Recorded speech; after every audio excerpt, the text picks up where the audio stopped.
In 2088, the spiritual energy on Earth was restored. Humans could use this power to awaken hidden abilities within themselves, while his friends awakened incredible talents. This young man awakened the ability to transform into a beast. Unfortunately, his transformation was into the weakest creature, a white rabbit. Lam Thu understood the harsh reality of this era on Earth. Only the strong could survive. As a weak white rabbit, he could only wait for his fate to be crushed. For example, today while wandering the streets, he came across a female streamer live streaming. Despite being in a public area, she was dressed extremely revealingly. This girl was so alluring that many men passing by had nosebleeds, including Lam Thu. His rabbit ears stood up in embarrassment. Because of those rabbit ears, the female streamer had taken a fancy to Lam Thu with ulterior motives. She made a bet with her fans that if she could knock down a man in 1 minute, they would have to send her rockets, and the target she chose was Lam Thu. The female streamer thought that a rabbit beast like him must be weak and easy to defeat. Lam Thu was approached and teased by her. He had little experience interacting with girls. To make matters worse, she was a beautiful girl, dressed to impress. So Lam Thu did not have time to figure out what her intentions were. Suddenly, he was knocked down by a move from her. The whole thing happened in the blink of an eye. Being turned into a laughingstock for no reason made Lam Thu feel both pain and embarrassment. Meanwhile, the female streamer was thrilled, immediately receiving many rockets as gifts from her fans, while Lam Thu, feeling the pain, struggled to get up. But his misfortune was not over. Before he could stand up straight, he was hit by a truck and sent flying far away. The driver poked his head out, not only failing to apologize but also saying some very harsh words. As Lam Thu was sent flying, he could not help but blame himself for being so unlucky. Not just today, but his life had always been this way. When he landed, his whole body ached as if all his ribs were broken. But the driver did not care about his life, even getting out of the car to demand compensation. Today, the guy had just taken his new car out and ended up hitting an unlucky rabbit, which was Lam Thu. Lam Thu lay on the ground, blood streaming from his nose and mouth. The driver thought he was faking it, so he abused his power and launched another attack on Lam Thu. Already severely injured from being hit by the truck, he was now brutally attacked by this awakened lightning user. Lam Thu felt that his body had reached its limit, as if he was about to die, but he truly was not willing to accept it. If only his talent was not to transform into a rabbit, if only he could become strong, and in that life and death moment, it seemed like the heavens took pity on Lam Thu. A miraculous event truly occurred. Lam Thu was struck by a mysterious force. It had spent 35 million years searching for a suitable host and finally settled on the weak white rabbit that was him. Just when Lam Thu thought he was done for, the space around him suddenly changed. He was brought into a digital realm, like something out of a sci-fi movie. Surrounding Lam Thu were countless simulation windows filled with confusing terms like perspective, professional unlocking, breeding, and awakening spatial consciousness. Before Lam Thu could adapt to this bizarre situation, a voice suddenly rang out. Robot 9527 is ready to serve you, Master. You have just added another goofy face to the mix. What? What robot? Which master?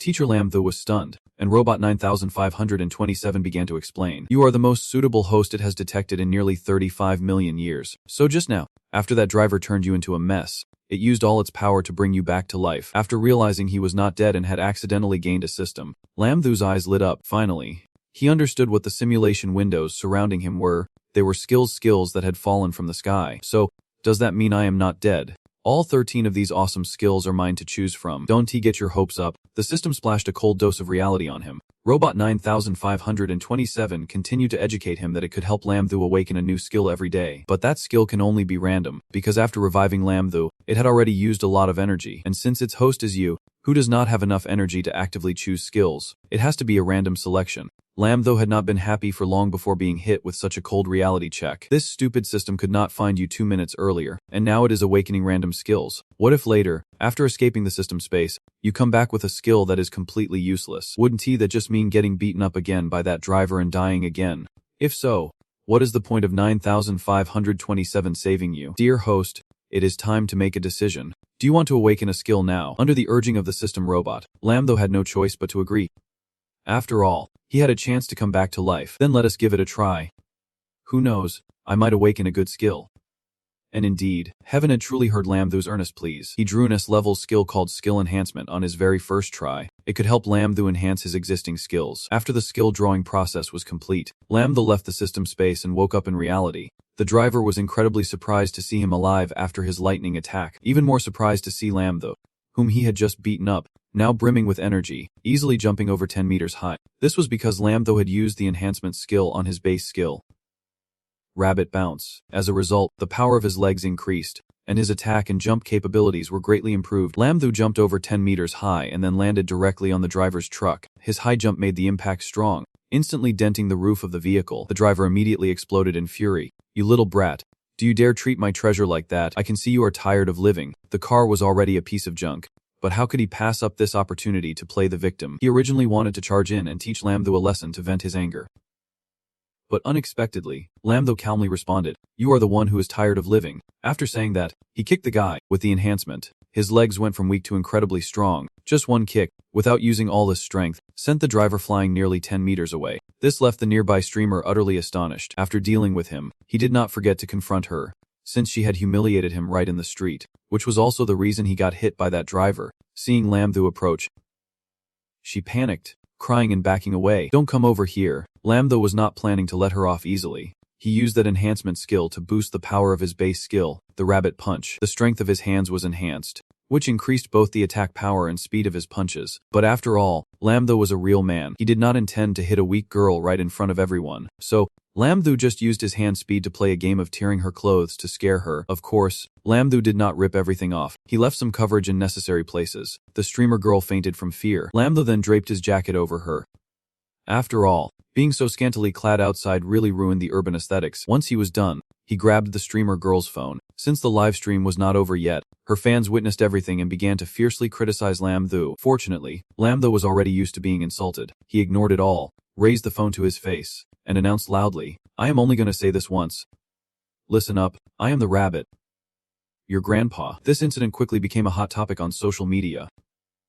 The streamer, named Trinimena, was quite a well-known personality online. Lamtho's classmates quickly realized that the man who appeared at the end of Trinmen's livestream was the weak little white rabbit Lamtho from their class. So when he arrived at class today, many girls rushed over. "Little rabbit, is that really you? You have gone viral on social media. You are so handsome. We all watched the live stream yesterday." Lamtho felt a bit flustered. After showcasing his skills yesterday, both the driver and the streamer had to apologize to him properly. They no longer dared to underestimate his talent for transforming into a rabbit.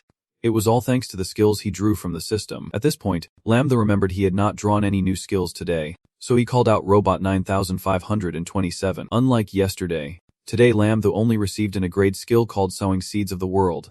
Putting aside the skill level, the name itself was a bit misleading. Lamtho thought it was some kind of ability that would allow him to sweep up all the beautiful girls in the world, sowing seeds into them at will, but the system bluntly shattered that dark hope. In essence, reaping seeds is just a skill that allows Lamtho to master all techniques related to planting seeds. No matter how challenging the seeds are to grow, once they are in his hands, they will definitely sprout successfully. Upon hearing this, Lamtho felt utterly disappointed and started cursing the system furiously. If that is the case, it could just be called seed sowing. Seriously, why call it reaping seeds to mislead people? Hey, Lamb Bunny. An annoying voice pulled Lamtho out of his anger at the system's unexpected twist. The owner of that voice was Lynam, a classmate who often bullied him. He was a wind-type awakener, level 4 bronze star.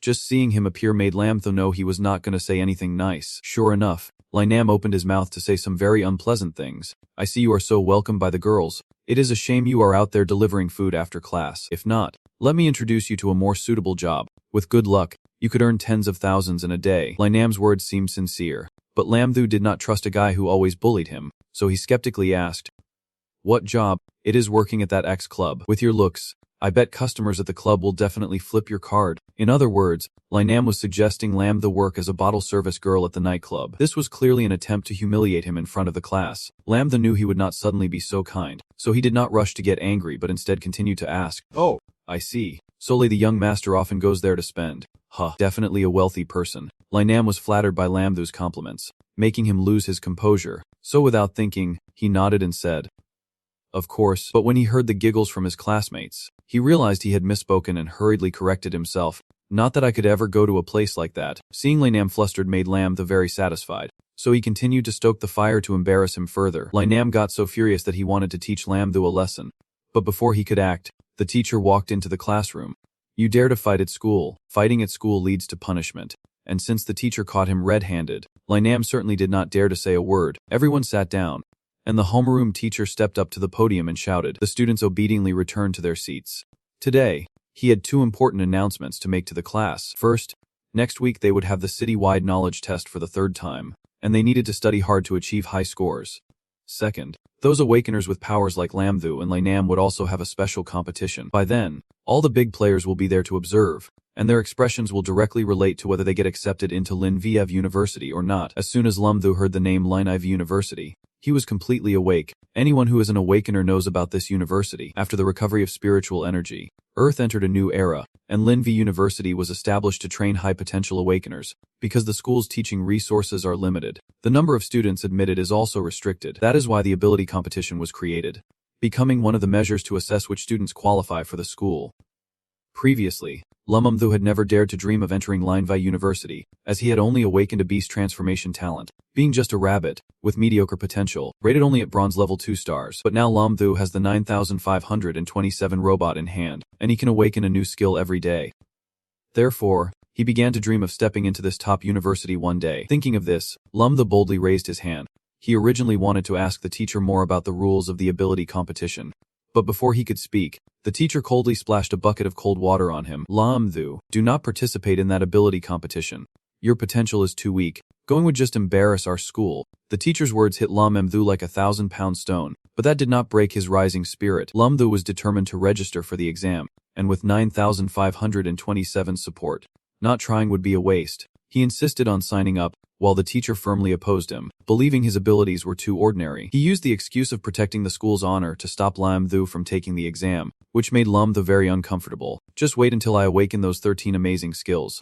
I will show you all up in front of everyone. Seeing Lum Thu's frustrated expression, the homeroom teacher reconsidered. Perhaps he felt that stopping Lum Thu was unreasonable, so he changed his approach. If you can make it into the top 10 in the citywide competition, I will give you a chance to take the exam. Lum Thu has always had the worst academic results, so this condition from the teacher was not much different from outright stopping him from participating in the ability competition. Alright. However, Lum Thu did not even think, directly responding affirmatively. Then let us talk about results. He had never thought he could make it into the top 10 in the city, but that was before. Now, no matter what, Lum Thu must enter Lin Viev University. After class, Lum Thu dashed out of the school gate. Academic results are indeed very important, but tuition fees after entering university are also very high, so every afternoon after school, he worked part-time delivering fast food. Although the pay was meager, earning even a little was better than nothing.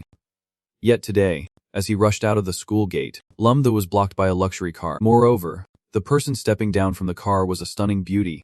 The most important thing was that after getting out, she looked straight at him and asked, "Are you that little rabbit?" Lum Thu did not know who she was or why she came looking for him, but the other boys nearby quickly recognized her as Tikun Chan, the city's famous goddess known by every boy in the school. Being called a little rabbit by the beauty hit Lum Thu hard.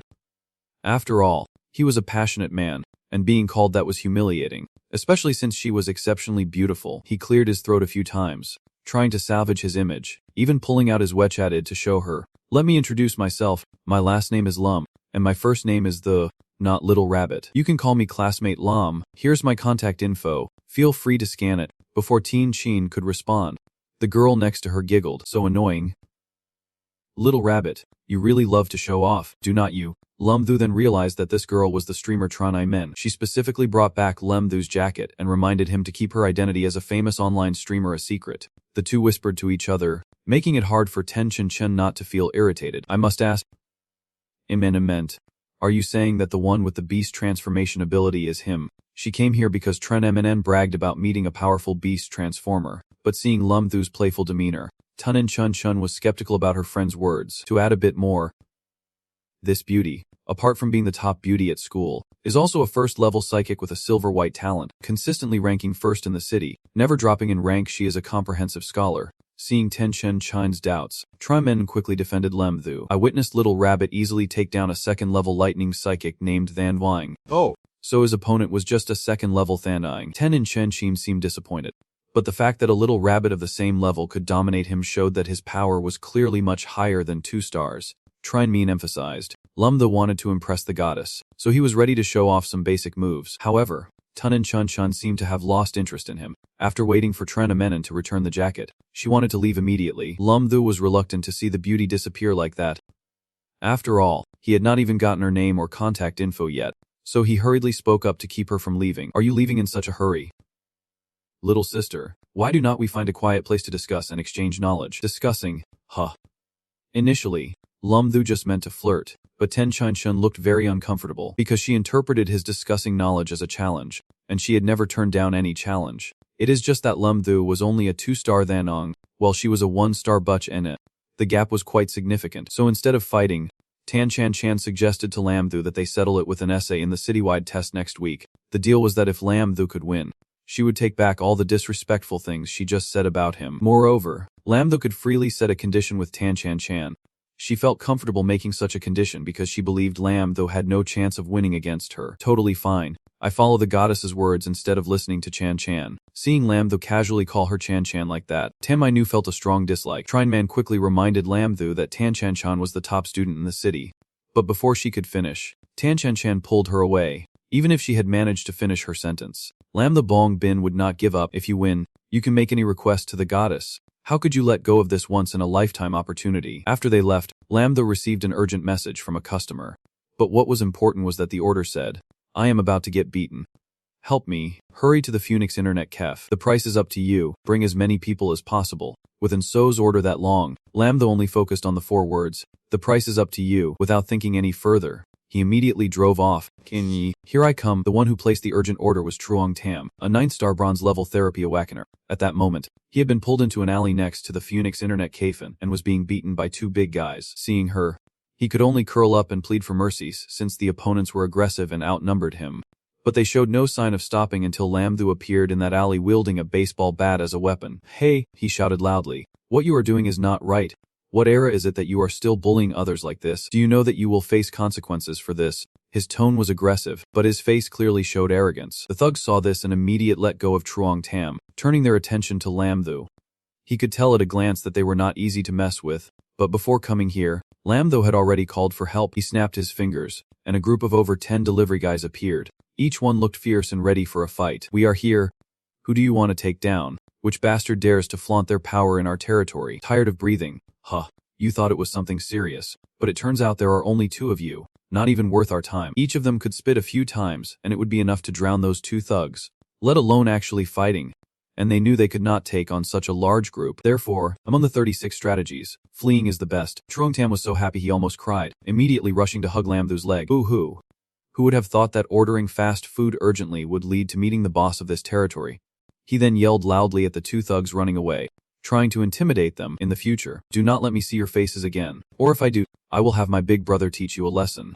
Lam Thu, out of nowhere, became the big brother of Truong Tam, and he was a bit annoyed after seeing him wipe away all his tears and snot. But after seeing Truong Tam transfer him 30,000 yuan for his fee, he no longer found him annoying. How much was 30,000 yuan to Lam Thu? Earlier, he called people to help, promising to pay each one 100 yuan, and even with dozens of people, it only cost a few thousand yuan in total. The remaining money was enough to cover his university tuition. My name is Truong Tam, a student from the first high school. From now on, you will be my big brother. The big brother tells me to go east. I absolutely won't dare to go west. Truong Tam was saved by Lam Thu, and immediately revered him as a god. Meanwhile, Lam Thu, who needed money, suddenly got a wealthy little brother from heaven. It would be foolish not to take advantage of that, so he happily referred to him as brother. Alright. Little brother, tell me, how did you end up provoking those girls? At this point, Truong Tam felt a bit embarrassed. The main reason was that while playing a game, he pretended to be a girl to marry another player, even using a voice changer. Today, the other party insisted on meeting, and Truong Tam planned to meet once to clarify the situation and conveniently apologize. He did not expect that the guy would bring along another little brother. As a result, before he could even apologize, he got beaten up badly. Fortunately, Lam Thu arrived in time. Lam Thu did not know what to say in this situation, just smiled awkwardly and let it go. With the mission to rescue Truong Tam complete, he bid farewell to him to continue running other orders. Truong Tam wanted to escort Lam Thu in his supercar, but of course, he declined. On the way back, Lam Thu was very happy. His luck today was not bad. He not only met the goddess Qin Chan Chan but also pocketed over 20,000 yuan. He no longer had to worry too much about Kan Long, so he treated himself to a day off work, instead spending time studying for the upcoming competition, hoping to have a chance to win over the goddess. That night, Lam Thu stayed up all night reading. He had never worried about studying like this, so the next morning, Lam Thu felt like all his energy had been drained, and he could not even open his eyes. But today, the teacher would cover the key points for the exam, so he forced himself to wake up. Since it was a new day, Lam Thu also did not forget to call Robot 9527 to draw a new skill, but he called at the exact moment it was sleeping, so Lam Thu got scolded. Damn, does the system sleep too? Lam Thu mumbled, wanting to rush to finish while still sleeping. Robot 9527 immediately proceeded to draw and reorganize Lam Thu's skills once again today. The skill he received was Wherever You Look. You remember, This can help him remember everything he has seen, even if only once, although it does not have much effect during battles. For someone like Lam Thu, who is preparing for exams, it is the perfect trump card. Lam Thu was so happy that he could not sleep, continuously flipping through the pages of his book. The entire physics formula was instantly imprinted in his mind, making him unable to stop smiling. Whether it was images, text, or even punctuation, Lam Thu could remember it all just by glancing at it. With this skill in hand, he would not have to struggle with studying like he did last night anymore. The homeroom teacher noticed Lam Thu's unusual attitude in class, so without saying a word, he went straight down, banging his hand on the table and startling him. "Lam Thu," he shouted. "Yes." Lam Thu was so startled that he almost jumped up. "Whoa. "You are bold in a literature class, daring to read a physics book and even smiling foolishly. What the hell is this?" Lam Thu felt as if the homeroom teacher's voice pierced through him, but this did not affect his happy mood. After all, that skill was amazing. Even if the teacher yelled a bit more, he would still be happy. "With your current results, you can still smile," he continued to scold him fiercely. "Did you forget that if you do not make it to the top 10 in the city-wide exam next week, you won't qualify for the special abilities competition?" "Actually, I forgot about that. It was so simple I could not remember." Lam Thu scratched his head and replied. His nonchalant demeanor made the homeroom teacher infuriated. Any student could utter those simple words, but coming from Lam Thu, it was just too much for the homeroom teacher. He used to fall asleep after just a few minutes of writing during literature exams. Not to mention, in this exam, the amount of memorized essays was unprecedented in history. The teacher kept rambling in his ear, making Lam Thu start to feel annoyed. Earlier, the teacher had handed each student a literature book, which contained all the parts to be studied. Lam Thu then handed the book to the homeroom teacher and asked him to give him any question from that book. Originally, he had only skimmed through it once, but because of that divine skill, all the content of the book was already in his head. The teacher naturally thought he was joking, so he continued to advise Lam Thu to give up on the hope of participating in the special abilities competition as soon as possible, because with your ability to transform into a bunny, going to the competition would only make you a laughingstock and embarrass the school. "Don't underestimate me. Teacher, stop wasting your breath and just ask me." Lam Thu waved his hand, showing impatience. Seeing him so determined, the teacher had no choice but to comply. "All right then, let us try something simple first. What is the second half of the sentence from the poem The Traveler in the Land of Dreams? Is that it? It is Bio Min Guite Nung Trong Chung." "Sir," the teacher was extremely surprised. Normally, Lam Thu would not even remember half a line of poetry, but today he recited it flawlessly. "Has he taken some kind of medication or something? Seems like you got lucky." "All right, the next question." The teacher was eager to compete with him, but as soon as he read the first word kin in the sentence, Lam Thu jumped in and cut him off. "No need to continue. Kun ren bu hazie, nenghao ren chi." Among all the classical texts to memorize, this was the only sentence starting with the word kun. The teacher was severely impacted, and the classmates were astonished. Trying to prove a point, the homeroom teacher even threw Lam Thu a classical text that was not part of their study materials. Unfortunately, he had already read it last night, so he could recite it perfectly. That was enough. His classmates said they would see him again at the supernatural abilities exam. Lam Thu happily left the classroom, leaving the teacher completely knocked out, furious to the point of wanting to spit blood. The city-wide ability assessment competition took place very quickly after that. Before long, the scores were publicly announced. Students from the 18th high school were extremely surprised that their school had the top scorer in the city this time. Moreover, they had successfully pushed the goddess Tan Chan Chan out of the number 1 spot, and it was the weakest awakened student. Lam Thu. Lai Nam stared at the announcement board for a long time, seemingly unable to believe his eyes when he saw Lam Thu in first place. "How could this be?" he shouted. "Life's unpredictability. Rising and falling is just a normal occurrence." Lam Thu, standing beside him, casually scratched his ear and said indifferently. As expected, the new ability he had gained helped him successfully achieve first place, leaving Lai Nam Foam furious. But no matter how angry he got, Lam Thu did not care. His pact with the homeroom teacher had been fulfilled. He had qualified for the next exam. Now it was time for him to focus on researching his opponents in the upcoming supernatural exam. 10 days later, the exam for awakened supernatural abilities officially took place. The venue was bustling because everyone was eager to witness the emerging young talents participating in this competition. Just as the homeroom teacher said, were all prominent figures, including representatives from the 30th Military District, top university principals from across the country, and leaders of top global enterprises. After they took their seats, the awakened students from 13 high schools participating in the competition and the representatives from the school with the best performance in the third knowledge assessment were also invited onto the field. Today, Tan Chan Chan was not in a good mood. Or rather, she was in a very bad mood, as anyone could see. It was understandable, as she had always been the top scorer in the city, and this time, she was robbed of the number 1 position. Moreover, that person was a weak little bunny. Lam Thu entered the competition stage and immediately spotted Tan Chan Chan. He greeted her, but the beauty's attitude was extremely hostile. Tan Chan Chan thought Lam Thu came to collect a debt, which made her even more irritated. "All right, According to the bet, you won. So just say what you want. Lam Thu chuckled and replied, I thought something was bothering the beautiful Tan. If it is about the bet, I was just joking. Do not take it to heart. How about treating me to a meal? If not, I can treat you instead. Seeing Lam Thu's relaxed demeanor, Tan Chan Chan felt even more embarrassed. She had always been proud and looked down on others. Yet now she had to humble herself and apologize for previously calling him weak. Tan Chan Chan's attitude was clearly reluctant and embarrassed. Yet in Lam Thu's eyes, it transformed into the cute appearance of a girl in love, scoring a perfect 100. Before he could respond to Tan Chan Chan, the two were caught on the live camera of the competition. The reporter popped up out of nowhere, teasing them even more, making Tan the beautiful blush even deeper. Whoa. Are not you two the champion and runner-up of the city-wide competition? I did not expect you two to be together. Lam Thu had not reacted yet, but Tan Chan Chan was already blushing with embarrassment. What does together even mean? No way.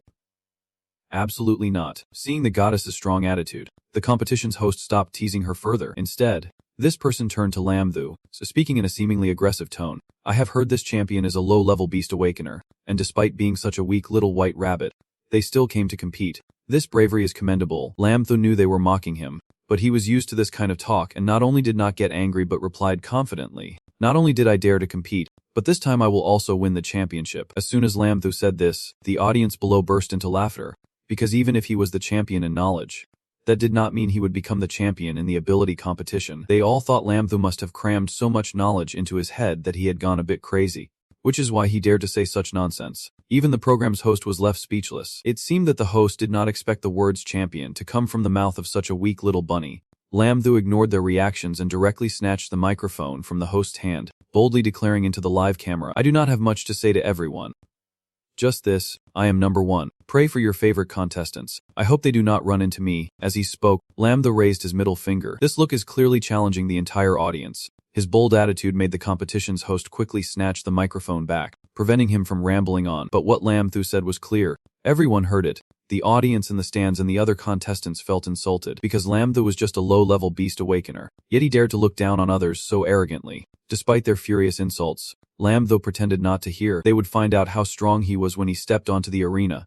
To ease the tense atmosphere, the host quickly explained the competition rules. This competition operates in a knockout format. Contestants will be drawn to compete one-on-one on the stage. The winner advances, and the loser is eliminated. This time, there were a total of 257 contestants participating. The organizers sent the contest numbers to the contestants' phones, and since the number of participants was odd, one contestant would randomly advance to the next round. The drawing took place live in front of everyone, and the lucky number was 66. It turned out to be Lam Thu. Those who hated him had even more reason to be envious. They believed Lam Thu was weak and just lucky. Lam Thu continued to play deaf and blind. If fate wanted him to conserve energy for the later rounds, he would respectfully comply. Each round will take place in 4 arenas.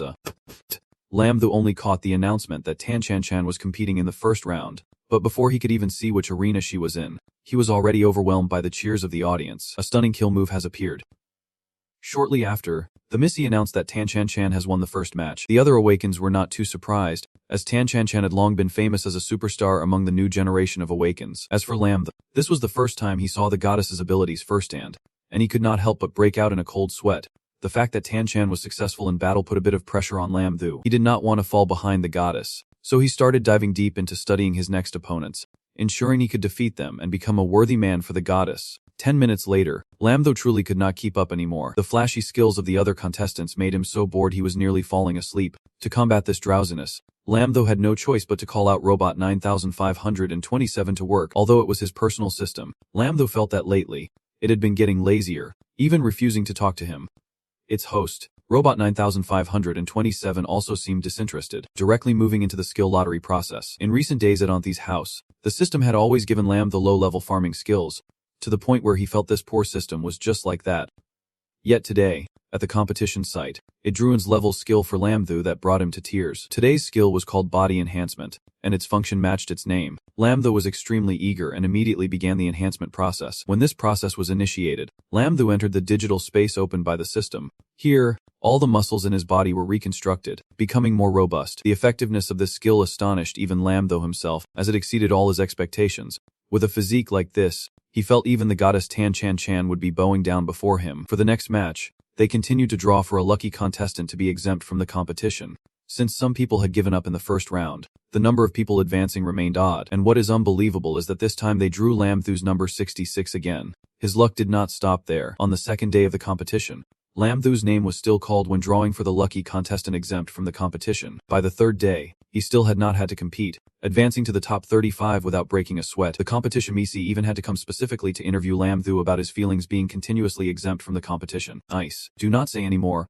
I do not want this to happen. Honestly, my Than Dai Dao is itching to hit the stage. Hearing Lam Thu say this, the contestants who had to fight fiercely to advance were even more frustrated, especially Lei Nam. They began to think that Lam Thu was being rigged to not have to compete in the qualifiers, going directly into the top 35, and if this time it was him again being exempt, they would surely be furious. After a moment of contemplation, Lei Nam Feng's fury ignited as he snatched the microphone from the host's hand. He expressed his outrage, feeling that while he fought fiercely, Lam Thu treated the competition like a mere outing. We went through countless battles to reach this position, while this chicken has not even stepped into the ring yet still stands equal with us. I refuse to accept that, so that Lam the camp continue to be exempt from the competition. I voluntarily withdraw from this contest. Lei Nam's statement left both the audience and the host at the scene in stunned silence. They never expected a competitor who had made it this far would voluntarily give up their spot, just to force Lam Thu to step up to the stage. Everyone thought his luck had run out, and this time he could not escape fighting anymore. Little did they know that Lam Thu was actually quite grateful to Lei Nam for giving him the opportunity to perform.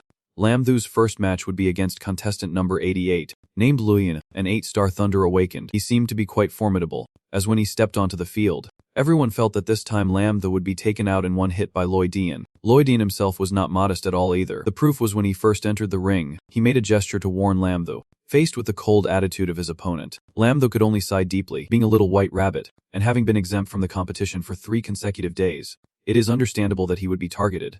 Right?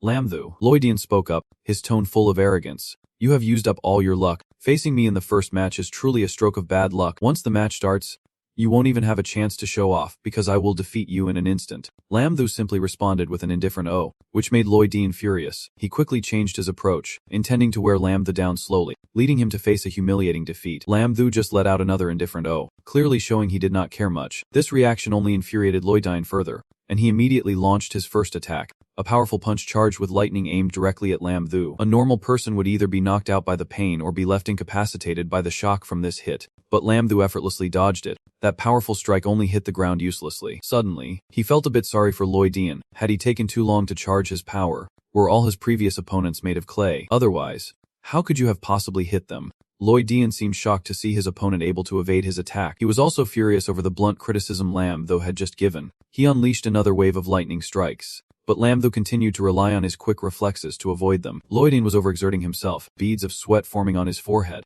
and all his attacks were missing, pushing his anger to the breaking point. He never expected this little rabbit would dodge so well. You are forcing me to do this. Lam Thu saw Loi Dian's right arm glowing brighter, clearly gathering energy for a full force strike. Skills from the thunder element have a much higher damage output, several times that of skills from other elements of the same level. Last time, Lam Thu was hit by that 2-star driver and it hurt so much he wanted to scream for his parents.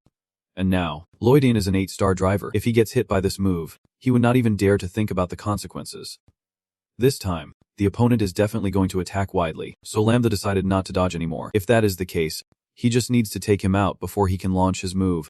With that thought, he used his speed to lunge forward and threw a simple rabbit punch. Loi Dian was stunned by Lam Thu's lightning fast speed. At that moment, he could not dodge anymore and thought Lam Thu's was like a rabbit fast, but weak, so he believed he could take the hit. But he did not expect that Lam Thu had been enhancing himself since the first competition, and his muscles alone were enough to choke Loi Dian. How could he withstand Lam Thu's punch? Loi Dian was sent flying out of the ring, and Lam Thu did not even think that his body enhancement skills would increase his strength so much. Regardless, Lam Thu officially claimed victory in his first appearance. The audience's expressions could only be described as utterly astonished. They did not think Lam Thu was strong enough to knock out Loi Dian with just a single punch of pure physical damage. Many people quickly turned to cheer for him. Because of this match, university leaders began to take notice of Lam Thu.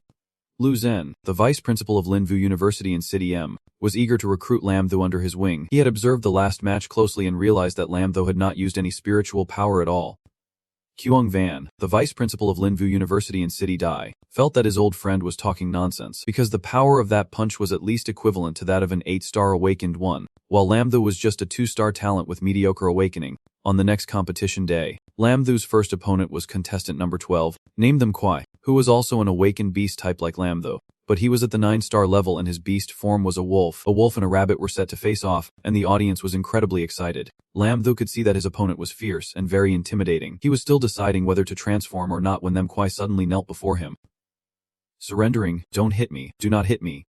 I concede. Lam Thu did not understand what was happening. Perhaps Them Kwai realized yesterday that he had beaten Loi Dine just with physical strength, not spiritual power, so he knew he could not win. But still, saving energy was good, so Lam Thu was happy to move on to the next match. However, the next match went exactly the same way. Lam Thu did not even get a chance to strike before his opponent surrendered. Maybe it was because the opponent was a girl, fearing she would get her face smashed, so she surrendered right away. Yet, in the next match, he still could not make a move because not only did the opponent surrender as soon as the match started, but she also brought paper and pen to ask for Lam Thu's autograph. He was starting to feel wary. Why is it so hard just to find an opponent? I really want a good fight. Lam Thu effortlessly won several matches and advanced straight into the top 8, so smoothly it was hard to believe. Before the final competition day, the players in the top 8 were allowed to take a day off, and that day, Tan Chan Chan proactively sought out Lam Thu, the goddess specifically coming to meet him, and the smile on his face gradually turned mischievous. Tan Chan certainly did not come just for small talk. She mentioned that during the summer, she planned to form an exploration team for the Than Dong Lang Hu, and if Lam Thu was interested, he could join her. Lin Hu is similar to the secret realms that appeared all over the world after the spiritual energy revived, filled with rare treasures but also many dangerous spirit beasts. However, every spirit beast is a treasure in itself. Not only do they have a layer of red earth skin, but some spirit beasts also contain spirit pearls that are very useful for cultivation. Therefore, Awakeners often form teams to hunt for treasures in the Lun Hu. The Lun Hu that Tan Chan Chan invited Lam Thu to was a copper theft, very suitable for his current abilities, getting to hunt for rare treasures, especially at the invitation of the goddess herself. Isn't this just like a date? How could Lam Thu refuse? While he was still daydreaming about a romantic time just for the two of them, Tan Chan Chan continued speaking, shattering that fantasy. Besides you, there are still 6 other teammates, so you do not need to worry about safety. Lam Thu felt like crying. He just wanted some alone time with the goddess. But where did all these distractions come from? In the end, Lam Thu still agreed, but he wanted to negotiate with Tan Chan Chan about not inviting anyone else. However, Tam Mai Nu left as swiftly as a gust of wind because tomorrow is the final competition day. She did not want to waste any time and was not planning to lose to Lam Thu again. The next day, the stands were packed with people coming to watch the match. Half of them were new fans who had switched sides to support Lam Thu, while the other half remained determined to hate him, hoping that the goddess would quickly stomp that rabbit down. Among the final top 8, Lam Thu and Tan Chan Chan did not meet in any match. Thus, each of them defeated 3 others and finally faced each other in the final match. When both stepped onto the stage, Lam Thu could see the fierce fighting spirit in the eyes of the goddess. It seemed she was determined not to lose today.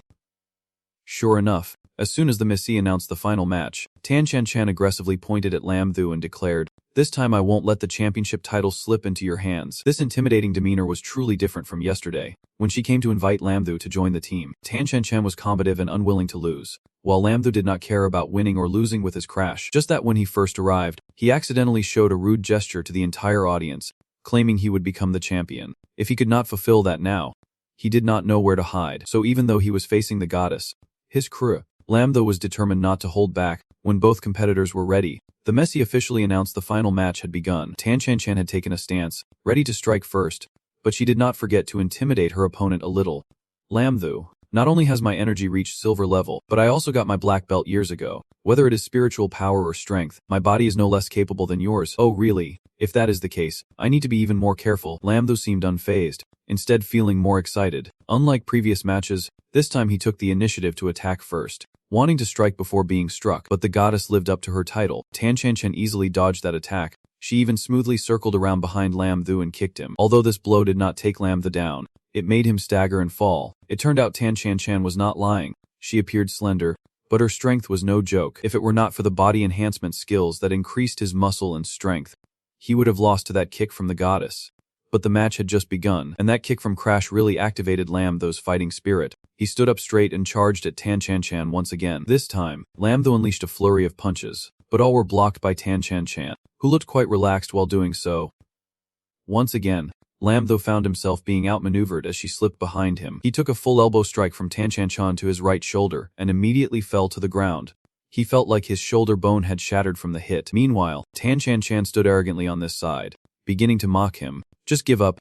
Lam Thu, although your physical condition is not bad, your skills are truly lacking." Lam Thu lay flat on the ground, clearly unwilling to accept this. Being beaten senseless by the goddess was just too embarrassing. Moreover, She had not even used her ice powers once throughout the match. Tan Chen was right. If this continued, his bones would soon be broken. Lam Thu, slightly dazed, stood up and suddenly thought of something. He quickly raised both hands above his head as a signal to pause the match and jumped off the stage. Spotting a mop nearby, he grabbed the handle and asked the Messi, I want to ask, can we use weapons in the fight? The Messi was momentarily stunned. Although there was no rule against contestants using weapons, no contestant had ever chosen such a shameless method to win. He intended to advise Lam Thu against this choice to avoid embarrassment, but Tan Chen readily agreed to that unreasonable request.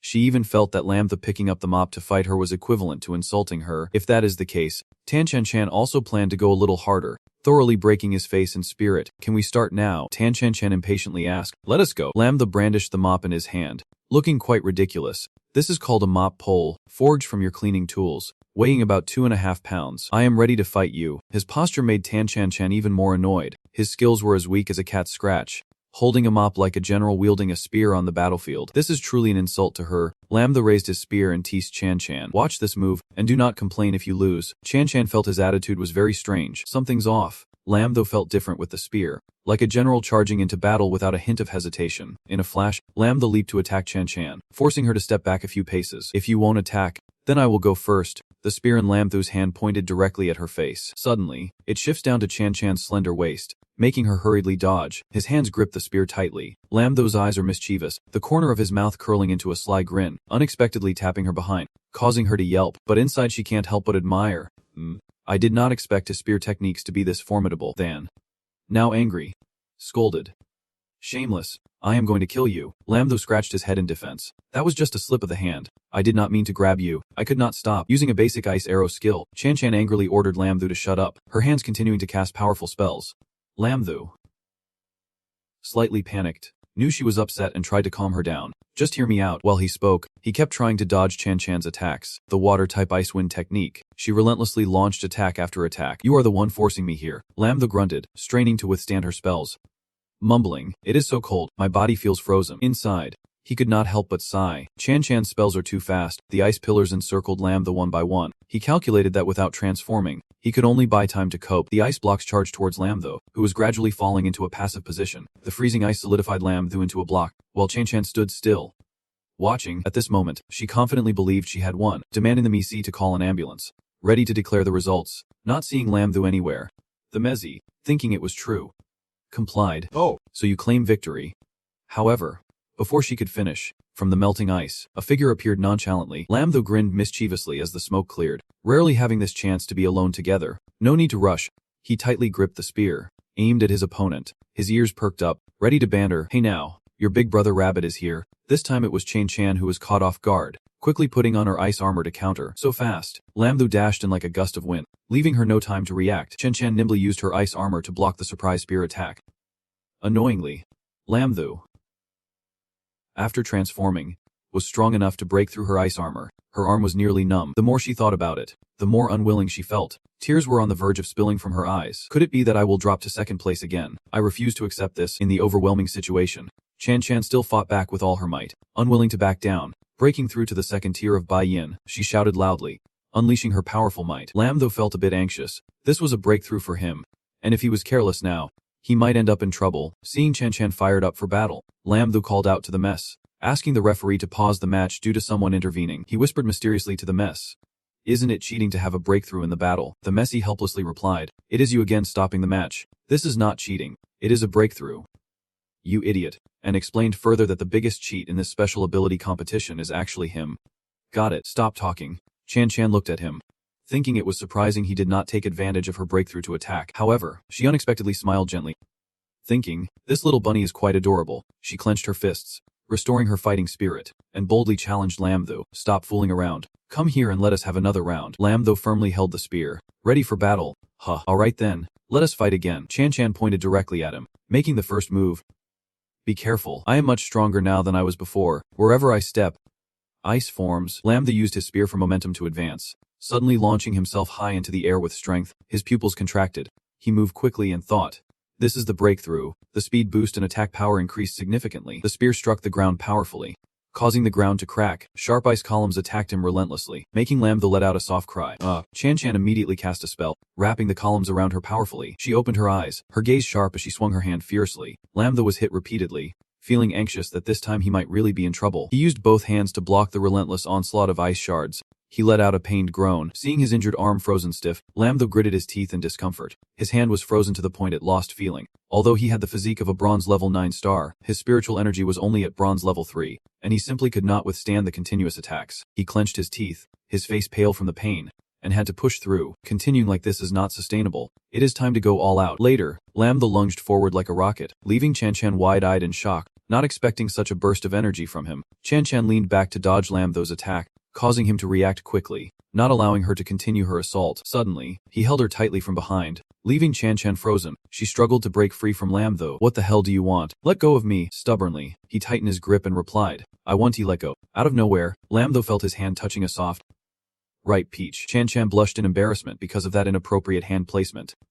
Flustered, she angrily flailed her limbs and shouted, "You jerk, let me go." Lambda struggled to maintain his grip. Feeling helpless, her strength was incredible. If she kept struggling, they would both fall. Lambda saw Chan about to tumble to the ground, quickly bracing himself to catch her, shouting, "Hey, be careful." Lambda quickly wrapped her in his arms, then slammed himself onto the ground in pain. Chan noticed the wound on his arm, frowned, and scolded softly, "You are bleeding. Let go." But inside, she felt touched. He had still protected her in that situation. Despite his injuries, Lambda held onto her tightly, shouting that he would not let go unless he was forced to. Chan, equally defiant, yelled, "Don't push me. Let go. If you do, I will accept defeat." Lambda tightened his grip even more, threatening her, "Don't you dare push me. I have a rabbit to protect, and I will bite you without accepting defeat. I will really bite." Chan stammered, wide-eyed in fear. "Rabbit, this is a supernatural competition and you are still biting people," Lambda said shamelessly. "Who cares what kind of competition it is? I just want to win." Chan blushed as she looked at him and whispered, "You." She sighed, her helplessness clearly visible on her beautiful face. To the judge's astonishment, Chan raised her hand and shouted, "I accept defeat." At that moment, Lambda relaxed and fainted. Chan saw him collapse to the ground, shouting loudly, while Lambda's gaze faded but still caught a glimpse of Chan worried expression. "Lambda, are you okay?" Modan could only hear the sound of sobbing. Lambda saw a pink scene appear, vaguely hearing someone call him, dreaming and seeing Chan sweet, gentle face. How could he treat her like that? Lambda reached out towards her chest, making Chan blush and wonder what was happening to her. Embarrassed, she hugged her chest and shouted, "You, this trickster, do not come over here." Lambda transformed into a rabbit, surprised and thinking, "What the hell is this? Why did I turn out like this?" Lambda, drenched in sweat, panicked and suddenly woke up, exclaiming, "Host, are you awake?" The system announced. Lambda glared sarcastically, "Can it not count? How could I dream about this?" The system responded, "Congratulations, host, you have drawn the SSS skill. The intelligent server has optimized the transformation skill, successfully evolving into a rogue rabbit." The system displayed a notification summarizing the rogue rabbit's skills. "Do not mess with him. He is a rogue rabbit." Lambda gaped, eyes wide and chest tight with anger. Realizing it was all a trick, the system continued nonchalantly. Because the host was comatose yesterday and almost missed the opportunity to draw a card, Lambda rubbed his head and muttered, "Drawing less than once is not a big deal. Besides, the recent skills have been useless. Forget it. I am awake now. Let us draw today and avoid missing out again." The system announced, "Congratulations, host, you have received the SSS level awakening skill in the space system." Lambda thought to himself, "Another SSS skill. Luck is hitting me today. Huh." The system began to meld the transformation and space skills. It confirmed that the host had acquired the transformation skill, and the perfect fusion opportunity was now beginning. Lambda was startled, his eyes wide, quickly raising his hand to stop it. "Fusion of what? What do you want? Are you going to help me take control again?" The system teleported the space skill to him. "Fusion successful. Congratulations, host, the rogue rabbit has evolved successfully." Successfully evolved into Doraemon. Lambda was astonished. This was the system screen displaying the notification that summarized the rogue rabbit's evolution skill fusion with spatial abilities, along with the common advantages of space and beast transformation systems. Only Doraemon can guide you to fulfill your dreams. Lambda noticed a treasure bag appearing under his belly and curiously wondered, "What does this 9527 thing do?" The system immediately replied, "This is a storage bag. Inside is a space where the system is resisting, and you can store the items you need in it." Lambda raised his hand to form a thumbs up in praise. "Isn't this the encompassing world of the storage bag? It is so cool." The system announced, "Besides the spatial ability, the host has awakened a new skill, the Niami Gate." The system explained, "The Niami Gate can open a side door, then teleport the host anywhere within 5 meters. Lam Thu sat on the bed in astonishment as he saw the system emitting light connecting to another dimension. Lam Thu limped toward the dimension created by the system, wondering if it could really teleport to any place within 5 meters. Let us give it a try, it said as the host imagined a destination within 5 meters and opened the Nyamwai gate. Lam Thu curiously looked around and asked, Then I want to go, he shouted loudly before being swallowed by the dimension. Still yelling, downstairs, the sparkling streaks of light gradually dissipated. The streak of light pushed him down forcefully. He sat on the ground, rubbing his head and exclaimed, Ouch. It hurts. Startling the girl on the bed awake, the girl's hand gripped a sharp knife tightly. Lai Tayat, 20 years old, the landlord's daughter, pointed the knife at him and shouted, Lam Thu, why are you here? Lam Thu waved his hands, hurriedly explaining, I came downstairs, and this is the landlord Tayat's house. Calm down and let me explain. Lai Tayat, eyes blazing with anger, shouted loudly throughout the building. What else is there to say? Kill the pervert. Lam Thu cried out loudly. This is a misunderstanding. Please do not hit me. I am the patient. The next day, at the cafe, Lam Thu rubbed his injured cheek, thinking it hurt so much. Luckily, Tayat let him go. Otherwise, he would not make it in time for his rare date with the goddess who suddenly messaged him today, the chubby boy. Trine Man and a friend were waiting for him. Chan Chan raised her hand and called out, Lam Thu is here. Lam Thu fell into a dejected state. Is there someone else? Chan Chan asked him with concern. After a night of rest, how come you are hurt worse than before? Lam Thu rubbed his injured head and replied, It was a little incident. She responded, It is okay. We need to head to Lin District soon, so you should take care of yourself. Chan Chan gestured. The reason I invited you today is so you can get to know the exploration team of Trung Tam and Trine Man. You must have met them before. Lam Thu thought to himself, so that is how it is. I am very happy. The supporting do, the sound system and healing system. Trung Tam worriedly comforted him. Big bro, are you okay? I will treat you later. Trine Man had a confused look. The bunny was quite pitiful. Chan Chan turned her gaze to the muscular guy in the red shirt and introduced him to Lam Thu. This is Trang Than, the main attacker of our team. Tang Dong's fire system placed a glass of water on the table and cheerfully replied, Hello, Lamka. I saw your match. It was really cool. Chan Chan sat nervously in the chair, and 2 team members had to go handle university enrollment procedures today and could not show up. She quietly told Lam Thu, So you must have received your admission letter from Linvo University. Right, he sat down and replied, Yeah. I just got a sub this morning. Remembering the delivery person who brought him the items this morning, he thought to himself, Linvo University, which was once a dream I never dared to think about, is competing to recruit me for admission. Chan Chan wanted to confirm it once more. So, Lam Thu, she asked him softly, Do you know which school you are preparing to attend? Lam Thu blushed, thinking, why is the goddess suddenly asking about my college plans? Does she want to? Not knowing how to respond to Chan Chan, after some thought, Lam Thu winked and raised his hand, saying to Chan Chan, I think I am leaning more towards Linvo University. How about you join me at the same school? No. Hearing this, Chan Chan spoke up, You are really right. I actually want to attend the same university as you, but I want to defeat you at Kwangmin Chine University. Lam Thu replied cheerfully, No problem. As long as the goddess gives the order, I am ready for anything at any time. Chan Chan stood up, crossing her arms and brushing it off. Stop joking. Now let us talk business. She pointed to a book, saying, Although what we are exploring is the Thandongline Ku, our goal is to find the spirit beasts inside the ice lake. The spirit pearl of the spirit lake is what I need, but the ice lake tends to gather in herds. It is impossible to handle it alone, so I want to ask everyone for help. Chan Chan gently explained the issue, furrowing her brow and softly seeking everyone's opinions. I know everyone came to Lin Ku for the trial this time without needing anything to join the team, and I truly appreciate your help. Trine Man smiled and replied, Chan Chan, you make it sound so distant. Trang Than nodded in agreement. That is right. This is also a kind of training for us. Trung Tam added that it was true, and being able to learn alongside Lam Daika is our fortune. Lam Thu smiled at Chan Chan, replying, Ha, it is my fortune to be invited by the goddess. I am honored to team up with everyone. In his heart, Lam Thu thought that their group had 2 big shots, one at level 8 and one at level 9.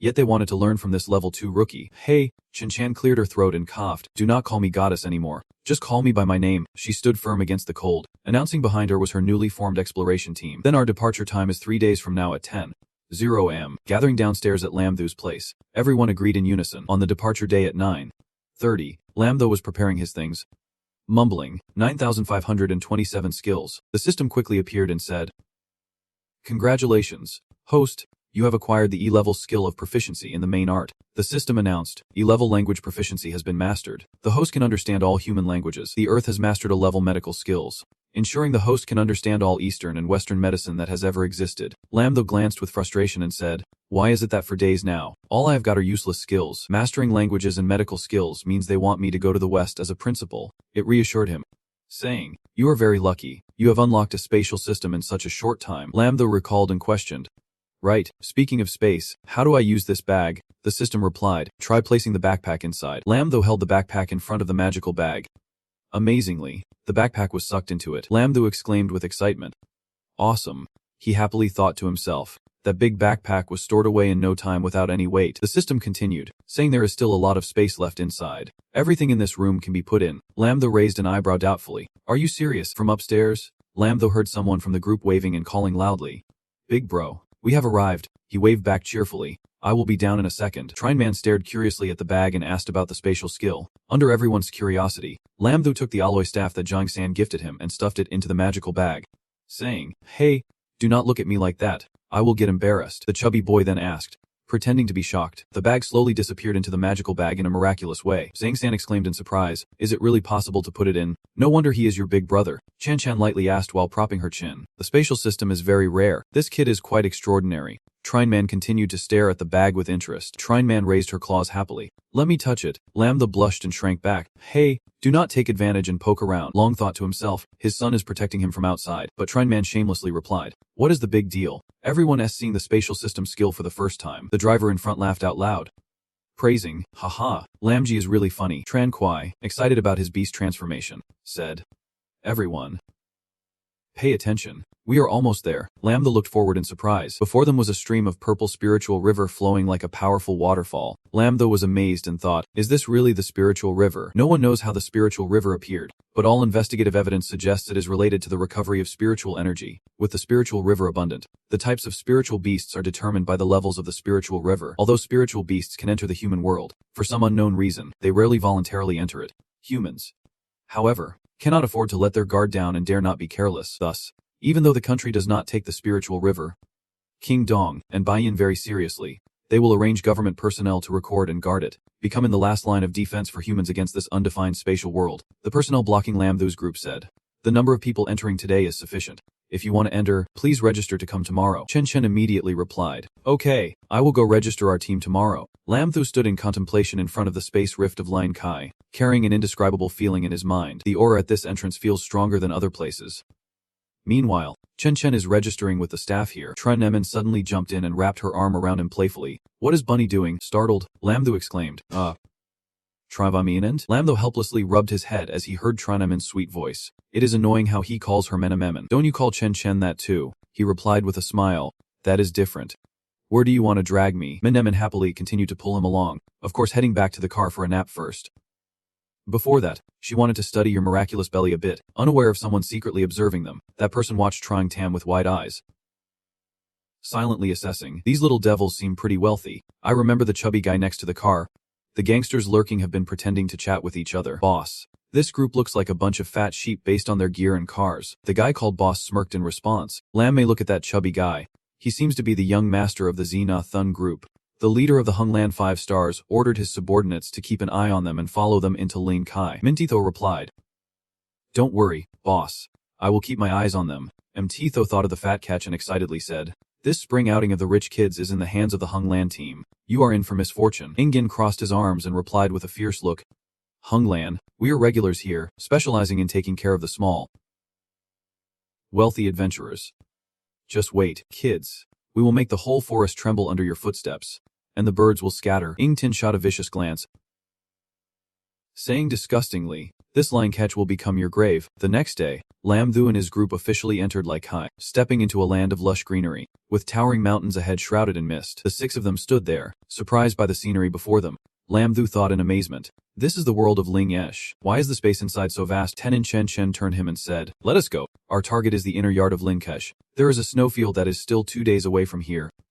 He replied, oh, okay. Tenin Chen Chen turned to Trenamen. Men was attentively observing the surroundings. Train Men and confirmed, don't worry, I already turned on the small radar. The spirit radar works like a normal bat, monitoring the surroundings in real time. Lam Thu turned and said, you monitor that carefully. Tenin Chen Chen signaled, then everything is ready. Let us set off. Lam Thu agreed, and the 3 turned to leave, unaware that someone was lurking behind the tree. Tam Tine asked, boss, do we need to take action now? Ingi Tin quickly replied that it was still too exposed on the prairie, very easy to be discovered. At this moment, Inga Tin showed a cunning expression, telling the group of 2nd stars, wait until we are in the forest. We will have some real fun with them. Deep in the prairie, there was a large horned goat, a low-level spirit beast, that liked to eat grass and was not fond of strangers approaching, so it would actively attack any nearby creatures. One large horned goat was eating when it suddenly lifted its head, seeming to sense something. Just a moment later, that large horned goat exploded into pieces. Amid the smoke from the massive explosion, a group of people gradually became visible. Lam-thu, walking ahead, said, "Two of you really messed it up. This skill burned the spirit beast to ashes. This fur is worth money," he added. The two people behind bowed their heads and said, "Sorry," he regretfully said. "Let us see if there are any valuable parts left." Trine Memin jumped up excitedly, saying, "I found 2 spirit pearls without needing any skills." Everyone around was quite surprised to see that. Meanwhile, Lam-thu and Chin Chin noticed a pack of wild beasts watching them from behind. The group of guard dogs was growing larger and larger. Approaching them, Chin Chin turned back and ordered, "They are rabid wolves. Everyone be careful. If they ambush us, do not act recklessly. The wolves hold a great grudge." And everyone prepared for battle against the pack. Chin Chin continued, "If they notice their companions are injured, they will become even more aggressive and attack us fiercely." Suddenly, Lam-thu asked, "What if their leader dies?" Chin Chin turned around, surprised, saying, "You mean to kill the enemy? We must capture the king first." The people behind, hearing this, also panicked. Chin Chin turned around and said, "It is not that easy. The wolves are very cunning, and the alpha wolf does not actively attack us." Lam-thu activated the mind control technique, saying, "If it does not come to find us, I can go find it." Chin Chin asked in surprise, "What?" Lam-thu entered the mind control technique, reminding, "You all stay back and protect yourselves. I will go in return." Lam-thu took a stick, jumped high to gain momentum, and aimed directly at the alpha wolf, speaking fiercely, "So, you are the alpha wolf?" The pack of wolves below did not understand what was happening, looking up at him in confusion. After that statement, he descended and delivered a powerful blow. The alpha wolf took the full force of his strike and was flattened. Lam-thu stepped on the alpha wolf's head, glaring at the pack. The wolves, frightened, stepped back, whining in fear, horrified at the sight of the monster in human form trampling their leader. The wolves groaned and communicated with each other, yet they did not run away quickly. Trong Tam watched the fleeing wolves and then looked back at Lam-thu with admiration, saying excitedly, "You are so cool. Your space skill is really impressive," he added. Lam-thu stroked his chin, feeling smug, and said, "It is a simple maneuver." He approached and forcefully tore off the fur of the alpha wolf, causing it to writhe in pain. Lam-thu did not pay attention and called out to the chubby kid, "Come here, Mao-ji. See if this spirit beast is much stronger than those goats earlier. Let us check it out." Lam-thu held a stone that emitted a brilliant golden light, and everyone was amazed. Lam-thu felt accomplished, looking at the stone in his hand with a doubtful tone. "The spirit pearl," Chen Chin exclaimed in shock. "This is a skill pearl. Stealth is the key." Zhang San was also horrified and shouted, "Whoa. As soon as we entered the spirit abyss, we already got a spirit pearl skill." Lam-thu stared at the glowing spirit pearl, saying, "Stealth, huh?" Without hesitation, he handed the spirit pearl to the person who had just arrived. "This is for Tran Kuai. Your beast form is a wolf, and you are responsible for reconnaissance." This action left Zhang San and Chan Chan in shock, while Tran Kuai was flustered, panicking and saying, "What? This is too valuable." Tran Kuai took the spirit pearl, blushing with excitement, saying, "I will take this spirit pearl. Even though it is only bronze level, its supplementary skill is very useful. Estimated market value is about 2 million. Once we get out of the spirit abyss, I will transfer the money to everyone." His words made Lam-thu look at the spirit pearl with even more excitement, as if it were a pile of money in front of him. Long was also calculating, meaning each person would make over 300,000. He calmly held the spirit pearl, closing his eyes to feel it. The spirit pearl in his hand gradually faded into the void. Everyone was astonished and exclaimed, "It really disappeared. That is impressive." Tran Kuai was also surprised to receive the hidden spiritual energy. While some celebrated, Lam-thu secretly regretted, with tears rolling down his face, thinking he should have kept such a valuable item for himself. The system appeared, and Lam-thu quickly regained his composure, waving his hand dismissively. "It is a skill. After all, I already have 9,527. While speaking, he operated the system, and the robotic voice announced, "Extracting skill." The system screen appeared, gaining body enhancement, level skill. "Congratulations, host, on receiving body enhancement." Lam-thu looked at the system screen. Seeing this skill again, he remembered extracting it twice before, and usually, it would tear his clothes. As soon as he finished speaking, some force tore his shirt, and Chan Chan blushed and shouted, "Lam-thu, why are not you wearing any clothes?" Remembering the last time this happened in front of men, he cursed the system in his heart. Feeling humiliated, "You embarrassed me back then too. You can't be doing this on purpose, right?" The system immediate retorted, "No way, you lucky brat." Managing to extract a divine skill 3 times in such a short time, Lam-thu blushed in embarrassment, hugging his torso and quickly running away, telling the others behind him, "It is getting dark, let us rest here. I will go deal with my clothes." Turning back, Chan Chan helplessly said, "Seriously? I was trying to wear clothes while communicating with the system through thought, so my body has been enhanced 3 times. What is my current strength?" The system replied, "Now your strength is approximately that of a silver-class awakener." Lambda could not help but be astonished. "This level of silver-class awakener is already too strong," the system disdainfully replied.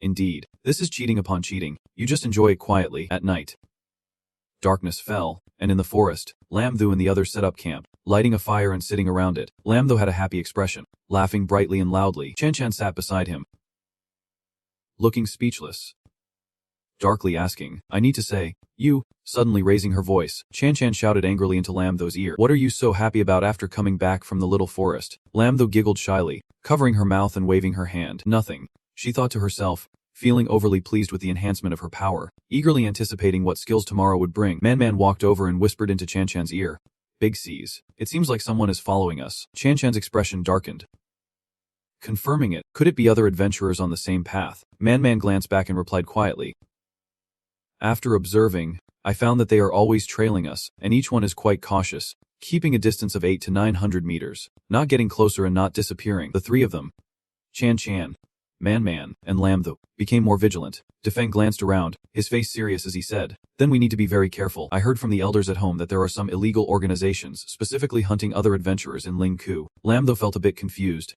Hunting. Chan Chan sketched out those hunters with the piercing eyes of a demon, laughing at the crowd who had lost their sanity. Casualties in Ningku were a common occurrence. After they kill and loot, as long as they clean up thoroughly, it is very hard to catch these people's traces. Chan Chan felt anxious, her words becoming more cautious. "If it is them, they will definitely strike when we enter the forest. It is easy for others to notice us here." Lamthu also looked a bit shocked. He stepped forward, patted her shoulder, and gently comforted Chan Chan.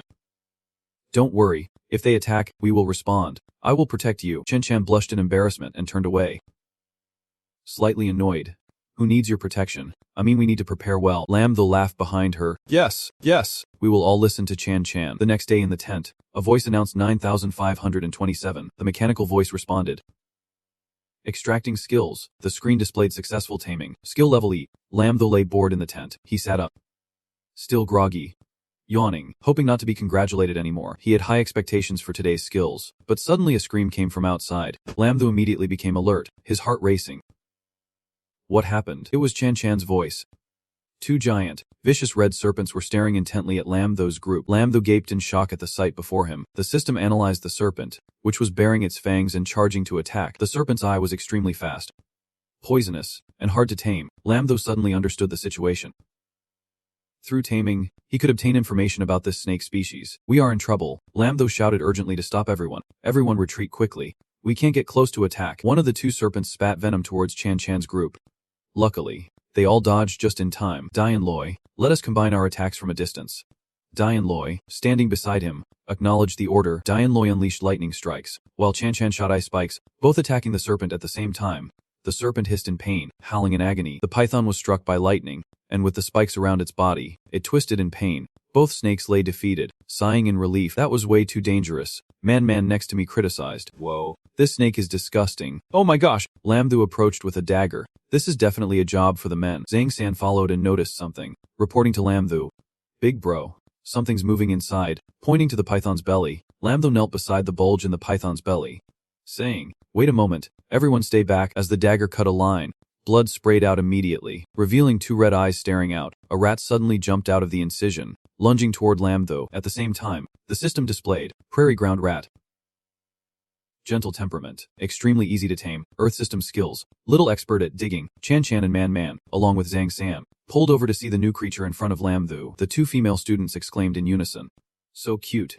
Lamthu still looked shocked. "What kind of toy is this?" Zhang San looked at the cute rat in front of him, a bit incredulous. "Rat, prairie ground rat." The little rat quickly became familiar with Lamthu, jumping onto his arm. Lamthu was momentarily speechless. "Yeah, this toy probably is not dangerous." Just as he finished speaking, the prairie ground rat lunged at Chan Chan, who exclaimed in surprise, "Hey, Lamthu, you can't stop this." Chan Chan hugged the cute rat, happily saying, so cute, so well behaved." The rat was content to be held by Chan Chan, but Lamthu shouted, "Get that rat off me." Long thought that this was a huge risk. Lamthu watched helplessly, clicking his tongue, then continued to cut open the python's belly. He pulled out 2 pure white pearls and 2 spirit beads, and the prairie ground rat behind him also squeaked. The little rat in Chan Chan's hands squeaked excitedly, as if it wanted the spirit beads she was holding. Lam Thu replied, "Dream on." The prairie ground rat dashed to the ground, looking very urgent. It danced around for a while, making a squeaking sound. Lam Thu seemed to understand and replied to it. "What? You are saying I can trade my stuff for yours? I do not believe it." Man and Zhang San, witnessing the exchange, shared the same thought, amazed that they could communicate. The prairie ground rat transformed into a little bandit, quickly lunging to snatch the spirit bead from Lam Thu's hand. Lam Thu stared as it snatched the item from his hand, cursing. Damn it. Unable to catch up, he could only watch the filthy rat run away with his stuff. Lam Thu's eyes were misty, and Zhang San approached to comfort him. "Big bro, it is just 2 spirit beads." Lam Thu thought inwardly, what a nuisance. You do not understand anything if you have money. Chan Chan noticed a sound not far away, becoming cautious and speaking up. "It seems like there is something." A loud explosion reverberated through the forest, rapidly approaching Lam Thu and the others. Man shouted, "Everyone. Look, everyone get into battle mode." Min said nervously, "I feel like a group of spirit beasts is surrounding us. And there are a lot of them." Suddenly, a hole appeared in the ground, and many earth mice jumped out, carrying colorful gems on their heads. Whoa. The group was speechless with surprise. The little mouse that stole the gem from Lam Thu earlier waved a gem and signaled behind it. The mice quickly got in line, each holding a gem and placing it in a spot, creating a small mountain of gems. The earth mouse holding the spirit gem brought it to Lam Thu. Lam Thu could not believe it and knelt down, pointing at herself. "Is this spirit gem for me?" The earth mouse nodded eagerly. "It means thank you for giving me 2 earth-type spirit gems." Min took out a notebook to jot it down. "There are 70 red spirit gems, 4 of which have skills. There are 52 blue spirit gems, 3 of which have skills. There are 61 green spirit gems, 3 of which have skills. There are 30 purple spirit gems, 2 of which have skills." Min calculated the total, coming to 213 spirit gems, some of which have skills. Trung Tam reached out to the pile of gems, marveling. Even though they were all bronze level, the quantity was impressive. Lam Thu picked up a red spirit gem to examine. Contemplating, it does not have any rare or earth type. Maybe these earth mice absorbed them, and the remaining ones only fit our team's attributes. At that moment, Lam Thu reached out to Trang Then. He should get the fire-type skill spirit gem. Trang Then was holding a spirit gem in his hand and quickly thanked him. "Lum, I just need a fireball skill gem. You can take the other spirit gems." Chen quickly said to him. He turned back and asked, "All of them?" She felt grateful remembering how he led everyone to fight the snake monster. In response to his question, she quickly continued, "Yes. This time we could easily deal with the snake monster mainly thanks to your leadership." Tam excitedly placed a hand on his shoulder. "That is right, big bro. Take it." Min praised him, saying it was thanks to the rabbit talking to this mouse that they were able to exchange, receiving so many compliments. He could only scratch his head in embarrassment. "I have not said much, but the other spirit gems are not effective for earth-type spirit beasts, so they gave us these." No longer feeling shy, he quickly put the spirit gems into his bag, mumbling, "If this is everyone's decision, then I won't be polite anymore." Chin quickly suggested to him from behind, "By the way, do you want to try absorbing them?" Hearing her words, he paused for a moment to think. Shortly after, he quickly attempted to absorb the spirit pearl. The energy from the spirit pearl surrounded him, the powerful essence enveloping him from all sides as he absorbed it. But he could not help pondering, having never absorbed a spirit pearl before. How should he do it? Touching the spirit pearl, the energy released made him feel a strange sensation that surprised him. After absorbing a significant amount of energy from the spirit pearl, Lam Thu had now broken through the bronze 3-star, and his body felt somewhat more comfortable. Zhang San and Men were both incredibly excited to witness Lam Thu's breakthrough, shouting, "Congratulations, big brother, on your breakthrough." Chan, standing nearby, could not help but admire the power of the spirit pearl, having just absorbed it and already breaking through. The strength of this spirit pearl was tremendous. Hearing those flattering words, he raised his voice. "No, for the past month, I have been training hard and was about to break through, so I did not have time for you to brag." She quickly interrupted him. "After all, congratulations were in order. This meant our team's combat power would increase a bit more." "Little guy.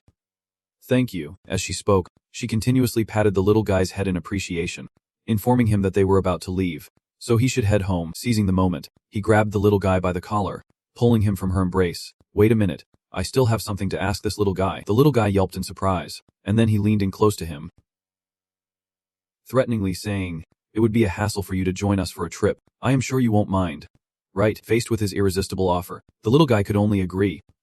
Meanwhile, behind them, the 2-star and 5-star had secretly been watching from behind the rock. The aggressive named warrior spoke up, "Boss, they are heading into the forest. Should we strike now?" The 3rd star quickly chimed in, "Leave those amateurs to me. I can handle them alone." But the 5th star intervened, urging caution. He scanned the group of Lam Thu and said to his companions, "Our squad has 3 powerful silver experts. Taking them down won't be hard. This is the only way into the forest. It is not a good choice. We need to let them walk a bit further. At this moment, the 5th star revealed his sinister face and shared a scheme.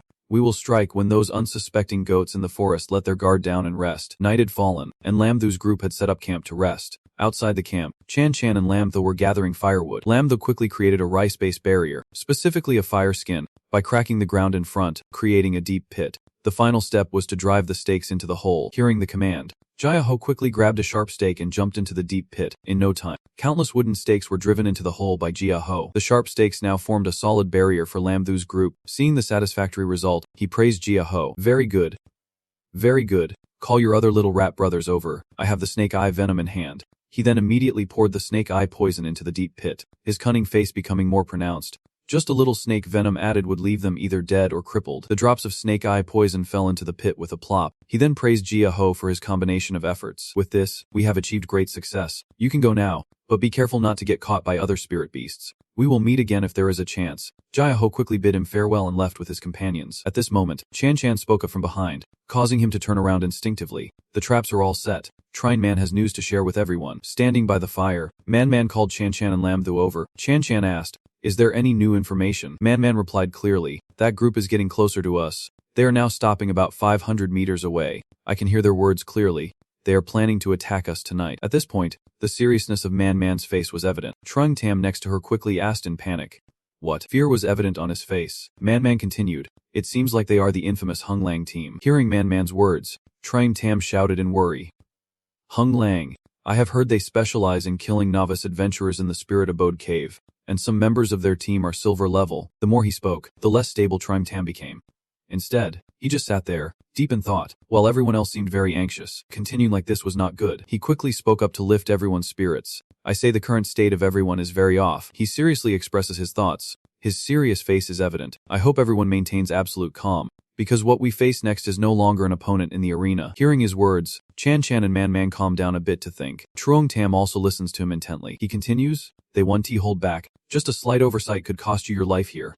Tram Kwai, when the time comes, you will be responsible for protecting Truong Tam and Trine Man. Their combat abilities are not strong, and we need to avoid them being targeted by the enemy." Lamtho calmly assigns tasks and outlines a thorough defense strategy. Seeing him like this, Chan Chan feels a bit moved and calls his name. She unconsciously reflects that these words were spoken by her captain, and just now, she had also unknowingly fallen into a state of tension. Lamtho encourages Truong Tam, saying he is an important support for them, so he must protect himself well. Thanks to his encouragement, everyone gradually regains their spirit. "The one you fear most?" Truong Tam has also perked up and responded affirmatively. Seeing the scenes before her, Chan Chan cannot help but admire his leadership skills, but he remains calm in a dangerous situation, which is truly impressive. Suddenly, he turns to her and starts a conversation. "Oh right. Chan Chan, if you feel scared later, my chest will always be open for you." As he says this, he shows a proud face, and she stands there speechless. At this moment, she secretly smiles, her face also turning slightly red. Chan Chan looks directly at him and, blushing, says, "Then I will rely on you for everything." Hearing her flirty words, he can't help but have a nosebleed. Inside, he keeps shouting that his goddess is just too adorable. Everyone rushes to support him after Chan Chan's teasing. Time passes, and in the blink of an eye, it is already 2 o'clock. Outside Lamthu's camp, the group of Engating is also lurking, keeping an eye on them. The hunting time has begun. Over here in the bushes, Ingin opens the battle with Tamtine and Nufatin. The group of Engitin, at the edge of the bushes, listens to the assignments, and Gogom assigns specific positions to begin the hunt. Lu Naf. Lo Thet. You are in the north, Lu Lasi in the south, Lu Ti and Luning in the west. The quick tongue Tinin asks, "Lu Aie, how do we strike?" After discussing the hunting strategy, the group of Engi Tin quickly moves to encircle the resting place of Lamthu's group. That Tin approaches Lamthu's location with a fiercely competitive look, while Engatin behind him continuously boosts morale, urging everyone to surround them. Nitin stands by, a bit worried, thinking that the boss might be facing a little issue. Before he can finish speaking, Nufatin is startled by the scene before him, an energy with a green starry glow wrapping around his legs. This energy seems to envelop that Tin, pushing him away. He is sent flying. Tine falls right into the trap full of stakes that Lamtho had set. Countless stakes pierce through him. Engi Tin, noticing the danger, shouts loudly to the group in the distance. What is going on? At this moment, Tine falls into the pit. Continuously screaming, their group is thrown into chaos because of this. The 5 stars ordered everyone to regroup due to the ambush. The 2nd star quickly reported the situation of their losses from the ambush. Old 7 and Old 6 have fallen. The 2nd star took the injured 4th star from the trap laid by Lamthu, who had a wooden stake stuck in his abdomen, and above him, the situation was still precarious. 5 stars cursed angrily. Damn it. These kids are just here to criticize Lamb though for their long-winded complaints. It is so disrespectful. Not letting anyone sleep in the middle of the night. 5 stars laughed painfully at their carelessness. After a whole day of hunting geese, unexpectedly getting pecked in the eyes by a few geese, the more he thought about it, the angrier he became. 5 stars was now furious.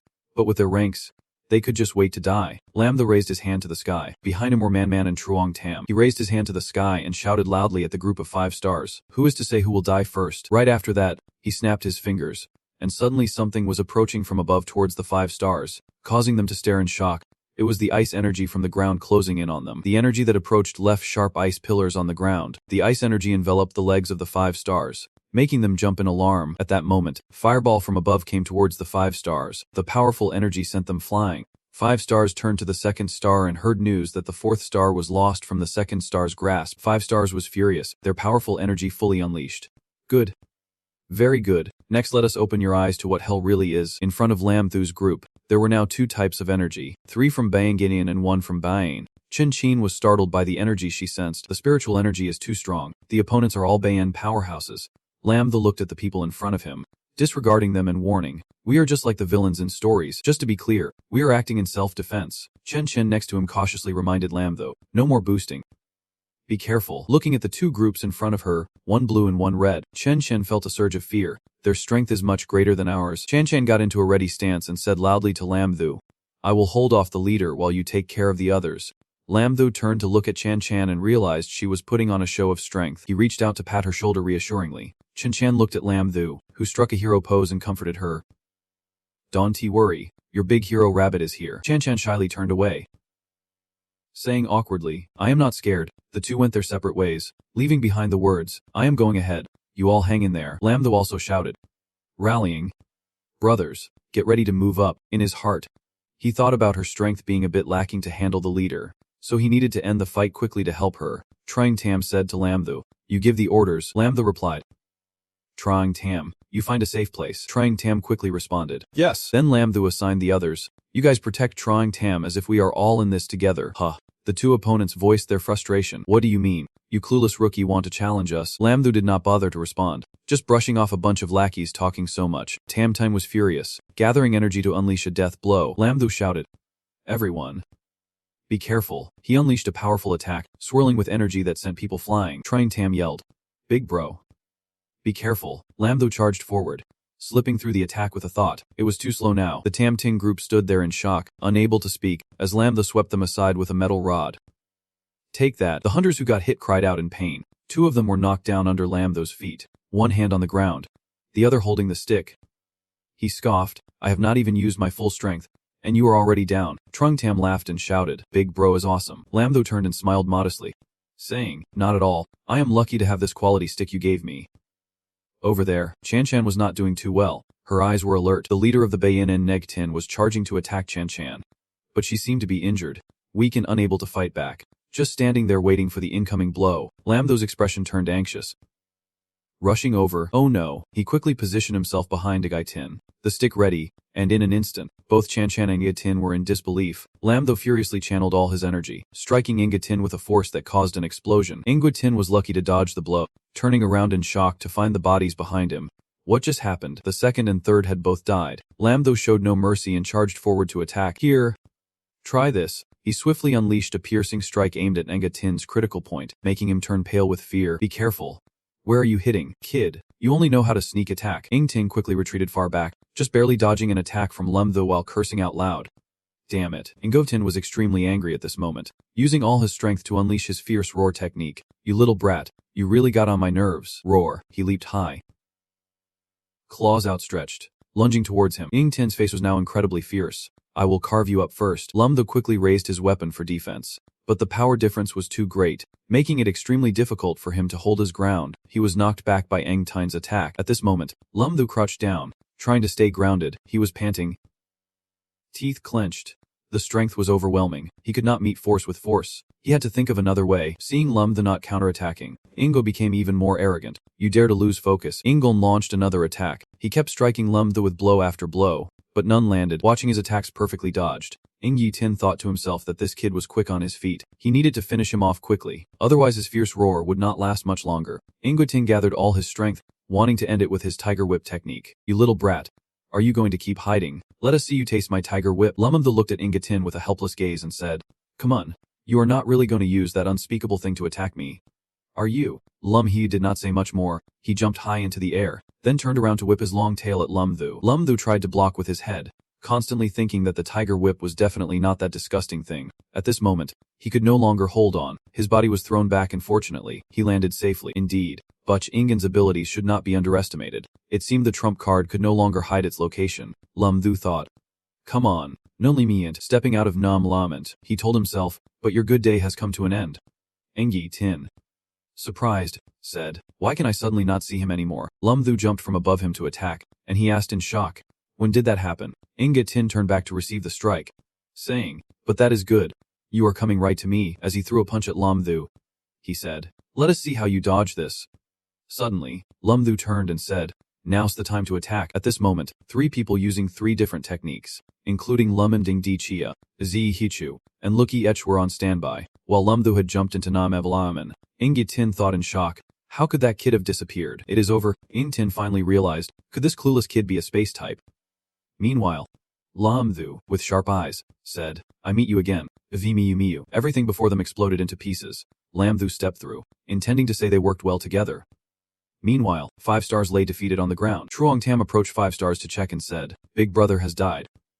Seeing him, Chen Chen reacted strongly, covering her mouth as if to vomit. Catching his attention, she crouched down on the ground. Lumthu comforted and asked, are you okay? Looking at Truong Tam and Man, he thought this backlash had a significant impact on everyone. Lumthu stood up and said, I know this is everyone's first time killing, but we are only K. He continued seriously, if we do not kill them, they will kill us. We are just defending ourselves. Moreover, I have no regrets about killing these scum. Thinking about the blood on their hands, looking at the 3 people in front, he continued to advise, we are here to put an end to their crimes, to prevent further casualties. Lumthu continued, let us calm down a bit, and find another place to rest. Everyone surely does not want to sleep next to this pile of corpses tonight.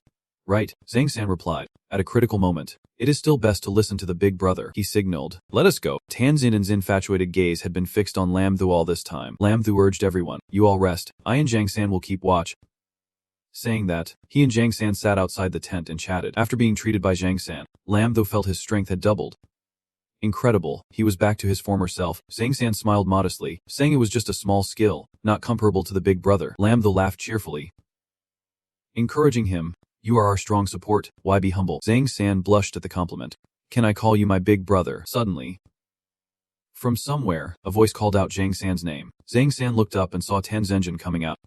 Surprised, he asked, big sister, why are you out here? Tan Zhenjin suggested, you should go rest, I will keep watch with Lumthu, but Zhang San would not dare. How could that be, or should it be me? However, Tan Zhen's gaze said it all.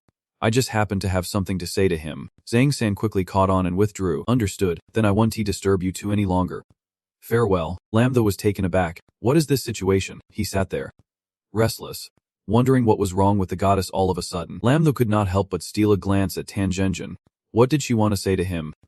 Suddenly, their eyes met, making Lumthu blush deeply. He had to speak up first. Do not stare like that just because I look handsome. I will get embarrassed.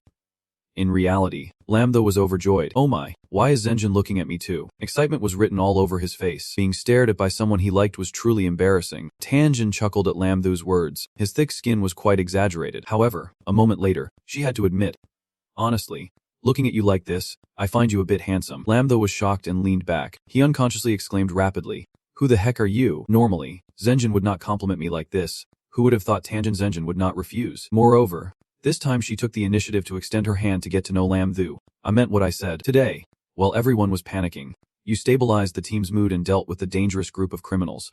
Bai Yin. She was extremely impressed by that. You are really cool like that. The more Lumthu heard, the less he could believe it. Finally, Chen Chen's emotions surged to the point where Lumthu grabbed Tenin Chen Chen's hand. He came over, his voice softening as he awkwardly asked, do you have someone? Tenin Chen Chen was taken aback, her face turning as red as a tomato. Sweat started pouring down her. Tenin Chen Chen quickly pulled her hand back and shot him an annoyed glare. Why are you asking this? Linda was taken aback and quickly tried to backtrack.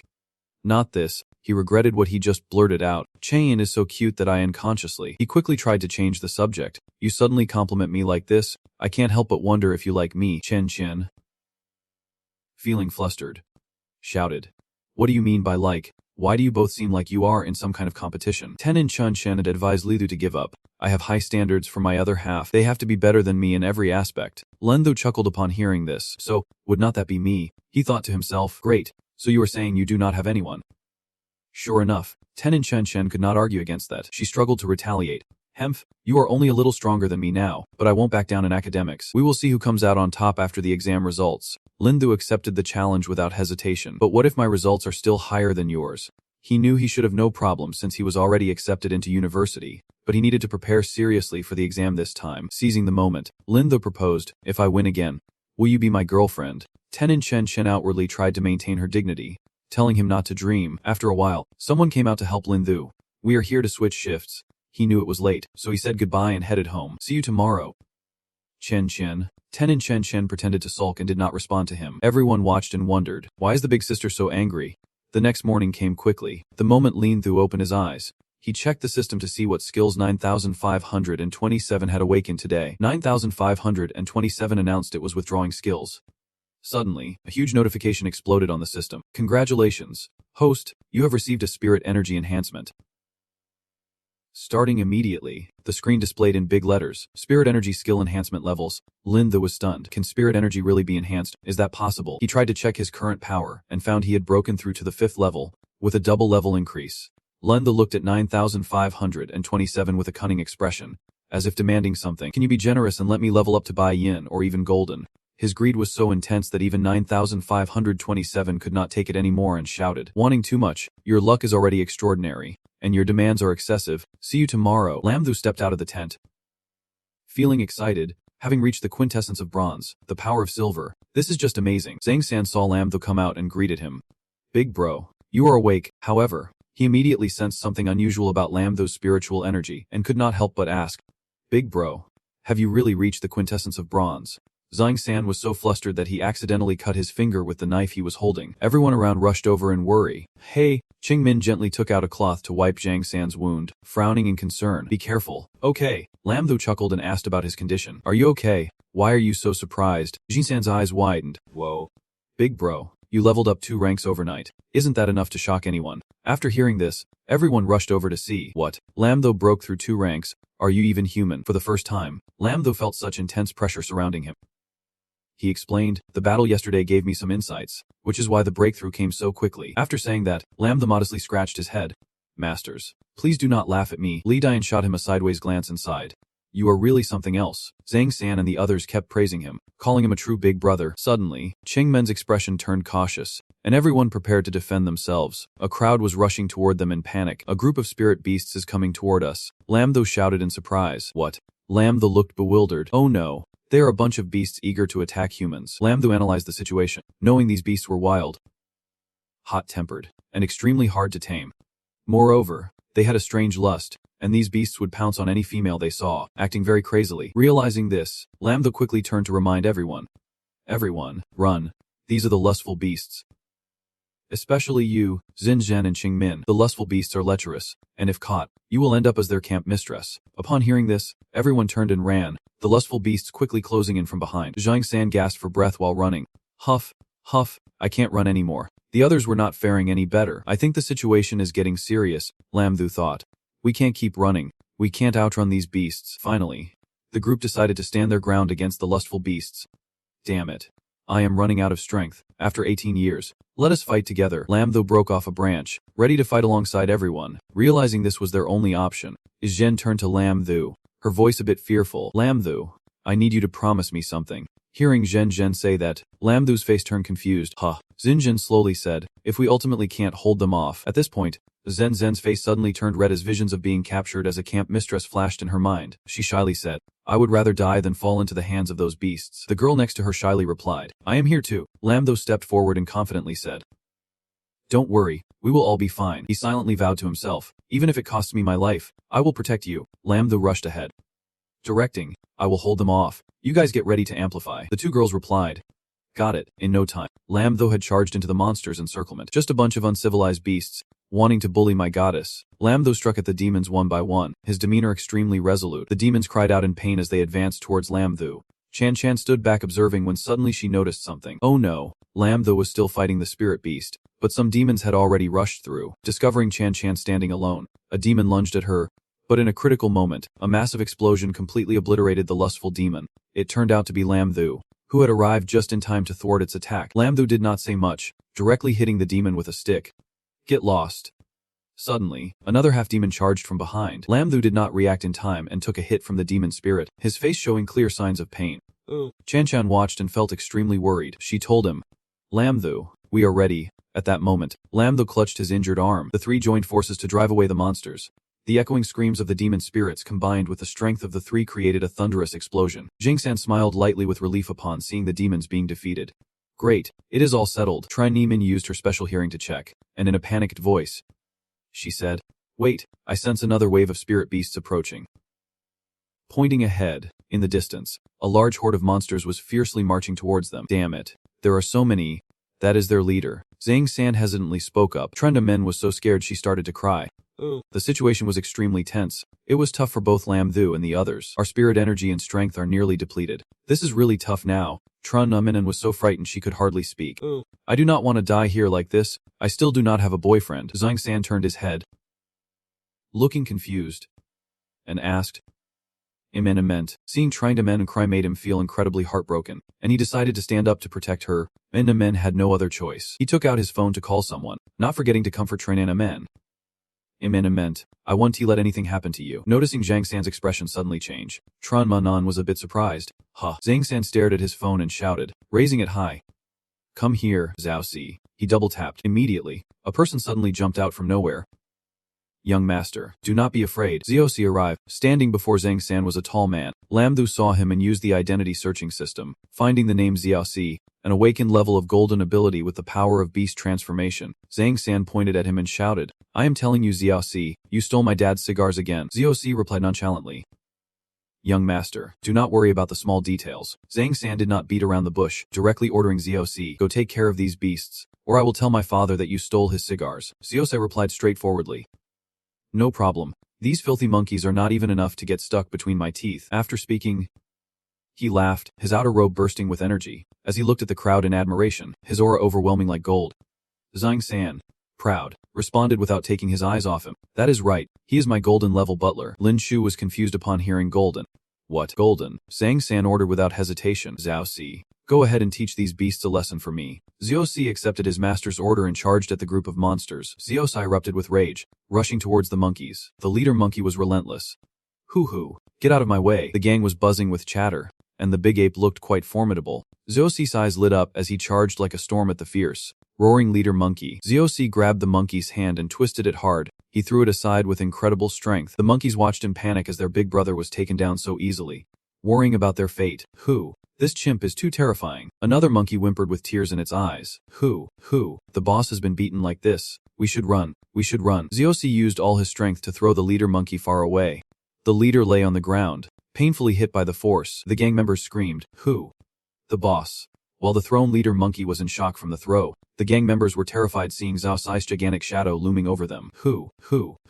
Do not come over here. Zhao Si was filled with rage, his eyes blazing, mouth constantly barking. He roared menacingly at the monkeys. Zhao Si transformed, radiating immense energy that made the monkeys flee in panic, screaming non-stop. Watching the monkeys with red bottoms fleeing quickly from Zhao Si, Lin Shu observed Zhao Si shaking off his coat, assessing his opponent. This is what a terrifying golden-level expert looks like. Zhao Si regained his handsome, charming human form and waved at Zhang San, saying, Young master, the matter is settled. I will take my leave now. He crossed his arms and smiled back. Thanks for your hard work. Rest assured about your cigars. Zhao Si jumped away, leaving behind a line. Thank you. Young master. Trine Man turned to ask Zhang San, has Zhao Si always been by our side? He smiled kindly and explained, Yes. Actually, it is not just him. Zhang San looked at Loi Dian to answer. Your family also wanted to send you to protect us in secret. In the end, they decided to send just Zhao Si. Your parents, after discussion, sent a representative to protect you as Zhang San mentioned. Zhang San scratched his head and said, Sorry, the family's discussion was only shared with me, and they emphasized 3 times not to tell anyone. Loi Dian replied coldly, Brother, do not blame him. Thunder's whole body was surrounded by spiritual energy, and he said confidently, If I had known about the protection, our trial would not have required any effort. But now it is different. The training over these past few days has enlightened me greatly. Thunder had broken through to the bronze 9-star level, feeling that the spiritual energy in his body was abundant. Lamtho was astonished, his eyes wide and mouth agape, as if he could fit a goose egg in it. Oh my, is this a breakthrough? Lamtho turned to look at Trine Man, who was also celebrating a breakthrough. Me too. Lamtho held the spiritual energy orb in his hand, deep in thought. If everyone has broken through training, then I too. Lamtho closed his eyes, meditating and feeling the source of spiritual energy swirling around him, silently thinking to give it a try. He felt his whole body lighten, energy surging in his body, excitement bubbling up. A warm current was flowing in his danchan. Could it be that Lamtho opened his eyes to sense the changes in his body. He tried his hardest, but all he produced was a loud fart, leaving everyone staring at him in confusion. After a while, Lamtho could only helplessly give up. He awkwardly told everyone that he thought he could break through, but after half a day, all he achieved was a fart. Upon hearing this, they all laughed and teased him. At that moment, a notification appeared in the system, stating that the host had recently broken through to Bronze 5-star, so wanting to break through again was just a dream. Those words made him feel a bit disheartened. After all, I am still a Bronze 5-star nobody. However, just when Lamtho thought he could not do it anymore, a thought suddenly flashed in his mind. It is the Spirit Pearl. Thanks to the system, he learned that the Spirit Pearl of the White-Silver skill system could immobilize enemies for a few seconds. The duration depended on the level, and all of this amazed him. The White-Silver Spirit Pearl actually possessed a rare sound skill. Lamtho turned back, calling out to Truong Tam, who quickly approached upon hearing his name. What is up, big brother? He held the Spirit Pearl in his hand and boasted. Kid, I just found a sound skill Spirit Pearl. I can only help you get here. Hearing this, Truong Tam was stunned, hesitantly asking him again. Big brother, this Spirit Pearl is very hard to obtain. Do you want it? At that moment, Lamtho recalled the gentle actions Truong Tam had towards Trine Man, so he immediately guessed. From what I have observed, you have feelings for Trine Man, right? Do you want to borrow this flower to offer to the Buddha? Truong Tam did not hide it at all, awkwardly scratching his head. Big brother, you really are observant. I genuinely like her. Memories of Trine Man gently feeding him suddenly flooded back. The rice is done, and fed me. He was overjoyed. Man is very gentle, a great cook, and has a kind heart. She will make a good wife. Hearing him ramble, Lamtho felt helpless. Was he really already thinking about marriage? With this Spirit Pearl, Truong Tam did not forget his contribution. He promised Lam Ka to transfer him 2 million, which made him very happily agree. Oh, if I am not careful, I might become a millionaire. Right now, he was happily holding the Spirit Pearl in his hand. I am so happy. How should I give this to Man? Her voice suddenly rang out from behind, catching Truong Tam off guard. Man, when did you get here? She explained that she saw you two giggling about something, and out of curiosity, she came to check when you were trying to hide the matter from Lin Cha. No, it is nothing. However, Lamtho from behind was not going to let you hide it that easily. He nudged you toward Trine Man. This kid is so shy at a crucial moment. Helping him made you momentarily lose control of your body and nearly fall. You are about to fall. Truong Tam knew this was the right moment, so he did not want to hesitate any longer. He knelt down on one knee in front of Trine Man. Man, please accept this, which surprised her greatly. Oh. After observing the Lin Chao you were holding, she was so surprised that her mouth fell open. This is the Lin Chao of sound skills. Truong Tam, did you buy this specially for me? You shyly replied, I bought it for you. I spent a lot of effort searching for it. This naturally gave her a lot of goodwill towards you. Trine Man hugged you tightly. You are so nice. It makes me really happy. It is nothing. This scene made the whole group of Lam, though next to you, feel like they were witnessing a romance. A moment later, Chan held a piece of paper in her hand. She observed what was written on it and gently reminded the group. All right, the show is over. Everyone pack your things. We need to continue. Lamtho immediately agreed. All right. Truong Tam saw that they were preparing to leave, so he called out, wait for us. Just like that, all 4 of Lamtho's group set off together. After walking for a while, Chan informed them that this was the intersection between the forest and the snowy field, and we would rest here for a night. Lamtho easily agreed. Okay, so they divided the tasks among themselves. You set up the tent, and you start the fire. While working, Lamtho glanced over at his goddess. Chan. He noticed that she was only wearing a short shirt while it was so cold outside. He gallantly took off his coat. He held the coat in his hand and walked over to her, reminding her, put this on quickly. Be careful not to catch a cold. This warmed her heart as she expressed her gratitude. Thank you. The corners of her mouth even curled into a slight smile. The next day, early in the morning, a magical beast approached their spot and roared. At that moment, they were still unaware of the creature's existence. Truong Tam saw Lamtho come out of the tent and cheerfully called out, Good morning, everyone. Come of breakfast. He just took a small piece of bread and informed the system 9527 to go outside to work. As usual, the system withdrew skills for him, currently extracting the skill of commerce proficiency. A level skill. Such a low-level skill made him feel discouraged right away, even though the system congratulated him. Congratulating the host for receiving an E-level skill, he was not happy at all. Don't call me 9527 anymore. Just call me useless. His words made the system very angry, and it did not hold back from cursing at him. Get lost. At that moment, Lam Thu thought to himself that his skills today were terrible and he needed to find some benefits. Then he called over to Truong Tam next to him. Truong Tam, pass me the honey. He immediately handed him a jar of honey. As he handed it to him, Truong Tam praised that the big brother also liked to eat bread with honey. Good taste. After a while, Lam Thu still had not gotten a jar of honey. He thought Truong Tam was being lazy, wondering why he had not brought it yet, leaving the guy confused. Did not I already pass it over? But in fact, the jar of honey had been taken by the beast. It let out a fierce growl at them. The roar snapped even the dazed Lam Thu to attention. However, before it could show off for long, Trine Man appeared. She used her skill, the Adong Master's roar. She kept encouraging Truong Tam and the others, telling them not to be afraid. Watch me. Not only did she take action, but Lam Thu and the others also joined in. Look at that. Just like that, the fierce beast from earlier had now turned into a little creature. Do not. A little later, the beast was beaten to a pulp, lying motionless on the pure white snow. At this moment, Chen Chan was unreserved in giving Trine Man a compliment. With your binding skill, our combat formation is much smoother, which makes her very happy. Then Chen Chan opened the paper again and quickly informed the group, let us prepare a bit more and continue on. We should reach our destination today. Hearing this, Trine Man felt very happy. Are we already close to the fox den today? So exciting. Lam Thu looked at the beast at his feet and came up with an idea. He took out a small knife as if to cut the ropes binding the beast. Seeing him working hard, Chan Chan approached to ask how he was handling it. We have to set off soon. He glanced at her and replied, almost done. Then he added that this beast was a treasure all over. I plan to throw it directly into the space. The moment he tossed the beast into his bag surprised her. No way. You are bringing this bear along, he calmly replied. No worries. It is not heavy at all. Hearing that, Chan Chan did not question further.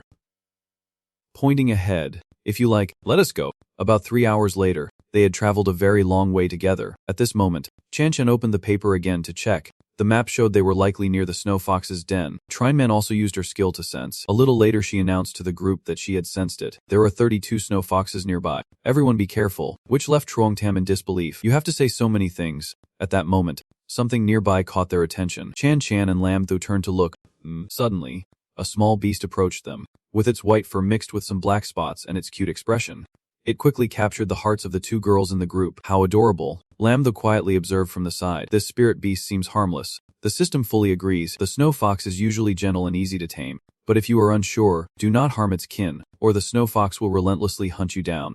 So he reflected on everything. The purpose of this spirit ruins journey for Chan Chan was to obtain the snow fox's skill orb. But it seems she really likes this little one. He wonders what choice she will make. He then slowly approached her.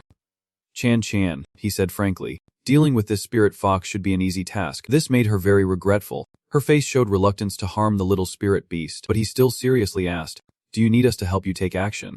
So she could only thoughtfully place the little spirit beast down in the snow. After a moment of contemplation, Chan Chan told the group, forget it. If we kill innocents just for a skill orb, how are we any different from those who ambushed us before? She quietly watched its small figure. A little later, she let go of her reluctance and happily said that seeing such an adorable spirit beast made her very satisfied. Hearing this, Lam Thu felt happy too. No wonder she is my goddess, beautiful and kind-hearted. Zhang San beside her praised her, saying she was indeed the elder sister with extraordinary grace. After that, she hinted to everyone that it was time to head back, but Lam Thu suddenly felt uneasy. Wait, he stood up and blocked the girls' path, saying they might not be able to head back just yet. It turned out that two large snow fox spirit beasts had appeared in front of them, growling at them in anger. A knowledgeable person like Lam Thu quickly realized the problem from their growls. They might have misunderstood that we were capturing their offspring. Chan Chan, upon hearing this, asked him how to resolve the situation. So what should we do? At that moment, the little spirit beast gently approached its parents. It explained everything to them. After listening, all misunderstandings were quickly resolved, and the large spirit beast was no longer angry. Observing this situation, Lam Thu happily announced, that little snow fox is really smart. It helped us explain. Hearing this, Chan Chan also sighed in relief. Really, that is great, Zhang San added. Good thing we did not do anything. But then you have a huge question for him. Back to the main topic. Big brother, can you understand spirit beast language? He casually fabricated that it was not true, just that he really liked animals. But inside, he felt secretly pleased to have skills like these today, thanks to those earlier E-level skills related to animals. Then he bravely stepped forward towards the two parent snow foxes. He finally wanted to see if he could get a bit of skill orb, making the whole group very worried for him. Be careful, they are still silver grade spirit beasts. Encouraging them like that, you can relax. Standing in front of a large spirit beast like the adult snow fox, he could still confidently introduce his purpose. Hello, we came here to find your spirit pearls. If you have any, I hope you can give me one. and I can trade something else with you. Upon hearing this, the two spirit beasts exclaimed in agreement, which made him very happy. Are you really saying that? But then they cried out in distress. With his skills today, he could easily understand what they were saying. Oh, you mean if we help you deal with your enemies, we can be given a pearl? Lamdo clenched his fists and asked heroically, who is the enemy? How dare they attach lovely spirit beasts like you? We will help you take it out. Hearing them mention the Snow Peak White Bear left him and the group astonished. What? You mean the enemy is a silver-grade snow bear? Could it be? At that moment, he reached into his pocket to see where the spirit beast from breakfast was, then he directly threw it in front of them. He pointed at it with a questioning look. They looked at it in disbelief that he had taken it down himself. It is this one. You are our great benefactor. To show their gratitude, the parents of the spirit beast gave him 2 spirit pearls. Take this. He happily accepted them. Thank you. Then he brought them to Chan Chan. He told her that these spirit pearls were gifts left by the previous generation after they passed away for the Snow Fox family. They gave us 2 pearls. Hearing this, she became very excited and was extremely grateful. I just want one to learn a skill. The group was also looking forward to her learning a new skill. Big C's. Try it out and see what power it has. Lamdo also gently encouraged from the side, wanting to see as well, although a bit shy. Chan Chan still agreed with them. That is fine. She held the spirit pearl in front of her, her eyes tightly closed to feel the energy of the pearl. A moment later, she conjured a huge ice bow and arrow, calmly holding it in her hands. After watching, Lamdo followed the trajectory of her shot. It flew past him like lightning, making him exclaim, so fast. Her arrow shot straight ahead. It easily destroyed everything in its path. After the arrow passed, a green circle immediately appeared, wrapping around the trees it shot through. Lamdo and the group admired this scene and could not help but exclaim again. So powerful. Loidine helplessly said, it is over. It seems there is no hope of surpassing Big Sis in the future. At this moment, Lamdo approached Chan Chan and praised her, congratulating her on acquiring a powerful skill, which made her shy and blush. Humbly saying, it is nothing. Let us get ready to head back. Suddenly, Trine Man came up with an idea and loudly told everyone, wait a minute. It is rare for us to meet. Let us take a commemorative photo together. Zhang San immediately agreed upon hearing this and hurriedly ran over to the 2 large spirit beasts. This phone is great. Let us ask our friend Taidechi to hold it for us. He placed the phone neatly on the thick fur of the spirit beast. All right, I have set the timer for 10 seconds. Trenamin called him back to her side loudly. Come on. Trying Tam. A moment later, a beep sounded, and they had a beautiful set of photos. This photo even featured the little spirit beast. 3 days later, Lumumthu returned home. He looked at his photo on the phone, zooming in to admire himself and Chen Chen. He kept smiling at the photo, feeling they looked great together when suddenly his phone buzzed with a notification. Ding ding, money has arrived in your account. When he checked his account, the screen displayed a series of deposits. You have received a transfer from Troning Tam. The amount is 2 million. A transfer from Trauma Quo, amounting to 300,000. And a transfer from Tenon Chun Chan for 3 million. Account balance, 6,180,000. He looked at the amount and made some quick calculations. The money from his friends has arrived, plus he has a skill gem for ice manipulation worth 5 million. So, this trip to Link A earned over 10 million. But he was still smug, thinking that if he performs well in next week's competition, he would completely meet Tron's criteria, leaving the system helpless. With his current abilities, people would not even want to talk to him. He looked at the system with disdain, questioning what was wrong with his abilities. Recently, he had been working hard. Lumthu even lied without shame, absorbing spirit gems and studying books every day. He was now at the bronze level 8 stars. His daily schedule looked something like this. One morning, Lumthu absorbed spirit gems. In the afternoons, he read books. 3 evenings, Lumthu sent goodnight messages to Chan Chan. Lumthu exclaimed proudly, and he even memorized the textbook. No one could understand high school textbooks better than him. At this point, he reminded the system, so let us stop wasting words. When extracting skills, the system has to comply while extracting skills. This annoying kid set it up. After a while of extracting skills, the system immediately announced, congratulations, you lucky damn host, you have received an A-level skill. Heavenly Eye. This skill left him a bit disappointed. He was already a genius, and it seemed he would not be able to use it during the exam. However, he thought of another purpose for this skill. Later, he could use it to help the goddess investigate if there were any perverts nearby who liked to spy on the dorm, making the system retort, is not that you? A month after the exam results were announced, Lumumthu and his group gathered at the Phoenix Internet Cave. Chin Chin looked at the screen, puzzled. Are we really the only ones taking the exam?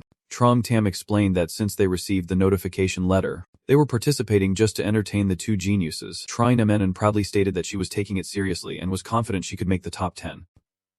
Hearing this, Trung Tam happily praised her. Armeni is truly impressive. Lamtha watched the affectionate scene between the 2, feeling a pang in his heart. They were getting along so well, it was too bitter to bear. A moment later, he adjusted his mood and returned to the main topic. The announcement time had come. Chan Chan suddenly leaned against him to watch the screen together. Eager to check, she did not notice that her 2 large breasts pressed against one side of his face, making him very embarrassed. He was so happy that he even had a nosebleed. Who could resist this feeling? When she saw his score, Chan Chan's face instantly turned dark. Lamthu, did you really not understand anything just now? She erupted in anger, unable to forgive, leaving him puzzled. What is going on? She adjusted her mood and pointed at the screen, softly asking, you got this kind of score? He looked at the screen, still in disbelief. His scores were all showing 150 points. The maximum, leaving them all speechless. Zhang San, after seeing his scores, immediately showered him with compliments. Lam, you look human but do things that are out of this world. It makes me so happy. Yet in this moment, only Chan Chan said nothing. She quietly checked her own score off to the side. When he wanted to see her score, Chan Chan shyly blocked him, saying there was no need. She turned away, admitting he performed better than her. This surprised Zhang San. Whoa. The big sister is admitting defeat. Meanwhile, Lamtho was so happy he had another nosebleed. Oh my. A moment later, he held up his phone for her to see. Chan Chan. Look, I am better at everything than you now. I even have money. When are we going to your house to discuss this? This made her immediately scold him. Discuss what? I have never seen anyone as shameless as you. Zhang San, witnessing him being scolded, could only say, it seems like Big Brother's love life needs more effort. He dejectedly admitted. Yeah. Then Zhang San and Cheng Min left. Before leaving, he reminded him, let us meet again in half a month. Don't forget we have to ride together to M City. He smiled and confirmed, I won't forget. With just 1 day left until departure to M City, he was packing his things in the room, feeling a bit reluctant to leave. This arrangement was decent enough. Although he only stayed for 2 years, he had inadvertently come to see this place as home. He did not know when he would be able to return. In this situation, the system suddenly appeared to tease him. Oh, I did not expect you to have such a sentimental side. This made him very annoyed. You always ruin the atmosphere. Just withdraw your skills. At this moment, the system reappeared, withdrawing skills, and a moment later, the screen displayed the message strengthening spiritual energy. Lamtho was very pleased. Lucky, I can enhance my spiritual energy now, he thought. While the system displayed that it would automatically enhance the spiritual energy for the host, it made him panic, yelling to stop it. Wait, do not always do whatever you want. This makes the system not understand what you want. Do not you want to enhance? After today, skills that are not enhanced will automatically disappear. Lamtho held a spirit pearl in his hand and explained. No, I have been stuck at bronze 8 stars for many days. I feel like I am about to break through. Using enhancement at this time is not worth it. I want to try to absorb one more. He quickly moved to the bed, sitting on one side with some spirit pearls beside him, and Lamtho immediately began to practice. Although he still felt hesitant, he had to remind himself to use all his resources today to absorb one more silver spirit pearl. Thanks to his recklessness, he managed to break through. Success. As soon as he broke through, he commanded the system 9527. Now you can use the spirit enhancement. It quickly accepted the order. Yes. Lamtho glanced at his 2 hands. Once again, he achieved a skill breakthrough. During a breakthrough, he always felt very comfortable. Breaking through to silver level does not take much effort. There were no obstacles during the breakthrough either. At this moment, the system notified him of a new skill. Because the host leveled up to silver, the space system would gift an additional new skill, telekinesis. The host can use their mental power to pull objects into their hands or control their movement from a distance. This new skill excited him. Telekinesis is so cool. Now I am going to try it. Lamtho quickly proceeded with his backpack. Backpack, come to dad. But at that moment, he could only lift the backpack, unable to move it closer to him even a bit, which frustrated him. What kind of skill is this? My spirit energy is running out. And the system laughed at him. Is moving objects in this space that easy? Do I have to keep practicing? Being laughed at, Lamtho angrily shouted at it. 9527. What are you laughing at? The system was not backing down and replied to him. Moreover, the weight of this backpack was considered hard to manipulate for a newbie. Shaking it was already giving him face. However, he was very stubborn, not believing the words, and continued, I do not believe it. Come here to me. The next day, Plight was happily walking down the hall, when she suddenly noticed that he had not closed his room door. Lamtho, you did not close the door. She peeked inside. Where are you? Little Thu. She only saw a piece of paper alongside an envelope neatly placed on the table, so she approached to pick up the paper and read what it said. The paper was a letter left by Lamtho for her. In the letter, he wrote, Sister Tyat, I am going to Shanghai to study. It has been 2 years already. I have come to see this place as my home. To avoid the sadness of parting, I did not give any prior notice, but I will come back to visit when I have free time. Lamtho.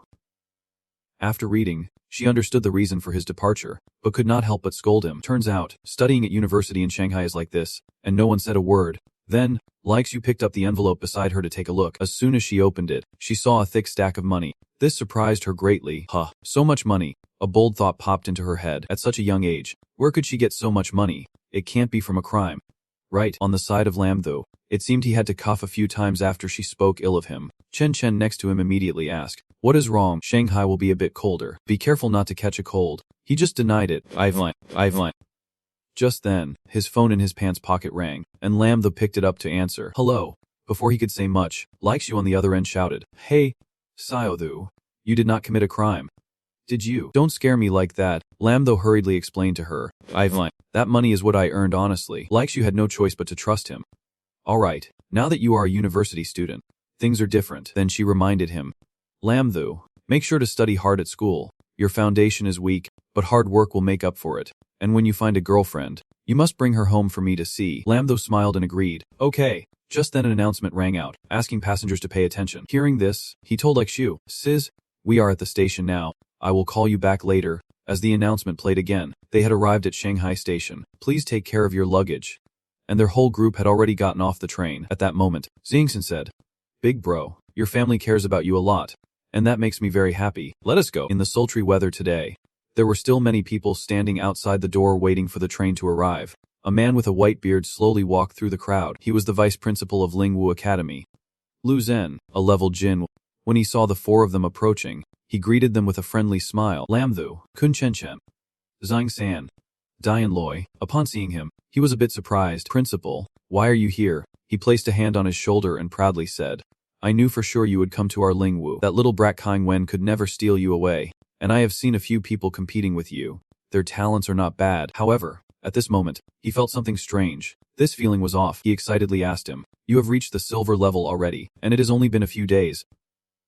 Before leaving, Lu Jin reminded him, "Kid, after you finish the enrollment process, come to my office." This left him confused. His face darkened as he thought, "What the heck? Just started school and I am already being called to the principal's office." A little later, at the school dormitory, standing in front of room 303, an upperclassman informed Lamthu and Zhang San, "You two will be in this room. And there are 2 roommates who will come over shortly." He nodded in agreement. "Yes, take your time, senior." When he entered the room, Truong Tam could not help but praise him. "Big bro, your development speed is really exaggerated. You have already broken through to silver in just a few days." He humbly replied, You noticed that too?" At this point, Truong Tam happily said, "But since we are in the same room, who knows, I might get a bit of your glory." Entering the path of rapid advancement left him feeling quite helpless. Long thought to himself that he should quickly pack his things and go find the vice principal. A little while after finishing cleaning up the room, he called for the system to appear. Before he arrived, 9527 heard him call for the system and immediately appeared. By then, its screen was already showing that it was drawing skills. A moment later, it quickly announced, "Congratulations, host, you have received ins level skill. Body enhancement," which surprised him. Did I really draw body enhancement again? The system even added that the enhancement was successful, so he asked System 9527 to check his current physical strength. Moments later, it quickly displayed that the host's current strength attributes were equivalent to that of a golden 2-star powerhouse, which made him very happy. "What? So theoretically, I am already a golden level powerhouse." The system candidly replied, "That is right, because the host's physical quality has reached the golden level, and then this level body enhancement will automatically upgrade to level skill." This made him very happy. A golden physique can still level up. At this moment, Truong Tam was tidying up, and he was still in the room. The boy called out, Big bro, why are you still here? Don't forget, the principal is waiting for you." Hearing him, he suddenly remembered. Then he quickly rushed out. Right, a little later, he was in front of the vice principal's office. He gently knocked on the door. And inside, he heard Lu Chen's voice, "Come in." Seeing him, he invited him to sit down. "Little Thu, please sit." As soon as he arrived, Lam Thu directly asked the question, not knowing what teacher Lu wanted to discuss with him. He only said it was nothing much, just wanted to ask him a few questions. He also comfortably replied, encouraging the teacher to ask. Lu Chen told him, "You must know about the current level classification." He recalled the pyramid map of the 7 levels and then asked him curiously, "There are 7 levels: copper, silver, diamond, true martial, and supreme. If I remember correctly, you are a beast transformation powerhouse, right?" And Nat Tri confirmed, "That is right." He then seriously inquired further. Little White Rabbit made him feel a bit uncomfortable but still said, "Yes." At this moment, he had a curiosity. "You did not have any special encounters, did you?" Lam though hurriedly pretended not to understand. "Teacher Lu, what are you talking about?" He did not understand. But inside, he was very worried about being exposed. Why did Lu Chan think that? Could it be that 9527 was exposed? No way.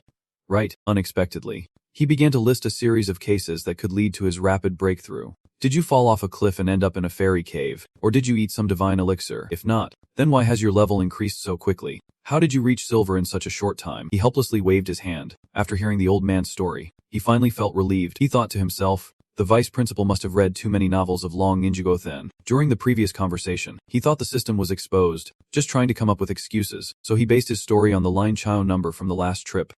However, the old man's face clearly showed disbelief. The upgrade time was too short already, and he had few skills as a beast.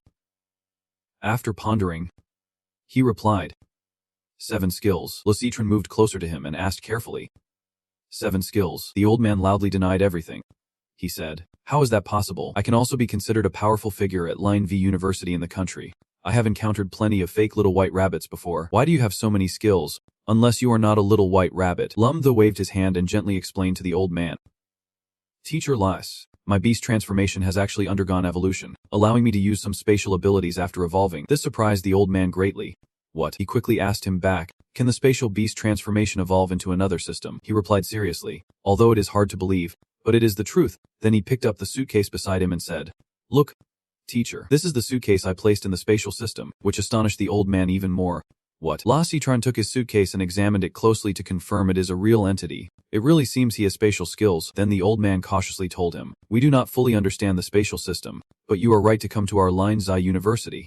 Then he introduced him to the school's principal. Because the only known true spatial system in our country is the principal of our school, Yu Ding Trech was very excited to hear that our principal is a spatial awakening master. He quickly avoided his eager gaze. He made up a random excuse. Unfortunately, he is not at school right now. I will introduce you to him later so you can learn from him. Then he curiously asked him, besides the evolution to the spatial system, does anyone else know? He did not hide and said, Kunin Chun Chan and Jiang San who went to Ling Kai for training both know. So the old man reminded him to tell them to keep it a secret. Lum Thu agreed with him. Yes. Teacher Las. At that moment, the old man suddenly called out, get up and show me a full-powered punch. It shocked him. What? The old man said that in the last competition. He sensed that the boy's physique was not simple. He wanted to test his true strength, so Lumda did not hesitate any longer. Sorry. Teacher Las. He threw a powerful punch right at the old man's chest. Seeing the old man say nothing, he asked concernedly, Teacher Las, are you okay? La Citron felt the impact of his punch earlier and was slightly afraid of him. At the golden rank, this kid looks weak on the outside, but inside lies a strength like a monster. At that moment, he asked, Kid, your physical qualities have reached the golden level. He politely replied, that is right. Should Master Luck continue? However, the master got angry and threatened to cut his scholarship, saying that the money for repairing the floor would be deducted from his scholarship, which made him very upset. No way, I respect my elders. How can you treat me like this? At that moment, the master pulled his foot out of the cracked floor and informed him of something. There is also a matter. The competition at Lengvo University in 3 months is not related to you. But if your physical qualities have reached the golden level, I have decided to sign you up. He pointed directly at Lin Thu. He was not interested at all, saying he would not go, who told the master to cut his feelings. The master then listed the benefits of the competition to persuade him to go. This competition is much more challenging than the previous Line Nang competition at Cao Trung, but his response was still indifference. Luck Zhen then used tangible rewards to persuade him. The champion's prize is very generous, not to mention the exclusive Platinum Spirit Pearl. Just the cash prize alone is 5 million. At that moment, he felt a sense of responsibility and agreed. Master Luck, rest assured, for the honor of the school, I will definitely try to make you speechless, kid. After that, he returned to his dorm room. As he opened the door, Zhang San looked at him excitedly from inside. Lun bro, you are back. Our roommate just arrived too. When he looked, he saw a friend with hair as green as Super Lu. He tried to suppress his laughter to greet him. Hello. He noticed Lin Thu's expression and quickly understood what he was thinking. He loudly explained, I only say this once. My hair color has been like this since I was in the womb, definitely not dyed on purpose. At first, his words made Lin Thu think he could read minds. Huh. How do you know what I am thinking? Are you some rare psychic? He shouted back in anger. Psychic? My foot. Your face shows everything you are thinking. This person is Zhang Hongyan, a 9th star plant system. At this time, Lin Thu looked at his second roommate, only to hear him say this guy is your father, coming to register with you. Hello, uncle. Lin Hongyang was dumbfounded, suddenly being called the parent of his friend, making this dormmate very angry. The kid Lin Thu quickly felt an ominous killing intent and wondered, what is wrong with this uncle? The blonde friend angrily asked him back, are you kidding me? At this moment, Zhang San hurriedly explained to him, Lun bro, this guy is also our roommate. which really surprised him. Huh. He also took out his to show him. Line the looked at the blonde friend in front of him with many questions. He really is 17. Half a year younger than me. How did he grow up looking so mature? He was not interested in answering him. I refused to answer that question. Even though many people say that, a moment later, Hong Dong spoke up. Alright, no more. Now that everyone is here, let us sort out the seating in the dorm. Truong Tam agreed as well. Okay, everyone take out your ID cards. So the four of them took out their ID cards to compare their birth dates. After comparing, Lam Tho was the oldest, and he proudly laughed. Look at this, I am definitely the boss now. Hong Dong was upset and said it was annoying. Thinking it was him, Truong Tam jokingly suggested, then we will call you the second brother. But Hong Dong disagreed. He angrily said to call him the second, although he did not understand why. Lam Tho agreed as well. Huh. Alright, second brother it is. A moment later, someone came to their room and called. Students, the tutor has announced a gathering in class. Hearing that, they quickly replied, okay, we are coming, let us go. A little while later, all four of them arrived in class. There were already many classmates who had arrived before them. They stared at Lam Tho's group.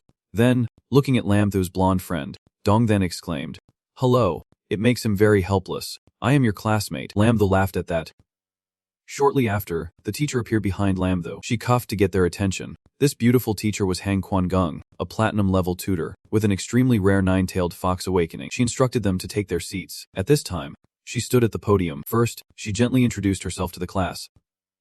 Hello everyone, I am your tutor, Hang Quan. In the upcoming time, if you need any help, feel free to find me. After that, she got into the main topic. Today I called everyone to a class meeting. Mainly there are two things.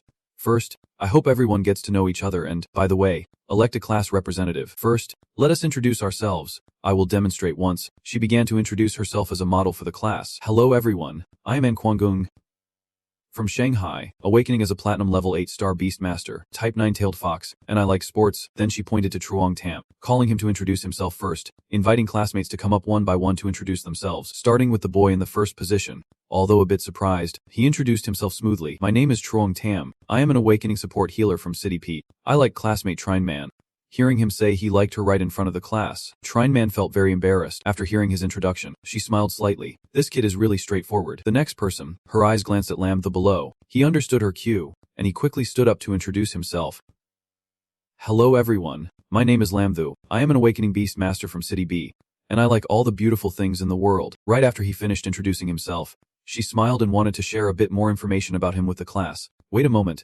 Do you all remember him? He is the only one who scored full marks in this exam. His beast type is a rabbit, with just a few pieces of information. Even before she finishes speaking, the whole class already knows who he is. They are talking behind his back. I heard there was a freak in this exam scoring full marks, but I never expected it to be in our class. But is this guy just relying on his cultural subject scores to get in? Although he felt a bit angry, he did not want to bother arguing with them. What they said did not affect him at all. At this moment, Kwon Ying invited the next students to introduce themselves. The next classmate was asked to introduce themselves. After a while, she moved on to the second topic of the class meeting today. Alright, everyone has introduced themselves, and I am sure you all know a bit about each other. Next, we will proceed to elect the class president.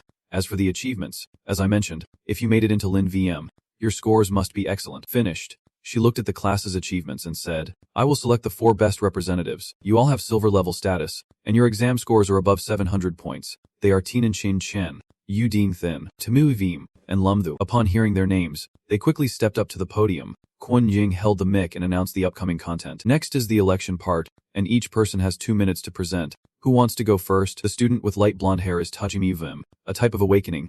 A hawk, with a beast transformation of white 1,000-second stars. Muvim spoke. I will go first, she agreed, saying that TMVM would speak first. He took the mic and spoke clearly. Hello everyone, I am TMVM. First of all, I want to thank my advisor for giving me this opportunity to run for class president. He proudly listed his achievements. Since elementary school, I have always been the class president. With rich management experience, I believe that once I become class president, I can turn our class into the best class at Line V University.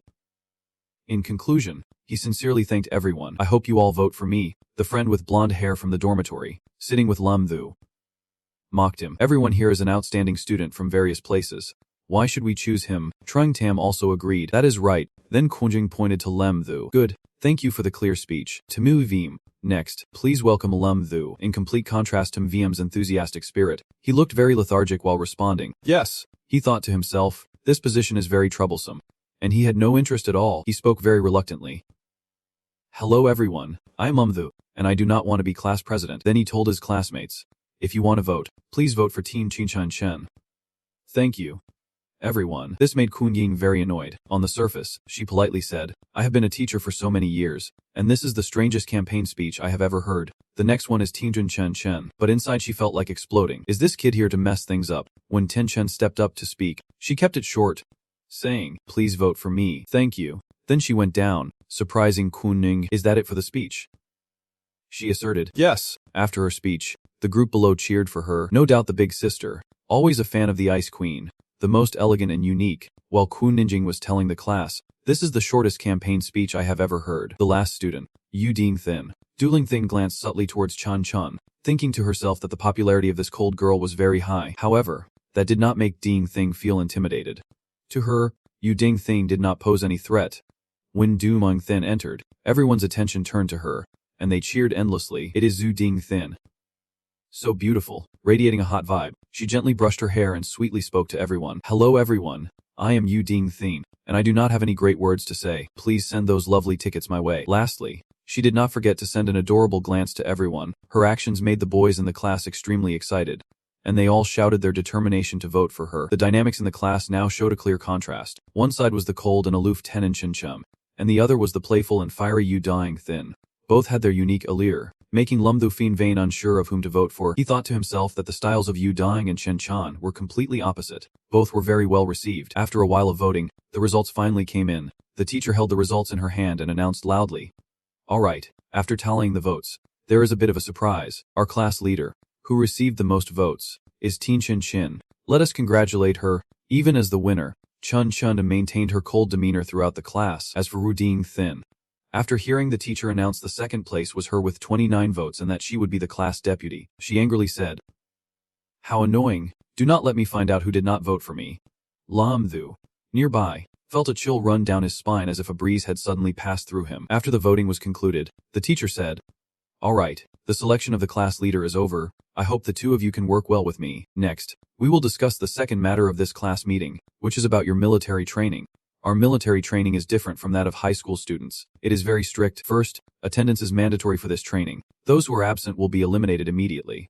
Second, the instructors we invite are soldiers who have truly experienced life and death. The elite from the Zook team. They will train you like soldiers. Hearing this, Lum Thu turned to Team Ev Vim. Confused, is the Zook team really that famous? Team Ev Vim looked at Lum Thu in surprise. You do not know the Zook team. Seeing that Lum Thu seemed unaware, Yu Dijing Thane explained to him, the Zook team is the only flight team in our country. It is said that members of the team either are awakened with beast-like flight abilities or possess riding spirit beasts. Watching Lam the lost in thought, Odoong Thien could not help but be drawn in. She focused on him and suddenly found this top scholar quite handsome, so she decided to strike up a conversation.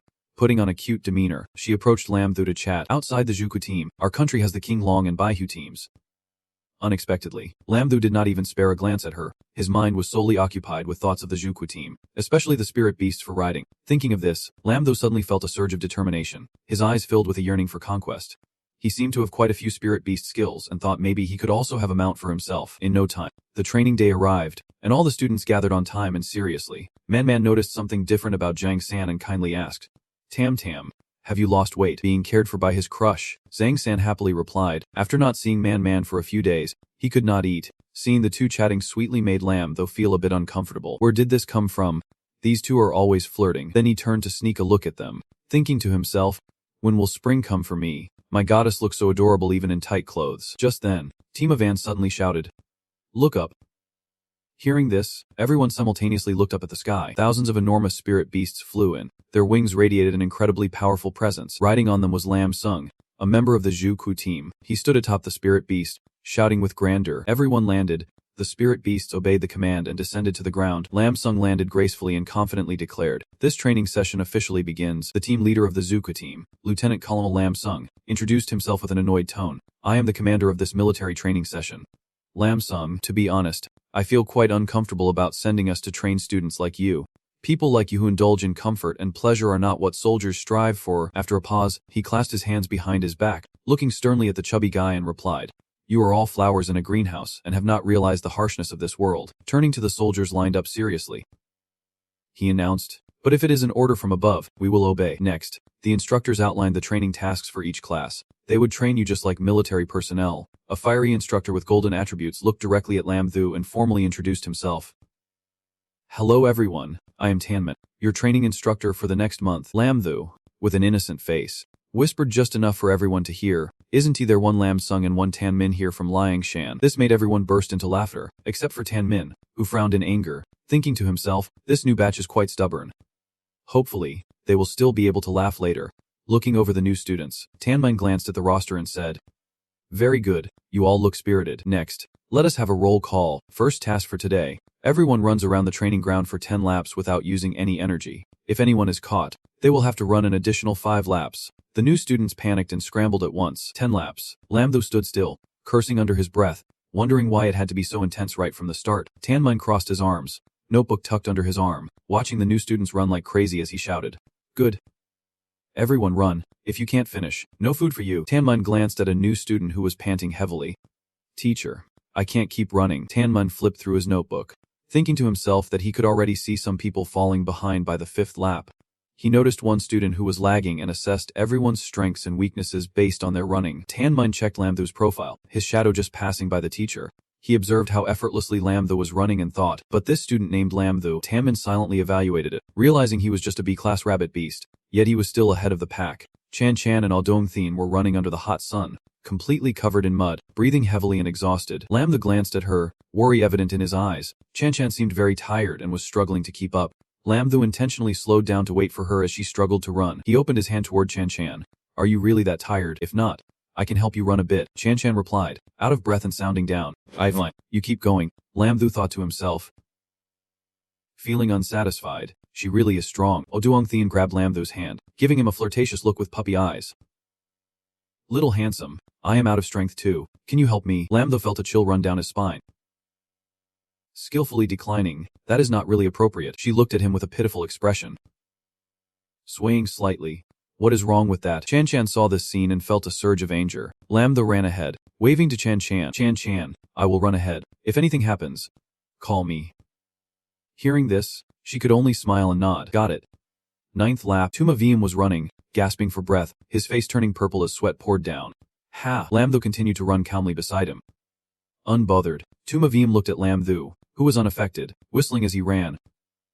Feeling furious. Finally, it was the last lap. I was in first place, but this damned rabbit keeps up with me. Fine. I can handle the lead, but I do not want to lose to him again. Tuma Viem glared at Lam Thu, grinding his teeth, thinking it was unforgivable, causing him to shiver unexpectedly. Seeing Tuma Viem's tired struggle, Lam Thu secretly laughed to himself, thinking that to hide his own strength, he had to modestly run alongside this guy. If his speed was at least decent, he would have finished 20 laps by now. Lam Thu looked back and saw Chan Chan and Alduong Thien glaring at each other, thinking to himself that at this rate, his stamina seemed to be much higher than everyone else's. Tuma Viem noticed Lam Thu daydreaming and immediately sped up, cursing under his breath. Does this damn rabbit look down on me, running and glancing around like that? Lam Thu and Tuma Viem exerted all their strength to run forward. He thought to himself, as the mighty eagle, how could he lose to a rabbit? The finish line was right in front of them. Tuma Thien gritted his teeth, unable to hold back any longer. He had to charge ahead. Tuma Viem sprinted frantically, not forgetting to glance at Lam Thu, making him wonder why this guy suddenly sped up like that. Lam Thu watched Tuma Viem run like a wild horse and thought to himself, calm down. I am not competing for first place with you. I just need second. Why are you running so fast? Lam Thu caught up with him, thinking to himself that he had to remain humble and just stay steady behind him. Tuma Viem was furious and asked, you can still run. He closed his eyes tightly. Teeth clenched. Tuma Viem madly accelerated, leaving Lam Thu far behind. Continuously shouting, I am going all out. I absolutely cannot lose to a rabbit. In his haste, he tripped over a large stone, causing Tuma Viem to tumble forward. Lam Thu saw this and cursed under his breath. Damn, I just sped up and can't stop now. With each stride becoming longer, he prepared to cross the finish line. Lam Thu, with tears in his eyes, thought, why is this kid so weak? I have given way like this and still can get first place. Tuma Viem lay flat on the ground, constantly complaining, what did I work so hard for in the end? Just to get second. Kunming looked at the list, calling out to Lam Thu. Congratulations, you got first place. Your name is Lam Thu, right? Kunming looked at him, his eyes excited and cold hands on the table, saying, well done. After running 10 laps it seems you have no pressure at all. Lam Thu thought to himself. Oh no, is my performance a bit excessive? Kunming's eyes widened as the newcomer, who had just been lively and rosy, now looked like a trembling old man. Hunched over. Constantly complaining, I am so exhausted. My arms, legs, and waist all hurt so much. Lam Thu thought again. Can I still pretend a bit? Kunming ignored the foolish look of the newcomer, jotting down in the notebook. Anyway, I have memorized your face, kid. Lam Thu sighed in frustration. His modest running plan was ruined. Seeing Tu Mavim sulking, Lam Thu inwardly blamed him, thinking it was his fault that he did not get first place despite letting him go. Trash. Truly trash. Tu Mavim looked up, seeing Lam Thu staring at him. Angrily shouted, What are you looking at me for? If I had not fallen, first place would definitely have been mine.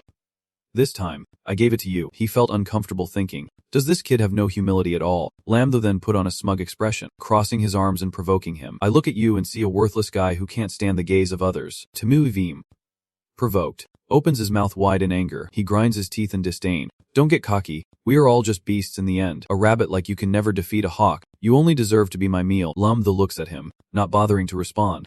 I doubt you know anything about my beast transformation. All the newcomers have completed their 10 laps. Tinmin smiles with satisfaction, thinking they have all finished running. At least this group has shown some determination. Tinmin shouts. Everyone gather. Once everyone is assembled, he says, I now have a basic understanding of each of you. The next training item is the second phase. Split into 5 groups for push-ups, 100 each. The chubby boy slaps his forehead, constantly groaning. Oh man, this is hell. My legs just got wrecked, and now it is the arms. Lam Thu and Tu and Tvm just quietly listened to the announcement from the instructor. Temin Min, holding a notebook, stares at Lam Thu and commands, everyone line up for individual training. No slacking off. Count loudly for me to hear. Tun Min eyes the newcomers, focusing especially on Lam Thu and Jimyum. Who can stop chattering? I will keep an eye on you, if I catch anyone slacking. Congratulations. Your whole group will start over. Ten Min opens the thick notebook and says loudly. Alright, let us start. With the instructor's command, everyone trains seriously. Tintimiyim performs the moves very skillfully, his face full of confidence. He thinks to himself, push-ups. I have trained in this before. I should be able to win. But that thought crumbles when he looks back at Lam Thu, watching Lam Thu's swift and decisive movements. Timuvim's eyes widen in shock, exclaiming, what the hell? What kind of monster is this kid? How can he go so fast? Not just Timuvim, but even the training instructor is taken aback by Lam Thu's strength. Realizing he is being noticed, Lam Thu thinks to himself, never mind, I do not care about being humble anymore. Either way, it seems my strength has been seen through by the instructor. Even if he sees through me, he can only see a hair from 9 bulls. The instructor is astonished by Lam Thu's youth and strength. He immediately looks at the list, staring at Lam Thu's name for a long time. This kid is exceptional. I need to pay attention to him. The instructor then announces, the last group has completed. Everyone is exhausted, lying on the ground. Tatimi VM sits down, panting and sighing. This instructor is a devil. Yu Dijingthin lies on the ground, gasping for breath, nearly dead. Thinking she can go on, just as she has had a short rest, the instructor says, alright, morning training is over, you all have 2 hours to rest, we continue this afternoon. Everyone is worried. Hearing this, Tatimi VM speaks up, what, are we still training today? One student complained. Oh my, the teacher's face darkened upon hearing that. I sense that some of you are a bit dissatisfied. How about this? I will give you all a chance. This afternoon, you can challenge me. I will suppress my cultivation level to match yours. If you can defeat me, you will be exempt from a month's training. Then he held up the tracking notebook. Moreover, all achievements in this training session were outstanding. So, who wants to challenge? Timo VM looked at the teacher and asked, Teacher, are you sure you will suppress your cultivation to match ours? Tunanmin replied, yes, I am currently at the golden 3rd star level and will suppress to mid-level platinum. Timu VM confidently responded, alright, teacher, we accept your challenge. Ha! Alright, hearing the teacher's proposal, Lam Thu briefly contemplated. This challenge sounded quite interesting. Then he turned to the teacher and asked, Teacher, can we use weapons in the competition? What will my weapon be? Lam Thu asked casually. Temin Min, hearing this, looked slightly fearful, thinking of guns. If Lam Thu used a gun in the competition, that would not be good. Even though I am at the golden level, I can handle firearms, Lam Thu explained. Reporting to the teacher, it is a regular weapon. Tunanmin breathed a sigh of relief upon hearing that. Then it was settled. In the afternoon, he whispered, you should have said that sooner. Lam Thu happily said goodbye to the teacher. In the afternoon, as they met, Trutrunning Tam excitedly ran after Lam Thu. Big bro, do you want to challenge the teacher too? I will cheer for you. Lam Thu did not realize that all his actions were being recorded by the Zhuk team. Lumixung looked at the screen and curiously asked Lustron, That kid seems to have better potential than the others. But why is the teacher paying so much attention to him? Lo Citren replied, he is my most promising new student this time. He focused on Lum Thu and said, this trap was set up by him. Hearing Lostram's words made Lum Im-sung curious. He dared to make a move right in front of the teacher. If there is a chance, I must get to know him better. Lo Citren continued. There are a few others I personally selected for you to train with. Lum-sung smiled happily. Yes. Teacher, make sure to complete the mission. Lo Citren gently patted Lum-sung's shoulder. All right, do not be so rigid. Then he glanced at his face and said, Little Lam, the scar on your face has been there for years. Why do not you let someone from the healing department help you recover? Lum-sung's expression changed as he replied. Teacher, I once swore that as long as the culprit is not punished, I won't treat the scar on my face. His gaze turned cold, leaving it as a reminder not to forget the pain. Seeing Lum-sung's deep hatred, Lo Citren could only sigh. It has been so many years, and you still can't let go. I can only wish you find him soon. Lum-sung turned his head and said loudly, I will find him. Regarding this matter, I have some clues, and I believe that day is not far off. Exactly what? All the students gathered at the training ground to watch the martial arts competition. Over here, Lam was rummaging around in the bushes. Truong Tam approached and asked, Big bro, what are you doing? The challenge is about to start. Lam Thu Dam Chiu looked at the broom in his hand and said, I am looking for a weapon that feels right. Then he turned to Truong Tam and continued, Isn't the staff you gave me before broken? Truong Tam suddenly remembered and quickly replied, Oh right. Then he extended his hand to high-five someone. From the bushes, a person suddenly jumped out holding a long spear. Truong Tam excitedly showed it to Lam Thu. Lamka, this spear is made from a rare alloy. Take it. Lam Thu was delighted to see it. Oh, you prepared this just for me, he said, taking the spear and examining it carefully. It looked highly lethal and beautifully crafted. Truong Tam, you really have a good heart. Teacher Lam Thu really likes the gift I prepared. Truong Tam, with a joyful and shy expression, replied, as long as Lamka likes it. At that moment, the instructor happened to walk over, looking very eager, as if the students were ready, wondering who would go first. Hearing Qian Ming's voice, Lam Thu was startled and turned around. Huh. It seems they are starting, with Tim Mavim confidently saying, I challenge you. Teacher, he calmly said to Qian Ming, I am a second-tier awakened beast transformation user, with the form of a hawk. Please guide me. Instructor, Qian Ming found this a bit interesting. Thinking to himself, the Zuko squad not only has mounts but also has a part that can transform into bird beasts, and he has had several duels with them. He said to Tim Aviam, Oh, is that so? Transform into your beast form, and remember to take off your clothes. Tim Aviam focused his energy and began to transform. His arms turned into the wings of a hawk, and he immediately soared into the sky. Tim Aviam adeptly unleashed the spirit technique. Light slash, from the air. Truong Tam was stunned, watching with his mouth agape. Lam Thu, seeing this for the first time, could not help but admire it. This is the first time I have seen a transformation like this. Being able to fly and attack at the same time is so cool. Kunming only sneered and unleashed a metal attribute transformation. Seeing his attack being effortlessly blocked like that, Team Avim was truly furious. Damn it. He immediately unleashed the spirit technique. Light slash. Lam Thu watched Kyun Ming from the side. Feeling admiration, the instructor was an awakened user of a rare attribute. No wonder he dared to say that whoever could defeat him would not need to participate in training. With such high defense from the metal attribute, who could possibly attack him? Seeing his strikes completely ineffective against Kyun Ming, Team Avim was stunned, unable to believe his eyes. Watching Team Avim nearly exhausted, Kyun Ming took the initiative to ask, Kid, your spirit power is running low, right? Do you admit defeat or should I defeat you? Although unwilling, Team Avim could only helplessly say, I admit defeat. Kyun Ming turned around lazily and said, Next person. Oh Dong-Thien walked up without saying a word. Oh Dong-Thien, a Baiyan third-tier awakened fire attribute user, smiled proudly. Please guide me. Taming replied coldly. Let us get started. Dong-Thien began with the fireball technique. Taming skillfully dodged, but he thought the damage from this small fireball was not significant and easy to avoid. However, this girl dared to challenge him, so she could not just have these skills. Suddenly, a storm of fire appeared, and Taming used his defense skill. Iron Wall. The flames made it a bit challenging for someone like him, an awakened metal-type user. He thought to himself, I should still use my skills. There is no need to feel like I might fail. He estimated the temperature of the flames to be around 1500 degrees Celsius, which was somewhat difficult to handle. Duong-Thien exerted all her strength into the skill and soon felt exhausted. Breathing heavily, she said, I can't go on. I admit defeat. I have run out of energy. Tanming wiped the sweat off his face and told Dong-Thien, You, my classmate, are not bad at all. He looked at her from a distance with a puzzled expression. Tanming simply thought he would not overthink it and decided to attack. With that, he charged straight at Duong-Thien. Unexpectedly, Duong-Thien used this tactic to lure Tanming closer. Seeing her prey trapped, she could not help but smile smugly. She shot a fireball towards Tanming, reminding him to be careful. Caught off guard, Taming was momentarily scared and shouted, "What?" However, due to his vast experience, this little trick did not faze him. Taming instinctively used his wood and metal defense. Duong Thian saw Taming struggling to defend and proudly said, "I can't go easy on you, teacher." Then she unleashed all her strength in a fiery attack. Taming was terrified as the fireball came rushing towards him. This new student was incredibly powerful. Despite trying his best, Duong Thian still had to admit defeat. After Duong Thian, Chan Chan was the next to challenge. She stepped forward and coldly said, "Tan Chan Chan, awakened ice type, please guide me." Teacher. Taming looked at Chan Chan and secretly praised her. She is already at 4 stars as a new student.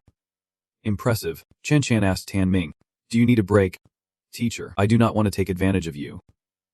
Hearing this, Taming quickly replied, "No need. After all, I am a gold level expert. My energy is still plentiful." Upon hearing Taming's words, Chan Chan immediately took her fighting stance and reminded him, "Then please be careful." Teacher.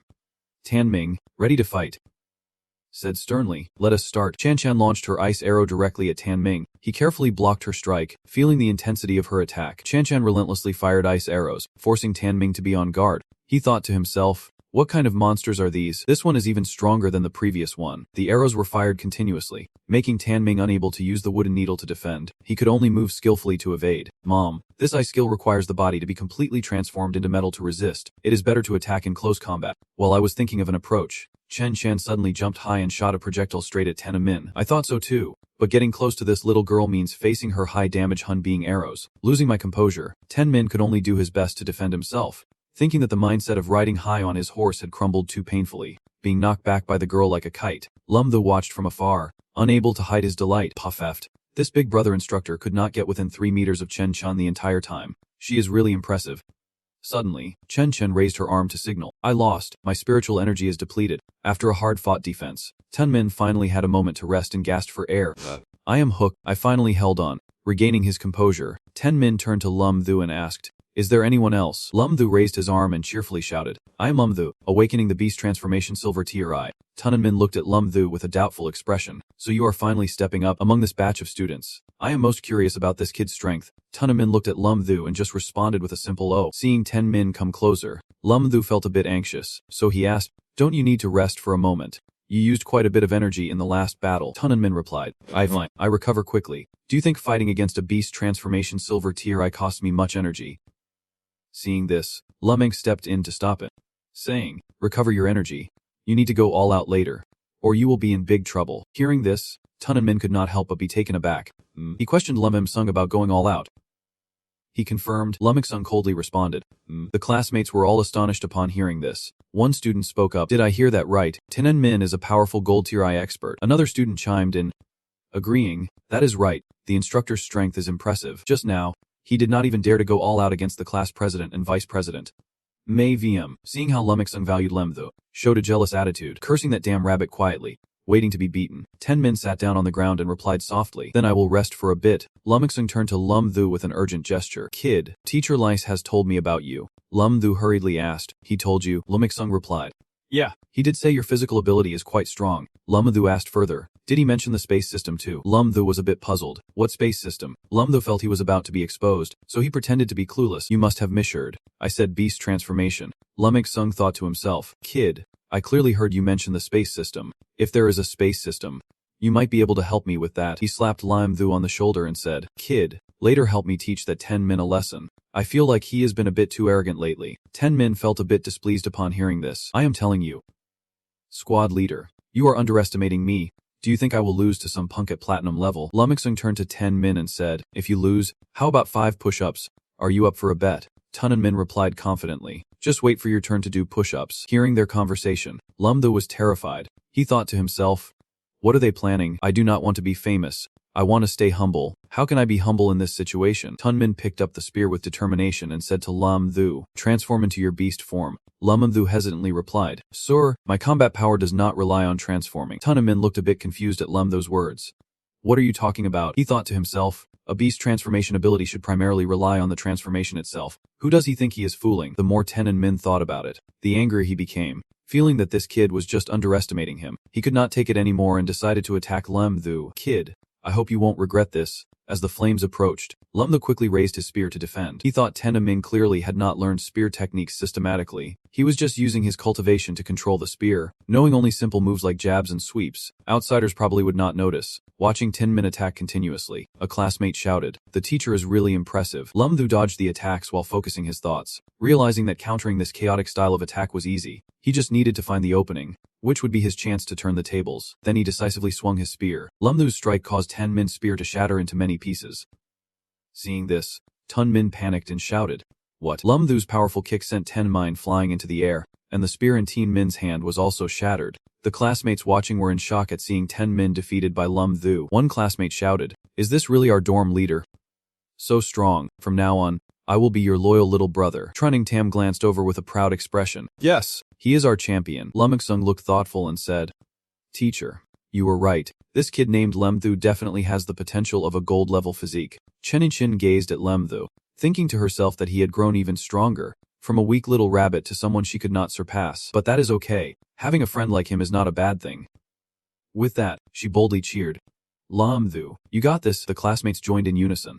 "Lam Thu, you can do it." Lam Thu is amazing. The cheers from everyone startled both Lam Thu and Min. Lam Thu was scared by the situation. His face turned pale. What kind of situation is this? Then he turned towards the crowd of classmates who were cheering non-stop. "He is doing great." Lam Thu is not backing down against Min. He frowned at Lam Thu, thinking he could not let this kid overpower him. From his hands, 2 short swords appeared, and he said to Lam Thu, "Kid, do you know, my real specialty is not spear fighting." Taming stood up strongly, gripping 2 sharp swords tightly, and said in a hoarse voice, "My true specialty is the sword." Lam Thu ignored his words, one hand holding a spear while the other casually picked his nose in response. So Taming felt extremely angry when Lam Thu ignored him like that, preparing himself to be hit. That annoying brat. Lam Thu could not help but think, actually, the spear technique of the teacher is too sharp. If I can't see it, why would I even use a spear? Lam Sung started to analyze from the side. Taming began to get serious. The spear and sword are both weapons, each with its own strengths and weaknesses. The spear is suitable for long-range attacks, allowing one to confront enemies without close contact, but it is inconvenient for close attacks. The sword, on the other hand, is completely opposite. These two are testing each other. Taming and Lam Thu, one with a spear and the other with a sword, began to charge into attack. Taming stood firm, flames encompassing him, while Lam Thu moved quickly and lightly toward him. Lam Thu observed the situation before him and calmly thought, the metal-type technique is not bad, with high defense and no change in weapon form. Seeing Lam Thu take so long and still not attack, Taming got a little anxious. Could this brat still afford to be distracted? He charged quickly toward Lam Thu. Lam Thu was lost in thought when he suddenly opened his eyes wide. Looking ahead, oh no, in a critical situation, Lam Thu quickly split the spear in two. Thanks to that, he managed to spectacularly block Taming's attack. Taming was stunned by the scene before him. He was startled and looked up at the spear. Could it be deciphered? Before Taming could react, Lam Thu unexpectedly jumped up, his eyes blazing as he charged forward with the spear to counterattack. Taming extended his hand to focus his internal energy, then crossed his arms in front of his body, continuously radiating a powerful golden energy. Taming closed his eyes tightly, swearing internally, "Damn it, the strength is really immense." Luckily, the team leader reminded me to recover my energy, or I would have lost badly this time. Although Taming defended himself as much as possible, he still could not withstand Lam Thu's powerful attack, being directly sent flying into the air. Everyone present watched this scene in silent shock. Taming was kicked far away and landed carefully, one leg spread wide while the other knee bent, his face darkened with rage. Grinding his teeth, the strength of this brat is basically no less than his. Beast transformed ability user can be this strong. Lam Thu at this moment was so exhausted that he was drenched in sweat. He pursed his lips. Looking at Taming, he was really tired. The metal type is truly strong, and this sparring session is far from over. Lam Thu looked at Taming, his gaze slightly hesitant, wondering whether to continue fighting or to back off. Meanwhile, Taming felt a bit fearful, silently calling for help. If he continued, he would surely lose. "Someone come save me." The two sides exchanged glances for a while. Finally, Lam Thu extended his hand and took the initiative to speak. "Tan teacher, how about we call this sparring session a tie since we are evenly matched?" Seeing this, Taming agreed and shook hands with Lam Thu. He scratched his head awkwardly and replied, "All right then. Because you are my student, it is really not appropriate for me to go all out." Lam Thu politely replied, "Thank you, teacher, for your leniency. If I had persevered a little longer, you would have definitely won." However, he thought to himself that if he could use his space ability, he could easily defeat his teacher. Tanmin smiled and said, "Even though we tied, I mentioned before that I would suppress my spiritual power during our fight, but since I did not suppress it against you, you still won. I am giving you special permission to skip this military training session." Hearing that he did not have to participate, Lam Thu was overjoyed, happy like a little dog with squinty eyes. "Thank you, Teacher, although I still want to hear your teachings, I have been feeling a bit tired lately, so I will respectfully obey. Zhang San cried with a handkerchief, truly living up to his title as the big brother. Tima Yan said jealously, how can Lam Thu be so outstanding? No man in class is allowed to be better than me. And next to him, Yang Thien keeps staring at Lam Thu. I absolutely must get to know that little handsome guy well. While everyone was discussing Lam Thu, Taming suddenly said sternly, what are you all staring at? After 10 laps this afternoon, you won't be allowed to eat dinner until you finish. Hearing that, Zhang San complained.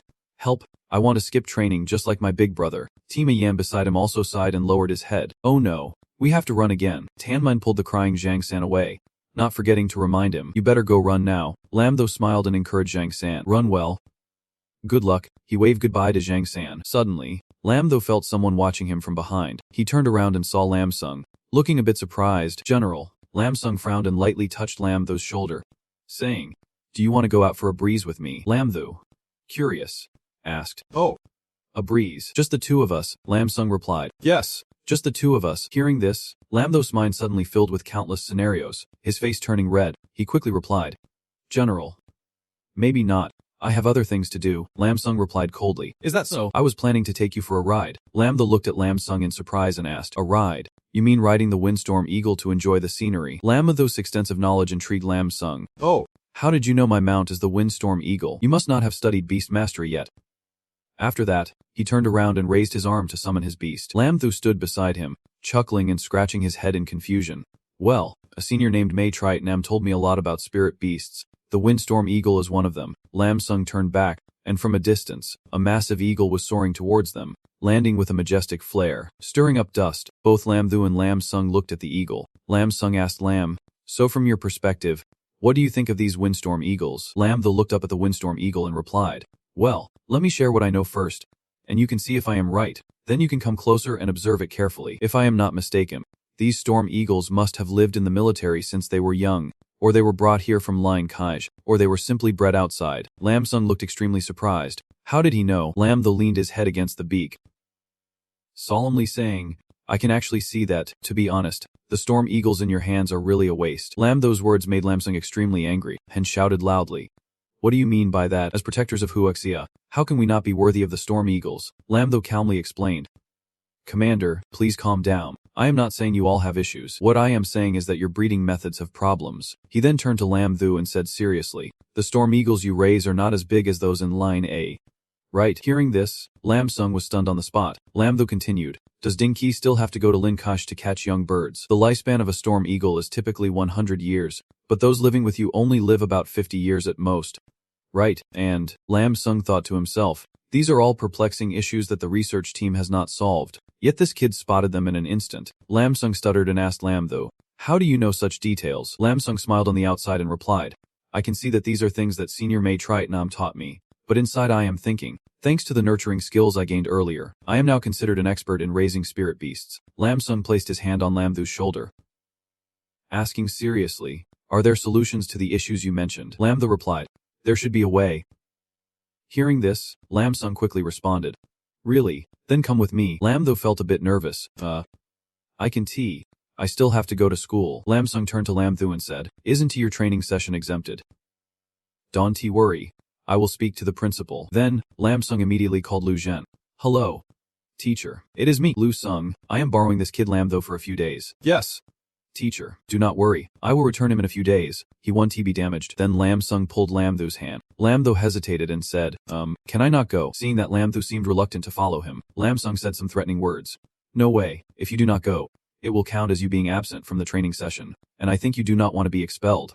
Right. The two sat on the back of the spirit beast, and Lam Sung reminded Lam Thu to sit tight. Lam Thu had a pitiful expression and cursed inwardly. All men are indeed a bunch of frauds. Lam Thu looked shocked. Before he could prepare himself, the bird soared into the sky. Lam Sung told Lam Thu to get ready for takeoff. Lam Thu screamed in fear, help. The two rode the storm eagle toward the secret base of Team Zhu. Seeing someone approaching the base, the command center issued a notification, identifying the target as squad leader Lam Sung. The giant eagle landed heavily on the ground, and Lam Thu quickly jumped down. The scenery before Lam Thu was astonishing. This place was truly amazing. In front of him were countless giant eagles soaring in the sky, flanked by towering mountain ranges. This majestic view looked like it stepped right out of a painting. Chen Wudong was surprised to see Lam Sung suddenly return and asked, Captain Trung, why are you back? Aren't you supposed to be leading those kids in line Vo Thuong Hai? Before Lam Thu could grasp what was happening, he was pushed forward by Lam Thu. This time, I brought back a treasure. Lam Thu's face fell when he heard the word treasure. Treasure. My foot. Can someone explain to me what is going on? Lam Sung and Lam Thu exchanged glances with Vu Dung. Lam Sung asked, do you want to know why I brought him here? If you want to know, come with me. You will find out when we meet Captain them. Chan Vu Dung waved his hand and smiled lightly. Never mind. You two just go ahead. Lam Sung went ahead, calling out to Lam Thu. Lam Thu, follow me to the logistics area. Lam Thu politely replied. Yes. The two of them climbed for a long distance.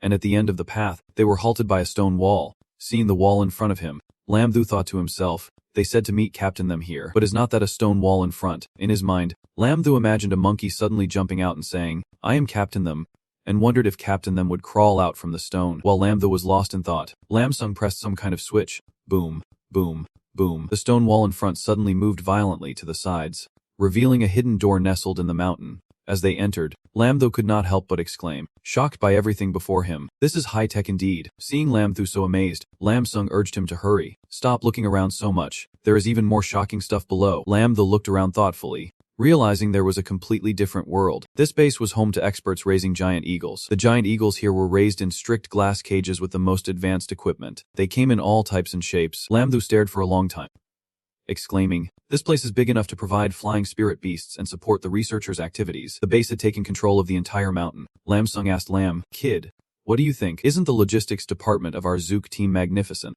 Lam Thu was too busy looking around to pay attention to what Lam Sung said. Suddenly, Lam Thu approached the breeding room of a giant eagle and shouted, what a disaster. You guys are feeding the Wind Fury eagle pork. That is harmful to it. And what about this hawk? This hawk has no illnesses. Lam Thu was pulled away by Lam Sung, who said, I have not finished speaking yet. Raising spirit beasts like this is not right. Lam Sung glanced at Lam Thu, thinking to himself, so this kid is not scared and can see quite a few issues. This will be easy to handle. The two of them arrived in front of a room. Lam Thu curiously hummed. Here, Lam Sung glanced at him and said, we came without notice. Shindian is probably lost in his own research. Lam Sung raised his foot and said, if that is the case, then without saying more, just kick the door down. Lam Thu looked at the distorted door with some fear. Through the thick smoke, the figures of Lam Thu and Lam Sung gradually appeared. Lam Thu coughed, covering his mouth. Why so violent? Unlike you, Lam Sung calmly assessed the scene. Clenching his fist, a girl with blonde hair appeared in front of them. As they approached, Lam Sung pondered. The tricky issue is how to wake up Shen Ting, who is absorbed in her research. Lam Thu pointed at the girl in confusion. Are you saying that team leader Shen is her? He nodded in agreement and began to introduce. Team leader Shen. Shen Ting, awakener of the golden level demon system. Lam Thu wondered if there really was a demon system. He then asked about his speculation. A demon system. Does this world have such a thing? Lam Dung replied. The rarity of Shen Ting is equivalent to Lam Thu's space system, but there are advantages and disadvantages. He was surprised because what he said exposed him as having a space system. He scoffed, thinking, you think you can fool me with a bit of fake acting? They both became serious. Lam Sung pointed behind him and told Lam Thu to hide, making him wonder why he had to hide.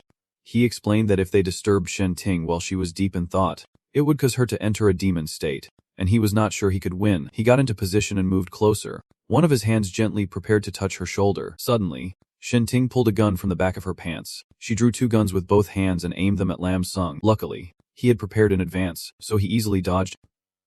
Not stopping, she continued firing several more shots. Lam Sung jumped back and kept dodging to avoid her direct gunfire. Hiding to the side, Lam Thu secretly observed the situation ahead. He panicked and felt fear from the continuous gunfire. He cursed under his breath. Damn, is this woman crazy? Being careless will cost you your life. In silence, Lam Thu peeked up to continue watching this fierce battle. Shen Ting was exuding a terrifying killing intent. Her rage was not to be underestimated. Meanwhile, Lam Sung was also on the defensive. It seemed that Shen Ting had run out of bullets.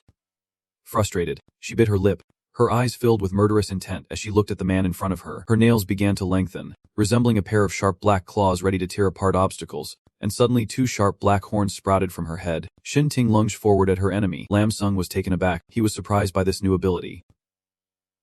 Without hesitation, he used all his internal energy to invoke a technique, causing a massive rock mountain to appear as a shield in front of him. Shen Ting's sharp gaze assessed the situation in front of her. She easily shattered Lam Sung's ultimate move, using her claws to destroy the boulder and landing lightly. Earth manipulation technique. Lam Sung furrowed his brow in thought. He was also struggling to hold his ground. She seemed stronger now, perhaps having broken through to the golden 9-star. Both sides continued to clash. The Mem-Tin is on the offensive, while Lam Sung struggles to defend and find a way out of this situation. He glances at Lam Thu hiding in the distance, shouting, Little Thu, I can't hold on much longer. Go call for backup. Lam Thu signals his agreement. stands up, and rushes straight to the computer desk, looking at the screen displaying data about the incubation process of the fire spirit bird, doubting its accuracy. After a moment, he becomes even more certain that the data is wrong. Even if the fire spirit bird hatches, it will be extremely weak. Lum Dum yells, "What are you standing there for, kid? Hurry up and call someone." He turns to face him, hesitating to say that, "Headmaster." Lum Thu points to the computer screen, noting that the parameters for the fire spirit bird are problematic. His words have caught the M10's attention. She flinches slightly. The M10 turns toward him, her expression mixed with doubt about his words. His voice rings out, "I know the exact way to incubate the fire spirit bird." The broken horn on her head makes her revert to her normal state, prompting her first question of the day. "Are you serious?" Lum Thu is surprised to see she has regained consciousness. The Memton grabs her notebook and continues speaking. She has been studying for a long time but still has not hatched the egg, and she can figure out what the problem is. Looking at her, Lumadum breathes a sigh of relief because she has finally woken up. He cradles his head in despair, sighing. So it turns out it was that simple, and he had been a free punching bag all this time. The Memton looks at Lum Sung. "Captain Thung called me back, but I do not know why it is urgent." He pulls Lum Thu in front of her, puts a hand on his shoulder, and introduces him. "I know you have been facing obstacles in your research lately, so I brought a beast expert here." She bursts out laughing, waving her hand. He has not even grown all his feathers yet. This comment annoys him. Thinking silently, she can look down on me for not having feathers, but she should not insult me. Lum Thu grits his teeth, shoving his hands in his pockets. Standing there, furious. If the headmaster were not here, he would drop his pants and show her. Suddenly, he pulls a small black notebook out of his pocket and slams it on the table. He grits his teeth, noting the incorrect parameters. The incubation temperature is too low while the fire spirit bird is fire-based. Lum Thu continues to express his thoughts. They have strong fire resistance. When the mother bird incubates the eggs, she usually breathes fire to increase the incubation speed, so the temperature must be adjusted to 500 degrees C. He sketches a picture of the mother bird incubating the eggs in his notebook and continues to elaborate. Then, spiritual energy is needed, and a spirit pearl must be placed next to the egg to allow the fire spirit bird to absorb the spiritual energy itself. He glances at her, surprised that she is even incubating the eggs in a vacuum environment. Does not she worry about the eggs getting suffocated? The M-Tine, flustered, explains, "We observed and saw the fire breathing, but we never saw a spirit pearl placed next to the egg." Lum Thu turns to her, asking if she has ever been in the military. What is the biggest difference between Line H and the outside world? Without waiting for her to answer, he continued, "It is the spiritual energy." After hearing Lam Thu's profound analysis, Tine's gaze gradually turned to admiration. She did not hesitate to express her admiration, looking at him with eager eyes. "In Li, the eggs automatically absorb the spiritual energy around them.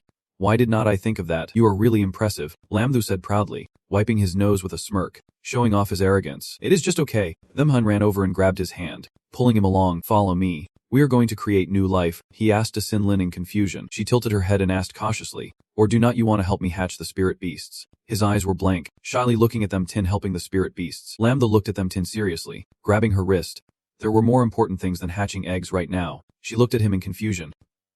Questioning, Lam Thu turned around and pulled the team leader them to run away. "We can delay. We have to go now," Lam Sung shouted after the two of them. Wondering where they were going, the announcement echoed in the research room. "Everyone pay attention.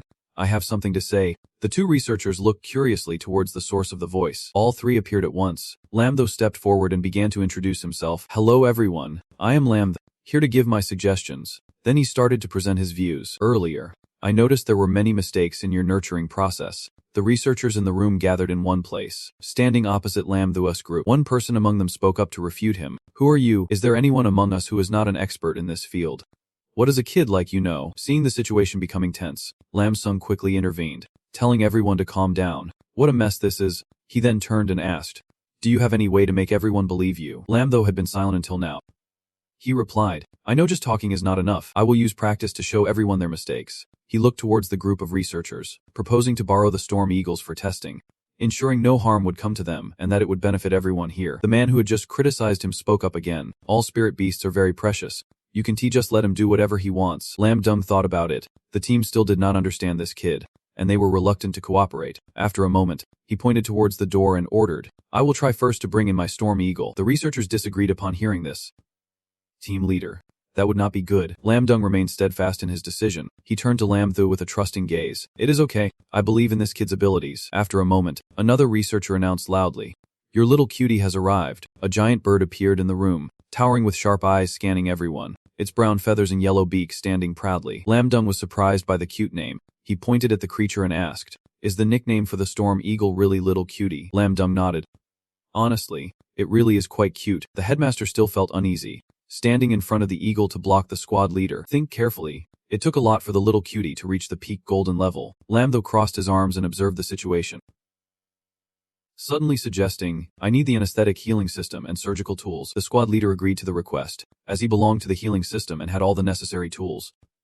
With that, Lamdo turned and walked in another direction, his hands in his pockets. You follow me, the headmaster pleaded. Do not make me go. If anything happens to the little cutie, we won't take responsibility. He approached the storm eagle and gently stroked its head. The little cutie cooperatively lowered its head to his reach. Lamdo thought to himself, thanks to his taming skills, he understood spirit beasts very well. Perhaps he knew what it was thinking. His hand gently rubbed. Just massaging this spot would make the eagle feel close and safe. The little cutie appeared to enjoy it, its eyes squinting with pleasure, and he smiled in satisfaction. So good. Lamsung stood by, stunned. Did it really listen? Lamdo continued to issue orders. Now slowly lie down. He unwillingly shed tears as he looked at the pair of one person and one beast, his mind in turmoil. Proud spirit beast like the eagle was subdued by this kid. The little cutie obediently lay down as instructed. Lamdo excitedly looked at the eagle and then turned to say, now's the time, climb up with me. The headmaster agreed immediately. Once he stood firmly on the eagle's body, he extended his hand for the anesthetic. The headmaster handed him a huge syringe filled with blue anesthetic liquid. At the same time, both the headmaster and Lamsung began to approach for a closer look. Lamsung questioned, is that kid going to be okay? Lamsung watched Lamdo holding the giant syringe, thinking to himself, no matter how capable he is still just a student, and he is using anesthetic. Lamdo turned and said, pouring hot water around the belly. Lamsung panicked from behind, thinking, wait, is this kid about to strip my little cutie? Teacher Lamdo and the headmaster were ready to pluck feathers. He finally sighed, relieved it was just feather plucking. Facing the headmaster, Lamdo said, finally pulling out the scalpel. The headmaster turned to ask Lamsung for his opinion. The squad leader thought to himself, does he really have to do this? Lamdo turned to explain, headmaster, if you choose to trust me, I promise I won't let you down. Lamsung nodded. Good kid, I trust you. He ordered the chief instructor to hand him over. The person took a tray of tools and presented it, saying, here you go. Lamdo picked up a knife from the tray. The instructor covered his eyes with his hand, while Lamdo calmly held the knife and said, I need to start the incision. To the astonishment of the three onlookers, Lamdo continued, inside little K's belly is a thick layer of golden fat. It is all fat. Lamdo licked his lips and casually cut. Get rid of all this fat for me. The instructor hurriedly helped move the excess fat he had just cut aside. All right. Blood splattering on Lamdo's face made him squint. He reminded that it was time to quickly use healing skills. The instructor quickly replied, no problem. Hand over the healing system to us. Quickly use the healing technique. Lamdo jumped down from little Kaye, and while the healer was treating her, Lamsung wondered why they needed to remove little Kaye's layer of fat. Lamdo explained in detail, because the storm eagle does not need that much fat. Your eagle has not given birth yet. Right, he patiently added. This is the main culprit. As long as we deal with the fat of the eagle, not only will its strength increase, but it can also give birth naturally. Lamdung asked another silly question. Then why does the storm eagle have so much fat? Remembering when he scolded Lamsung for causing trouble, he shook his head helplessly, saying, you ask me, isn't it because you fed it pork? You should switch to goat meat. Although it is a bit fatty, it can digest that. Lamdung crossed his arms and said, goat meat, huh. Let us see how little Ka does. If it does not work, just watch how I discipline you. Them Ten suddenly spoke up. Look, little Ka slowly opened her eyes and chirped. Its eyes opened wide as if realizing something was missing. It hopped around, wondering, where's my soft, snowy fur? Everyone was visibly excited and cheered. Great, little Kae is awake. Little Kae had entered a breakthrough state into platinum, but was full of anger, saying, treating me like this is no longer cute. Lamdum looked at the eagle that was suddenly growing enormous, worrying that little Kae was starting her second puberty, not only growing to 15 meters tall. Lamdum's eyes widened in disbelief at what he saw. Little Kae had suddenly broken through to platinum. Lamdo felt little Kae continuously chirping, reminding him that this little guy wanted to take him for a flight. Lamsung was really surprised. He could not help but admire that he could understand the language of the spirit beast. Lamsung patted Lamdo on the shoulder a few times, praising, good kid, I am starting to believe you are the legendary spirit beast expert. The instructor next to him also praised, this little brother is truly impressive. We misunderstood you before. Lamdo smiled and responded, no problem. Now I will point out some mistakes. I hope everyone can change them in time. After the changes, he believed that the combat power of the Zuku team would increase, and the instructor nodded in agreement. All right, the rest area of the base, Lamsung said towards the room. You will rest here tonight. Lamdo was dazed on the bed, completely worn out, and after a while trying to gather himself, it was already dark. He lay down on the bed, exhausted and sighed, finally able to sleep. A small hand pressed onto Lamdo's hand, and he startled awake, opening his eyes cautiously. Them-ten bent over, her gigantic chest right in front of his eyes. Gazing at him gently, he groggily asked, Team leader them. Lam Thu's eyes widened in shock, his mouth agape as he shot up in bed, clutching the blanket and exclaimed loudly, "Oh my god! Big C's. How did you get into my room at this hour?" Them Tyne winked and teased. Of course she just came in through the door, not mentioning that. She casually sat on the bed and said, "Take a look at this." Lam Thu reminded her not to just lie on a boy's bed. He looked at the notebook in Lam Thu's hand, and she said, "The firebird egg has hatched." Lam Thu replied, "It has hatched, although the parameters are correct. It should not be this fast." Them Tyne admitted, "I used a golden grade spirit pearl." Hearing this, Lam Thu thought to himself that a regular spirit pearl would suffice, but she could use a precious golden grade spirit pearl he had never even seen before. Without hesitation, Lam Thu lay back down on the bed and answered, "It hatched? So what? Why did she have to come here and disturb his sleep?" Them Tyne gritted her teeth and irritably said, "I did not come here for this. I have something to discuss with you." Them Tyne leaned in with a smile, getting straight to the point with Lam Thu. "I would like to ask you, please teach me about spirit beasts." He replied quickly, "That is not really appropriate. I am still just a student." And Them Tyne provocatively flaunted her voluptuous chest. "So what if you are a student? How can you achieve teacher status?" Lam Thu thought to himself that this woman really is a devil. He sat up, threw off the blanket, and looked directly at Them Tyne, reluctantly saying, "Then I will reluctantly accept you." Them Tyne knelt on the bed, her face half hidden by her hair, but still revealing a beautiful half with sparkling eyes, sweetly saying, "Master, please accept me as your disciple." Lam Thu quickly declined. "No need. I think to myself that I can't handle this image of you exposing yourself." Lam Thu looked at Them Tyne with a complicated expression, searching for a way to deal with this troublesome girl. He gave her a hard shove, pushing Them Tyne, who was wide-eyed, out the door, not forgetting to throw back a comment. "You go outside first. I will teach you again tomorrow." Right after, Lam Thu, with panda eyes from exhaustion, mumbled, I'm so sleepy, so very sleepy." What should he do now that the headmaster has seemingly ridden off on a little cutie? Thinking about Lam Sung, he yawned repeatedly inside when a sweet shadow glided over. "Good morning, master." Them Tyne tightly held the notebook and mentioned, "Can you teach me some knowledge today?" Lam Thu nodded and replied, "Well, yes I can." "How long have you been here?" He received an answer shortly after. Looking at the notebook in front of him, Them Tyne bluntly said, "I am not sure how to teach you. Just ask me, and I will answer." The two of them walked together down the hallway, Them Tyne casually skipping in front of him. "Our iceberg egg hatched unsuccessfully. This is my research data. Take a look and see where the issue is." Lam Thu fidgeted, looking at Them Tyne who was tightly holding the notebook, explaining, "There is nothing major. It is mainly about the freezing temperature of the birds. It does not need to be that hot. Just lower the temperature, that is it. I fully support that." "So what now?" Lam Thu scratched his head, thinking about the countless questions that finally led him to the lab. Unfortunately, just as one problem passed, another one rushed in. As the door opened, several people were waiting, saying, "Expert Lam is here." Each one mentioned that teacher Lam Thu still had the violent eagle situation that could not be resolved, needing him for surgery. Before he could say anything, Them Tyne interrupted, "Master of the red-tailed ducks, we can't live, eat, or drink. We still want to commit suicide." Lam Thu was shouted at so loudly that it echoed throughout the building. Dealing with so many issues was really annoying, having to take each one in line to resolve. Teacher Lam had been working hard for days and was now tired, laying flat on the bed with his head resting on his arms in frustration. Suddenly, the loudspeaker blared a long, noisy announcement that jolted Lam Thu awake, his dark circles from lack of sleep evident. The loudspeaker blared, inviting everyone to gather in the yard.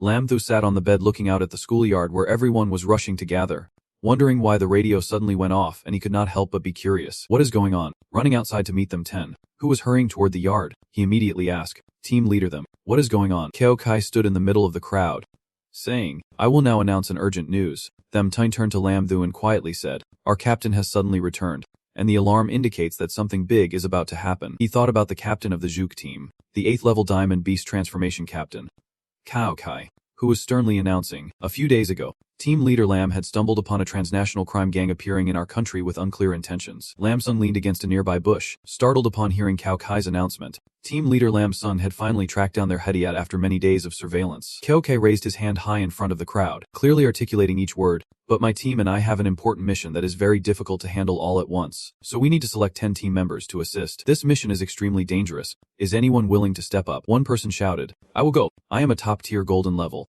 A few others raised their hands and cheered. Tuko K cleared his throat and replied, "Very good, as expected from my soldiers." "That is right." Lam Sung specifically conveyed the news, saying, "For this operation, we need to take someone named Lam Thu." Lam Thu remained silent, his eyes slightly narrowing. In the crowd, he raised his hand and stepped forward, shouting, "Reporting in, I am Lam Thu." Kao Kai looked at Lam Thu and then turned to Them Tyne, asking, "Little Tin, what is this kid about? I feel like I have never seen him before."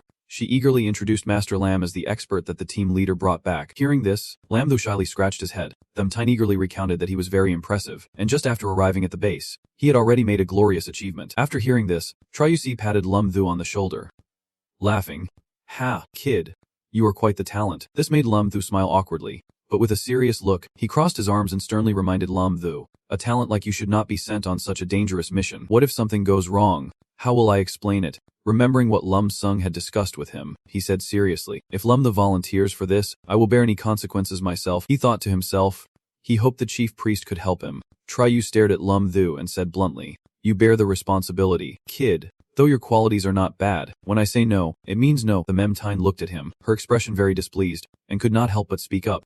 Captain, just let him go. I will protect him well. Triusi was left speechless. Team leader Thami, he looked at him and sternly asked, this mission could very likely cost Lam Thu his life. Are you sure you want to participate? Lam Thu nodded firmly. I am sure. Triusi nodded in approval. Good, you are not a coward. He handed him a thick folder. This is the intel Lum Sung sent about the two of you. Review it carefully on your way. I will go select the team for departure later. Triusi turned and shouted, calling out someone's name. Lum Thu held the folder in his hands, excitedly thinking to himself, the mission is about to begin. The Memtin and Lam Thu sat on a giant eagle, soaring over a forest. Below, a clear stream babbled. And ahead, towering rocky peaks rose high. The sky was bright blue, with dazzling sunshine. The Memtin softly said, this mission is a bit tricky. Lum Thu looked at the folder with clear information. The leader of Bixi Tik is a very dangerous platinum-level beast ability user at the 8th star. The deputy leader Meru is a platinum-level wind ability user at the 5th star, specializing in reconnaissance and counter-reconnaissance. Team member Ingie is a wanted criminal in Country Z, having committed numerous massacres before joining the Tigo Mercenary team, notorious for assassination. Team member Park Puzzing, who has no abilities, is a top sniper in the country, while team member Mimiko Masuzuda is a high-level platinum healing ability user. The foster mother of the mercenary team is a high-level platinum earth ability user. After reading, he muttered that the opponents are the Tiger Mercenary Group, a notorious transnational crime syndicate that engages in arson, robbery, and murder. There is not a single evil deed they have not done. Lum Thu rubbed his chin and said, the strength of the opponents is on par with ours. The Memtine replied, the problem is these guys always live in crowded places. If provoked, they could easily cause unnecessary casualties. Lum Thu did not grasp what she meant, so the Memtin explained clearly, among them is an explosive expert. We need to act cautiously. It would be great if there is a space ability user among us. Lum Thu crossed his arms, thinking to himself that now he understood why the chief priest specifically named him. That old fox. Tick, tick, tick, the slow chime of the clock echoed. The Memtine looked at the phone notification. They were almost at the squad leader's location. At the border of the town, they arrived just as night fell, with a bright moon and twinkling stars, and an eagle perched in a clearing of the forest. Lumik Sung greeted them eagerly. You guys finally made it. The group, along with a few giant birds, was already waiting. The Memtine replied sharply. We have kept the squad leader waiting long enough. By the way, how did you find that guy? Lum Dung replied. Ingyuki mentioned it, and coincidentally that day, Tiyuki Guy and I wanted to take a stroll and ran into him. Lum Dung glanced at Lum Thu and explained. Ingyuki has been a wanted criminal in Ret for a long time, so I definitely remembered his appearance and followed him. He then wondered why it took so long to contact them. As Lum Dung walked, he reported that thankfully they had made some progress. After Inca did not notice anything unusual, he felt safe returning to the mercenary group's hideout. Lum Sung pointed to the hotel on the hill and said, that is the hotel, making Lum Thu look up with a surprised expression while standing in a bustling street. Lum Sung patted his shoulder as a reminder, don't show any expressions, their people are always watching this road. Lum Sung, Lam Thu, and the Ementa pretended to be pedestrians strolling around. He quietly gave orders. Everyone should rest well, take turns keeping watch, as there might be a fierce battle ahead. Bazing then responded. Yes. Right after, Lum Thu crossed her arms and asked the Mem10. How's team leader Thami? Any movement? She looked through the binoculars to report the situation. There was nothing in the early morning. Ing Yi had gone out to buy breakfast and has not moved since returning. Lum Thu saw Lumixing sleeping soundly on the bed and quietly said, the chief instructor has been monitoring for several days and is exhausted. I wonder how long this rest will last. Leaning against the chair, she whispered to the Mem10. Always keeping watch from afar is not the way. How about you and I check things out a bit closer? Hearing this, she agreed. That is fine. But we rushed out this time without our regular clothes. Lum Thu pulled out an outfit as if from a magical pocket, smiling as she said, no worries, I brought some. Inside, he could not help but feel excited. Previously, Tren Qian had left a few outfits with him. Lum Thu pointed at the M10 and instructed, remember to tidy up your mess a bit. She held the clothes, beaming, and nodded. Don't worry about it. The ancient buildings basked in the bright sunlight, with people bustling along the busy streets under the sweltering heat. Like a blazing fire, the Memting confidently tossed her long, smooth hair, causing a guy to blush and compliment. So beautiful. Everyone looked at Lam Thu and the M10, agreeing they were indeed fresh flowers. He mumbled, "No need to hold on so tightly." She playfully replied, "Aren't we pretending to be lovers?" Lam Thu leaned close to the M10 and whispered, "We are here." The M10 quickly fell into her role, playfully insisting to Lam Thu that she wanted to drink this. Lam Thu glanced back, using her acute senses to spot the sunlit old building. She noticed a sniper's rifle poised at the window. The crime syndicate is indeed there. And that must be a specialized sniper scope. Lam Thu whispered while pretending to hug them M10. "The lens is coming this way. You two look like a pair of lovers." Lam Thu said softly, "Don't move around too much. The enemy is watching this place." M10 nodded. "Okay." She leaned against Lam Thu's shoulder playfully. "Master, we can't stay here forever. It is hard to keep an eye on me without good eyesight. Why do not we go up and take a look? It will surprise him." Lam Thu smiled mischievously and agreed. "I was thinking the same." M10 pretended to be tipsy, leaning heavily against Lam Thu, her ample chest alluringly exposed. He wrapped his arms around her waist, coaxing her softly. "I can't wait any longer. Let us go get a room," she said, her long legs brushing against his playfully. Lam Thu stood at the front desk and said clearly, "Get me a room on the 3rd floor." The receptionist politely replied, "I'm sorry, sir, but the 3rd floor is fully booked." Lam Thu suggested, "Then give me a room on the 4th floor. I want the 4th room facing the sun, for good feng shui." "Sure." The receptionist smiled at the two of them, putting on a fake smile. "Yes, sir. May I please have your identification for registration?" Thumting glanced at Lam Thu and said, "I do not have my ID with me." He gently leaned towards the receptionist. "Miss, please give us a moment." Lam Thu sighed, pretending to be mysterious, and whispered to the receptionist, "We rushed here and forgot to bring it.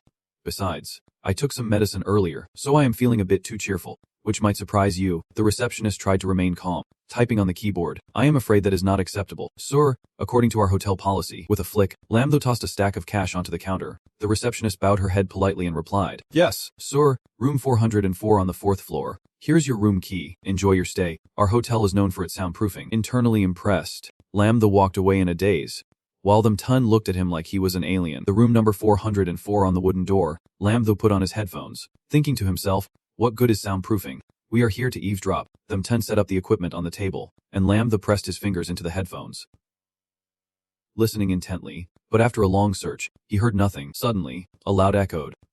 He jolted, thinking, "There is a sound. It seems to be a woman." The M10 adjusted the control knob of the headphones, straining to listen. There was definitely a sound nearby. "Oh my." The sweet, sultry voice of the woman rang out. A shrill scream startled Lam Thu and the M10, and they exchanged wide-eyed glances. Speechless, the M10 exclaimed, "They are here." Lam Thu hurriedly covered her mouth, reminding her to be aware of other sounds. The M10 was confused, but Lam Thu was still attentively listening and did not pay her any more attention. The voices they overheard were two men speaking in a different language. The M10, frustrated because she could not understand, said, "What are they talking about? I know the languages of 7 or 8 countries, but I have no clue what they are saying." Lam Thu raised a finger to interrupt her, saying, "Shia, I can understand." He thought to himself how lucky he was to have mastered languages earlier, and recalled the notification system that allowed him to grasp all human languages on Earth. On a level, Host could master all Western and Eastern medicine techniques that had appeared on Earth. The M10 looked at him curiously. "Master, can you actually understand what they are saying?" Lam Thu placed a finger on his forehead and explained, "They are speaking Fulani, apart from some useless words. I caught 3 key points." Ignoring the M10's confusion, Lam Thu held up one finger and replied, "First, they are not here on their own accord. They were hired by someone else." He raised 2 fingers, continuing his point. "Second, their original intention was not to come here. They were preparing to transport something. Their mission is to move that item out of the cold country. Third, to be on the safe side, they have prepared a large amount of explosives. If they can resolve things quickly, the consequences will be unimaginable." Lam Thu held up 3 fingers, providing information that left them M10 alarmed. "I need to report this right away. Such a violent group of mercenaries is not the main force. It seems someone wants to make a big move in Ho-H." The M10 spoke up, but he interrupted her quietly. "Shia, they are on the phone." In another room, one man was holding up a phone, saying, "The goods are in hand. They will be delivered tomorrow." "Right, we will take it to the cold country," he instructed his subordinates. "You guys, rest well today. The goods will arrive tomorrow. Just take them out and do not worry about food." He received a curt reply. The M10, anxious, quickly asked Lam Thu, "So, what did you hear?" He removed one earphone and replied, "It seems they have finalized their agreement. They said the goods will be delivered tomorrow." The ringing phone startled the M10, and she whispered, "What?" The phone screen displayed the caller Ed, and she gasped, realizing it was the squad leader. The M10 hurriedly asked, "Captain, is there a problem on your end?" Triyu Sai's deep voice came through the phone.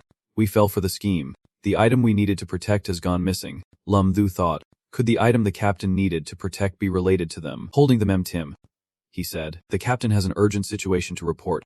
We just learned that the contractor who hired the Tigo mercenaries mentioned that the goods will be delivered tomorrow. It seems the attacker against you is the same person who hired them, but the target we are tracking is not heading towards you. The captain's expression turned serious, saying, "This is not good. We have fallen into their trap again.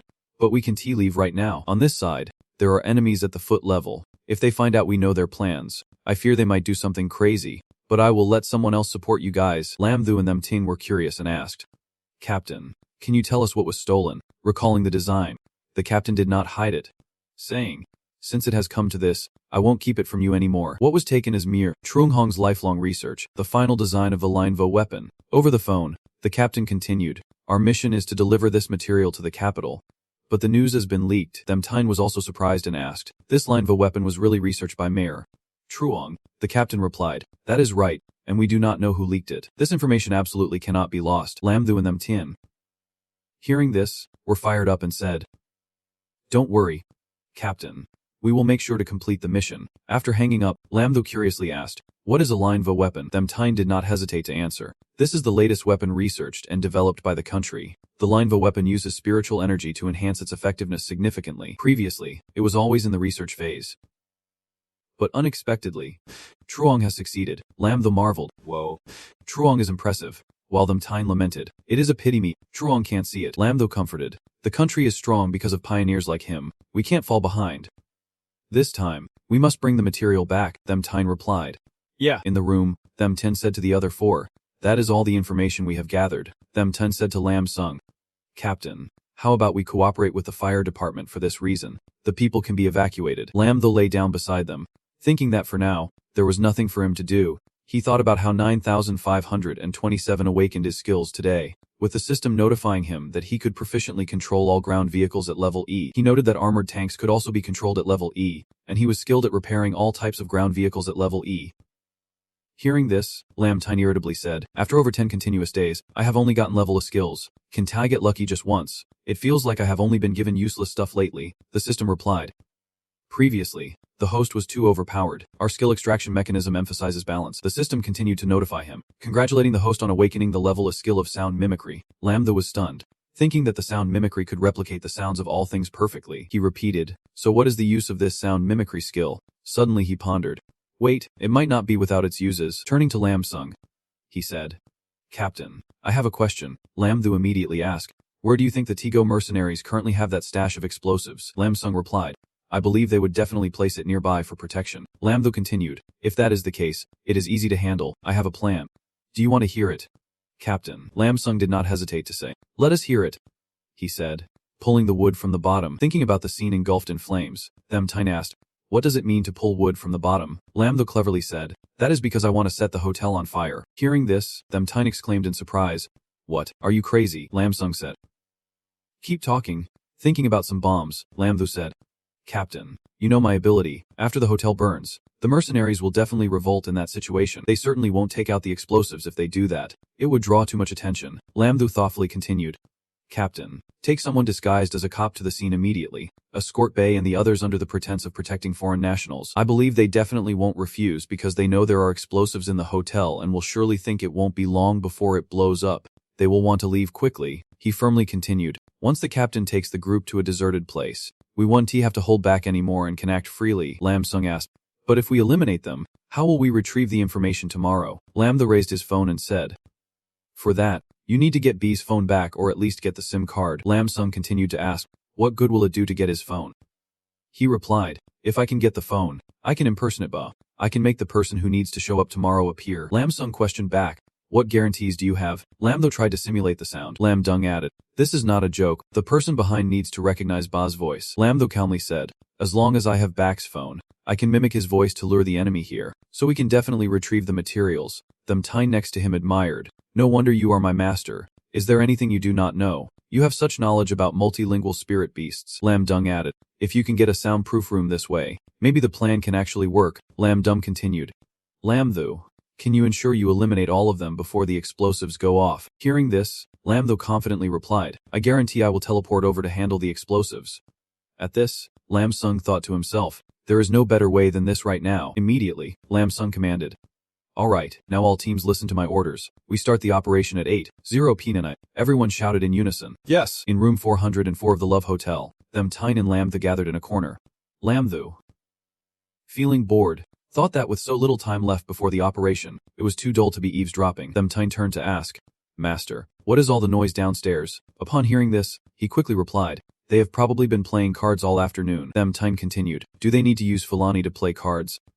Them Tyne, you seem quite tired. Why do not you take a break for a bit? Hearing this, Lamthu did not refuse and said, okay, I will put on my headphones and take a short nap. Then Lam Tyne fell asleep right after. In his dream, he saw them lying on the bed, and the Mai said, you can't do that.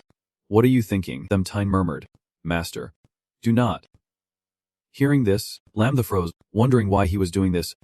Suddenly, Them Tyne spoke up, Master, you are awake. Lamthu, startled, muttered a few sounds. At that moment, he breathed a sigh of relief, realizing it was just a dream. It was all because of those people downstairs, and Them Tyne still did not understand what was happening. Since you are awake, let us get ready to act. Seeing her hurriedly turn to leave, he asked, it is almost time. Why did not you wake me? She turned back, playfully replying, aren't there still a few minutes left? I wanted you to sleep a bit more. Lamthu stood up, thinking that this gadget had started to make him feel sorry for his master. Even a child could teach him. Lamthu turned and said, find the intercom and wait for the team leader to prepare for the operation. Them Tyne picked up the intercom and announced, everyone, get ready. The surroundings were engulfed in a sea of smoke, and screams were heard as the fire alarm went off. On the third floor, a voice commanded, everyone, do not panic. Cover your mouth and nose with a wet cloth, and then proceed down the stairs, which surprised the red-haired guy. He immediately reacted by shouting, hey, what is going on? Are we exposed? Ingo immediately replied, isn't it like the hotel is on fire? What should we do? Ingo was also panicking. Why is it on fire? There is a lot of explosives here. Everyone, come with me downstairs immediately. The blonde guy also asked, what should we do about the famous president's team leader? The team leader immediately waved his hand to command. What else is there to do? He should leave here quickly. Do you want to take it with you outside? That would completely expose us. Right, the red-haired guy outside urged. Stop talking. Everyone, just run outside. The blonde guy flashed a savage smile. He pressed the button to start the bomb. The bomb was now on a timer, with 9 minutes and 55 seconds left until it exploded. He threw the bomb into the room and left, saying, explosions are an art. Outside, the firefighters were working hard to put out the flames. The three people had just dashed out of the hotel. Lamthu hid behind a fire truck, holding a walkie-talkie. Reporting, they have run outside, watching the group climb into the black car. He continued, our people are using the excuse of escorting foreigners to get them into the car. The plan is going smoothly. Lam commanded over the walkie-talkie. Good, the team's consequences are firing. Immediately avoid the third floor. You guys quickly handle the explosives. Lamthu replied. Great, we are starting our operation too. Lamthu and Them Tyne ran like the wind through the sea of flames. Them Tyne spoke up. Captain, do not worry. The two stood in front of room B of back law. Lamthu focused on the bomb, while Them Tyne reported, we found it. The explosives are all in their room. Suddenly, Lamthu noticed something. He picked up a bomb and examined it closely. He darkly asked, Them Tyne, do you know how to disarm a bomb? She replied, I do not know how to disarm bombs. I am only interested in spiritual beasts. Why do you ask that? Lamthu gritted his teeth and said, they have started the timer on a bomb, and there are only 3 minutes left. Them Tyne asked in horror. What? His face changed visibly. He scratched his head and said, Disciple, think of a way. There are still many people below. Them Tyne, feeling breathless, said, what can I do? 3 minutes until the bomb explodes is way too tight. If not, I will go with you to die. Lamthu sharply said, dying together is not a bad idea. Them Tyne happily asked, Master, have you thought of something? The system announced that Namiol Amen was activated because the host had broken through to the Butch in No Peopleman. It is currently operating within a range of 50 meters. Lamanthu activated Napi Haman, thinking that he remembered the range had increased to 50 meters, making it much safer this time. He grabbed the Memtin's hand and asked, do you like watching fireworks? The Memtin asked in confusion. Fireworks. The two walked through the space door to the rooftop, and Lamanthu said, that is right. The Memtin praised. Master, you are amazing. We just went straight to the rooftop. Lamanthu silently calculated, considering the gravitational acceleration and his own magical energy, as well as the level of Napi Hloman. He opened his sharp eyes, calculating that the best time to act was 15 seconds, eliminating all uncertain factors, with a safe time of 17 seconds, with 30 seconds until detonation. Lamanthu calmly told the Memtin to help him by using all her strength to throw him as high as possible.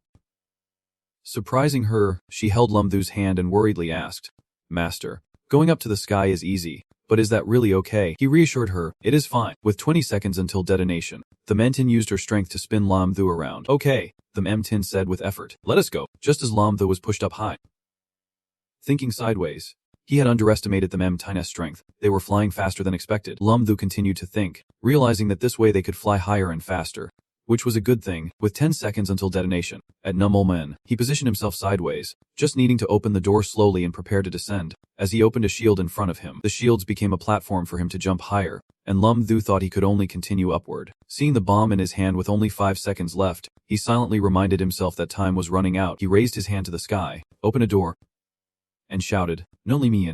He then forcefully threw the bomb into that doorway, saying, "Go, fire-breathing dragon." After throwing the bomb, he released his energy to descend.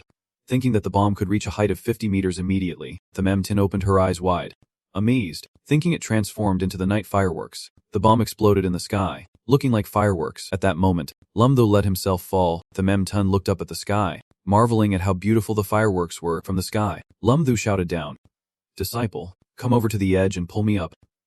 Then shout." This shout immediately caught the Memtin's attention. Meanwhile, Lumdu looked at the distance between himself and the ground, worried that he had forgotten that the force from the explosion doubled his falling speed. He saw the Memtine running toward him at her fastest. While he was still calculating, the Memtim found it very difficult to catch him and thought to herself that she might as well give up. On this side, she ran as fast as she could and shouted, "Master." At that moment, as the Memtine rushed in, Lumdu had already fallen. Fortunately, at the last moment, the Memtin caught Lumdu's leg, and she sighed in relief, thinking, "Got him." In the current situation, the Memtine was holding onto the railing of the tall building with one hand, while the other held Lumdu.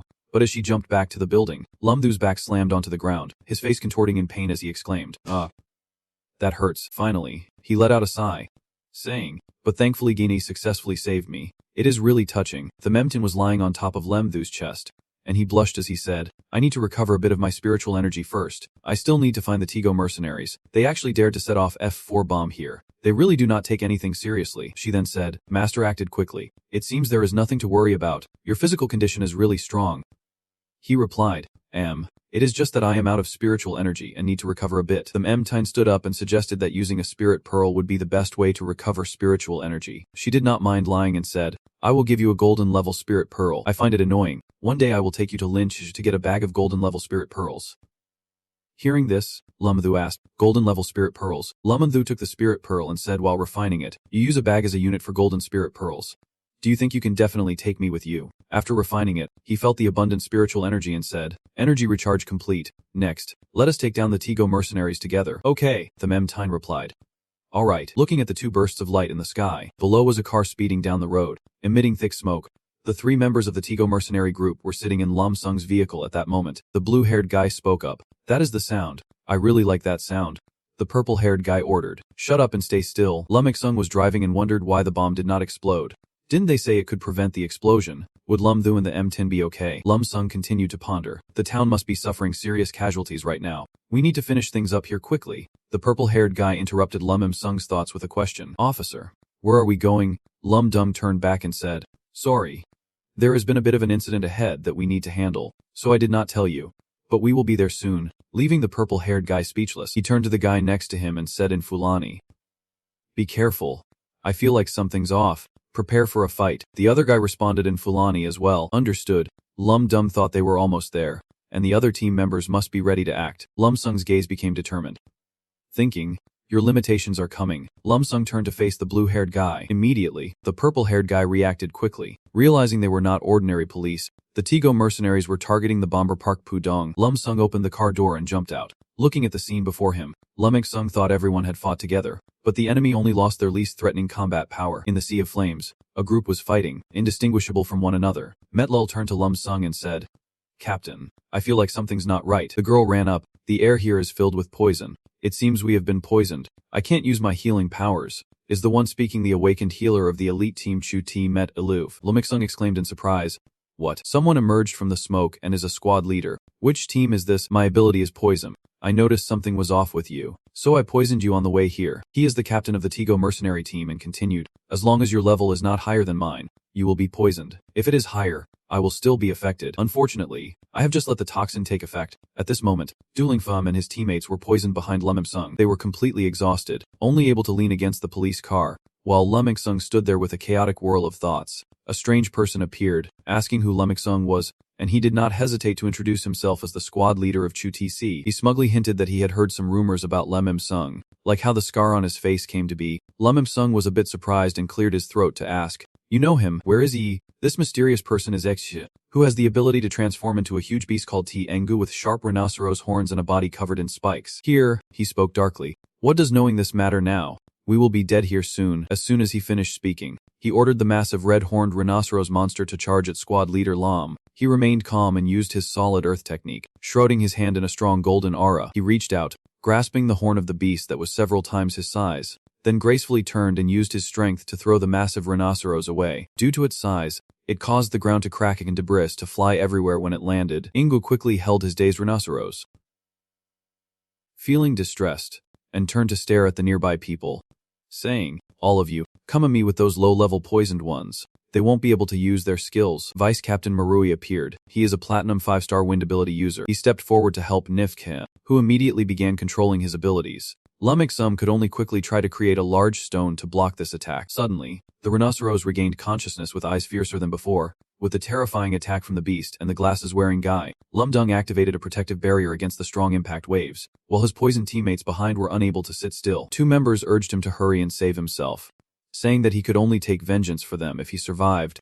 Indeed, our squad leader probably would not make it, and they could not drag him down with them. The guy in glasses continuously used his attack skills while the monster's destructive force caused the team leader's shield to weaken. Seeing the opportunity, the guy in glasses executed his finishing move. The guy in the vest stood back, arms crossed, smugly saying, "You can step over the corpses. The team leader won't last much longer." Despite his best efforts, he could not escape being overpowered by such strength, sustaining injuries and blood splattering everywhere. The Messi kept attacking, leaving Lam Sung inside the shield unable to fight back, his body covered in wounds, unable to withstand it. He was pushed back and, overwhelmed by pain,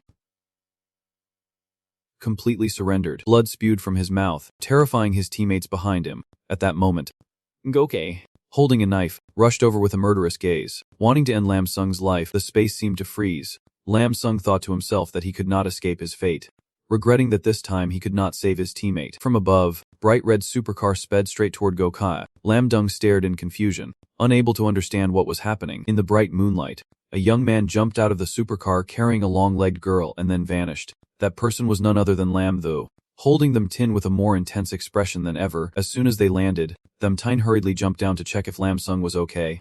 Lam Thu, wide-eyed in surprise, turned to team leader Lam to ask what had happened for them to be beaten so badly. Lam Sung replied that he was poisoned by Goga, who was a poison-type ability user, so everyone was poisoned. While Lam Thu was talking to Lam Sung, the enemy stood stunned by the recent car crash. Team leader Ngoka seemed to have been hit hard by the police car. Ngoka lay silently near the vehicle, the front of the car badly damaged. The bearded team leader pointed at Mimiko, ordering her to heal Ngokai and the others. He spoke in Fulani. Suddenly, Lam Thu raised his hand to signal to stop, speaking in Fulani. "Wait a moment, let me prepare." The three guys from the other side looked confused, saying to each other, "We speak Fulani, and this kid can understand us and even communicate." Back ordered his subordinates to ignore what he was saying and charge in immediately. After saying this, the guy in glasses immediately took action. Meanwhile, Lam Thu carried team leader Lam Sung back behind a large tree for them Tem to handle them. Them Tine instantly transformed into a demon. The black man and the guy in glasses were shocked to see them Tine's demonic form. She yelled a single word, "Kill," and furiously charged at them. This black man with curly hair was calm,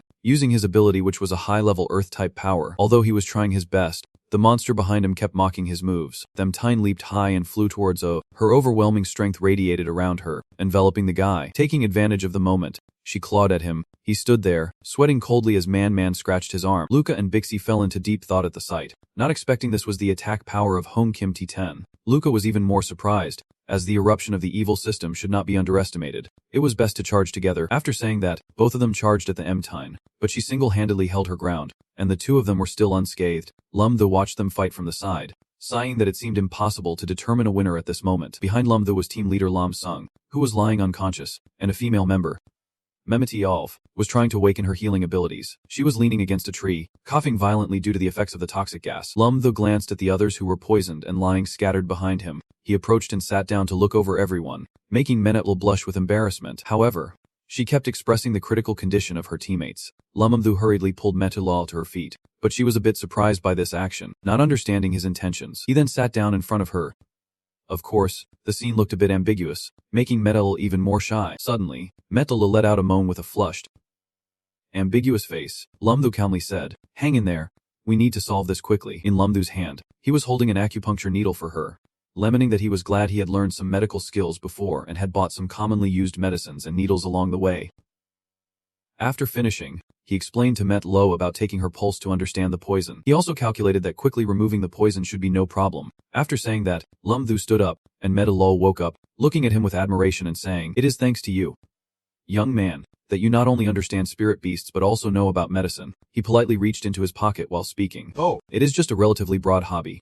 He thought that after all, he gets to practice skills every day. The girl leaned against the tree and curiously asked, "What are you looking for? Is my treatment done?" Lum Thu rummaged through his bag for a moment and found a small knife. Then continued. There was still a step that required Met Lo's cooperation, which made her widen her eyes at him. Memeti Alv. Feeling confused, tried to move but could not. Thinking, what does this kid need a knife for? The poison does not require surgery, and after acupuncture, I can't move. Lum Thu looked serious as he raised the knife and said to Meta Love, "Just relax a little." Lum Thu worked quickly, with the light reflecting off the blade shining in his eyes, making his face look quite sinister. After a moment, Lum Thu put the knife back in his bag, while with one hand, he held Met Lo's hand down towards the ground. He only made a small cut on Met Lo's finger, and the poisonous blood began to flow out a lot. Met Lo touched her head in surprise, happily telling him, "My headache and dizziness are gone, and my spiritual energy is flowing smoothly again." Lum Thu gently assured her that the poison would definitely be expelled quickly. While Lum Thu was putting away the acupuncture supplies, Met Lo grabbed his hand, pleading with him to help the others as well. He turned to her with a puzzled look, asking, "Aren't you a healing system awakener?" Upon hearing this, Met Lo scratched her head, turning red. "I am so embarrassed. Your amazing healing skills have me so shocked that I forgot I have powers." I immediately went to work. The person poisoned fainted and was quickly treated by the light healing technique performed by Metalel. Ingle slowly opened his eyes and sat up, asking Mimiko, "How long have I been unconscious, and what is going on now?" Suddenly, he looked towards the team of Lum Sung, who were also receiving treatment. Lum Thu was standing guard nearby, and seeing that all his teammates were awake, he stammered, "Why are they still okay?" He shouted, surprised, and repeatedly asked, "How can the healer over there detoxify them? How can she cure the poison in her body?" Lum Thu stared at Nekhe, while Met Lo was treating Lum Sung's captain. Ing Yu turned to look at his teammates, seeing one of them fighting them M10, and said, "Boss is also at a disadvantage. This one T-do." Ingulki immediately awakened his poison ability, placing one hand on the ground. Releasing his ability caused a patch of pure purple poison to spread, thinking he needed to unleash more poison, or he would be stuck here today. A large area of purple energy from his ability was being projected and gradually expanding. Ingyugu thought that their team had an antidote, so he was not afraid of the toxins, and even if Lumik-sum could detoxify, it would be useless since he would release poison again. The M-Tine, engaged in battle with two opponents, suddenly stopped and looked towards the poison being released. The guy with glasses quickly turned around and called for Mim Mai to support him, their team captain. Bux praised Ingyugu for doing well, knowing that as long as the M-Time got poisoned, she would not be a match for them. Suddenly, Buzz broke into a cold sweat and said in a panic, "Wait. Look behind, it is Mimik." I fearfully looked at the M-Tin. In front of him, he saw all the poisonous gas being sucked into the M-Tine's charming mouth. Moments later, she transformed back into a demon with black horns and claws. The M-Tine, with a flushed face, was satisfied and praised, "This is truly delightful. Truly delightful." Through the poisonous fog, the M-Tin gradually walked toward Ing, her gaze turning fierce and red. After absorbing the toxic gas, the M-Tin gained a new skill, the Underworld Demon Claw, with an attack power of 1000 points and added poison effect.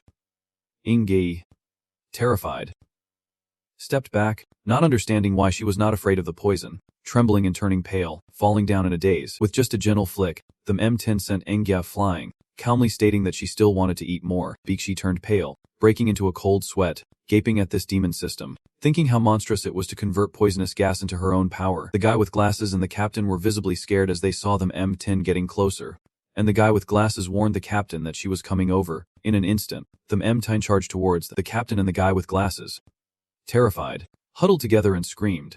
Under the bright moonlight, in a corner below, two men were being mercilessly kicked by the M-Tine. The frantic screams in the dark shattered the stillness.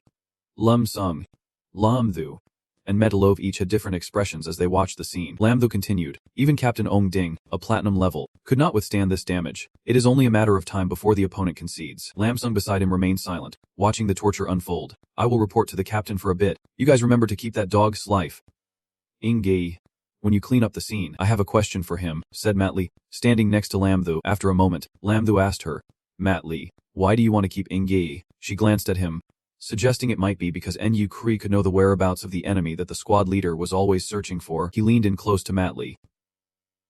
Looking surprised, she replied that was true, but it was a matter from 8 years ago. Matli continued, "At that time, Lamji was just promoted to platinum level and was entrusted with a mission by his superiors. He participated in the mission with the squad leader, Invincible, and she remembered the situation. Their mission was to escort something very precious back to the country. Many covetous individuals were after that item. She recalled Captain Nye trying to protect Lam Dung while holding tightly onto the suitcase. But on the way back, they were ambushed by a mysterious force. At that time, squad leader Ing and his brothers were already severely injured, while the opponents had one diamond level and one platinum level fighter. Although squad leader Ing was also diamond level, he was already weakened and basically no match for the other. In the end, except for Lamji, the others bravely sacrificed themselves, buying time for Lamji to escape with the item back to the country. Remembering the image of Matlai sitting by Lam Sung's hospital bed, she continued to say that the scar on Lamji's face was from that incident when he was injured by the diamond-level powerhouse. He always refused treatment, saying it was a reminder for himself. Lamji always considered himself a deserter and often mentioned it. Matlai could only watch Lam Sung,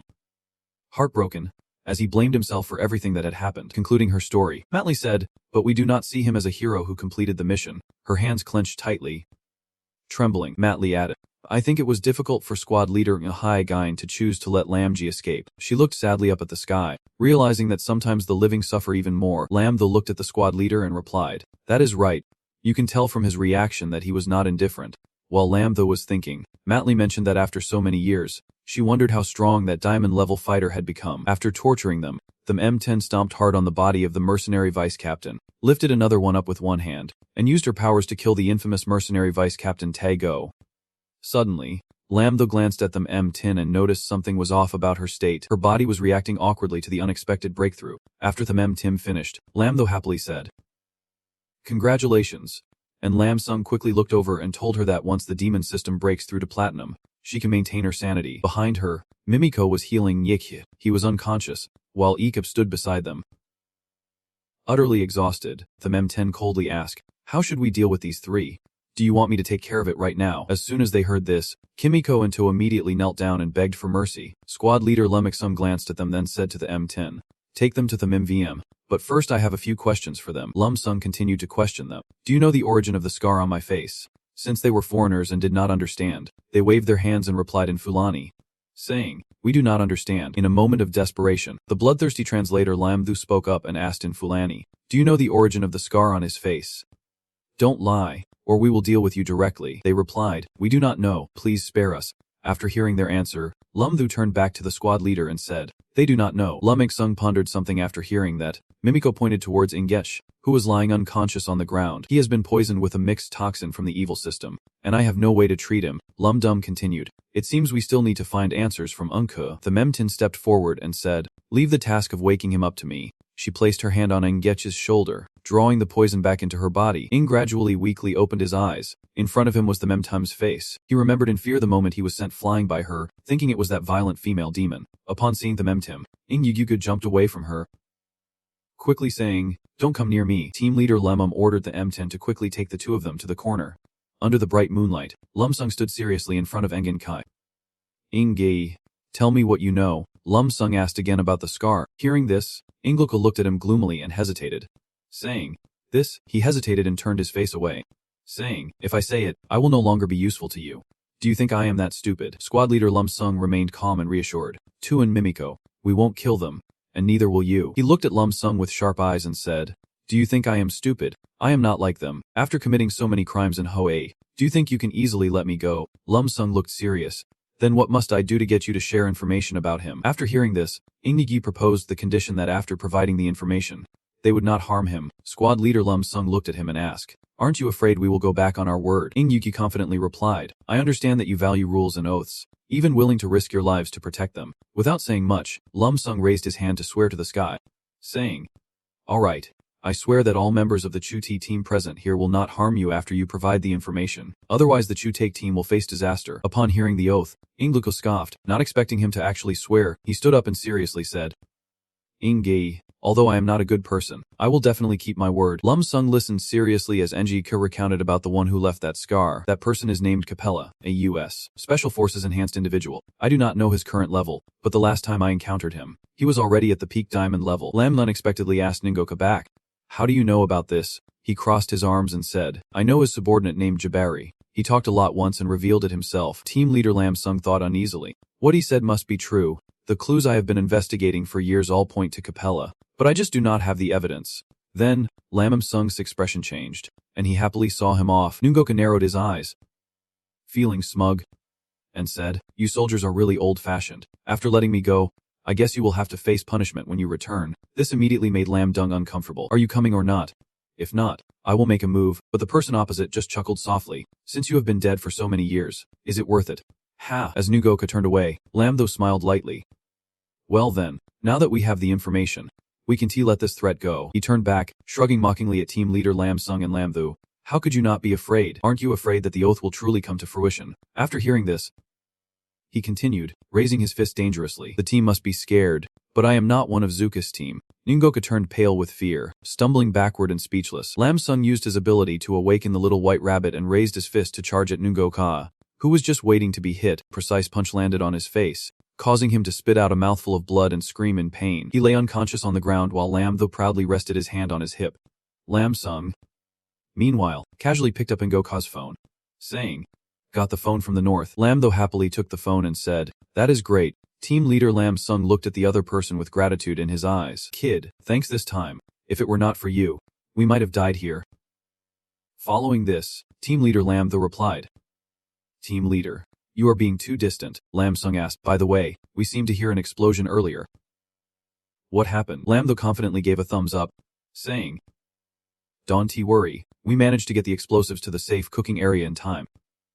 No casualties. These beasts set the detonation time before leaving." Lam Tho rubbed his head and said, "But the hotel suffered significant losses. We have to compensate everyone then," Lam Sung assured him. Lam Sung bowed his head respectfully and said, "Thank you." This surprised Lam Tho. Lam Dum continued, "Fortunately, with your actions, there was a good outcome, and this time I did not abandon my teammates." Lam Tho stepped forward to support Lam Sung and said, "Team leader, do not say that, with your abilities, I can accept this thanks." Lam Dum put his hand on Lam Tho's shoulder and firmly said, "Isn't it because you are outstanding? Don't call me commander or team leader anymore. It feels too distant. For Lam Sung's sake, just call me big brother." Hearing that, he happily agreed with brother Lam. Then he continued while walking, "Let us find a place to rest and interrogate those two foreign mercenaries." The next day, the sky was clear blue, with layers of white clouds drifting lazily in the cool weather. Lam Tho was standing opposite, talking to Mim Mayo, asking her if she was a foreign mercenary. "You have the right to remain silent. Anything you say from now on will be evidence in court.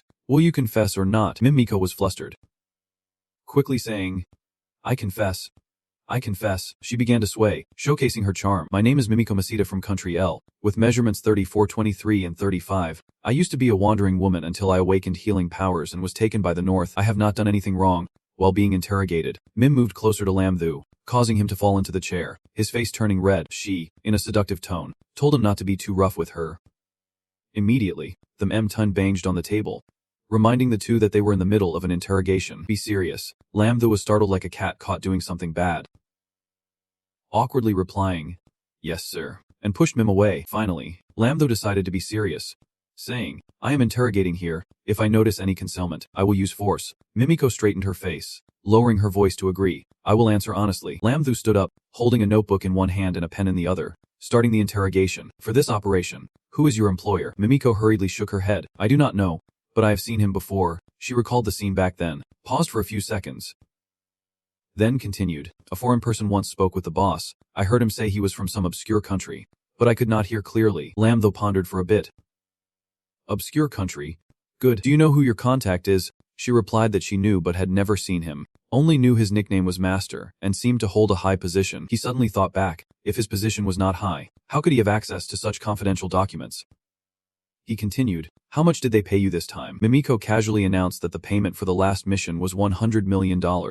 A staggering amount that surprised Lam Tho so much that he broke the pen he was holding on the table. He was astonished and stammered, How much?" While Mimiko calmly confirmed, $100 million.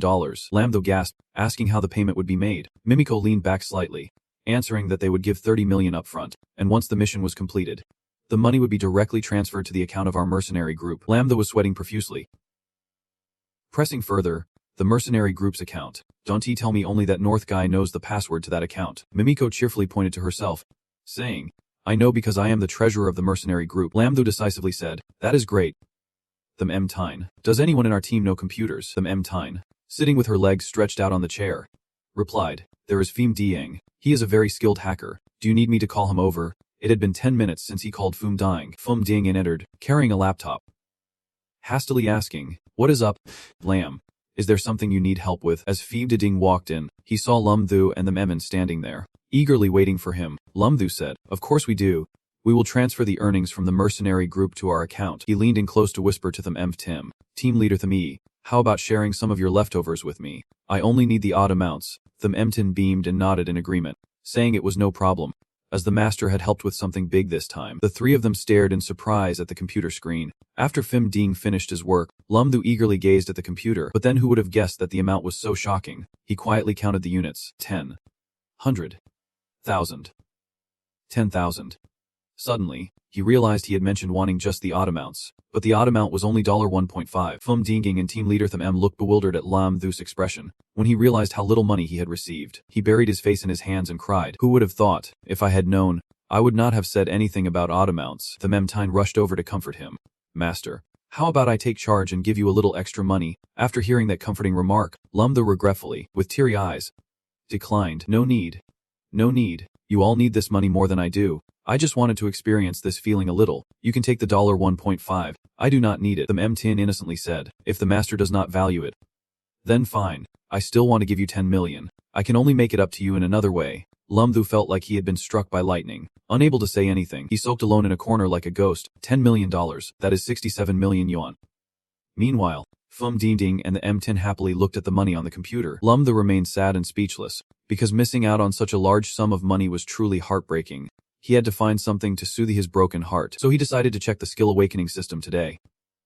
Unfortunately, he only received an 11 living skill. At this point he felt almost numb. After reviewing the new skill, he thought about trying to sell antiques, turning 250 yuan into a transaction that could earn him 50 million yuan. All Lum Thu could think about was money. While Lum Thu was still lost in his dreams, feeling like money was calling him, team leader Lum suddenly appeared behind him, patting his shoulder and asking what he was thinking about. Lum Thu turned around to see Lum Sung holding up his phone, saying, "Get ready. The time to contact them is coming up." Everyone, including Lum Thu, team leader Trung, the Memtine, and 3 others, gathered seriously in the middle of the room. Lum Dung reminded him that they would meet again shortly. The space was quiet, and the phone in team leader Lum Dung's hand rang with an incoming call. Lum Sung handed the phone to Lum Thu to answer. He spoke softly and put it on speaker for everyone to hear. He took the phone, activated the voice-changing ability, and said, "It is me." Everyone listened in silence as if the caller from Bai asked if there had been some issues yesterday at their location. "Is everything okay?" Lum Thu altered his voice and replied,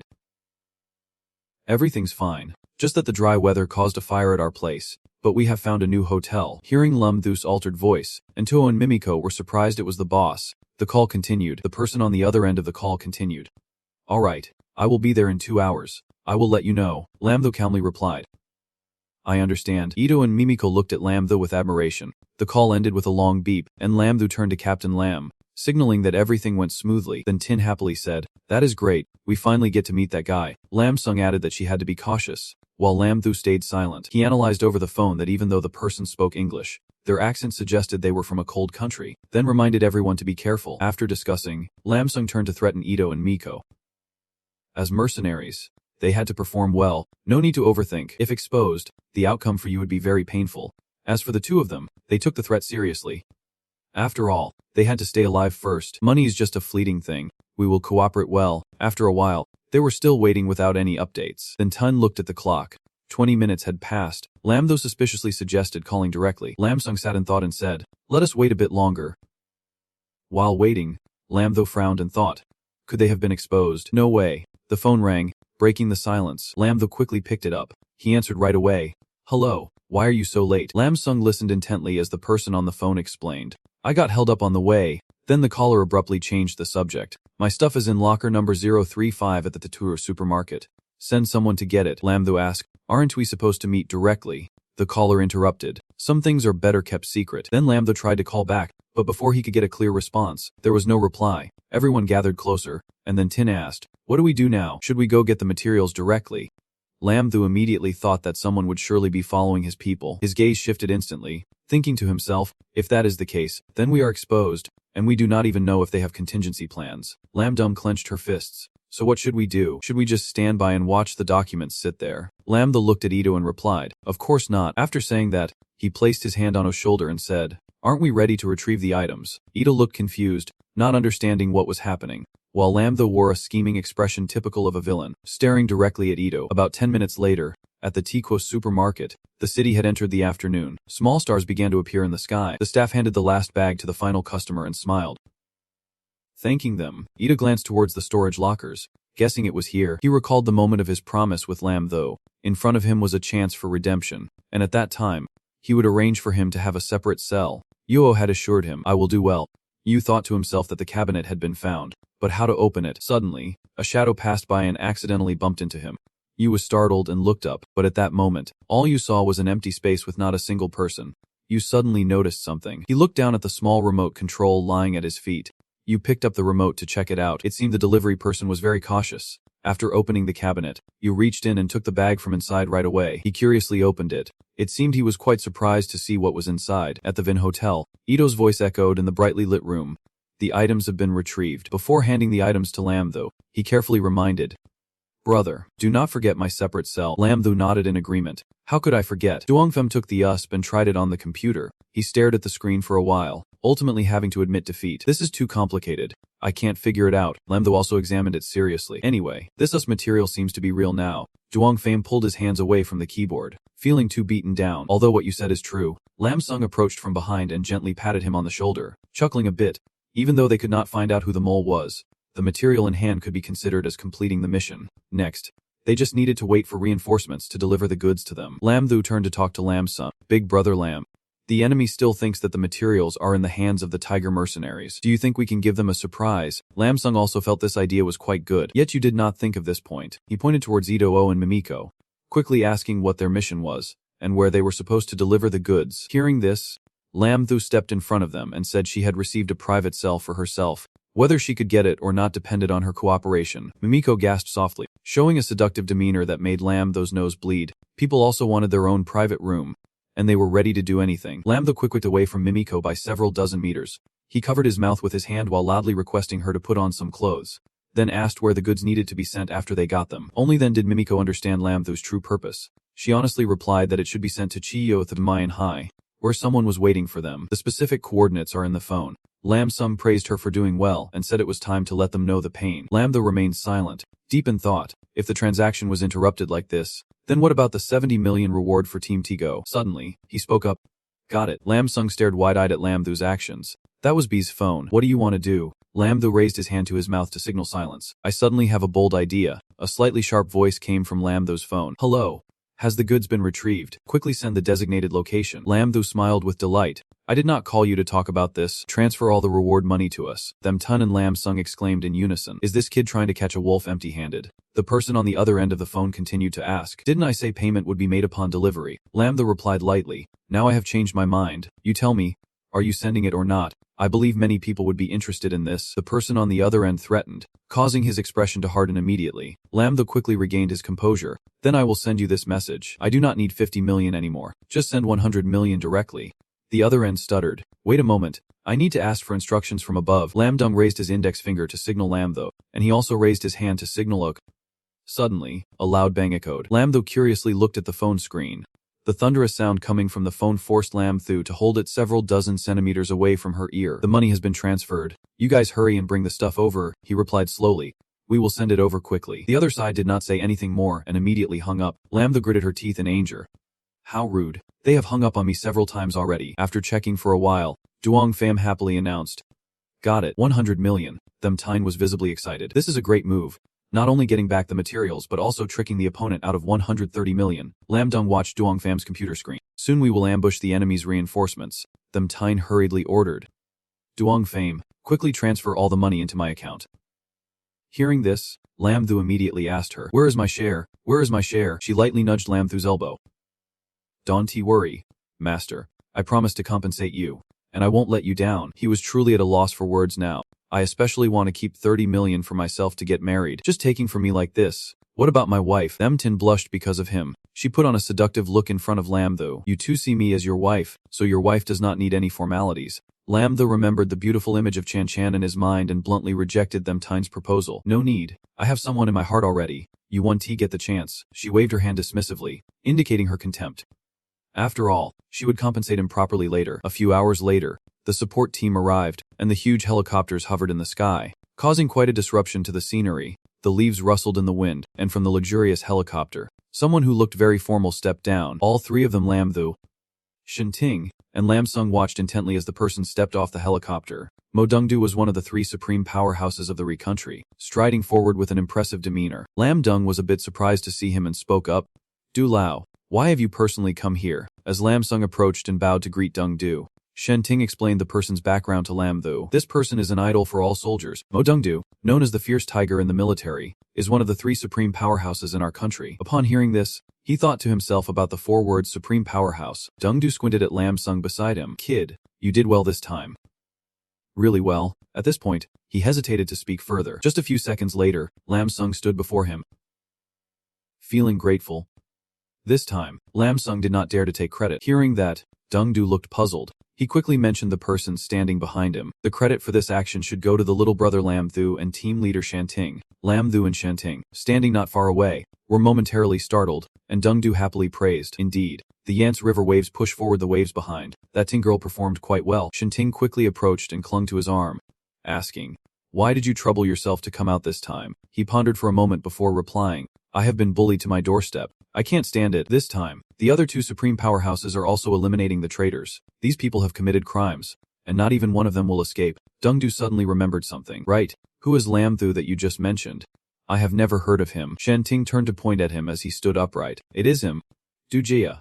I am telling you about him. As soon as she finished speaking, she ran to Dong-du's side and told him many stories about Lam-thu. Dong-du listened intently to what Shan-ting said, nodding in admiration. Whoa. This kid is really impressive, and she continued to introduce Lam-thu, saying he was also her teacher. Dong-du assessed him with a glance, surprised that Ting-na had taken a first-year student as a teacher. He rubbed his chin thoughtfully. Let me clarify. He is your teacher, and he is also your elder. Dong-du crossed his arms and continued. I understand now, based on seniority. He is considered my grandson. From now on, you are my eldest grandson. Lam-thu was astonished and could not believe it. Just like that, he did not think any further, and immediately cupped his hands in thanks. The master above, this big grandson is truly fortunate. Dong-du smiled softly at Lam-thu. I like this kid. He has the thick skin and demeanor I had back in the day. Suddenly, his phone vibrated in his pocket. Dong-li quickly picked it up. Hello, old man. Is there something going on at your end with Tin-na? While he was not paying attention, Lam-ik-sung leaned in and whispered to Lam-thu. The person talking to the loom must be the elder Them, who is also Tun's grandfather. He is also a supreme powerhouse.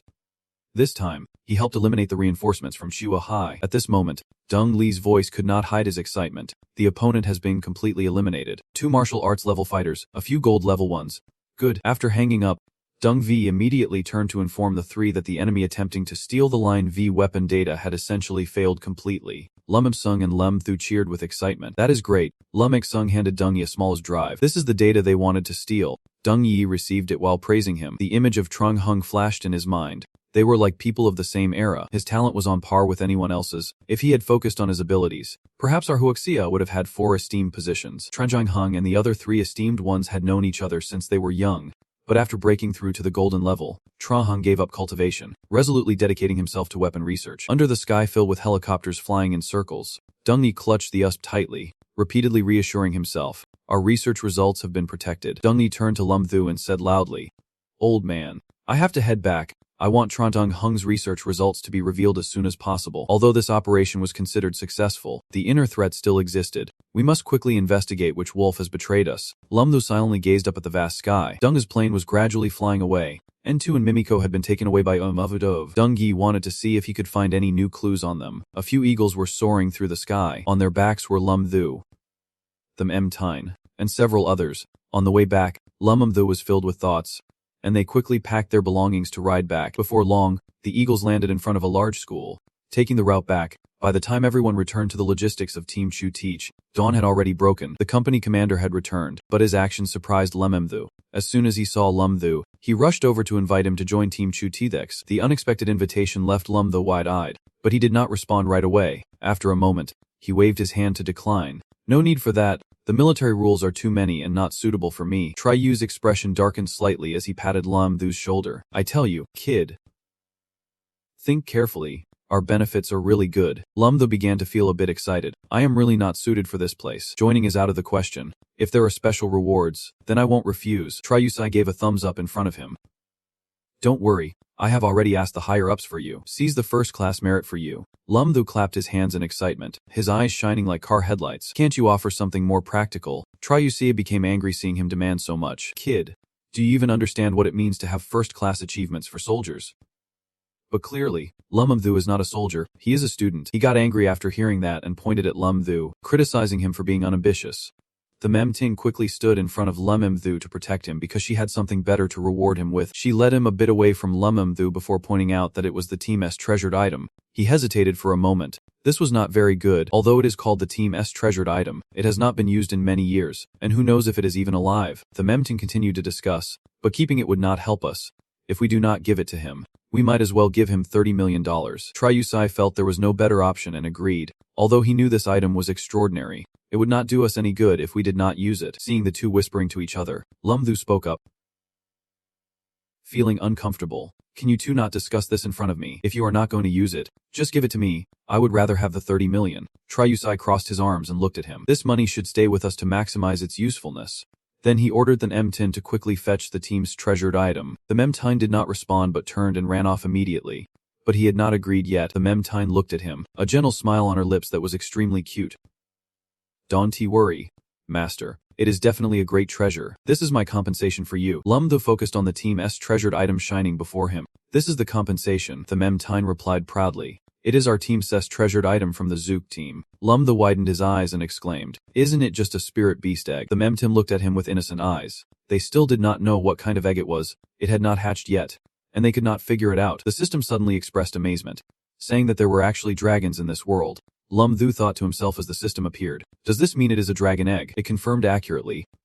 Logically, this kind of creature should not exist in this world. Lum Thu looked at the image of the bright golden dragon on the system screen for a while and thought, is it the legendary flying dragon from our mythology? The system quickly replied, yes. Those in the West are merely mutated lizards, not worthy of being called dragons. Lum Thu rested his chin on his hand, pondering.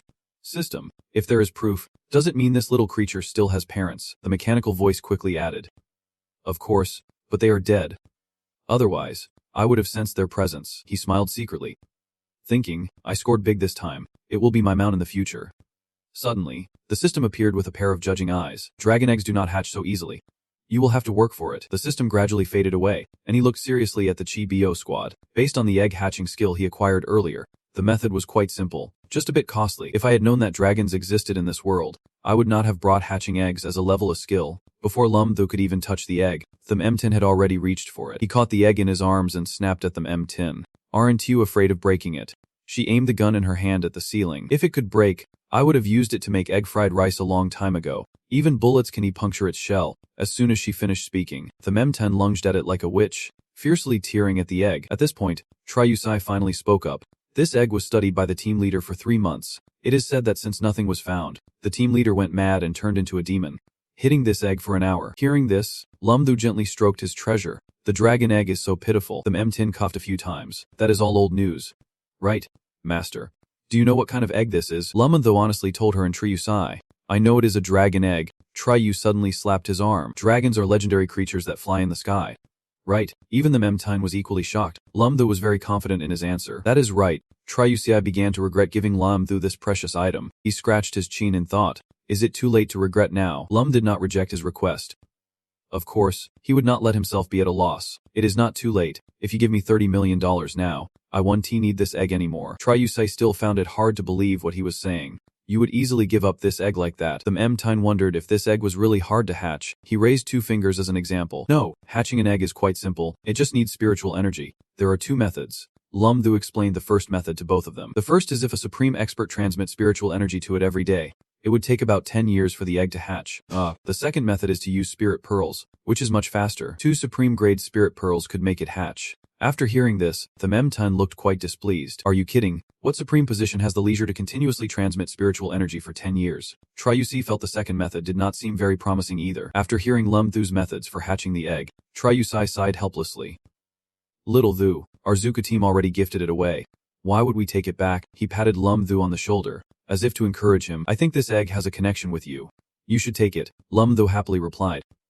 Thank you, Captain. I will accept it. He thought to himself, he had considered giving up this egg, but becoming a Dragon Knight would be so cool. After all, he was still young. Worst case, he could become a supreme being later and use the spiritual energy for nurturing. That night, Lum Thu was diligently transferring spiritual energy from himself to his precious dragon egg. He was persistent with this action, giving the dragon egg a bit of spiritual energy every day, hoping to save some time through cumulative effort. Suddenly, Lum Thu felt a strange sensation within him, as if he remembered something. The next moment, blinding light radiated from his body, and Lum Thu felt a surge of powerful new strength, breaking through the second stage of Buchen Ingen. After successfully breaking through, Lam Thu was exhausted, struggling to catch his breath, sweat pouring down his forehead. He remembered a spirit pearl that them Tine had given him before and pulled it out from his pocket. I remember them Tin gave me a golden grade spirit pearl before. Lam Thu thought about whether he should absorb it now or use it for the dragon egg. Under the light of the spirit pearl, Lam Thu hesitated for a moment before deciding to use it to level up himself first. After saying that, he turned to Karis's precious dragon egg. Good dragon egg, it is not that I do not want you to use it, but this won't mean much to you. So Lam Thu absorbed the whole pearl, and in an instant, the green light appeared again, sweat continuing to drip down his forehead as he broke through to the silver third stage. He clenched his fist. It was indeed a golden spirit pearl, almost able to reach the fourth stage. Lam Thu searched to see if he had any other spirit pearls left, rummaging a bit, but found that there were no common pearls, only a few skill pearls remaining. Finally, he had no choice but to look for an opportunity to sell all these pearls. He wondered if the Zhu Si team would take him in. Lam Thu's precious dragon egg slowly slipped into his pocket. He lay back on the bed, waiting to wake up and ask Big Brother Lam for advice. Early the next morning, under a sky filled with sunlight, a very familiar voice rang out. No, no. Still no. Lam Thu was furious. He could not find any of his spirit pearls. Seeing him so angry, Lam Dung asked, "What is wrong? I really just want to cry." "Big Brother, I can't find my spirit pearls. The Zhu Si team must have broken in." Hearing this, Lam Dung seemed a bit calmer. "Thief, who has the ability to enter your spatial dimension?" Lam Thu thought his reasoning made sense and scratched his head in agreement. Suddenly, he thought of a possibility. Wait a minute. The dragon egg. Lam Thu could vividly imagine the scene of the dragon egg sneakingly devouring all his spirit pearls while he was fast asleep. Lam Thu angrily lifted the dragon egg. "So it turns out the mastermind thief is you. Return my hard-earned pearls. You ate all my skill pearls, did not you?" He could not stand this anger any longer and started punching the egg repeatedly. "You could not even wait for me to sell these and buy you something without skills. That would save a lot of money." Lam Sung smiled gently at Lam Thu's somewhat foolish action. "It is just a few skill orbs. Why make such a big deal out of it?" The dragon egg appeared with an incredibly high price tag. But of course, Lam Thu can't just swallow this anger. "Big bro, this damn thing has eaten my countless skill orbs." Hearing this, Lam Sung offered a few words of comfort. What skill orbs could be so expensive? Didn't they say it was just the copper and silver ones? Lam Thu replied dejectedly, holding a white silver ice arrow orb. Lam Dum now understood his regret. It truly was worth countless orbs. But what is done, and new things have not come yet. They just have to look forward. He will surely return to school soon. Right. Lam Thu turned to him and said, "That is right. We have been out for so long. They must be wrapping up training." Lam Dung pointed behind him. "There are many things to do right now. Look how long the line is for people wanting to ask you.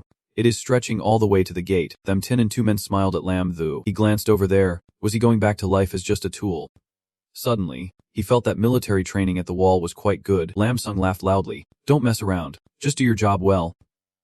Hearing this, Them Tine's eyes sparkled with sorrow. She could not help but rush to ask Lam Thu about his final task. "Master, are you about to leave here?" He scratched his head, bit shy. "Well, that is about right. After all, I am just in my first year. Team leader them," she said, blushing and not adding anything more, her eyes slightly shifting away. Lam Thu, seeing this, was curious. What is up with team leader them? Them Ten suddenly clung tightly to Lam Thu's arm, sobbing. "You can't leave. If you go, what will happen to our research on magical beasts?" Lam Thu realized he might have been overthinking. Startled, it turned out that team leader them's reaction was due to the research. A logistics team member sympathized with them Time. "That is right. Expert Lam, if you leave, we will have to take many detours." Hearing this, he felt a bit awkward, although he had the intention. Explaining everything one by one was really too time-consuming. He had to think of a new way. Lam Thu hurriedly said to everyone, "Everyone, please be quiet for a moment. I see you have many issues, but I can't solve everything in such a short time." He smiled about his upcoming plan. "So, I have decided to write a book to help everyone before I return to school." Lam Thu asked, This way, he could address all the issues at once. Does anyone have any objections? The logistics staff were very pleased with this decision. That would be great. Thousands of people cheered in unison. Long live expert Lamb. Long live expert Lamb. Thus, Lamb though had to bury himself in books day after day, both researching and writing a special book for everyone. In the following days, he devoted himself entirely to writing this book on magical beasts. But the system seems to be taking revenge on me. It suddenly requires maintenance for spirit beasts and their caretakers. Lamb though pondered. Every time I was about to finish, a new skill related to spirit beasts would awaken. First, it was caretaking, then maintenance. After finishing the book, Lam Thu immediately brought it to everyone. He finally completed this book. The logistics staff frantically copied it, and soon everyone in the Chutuk team had a handwritten version. That night in Lam Thu's resting room, while he was tidying up his belongings, Them Tun stood silently leaning against the wall. After a moment, she slowly asked, "Master, are you leaving tomorrow?"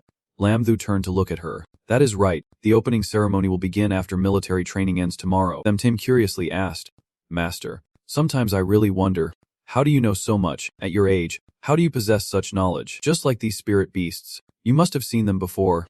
Right, faced with Them Tine's series of questions, Lam Tho hesitated and mumbled a few words, sweat dripping down his face. He scratched his head. "Isn't it because I have a good master, who is also your ancestor? May Adim." Them Tin shot a sharp glance at Lam Tho Mai Chudam. "Was there no one like that? Is your ancestor deceiving you, or are you deceiving me?" He hurriedly escaped from Them Tine's grasp and dodged away. "Little Hai, you are overthinking it. Why would I deceive you?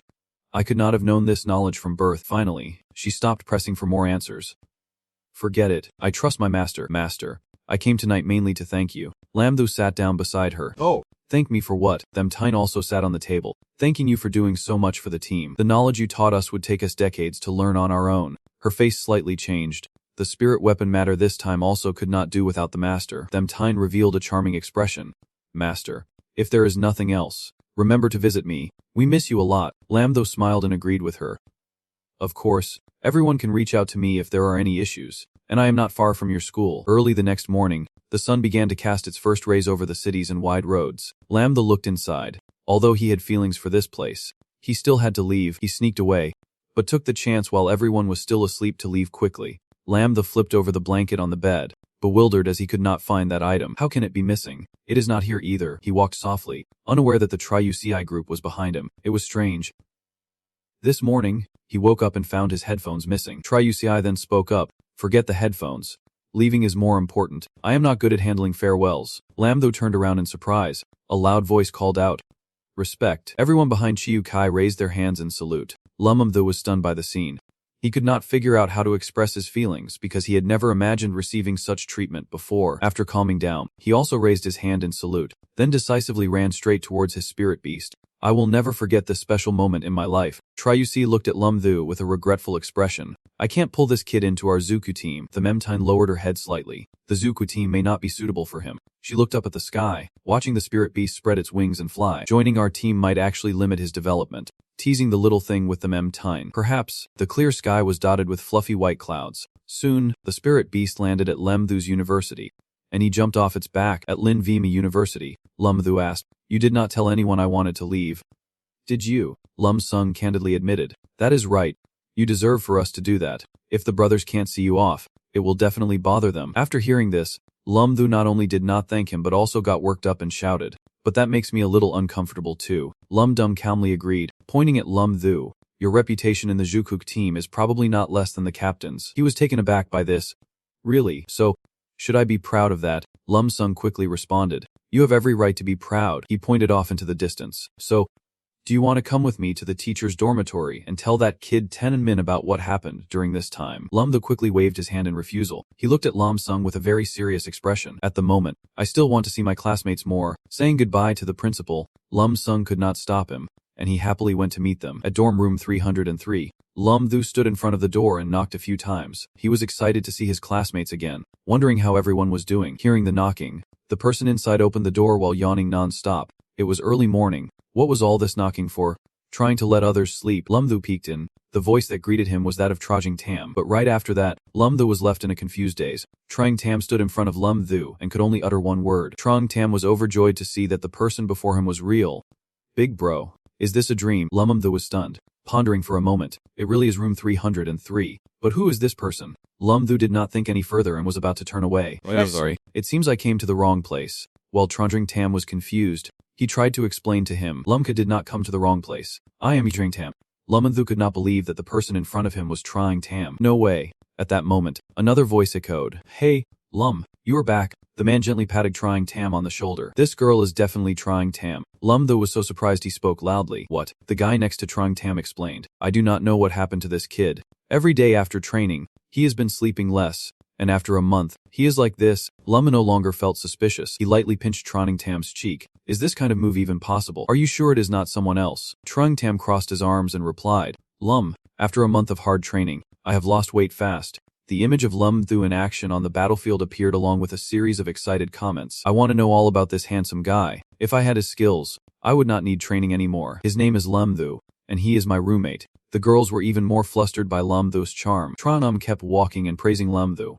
Big bro, you are the hot topic at our school now. Lumthu smiled and replied, I thought everyone would gradually forget me after I left. Trying Tam stepped forward to grab a piece of blue fabric. How could that be? Everyone is discussing you on the forum and in their friend circles. There is going to be a press conference later. Are you going? Lumthu mumbled softly. A press conference. He blushed, thinking about whether he would see her.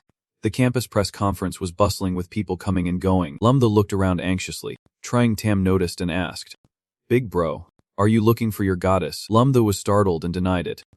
Suddenly, a sweet voice calling him made Lumthu's heart race. Chin Shin walked over slowly. She is back. Although Lumthu was very happy to see Chin Chun, he still tried to keep a cool demeanor. She is back. From a distance, Dulung Thien spotted him and walked over. Lumthu sighed upon seeing her. Is the freshman goddess here too?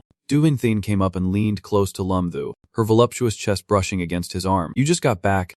Right. She kept chatting with Lumthu, saying it was boring without him around. Lumthu paid no attention to Dang Thane. His eyes were only on Chen Chen, who was fuming. Oh no, Chen Chen is angry. Lumthu wisely stepped away from Dajing Then and moved next to Chen and Chin. Really? Didn't you just come to school to see the goddess Kun? The press conference is starting now. Lumthu ignored Digden Then and focused on the press conference. The head of the Lin VM department, Daingjun of Trech, came with his assistant. As soon as Lumthu saw him, he noticed the man. It seemed that this was Dean Deving Trech. Suddenly, he smiled and waved at Lumthu. He was surprised and wondered. Lumthu respectfully greeted. Hello, Director. Dean Trech pointed to the chair next to him, indicating for him to sit down. He glanced at the excited crowd behind. This is not very good. So many people are watching, he replied gently. If I say sit, then sit. Kid, you are doing great, making our school proud. He continued, Lulatz mentioned your work to me. I will teach you when I get the chance. Lumthu smiled proudly at that. Was he going to teach him about spatial systems? He obediently sat next to Director Dong. Principal, you are too kind. These are just things I should do. May VM, standing below, looked surprised. Why was Lumthu sitting there? The younger crowd around him chimed in.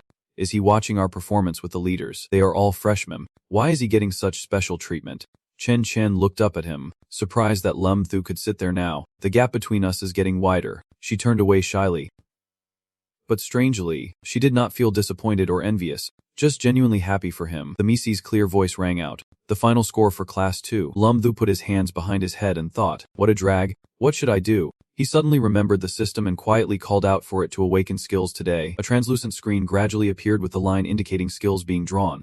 After spinning for a while, a series of skills appeared on the screen. Congratulations. The host has received the A-level skill, Thunder System Awakening. After using the Thunder System Awakening, you can successfully awaken the Thunder ability. The system continued to display a question. After successfully awakening the Thunder ability, do you want to use it immediately? Do I? Lumthu cried in anguish, feeling like he had hit rock bottom. Who would be stupid enough to choose not to? In the end, he decided to click on yes. The system asked again, detected that the host possesses the Beast Transformation skill.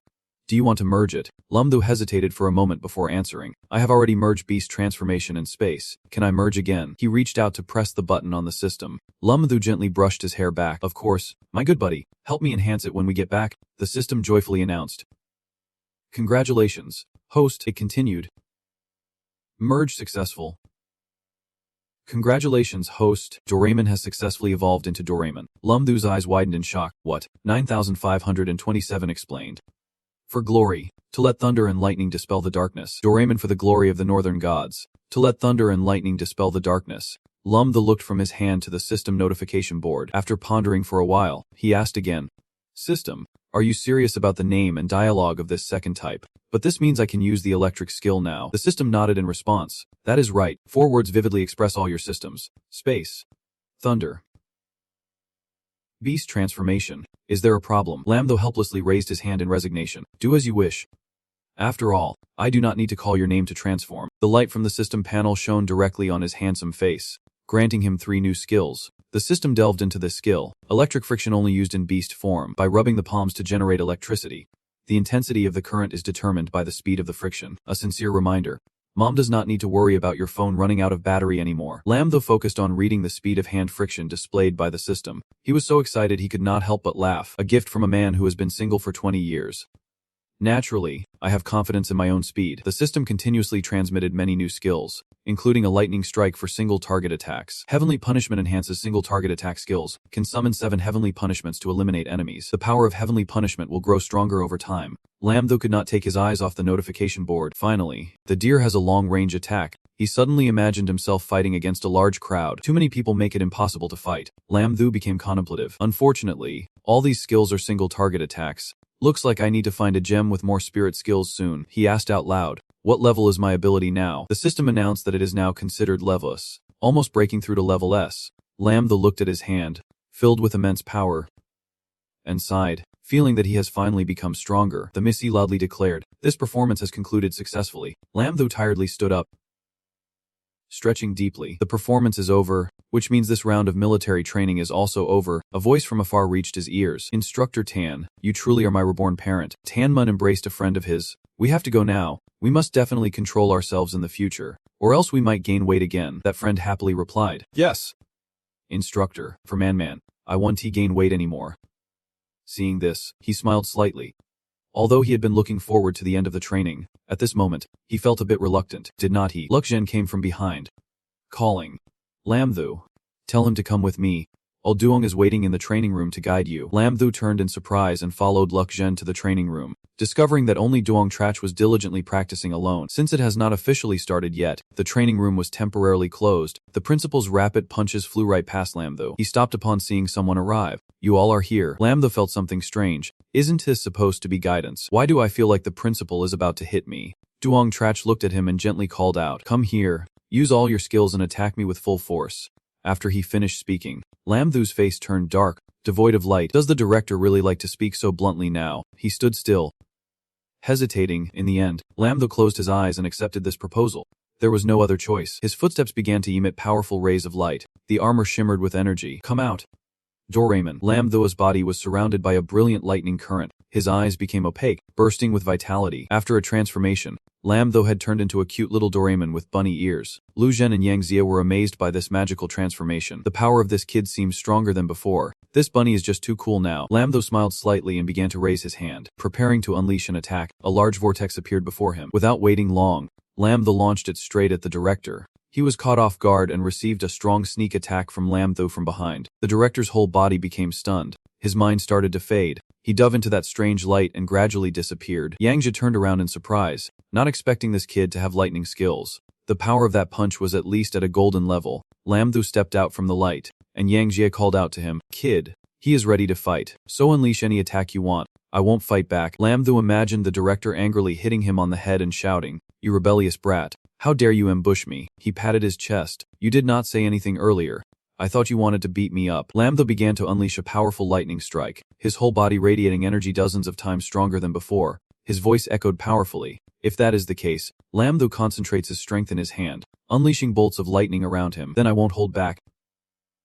Lightning strike. The lightning continued to attack Yang Jie. He was quite surprised by the power of the lightning. Interesting.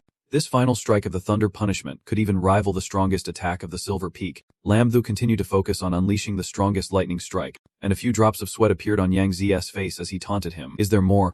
Now that he was getting tired, he wiped the sweat off his forehead. These attacks seemed to have no effect on him. Perhaps the director just wanted to see how far I could go. In his heart, Lam Tho clenched his teeth, his hand forming a fist.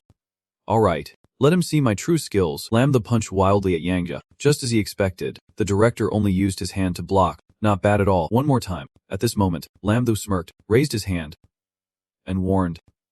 Be careful. This is the final move. Seeing him standing still, he found it a bit confusing. But he did not notice that the man's hand was above his head. Kid. What do you want to do? Why are not you attacking anymore? Poor Deeding Trech with his thinning hair. Taking advantage of his distraction, Lam Tho roughly plucked a strand. Just needed a bit of force to pull it out. He waved the strand with a hint of pride. Here I am, a small silver hair. Yet I could harm a true martial expert. Even if it is just a hair, that counts as a wound. Daingjun of Tretch, seeing his smug look, screamed inside. This kid actually dared to pull my hair. Lum Thu showed off the hair, feeling quite pleased. Principal, I have used all my skills now. His face was filled with dark lines. Although his methods were a bit mischievous, his mind was very sharp. I remember Old Lee used to say he was just a silver 1-star. He patted his shiny head, quietly praising himself, not expecting that in just a month he had become a silver 3-star. Truly a rare gem. Dujing Trutch crossed his arms. I am very pleased with you. Do you want to take me as your master? Lumathu did not hesitate, immediately kneeling down.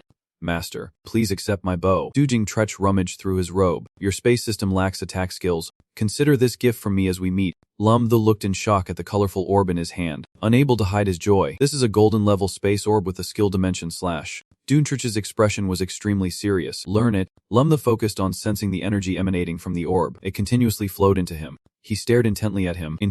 There has never been a second person with a space system. The appearance of this kid is like having a successor. Lum Thu radiated a massive source of power. Even his hair stood on end, breaking through to silver 4-star. Dujing Tretch observed his disciple's breakthrough process, suddenly aiming at the wooden practice target in the distance. Lum Thu's eyes flashed with a red light of spirit technique, his legs firmly planted on the ground, while his hands clawed at the air. A burst of power shot out, curving like a crescent blade. Dimension slash. The dimension slash moved quickly and suddenly disappeared. Lum Thu was stunned. He wondered if the attack range of dimension slash was that short. He had to ask Dujing Tretch, who was watching the previous attack with his arms crossed. Master, this skill is a bit weak, but I did not expect the target to shatter into pieces. Lum Thu was shaken inside, unsure how to react. He was extremely pleased. This skill was truly powerful, with great might and a long range while being elusive. Dujing Tretch was equally surprised. Thu, during that battle, I found your space system very different from mine. Explain to me the effects of your skill in a bit more detail. He began to elaborate. Your space system skills mainly consist of 3. The first is the mind intent gate. It can help. Lum Thu spoke at length, and he nodded in understanding. So that is how it is. After hearing this, Dujing Tretch suggested, have you ever thought about opening Nam Lamen in other places? I guess you always use Nam Loamen when teleporting. The master meant that Lum Thu now was enlightened. If you use Nam Loamen elsewhere in combination with spiritual skills, its practicality would be more than just this. Dujing Tretch praised. Not bad. Very insightful. Why do not you give it a try? He was very excited. Yes. He waved his hand and began using the skill Nam O1. A green blade was created. After the rank increased to Butch Engan T10, the range of Nam O1 also increased from 50 meters to 70 meters. The blade sliced through the air, and Lum Thu's focus was intense. At that moment, a green teleportation gate appeared, and the blade pierced through it, seemingly amplifying its attack power, causing the ground to shatter into debris amidst the swirling smoke. Looking at the scene before him, he sighed in relief. Feeling successful, Dujing Tretch praised once again. Not bad. Not bad. The ground was affected by the attack, leaving a small hole. Lusty Chine witnessed this power and marveled at how beautifully this skill combination was used. He thought to himself, with Loloman, the dimensional slash could not only hide and reappear but also change direction. Truly extraordinary. Lum Thu imagined the scene of him suddenly attacking his opponent, and he grinned slyly. This is not just about hitting where I point. If the enemy dodges my attack, I can still add another strike. Lum Thu felt very pleased with himself. Haha, if I open an alarm under the enemy's feet, would not he? Before he could think about the final result, he heard Ding Thing's voice. Grandpa, it is time to come home for dinner. They looked at each other in surprise. How did you get here? Dujing Tretch asked, a bit surprised. Do you two know each other? He replied, we are classmates. Duling Thin looked a bit confused. Grandpa, are not you looking for a space awakener? She felt a bit annoyed. Clearly, he is a beast transformation ability user. He glanced at his granddaughter. Why do you say that? Thin and I saw it with my own eyes. Could it be fake? Grandpa has accepted Tiyuthu as a disciple, so she will be your master in the future. Call her quickly. Ding Thin mumbled. Grandpa is really scary like this. She helplessly and hesitantly called out, Master. Lum Thu was delighted. Haha. Good girl, do not be shy. The granddaughter of the Memshi Tin is also my disciple. The title of master is not bad either. After hearing this, both Ding Tretch and his grandson were equally surprised. What? That girl Thamem Tim is your disciple? Dujing Tretch was even more pleased after hearing this, while Ding Thin looked very uncomfortable. Well then, Tiyuthu will take better care of my granddaughter in class and teach her more. Haha. Yes. He waved goodbye, gradually fading into a reddish-orange hue. He said goodbye to Lum Thu. Tiyuthu, I have some business these 2 days. After the official opening, I will return and teach you again. Yes, master. He looked at him and then left. The master walked slowly. Jing San called from behind. Big bro. He wiped the sweat off his face. Why are you here? I have been looking for you all day. You are a bit hard to understand. Oh. I was suddenly called here too. What is up? Zhang-san happily pulled him along. Aren't we off for the next 2 days? You seem to have time. Come with me to play at the top corporation. Haha. At a skyscraper with countless bright lights. Looking at the luxurious scene before him, Lamtho was a bit amazed. This is the top corporation ranked 3rd in the country. He secretly thought he almost forgot that Zhang-san is a rich 2nd generation. At that moment, he waved to someone. Second bro. Zanger slowly walked up to them. Zhang-san pointed at his brother and introduced. This is my brother. Zhang Er. After hearing this, he was a bit speechless. Their dad sure named them randomly, but Zhang Er's face still showed suspicion. I am the 3rd brother. He confirmed. That is right. He was quite surprised by his younger brother's transformation. He must be wondering how someone so chubby turned into the person he sees now. Lamtho expressed understanding. I get that feeling. Normal people would not believe this kid could lose weight so much in just a month. Zanger crossed his arms and asked, what is our big bro's name? Zhang-san answered without thinking. Zhang Jiaki. This time it was Lamtho's turn to be confused. Big bro. Should not your names be Zhang Yai or Zhangda? Just one question confirmed their identities, and the two brothers affectionately shouted. Second bro. Third bro. It seems you are the only one surprised. Big bro is the real deal. You two must have been adopted. At this point, Zhang-san introduced. Second bro. This is Lamtho, my Thuk, who always protects me at school. Zanger shook hands with him, realizing he was Lamtho, whom he had admired for a long time, and said to call him second bro just like Zhang-san. Hello. He led the way. Let us go inside and chat. Lamtho secretly mocked himself, admired for a long time. This businessman really knows how to navigate. Probably the first time he has heard my name. In the elevator, there were at least 61 floors. The golden light around dazzled him, not to mention the rich family. Even the elevator was luxurious like this. Zanger opened the door in front, revealing an extremely luxurious room. Zhang-san proactively introduced. Second bro. Besides managing the company, I usually like to tinker with some things. He looked around. So many antiques. Zanger appeared polite. Lamtho. How do you find my treasures? He looked up at the vase placed on the shelf. This actually helped him use the preservation system, with fake artifacts filling the room. With so many fakes, he replied casually, it is okay, although most of it is fake. Overall it is not bad. Zhang-san seemed unable to believe it. How could that be? As for Chuang-yi, he was furious and pointed at him. I spent a lot of money to buy these, even specially invited a master to appraise them, and you immediately blocked him. Big bro. Calm down. Lamtho's expression did not change. Second brother. If you do not believe me, feel free to find some items for me to appraise for you. Hearing this, he immediately put on gloves. Fine. You are still young, but I really do not believe your judgment is sharper than those experts. He picked up an antique vase.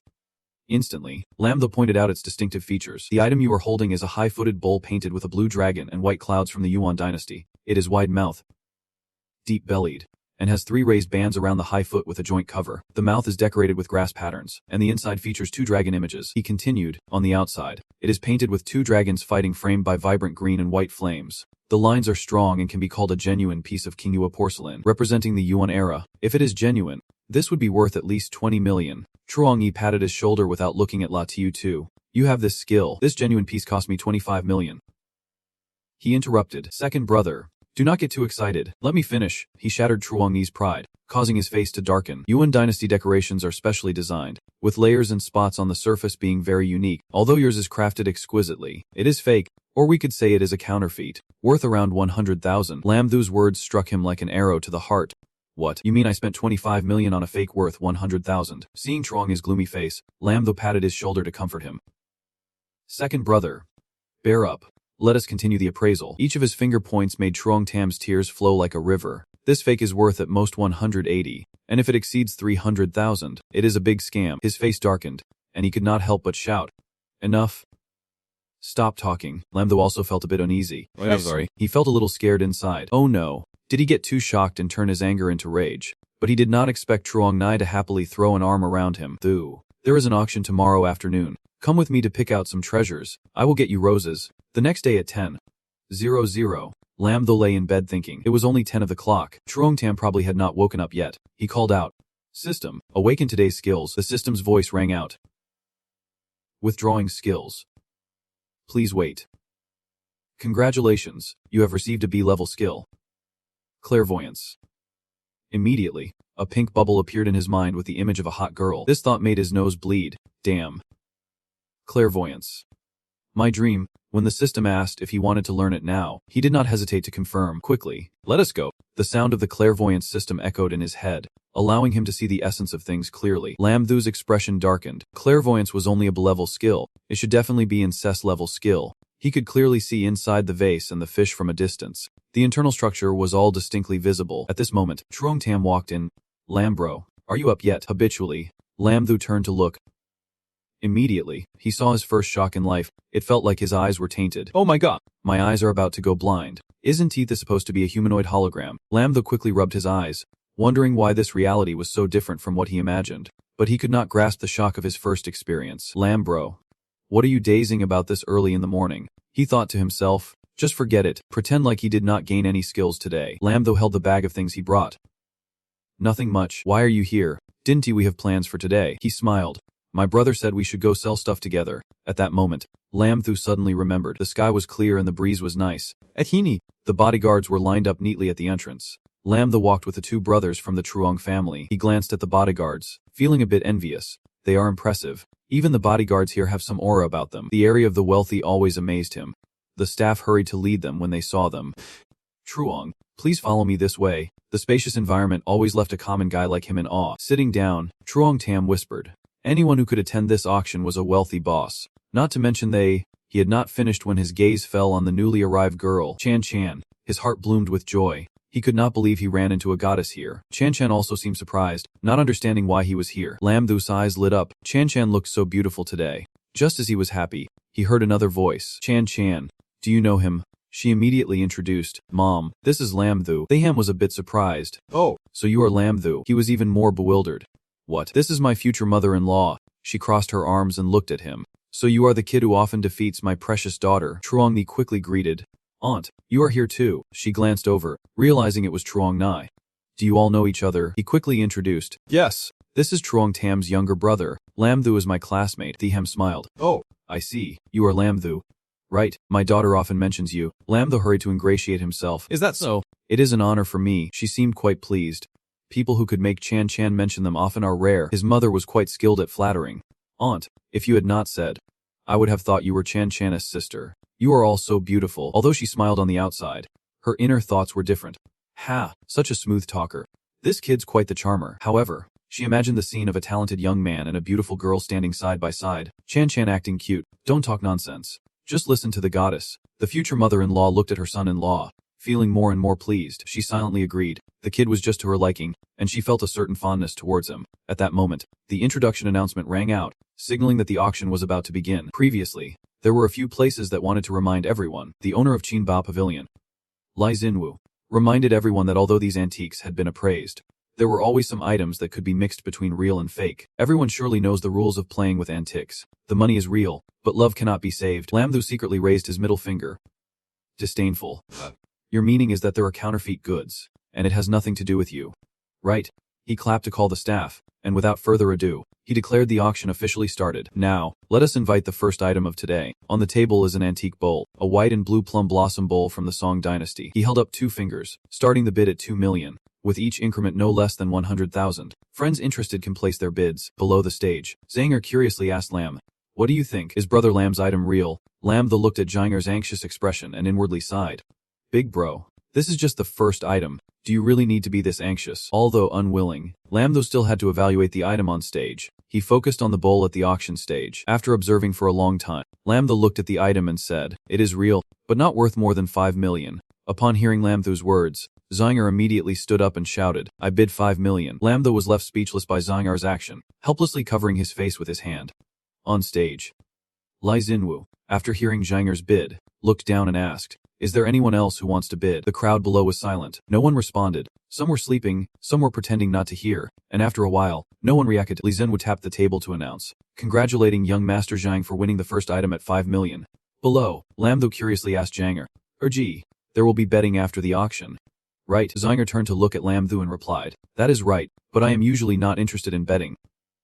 Brother Lam, are you interested in betting? After hearing Zanger, Lam Thu's gambling blood quickly surged. Both Zanger and Zhang San were astonished at Lam Thu's bright eyes. Ignoring the gazes from the two Zhang brothers, Lam Thu smugly thought, not being interested would be a waste of my hard-earned clairvoyance skills. At that moment, someone suddenly spoke in a teasing tone from somewhere. Aunt Van, Chen Qin is so clever. Everyone is here. The person who came as Songka, the hero of the Hoidang group. He looked at Chen Chen with a contemptuous gaze. Songka praised Chen Chen, saying, "Little Chen Chen is getting more and more beautiful." While Chen Chen felt disgusted by his flattery and gaze, she glared at him in silence.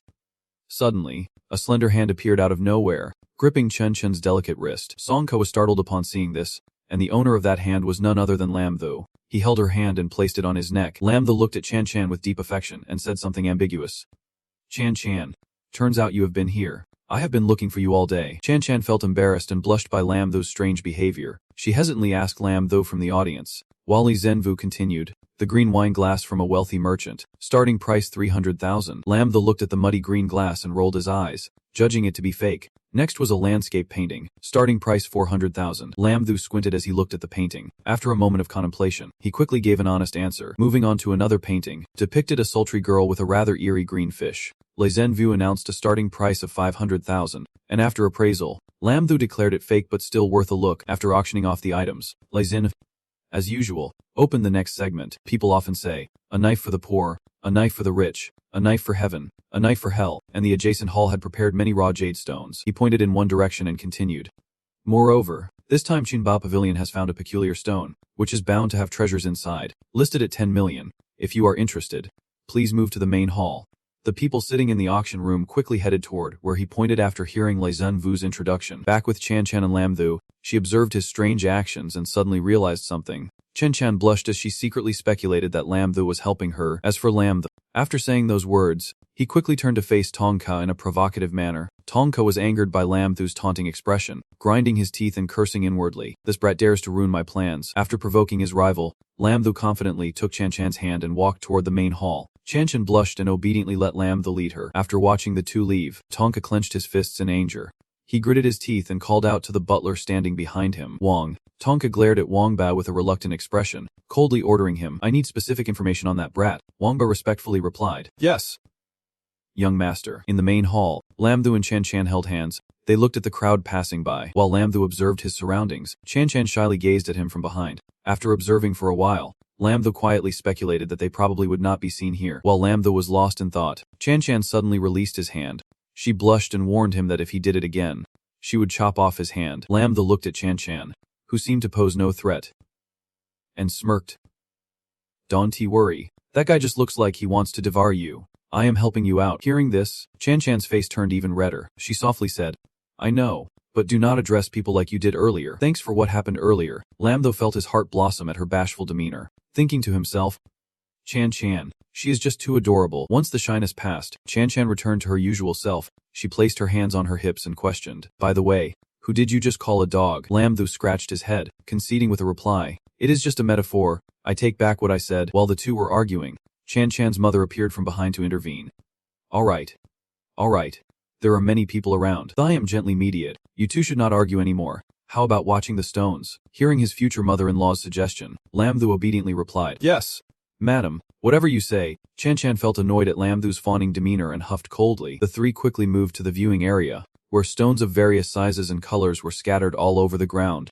Lam Thu looked at the pile of stones in front of him, thinking to himself, all of these are Mao Liu, labeled Maliu, raw jade not yet processed. To explain, in the jade gambling trade, jade mines are called Avanem. The stones that have been mined are called Liu and Haoa. No one can determine whether a stone contains jade just by looking at its exterior, and it is even harder to assess its grade. That is why this jade gambling profession arose. Just like those roadside stones, they are referred to as total Mao Liu, high risk with low price. As for stones that have been peeled, they are called BMMNFHA, with relatively low risk and much higher prices. A stone that is half green like jade and half gray like ordinary stone was being carefully evaluated by two men. Lam Thu also paid attention to it. He speculated in his mind that this stone was probably the unusual stone the organizer mentioned. The exposed part of the BMMNFHA was worth tens of millions. If it truly yielded jade, its value would be at least 300 million. Lam Thu's eyes lit up as he used his clairvoyant skills, sweeping through the surrounding items like a beam of light. After seeing clearly that what was inside was low grade, Lam Thu regretted and thought to himself, there is nothing, just gold and jewels. Lam Thu glanced at Li Zhenvu beside him, speculating that the sponsor also had experts who had already discovered this issue and thus decided to sell it. If one bought this stone, they would likely go bankrupt. While Lam Thu was lost in thought, behind him appeared the imposing figure of Tongka, who called out. The kid heard someone calling him, and Lam Thu turned to look at Tongka threateningly. I advise you to stay away from Chan Chan. A girl like her is not someone like you can handle. Hearing Tonka's threats, Lam Tho not only felt no fear but also scoffed with disdain. Lam Tho mocked. So you mean you are happy? Right. Tonka tugged at his tie, showing off superiority as he replied. Of course, Chan Chan and I are a perfect match. Lam Tho was taken aback by his shamelessness and sneered. Oh, by the way, what brand is that bag you are carrying? It is quite fitting. Hearing the sarcastic tone in Lam Tho's voice, Tonka immediately flew into a rage. He shouted angrily, Kid, do you dare to insult me? Lam Tho scratched his nose, showing contempt as he replied, I am not insulting anyone. The person I am insulting is not even human. The crowd behind them was quietly listening to the debate between the two. When they heard Lam Tho's recent jab, they all burst into laughter. Tonka was embarrassed, grinding his teeth as he cursed. You, Tonke, live in the upper class. He does not know how to insult others, so he can only rage, pointing at Lam Tho and challenging him. Kid, stop saying useless things. Dare to bet with me. Loser leaves Chin Chen. Having witnessed the bickering between the two, Chin Chen could not hold back anymore and coldly spoke up. Tonke. Lam Tho, standing behind Chan Chen, interrupted her, disapprovingly saying, Tong Gongzi, Chen Chen is not a commodity. How can you bet her? Tongko was caught off guard, immediately rebutting, that is not true. I did not. Stop talking nonsense. He looked at Lam Tho hiding behind Chan Chen. Furious and grinding his teeth, Tonka boldly declared, hiding behind a woman. What kind of skill is that? Bet with me. Loser pays the other 100 million. Lam Tho continued to hide behind Chen Chen, sticking out his tongue teasingly. If I do not bet with you. What then? Tonka was infuriated by Lam Tho's taunts. Vines bulging, he switched to provocation. Tonka disdainfully said, I get it. A poor guy like you can have that much money. Lam Tho, however, was not provoked by Tonka, his gaze darkening. Lam Tho provocatively replied, I am not betting because the stakes are too small. With that, Lam Tho stepped out from behind the woman. He stood in front of Chen Chen, confidently showing 5 fingers. I challenge you. Loser pays 500 million. Are you in? Hearing Lam Tho's proposal, Tonka's face turned pale. He calculated in his head that while 500 million was not much, if he lost, his family would certainly not forgive him easily. No, he could not back down now. He would lose all face. Although he hesitated inside, Tonka still tried to remain calm on the outside. He pointed at Lam Tho, asking, do you really have that much money? Suddenly, Zanger popped up from nowhere, hugging Lam Tho's shoulders, winking as he said, just say whether you dare or not. If my brother loses, I will cover it. Tonka looked maliciously at Ong Ba behind him. Ong Bi, you are quite skilled at betting. Do you have confidence? Ong Ba confidently replied from behind. He is just a kid who has not fully matured yet. Hearing that, Tonka felt empowered immediately. He moved closer to Lam Tho, declaring loudly, fine. I agree. If I lose, do not cry. Lam Tho was no pushover either, retorting, who knows who will be crying then? Behind them, Thiam observed her daughter's worried face staring at Lam Tho and teased, so, are you interested in this kid? Chen Chen immediately rebutted, Mom, stop talking nonsense. I am still young. Thiam continued teasing, you are not that young anymore. Chun Shine sighed helplessly at her mother, murmuring, Mom, you are teasing me again. Thiam rubbed her beloved daughter's head, smiling as she said, ha. All right. After satisfying her urge to tease her daughter, Thiam solemnly promised not to ask about her affairs anymore and not to interfere, as long as her daughter was happy. Chen Chen smiled at her mother and softly replied, thank you, Mom. Le Tran Vu watched the battle between the two men from the beginning. As they glared at each other, he stepped forward to suggest that since both seemed interested, he would act as a witness for this bet. Without waiting for approval from the two, Le Tran Vu continued, explaining that the raw stones at the scene were categorized into 5 price ranges, from 3,000 to 10,000, 10,000 to 100,000, 100,000 to 1 million, 1 million to 10 million, and finally above 10 million. The corresponding colors were dark blue for 3,000 to 10,000, dreamy purple for 10,000 to 100,000, blue for 100,000 to 1 million, light blue for 1 million to 10 million, and green for above 10 million. Tranville laid out the betting rules, with each side selecting 10 raw stones, and the one with the higher value would win. After Tran Vu set the terms for the bet, the two, Lam Tho and Ong Ba, quickly approached the pile of raw stones to choose their bets. After a careful selection, Ong Ba handed a moderately sized green raw stone to Le Tran Vu, saying, I am done choosing. Tran Vu looked at the stone chosen by Ong Ba, his expression somewhat strange. Tran Vu shot a dark, meaningful glance at Ong Ba. Meanwhile, Lam Tho chose Ong Ba's smaller blue raw stone. He said, I am done too. Tran Vu took the 2 stones selected by Lam Tho and Ong Ba. After examining the stones in his hands, he silently noted that Ong Ba's stones, regardless of size, had relatively high values, much better than Lam Tho's, concluding that Ong Ba's stone was superior. He looked at Lam Tho, who wore a smug expression. Tran Vu wondered, does this kid really know about stones? Don't tell me he plans to rely on luck to defeat his opponent. Shaking off his thoughts, Tran Vu asked, How do you two plan to split the stones? Who starts first? Lamtho replied with a mysterious expression. Let me go first. Just cut along the line I have drawn. The stone cutter quickly appeared. He took a professional drill and cut along the line that Lamtho had drawn on the stone. After cutting, the cutter saw what appeared inside. He stood there in shock, staring at it for a long time. The crowd gathered around also gasped in surprise. Someone exclaimed, striking it rich, it is a Hongfi ice variety. Tranvu was not very surprised. He calmly took a lamp to check the quality of the Hongfi ice variety. After inspecting, Tranvu concluded, good quality jade, clear color, and sufficient water content. After determining the quality of the jade, he showed it to the people around. Tranvu estimated, this friend's Hongfi is worth 10 million. The crowd was astonished, buzzing with excitement. This kid was indeed lucky. The first stone was already a Hongfi ice variety. Ong Bei and Tunk, witnessing Lamtho's Hongfi being cut, remained calm, staring intently at Tranvu. After valuing the jade, Tranvu quickly pointed at Ong Bei and asked, next, it is young Master Tong's turn. How do you plan to split the stone? Ong Bei confidently replied, for the head part, I will cut directly in the middle to avoid complications. To explain a bit, the head part has the best purity in a piece of jade. After hearing Ong Bei, Lamtho suddenly burst out laughing. He had to try hard to hold back, not letting the latter escape. Seeing Lamtho laugh, Ong Bei felt somewhat annoyed. He stepped closer and asked suspiciously, what are you laughing at? Lamtho shrugged and replied, I just remembered a joke from yesterday. Thought it was a bit funny. Can Tai laugh? Hearing this, Ong Bei looked somewhat skeptical. He did not fully believe Lamtho's answer and declared, then we will start separating the first stone of young Master Tung. The bodyguard in sunglasses picked up the cutter, his expression cold as he sliced through the pink stone on the table. The group behind Lamtho was also watching closely. Lamtho stared at the stone, looking somewhat regretful, while Chen Chening quietly observed him from behind, her face showing a hint of a blush. Lamtho was so focused that he did not notice. Lamtho had actually set his sights on that stone, which was even larger than the one he chose. He just did not expect Ong Bei's keen eye to pick it so quickly. But unfortunately, Lamtho smiled a complex smile. Once the stone was separated on the table, it revealed something shiny and golden inside. The crowd began to chatter excitedly. It is out. It is out. Hongfi is Hongfi ice. Truly a quality gem. Seeing Hongfi separated on the table, Tonka felt secretly pleased. But when he turned to see Ong Bei's grim face, he asked in confusion, Ong Bei, what is wrong? Our stone is larger than his. They are both ice type. Victory should definitely be ours. Tren VX picked up the two halves of the stone to inspect, and after checking, he concluded that while the quality of the Hongfi ice was not inferior, the cut through the middle decreased its integrity. We estimate its value at 8 million. Hearing this, Tinka was surprised and immediately raised his voice to ask, what? Regardless of Tinka's disbelief, Trenvi remained firm and pointed towards Lamtho, declaring, Lamtho win. Chininchin patted Lamtho on the shoulder from behind, praising, that is great. She excitedly raised two fingers and said, Lamtho, we are ahead by 2 million now. Lamtho looked at Chen Chan so lively and was momentarily stunned.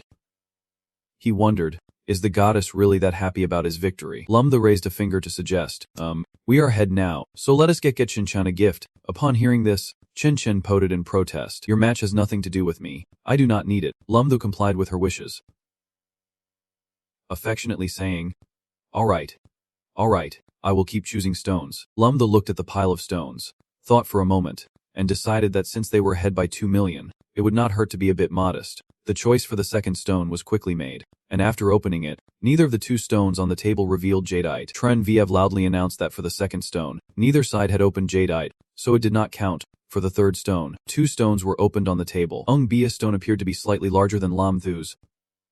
After checking, Trungan V announced for the third stone, Bi 1 million, Lamtho 900,000. Umba wins. After announcing the third winner, Charni V continued, the final stone. Despite losing the previous round, Lamtho remained calm, unafraid, staring intently at his opponent across from him. Tuninka calculated behind, that kid is currently ahead by 1.9 million. The risk is not high. Bi replied, we have spent over 10 million on these stones, but Lamtho has only spent less than 100,000 in total. After hearing Bi, Tunka suddenly asked, what? He spent so little on stones, yet the total value is over 900,000 more than ours. While the two were quietly discussing, Lamtho exuded confidence, his eyes filled with provocation as he looked at them. Bi, with a complex expression, pondered for a moment and concluded, this kid is definitely a master. As Lamtho and Tinka stared each other down, Trunavi interrupted between them. Now both sides could choose the final stone. At this moment, Lamtho temporarily led by 900,000. Please proceed. After Tranvia announced, Bi asked Tunka, bit confused, young master, what should we do? I am not sure about the remaining stones. Hearing Bia's question, Tunka felt a bit anxious, thinking if they lost, The company would suffer a loss of 500 million, a responsibility he could not bear. Tinkle looked at the pile of stones, his expression unwilling, thinking to himself, with the current distance, if he could just uncover something good, he could easily turn defeat into victory. He would not believe it. Suddenly, Tumnika's pupils constricted as he pointed at a large stone that was emitting a light blue glow. Tunka gritted his teeth and insisted, I want to separate it. Hearing 10K's request, Trinitha shouted indignantly, Hey, that stone has already revealed a value of over 100,000. What is the point? It is clearly cheating. Tunka smirked triumphantly. He pretended to argue in a righteous manner. At first, we only discussed the value at the cut, not the value of the raw stone. After countering, Tunung calculated silently in his head, even if this strange stone needed 100 million, just by beating that kid, he would have 500 million. Ignoring the cost of buying the stone, he would still make over 300 million. Lamdhu, you are definitely dead, Chen Chen angrily scolded. Shameless, daring to use the shop's treasure while everyone is displeased. Only Lamdhu remains calm. He laughed loudly and said, Ting young master, if you are so confident, do you dare to raise the stakes? Who loses? What about the gifts this time? Tinko was intimidated by Lamdhu's boldness. He stammered in response, You do not need to raise the stakes. What are you doing? The onlookers behind observed Tenka's hesitant attitude, whispering among themselves, He probably does not dare. The short-haired girl scoffed, With such a small heart, he wants to play with stones. After hearing the whispers from outside, Tanika's pride surged. Disregarding everything, he loudly declared, All right, I bet. You choose the stone. Ongbi quickly tried to stop him. Young master, if I can't persuade my young master, I am helpless. He looked at Lamthu who was picking a stone. Ongbi sighed inwardly. This kid's skill with stones was deep and unfathomable. This time it is over. After pacing back and forth, Lamanthu had finished choosing his stone. The stone you chose is a plain green one. Not too big, and the crowd buzzed with excitement. A man in a suit pointed at Lamthu and scoffed. What good can a raw stone worth 3,000 yuan be? After his mockery, he did not forget to assume things about others, saying, Isn't it that the young master Song gave up because the pressure was too much after seeing that strange stone? Zenvu pointed at the stone and asked, Are you sure about such a small stone? Lamthu, unwilling to say much, replied coldly, Sure, just put it away. After Zhenvu placed Lamthu's stone on the table and compared the sizes of both stones, Min's stone seemed insignificant compared to Songka's. Seeing Zhenvu about to cut Lamthu's stone first, Songka shouted, Wait, cut mine first. I want this kid to lose without a chance to recover. Zhenvu did not argue with Songka. He complied with Songka's request and started cutting his stone. As the blade slowly cut through the stone, revealing what was inside, Wangba looked on in disbelief. He stammered, Young master, the stone is only a third cut, and seeing what is inside has stunned everyone here. Wangba whispered sadly, This one is probably useless. Songka still did not believe it. He stubbornly shouted an order, Keep cutting. I do not believe such a big stone won't yield jade. Songka kept yelling like a madman. Cut more. Cut more. When everyone saw the pieces of stone cut on the table, they were stunned. Songka's face turned pale. He seemed to collapse, muttering to himself, Nothing. Really nothing at all. Zhenvu, being professional, quickly spoke to comfort him, saying that even a skilled craftsman can't predict the quality of jade. Although young Master Song did not uncover high-grade jade, there was still some jade exposed. We estimated at 15 million. Hearing Zhenvu, Songka felt it made sense. He silently reassured himself. Right, this means I am ahead of that kid by 13 million. Thinking of this, Songka stared intently at Lamthu. Feeling competitive, he thought to himself, I do not believe that kid's stone could yield jade worth more than 13 million. The crowd around started to buzz. Zenvu curiously asked Lam, Do you still want to cut this one? Lamthu calmly replied, No more cutting. The girl with purple hair next to Zenvu covered her mouth. The young and arrogant clearly thought they were giving 500 million for free. The short-haired girl sighed and added, Indeed. You are admitting defeat. Lamthu did not care about the chatter around him. He remained confidently radiant, as if victory was in his grasp. Lamthu slowly requested, Polish the whole stone. Hearing Lamthu's request, everyone around was astonished, their mouths agape. Even Jinvu, usually calm, could not help but exclaim, Is there any stone that is polished from the start? Unless the whole thing inside is jade. A certain character mocked, It is just a 3,000 yuan stone. This kid is just pretending to be mysterious. Wasting time. Regardless of the astonishment and mockery from those around, Lamthu's stone was still set to be polished. As the needle touched the gem, a dazzling green light burst forth. Those around were even more surprised when they heard Lamthu's request, their mouths wide enough to fit a quail egg. The guy with the two hairstyles stammered, This is when the stone has been fully polished. It shines brilliantly. After a long pause, he suddenly yelled out, The Green Emperor. The crowd behind commented, A gem this large is worth at least 50 million. Zhanga joyfully said, Indeed, small wins big. Zhang San looked at Zhang discussing too enthusiastically, saying this bracelet could sell for around 400,000, while we only spent 3,000. Zhang praised, This kid is really talented. Lam crossed his arms, watching Songka sitting on the ground, his tone teasing. Young Master Song, are you playing hard to get? Songka was sweating profusely, looking like a gambling loser. Down and out, Songka murmured in shock. 600 million. It is all gone. Zhenwu stepped forward from behind, suggesting, buddy, I will offer 60 million for this Emperor gem of yours. Lam thought he misheard and asked again. 60 million. The people around immediately chimed in. Don T listened to him. I will offer 70 million. Immediately someone raised the bid to 80 million. Then to 81 million. The chubby guy eagerly raised his hand, offering 85 million. Zhenwu coldly looked at the others, declaring in a chilling tone.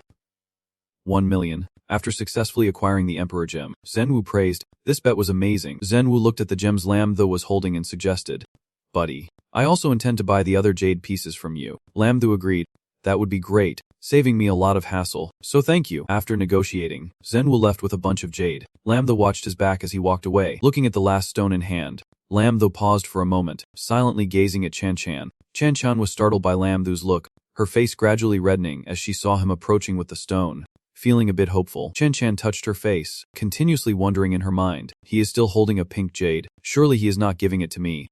Right? What if he confesses to me? Should I agree? Overthinking about the confession made Chan Chan blush, as she covered her flushed face with her hands, feeling embarrassed. She thought, but he is not prepared yet. What should I do? But the harsh reality hit as Lam came over and pushed Chan Chan aside. He handed the pink jade to his future mother-in-law. Lam flattered as he passed the pink jade, humbly saying, well, it is the first meeting. I have nothing good to give. I wonder if you like this pink jade. Thiam accepted it without politeness, subtly looking at Lam Thiam gently praised, this kid, you really have a good heart. Do not forget to cheer on your future son-in-law.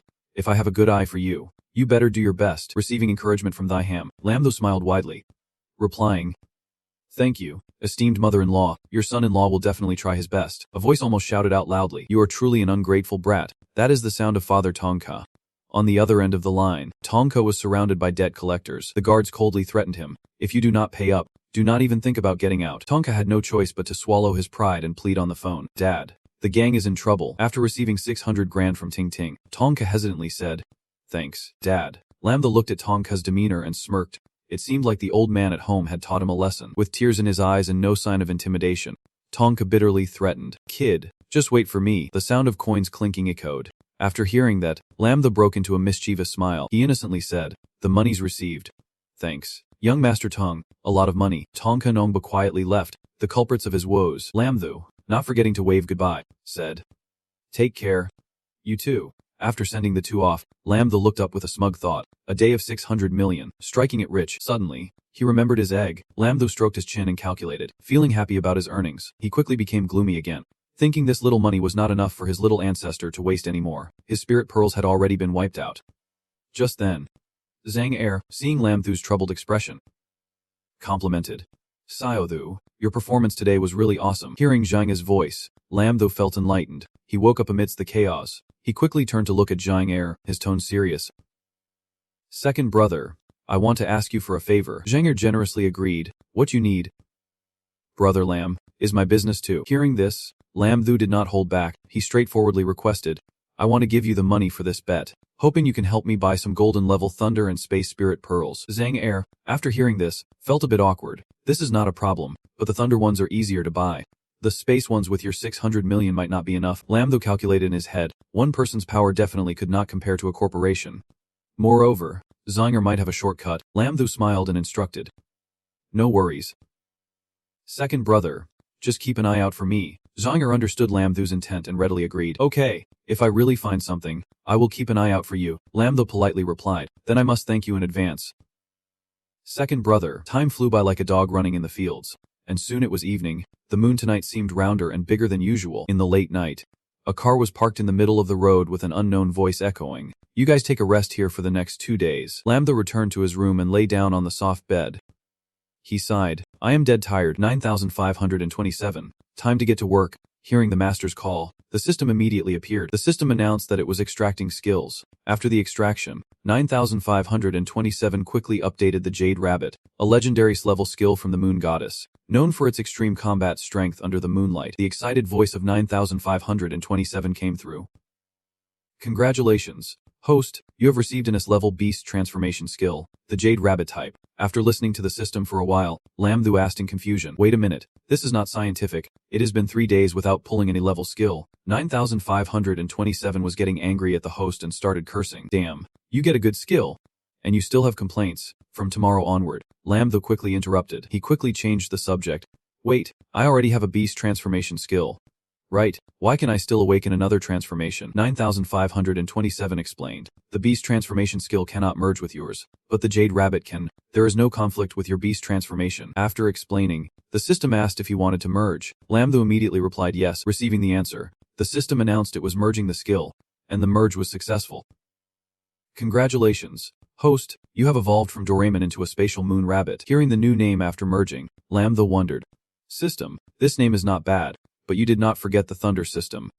Did you? The system explained. No, I just feel that the name Spatial Thunder Moon Rabbit is a bit awkward. After saying that, the system displayed a notification. Spatial Moon Rabbit S plus Moon Master awakens the ambition within with the power of the moon. After the system finished presenting, Lamthu sighed and said, forget it. This name is somewhat acceptable. I will reluctantly forgive you. Opening the skill panel, following the master's command, the system displayed when Moon Master was released. The moonless state was fully charged at 100%. The crescent moon state was fully charged from 101% to 199%. The full moon state attribute was fully charged at 500%. Lamthu stared at the last line, his expression showing surprise. He commented that this 500% skill was a bit overpowered. Too much. Lamthu raised 2 fingers like rabbit ears, winking while murmuring, let us transform and see. Then he got off the bed, placing one hand on the ground. Lamthu shouted loudly to transform, immediately unleashing the power of the moon mirror. And at the same time, several bolts of lightning surrounded him. After transforming, he looked at himself in the mirror for a moment, and then admired himself. The second transformation is really handsome, although the mana consumption has increased significantly, but all aspects of the attributes have multiplied. After admiring himself, Lamthu turned to request, system, could you help me calculate something? While in the moon phase state, if I use my full strength, how long can I last? The system immediately received the order, calculating with the current level of the host. If using full strength, he could last 1 minute. If not using full strength, it would probably last a bit longer. The words 1 minute appeared on the screen, and Lamthu, seeing this, turned away in disappointment. He scoffed that 1 minute was too short. The system angrily retorted that it had increased 5-fold. Hearing this, Lamthu no longer wore a gloomy expression. He grinned and replied, that is true. 5 times growth. Being a real man in 1 minute is not bad. Just as he finished that sentence, Zhang San pushed the door open from outside. He called Lamji to wake up for a meal.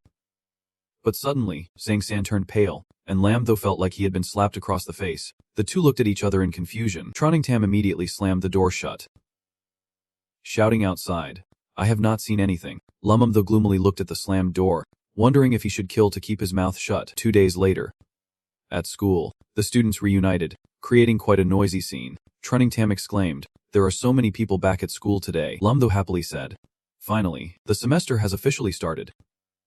While talking, a girl in the distance looked at the two and yelled, hey, you two, come over here and help me with my luggage. Both were annoyed by her arrogant attitude and rude request. Deciding to ignore her, pretending to be clueless, Lamthu asked Tam beside him, Tam, hi, did you hear anything just now? Tam casually replied, no, I did not hear anything. The girl looked at Lamthu and Tam as if they were deaf, and when they walked past her, she angrily yelled back. Lamthu irritably glanced at the girl, who was named Veen Hen, a third-year awakened with a golden 9-star shadow system. Venheven angrily questioned, I am talking to you too. Are you deaf or what? Lamthu, usually calm, could no longer tolerate her unreasonable behavior. He coldly asked, what do you want? Venhin pouted in response to Lamthu's coldness. She thought to herself, all right, you little brat, I have been in Li Thi High for so long. No one has ever looked down on me. After sulking, she started to fantasize that these two were definitely playing hard to get, using this excuse to attract her attention. With that thought, Venheven crossed her arms and pretended to let it go, saying, fine, I will give you a chance to help move my luggage. Lamthu immediately interrupted her, coldly asking, why should we? Venhin was momentarily stunned by Lamthu's icy tone. She responded with a confused huff. Lamthu analyzed, are we obligated to help you? Do you normally ask others for help like this? Do we owe you something? Trondheim beside him also chimed in, exactly. After hearing Lamthu, Venhin felt embarrassed, thinking that he had a point. But it should not have been the case with the boys she knew before. Criticized by Lamthu, she also showed a hint of regret. She bowed her head to apologize while looking at the two with sparkling eyes. Venhin sweetly said, I am so sorry. Could you please help me move some luggage? Thank you both. Lam Thu brushed past Vian Hen, saying, if you had said that earlier, it would have been fine. He picked up Vian Hen's luggage, smiling as he turned back to her with a friendlier tone than before. A good attitude to admit fault, not bad character. Just a bit hot-headed. Helping out would not be a problem. Van Heen hurriedly followed the two, curious as she asked, you both look a bit unfamiliar. Are you new students this year? How should I address you? Trying Tam replied, I am Trying Tam, and this is Lam Thu. Shouldn't you introduce yourself before asking others? Van Heen looked at the calm eyes of the two. Lam Thu, and she said in surprise, you do not know me, I am Lam Van Heen. A sophomore. Hearing her name, Truong Tam recognized her reputation and turned to Lam Thu excitedly, saying, boss, she used to be the top beauty at Linvo University. Lam Thu mocked, so what if she is the top? No one is helping to spread the word. Images of Chan Chan and Van Heen flashed in his mind. After comparing, Lam Thu wrinkled his nose and commented, not bad looking, but still a bit lacking compared to my goddess Chan Chan. Van Heen turned her face away, comforting herself. Forget it, they are newcomers. It is normal not to know. I am not angry. While trying to calm herself, the three of them arrived at the dormitory. Truong Tam announced, the senior is here. Van Heen turned back and said, I will let the manager know. Suddenly, a pair of panties fell from the sky where the three were standing, along with someone shouting, whose panties are these? Truong Tam's ears rang, his eyes wide as he watched the sensitive item zoom towards him. The yellow panties hit his face. Lam Thu and Van Heen turned red upon seeing this. Truong Tam panicked and shouted, big bro, I think something is blocking my eyes. After that awkward situation, Truong Tam blushed and handed the panties to Van Heen. He stammered, struggling to get the words out. Girl, girl, girl. She awkwardly accepted them, her face burning. Van Heen politely said, let me return these to them. Sorry for the trouble today. Van Heen waved goodbye to the two. Truong Tam sighed in fear. The girls' dorm is indeed a dangerous place. Lam Thu replied, yeah. Day later, on the first day of school, the outside of the school was quiet with no one around. Inside the classroom, the students sat quietly. Lam Thu sat watching their backs, thinking to himself, the first lesson is about spirit beasts. As the class began, the famous spirit beast professor stood at the lectern, looking at the students and introducing himself. Hello everyone, I am Truong Tinyu. Lam Thu listened to the two people behind him discussing. The pink-haired girl exclaimed, whoa, is that Professor Truong? The black-haired person beside her sighed, a scholar of such renown. Linvo University invited him to teach. After hearing their conversation, Lam Thu propped his chin up with a bored expression, thinking it was funny. Who could understand spirit beasts better than me in this world? Except for the system. Lam Thu's gaze landed on a page that had accidentally opened. He suddenly froze. He read the content in the book carefully. Lam Thu murmured, why is this written incorrectly? Lam Thu continued to mark other places in the book, his eyes showing a serious glint. He kept telling himself, here and here too. While Lam Thu was focused on taking notes, the professor called out to him. Lam Thu. Startled, realized someone was calling him. Lam Thu looked blankly ahead. The professor approached him, curious, and asked, what are you writing in that book? Show me, he said. Lam Thu obediently handed over the book, politely replying, here you go. While feeling curious about when the teacher had arrived, the professor read what Lam Thu had been writing and exclaimed, this is. Then he sat down in a student's spot. The other student looked at him in confusion, and the professor politely said, excuse me. Taingu looked at Lam Thu and asked, how does this student address himself? Lam Thu naturally replied, Professor, my name is Lam Thu. On the page, there was a drawing of a yellow cat with a blue spirit stone on its forehead. He pointed to the book and asked, here, you wrote that the Xichin Gekli Miu is not a nocturnal animal. May I ask what your basis is? Lam Thu confidently responded, the Xichin Gekli Miu has poor night vision. If someone finds one, it is easy to spot issues. Tai Ningu countered, but we have observed many Xichin Miu at night, and they are quite powerful. Lam Thu explained, that is because their hearing is exceptional, which is easy to verify. Behind them, other students looked curiously at the two,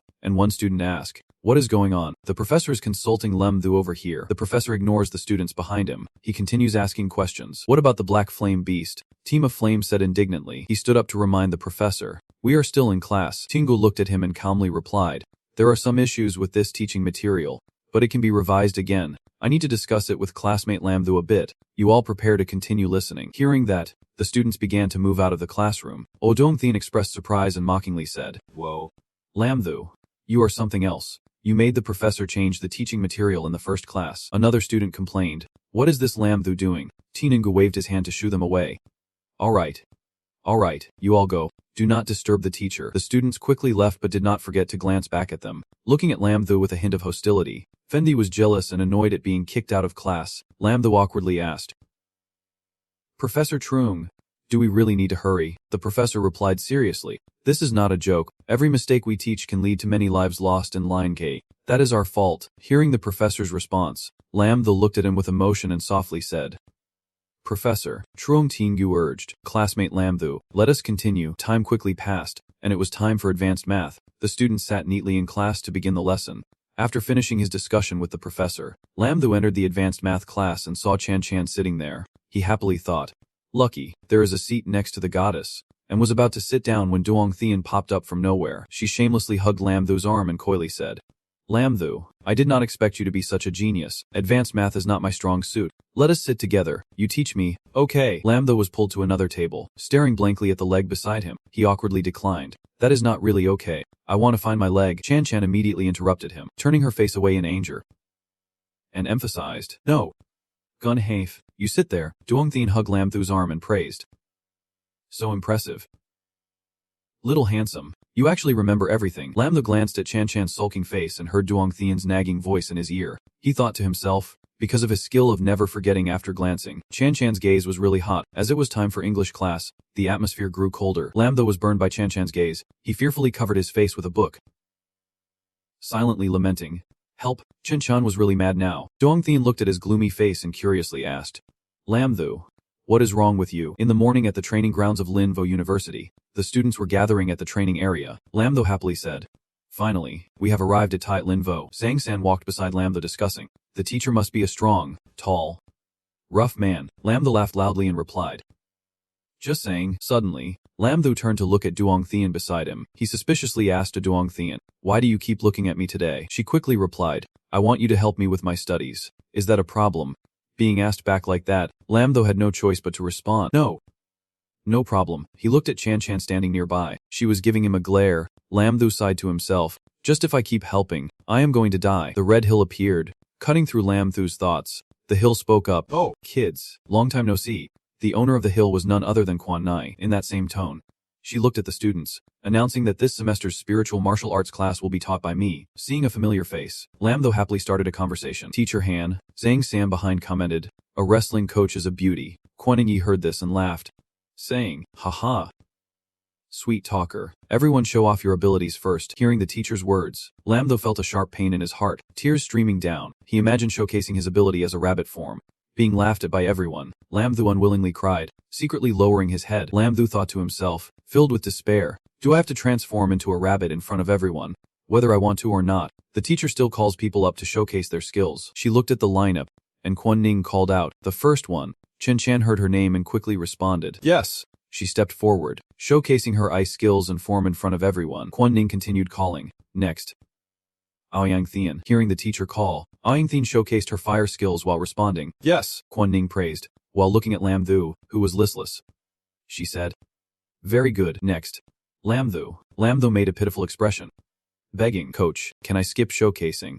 I have nothing good to show. Little Lam Thu continued to cry, lamenting that transforming in front of so many people was too humiliating. Quan Hong disagreed, trying to reassure her, It is just a little white rabbit transformation. Right, it is okay. No one will laugh at you. Lam Thu responded coldly when she realized pleading was useless. All right. After agreeing, he silently shouted in his heart, Moon Rabbit Space Transformation. As soon as he shouted, a ring of green energy appeared in Lam Thu's hand. It grew stronger, enveloping Lam Thu, and 2 rabbit ears appeared on his head. The feet carrying the green energy slowly moved forward. The crowd was stunned to see Lam Thu transform into his animal form. They gathered to see his animal form. Several girls blushed and screamed. Aoyang Thien looked at Lam Thu with bright eyes. She exclaimed, Whoa, is that Lam Thu's transformation? Lam Thu punched the ground, and those around him looked at him and his rabbit ears, unable to hold back their admiration. Whoa, it is really a rabbit.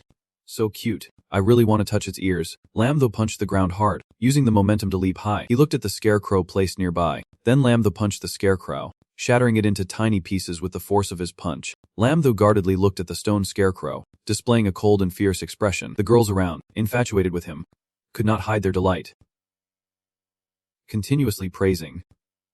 So impressive. Really cool. Chen Chan looked at Lam Thu's transformation and commented that it seemed even cooler than the last time. Yang Thien behind also praised. So cool. Rabbit classmate. She could not hide her blushing face, mumbling something to herself. Grandpa, thank you for finding me such a charming little junior. The 2 girls behind Quan Ning admired him, exclaiming in unison. Hearing this, Kuan Ning coughed twice, helplessly saying, "Alright, next is Mi Yen." She thought to herself, if this continues, these girls might faint. Mi Yen stepped up as soon as he heard his name. Glancing at Lam Thu, he then snorted coldly, thinking, "Ladies, look here." Mi Yen showcased his animal form, not forgetting to declare, "My transformation is way cooler than that rabbit." The girls whispered in disappointment after seeing Ma Wiem, and the girl next to her agreed, saying it was just embarrassing compared to Lam Thu. Hearing their conversation, Ma Wiem stumbled in surprise. He glared angrily at Lam Thu. Ma Wiem shouted, "Damn it, Lam Thu." Meanwhile, Lam Thu felt powerless under Ma Viem's gaze and muttered, "What did I do? Are you blaming me?" Kuan Ni observed the two students glaring at each other and said, "I already know your abilities, and later I will create a professional training plan based on your skills, but for now, to improve everyone's physical fitness, we will all start running laps," she said calmly. Hearing Kuan Ni's words, a student wearing a cap exclaimed in panic, "Huh, running laps?" Zhang San beside him kept questioning, "Teacher, the military training is over. Do you still want us to run? How many laps do we have to run?" Hearing Zhang San's question, Kuan raised her index finger. Seeing her finger, the female students looked visibly excited. A girl with braided hair asked in confusion about the laps. Kuan Nini crushed everyone's hopes. Shaking her head, she said, "No, no, no. It is continuous running." Kuan Ni emphasized each word, causing the students to become even more confused. Hearing the teacher's requirement, the students shouted in confusion, "What?" Ma Wiem also yelled, "No way." Kuan Ning glanced at Lam Thu and then hinted, "Keep it up, as long as your physical fitness reaches the golden level. You won't have to run anymore." Lam Thu looked at Kuan Ni as she looked at him, wondering if she was particularly concerned about him. Regardless of his disbelief, Ma Wiem, Lam Thu, and the other students had to take their positions to prepare for running. Ma Wiem began to take his first steps running. Noticing that Lam Thu was not running, Ma Wiem questioned, "Lam Thu, why are not you running?" Lam Thu retorted, "Why should I run?" Ma Wiem immediately pointed at Lam Thu in rebuttal. The teacher said only those whose fitness reaches the golden level can stop running. Contrary to Ma Viem's impatience, Lam Thu just squinted and smiled when questioned, then calmly asked, "How do you know I have not reached it?" Kuan Ni walked in one direction while calling, "Lam Thu, come here. I need to check you personally." Ma Wiem immediately felt smug, relishing the misfortune of others. "Let us see how well you boast later." Lam Thu obediently followed Kuan Ni to the side. Before the check, he politely said, "Sorry, Teacher Han." Kuan Ni smiled back, "Please." Hearing this, Lam Thu reached out to grasp Kuan Ni's hand. When their hands touched, a hazy golden light enveloped both their hands. Lam Thu thought to himself in amazement, "So soft. Is this the legendary delicate softness?" Lost in thought, Lam Thu suddenly changed to a serious expression, reminding himself not to get distracted. Kuan Ni's soft hand still held tightly onto Lam Thu's hand, and the golden light continued to radiate around them. While checking, Kuan Ni expressed some surprise. "This power. Is this kid really not a fake awakened power user?" The final check. The tightly clasped hands of the two slowly pulled away from each other, the golden light gradually fading away. Kuan Ying announced, "It has indeed reached the golden level. I kept my promise. You do not need to run anymore." Ma Vivim next to him was taken aback. He asked in confusion, "What? This kid's physical quality has really reached the golden level?" Kuan Jing coldly shouted, "What are you looking at? Why are not you running?"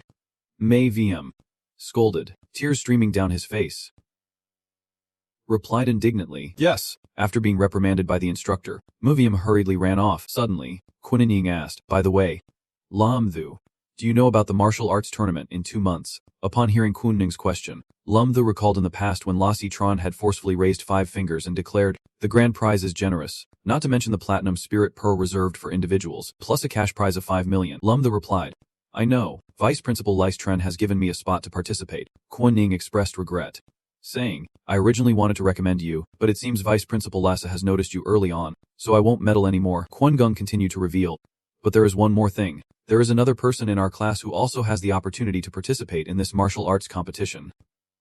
Hearing this, Lam Thu was a bit surprised and curiously asked, "Who else is it?" Kuan Gung smiled and answered, "It is Truong Tam." Lam Thu was also surprised by this familiar name. He said in confusion, "Why him?" Kuan Gung explained, "Because of his blessing, all attributes have increased by 10%, making him a very suitable support." Upon hearing this, Lam Thu immediately speculated, "Support? Does that mean the martial arts competition also has a team round? Can the teacher introduce a bit about the National Martial Arts Competition?" Kuan Gung glanced at him and complained, "You have already been decided by Vice Principal Luck. How come you do not know anything about the competition? I should have at least been informed as the team leader." Lam Thu felt embarrassed as he scratched his head and chuckled. Despite her complaints, Kuan Gung still explained to Lam Thu, each team consists of 7 people, with 6 one-on-one matches and 1 5-on-5 match. The winners will receive different accumulated points, and teams can also have a certain number of substitutes. Hearing this, Lam Tho turned to look at Truong Tam with questions. Isn't Truong Tam's rank too low? Kwon Gung continued to clarify. It is okay. The academies for the spirit martial arts students are at least at the golden level. In the 5-on-5 round, support is needed to enhance skills, and within 2 minutes, the outcome can be determined. Lam Tho still had doubts. By the way, coach, how long can Truong Tam's support last? Kwon Gung replied. I just sensed it a bit. It seems to be 2 minutes. Under conditions where both sides are equally strong, these 2 minutes could decide the outcome. Lam Tho stared at Kwon Gung, speculating that they might be evenly matched. Probably with the capital of spirit martial arts. Kwon Gung responded mysteriously. No, my goal this time is second place. Lam Tho was taken aback upon hearing this, asking in confusion, why so easily admit defeat? Is the opponent really that strong? Kwon Gung replied seriously. Kyung Ho. This type of awakened form is extremely rare. He is a 4th-year student with a current cultivation of platinum 3 stars. Lam Tho thought he misheard and asked for confirmation. You said his cultivation is platinum 3 stars. Kwon Gung smiled and gently replied. That is why I say he is a prodigy. Right now, he ranks at the top of the entire Spirit Martial Arts University of Hoha. She approached and rubbed Lam Tho's head to comfort him. Actually, I understand Vice Principal Luck's intention in letting you participate in this martial arts competition. It is not for you to compete but to broaden your knowledge. The real stage for you will be in the upcoming martial arts competitions. After patting Lam Tho's head, Kwon Gung sighed with admiration. Whoa, your hair is so soft, really just like a little bunny. Lam Tho felt embarrassed by her actions. He shyly reminded her. Teacher, that is too embarrassing. Lam Tho was deep in thought, trying to consider everything. His current rank is still silver, and his physical quality is only at gold level, perhaps the main force of Lingwu Shanghai. Even if they do not break through to platinum, are at least at the peak of gold. Lam Tho quickly regained his spirit, silently encouraging himself. There is still 2 months left, still a chance to level up. The students, after running a few laps, were tired and groaned. Phew, we are exhausted. Teacher, we really can't run anymore. Kwon Gung suddenly said. Classmates, you must be wondering why the coach wants you to run laps. Without waiting for anyone to respond, Kwon Gung explained that only by improving physical quality can they reduce the effects caused by everyone absorbing the spirit pearl. After explaining, Kwon Gung dismissed everyone. Alright, time's almost up. That is it for today. Then she specifically turned to remind Lam Tho and Truong Tam. Right. Lam Tho. Truong Tam, come to the training ground tonight. Soon it was time for the evening. At the training ground, besides Lam Tho and Truong Tam, there were others who came. Truong Tam wondered. What do you think the coach Hen wants us to come for? Lam Tho guessed it might be related to the Lingwu competition. While they were talking, a voice interrupted. It was Tran Long, a B-class strength awakener at the 1-star platinum level. He looked arrogantly at the two, then asked, the evening training room is our specialized training area. Why are you here? Behind him, Van Heen immediately recognized them and exclaimed, Oh, it is you two. Why are not you studying at night? Lam Tho confidently replied, the coach told us to come here. Upon seeing Van Heen, Lam Tho silently sighed. What a small world, Van Heen quickly guessed. She curiously asked, your training is not led by Han Kwon Gung, is it? Lam Tho answered, Yes. Tran Long's attitude softened. He spoke up, since it is the teacher who called you, introduce yourselves a bit. I am Tran Long, the captain of their team, a B-class strength awakener at the 1-star platinum level. Behind him, Van Heen introduced herself. I am Lam Van Heen, a gold level dark type awakener. Lam Tho briefly introduced himself. I am Lam Tho, a silver level beast transformation awakener at the 4-star level. Truong Tam followed up with his introduction. I am Truant, a silver level healing type awakener at the 2-star level. After hearing Lam Tho and Truong Tam's introductions, Tran Long looked down on them, curiously asking, Silver, what do these two kids have to be noticed by the teacher? Familiar black stockings and red high heels appeared. Kwon Gung suggested, how about a little competition to find out? Lam Tho listened to Kwon Gung's proposal, feeling a bit down,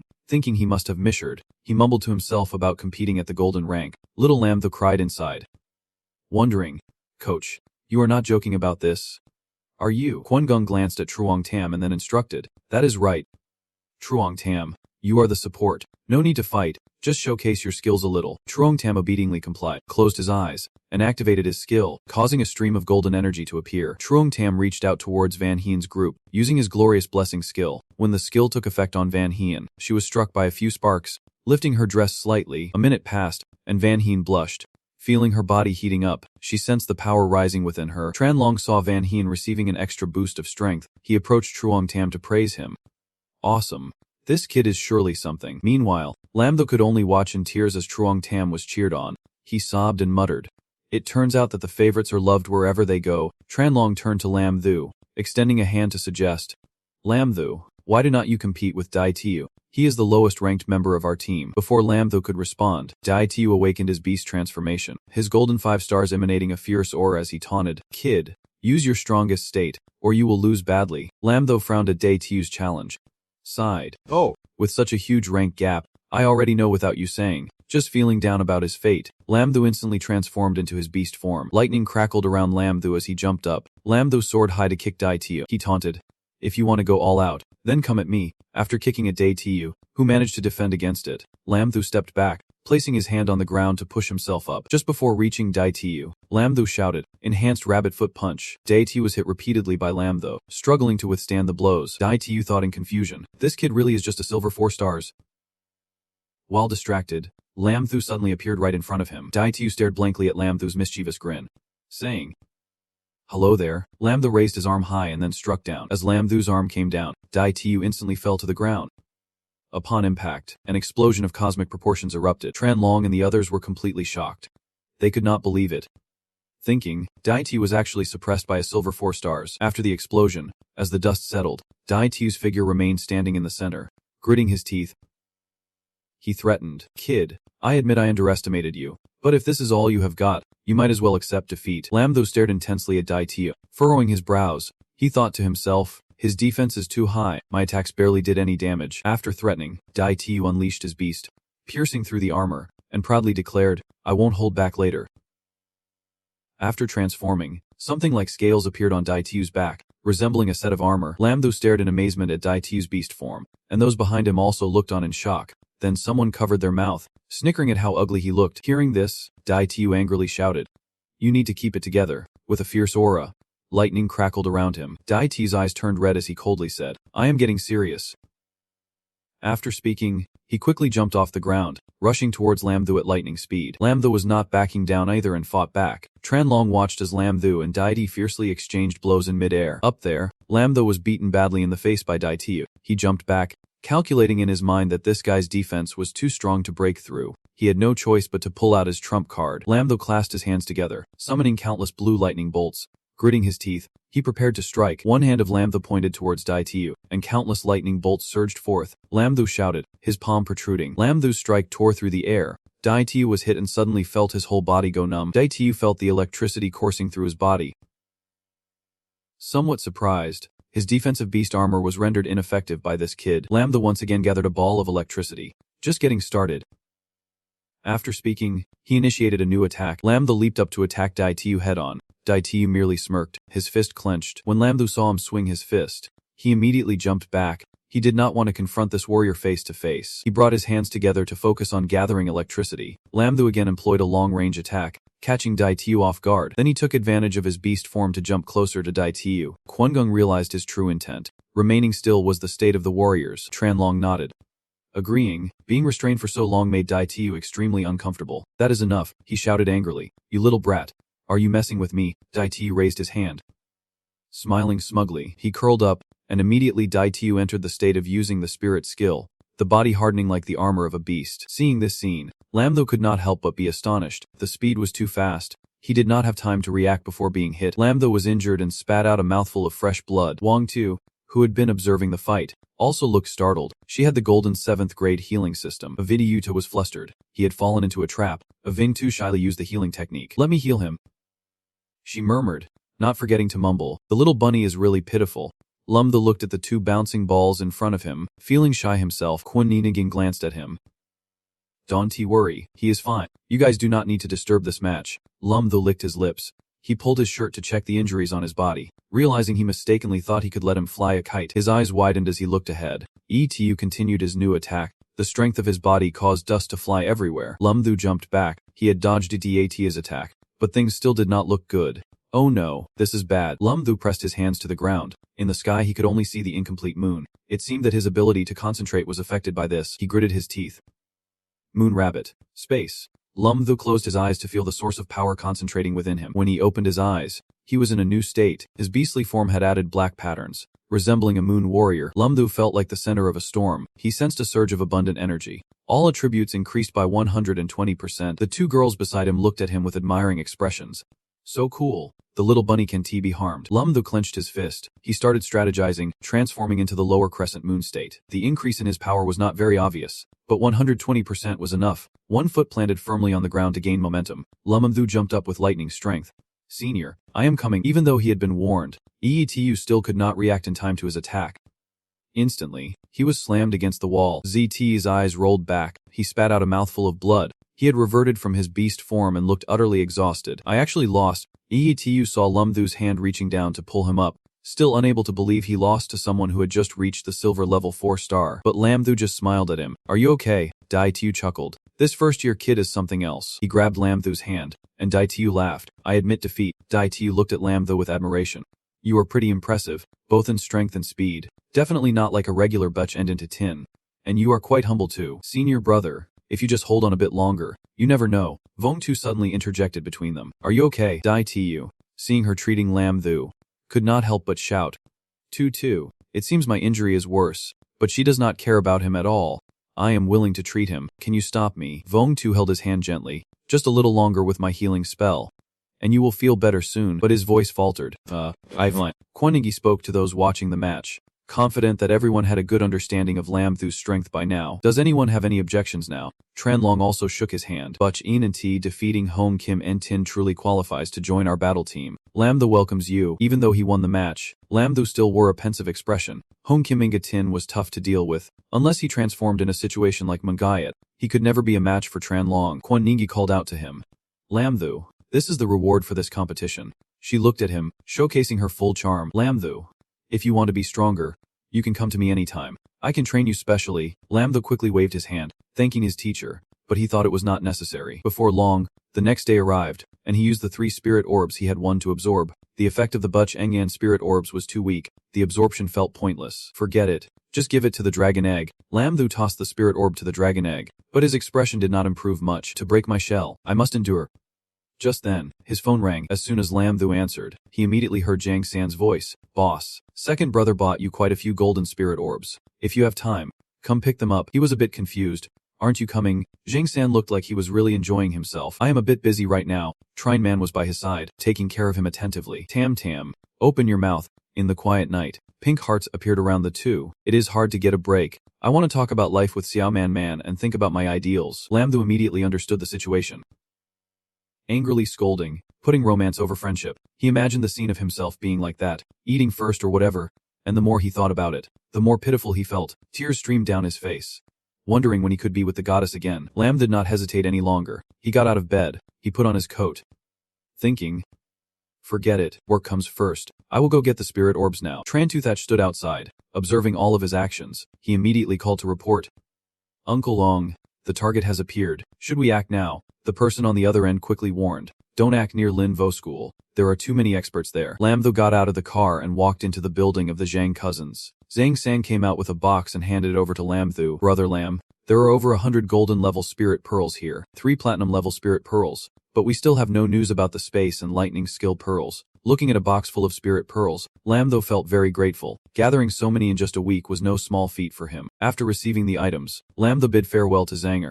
Zanger assured him, I will keep an eye out. Lam Thu waved. Thanks, bro. Immediately, he noticed something unusual about the 2 people behind him. His instincts were right. These guys had been following him since school to here. Lam Thu smiled with delight. Following me? Huh. He looked at his phone. Fatsy. Check Wekat. The phone screen showed his location, and his expression darkened. I want to see what you all are really up to. He continued walking casually, surprising the 2 people behind him. One man quickly reported the situation. Uncle Long, the target has entered the alley. The other person immediately ordered to take action. Lam Thu had intentionally gone deeper into the alley. He chose a path that looked very dark. Suddenly, he was blocked by a group of people. Compared to Lam Thu, they looked noticeably taller, which made him sigh. Who are you? He looked at them, his voice trembling. Hey guys, are you here to rob money or beauty? I do not have any money. Lam Thu appeared cute, which made the group feel disgusted. If they were here for beauty, they should treat him a bit gentler. Before he could say more, they immediately covered his head with a paper box. Lam Thu struggled. Hey, where are you taking me? Take him away. The group escorted Lam Thu before you.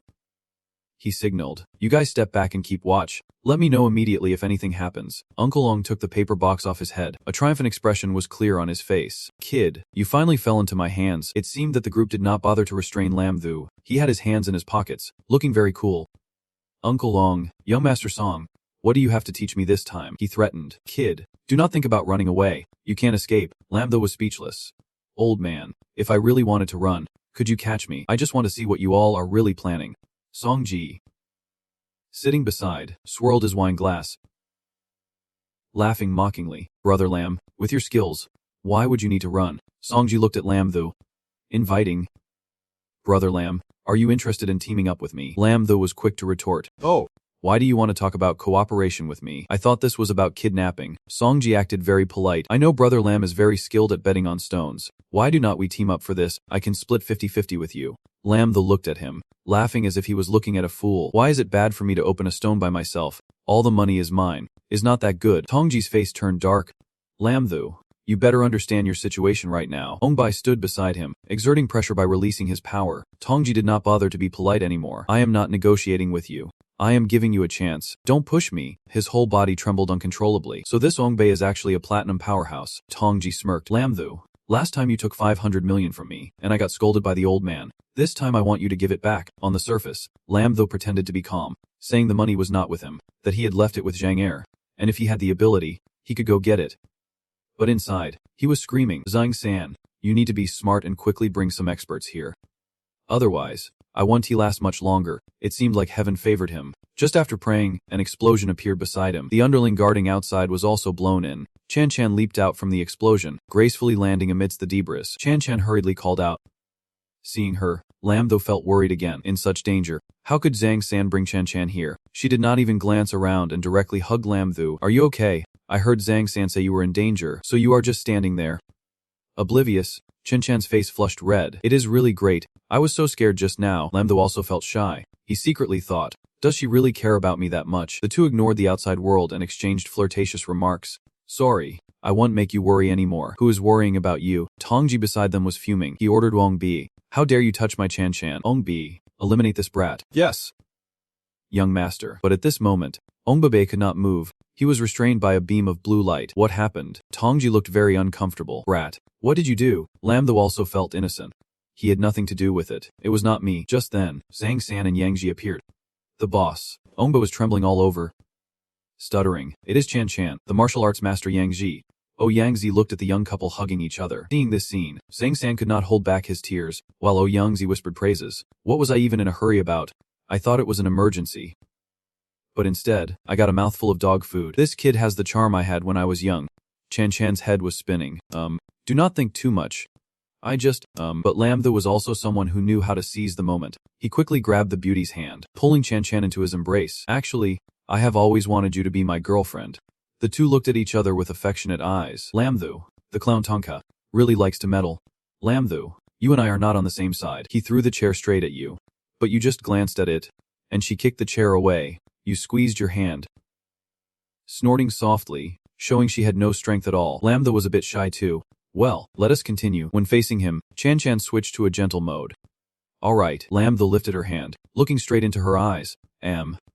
Chan Chan, will you be my girlfriend? The two joyfully embraced each other. That is great. Tongka looked pathetic, covered in dirt. Chan Chan, how can you treat him like that? He was immediately glared at by the beautiful sister. Forbidden from calling me that. Lam Thu patted Chan Chan's head gently. Those things are not worth my time to deal with. He stepped closer to Tongka, who was sitting dazed on the ground. Lam Thu bent down mockingly. Young Master Tong, let us stop chatting now. At this moment, he did not care at all. Nothing to say. I lost again this time.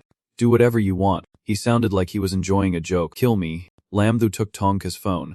But I do not want your life. He fiddled with it. I just want the money. Hearing the phone ring, Tongka's face darkened further. Beep beep beep.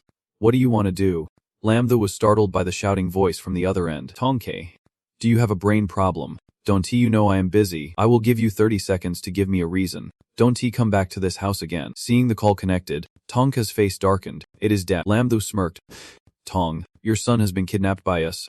If you want him to live, send 1 billion to the account I specify. After quoting the price, Lam Thu and Chan Chan stood still. The other side was silent for a long time. She doubted if it was a bit too much. Even though he was taking someone's money, He appeared very nonchalant. This amount is the bride price I prepared. I thought it was too little. Qinchan's face turned red. I just agreed to go out. I did not say I would marry you. Tongjin announced a number of 100. He yelled. 10,000. This ungrateful child is only worth that much. If you want, just kill him. I will have a second one. The more he heard his father speak, the more tears Tongka shed. Lam the winked. Not in a hurry. Not in a hurry. We will negotiate the price. The two directly regarded Tongka as a commodity to exchange. Old master. No one negotiates like you. 900 million is my limit. 200 million can't be more. Just when things were tense, someone else snatched the phone away. Duong Trach took the phone. Hello. Little Tong, this is Duong Trach. Tongjin was also a person of status. He was the chairman of the Hoi Dang group. He asked again. Ilder Adum, Yangzhe directly got to the point. Your son kidnapped my disciple. Although the boy was uninjured, he ultimately disrespected me. After hearing this, sweat poured down Song Jian's forehead. Elder Adung blamed me for my poor upbringing. When I get back, I will break that ungrateful brat's legs. How about this for today? I will compensate 2 billion for the day. I hope you can calm down. He looked at Lam Thu, saw him nodding in satisfaction, and continued. Alright, but I remind you, if there is a next time, your Hoidang group won't need to exist anymore. Song Jian hurriedly agreed. Yes. I will definitely discipline him well. Lam Thu could not believe it and asked. Master. Do you mean all the money should be transferred into my account? Yangzhe really was experienced. Yes. Master. Holding on to these things is useless, but Lam Thu, you must understand that money and wealth won't matter as much once you reach a certain level. He scratched his head and smiled. Thank you. Master. Disciple understands. Hitting iron requires one to be strong first, but have I not reached that level yet? Soon after, a notification sound of a transfer came through. Your account was credited 2 billion on October 10th. Lam Thu's eyes lit up. Here it is, the money is in hand. Meanwhile, Songka was still sitting there crying. 2 billion. It is over. He felt immense regret. My father will never forgive me. Lam Thu threw a gold coin down. Songka's face turned dark upon seeing the gold coin. He sneered in disdain. If this image did not go to the overpass to beg, it is such a pity. Ongba helped Songka up. Young Master Lam, you should leave him a way out. We might meet again in the future. Do not be too ruthless. Lam Thu was extremely cold. Not knowing if you all thought about this when you brought me here, he was so angry he could not speak, crossing his arms and continued. I know you are very angry, but do not lose your temper just yet. With your young master's current state, are you sure you still want to fight with me here? Yangzhe looked at Songka's pale, sweaty face, and Ongbei immediately led him away. Everything seemed to be resolved. Yangzhe said, we should prepare to leave as well. I will take you back. Lam Thu looked through his clothes. Wait, let me confirm. Has my Mingzhu received enough? He was a bit confused. Something so precious. Why did not you keep it in storage? He remembered that dragon egg. Master. It is not that the disciple does not want to keep it in storage, but a dragon egg that specializes in eating spirit pearls is a bit of a hassle. Yangzi asked in confusion. Dragon egg. He crossed his arms, somewhat unconvinced. Little Thu. You know this is a dragon egg. Why not think of a way to hatch it quickly? Why hold on to these spirit pearls? He held up 2 fingers. Master. I have thought about it too. But this little spirit pearl is not even enough to fill its gaps. Just 2 supreme-level spirit pearls won't be enough to face a monster like that. Humanity has not been able to kill a supreme spirit beast for decades. Who would dare use a supreme spirit pearl to make one hatch? Dujing Trech sighed. So there is no other way. Seems Lam Thu is also quite desperate. There is spirit energy. But if that is the case, the time is too long. He then threw out another question. Don't you think about using other energies as a substitute? You are on the right track. Why did not we think of this before? Lam Thu imagined for a moment, thinking about the energy surrounding the dragon egg, causing him to be stuck in place. Hatching a dragon egg requires a lot of energy but is not limited to spirit power. He placed the dragon egg on the ground, using wind energy, nuclear energy, and electrical energy to give this little creature a chance to experiment. Duding Trech looked on gloomily at the setup. Does Little Thu want to try a little experiment? He rubbed his hands, wondering how to test it. He immediately instructed, I remember you have some lightning release skills. Try using them on the dragon egg. Lam Thu eagerly replied, I am really looking forward to trying it. He shot a lightning strike at the dragon egg, and instantly the egg absorbed his skill and pulled it inside its shell. The two of them exchanged smiles, pleased with the result. Lam Thu discussed with Ju Denning Trech. Master, I want to experiment a bit with other things, but I am not sure if the dragon can absorb them. He approached the dragon egg lying on the ground, asking, Master, can you set up a spatial barrier around it to prevent the egg from absorbing and causing unexpected damage? Dujing Trech immediately agreed. Don't worry, kid. Just go ahead, Lam Thu said, pulling a bomb out of his space.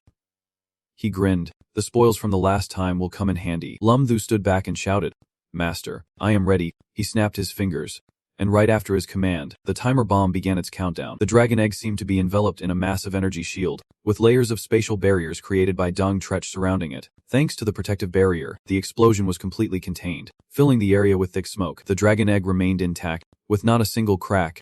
The two of them could not help but marvel at the sight. This little creature devours any kind of energy.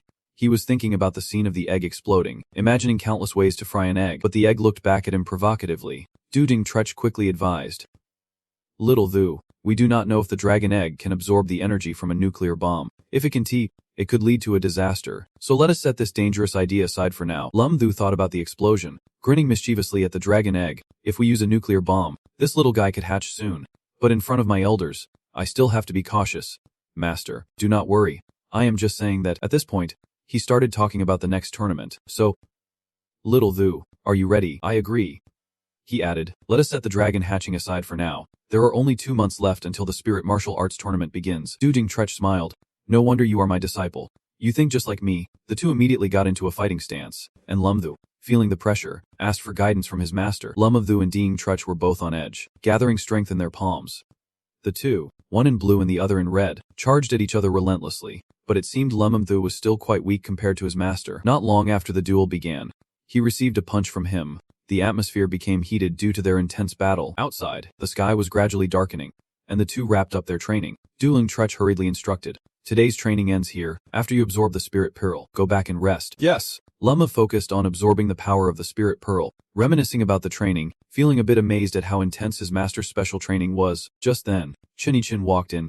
"Lum Thu, you should go eat dinner." He was a bit surprised. She asked again, "Lum Thu, are you here?" Lum Thu was taken aback. Chin said, "Why are you here?" He hurried over to her, thinking he could call her later to pick her up, perhaps because he was in an absorbing state. Lum Thu seemed full of energy as he ran, causing the wind to lift Chen's skirt. She was very flustered. Lum Thu quickly explained, "I have not seen anything." He quickly tried to smooth things over. "Don't mind it. Chen is very beautiful. Let us go eat together." "Okay." He took her hand. "Let us go." But Chen seemed still not used to this level of intimacy. Nighttime. The scenery everywhere was beautiful. The two walked together down the street. She shyly reminded him. Lum Thu quickly let go of her hand. Everyone was looking. He appeared quite nonchalant. "It is okay." Passersby were regretting that the top goddess had a boyfriend. Lum Thu and Chen held hands and crossed through the crowd. She was still shy and lost in thought. "Yes, we are in a relationship now." The two chose a spot together. Dong Thin saw the couple being affectionate and quickly called out, "Master Uncle." Lum Thu was also surprised to see her. "Isn't this the eldest granddaughter?" Dong Thin hesitated between the two. Lum Thu put both girls in an awkward situation, introducing Chen to Dong Thin while putting on a very happy face. "Come see your master aunt." Dong Thin showed visible discomfort, her eyes full of high vigilance, secretly cursing him in her heart. Lum Thu thought, "Does not she know Chen is her competitor, and asking me to call her master aunt?" While Chen, though unhappy, still tried to keep the peace, smiling amiably as she thought. Dong Thin was her biggest competitor, and now she was naturally her master aunt. It did not feel too bad. In the end, it was still Chen who broke the silence. "What are you talking about? We are all classmates. How about we eat together?" These words made Dong Thin feel as if she was being mocked, her anger turning her cheeks red. Lum Thu was just a clueless rabbit, still laughing as if nothing was wrong.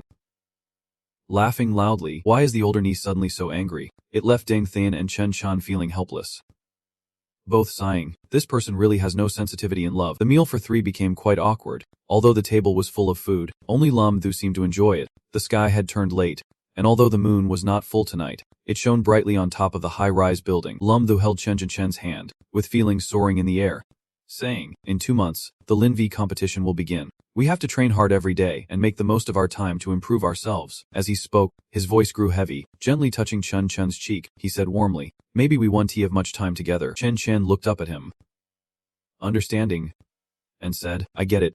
It is best for you to put all your effort into the competition. I heard the competition this time has very strong opponents."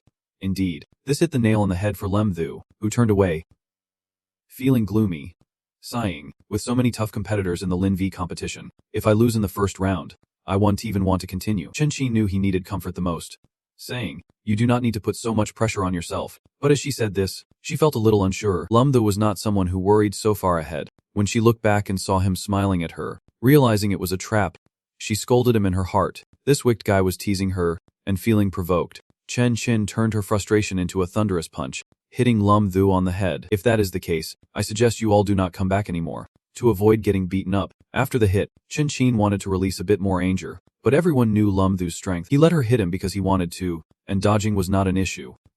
This time, he quickly grabbed Chen Qian's hand, using the opportunity to pull her into his arms, catching her off guard, her face turning as red as 2 tomatoes. Lam Thu then used a serious expression to soothe her. I understand. I will do my best during this competition period. Do not think about me too much. Inside, Chen Chen already felt like a blooming garden, her face flushed like the evening sky, with countless words to say but unable to express a single one. Just stammering, Lam Thu found Chen Chen's demeanor amusing. Smiling inwardly, thinking, normally, would not she push me away? In the end, Chen Chen followed her heart, smiling contentedly at Lam Thu. I will remember you. That gentle appearance, along with the hand caressing her hair, was truly the image of a beautiful woman. Naturally, Lam Thu was enchanted by this sight, unable to close his mouth, feeling amazed inside. This is truly the moment when Lam Thu could not bear it any longer. He immediately grabbed Chen Chen's slim, alluring waist. Chen Chen fell into his arms, pouting and scolding him, but Lam Thu refused to let go. Never letting go, not for a lifetime. He said that, but inside he was going crazy, screaming Chen Chen's name. She was just too cute. 2 months passed, and it was finally time for Lam Thu's showdown. He maintained his usual calm demeanor. The brown-haired guy behind him spoke up. Boss, we have to head to the capital today for the Spirit Martial Arts Festival. Are you nervous? Lam Thu lowered his gaze and replied, we are just reserves. What is there to be nervous about? But inside, he thought differently. After 2 months of training, he had reached the peak of silver rank. Yet he could not break through to golden. Reflecting on the days he trained hard with Chan Chan, he seriously contemplated, but perhaps it was because he always trained seriously. In terms of physical quality, he was no less than the golden 3-star attribute Strength Awakeners. Lam Thu unleashed a powerful strike, his hands and feet exuding strength. At that moment, the system suddenly appeared, babbling something about Taichai 8 trigrams. Leaving Lam Thu at a loss, he could not help but be surprised. Over the past 2 months, he had acquired a bunch of intense combat skills.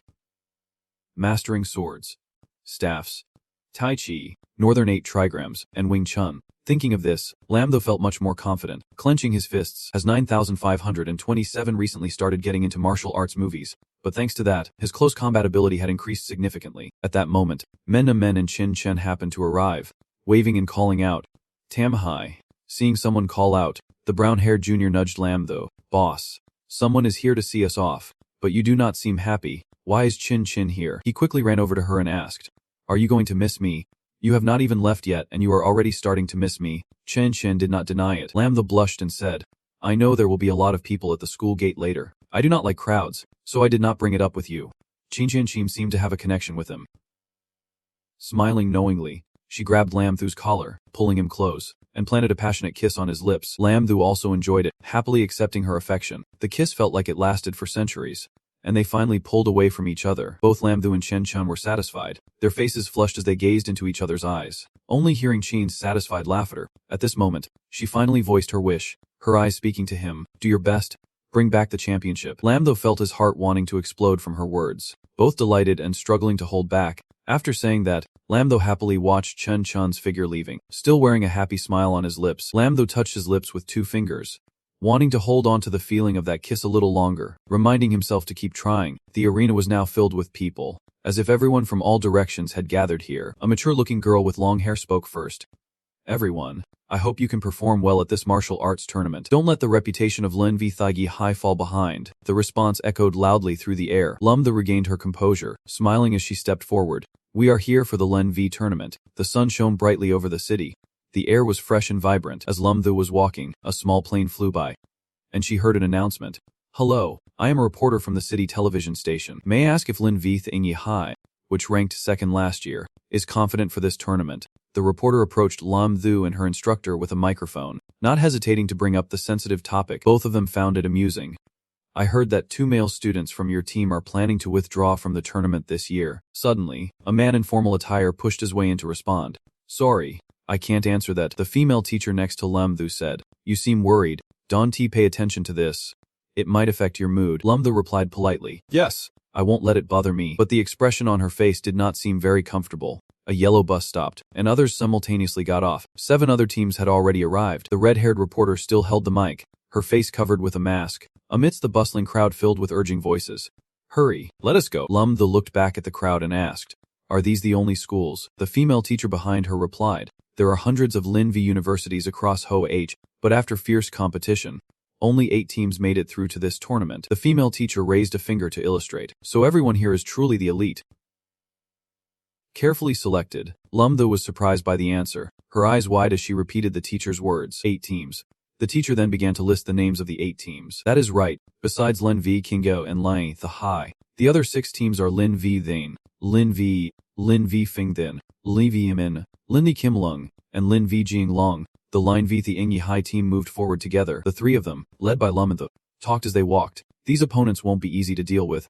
Exactly. We can't underestimate any team. Let us go. We will discuss the specifics in the strategy meeting.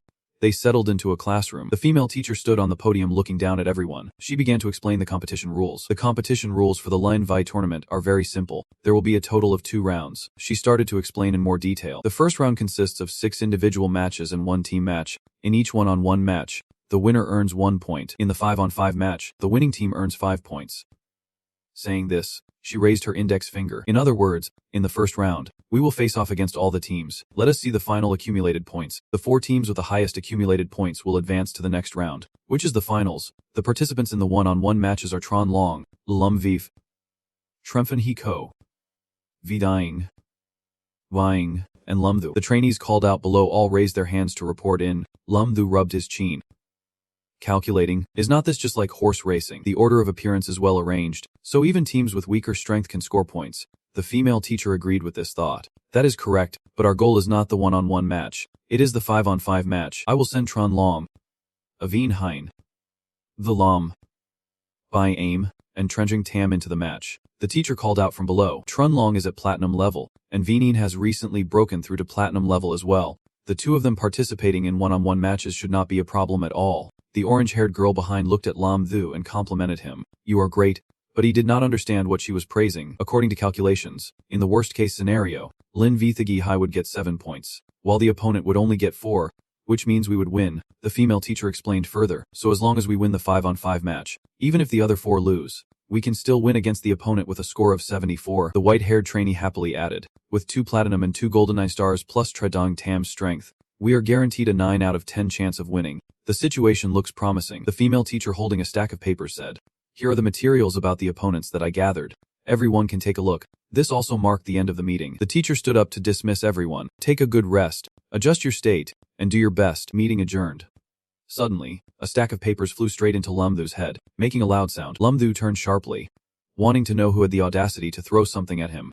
It turned out to be the 2 orange-haired friends who had just praised him. They came over just to wish him good luck. Hey, tomorrow is your first performance. Keep it up. She said this while turning to the other girl. Let us go, they said as they left, leaving Lumthu gloomy and pondering. His first opponent is Lin Vivig then.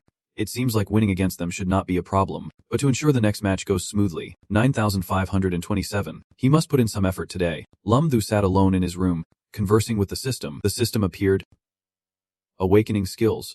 While Lumthu looked tired and exhausted, the system announced congratulations. The host has acquired the D-level skill of aircraft proficiency, a skill that allows mastery of all known aircraft. However, Lumthu thought this skill was useless. How is it even relevant? Thinking about sitting in a plane, he could not help but feel strange, hoping for a stroke of luck to draw a skill that enhances spirit energy, directly leveling up to golden.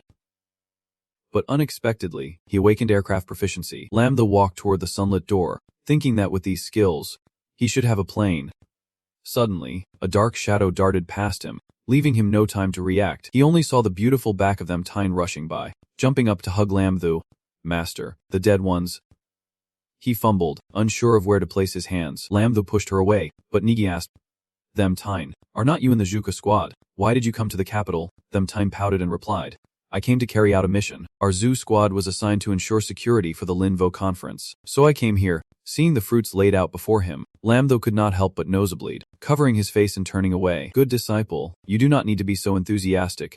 While the 2 were chatting, a figure appeared behind them Tyne. A young man in a hooded outfit with strikingly styled hair caught Lumthu's attention, raising many questions in his mind. His name was Kuong Ho, a rare type of destroyer awakened, a platinum 3-star male student. Noticing his unpleasant expression, he asked them Tin sister, is this guy your master? Them Tyne stood between the 2 men, smiling as she introduced, Master, this is my master's grandson, Kyung-ho, he is a great talent from Linvo Capital. The two people she excitedly introduced did not seem as pleased. Theoretically, they were rivals. Both were very cautious of each other, Lam-thu thought. So this is Kyung-ho, the top contender for this Linvo conference. Them-tin suddenly spoke up, breaking the hostile atmosphere. What are you waiting for? Call your senior uncle. Kyung-ho found it ridiculous and replied, making him call his opponent a senior before the battle, asking me to call this kid under 20 my senior uncle. But in the end, he still acts like a child obeying adults, stepping forward to get acquainted with Lam though while emanating a massive aura to intimidate him. Indeed, he was impressed by this aura, sweating coldly and marveling. No wonder he is a powerhouse of platinum 3 stars, but them time. In between, did not want to see the two clash and directly stepped in to stop them. Stop it. Kyung-ho, do not be rude to my master. Kyung-ho, blocked and feeling displeased, let out a soft grunt but ultimately had to bow politely. It was natural for him to speak awkwardly to Master Lam. Lam though was visibly amused, only Kyung-ho seemed to be acting charming. He laughed internally, feeling annoyed with himself and the look of disdain that hinted at wanting to kill him. The good grandson, on the other hand, thought he did not want them ten to think he was impolite.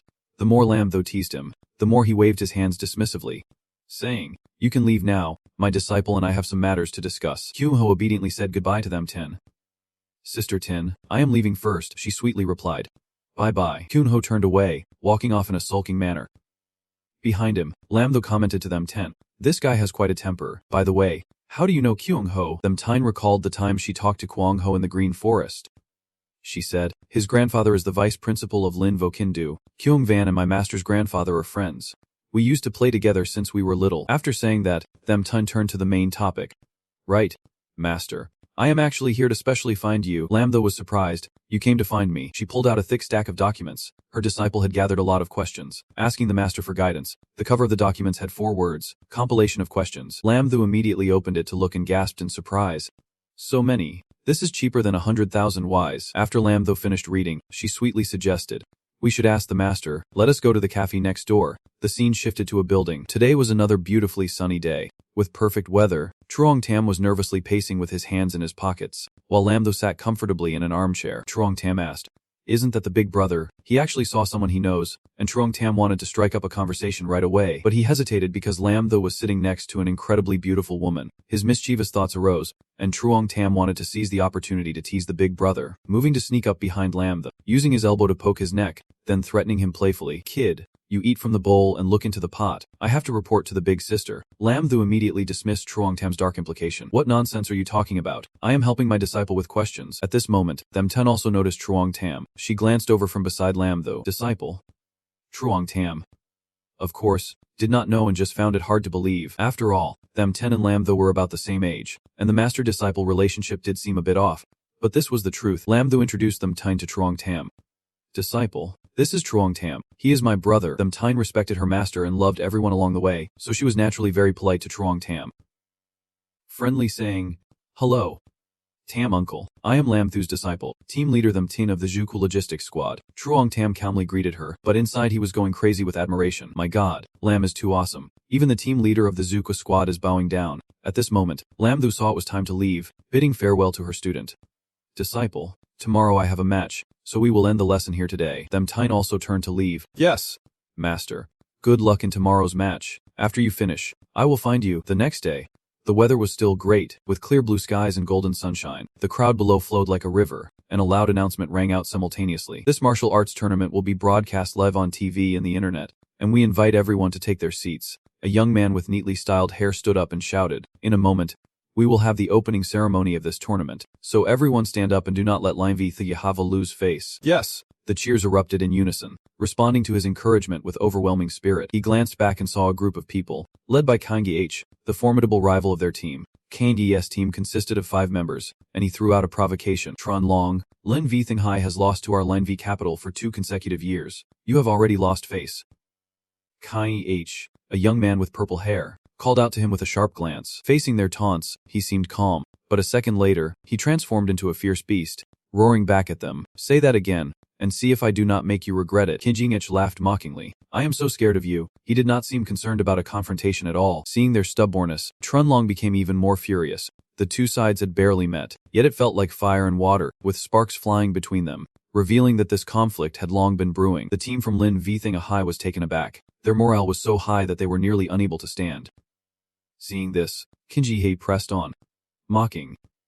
Tron Long, look at your team. Their legs are shaking, their faces full of malice and madness. Tron Tam felt disrespected and gritted his teeth in anger, but he could only suppress his fury. His opponent's aura was too overwhelming. Just then, Lumthu appeared like a savior. I have to ask you, Kai H, why are you treating your uncle like this? This remark truly struck at Kange's pride. Behind Lumthu stood the Ev Tin, Kinei's beloved elder sister. He helplessly cried out to the heavens. Feeling cornered, Lumthu knew he had the upper hand and smiled victoriously. Indeed, no hero can surpass a beauty. Kai H, who just moments ago was like a wild beast, now bowed respectfully to Lumthu, not wanting the Memempa to think he was rude. Lumthu cheerfully praised him, making Trondring Tam widen his eyes in admiration. The M still looked alluring, dreamily asking King H what had happened. You are not causing trouble again, are you? She looked at him with a questioning gaze. Kandy desperately denied it. I am not. Tinti, the Memtin did not press further, just advising him, during the competition, do not cause trouble for me. If there are any grievances, talk it out in the ring. Kinei was sweating profusely, seriously bowing his head in apology. Yes. Tinti. With that, the Memtun turned to Lumthu, her expression as friendly as ever. Master. Uncle Tam, do your best in the competition. At this moment, the host had begun the opening remarks. Hello, dear viewers at home. We interrupt the conversation between the two sides. The host was a girl with pink hair and beautiful cat ears. She is known as the Dream of Ven and Truchnam. Lulunini. She gracefully spoke each word. I am Uluminini, the Misi of this Lin V tournament, and I am honored to host this event. All the boys attending the event seem mesmerized, their eyes filled with infatuation. There she is, the goddess Minini. Munini continued introducing. Now we will proceed with the first event of the tournament, inviting the contestants to the stage. The first team, representing Lin VK City. Connie is the representative of Lane Phum, and before stepping onto the stage, he deliberately shot a glance at Tron Long, huffing to provoke him. Munni's voice rang out again. Next, please welcome the team representing Lang the High, Tron Long and Trying Tam. Lumtho behind them rallied his spirits, filled with determination, and said, let us go. We will fight to the end. Lumtho noticed something strange about the person next to him. Tam High. What is wrong with you? Trying Tam stuttered. I am. At that moment, Munni's voice rang out again. The team representing Line V2. Please take your seats in the waiting area. Lumthu sat with his arms crossed, eagerly watching the competition with Trying Tam. He looked at Trying Tam and saw he seemed anxious. After all, this was Trying Tam's first time participating in a supernatural contest. It is natural to be nervous. Maybe he should offer some comfort. Just then, the Memtin appeared, catching his attention. Lumthu was also surprised. Master, I have a question I want to ask. Lumthu was about to comfort Trong Tam but wanted to decline. Disciple, the master is busy right now, but the Memtani insisted. Master, please explain a little to me. Just a few minutes. Hearing this, Lumthu felt it was hard to refuse. Forget it. It has to happen anyway. This is something Trong Tam must face himself. At this point, Munli had moved to the judges' table, introducing each person in turn. Next, I would like to introduce the judges and referees for this competition. The first is Miss Dulin Chitun, known as the Shield of Hoaish. Dong wore a stylish black shirt, his blonde hair slicked back, giving him a mature and charming appearance as he stood up, holding his suit jacket for everyone to see his face. Lumthu thought to himself, he did not expect Mir Chitin to be here for this competition. The only person he has not properly met yet is the Memtine's grandfather, the Memthaik Sung. The second is the only space-time martial artist in the country, Principal Ludunu Ding Trech of Lying Thigh High. He sat with his arms crossed, deep in thought. And the third is TTI, the principal of Lin V Giki. Moline took the mic and approached Tutazi I, who would read the speech for this competition. TTE took the mic from Moline and spoke. Hello everyone, I am TTE, and I am pleased to witness the growth of the new generation here. Now I declare the Lin V competition officially begins. After the speech, fireworks shot up into the sky despite it being daytime. Lumthu excitedly thought it is finally starting. The opening match of the Line V tournament is between the Line V and Linear Niruna Mun teams. Kandi is the first to compete. Without hesitation, Kandi began to build an intense atmosphere, wanting to devour his opponent whole. Thieu Duong, the unfortunate rival of Kyung Ho, was the captain of Lin Votanmon, secretly cursing his luck, running into Kyung Ho in the first round. What a stroke of bad luck for him. Another man took over the hosting duties from Moni, holding the mic and saying, get ready to start. Kyung Ho was just waiting for that, rushing in like a storm. That name, Lamthu, had been annoying him everywhere today. Finally, he could let out his frustration. He saw Thieu Duong as a punching bag, ready to vent his anger. Thieu Duong also noticed that he was more aggressive than usual today. Damn it. This guy seems particularly irritable today. No way. Even if I lose, I have to lose with dignity. With that thought, Thieu Duong threw the first punch, a hand glowing as it shot towards Kyung Ho. He barely flinched, effortlessly raising a hand to block it like he was catching a small ball, showing his lack of skill. Is the game over or do you want to keep fighting? Kyung Ho asked Thieu Duong. while his hand had already crushed his attack like a spent cigarette. Thieu Dong knew he could not match him, raising both hands in surrender. I admit defeat. Kyung Ho felt proud, wondering if Tinti had seen his excellent performance just now. Thieu Dong, having just admitted defeat, was completely ignored, but what he had hoped for did not happen at all. His Tinti was still engrossed in a quiz with Lam Thu, and Kyung Ho was annoyed. Why this kid? The look on them time's face beside Lam Thu was both coy and gentle. Her cheeks flushed like an embarrassed girl. Seeing this, Kyung Ho's anger flared up, his hands clenched, wanting to wipe out everyone in the world for his anger, unable to forgive. Lam Thu, just wait for me. Lam Thu still had no idea he was on a blacklist. His instincts told him something was off. But what happened? At that moment, Zhang San pointed into the distance, calling to Lam Thu. Look, two girls are fighting on the stage, one in green and one in blue. The brown-haired girl fell flat on the floor, crying for mercy. Admitting defeat, the referee announced. In the second match, Linvo Tanmon loses. Linvo Kindu's Langhen won. She was a platinum-level ice user. Incredibly powerful, as she coldly walked off the stage. Tanmon suffered a crushing defeat this time. Lam Thu could not help but feel emotional about Linvo Kindu's strength. Quan Nung also mentioned that he thought Linvo Kindu only had Kong Ho as a platinum user, not expecting Langhan to have broken through as well. Lam Thu turned back to ask Quan Nung, is there a problem? Quan Nung crossed his arms and explained, I originally thought Lam Van Hien had broken through to platinum, and with 2 platinum users on our side, we could compete with them.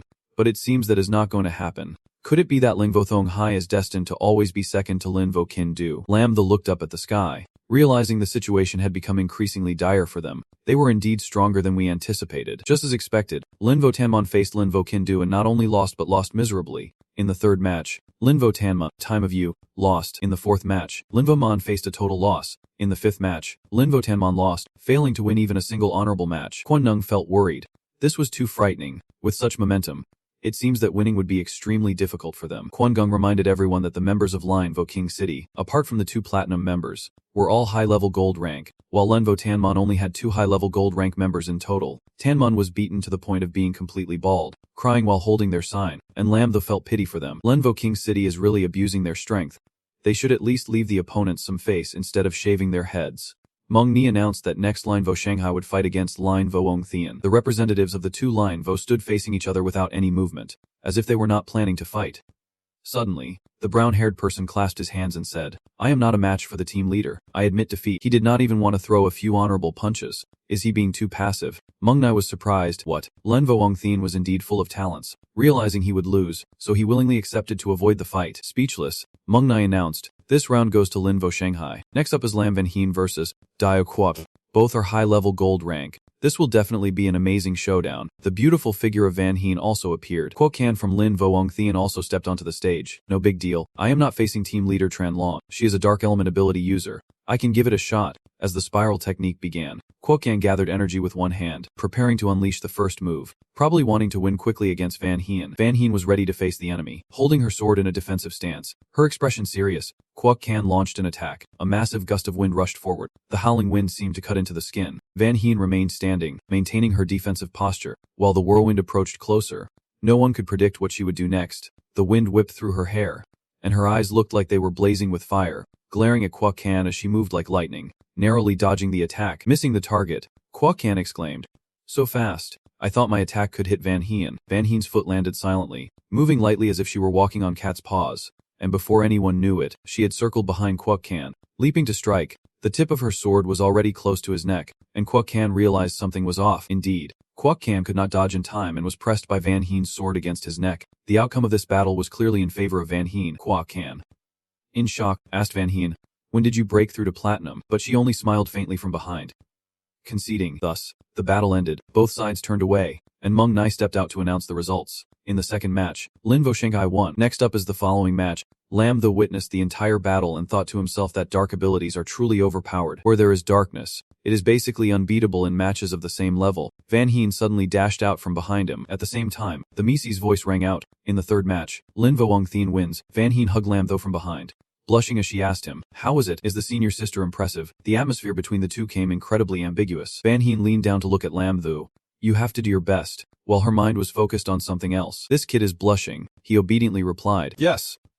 Meanwhile, the fourth match just ended. Lin Vien Thien won. The score is currently tied at 2. So this final round is crucial. At this moment, Lam Thu suddenly became melancholic, as he had used his skills early in the match today, but awakened an E-level skill, Camouflage, which could not help at all. The fifth match saw Lin Vicky Vin winning again, with a score of 3-2. Mung Nai commented in surprise, as Lin V Ding Di was leading. The current score is 32. Next is the final one-on-one match between both sides. Mung Nai announced that this is the last one-on-one match of both teams. Lin V and Thian sent out the awakened gold-level thunder element, Hong Fum, while Lin V Thi Hai sent out Lem Thu, the player bitchin' in. After saying that, even Mung Nai had to double-check if she read it wrong. What is going on? Did Lin V Thi Hai really send out a butchin' in to give up the competition? Under Minnie's concerned gaze, Lem Thu confidently stepped onto the field. Finally, it is my turn. Seeing Lem Thu with a small backpack in his hand, Mung Nai chased after him, asking what was in that backpack. From the backpack, Lem Thu pulled out a spiky ball that looked like a pangolin, telling Mung Ni that this is his armor. Not only was Mung Ni surprised, but even his opponent from Thing Thin felt curious. Mung Ni admired and hugged the armor, but it looked a bit odd. Lem Thu understood her point and said, "That is right, my armor does have a special shape, so do not get too close." The opponent from Thing Thin crossed his arms in doubt. "What kind of armor is this? This is clearly just an egg." "You are competing with an egg." Lem Thu would not back down, hugging the egg armor and immediately retorting, "Is there a rule against bringing an egg onto the stage?" Of course not. He could not say anything. Just stammered, "Mung Nai, please cover for me," declaring over the loudspeaker that there are no related rules. "Then let us start the match." Lem Thu achieved his goal, gently stroking the egg, sweetly coaxing it. "Be good. Food is coming for you soon. I will make sure you are full." The opponent from Thien Thien frowned, considering that Lin Vitha Hai had no hopes left. Giving him such an opponent was simply handing out points. Feeling no urge to fight, he thought so, stepping up to Lem Thu and suggesting, "Just admit defeat. I do not want to bully you. The gap between us is too big." Lem Thu misunderstood his meaning, knowing that the big gap here meant he was too weak compared to him. Responding accordingly, "Yes, I know the gap between us is huge, so show me your move." The other guy felt Lem Thu was too stubborn and decided not to hold back, raising his hand to the sky. "If you do not plan to admit defeat, then let me send you down," Lukika shouted, summoning a series of purple lightning that tore through the surrounding space. Lem Thu did not seem to notice at all, still dazedly holding the egg, reacted slightly in his hands. The other guy thought this move could knock Lem Thu out, striking a pose as he turned away. "Sorry about that." When Hong Kim Seut casually executed a move, very few Butchinyun could withstand it, but he did not hear any noise at all. The Luki ditch should have made a sound. Why was it so quiet? Where were the cheers of victory? Hung Fum was puzzled, wondering if he had used too much force and knocked the kid out. But Lem Thu was still safe behind him, not a scratch on him, holding the magic artifact high with both hands. The round ball absorbed all the energy, effortlessly neutralizing Hong Fum's attacks. He opened his eyes wide, unable to believe it. This was impossible. The blow he thought would decide the outcome had been countered so quickly. Hung Fum lost his temper, his hands clenched. Flames surging, energy gathering, and shouted, "Just wait. Loki Kaich. Loki Kaich. Loki Kaich." He seemed to have lost his cool, continuously throwing the same attacks in hopes of hitting Lem Thu, but there was no accuracy at all. Lem Thu was like a little monkey, jumping and dodging, which only made him angrier. Hung Fum paused, bewildered, and asked himself, could this egg be made of rubber and not conduct electricity? This was the only reason he could think of. After a moment of hesitation, Hung Fum became furious again. "All right then, I want to see how you escape my attacks." He was now grinding his teeth, vines bulging, clearly furious to the point of raising his blood pressure. He unleashed another skill, Luki High, causing bolts of lightning to surge in waves. True to its name, it was a sea of lightning. He was confident in this move. Lem Thu had nowhere left to dodge, yet Lem Thu remained unfazed, even smiling confidently, raising the egg-shaped artifact above his head. "The feast has begun. Do not waste it." The egg seemed to draw in the spiritual energy from Hong Fum's Luai attack, as if it was food for it, absorbing everything without leaving a trace. Lem Thu chuckled to himself. "Come on, even C4 explosives get absorbed by my dragon egg, let alone your petty Loki High." So the armor Lem Thu spoke of was indeed the dragon's egg. Hung Fum was left in shock, his eyes rolling back, madness swirling around him, like a dying man. What kind of freak is this? With this, how can I even fight? He was too furious to swallow, unable to fight back, so he resorted to whining to the referee. "I want to accuse him of cheating. That egg is definitely up to no good," pointing at Lem Thu, who was standing there hugging the dragon egg, looking innocently guilty. The judges were also bewildered, but no one spoke immediately, as there were no rules against bringing evidence. Lem Thu knew the rules well, aware he had not done anything wrong, so he calmly held the dragon egg to his chest and asked Hong Fum, "Classmate Hong, please present your evidence of my cheating." Still no evidence. Hong Fum felt as if someone had squeezed his heart. "I am holding a feather. All my skills have been devoured by you, and that does not count." Meanwhile, in the dining hall of Lin V Thiti High, It was another fresh morning, the sky clear and reflected on the large windows of the dining hall. Inside, a large screen was broadcasting live, showing Xian Lemtho fighting with his dragon egg. Everyone below, just like Hong Fum, had countless questions in their heads. What kind of egg is this? Champion like that. An egg is a good egg, but Lemtho is too shameless. They crossed their arms in disgust. Right, even if he is our school's student. I still want to beat him up. Chen Chen smiled secretly. Lemtho had never truly surpassed in a match, always finding a way to bend the rules. While thinking, Chen suddenly felt uneasy. Now I miss him a bit. Indeed. For lovers, being apart for just a day feels like half a lifetime. Over here, Hong Fum had regained his spirit. It is fine. My physical condition is also at the golden level. I do not believe I can defeat a silver like him. With that, he positioned himself, ready to strike. Lemtho felt he had other plans. Not going up anymore. I have not even learned enough about your golden level skills yet. This successfully provoked Hong Fum. He shouted, "You little brat, do not be arrogant. I am the champion of the street fighting of Vangthin." He thought this intimidation would scare Lemtho a bit, but he was wrong. Lemtho not only was not scared but seemed to enjoy it. Alright, so you are suggesting we use B martial arts? Right, you have already calculated in your mind. Your martial arts manual has its uses. Lemtho set his bag aside, ready to fight. I agree, but let me clarify. No powers, and if you use them, I will use my shield. Hong Fum felt that the conditions he stated were dismissive, so he angrily said, "Stop wasting words. If I say no powers, then no powers." Hearing such a firm statement, Lemtho did not say much more, and both hands began to position. Wing Chun, Lemtho seeks your guidance. His demeanor was indeed dignified. Perfectly Wing Chun martial arts. Hong Fum said nothing more. He rushed in instinctively, throwing a punch, his frustration pouring into that fist. But Lemtho was very well prepared and easily subdued his attack. Hong Fum continued to attack, each punch coming at Lemtho like rain. Lemtho had been on the defensive, but now he saw an opportunity. A good chance, he thought, his brows furrowing seriously. Taking the opportunity as Hong Fum charged, Lemtho sidestepped, causing the punch to miss. He lost his momentum. Lemtho seized this moment, grabbing his wrist and lifting Hong Fum off the ground. Hong Fum stumbled backward. Realizing the danger now, Lemtho was ready to strike from behind him. This is it. This technique and force will surely finish him. Just as he thought this, Lemtho's hand came down swiftly. It seemed he did not use much force, but it was actually lethal. Hunum felt he was finished, crying out for help, his eyes shut tight, waiting for the blow to land. But in the end, Lemtho only lightly tapped the back of his neck. Hong Fum was stunned. He had been tricked again. Lemtho stood over him, his hand resting on Hong Fum, mocking. "Little brat, what are you yelling about?"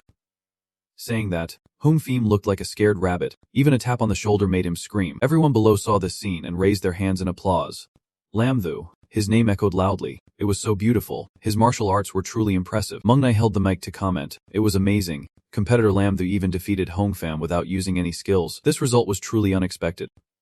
Hong Fum, a gold-level fighter, ended up losing to a silver-level fighter, muttering to himself, "I lost. How could I lose to this kid from silver? Yes, it is true. I am not as skilled as others," Meng Ni's voice declared, and in the end, the winner was Lin Vo Thong Hai. Lemtho raised his fist triumphantly, while Hong Fum bowed and retreated backstage. "I have lost." His expression was utterly sorrowful. After the match ended, Meng Nai announced the next match but was interrupted by someone in staff uniform who whispered something in her ear. She was a bit surprised but quickly adapted. Understood. The news of Lin Vo Thong Hai's victory appeared. Meng Nai happily announced to all the spectators. Next up is the 5-on-5 match, because Lin Vo Thien conceded. Lin Vo Thong Hai won with a score of 8-3. Hang Quan-nun came over to congratulate. He had not even used his beast form yet. He would give him 2 extra points when they returned. This encouragement made Lemtho very happy. Next is Lin Vo Koda competing against Lin Vo Kim Lang. Cheers erupted as a beautiful figure like a swan stepped forward from the stands. Hang Quan-gung paid attention to her, reminding Lin Vo Koda, "Lemtho, be careful, their captain Hong Fu Waimong is platinum level." Lemtho felt intrigued. "Is she very strong?" Quan-gung replied, "I heard she awakened a very rare light angel." Lemtho felt confused, many questions repeating in his mind. The light angel, the one they mentioned awakening, is named Hong Fu Waimong. This extraordinarily beautiful girl with confident aura indeed had an overwhelming presence. Lemtho sensed an energy emanating, silently assessing it as somewhat daunting. Heng Quan-gung added, besides their captain Lin Vo Ko being particularly eye-catching, all of them from main to reserve are female students. So impressive. Lemtho admired them. He turned back to the stage where Hong Fu Waimong was charging to fight, wondering, but why would they let a healer-type awaken fight one-on-one? The battle had reached a thrilling stage. Waimong continuously attacked. Her strikes were all dazzling golden light yet powerful. Her opponent was quickly pushed back, struggling to hold himself upright. He was also a platinum 1-star, but seemed completely outmatched by Waimong. Captain Chumat of Leng Vo Kim Lang gritted his teeth and retaliated. "Your damage means nothing to me." Watch this. Saying that, Chumat swung his hand, unleashing an unmatched destructive force. Imong crossed her arms to cover her face, desperately trying to withstand Chumat's strike. A series of powerful blows were unleashed, slicing through the space. Imong jumped back, dodging Chumat's attack, her wings spread wide, lifting her body into the air. Imong pulled her hand to her side, gathering swirling energy into a point in her palm. The healing technique. She raised her hand high above her head. She looked just like a mighty goddess at that moment. Chumet wiped his sweaty face, grinding his teeth in frustration. Damn it. This girl keeps recovering. This match is not going well. Just when Chumet was at his weakest, Imong launched a relentless attack with 3 strikes in quick succession. Finally, Chumet's limits were reached. His knees buckled to the ground. He was covered in minor injuries at this point. I admit defeat. I can't fight anymore.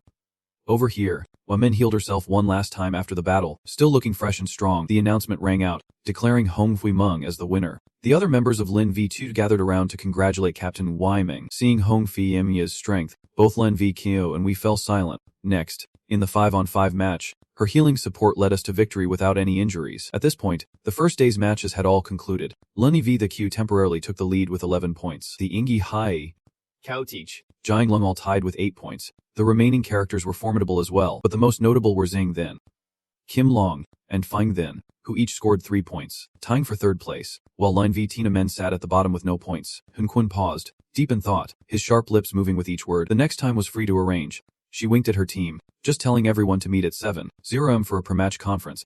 Below, Zing then shouted, "Yes." Lum Thu stretched refreshingly, followed by a long yawn, clearly looking tired. After watching matches all day, his head was about to explode. Making good use of this time, suddenly, Lum Thu halted his actions, as if seeing something strange, his mouth agape in surprise. "Master." The call of the M10 rang out as she dashed in front of Lum Thu, her face filled with joy. Lum Thu realized his break time was over, dazedly asking, "Disciple, you do not mean..." The M10 did not wait for Lum Thu to finish. "That is right, I have so many questions to ask you." Master, trying Tam knew he was just a light bulb staying behind, decisively turned to leave, saying, "I will head out first." Lum Thu reluctantly agreed. "All right. Who told me I was your master?" The M10 laughed, "The best master," but in his heart, he thought the main reason was that he could not beat this girl. Lum Thu opened a document folded to review with the M10. She pointed at a page. "Here." Why was this continuously questioned in the lab? Lum Thu was caught off guard by the question, gritting his teeth and enduring it. Frowning as if someone had punched him in the stomach, Lum Thu hugged his chest, panting a bit. "Is it because I was too serious in my observations today?" A kind of enlightenment arose within him. The Memtim beside him saw him sweating and worriedly called out, "Master Lum Thu Bun Then. Put both hands in your pockets to look for something. Could it be that this feeling is telling me it is time to break through from Bai Chang Yin to the golden level?" He pulled a glowing blue orb from his pocket, mesmerizing light radiating from it, continuously absorbed energy, emitting maximum energy in his hand. Surprisingly, despite his efforts to break through before, he had made no progress. After observing today's battle, he felt the urge to break through again. Lam Thu shouted, his expression a mix of pain and pleasure. Breaking through to the second level of the golden rank. After the breakthrough, his body underwent a strange transformation. Lam Thu raised both hands, feeling that reaching the golden rank not only increased his mana but also granted him new skills. The energy of the spatial system formed an invisible shield around his body, and his defense increased with each level. Lam Thu clenched his fist and punched forward, creating a spatial shield. He happily thrust his fist forward, admiring it while feeling secretly pleased. He had even awakened the Thunder Legion. He recalled when Tam had told him it was hard to find. Attacking Thunder-type groups was extremely rare. Lam Thu sighed. This Thunder-type group attack skill had taken a long time for Zhang Tam to find. Was it really this easy to obtain? It was truly great. Lam Thu turned his head back and saw Hang Quan Gung standing there. Looking at him, he asked, "Why is everyone here?" "I was so focused on breaking through that I did not even notice my surroundings," Quan Gung cheerfully explained. The meeting was scheduled for 7 of the clock, but someone was not paying attention. Lam Thu knew he was the one Quan Gung was referring to, scratching his head in guilt. Sorry. I suddenly felt I was about to break through and got too focused." Not realizing how much time had passed, Quan Gung placed her hands on her hips and laughed. "It is fine." This charming mature look is making Lam Thu blush. She continued, "We can't delay this kind of thing. Otherwise, we do not know when the next opportunity will arise." Tranlong chimed in from behind him. "Once you become stronger, you will help the team a lot. Everyone will be happy, except for Zhang Tam, who is crying over it. Thuka. You have broken through to the second level of the golden rank, and I am the only one left as silver in the Spirit Martial Tournament." Lam Thu was at a loss. "Sorry, man. But this is not something I can control." With everyone present, the meeting started immediately. Quan Gung spoke first. "All right, let us talk about the competition. After observing today's battle, what do you all think?" Zhang Tam crossed his arms. Speaking seriously, the spirit martial Ko-2 is stronger than I thought. Kwon-ung agreed, looking at Lam-thu, implying, if spirit martial Ko-2 continues to perform like today, they won't have another chance to win against us next time. Tranlong felt confused and immediately asked, why does the teacher say that? Watching today's match, spirit martial Ko-2 did not seem easy to deal with. Lam-thu also rested his chin on his hand, recalling the impressive battle scenes of Ko-2 today. Could the teacher's words be referring to the number of platinum ranks? Lam-thu voiced his reasoning and asked Kwon-gung directly. She smiled playfully. Correct. The little bunny is indeed smart. Hong Fu-meng is very strong, but her attack power is her weakness. At this point, everyone gathered closely, listening carefully. This meant she could not hold back 2 platinum ranks at the same time. Once her teammates are eliminated, Honing Fi-wung won't be able to fight back. Trang Tam eagerly looked towards Kwon In-ying. So that is how it is, Teacher Ka-min. You should be proud to accept the praise. If the concerns from today's match have been resolved, let us start discussing tomorrow's battle plan. Tomorrow's opponent is Lin V Tenamen. The team for this match will be Fevamzing, Tremphan He-ko, Vying, Viding, Zitu, and Lam-thu. Your mission is simple. Just win at least one match. Kwon Yingying announced the plan, and Lam-thu behind her asked, since the gold level 9-star team can go into battle, is that okay? Kwon Ying confidently told everyone to conserve their strength. With our strength, making it to the top 4 should not be a problem. That is when we can truly unleash our power. For now, it is just training. Finally, Kwon Ying waved goodbye with Trang Tam and left. Alright, let us go with that. Everyone should go back and rest. Lam-thu held a phone in his hand, the screen showing an incoming call from Teen Chunad Shum. He looked at the phone screen, thinking that this time participating in the competition had brought many benefits. He should chat with Chun Chun a bit. Once connected, Lam-thu happily looked at the screen. Hearing someone fall, it turned out that Chun and Chun was calling at the moment she was showering. Unfortunately, the slippery floor caused her to fall, and the phone was knocked away, followed by a painful scream. Lam-thu saw a revealing image on the screen. What was going on? Lam-thu's nosebleed started, exclaiming, how can anyone handle this? But his eyes remained glued to the screen, as Chen Chen shouted from the other end, hey, do not look. Chan Chan was still sitting in the bathroom, without a stitch of clothing, angrily blaming Lam-thu for calling at such a time and causing trouble.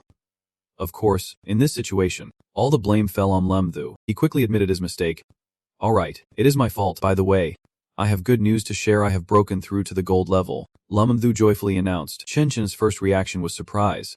What? The speed of Lam-thu's breakthrough was indeed astonishing. Lam-thu made a V sign with his fingers, smiling happily. I do not know. I just suddenly relaxed while watching the competition and gained insight. It just happened. But before he could finish, Chin Chim's annoyed voice came through. Come on. Keep it up in the competition. I have found my motivation. I need to work hard on my training now. Good night. The abrupt end of the call left him confused. He still had many things to say, but anyway, he was in a great mood. He smiled while looking at the phone screen, thinking that his Chin-chun was still so dedicated. He could not tell if that was good or bad. The break in preparation time passed, and it was the day of the competition again. With the arena equipped with various weapons, Mung-na was back to host the event. Hello everyone, I am Mung-ni. I believe you have noticed the changes at the venue today. Starting now. She leaves her words hanging, extending her hand towards the weapon rack, adding to the curiosity in the air. Then she suddenly points at the audience, announcing a new rule. All contestants cannot bring their weapons into battle by themselves. If you need a weapon, you can choose one here. Lam-thu's expression darkens. Isn't this aimed at me? I just want to let Xiao Long have a full meal. Why is it so hard? Everyone around also turns their eyes toward him in unison. Today's first round is Lin V Hai versus Lin V Tina Moment. As soon as the words ended, the information board lights up. Lam-thu glances over, confirming today's skill awakening. He decides to focus on that first, putting aside the recent annoyance. The notice appears. Awakening skills. Please wait. Congratulations. The host has received its grade enhancement skill. This time, the spiritual energy enhancement skill is a high-level skill, and Lam-thu knows just how happy he should be. What? 9,527. I suspect you are joking with me. He is so happy he can't believe it. He asked the system in a daze, previously hoping every day to get a spiritual energy enhancement. And you would not give it to me. I just broke through, and you give me a spiritual energy enhancement skill. You are doing this on purpose, are not you? He puts on a cold face to intimidate it. The system indeed gets flustered, hurriedly explaining, all skills are randomly selected, and have no relation to 9,527. Does the host want to enhance now? Lam-thu no longer bothers to argue with it, proactively seeking peace. Forget it. Let us enhance now. Enhancement successful. Congratulations. The host has reached the golden 3-star level. This time Lamtho really reaped a lot, breaking through 2 levels in a row. The people beside him have also noticed his change. Ning and Kwon is the first to speak up. Is not this a breakthrough in the golden spiritual energy? Other teammates chime in. No way. Wasn't this kid still silver yesterday? And Trendring Tam is too shocked, just staring at him with his mouth agape. Everyone is astonished, mixed with admiration. Lamtho, on the other hand, does not pay attention to them. Only Kunjung is quietly observing. This kid is too different, breaking through another level, but overall I am very satisfied. This is only beneficial, not harmful.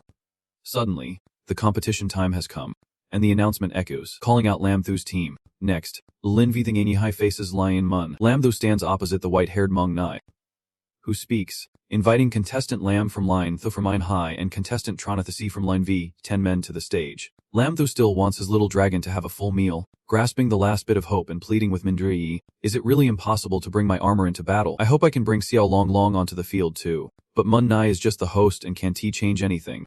Sorry. Lamtho, contestants needing weapons can choose here. Mun Nai secretly feels guilty. Questioning him, can you really see that this new rule was set up for whom? So it is impossible to bring Xiao Long Long onto the field. Lamtho on this side still does not know what to equip himself with, but Tronathasi has already made his choice, resolutely pulling out a sharp little dagger. Tithashi is a golden 9-star beast transformation. He held the sword horizontally, looking at Lamtho and asking, Kid, do you dare to match sword skills with me? He had already calculated in his mind that this kid had some martial arts skills. But in sword fighting, not so much. He had been taught by professional masters. Lamtho on this side was also unfazed, happily agreeing with Tronathasi. Alright, Lamtho pulled out a black sword, which was much simpler and humbler compared to Tronkhan's sword, and its color was less eye-catching. If you want to gift yourself a head, then I do not need to worry about how to defeat you. It turned out Lamtho had studied martial arts secrets before, silently thanking the system for teaching him a bunch of skills. Tithix, hearing the provocation, easily lost his composure, annoyed by Lamtho's arrogant attitude. This arrogant kid, I will show you a bit of my power. Saying that, he swung his sword, one foot stable, the other stepping forward, his momentum intimidating. Lamtho seemed to just casually block each of his frenzied attacks, appearing completely relaxed, even smirking at him. Classmate, you really have no mercy. Trendy at the beginning of the match, fell into a difficult position, gritting his teeth to suppress his frustration, then gathered his strength to attack again, still attacking in a frenzied manner with no strategy, basically relying entirely on strength. He could not even touch Lamtho, not even a hair. The momentum was not bad, and while he praised it, it sounded sarcastic. Lamtho smirked at him and decisively struck his golden sword away, sending it flying far. Tronathasi had no time to react. What a pity. Tronathasi only had time to ask something before watching the sword in the air. His hand was already empty, now just waiting for Lamtho to bring the sword to his neck to secure victory for Line VIA. Lamtho just waited for this, rushing the sword directly toward Tethys and saying, Too bad you are not my opponent. The cold tip of the sword pointed directly at his nose. Tithixi could not help but tremble, reflexively stepping back, but it was negligible. Thus, in this sword match, Tronathasi lost to Lamtho, realizing he could not turn the tide anymore. He also let go of his sword and lowered his head, letting out a huff. Alright, my sword skills are shameful. Let us officially start now. Does that mean you want to cheat? Clearly, it was a sword match at first. Now he is talking about warming up, and he is standing there rolling his shoulders, looking very annoying. Lamtho helplessly rolled his eyes and asked back, Does this guy have any shame left? He acted as if he did not understand anything, naturally preparing for a new match, leaving Lamtho in silence. Wasn't it supposed to be a match based on sword skills to determine the winner? Today, forgetting to say, whoever comes out first ends up being a careless fool. Tithexi covered his face with his hands, flames rising fiercely from his body. Lamtho had no idea what he was planning next. Here, Titha's body began to undergo changes. His eyes closed tightly, his brows furrowed. When he opened his eyes, he had transformed into a beast, his human ears becoming sharp like an elf, and a cute brown tail sprouted from behind. Oh wow, little bear cat. So cute. Everyone is praising his beastly appearance, and Tithasi is putting on a show too. Do you all think I am cute as well? Show everyone. Then he called Lamtho over. Come here. Let us see if my beast transformation is impressive. This is Tithefti's beast transformation ability. Lamtho covered his mouth and chuckled. No way. This form is too funny, making him feel embarrassed. You little brat. What are you laughing at? Lamtho laughed. Isn't beast transformation your main ability too? Compared to me, you are just a little brother. Lamtho also activated the moon rabbit space, quickly transforming, rabbit ear sprouting on his head, his energy bursting forth. The girls around were instantly attracted. Lamtho looked too cute, like a soft plush rabbit, so adorable. I think I am falling in love. Lamtho, I want to have little rabbits with you. Just with this one beast transformation, all the girls had their hearts stolen by Lamtho. He mouthed words to Tronathasi. Nothing more. For him, That was nothing short of a challenge. Feeling like his glory was stolen and getting angry, Tathekshi could not help but fume. You little brat, go ahead and attack. He charged in and used his first skill, the bear cat's 7 strikes, striking toward Lum Thu, like a ripe watermelon being sliced cleanly in half by a sword. The cut was brutally sharp. Lum Thu casually blocked Tranathik's attack with his bare hands, as light as catching a ball. Mumbling, a round watermelon, sliced in 2, half for you, half for me, you do not need it. Lum Thu continued to fight while singing casually, but Tathekshi was not as calm, gritting his teeth in frustration at Lum Thu. He grimaced, realizing something strange. This kid's movements were clearly slow, yet he could block his 7 strikes, leaving Tathekshi very confused. Lum Thu closed his eyes tightly, still singing that nursery rhyme. If you do not need it, take it. Take it, if you do not want it. Then fine. But he held tightly onto Tathek's hand, making him sweat profusely. Why can't I get away? Let go. Let me go. At that moment, Lum Thu suddenly opened his eyes, decisively ordered to retract, his face full of calculation and schemes. One palm slapped against Tathekchi's chest. He let out a painful grunt. Clearly hurt, and in an instant, he was sent flying back a meter, while Lum Thu stood firm on the stage. Tathekchi lay amidst the collision, dirt and rocks flying, his body immersed in radiant light.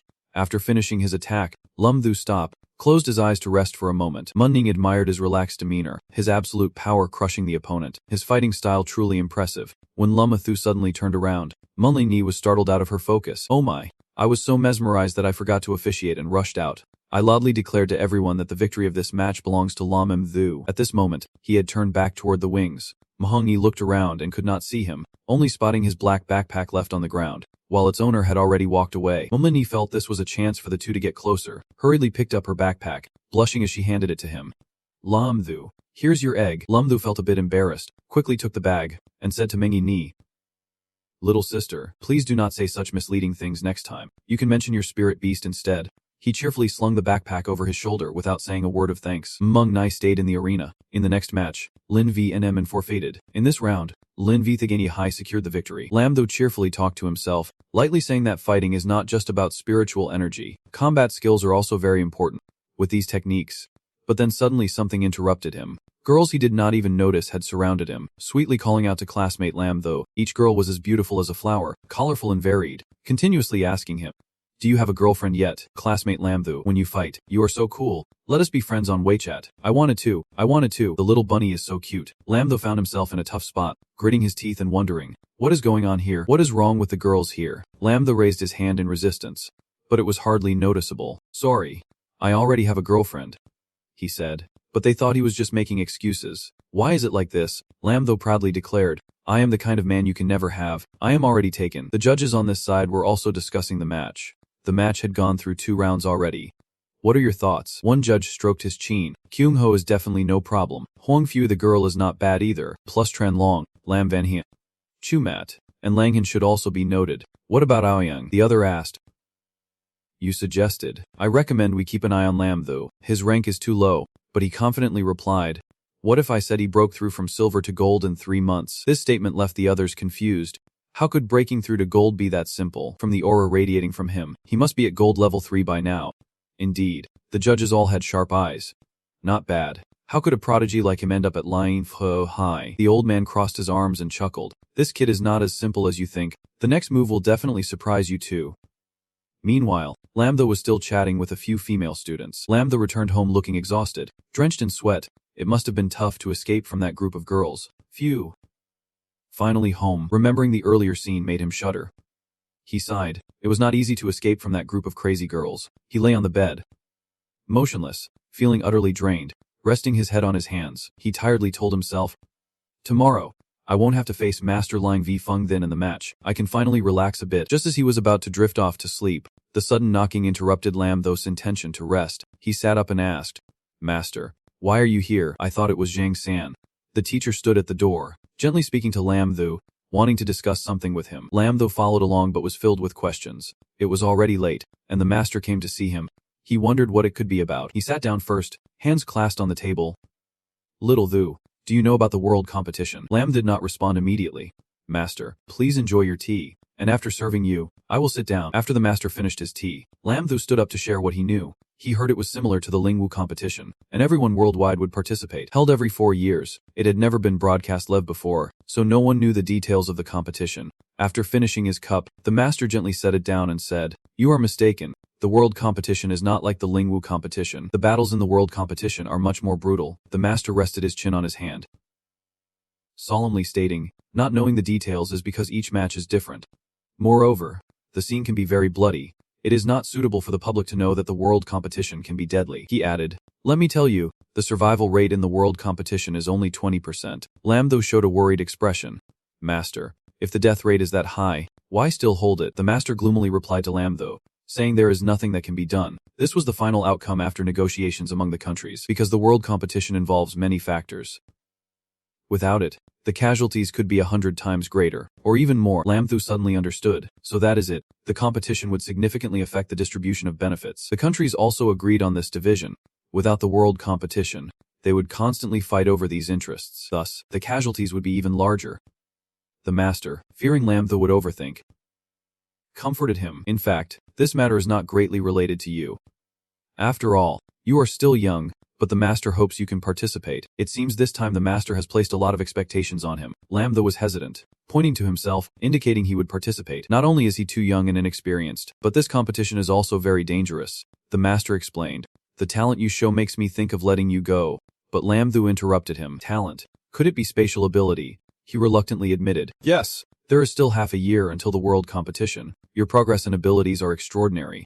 You could greatly increase the survival rate of the team. But the world competition is fraught with danger. If you do not agree, I want to force you." Lamtho thought deeply, carefully weighing each idea.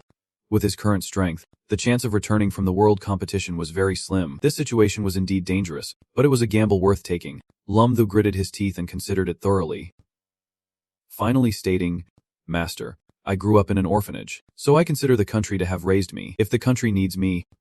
He paused. His master looked at him, eagerly awaiting his next words. "I will never back down," and in his eyes, there was no trace of fear, only determination and a bright hope. The master was very pleased with his answer, patting him on the shoulder in encouragement. "Good, you truly live up to being my disciple. If that is the case, after this competition, I will do my best to train you, aiming to enhance your survival skills," he added. "However, there is one condition. You must qualify to be a member of that, and this spirit and martial arts competition is your chance to prove yourself." Lamtho raised his fist with determination. "Don't worry, master. I will definitely give it my all." The master had no more criticism, crossing his arms in front of his chest, praising him profusely. Good. Perform well tomorrow. I want to show off to those two old men. Do not embarrass me." The atmosphere had become much more harmonious than before. Lamtho happily asked, "But master, there is no arrangement for me to go out in the team tomorrow. Are not you anxious?" "Oh." "Then the day after tomorrow." After saying goodbye to Lamtho, he waved his hand to bid him farewell. "I will immediately tell that girl Hun. By the way, remember to watch the match tomorrow." The next day, at a tall building, the clear weather signaled a beautiful and bright day. On the stage, Momunginai stood before teacher Yudong. Next, the spirit and martial arts team of Ki faced off against the spirit and martial arts team of Kin V. With me, Udine Trech as the referee, Trying Tam sat in the stands, eagerly anticipating the beautiful girls of the Clego team. It was quite a sight, but Lamtho was paying attention to something else. Today, the teacher was the referee. Lamtho had a mischievous expression. "I caught you. Do you want me to tell Tron MN?" Trying Tam surrendered. "I'm sorry. Bro, I take back what I said." The two of them did not notice that someone was standing right behind them. Baving Tu threw her arms around their shoulders. "Aren't you guys watching the match, but discussing girls instead? Which team do you prefer?"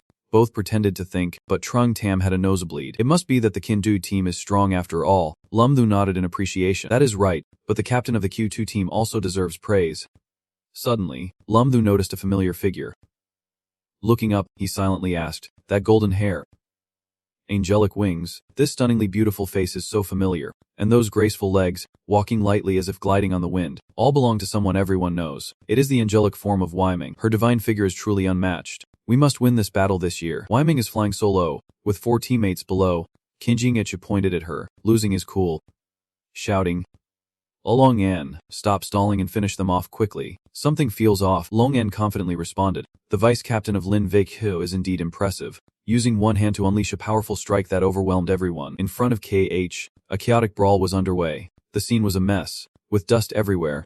KDA thought, as long as she dares to heal, he would jump in immediately. But why has not she made a move yet? It seems Ym understands Kage-A's intentions as she calculates her moves. Not rushing into action, she gives orders to her entire team. Everyone exited the arena. That was indeed a strange order. The team members did not understand her intention yet. But Deputy Captain Hathi Nai complied with the order and quickly responded to the captain. Got it. All 4 beautiful girls simultaneously exited the match, rushing straight off the stage, leaving everyone utterly confused. Lamadhu also did not understand what was happening. Were they conceding? Kinji-A had her doubts too, silently wondering what was going on. Wymung suddenly unleashed her spirit skill, and the cross in her hand shone brightly across the sky. Everyone from the capital's spirit martial faction was stunned. What is going on? Did Yiwang want to attack while letting her people run away first? Wymung's strike was indeed unmatched. The cross transformed into a gigantic sword, crashing down like thunder. Lamdhu gasped. What is that? Zhang San beside her could not utter a word, pointing at Amy. He stammered, "Hey, look at Lamdhu's shocked face, who said the attacking power of Homung Fi Y was insufficient. Just looking at this skill's appearance makes it clear the attacking power is definitely not low. It truly is the legendary great sword of the gods, a massive sword descending from the sky." While the people from the capital's spirit martial faction stood frozen below, the explosion roared, shaking the air, as Kinjinichi's group used all their strength to leap away, avoiding the collision. Over at Lamdhu's section in the stands, there was also a cloud of dust, showcasing just how powerful it was. Cough, cough, boss. This is Lamdhu covering her nose. How annoying. When the dust settled, everyone was left in shock. On the stage, there was an unprecedented deep crater, the ground still hot as if it had been scorched. Truly a terrifying strike. Lamdhu was horrified. If she could have held her ground, she was sure she could have withstood that radiant sword. Why was she blown off the stage? Up in the stands, Master Zhu Dinang announced that the outcome of the match was clear. The capital's spirit martial faction, expected to win, lost to the spirit martial Tuxi by 1 point. Lamdhu walked to a tree, where the atmosphere was much quieter. He grumbled. All the swords were stuck on the fighting stage. Even that Kange-A was blown away. The person beside him was Chen Chen, listening to every word he said. Replying, "Yeah, I saw it live," Lamadhu said to Chen Chen. "I did not expect the radiant heavenly messenger to have such amazing skills." Hearing this, Qin Zhenqin could not help but wish she could be there to experience it. Those who could participate in the competition were all talented contestants. This made Lamdhu recall what his master had said. Those who could participate in the world competition were all national geniuses, and if possible, the master did not want to lose anyone. He muttered to himself, "Genius. Huh." He unconsciously called Chen Chen on the phone, not knowing what she was thinking, only to hear her sweet response. Lamadhu naively asked, "If I were to die, would you find another boyfriend?" Chen Chen thought that was really unlucky, raising her voice to question him. "Why would you ask that? You are not sick, are you?" "Of course not." Lamdhu is still as strong as ever, flexing his muscles. "How is that possible? I am in great health." The other end is silent, probably in disbelief. Lamdhu added a comforting line, saying he just suddenly thought of this issue and asked casually, only to hear Chin Chin say something like he would be sad to ask, "So, you are not dead, right?" From her voice on the phone, you can sense deep concern. Lamdhu is very touched, lowering his face to hide his reddened cheeks. "Chen Chen, for you, I will definitely live well. I still have to teach our little one to cultivate." After hearing him, Chen Yijing gasped. Little Bao suddenly imagines the two of them holding a chubby baby in their arms. "So embarrassing," she said to Lamdhu. All right, I won't talk to you anymore. I am going to cultivate now." He felt it was strange, and suddenly hung up. Today, Chen Qin has done that twice already. He blushed and guessed. Could it be embarrassment? But even if he guessed right, Chen Qin would definitely not admit it. While daydreaming, he heard a call. "Lamdhu," from Han Quan Yi, echoed from behind. She approached Lamdhu, flipping through the papers in her hand and said, "Your performance in the previous matches was excellent. Next is the fight with Lin Vo Kim Lang. I will arrange for you to go into battle." Hearing this made him visibly happy. It seems the master has finished arranging everything, Lamdhu thought, confidently winking at Han Quan Ni, assuring her he would complete the task. Han Quan Ni was very pleased with his demeanor, covering her mouth and smiling mysteriously. "I will be watching you, rising star." Her comparison was not wrong. Winning 3 could lead to glory. Not many could achieve that, but Lamdhu remained modest, scratching his head and laughing. "Rising star, you are overestimating me." That day passed without anything special. In the blink of an eye, a new day arrived. Still a bright sunny day. Lamdhu stood in front of a crowd of fans, feeling a bit uncomfortable with the crowd. He was standing on the stage, both hands in a fighting stance, but in front of him was an opponent with sharp claws, and their aura was anything but ordinary. His red hair blended perfectly with the flames rising around him. Lamdhu gritted his teeth. Surely they could not have arranged a platinum opponent for him. Han Quan Ni was overestimating him. Chumat advanced to attack, one hand lunging forward. Lamdhu, feeling unhappy, did not rush to retaliate but only dodged. The red-haired guy silently assessed him. "This kid's reaction is not bad, but unfortunately, you are not my match." With that, he kicked directly at Lamdhu's face, sending him tumbling backward. This blow was not light, perhaps due to being distracted and feeling down. He made this low-level mistake. Lam Thu jumped back, landing on one foot. Tusk, a large red mark appeared on Lam Thu's face, his mood growing darker. So fast. No wonder he is a platinum-level fighter. If I push it, I will just be taking the hits on the other side. He is getting more aggressive, licking his claws with emotion that looks both savage and bloodthirsty, taunting Lam Thu to transform. Otherwise, he won't stand a chance. But Lam Thu thinks differently, gently wiping the wound on his face with the back of his hand, believing he won't necessarily lose without transforming. Chumat finds his words utterly ridiculous.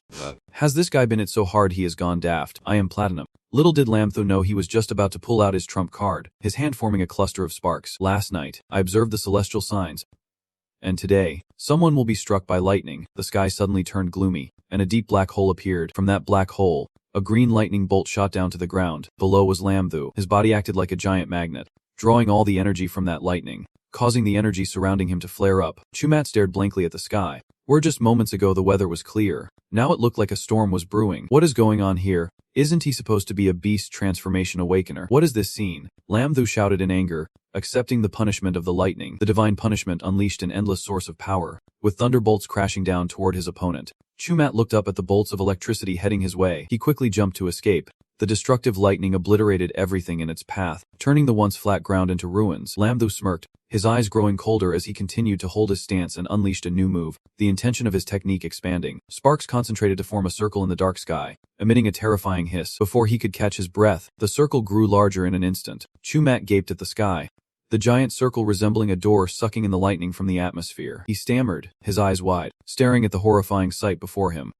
Suddenly, lightning struck him, enveloping him in powerful electrical energy, the purple and blue sparks almost turning Chumat into ash. He let out a scream of immense pain. Zia Duwei thought he was dreaming. Did that kid just use both lightning and spatial abilities? From beside, Bei Yang watched and could not help but exclaim, now I understand why Old Aying recommended this kid. Give him a shot. Old Aying was not too surprised, arms crossed as he continued to watch this thrilling match. Over here, Tranlong was also gaping at this ability. He actually knows how to use lightning powers. Hem Quan Ning had a smug expression, smiling lightly, thinking to herself, no wonder the principal insisted on arranging for Lam Thu to participate. Lam Van Hien voiced his doubt. Has his last spark finally changed direction? Zhang San quickly replied, because he has spatial skills. After that, both Tranlong and Lam Van Hien were astonished, simultaneously exclaiming, he is a dual system awakener. Zhang San felt uneasy, holding his head and thinking, big guy, if he dared to use it, it means he is not planning to hide anymore. Explaining like this should be no problem. Trunlong sank into his own thoughts. This kid seems to have a second stage of transformation. But if I take it seriously, I might not be able to defeat Lam Thu. Meanwhile, Whom Kunlinging wore a bright expression.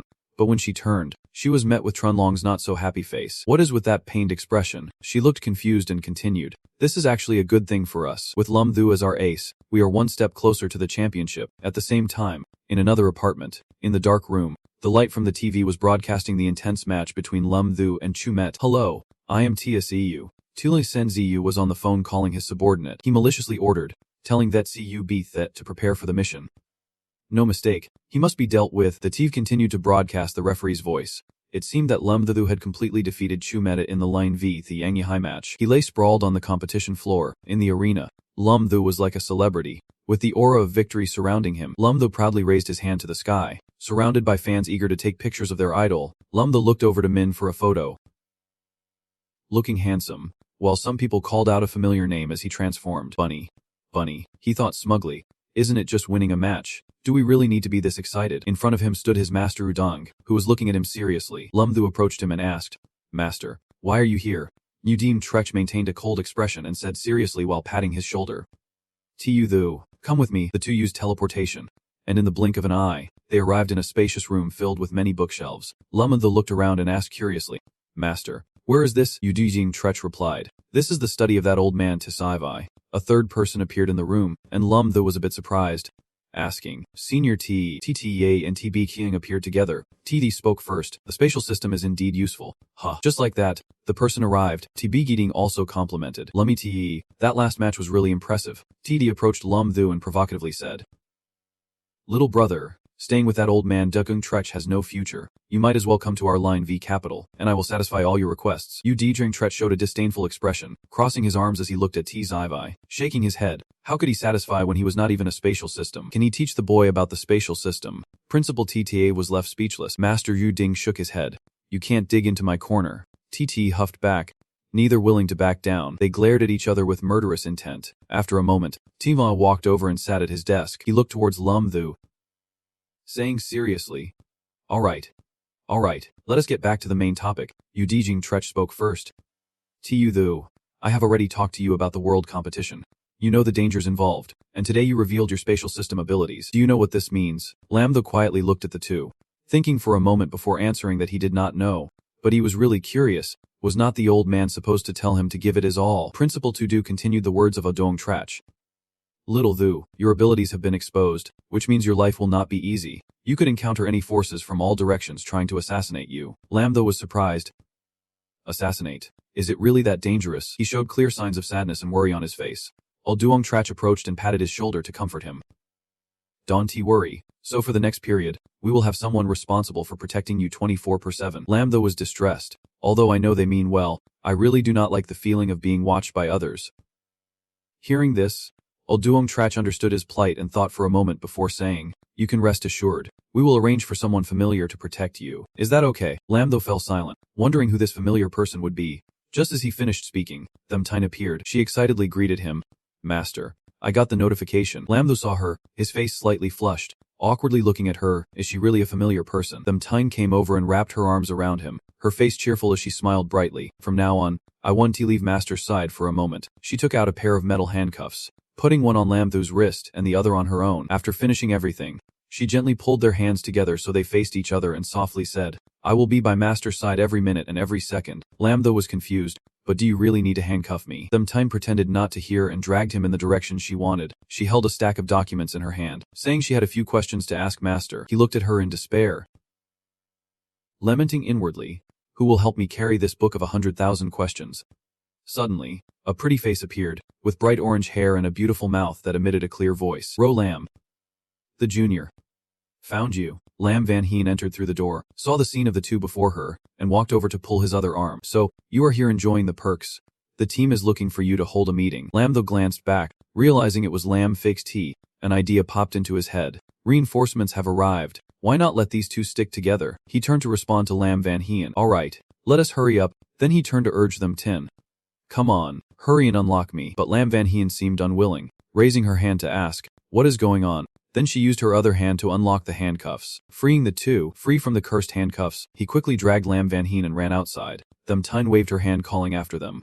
Master, next time I will prepare even more questions. Lam Thu ran for his life, muttering, No need for that. Inside the room, it was unclear what was happening, but there was a sound of heavy breathing. After running for a while, Lam Van Heen was panting, her cheeks flushed from exhaustion.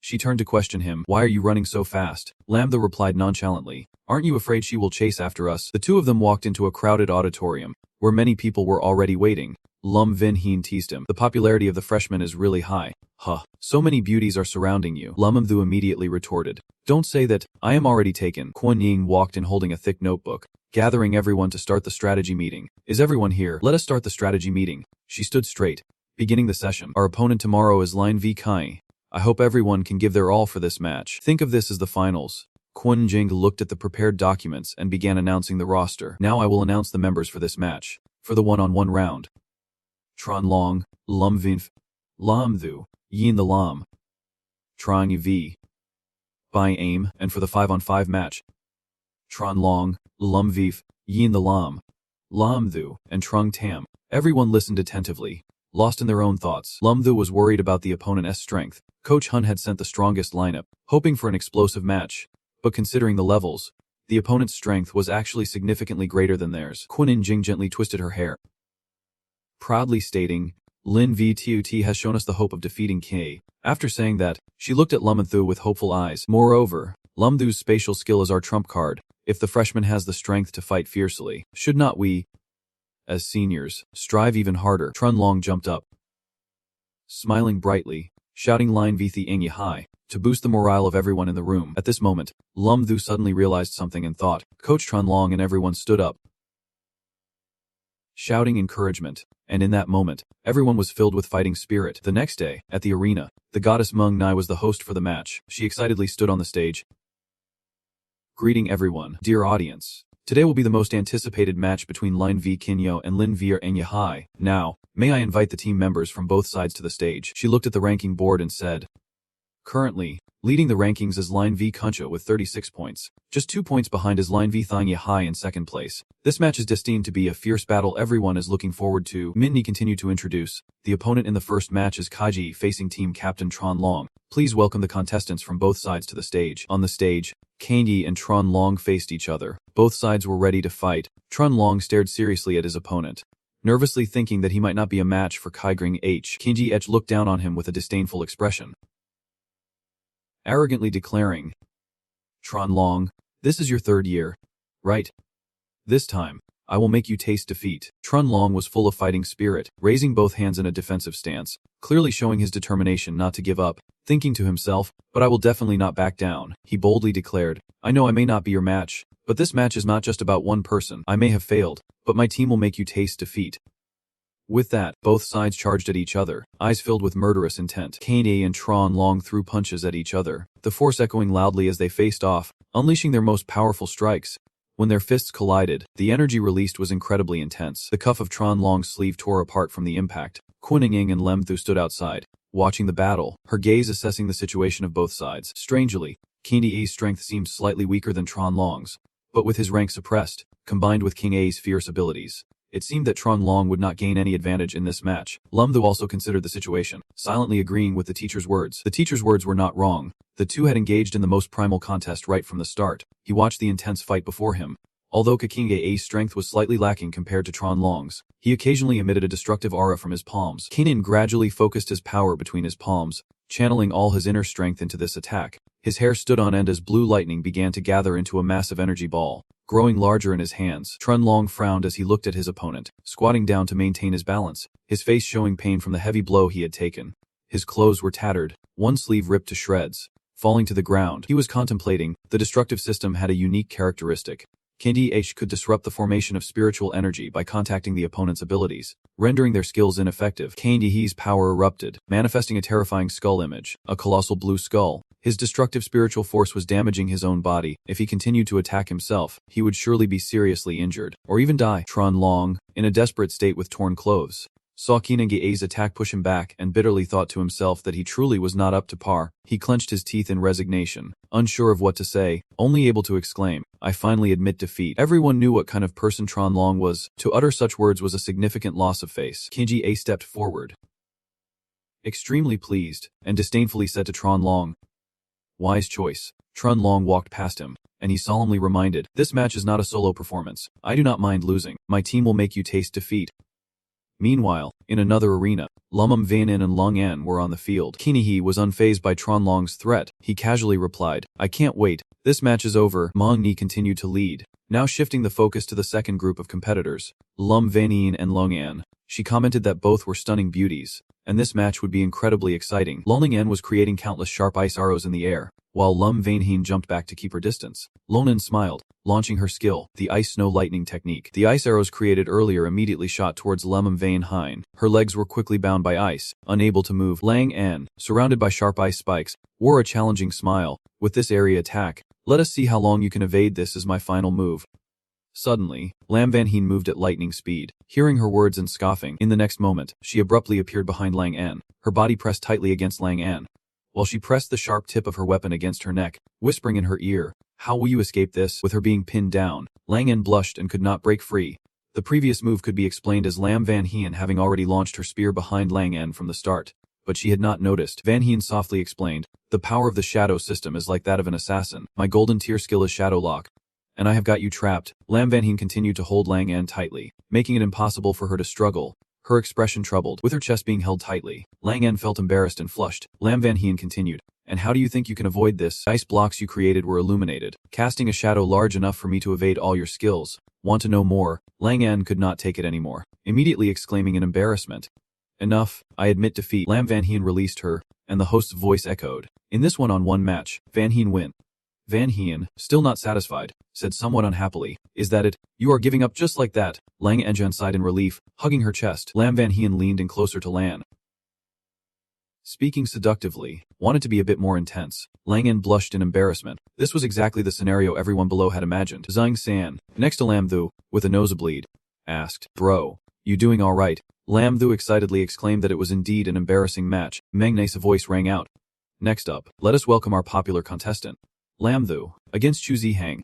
Lam Thu, hands in pockets, stepped out with a smile, saying, "Now it is my turn." As he stepped onto the stage, there was already a blonde opponent waiting for him. Lam Thu seriously thought to himself that this was a one-on-one match, and he had to give it his all. Luckily, this opponent seemed easy to deal with. The person in front raised a hand in a welcoming gesture. He was a golden tier plant system player. Chu Zihang spoke. "Lam Thu, do not think you are impressive just because you got lucky against Chume. Today, I will expose your true self." Lam Thu made a face of disgust, thinking to himself that he did not seem very smart. Lam Thu used his mind skill and thought, "Let us finish this quickly," then smirked at Zihang. "Where do you get your confidence?" Angered, Chu Zihang replied, "What, you little punk? Watch this." He summoned thorny vines, launching the vine whip skill towards him. Suddenly, he sensed an opening above him.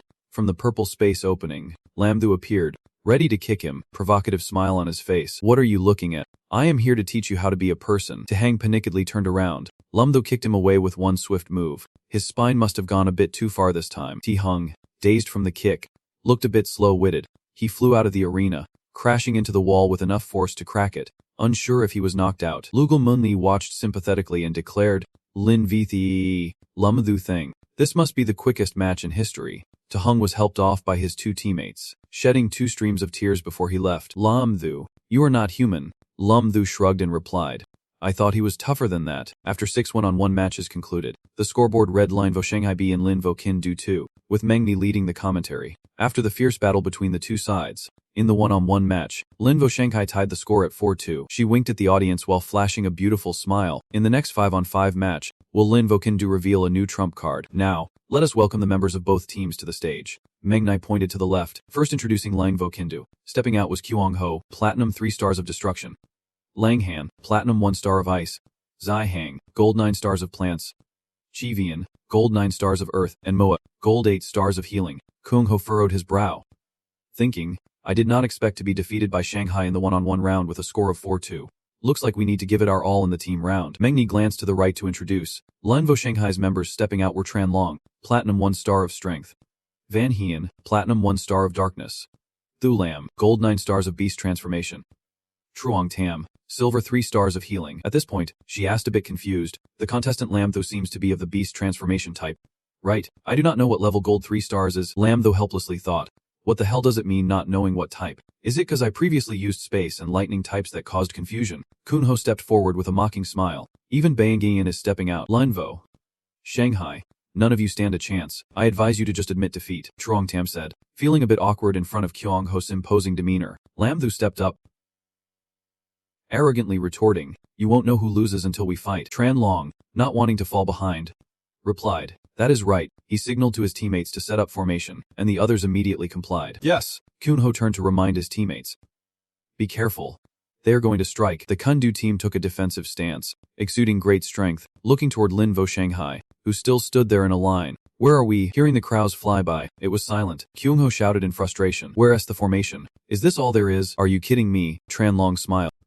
Truong Tam immediately nodded. Yes. He stepped back, using the Chiyu Vin to call out truck fuck. Truck fuck. A strong golden light enveloped the four in front. This is the technique that boosts power. After Truong Tam finished, Tran Long immediately ordered, and the whole group charged forward together. The Kundu team, not wanting to fall behind, also advanced together. Kyung Ho commanded. Cut first, line up behind. I will take out the nurse. He created a source of energy in his hand and jumped in front of Truong Tam. Just as he was about to attack, Truong jumped down to the arena, considering it a loss. Kyung Ho quickly stepped back. Zhang San Wuzi smiled and waved at him. Mission accomplished. See ya. Kyung Ho was so angry he clenched his teeth, only managing to let out a grunt. He turned his head darkly, considering the little guy ran off quickly. That means you guys lose one less. Turning around and seeing the team from Shanghai Changthoi behind him, he shouted, where are the others? Noticing his teammates were either knocked out or unconscious outside the arena, Kyung Ho furrowed his brows in surprise. What is going on? Back when Kyung Ho was ambushing the wet nurse Zhang San, Van Hien held Lung En close, pressing a knife to her face. Smiling as he greeted her, we meet again. Lolingen looked terrified as the knife edged closer to her. Lam Thu kicked Zihang out of the arena again, sending him off for the second time. Thu Lam crossed his arms, smiling ominously and said, the wet nurse. Right, should I come down? or will you do it yourself? The wet nurse from the capital team can only jump off the stage herself. Tranlong gently gave the last remaining person a drop kick. The members of the capital team below shouted apologetically, "Boss, we are sorry. We have been defeated." The four from Shanghai exchanged smiles. Van Heen praised. "Good idea, kid." Tranlong gave Lamthu a thumbs up. Fiery as ever, Kung Ho's whole body burst with momentum. "So this was your plan, to boost all attributes and finish quickly." He clenched his fists, grinning fiercely. "Just right. My teammates in the arena have many tricks I have not used." Tranlong immediately realized, oh no, that is him turning around to remind his confused teammates. "Hurry. While the buzz is still up, think quickly in your head. We have to control him before he uses his skills." Kung Ho sneered mockingly. "You think you can win against me just by numbers?" He immediately tensed up and shouted to use his skill, Dark Spirit Technique. A strong blue light erupted from Kung Ho. Like a blue lightning bolt, it automatically split into 4 directions attacking Shanghai, and they quickly dodged, but it was too late. Lamthu widened his eyes in shock as this destructive power erupted.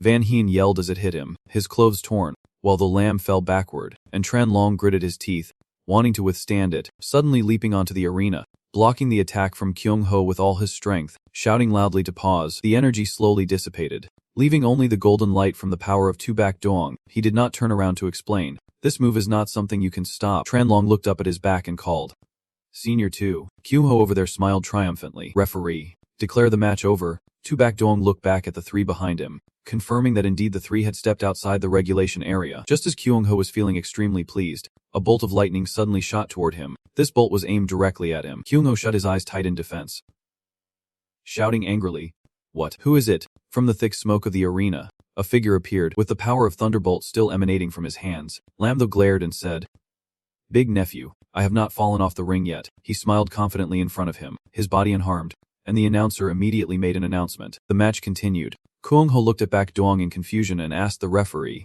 "Is what this kid said true?" He nodded, confirming that Lamthu was right, while he was unleashing his skill. It was then that Lamthu had teleported above to observe. Bak Doong explained, "He teleported in mid-air, so he has not fallen to the ground. According to the rules, he is not considered eliminated." Tranlong blamed himself. "Damn it. I started off so well, yet Kung Ho turned the tables. Why can't I be a bit stronger?" Van Heen whispered beside him. "Thankfully, Lamthu is still holding on," Bak Doong decisively stated. The match continues. Kung Ho, frowning, thought to himself, "Teleportation. Almost forgot about this brat's ability." He taunted, "You think you can defeat me with that little talent?" Lamthu crossed his arms, indifferent, thinking how could he know unless he tried. But in his mind, he seriously considered that even so, his only advantage now was his relatively strong mobility, but his level was too suppressed. If he exchanged blows with Kung Ho, he would definitely run out of energy first. Looking at the sunlight streaming in through the window, Lamthu felt a bit disappointed. Too bad it is daytime now. If it were the full moon state, using Moon Mage, he might have a better chance. Kung Ho gathered his strength and thought to himself as he looked at Lamthu, "This kid wants to compare physical skills with me." From the previous match, it seemed his martial arts were not bad, but after a while, Lamthu still stood still, staring at him, their eyes locked. Lamthu, with rabbit ears, looked serious, thinking to himself, "No more holding back. Whether I win or lose, I have to risk it." He clenched his fists and used Moon Mage. His strength suddenly surged, surrounding him with a bolt of lightning. Mungnai loved this form. Her eyes formed 2 hearts. Van Heen widened his eyes in surprise as Dong Kung Ho, facing Lamthu, exclaimed in amazement, "What? Dual beast transformation." Mungni fell to the ground, stunned, wondering, is this the skill of the rabbit? How could I think of the power I felt just now behind me while being pressed down? She imagined mooning. No, Mungnai sat there, excitedly exclaiming, felt so wild, the aggressive aura surrounding her. Kung Ho, facing Lamthu's transformation, told himself, "Wait. Stay calm." He pointed at him with disdain, no matter how he transformed. "Kid, are not you still just a rabbit?" Lamthu returned the challenge confidently. "Big nephew, today, the master will train with you." In his head, he called out to 9527, asking how long he could last in this state if he went all out. System 9527 immediately responded, calculating that the host was currently at the gold level 3 stars, and in full moon form, he could maintain it for 2 minutes. It continued to provide results, saying that in the current new moon state, he could last a maximum of 10 minutes. Lamthu smirked at the result. 10 minutes is more than enough. He flipped up to use the dimensional slicing technique. Lamthu created a massive blue whirlwind, shooting toward Kung Ho. Kung Ho took a defensive stance, saying, "This little damage is nothing." Before the real damage, he quickly teleported away.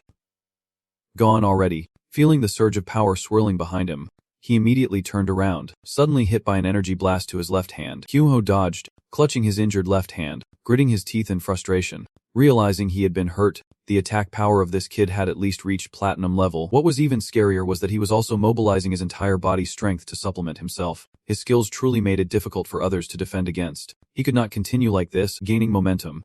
He stomped hard on the ground, causing the arena to crack. He decided to take the initiative and launched a powerful punch filled with energy. Lambda also gathered an energy sphere in his hand, forming a spatial shield. He thought to himself, it was a good chance to test his Thangite's transformation a bit, to see how strong his physical abilities had become. The two powerful forces clashed head-on. Kyung-ho was secretly astonished. This kid's strength was indeed on par with Tran Long. Gritting his teeth, he poured more strength into his hand and shouted, "But to compete with me, you are still far from using destructive enhancement." Lambda was suppressed by Kyung-ho's energy, letting out a painful groan from his throat. Kyung-ho said, "You probably do not know anything about my destructive system." A massive surge of his energy suddenly erupted, knocking Lambda backward. Lambda braced himself against the arena, coughing slightly, feeling that the destructive system was indeed very perverse, able to destroy his spatial shield from within. With a sharp gaze ahead, he wiped the blood from the corner of his mouth with one hand, thinking, if I had delayed even 1 second for the destructive energy to enter my body, I would have definitely lost. Van Heen stood up abruptly, covering her mouth with tears in her eyes,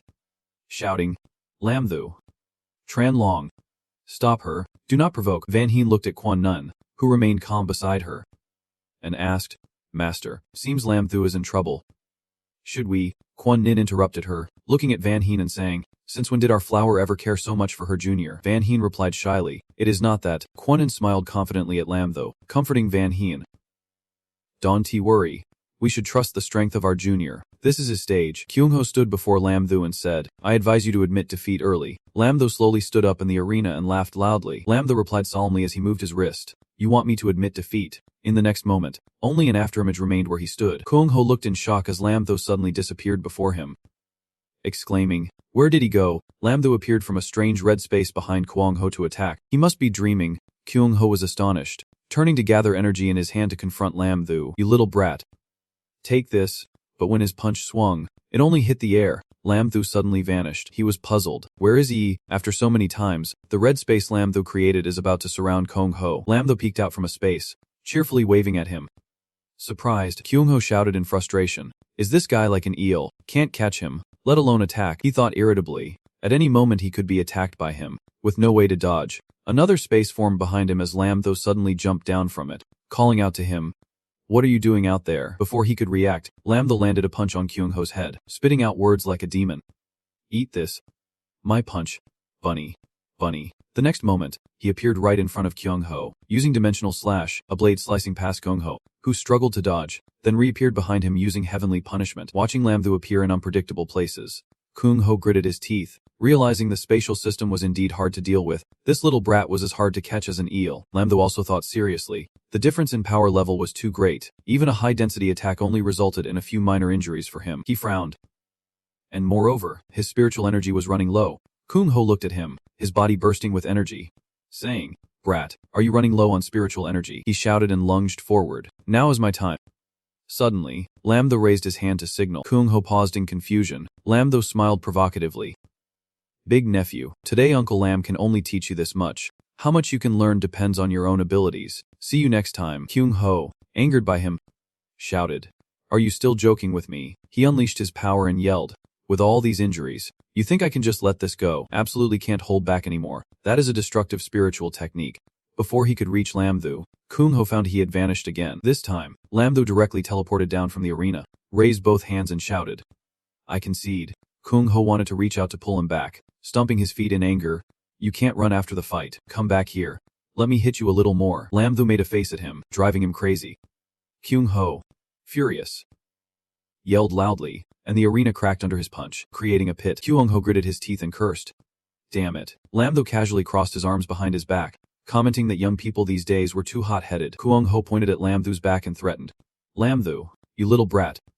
Just wait. I will definitely take revenge in the finals." Lamthu replied, "Let us see if he makes it to the finals first. Watch out for being defeated by Lunvo Kotu in the semifinals again." As Kyung-ho stomped angrily on the arena, Lamthu walked toward everyone as Mong Nai's voice rang out. In this match, Linvo Capital defeated Linvo Shanghai with a total score of 4-0. Kwon Yi smiled and praised, "Lamthu, you did great." Tran Long comforted, "This is just the scoring round. Next time we won't lose in the first round. Lam Thu nodded confidently. Right, we won't lose in the next round. Ving Tu held his face, asking with concern, is the bunny okay? You look really weak. Lam Thu suddenly frowned, his expression turned uncomfortable, and he immediately leaned back in front of everyone's gaze. Lam Thu fell backward to the ground.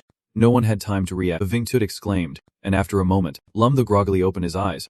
Looking at Ving Tu and her chest right in front of him, he immediately felt embarrassed, blushing and having a nosebleed. Thinking, what the heck is going on? Ving Tu saw him like this and panicked, asking, why are you having a nosebleed? Don't be scared, do not be scared. I am here with Trying Tam to treat you. Vanihim beside him also looked at him with worry. In front were Ving Tu and Lem Vien Hein supporting him, and behind them was Trying Tam. Both were using healing magic. Vanihim helped him up and said, Lam Thu, you finally woke up. He blushed and asked, did I faint? Quan Yin came from behind Vien and explained. Just now, during your spirit power competition, you ran out of energy and fainted before you could finish speaking. Lam Yin teared up and nodded. That is right. He suddenly sat up, scratching his head awkwardly. So that is how it is? Suddenly, a gentle voice rang out. I am so sorry. Everyone turned their heads to look. Wem's shyly fiddling with her hair. Lam Thu, can we talk privately for a moment? Outside the competition hall, the light was now a golden orange. Finally, Qin and Jing still followed them. Lam Thu faced Ying, and she said softly, please, I need your help with something. She clasped her hands together in front of her chest, her expression pleading. Next, when Lin Vithani Hai and Lai Vi Ku compete one-on-one, could you let Lam Thu concede? The two listening to her were puzzled and asked back. Concede, she explained flusteredly. Lam Thu's skills can completely counter me. Moreover, we still have 2 platinum competitors, so the outcome is pretty predictable. She looked straight at him, but I am the captain, and I do not want Lin Vitu to lose too embarrassingly. Lam Thu scratched his head. Looking awkward, Quinning beside him smiled and spoke up. Got it. I will arrange it when the time comes. Waimeng shyly added, I have one small request. She took out her cell phone and moved closer to him. Actually, I am a little fan of yours. Can I take a picture with your transformed self? Lam Thu felt embarrassed because they were too close. Taking a picture together is fine. He transformed, sprouting 2 ears, like a bunny. Like this, she happily nodded repeatedly. Yes, yes. While Wivesing was taking a picture with Lam Thu, a girl with bright eyes appeared behind them calling out, I want one too.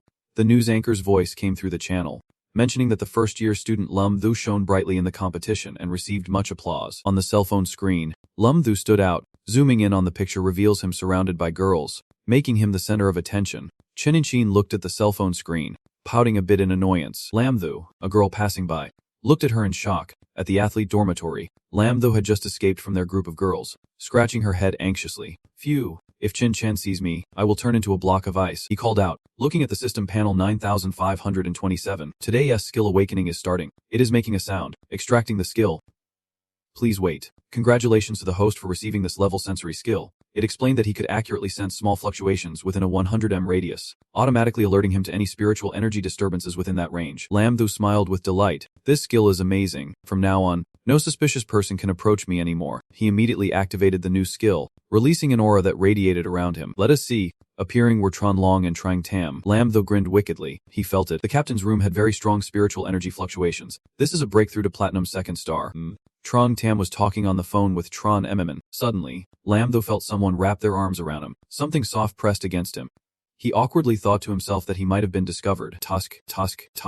Sorry, I did not mean to eavesdrop. The M10 smiled beautifully, looking up at him and asked, what are you doing, master? Lam Thu was surprised. Disciple Tham E. He pointed and said, just in time for us to go out for a stroll together. He thought to himself that it was just the right time to test the new skill a bit.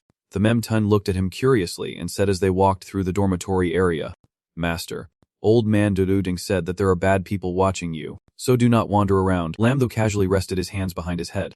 What is there to be afraid of? The master told me to reveal my strength to lure the snakes out of their holes. Besides, he continued, if I do not go out, how can I lure them into action? The Memtun looked at him confused. He raised his finger to his lips to signal silence. Out of the corner of his eye, he noticed 2 people following behind. Sure enough, they were still trailing them. He pulled the Memtin into his embrace, and she blushed in surprise. Hey, Lam Thu whispered a signal. Be careful, someone is following us. He put his hands in his pockets. Glancing back, behind them, at 2 of the clock, there were 2 girls who had been following them for a long time. They must have started following as soon as they stepped outside. The M10 tilted her head to look at him and quietly asked, should we take action now? Lam Thu smirked. There are too many people around. Do not act rashly. Let us find a less crowded place first. The 2 continued walking ahead until they reached a quieter area. Lam Thu stretched comfortably and spoke. You too. Come out. The two girls appeared, shyly introducing themselves. One of them spoke up. Lamthu, we are your fans. May we take a picture together? The other girl, dressed revealingly, nodded in agreement. Yes, yes. We want to take a picture with you. Lamthu distrustfully pointed out that there were gaps in their story. Speak up, who sent you? The two immediately changed their expressions. One of them retorted, what are you talking about? We really think Theta is very handsome. Lamthu shook his finger in disagreement. No, your disguises are too weak, he said. First, the stiff smile. You must be wearing special masks. One girl immediately touched her face and continued. Second, your muscles are very toned, with calluses on your hands from holding a gun. You must be someone who practices shooting all year round or uses a dagger. The bodies of these two are indeed quite impressive. Lamthu covered his face mysteriously. The most important thing is that my eyes are like a 10-lens machine. He smiled and pointed out. The daggers on your thighs are the best evidence. The two girls immediately covered their bodies, blushing, and screamed, calling him a pervert. Themtine looked at him with admiration. You truly are a master. Lamthu struck a pose and introduced himself. Please call me Homestu. Realizing they could not hide any longer, one girl pulled down her hood and scoffed. So what if you see through us? Both revealed animal ears on their heads, one holding a dagger, which was a platinum 5-star dagger, dark cat, while the other still had a dagger tucked at her thigh, which was a platinum 6-star dagger, a snow leopard. She exclaimed. Either way, you are going to die. Lamthu was shocked to discover the dagger was poisoned. The platinum 7-star girl took a fighting stance, thinking, this kid seems to have noticed. No matter, both of them will charge at him. Who told you to be the target of our Black Rose hunt? Themtine charged forward, reminding, Master. Step back. One hand of hers was covered in black, her claws extended. She perfectly blocked the two daggers that slashed toward her with a swing of her hand, the claws surrounded by poisonous gas. She smiled at the black mist enveloping her. The demon transformation state was activated. Lamthu, amazed and delighted by the recent display, curiously asked, is this disciple truly absorbing the poisonous gas as the legends say? The poison on her hand gradually dissipated as Themtine absorbed it. The platinum 7-star girl was bewildered. Why is this happening? The platinum 6-star girl was also confused. She absorbed all the poison and is still unharmed. Themtine suddenly appeared behind the two girls, swinging her claws surrounded by her black mist. The two girls changed color and yelled, we are done for. The platinum 6-star girl was slashed on the neck, while the 7-star girl was also injured, spitting out a mouthful of blood. Watching the two faint in front of her, Themtine stood there coldly. Lamthu knelt down to look at the two, and Themtine behind her asked, Master, what should we do with these two? A middle-aged voice suddenly rang out. What else can we do? The two immediately turned their heads, and Oduong Trech continued. Leave them to me. Lamthu smiled at him. Master, do you know that scaring people can scare them to death? He casually grabbed the back of the two girls' clothes and replied, aren't you still alive and well? If there is nothing else, go back to the Lingvo capital. If there are still people who want to deal with you, it could be troublesome. Oduong Trech gently carried the two girls away. Lamthu nodded in agreement. Yes. Looking at the daggers of the two girls on the ground earlier, he picked one up, brought it closer for inspection, and remarked, this dagger looks quite valuable. Let us keep it.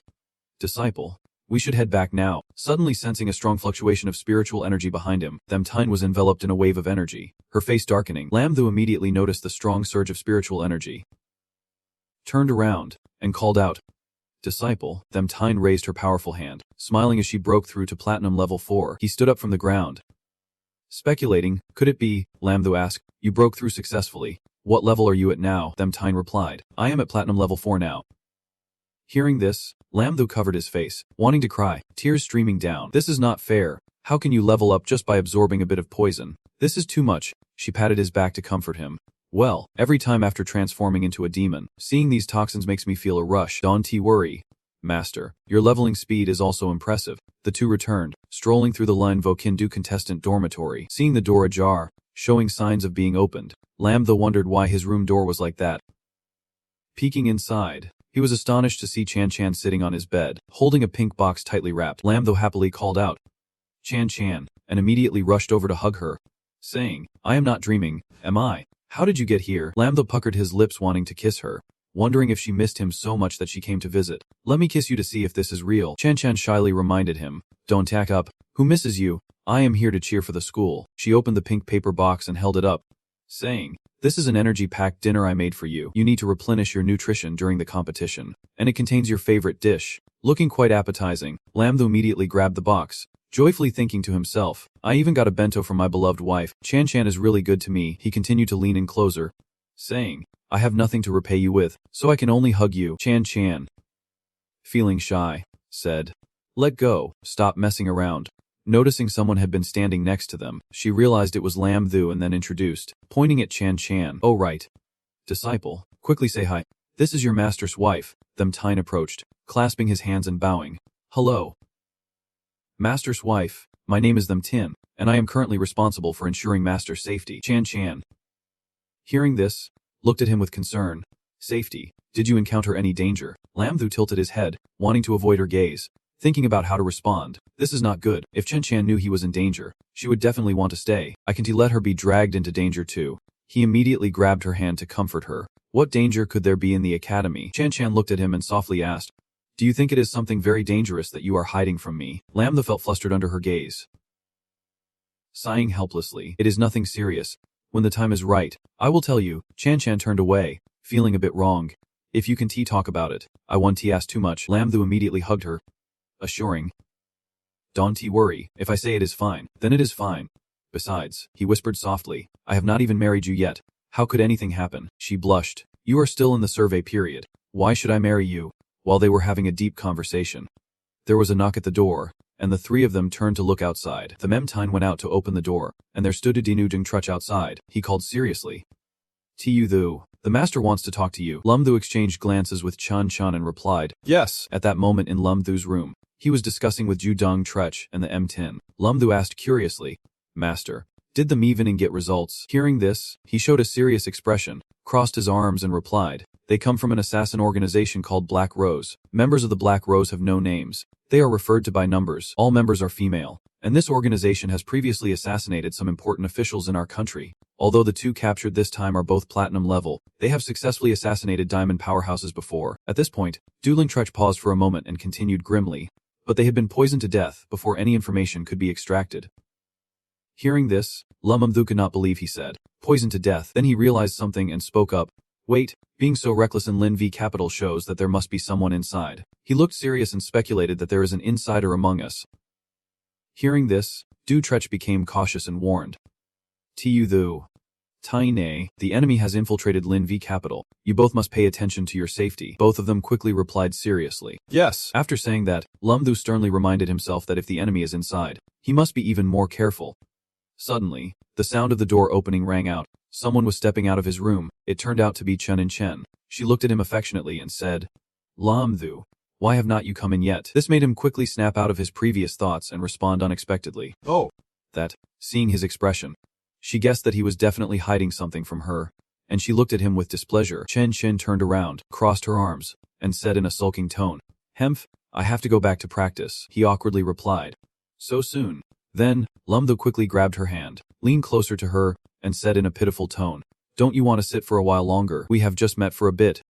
Come on." Lam Thu blushed and stammered that he did not mean to, but he really wanted to talk to her a bit longer. Seeing his cute appearance made her blush with delight, thinking he still looked like before.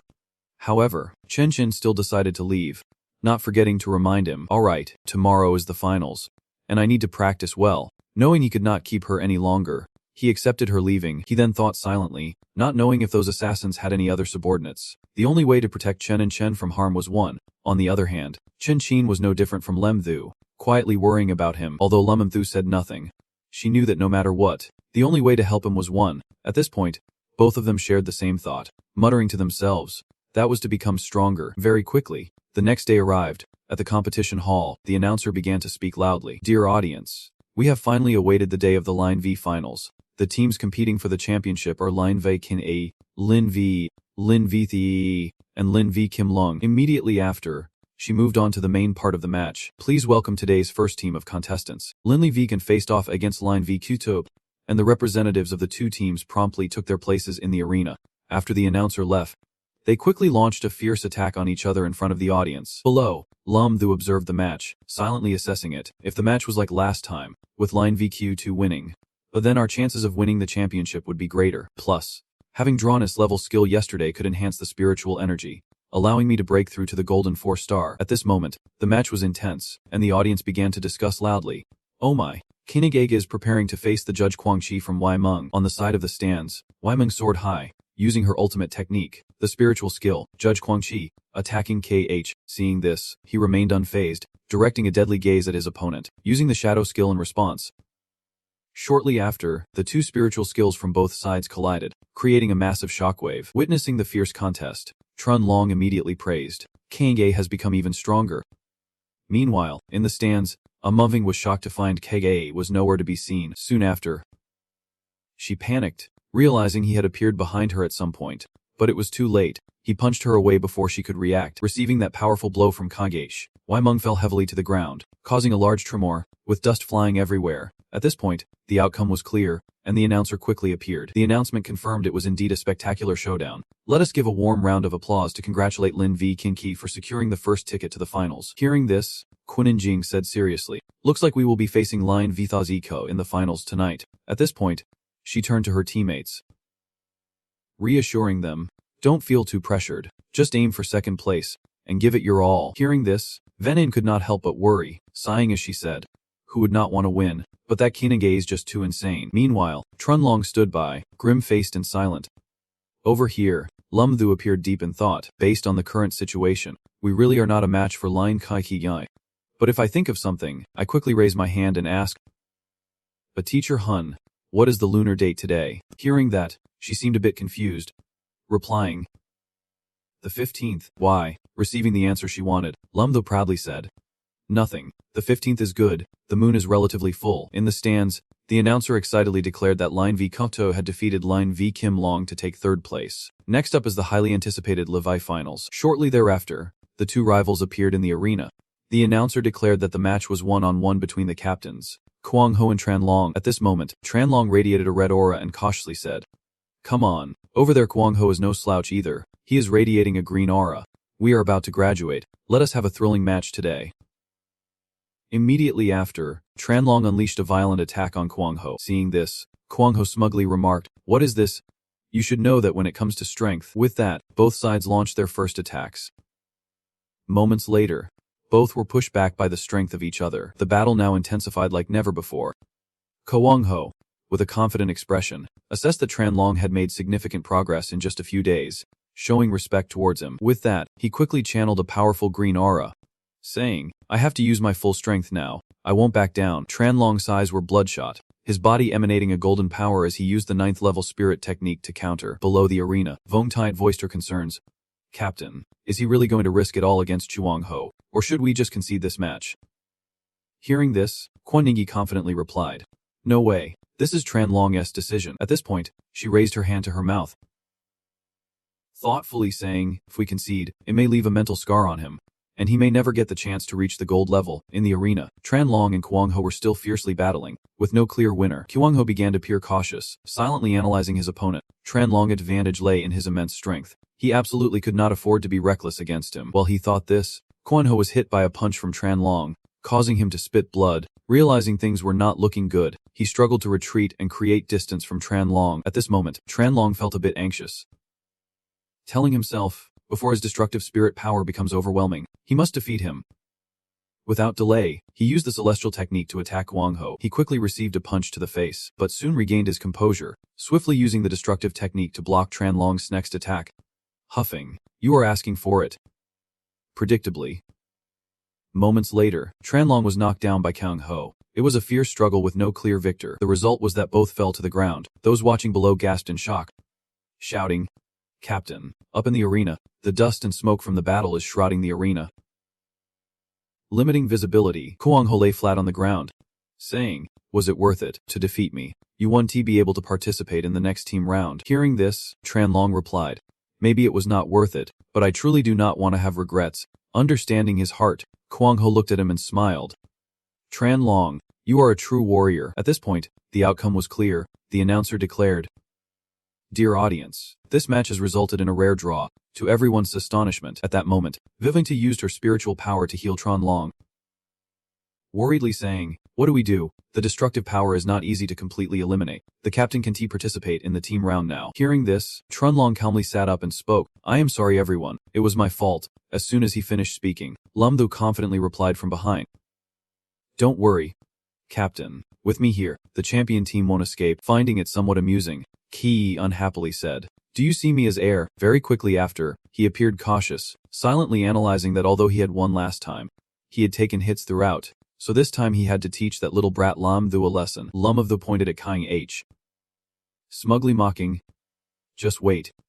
Caging, Lum uncle will take good care of you. Hun Kun Long looked at Lam Thu, who was sitting with his arms crossed and a serious expression, and worriedly furrowed her brows, saying, can Thithe really do it? After seeing such an intense match, he still dares to brag to Kyung H. Next, she observed the fierce battle on the stage, thinking further that Tron Long definitely could not go on stage. In the one-on-one round, based on the strength of both sides, the score could only be at most 3-2. Lum Thu raised his eyes to observe the battle situation, his hair covering most of his forehead, leaving only his dark eyes visible. He was also making plans of his own. Kwon Ying made a comment after observing the match more closely, and the decisive match was still the final team round. Lum Thu grinned and called her to lead Team Hun. His gaze and expression turned serious as he said, let me be in charge of the team battle. Kwon Ying was a bit surprised and asked, what? Lum Thu, with a mischievous expression, pointed at the three teammates standing there in confusion, saying, the task is simple. You just need to take down the four in front of you. Leave Kang Hee to me. Team Hun's leader looked very surprised after hearing this, sweating as he asked back, is this the plan you mentioned? Wasn't he the last one a one-on-one? Suddenly, the four members of the opposing team stepped onto the stage, and a mist rose from the ground, creating a very intense atmosphere. Aveen Hein, sensing the tension, asked Lum Thu, can you handle alone? Don't underestimate yourself. Lum Thu furrowed his brow tightly, his eyes gleaming with fierce intent. He gently shook his index finger in front of him, signaling it was nothing, and proudly said, a man should never say he can't. The girl host with long pink hair and cat ears holding the mic said, both sides seem to be ready, and now I declare the match begins. Both teams were filled with determination as they shouted loudly. Lummy Fixty leaped forward, throwing Lum Thu a trusting glance and said, you are in charge now. We will all follow you. Captain Lam maintained a very determined expression. Both sides charged straight at each other, igniting the atmosphere of the stage. The captain of each team stood outside observing their teammates as they engaged in combat. Here was Lum Thu, and the other team was King Ace. Lam Thu crossed her arms, smiling confidently as she thought, don't worry, Lam Hawk, I have prepared thoroughly this time. Everyone just needs to help me clean up this place. It seems like your team is at an advantage. As Lam Thu's team member threw a punch straight at the big guy on the other side, making him yell, bro. Are you trying to take us both down with that reckless move? Over here, Zhang San continued to attack the opponent in the brown shirt with thorny ropes, causing him to mumble. You can take a break for a bit, he replied with great enthusiasm. Cut the chatter, you should go down too. On Lam Hawk's side, things were progressing very smoothly as she had the girl in all purple under control, causing her to reluctantly and shyly concede in front of Lam Hawk's triumphant expression. Help, I give up, just stop scratching. The arena was now filled with smoke, with only 3 members of Lam Thu's team left standing, while the others had been knocked down. Kung Ho gritted his teeth.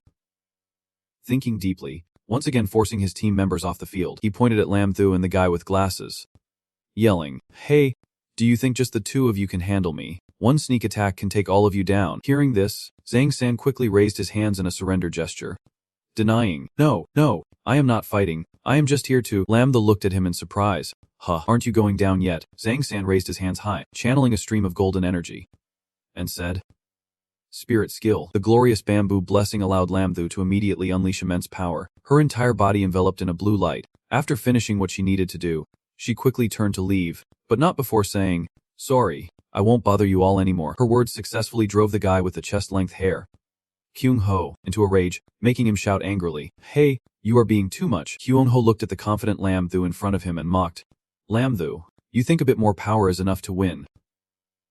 Without evolving, you can't defeat me. Lam Thu teasingly pulled at her eye with one hand, sticking out her tongue in provocation. This action drove Kyung Ho even more insane, but he had to cross his arms and try to suppress his rage, saying, no matter how you struggle, the ultimate winner will always be me. With a fierce look on his face, he gathered an immense amount of power, causing the ground to crumble beneath his fist. Shouting loudly, Spirit skill, destroy. Kyung Ho swung his powerful fist towards Lam Thu.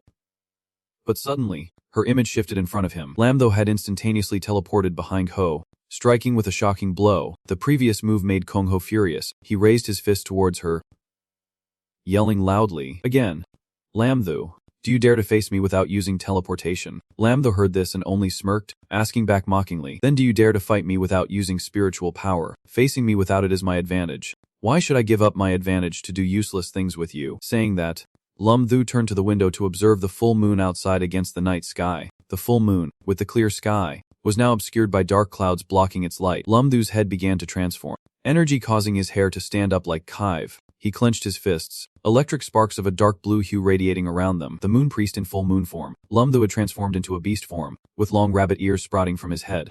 Unleashing bolts of lightning, he shut his eyes tightly, calculating in his mind. With all attributes boosted by 500% along with the honored blessings of Tam Nai, he wondered just how strong he would become. With an abundance of power, Lam-Thu provocatively spread his arms and said, "Kind kid, do not you want a match with the Great Light? Here's your chance. I hope you won't regret it." Khan smirked contemptuously, his gaze fixed ahead, thinking that just a little boost made him want to risk his life against him. This was just asking for trouble.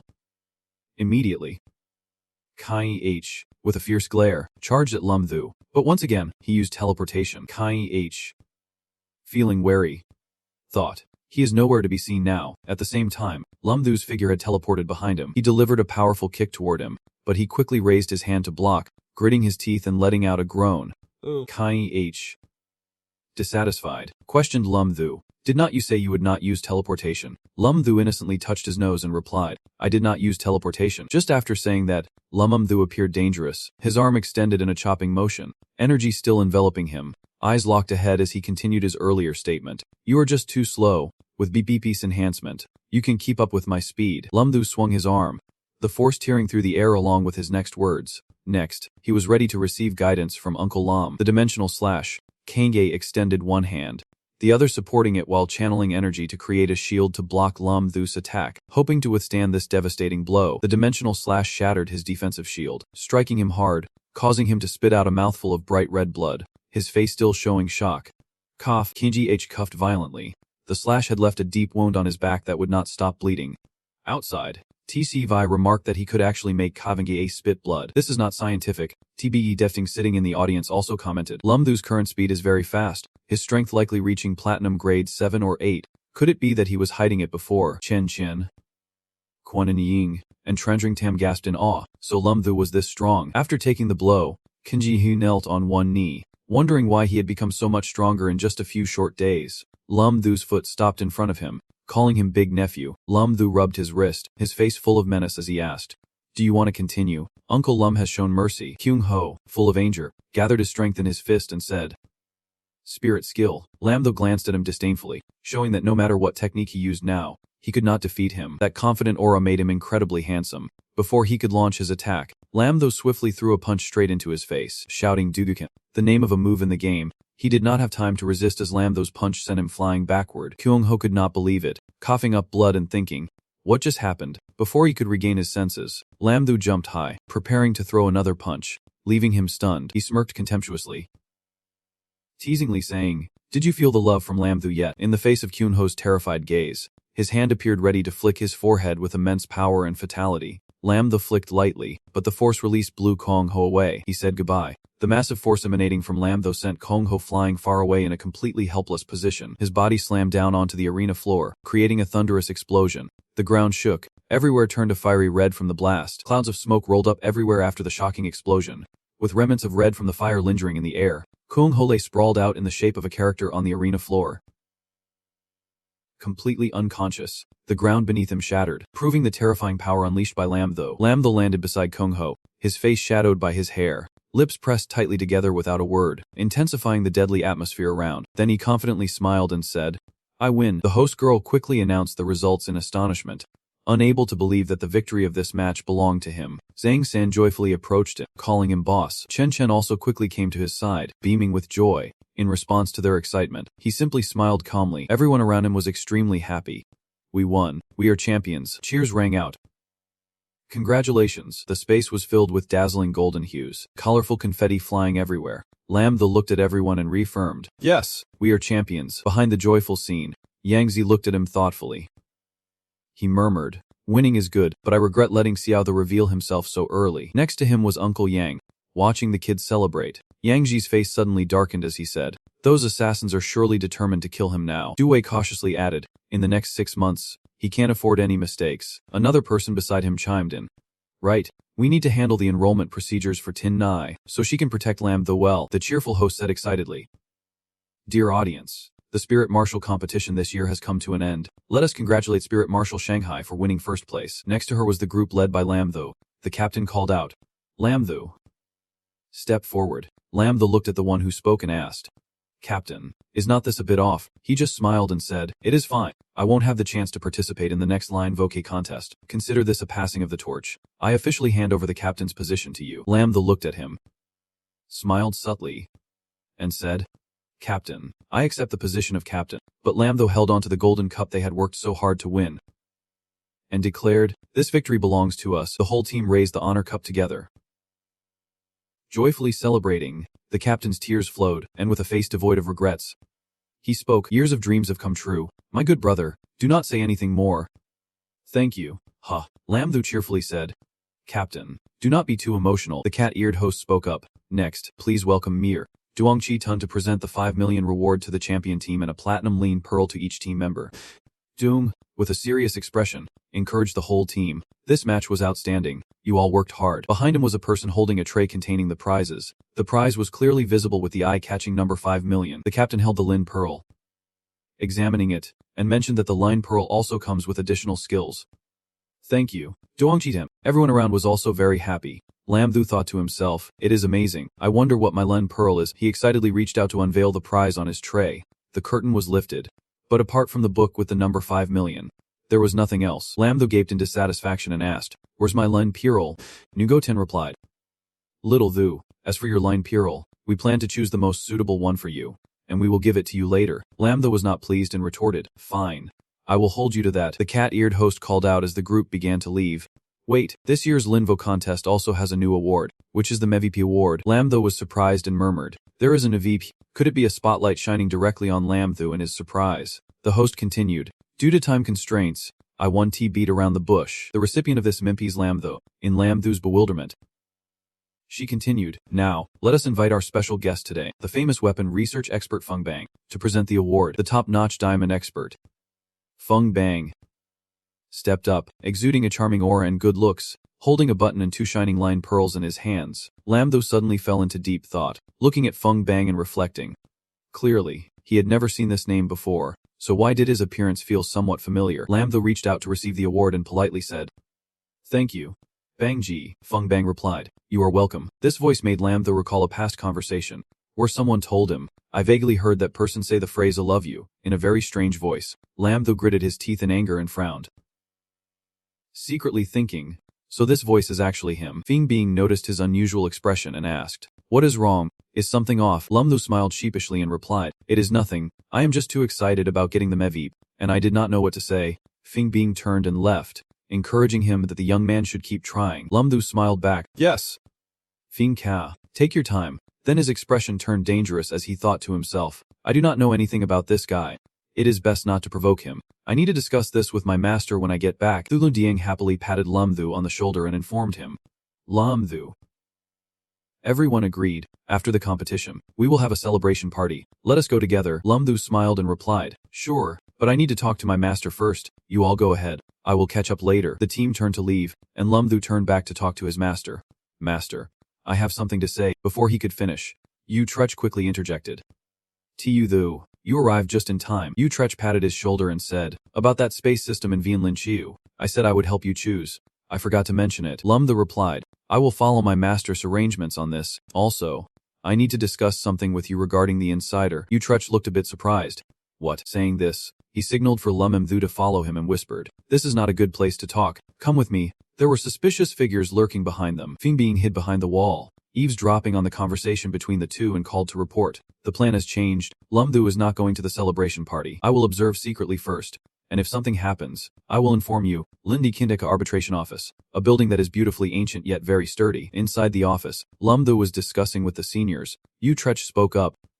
Tu-Thu, are you sure the insider is Feng Bang? Lam-Tho said seriously. Do the 3 seniors remember the weapon Lin V data breach a few months ago? At that time, I encountered a mysterious person whose physique and voice were unmistakable.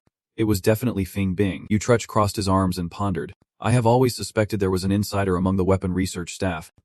Otherwise, the data would not have been stolen, but we have never found any leads. Tadi added, Feng Bing is Master Triang's disciple, and the country is preparing for him to replace Master Triang. Lam-Tho recalled the image of Feng Bing with red eyes, filled with killing intent and ambition, reaching for the gun before him, concluding that if he took Master Triang's place, the insider information on Lun V weapons would be completely under enemy control. Tai interjected, but the one who knows about us catching the assassin is not Feng Bing. Without evidence, we can act. We might stir up trouble, Ding suggested. We must catch him, but not just yet. Let us observe him secretly for a few days to see if we can bait a big catch. He turned to Lum Thu, saying, Xiao Thu, do not rush back to Lin V Thi Hai. We still need your help to get Feng Bang to confess. Lum Thu replied. Got it. Lum Thu and his master Utrach stepped out of the building. Them M Tin saw them and waved. Grandpa Thamim, master. Utrach called them M Tin over and said, Tai Ne, we were just heading to a celebration. Come along. From a distance, Feng Bing observed everything and continued to make calls, reporting that the target had left Lun V Kingo, but that old Du Ding Trech had followed. You all wait for an opportunity. No need to act hastily. Absolutely do not reveal yourselves. The voice on the other end replied. Understood. We will act with caution. At the Grand Celebration restaurant, the table was filled with delicious dishes. Everyone had gathered, and upon seeing Lum Thu's group enter, Thulu Ding said, Hey buddy, why are you just now arriving? The principal and Miss the Mem have arrived too. Come sit down. Triang Tam cheerfully gestured for him to join. Big bro. Over here. Ching sat beside Trangjitam, blushing when she saw Lum Thu. As soon as he sat down, he turned to her and asked, Did Chen Chen save a seat for me? Troning Tam quickly answered for her. Exactly. Chen Chen blushed again, quickly denying, it was just a coincidence. Lum Thu happily wrapped his arm around her, reassuring, it is okay. I understand. Deep down, I think the proud goddess is really adorable. Next to them, Truong Tam naively thinks, their feelings are so good. Suddenly, Them Ting calls from behind Truong Tam. Excuse me for a moment, she asked with a fierce gaze as if commanding. Can I switch seats with you? I need to protect my master. Them Tin sat down next to him and said, sitting like this is fine. The hot-bodied waitress approached the table, subtly interrupting everyone. I am so sorry, your lamb barbecue has arrived. Them Tin looked at the covered plate of food that was just served. Still steaming, with a suspicious gaze, she took a breath, evaluating the dish that had just been brought out. She leaned over and whispered to Lam Tho, Master, the lamb barbecue is poisoned. Lam Tho quickly activated his vision, seeing through it. Inside the covered plate, the lamb was visibly tainted with poison, showing green streaks. Lam Tho thought to himself, I can't believe these crazy people really dare to act. If that is the case, they won't be leaving. Lam Tho walked to Atrach and said, Master, let me toast to you. Taking advantage of the moment, he whispered to his master, Master, the lamb barbecue is poisoned. The second waitress has a weapon, and I am not sure if the other one is an accomplice. We need your intervention. Atrach gathered his energy, feeling angry as he thought, damn it. This little poison is nothing to me, but these assassins dare to use it. This poison could be deadly for others. He raised his hand, unleashing a golden power known as Rar from the spatial realm. He shouted at the waitstaff, with me here. How dare you make a move? Do not you think I am worth your attention? The waitstaff were paralyzed by the force. One person fearfully said, why can't I move? The two disciples, Lam Thu and the one who just spoke, stared at her. Lam Thu exposed her, saying, I have to ask, do all you members of the Black Rose like to hide weapons on your thighs? She pretended not to understand. What are you talking about? I can't understand. I have a weapon on me, but it is just for self-defense. Lam Tho lifted the lid of the plate of meat and spoke. So can I offer you some lamb barbecue? It is quite special. Her expression suddenly changed. Eyes wide and mouth agape, her teeth clenched, blood oozing from the corners of her mouth. Yes. Them Tine reacted quickly and shouted loudly. She wanted to commit suicide. Lam Tho calmly stopped her. Wait. She collapsed in surprise, shocking the remaining waitress. Her eyes were tightly shut, blood trickling from her mouth. Lam Tho turned to his master and said, Master, the assassin is dead. Let the professionals handle it. Atrach waved his hand to retract his magical power, telling the remaining waitress, who was frightened, that someone would come to handle it shortly, so she should leave. The terrified waitress ran away. Still speaking, yes, yes. The other waitstaff quickly left. Lam Tho turned to Atrach and said, Master, let us keep an eye on her. There will definitely be something to gain. He agreed. All right. Tai Ne, you protect everyone. I will take Xiao Thu outside for a bit. The agile waitress jumped directly down from the roof of a tall building. She called to report. I am the second in command. The mission failed. Tamsu committed suicide to prevent the situation from being exposed. Requesting a withdrawal, the voice on the phone responded. Okay. Quickly retreat. I will report to Tia Senjayu. She leaped down, replying to the person on the other end. Receiving the view of the city with tall buildings and warm orange lights, she skillfully made her way to a secluded house on the street. Above the building, a familiar pair of legs stood there. The master and disciple, Lum Thu and Utrach, witnessed everything that just happened. Lum Thu turned to Utrach and asked, Master, should we notify Uncle T and the others to come and eliminate them completely? Utrach calmly replied, No need. I can handle this alone. He confidently boosted. Self-love. Tu Thu, today I will show you the terror of the spatial system. Lum Thu happily said, I am lucky to see this. Utrach returned to a serious state. Leaping down, wait for me to take care of them all before you come in. Lum Thu replied from above. Alright, in an instant, he used teleportation. Then vanished, leaving only a white shadow in the dark night. Lam-Thu admired the speed of the teleportation, truly worthy of being his master, using the skill so smoothly. Suddenly, he stopped as terrifying screams echoed ahead. Inside were two girls with hot bodies. Completely naked, trying to cover themselves with their hands. They screamed. Pervert, where did that lecherous old man come from? He quickly leaped out of there. Lam-Thu looked at Du Detring Trech returning to the building and said in surprise, Master, you finished that so quickly. You truly are swift. Faced with his compliment, he, along with the lump on his head, awkwardly said, that was a mistake. I did not expect it to be 4 already, and there were so many people still bathing. After hearing this, Lam-Thu's mind twisted to the scene of many beauties shyly being naked. His face turned red as he involuntarily said, bathing. Yu Trech quickly proposed, let us wait for them to finish getting dressed before we act. There should not be any problems now. He went back down there again, saying, I am leaving, but I will be back. The two girls tightly gripped their weapons, loudly declaring, that lecherous old man is back. Sisters, fire at him. Kill that pervert. Yu Trech lightly waved his hand, activating his skill. Freezing time, the surrounding space was enveloped by that force, becoming motionless, as silent as a grave. Lam-Thu above saw this and could not help but praise, Master is amazing. Such a large warehouse was surrounded by the spatial barrier. Suddenly, a large space gate with a distinctive golden outline appeared before him. Lam-Thu looked at it with a confident and excited expression. Stepping inside, his expression suddenly changed. He looked at Yu Trech with a helpless face, saying, damn. The female assassin seemed frozen, her helpless figure trapped in his power. Lam-Thu remarked, a wax statue. Lam-Thu approached the statue and turned to ask Trech, Master, how do you plan to handle these people? He answered seriously, the line Vocapital over there still has not identified the mole. I will inform the Than Long squad to secretly take over this place. Then he assigned a task to Lam-Thu, saying this was potentially the largest harvest of black roses in recent years.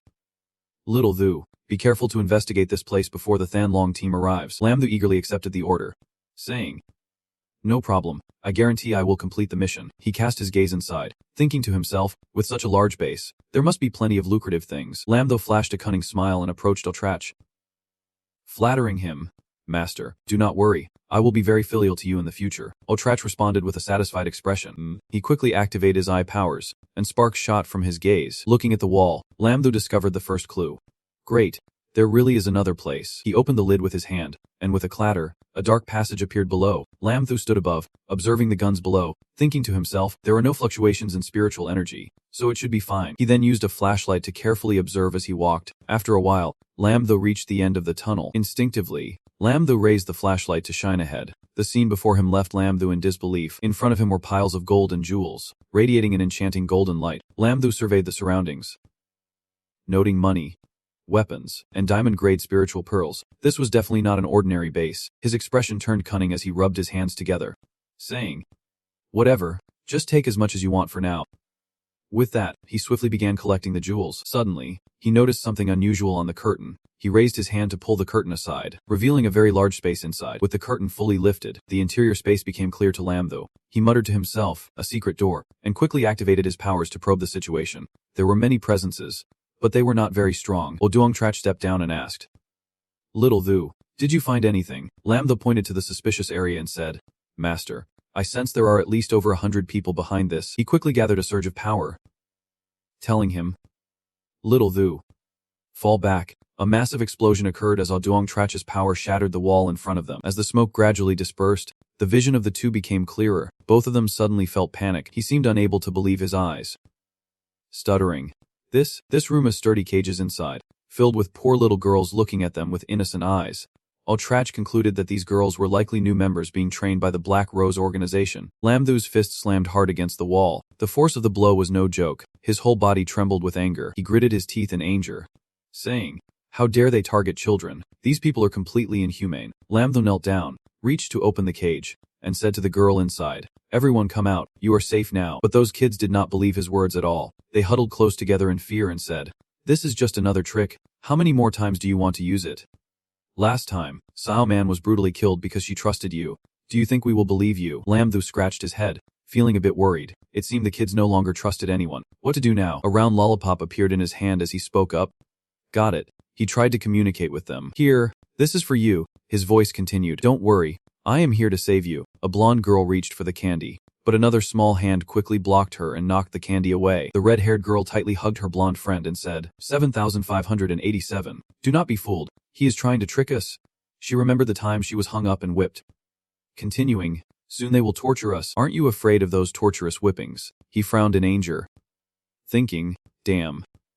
Those scum. Otrach touched his shoulder, reminding him to hold back his emotions. Then he bent down to draw a magical vortex under the children's feet, saying, let me go. The two girls just now hugged each other tightly in fear, and everyone was transported outside, where the defeated female assassins lay scattered. The female assassin lay motionless on the floor. The red-haired girl joyfully exclaimed, they really have been defeated. Lamtho also happily said, so, Big Brother has taken care of all the bad guys. You are truly saved now, he asked the kids. How did you end up in the hands of these bad people? Where are your parents? The girl shifted her gaze elsewhere, biting her lip and not saying a word. Lamtho sighed helplessly, thinking, do they still not trust me? The little girl bowed her head, looking down helplessly and said, Nemem has no family. We all grew up in an orphanage. She recalled the memory of being handed over to the bad guys by the director years ago. Continuing, she said, that time the director said he would take us out to play. When we woke up, we were already in the hands of those bad people. Lamtho angrily shouted, these people actually dared to reach into the orphanage. Master. Odiding immediately picked up the phone, saying to Lamtho, let me handle this. Hello. Immediately separate all members of the Black Rose for individual interrogation. He continued to instruct that all the bases of the Black Rose must be questioned. Then immediately notify the teams in various places to thoroughly investigate all orphanages, not letting a single one go unchecked. After handling the situation, Duong Trach said sternly, I never expected the Black Rose's base to be related to the orphanages. This time we must take them all down. Lamtho frowned, pursed his lips, and looked at Neem Neem. Silently thinking, the girl named Neem Neem hugged another child. Watching him warily, Lamtho looked at him and said, Master, I want to ask you for something. From his pocket, Lamtho pulled out a piece of paper. He continued the unfinished thought from earlier. Given these events, those kids definitely have no home to return to. I have saved a little money here. I plan to build a few orphanages, to arrange for them so they can receive a better education. Duong Trach took the paper, responding, don't worry, this intention of yours will be taken care of by me. Lamtho sat down, rubbed the head of the girl who had been talking to him, and confided in her, Neem Neem is an orphan. So is he, but Neem Neem is very brave, and she will be very happy in the future. The girl was delighted, her eyes sparkling as she asked back, Neem Neem, can it really happen? The girl joyfully rushed into Lamtho, saying, Big Bro is so nice. He looked confused. What is going on? The captain of the Green Dragon team entered to assess the situation and called a Duong Tran Vo. The captain of the Green Dragon team, Tu Loi, extended his hand in greeting and said, thank you for your intel. We have contacted other teams to investigate all orphanages nationwide. Duong Trach spoke up, if the situation is under control, to avoid raising any suspicion, we should head back. Lamtho smirked and said, that is right, it is time to go back and reel them in. The next day, in the conference room of the Line Vo capital, Duong Trach looked at Lamtho and announced, Little Thu, Tun Yi will be here soon. Then he will go out to give instructions. We need to discuss the upcoming operation to reel them in. He obediently responded, yes, Master. Lamtho recalled the exhausting scene with Tun, quickly called up the system to think about them. While waiting for Tun to arrive, he wanted to upgrade his abilities a bit, or else it would start again. Another 100,000 questions. Why? The system's voice sounded. Awakening skills. Please wait. Congratulations. Host has gained a level proficiency in firearms. The system further explained that firearm proficiency means the host can master and utilize various firearms. On the system screen, the skill point upgrade was displayed. Firearm proficiency. He looked at the screen and said, oh, system.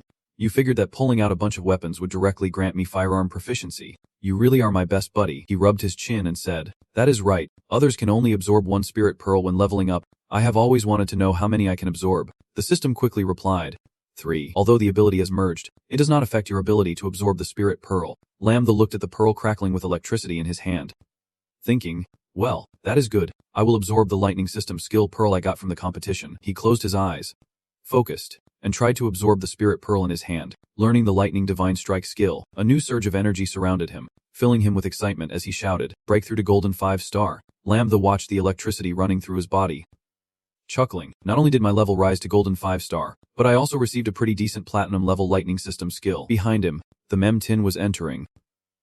Her slender, delicate hands gently grasped his fist. She leaned close to him and said, Master, the Ying family is ready over there. Her chest brushed against his hand, sending a jolt of electricity through her. The electricity flowed into her body, creating a strange sensation that made her face flush as she let out a soft moan. She nestled against him, shyly speaking, what is this feeling? Master, You are making me feel awkward. He hurriedly pulled away. Panicked. No, it is nothing, just testing the skill. Then he turned away with a noble expression, saying, all right, let us go. The M-Tun watched him leave, shyly covering her flushed face with a stack of paper, saying, Master, those books stacked together really represent the light of knowledge, but the space is so dark. Feng Bing spoke on the phone with a troubled expression. The black rose is gone.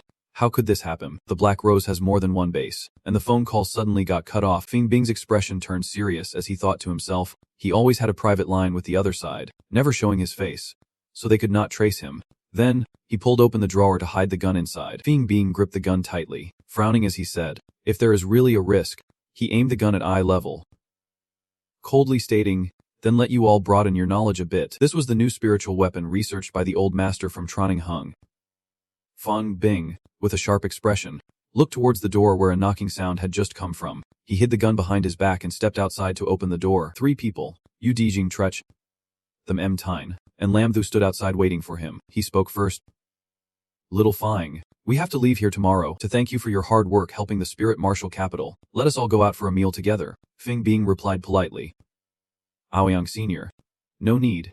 It is just what I should do. But he gritted his teeth with a look of disgust, thinking, why are these people here at this moment? Duding Trech leaned closer, putting his arm around him, asking, what is wrong? Don't you care about me? At this point, he could only grit his teeth and feign compliance, saying, how could that be? I will go. Is that okay? Sunlight filtered through the leaves, illuminating the entire forest. The white car speeding suddenly slammed on the brakes, stopping in the brightest spot. The door opened, and a pair of polished shoes stepped out. Everyone got out of the car. Feng Bing cautiously asked, Senior, is there anywhere to eat around here? I coldly mocked, a traitor to the nation, and you still have no shame eating. Feng Bang stubbornly refused to admit guilt, dramatically turning back to ask, what do you mean by that? Senior, Lam Thu and Oduong Trach stared intently at Feng Bang, who was visibly nervous. Lam Thu quickly remarked, just say this to him, I do not need the 70 million anymore, just send 100 million directly. Feng Bang's expression changed, the words hissed out between clenched teeth. It was you, Lam Thu said triumphantly, you can't deny it anymore. Can you? Feng Bang gritted his teeth, saying, no wonder the Tigo mercenaries disappeared. It turns out it was you from the very beginning. He wrapped his arms around his waist, drawing out his gun. Feng Bang raised his gun to aim, angrily stating, if I have been exposed, then I will take one down with me. Oduong Trach Kui created a blue barrier, a spatial shield protecting everything behind him. The bullet flew out of the gun, piercing right through the barrier created by Oduong Trach, leaving him shocked and unable to believe his eyes. He anxiously turned around to assess the situation, realizing that it could break my spatial shield. Lam Thu stared in disbelief as the bullet came straight for him. Then, them 10 suddenly jumped out to shield Lam Thu, intending to take the bullet for him. Master, be careful. Lam Thu panicked, quickly trying to think of a way to respond. He pulled them 10 aside with one hand while activating his Renyi Gate skill, scolding her, you are such a distraction. The bullet flew into the Renyi Gate, never to return. A massive explosion erupted behind Lam Thu. Smoke from the explosion continuously billowed up. Lam Thu said darkly, I initially wanted to return it to you directly, but never mind. After all, that toy in your hands is very dangerous. Feng Bang was extremely furious, the gun still aimed at Lam Thu. Damn it. You little punk. He barely finished speaking when Oduong Trach and I quickly ambushed him from behind. Oduong Trach struck first, immobilizing him, while also attempting to compress the space. I quickly launched an attack towards him. The thunderbolt from the abyss struck the top of Feng Bang's head, causing him to spit out a mouthful of blood. He fell to his knees, mumbling, damn it, I was so close. His hand fumbled to grab the gun that had fallen beside him.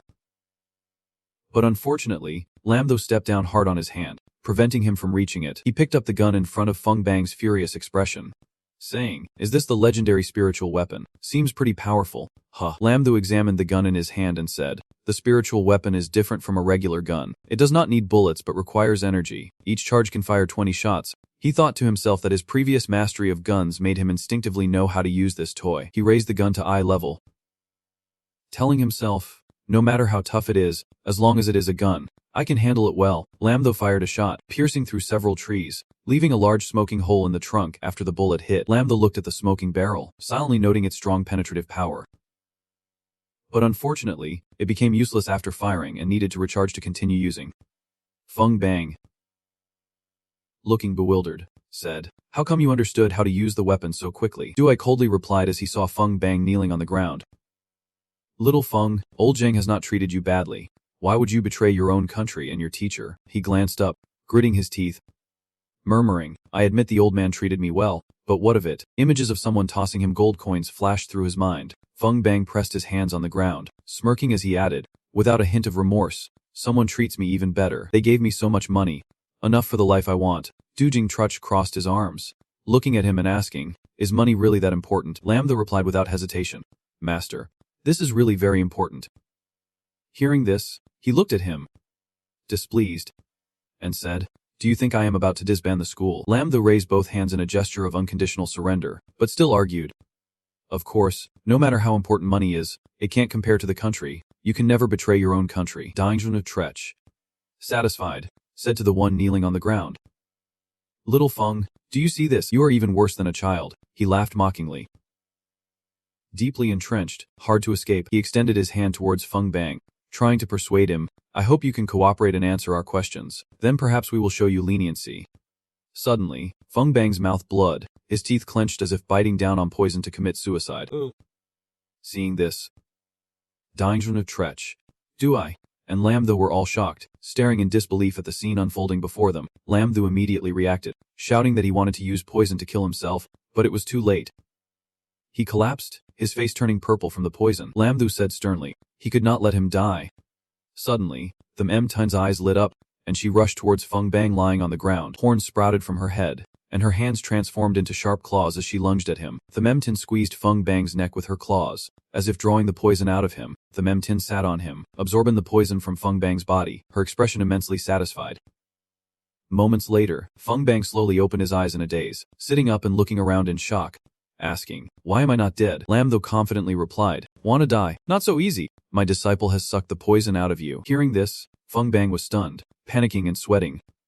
Responding, what? Suck the poison out? The Memtin displayed a very seductive and alluring demeanor, saying, no matter how many times, wanna try? Lam Tho glanced at Feng Bang, who was quietly speaking up, you should continue answering our questions. After a moment of hesitation, Feng Bang finally spoke, I can tell you what I know, but I hope in the end you won't stop me from dying. If my wife and children will be in danger. Dujing Truch immediately agreed to his request. We agree with you. He recalled how he had choked 2 female assassins, forcing them to swallow poison.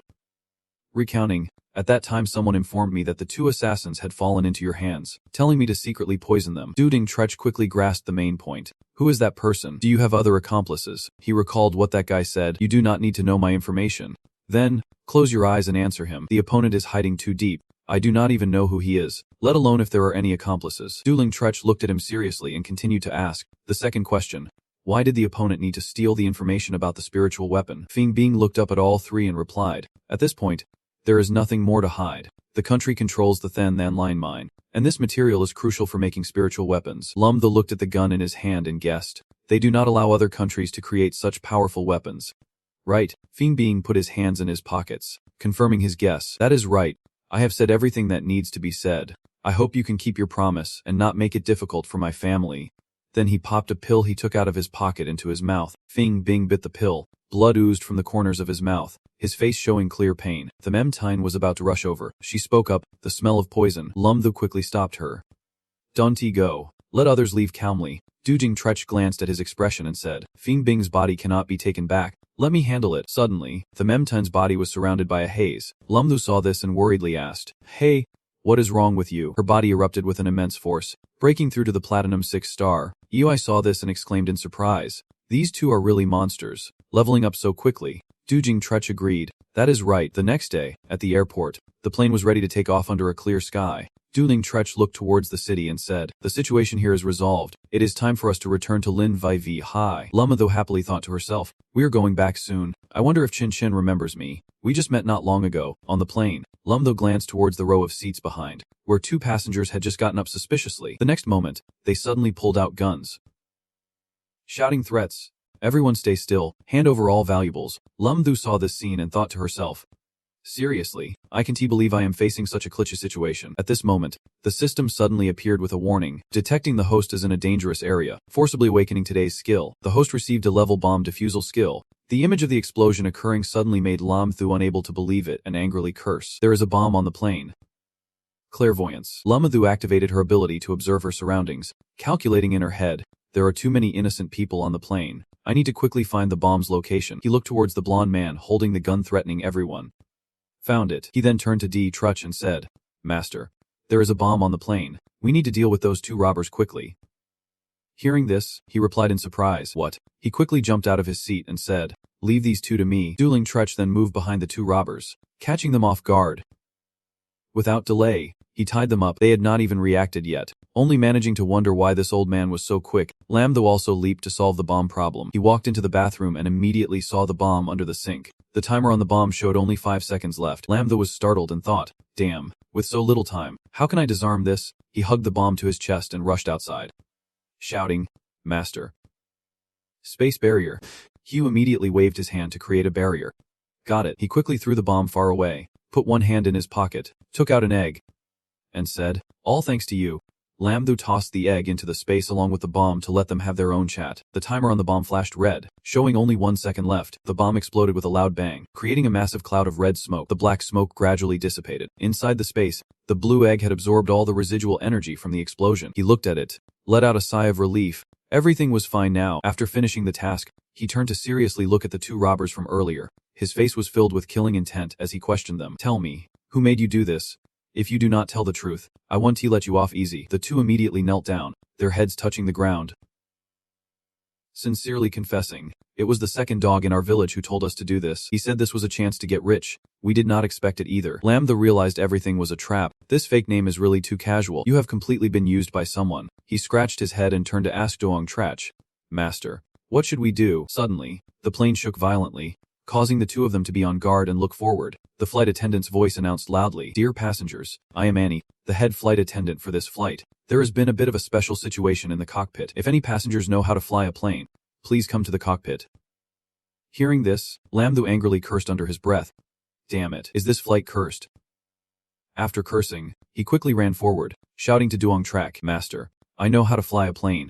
Let us go check it out. He and them Tun were surprised and exclaimed, knows how to fly a plane. He looked at Lambthu's back running away, thinking, does this kid really know how to fly a plane? Earlier, I thought he was bragging, while them Tun looked at him with admiration, thinking, no wonder he is the master. Inside, the flight attendant quickly explained the situation to Lambthu, saying they seemed to have heard gunshots earlier. After that, they lost contact with the cockpit. Lambda moved forward and said, let me handle it. As the door opened, the attendant panicked and fell to the ground, screaming in horror. Inside the cockpit are the corpses of the captain and an unknown man, both seemingly involved in a deadly struggle. Lambda can't understand and wonders, what happened here? Doong Trach looks at the man lying on the ground and says seriously, I just asked those 2 outside. Someone had prepared weapons on the plane for them, but they did not know who the other party was. Lambda listens in silence, deep in thought as he strokes his chin. Now that the captain and co-pilot are dead, the most direct clues are gone, and they have also sabotaged the plane's autopilot system. Suddenly, the plane shakes violently, and he shouts, Sayothu, think of a way. Lambda steps forward, his face serious as he says, well, it is hopeless now. He then grips the control stick and tells everyone behind him, don't worry, I can fly manually. After regaining control of the plane, the sky shines with a peaceful light. He breathes a sigh of relief and says, it is okay now. Suddenly, a voice comes through the headset. Flight 5647. You have deviated from your flight path.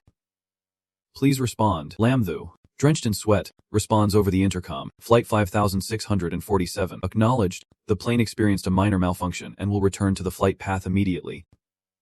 Moments later, the sky is clear, and the plane lands safely, with the group quickly moving to the ground. Doong Trach glances at Lambthu from a distance and calls out to him, Sayothu, I feel this engine issue is not simple. There might be intent to murder. You and Tainai should return to school first. I will investigate further. Yan replied, yes, Master. Shintin mischievously said, Master, during this free time, how about we quickly escape? Wait, I'm sorry, but I have something urgent to discuss with a friend. Upon hearing this, she left, waving, okay, see you at school later. After she left, Lambthu complained to the 9527 system.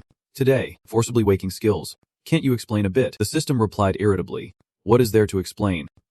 After all, you are my host. When your life is truly in danger, I will definitely stand by your side. Lambthu raised an eyebrow and said, so that is it. Your function is not just to awaken skills, right? The system proudly boasted, inadvertently revealing more. Of course I have many more functions, like accelerating the recovery of the host's spiritual energy. Why should I tell you? Lambthu was quite pleased and eagerly asked, how do I accelerate the recovery of spiritual energy? Try telling me. The system, full of dissatisfaction, replied, this consumes a small amount of my energy. I won't propose you use it unless it is absolutely necessary. Hearing this, he became concerned. A small amount. Can I help you recover energy? The system cheerfully said, look at you, kid. You have some conscience. After you became my host, I can't absorb energy by myself anymore. I really need your help to recover energy. That is also why I'm conserving energy, it added. But right now, you are still too weak. Wait until you reach diamond level, and I will tell you. He smiled and replied. Alright, 9527. I know you have my best interests at heart. Thank you. The surroundings of Lin Vithi High were eerily quiet. Lumdu had his hands in his pockets, talking as he walked. Oddly enough, the Memtine next to him was also silent. He spoke cautiously. We have gone around, but I have not seen a single familiar face. Suddenly, everyone erupted around them with loud firecrackers, along with a chorus of cheers welcoming them back. Lumumdu also laughed heartily. It had been a long time since they last met, and Nimiman cheerfully said, Lum, your match was really impressive. A classmate looked at them Tem curiously and asked, Big bro, can you quickly introduce this person? This is the new student in our class. Them Xiao-san raised his hand to greet. Hello. Tin sister. The green-haired guy just now nudged his shoulder and said, Big bro. How ungrateful. Sis-in-law is still here. Do not you know? Behind them is Chan-chan with overwhelming killing intent. Lam though grabbed her hand and asked Chan-chan to take a walk with him. Chan-chan was very surprised by this, becoming shy and sneaky. Zio-san told that guy, Big bro already likes sis-in-law Tan, so do not say nonsense. Chan-chan can shyly follow him. Both of them sat on a bench under the giant trees. He patted her shoulder and said, Chan-chan. I'm sorry. She did not understand and asked back, why are you apologizing to me? Chan-chan flexed her muscles in a threatening way. If you do something wrong to me, I will make you pay. He hurriedly denied it. Not at all. Lam lowered his head and explained, I have spent all the wedding money, over 1 billion. Wedding money? Chan-chan asked in confusion. What do you mean by that? She flushed and urged him. What is wrong with that money? Just tell me. He began to recount. The story started after I participated in the competition. And he explained the whole situation about handling the black rose for her. Chan-chan said emotionally, and this kind of thing happened. Lam though teasingly asked, Aren't you angry? I took that money. She gently rubbed his head, telling him to give his all to help those poor kids. That is the Lam though I know. Lam though looked at her with infatuated eyes. Chan-chan. Lam though hugged her and said, Don't worry. Chan-chan. I will work hard to earn money and will make sure you and the child won't suffer. Chan-chan blushed and said, Stop talking nonsense. Who has a child with you? He looked into her eyes and said, Chan-chan, it has been a few days since we met. Have you almost broken through to golden yet? She pushed him away, shyly waving her hands and said, Isn't it because someone is progressing too fast? How could I not seize the opportunity to train and quickly become stronger? Lam though happily chimed in, You are too strong. Hubby got hurt. Need Chan-chan often. A few days later, in the dorm, Lam Thu sat in meditation as if trying to cultivate something. Lam Thu sighed, recalling the fairy scene from yesterday. He felt secretly happy. Earlier, he had joked too much, and Chan-chan hit him a few times out of embarrassment, and it still hurt now. He stood up, rubbing his shoulder while thinking. Although this period was awakening all life skills, by absorbing 3 beast transformation skill pearls, the Beast King roared. Savage awakening and agility. Lam Thu looked at himself in the mirror. His thoughts drifted aimlessly, making his physical quality increase quite a bit. Thinking he might have become more handsome, the system jumped in to interrupt his random thoughts. Stop being so narcissistic. Let us work on today's skill. Lam Thu looked at it disdainfully and said, I do not need you to remind me. The system announced it was withdrawing the skill. Congratulations. The host has received level body enhancement skill. Lam Thu said while pressing the screen. Body enhancement. Great. Let us enhance quickly and check my current ability value. The system then announced, Enhancement successful. The host's physical quality is currently approximately equivalent to Platinum 3 stars. He happily thought, this is perfect. With this level, the Platinum Spatial Spirit Pearl that my master sent last time can finally be used. He quickly closed his eyes and entered absorption mode. Lam Thu relaxed his body to absorb the new skill easily. He carefully observed the newly acquired skill, noting that this space-rending skill could create a chaotic space within a fixed range of 5 by 5, tearing apart everything within range. So cool. This skill's range will increase as the user's level improves. He continued to evaluate. Moreover, through this absorption, I feel that I am just a little bit away from breaking through to golden 6 stars. Suddenly, the familiar ringtone rang out. Today is a good day. He picked up the phone and said, Master, I have good news. While Duong Trat shouted, I have bad news to tell you. Gather at the training ground. After hearing that, his expression became serious. The training ground was illuminated by sunlight. 2 teachers stood on the platform looking down at the students lined up below. Lam Thu stood in line, thinking, why did the master suddenly call so many people? Is something happening? Chan-chan saw him and called out, Lam Thu, you are here too. At the same time, Dong Trach announced, Attention students, I just received a notice. He continued, 100 meters from Linvo, Shanghai, a golden-level spirit realm has erupted. The students below immediately started to buzz with chatter, while Duong Trach recalled the image of monsters attacking others. Explaining the situation, some nearby Linvo University had sent teams for assistance, and we will also participate. But the situation is relatively dangerous. Everyone can voluntarily sign up. Lam-Tho was startled. A spirit realm eruption. The teacher's voice continued to ring out. Those who intend to participate can sign up, but to reiterate, this trip to the spirit realm may result in death. Chan looked scared at Lam-Tho, who was full of confidence. He silently calculated that he had recently learned quite a few new skills, and it was a good chance to test his combat abilities. While Duong Trach added, and this trip to Ling Edge, all the line Chiyu you get will belong to you. Chan expressed surprise and mumbled, the golden level Ling Inkech is always controlled by the country. How could we get items from inside this time? Is the higher-ups taking this Linge riot seriously? Lam-Tho thought about the possibility of defeating the Line Chai and collecting a lot of Lin Chu, rubbing his hands in excitement. This is my chance. Last time in Lin Kathanang, I got quite a bit already. This time, I am signing up to go. I can ensure safety in the area. I can turn this down. She signed up too. I am going. Lam-Tho advised her.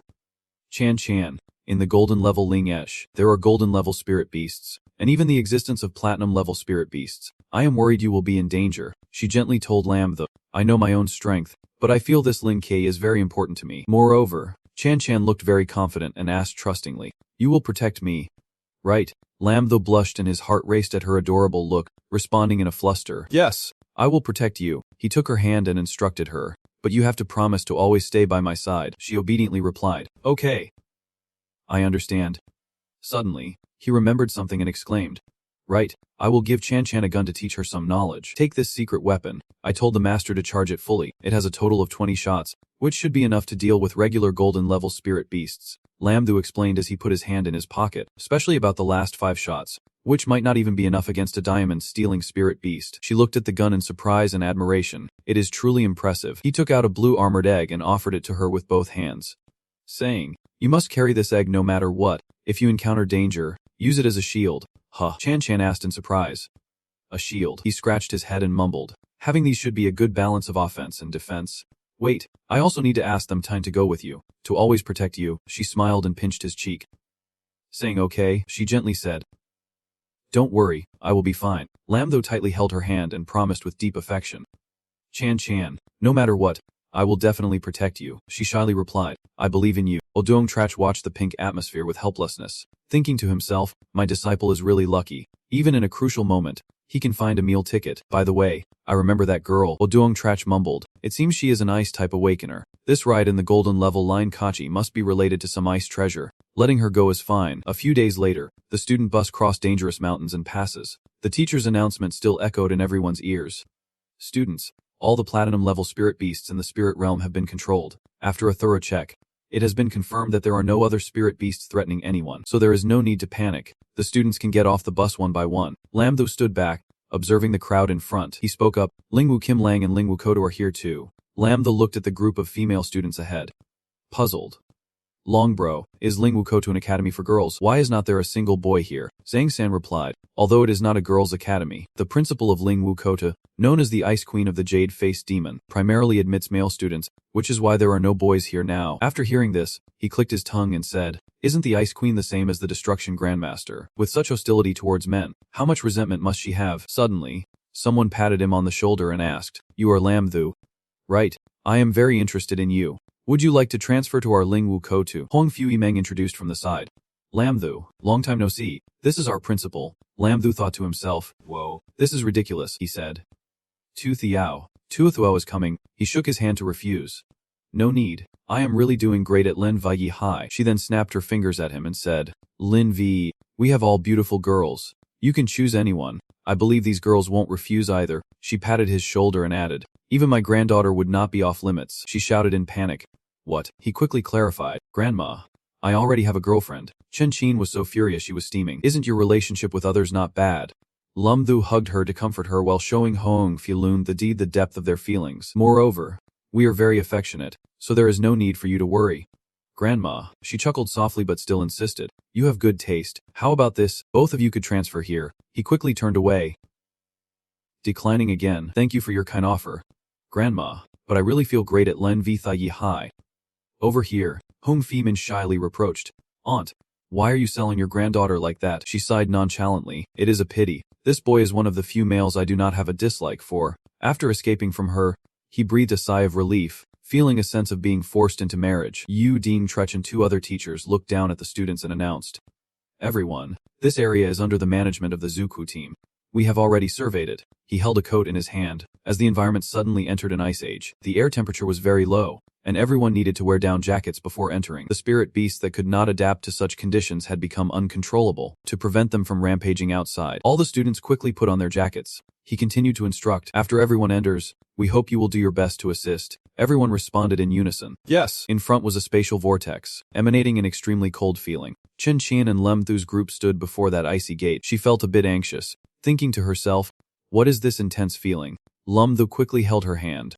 Their fingers intertwined. He softly said, "Let us go." She gently replied back, The 2 of them held hands and walked side by side into the space. Lem Thu kept frowning and sneezing continuously. The people around him were dressed in thick warm clothes, surrounded by ice and snow. Kufian shivered and said, "Oh man, it is way colder inside than outside."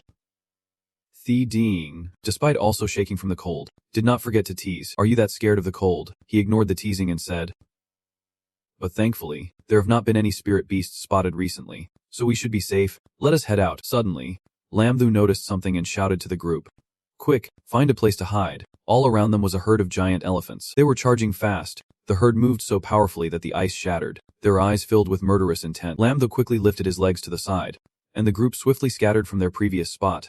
Excited, Lam Thu said, "What luck, we just arrived and found hundreds of magical beasts surrounding us." But she looked completely pale. The giant elephant stopped and stared at the group below with a challenging expression. Thiu Dong cursed. "You and your big mouth." Kwok Kan panicked and asked, "What do we do? There are so many golden level magical beasts.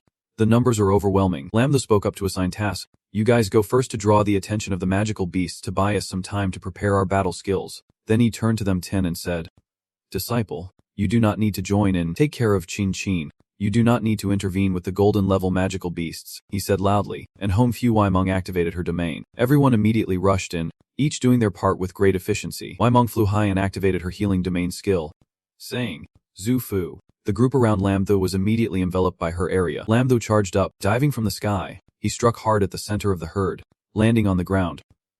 He smirked, feeling not only his body warm up but also enabling his teammates to maintain peak performance. "This domain is quite interesting," Lam Thu said while moving and trying out his newly learned skills.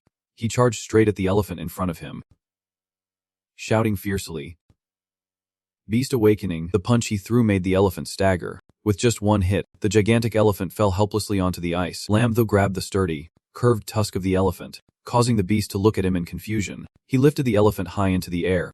He firmly held the tusk and swung it around, attacking the other elephants. "Let us have a good fight." The herd was thrown into chaos by his attacks, each elephant flying in a different direction. Thiu Dong said in disbelief, "A single person using a giant elephant as a weapon is too hard to believe." Diaquo Khan also asked in amazement, "I just want to know if we are still fighting." Lam Thu quickly instructed, "You guys control a group for me to see my Beast King roar." The 2 of them excitedly thought, "That is right, as long as we control them, we can collect them at will." Lam Thu took a deep breath and strained himself to shout a few times. Cluck cluck cluck. "Even worse than a rooster," Kwok Kan said in disbelief. "Is this lion roar supposed to be a joke?" It had no majesty at all, like a rooster. Thiu Dong also struggled to hold back laughter, while Lam Thu angrily thought, feeling crushed, "Is this really the Beast King roar?" Suddenly, he noticed something. Wait a minute.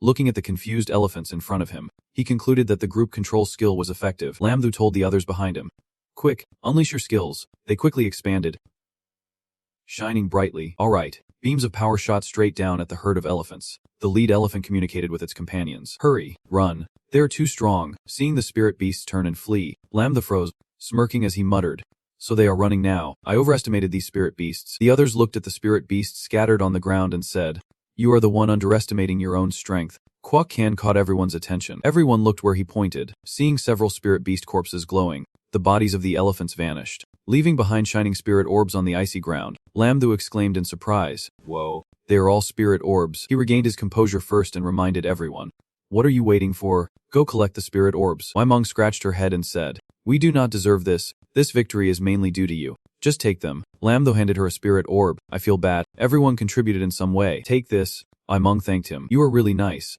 Lam Thu." Then he turned and handed his girlfriend a spirit orb. "This ice-type spirit orb is for you." Chan Chan hesitated and called out his name. Lam Thu." She slightly bent down, feeling a bit uncomfortable as she spoke. Lam though was not sure if it was just his imagination, but he felt like he was about to break through. While supporting her, he commented that the spiritual energy in this spirit realm was definitely higher than outside.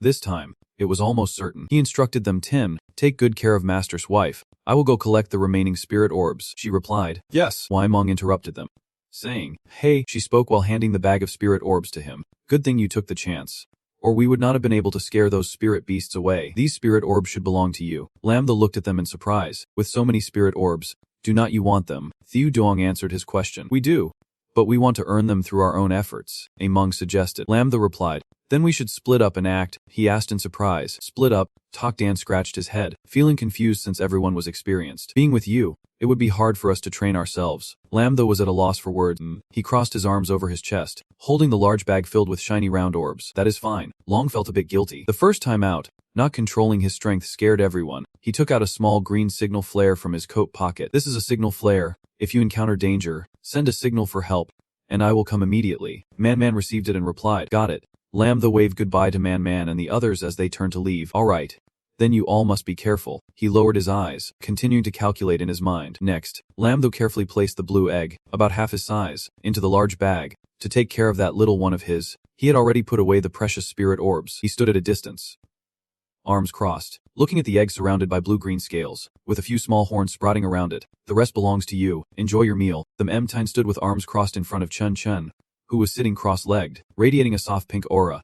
Lam Thu looked at the two of them and thought that he and the Memtine would wait for Chan to finish her breakthrough before setting off. Lam Thu focused on the light pink spiritual energy concentrated on the small ice block, swirling like a whirlpool, forming a complete circle. He smiled while holding the zipper of his jacket, his eyes sparkling as he said, finally, I have time to observe this golden level spiritual abode closely. Compared to the last time he explored with Chan at the copper level spiritual abode, this one was much larger. He watched the green egg emitting increasingly dense blue-green spiritual energy, which made a faint sound. Lam Thu initially thought that the spiritual beasts would be half golden level, which was not too bad, but he did not expect to harvest so many golden spiritual pearls right after entering. It seemed that most of the spiritual beasts were indeed golden level. Lam Thu suddenly felt a little itchy in his nose. He sneezed loudly.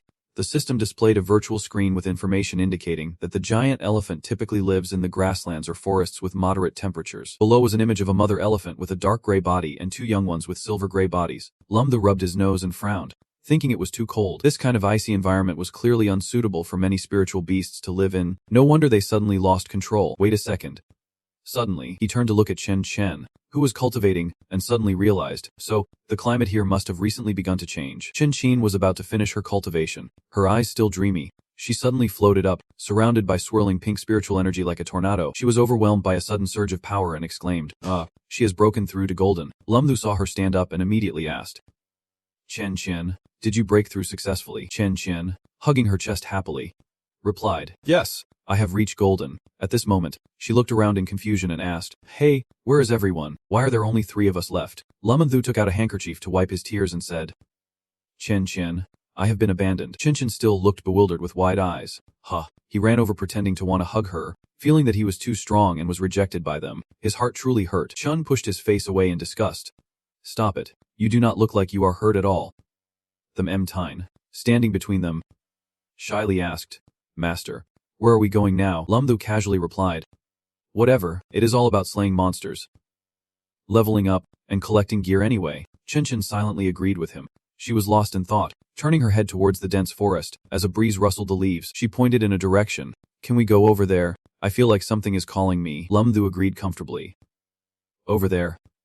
No problem. He looked towards the forest, frowning in caution. Wait a minute. It is a clear and sunny day in the dense green forest. A large wild elephant with thick fur was busy using its long trunk, as long as an arm, to gather straw. Lam Thu hid behind the dense foliage. Breathing a sigh of relief, he poked his head up from the dense green leaves and happily said, it really is fate. The elephant saw him and widened its eyes in surprise. As if to say, why is it a person? The elephant cried out, struggling to turn around and ran away in a hurry. Lam Thu jumped down from behind the bushes and shouted, wanna run? He grabbed the elephant's tail and said, since you have met me, from now on, you are my mount. Chan and Memtine also took a leap and jumped up high after him. Both landed gently on the back of the panicking elephant that was crying and wanting to escape. Lam Thu gently stroked its large tusk, reassuringly saying, don't worry. Just behave, and I want to kill you. He stomped his foot on the ground and jumped up, his legs hanging in mid-air. He settled on the elephant's back, satisfied as he said, "Everything is ready. We are set to go." Taming sat up straight, leaning slightly forward, shielding her head from the sun with one hand, squinting into the distance. The full bosom behind the pink coat she placed on Chan Chan's head was exposed. Chan Chan shyly lowered her face, and the movement of the elephant caused Chan Chan's chest to rub against Lam Thu's back in front. Lam Thu blushed with delight, turning to look at the two girls, thinking, this soft feeling, could it be? Lam Tin, with a serious expression, looked into the distance and shouted, "Master." She steadied herself on the elephant's back, reminding everyone of the unusual sight ahead, where dark clouds were thickly covering the sky. "It seems like a storm is coming," Lam Thu said in surprise. What? Indeed. Dark clouds were thickening above them, covering the sky. The elephant's footsteps became more cautious than usual, making Lam Tem feel strange. "Hey, what is wrong with it?" It seemed unsettled. Lam Thu remained silent and raised his hand to his eyes, concentrating to activate his heavenly eye. This technique helped him see farther and clearer than normal by several times. He informed his teammates that it was a swarm of black-winged grasshoppers, a silver-level spirit beast. This spirit beast could never break through to golden level in its lifetime, but it had a very strong breeding ability. A swarm of black-winged grasshoppers was densely flapping its wings in the distance. He frowned unhappily and said, "This is bad. We have encountered too many of them. They are flying this way." Chen Chan could not help but worry upon hearing this. "What should we do?" He hit the elephant's back hard and ordered loudly, "What are you standing there for? Run now." Startled by the hit, the elephant lifted its front legs. The swarm of black-winged grasshoppers quickly flew in at lightning speed to attack them, their hungry eyes and sharp teeth ready to tear them apart. Lam Time frowned and turned to look at the swarm of grasshoppers, asking, "Master, black-winged grasshoppers are very weak. Why do we have to run?" Lam Thu disagreed and explained, "A good pawn cannot stop a pack of wolves. With such a large number of grasshoppers, even a diamond-level golden powerhouse might not hold out." Chan Chan hugged herself tightly, glancing back with a frown, asking, "Spirit Master, do not they know about such a huge swarm of black-winged grasshoppers?" Lam Thu gritted his teeth and replied, guessing that it was the changing climate that caused the grasshoppers to start breeding crazily. And moreover, looking at their direction, he stood before the large pink gate, determined, clearly aimed at Li Keqi's entrance. A scene of a massive swarm of black grasshoppers attacking people flashed in his mind. He worriedly thought, if they entered the human world, it would be a disaster. He stood up, turned, and jumped down from the elephant's back. "No!" Chen Chan saw him jump down so suddenly and could not help but call out. But Lam Thu was focused, directly confronting the swarm of black grasshoppers. Surrounding him was a swirling vortex of blue energy. Hearing the call, he did not even turn around and just said, "You two go ahead. I will hold them off." The giant black grasshoppers buzzed their wings, their bulging insect eyes reflecting red light. Lam Thu stood firm in a fighting stance, a torrent of blue energy swirling around him. He challenged them to come. Chen Chan frowned with worry as she watched him charge and, unleashing a powerful strike, Chen Chan quickly joined in to help him attack the ice monsters. 4 black beetles were soon frozen by her technique. Lam Thu was stunned, wide-eyed in shock. Whoa. Chen Chan had jumped down from the elephant's back and, without hesitation, raised her hand to unleash purple energy, shouting, "How can I let you fight alone?" Them Tine, sitting on the elephant, shouted along, "Master, you can leave us behind." Lam Thu gently patted Chan Chan's head, saying, "Okay, you need to be careful and protect yourself." Chan Chan shyly replied, The deafening buzz of the black grasshoppers cut through the romantic atmosphere between the two. Them Tin sat firmly on the elephant's back. Chan Chan and Lam Thu stood ready to battle the dense swarm of black grasshoppers in front of them. Blue lightning crackled around him. The black of his eyes disappeared, leaving only a sea of blue. He clenched his fists and said, "Such arrogant little insects." He struck hard against the ice, creating visible cracks that echoed like thunder. Purple lightning radiated from where he stood, spreading among the black grasshoppers. The black grasshoppers seemed to be struck by lightning, paralyzed, and fell to the ground like black rain. Lam Thu smiled in satisfaction. Not bad at all." He raised his hand forward, continuing to channel blue energy to unleash a divine lightning strike. Chan Chan beside him supported by channeling purple energy, shouting, "Absolutely divine." The pinkish-purple energy suddenly transformed into light pink, surrounding her hand with red lightning. Chen Chan was surrounded by a dense swarm of black grasshoppers above her. One of them attacked her right in the chest, tearing through her thin coat to reveal her ample chest. Lam Thu turned worriedly to call out to Chan Chan. Chan Chan clutched her chest, sweat dripping, and replied, I'm just running low on energy." He gritted his teeth and thought to himself, even though he had killed quite a few, continuing like this was not the solution. The number of black grasshoppers was overwhelming, and the energy consumption was too great. In the end, a blue lightning bolt flashed around him. He was determined to take a risk. Lam Thu raised his palm towards the sky. Dense blue lightning surged around him, tearing through space. Chan Chan watched in awe as he executed the technique. The black grasshoppers were caught in a powerful whirlwind of blue energy and lightning. Seeing this, Chen Chan could not help but exclaim how impressive it was. Lam Thu wiped the sweat from his brow and said, "This spatial tearing is most effective. But unfortunately, the energy cost is too high. If I could do this a few more times, I might be able to wipe out all the black grasshoppers. He loudly asked the system. 9527. Is there a way to quickly restore my energy? The mechanical voice responded. Yes, but since I cannot autonomously absorb recovery energy, the energy consumed needs to be replenished by the host. I would not recommend using it unless absolutely necessary. Lambda gritted his teeth and replied, Fine. Let us do it. This is a life or death moment. No need to hold back. The system immediately responded. Understood. I will assist you fully this time. The powerful surge of energy revitalized Lambda, filling him with vitality. His bangs were blown upward by the swirling energy. He furrowed his brow, seriously channeling his energy, then turned to instruct. You two, protect yourselves well. I am about to start performing. Chan Chan and the M10 looked at him in wide-eyed astonishment. Lambda opened a small orange-red portal in the snowy expanse, revealing the vast universe beyond. He faced the black grasshoppers, whose strength had diminished somewhat in the freezing cold. As the black grasshoppers intended to attack him, they immediately formed a group and flew straight at him, only to be intercepted by the blue shield he created. Lambda continued to channel energy into the shield while eliminating the monsters. He quietly worried that his energy would be depleted after just one move. He hoped 9527 would recharge, and the system screen displayed that energy restoration was at 75%. The black grasshoppers were drawn into the energy below and vanished into tiny particles. He raised his hand to unleash a technique. Tearing through space, the blue lightning spread from Lambda's shield, attacking the grasshoppers in all directions. Chan Chan watched from a distance in awe. Whoa. The Memton silently admired him, truly worthy of being a master. The Memton imagined Lambda naked, with six-pack abs, a toned chest, broad shoulders, and a slim waist. Blushing at the sight of such boundless strength that was mesmerizing, he clenched his fist and raised it high, blue energy gathering around him. Lambda jumped up, laughing triumphantly. The boundless techniques felt exhilarating. Before long, he jumped back to the Memtin and Chan Chan, proudly stating his success. Lambda proudly pointed his thumb at himself. Chan Chan, do I look cool? Chan Chan, called out by name, snapped back to reality. She hurried over and hugged Lambda tightly. He looked confused and asked, What is wrong? Chan Chan frowned at him, scolding him like a pouting little wife. That silly guy scared me to death just now. Lambda gently held Chan Chan close. You idiot. Ming has said it many times. I won't die until I marry you. Them Tine stood between them, eavesdropping and sighed. Oh my. Both Lambda and Chan Chan are blushing and silent. Them Tine pointed at the cloud of black dust rising. Master spiritual power is so strong, that is millions of black-winged locusts. Lambda, upon hearing this, showed no fear. Instead, his eyes sparkled with excitement. Millions of Lambda jumped off the elephant's back to invite the goat. Chan Chan, look at all those black-winged locusts.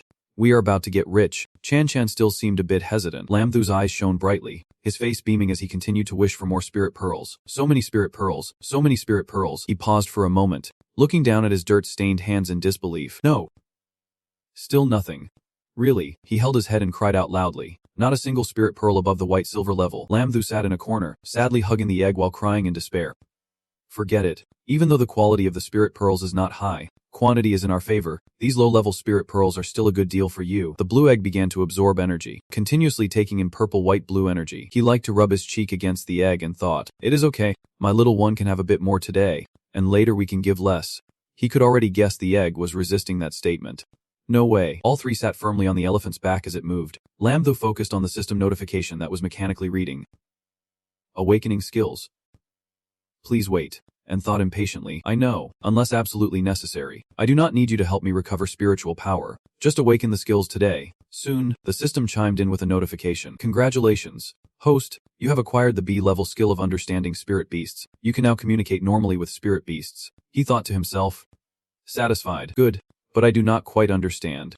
He gently stroked the thick fur of the elephant he was sitting on, planning to test his new skill with the elephant beneath him. Without hesitation, he casually called out to the large trunk. The elephant opened its eyes wide in surprise and asked, Who is talking to me? Lambda sarcastically replied to the elephant. Whoa, you forgot me that fast. The elephant remained in shock.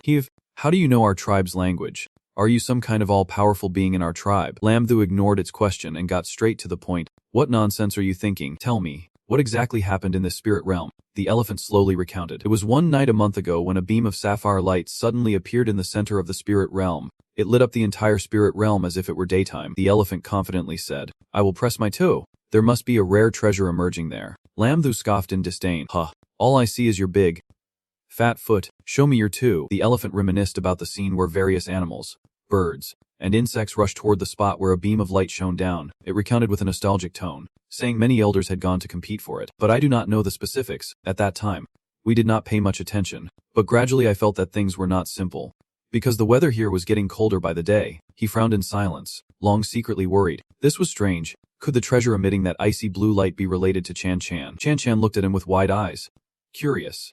Although she had seen it before in the King Dongling Valley, seeing it again felt magical. Shen Ting excitedly said from behind, Master is truly impressive. He even understands the language of spirit beasts. The three of them sat on the elephant's back, moving for a long time to the center of the Ling Valley. There, the trees were bare, with only the scenery left, and the cold wind and snow made people shiver. Chan Chan was surprised to hear his speculation. Did he mean that what was calling to him was the main reason for the changes in the Ling Valley? Lam Thu slightly turned his head to voice his doubts. I guess so, but there is one thing I still can't figure out. Master and Elder Liu once said this place had been searched before. Why is that treasure still here in the Ling Valley? Hearing this, Chan Chan's expression brightened as if she had just realized something. Or could it be that the treasure had actually been taken away, and what was calling to me was something else? Lam Thu smiled and patted her shoulder, saying, let it go. Thinking too much won't solve anything. Isn't he going to take a look? The best way to find out? Chen Chen casually put her hands behind her head and replied, okay. She maintained that posture. Her astonished expression hesitated. Oh. How strange. Lam Thu noticed her unusual attitude and became serious, asking, what is wrong? Chan Chan. Chan Chan covered her mouth in amazement, replying, before we reached the center, I always felt something was calling to me, but suddenly that feeling disappeared, as if it never existed. He sighed in disappointment, thinking, this is tough. I was hoping to rely on Chan Chan's senses to find that treasure, but it seems we have to search slowly. Lam Thu waved to the two girls. We have no choice. Let us split up and search. As soon as he finished speaking, both replied in unison. Yes. Lam Thu stood at his original position. Using his vision ability, one of his eyes changed from brown to sea blue. A few leaves fell onto the thin ice where Lam Thu was standing. He observed while thinking. Although the chance of finding it was slim, he still wanted to give it a try. Lam Thu's gaze suddenly stopped at a familiar figure in a short dress crawling on the ice.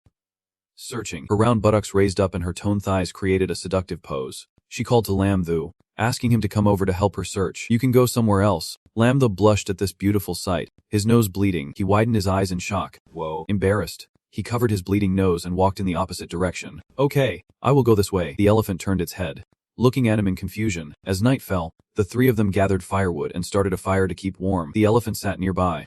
When did they fall asleep? The Memtin sighed in frustration. No luck, Lam Thu comforted. Don't rush. The central area is so large, we can't search it all at once. Let us rest for the night and continue tomorrow. They all had a peaceful night, sleeping soundly until the next morning. The weather was still clear, and the campfire they had lit the night before had gone out at some point. Lam Thu stretched and yawned, feeling refreshed after a good night's sleep. Chen Chen sat next to him, rubbing her eyes while still half asleep. Lam Thu propped himself up on the ground, frowning at the Mem Tim, who had already stood up, taking a cautious stance. What is wrong? Disciple. It is still early, and you look so serious already. The Memtin pointed to a suddenly empty spot. Master, the giant elephant is gone. It was only then that he realized. Surprised. What? Chen Chan and Lam Thu both stood up to confirm. And indeed, the spot where the elephant lay yesterday was now empty. The Memtin analyzed. If it had run off on its own, we would have noticed. There is only one possibility. He thought of the tall shadow with cold red eyes. Someone had done this. Lam Thu rested his chin on his hand, considering, if there really is an enemy, I suspect their level is at least on par with Kim Si-pum. Chin Chin nervously suggested. Maybe we should go back first. I do not want our presence to put everyone in danger. Lam Thu thought of the scenario where people took advantage of the sleeping elephant to attack it together, and he wondered silently how a giant elephant with such a high level could be taken away without a sound. It perfectly evaded them M10, and if the target was me or Chen Chen, could we have escaped? Lam Thu agreed with Chen Chen. Alright. Let us leave this area first and come up with another plan. You take care of the backpack and watch out for yourself. Chen Chen accepted the brown bag he handed over. Chun Chun strapped on her backpack and walked ahead with the M-Tun, while Lam Thu, with his hands in his pockets, followed behind. He turned to ask the system. By the way, 9527. Do you know anything? The emotionless voice replied. I want to give too many hints to the host. I can only tell you that everything is under control and it is a good opportunity for you. Lam Thu pouted and asked. Can you give me a little more hint? Is it a person, spirit beast, or something weird? The system firmly refused. No, if you want to become powerful, there are some things you still have to rely on your own experience, but I can help you awaken your skills. The system's announcement voice rang out again. Congratulations. The host has obtained the A-level skill Wind Listening. Wind Listening is a skill that can enhance hearing capabilities 100-fold for a short period. With the host's strength, it can last for half an hour and can be used at any time. Lam Thu happily praised. This skill might be useful. 9527. I know you love me. Thanks. The system replied shyly, the surroundings are truly ancient. He gazes far away at the snowy path leading into the forest. In contrast, the trees there remain lush and untouched by snow. He begins to piece together the events in his mind. 9527 says everything is under control.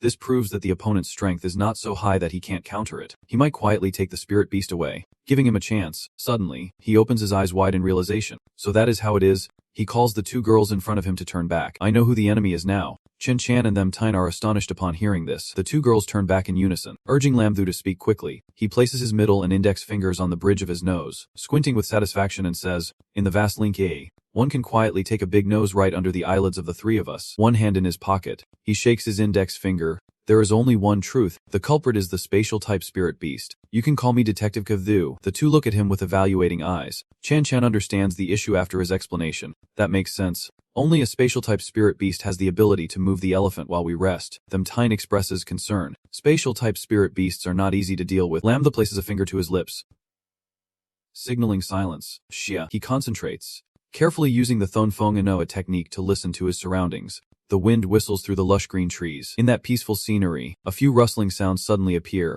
and a green-skinned goblin with sharp ears and blood-red eyes peeks out from behind the dense foliage. Lambda looks at the monster with a cold gaze, as if looking at a dead thing, then turns to remind his two companions. It is 500 meters ahead. We won't be able to kill it in time. Lamthu opens a dark, orange-bordered hole. That is Niem Luen. The three of them jump into Nam Alan one after another until only a foot in sports shoes remains outside the gate. Them 10 jumps down first, followed by Lamthu and Chan Chan. The green goblin cries out in shock. Them 10 quickly punches it right in the face, making it spit out a mouthful of blood. The monster, unfazed by the punch, only laughs more sinisterly. Hee. The monster, moving with incredible speed, becomes a blurry shadow and then suddenly disappears without a trace. Them Tine angrily asks, where did it run off to? Lamtho cautiously warns, don't chase it. This spirit beast is called a spatial drifter, and its mobility is very high. Chasing it carelessly will only cause problems. Chan Chan looks back at him in surprise and asks, Lamtho, do you know this spirit beast? Lamtho seriously explains further. The spatial drifter, a diamond-level spirit beast, is extremely brutal, cunning by nature, and seeks revenge like a demon. If Them Tine punches it, it will definitely come looking for him. Them Tine hugs herself, licking her lips excitedly and says, don't worry, I am not afraid it will come. I am just afraid it will run away. Them Tine grins wickedly, raising her hands in anticipation. I am really excited. Chen Chan and Lamtho from a distance both agreed that Shen Ting, the one in our team, is the real devil. He crossed his arms, his expression serious as he continued to question. Why would a golden-level spirit beast appear with a diamond-level spirit beast? Based on what the big-nosed treasure said, it might be on the body of the space traveler. I can't sense any aura of treasure at all. Where could it be hidden? The monster in the thick foliage had started observing them without them even noticing. Lamtho sensed the danger and carefully used his enhanced hearing to listen. He quickly discovered, thinking to himself that it was still here. He signaled to the other two girls in the team with his eyes. Chen Chan and Shen Ting noticed his attitude and straightened their backs, focusing on guessing his meaning. Lamtho sat down against the tree and said, it won't come for a while.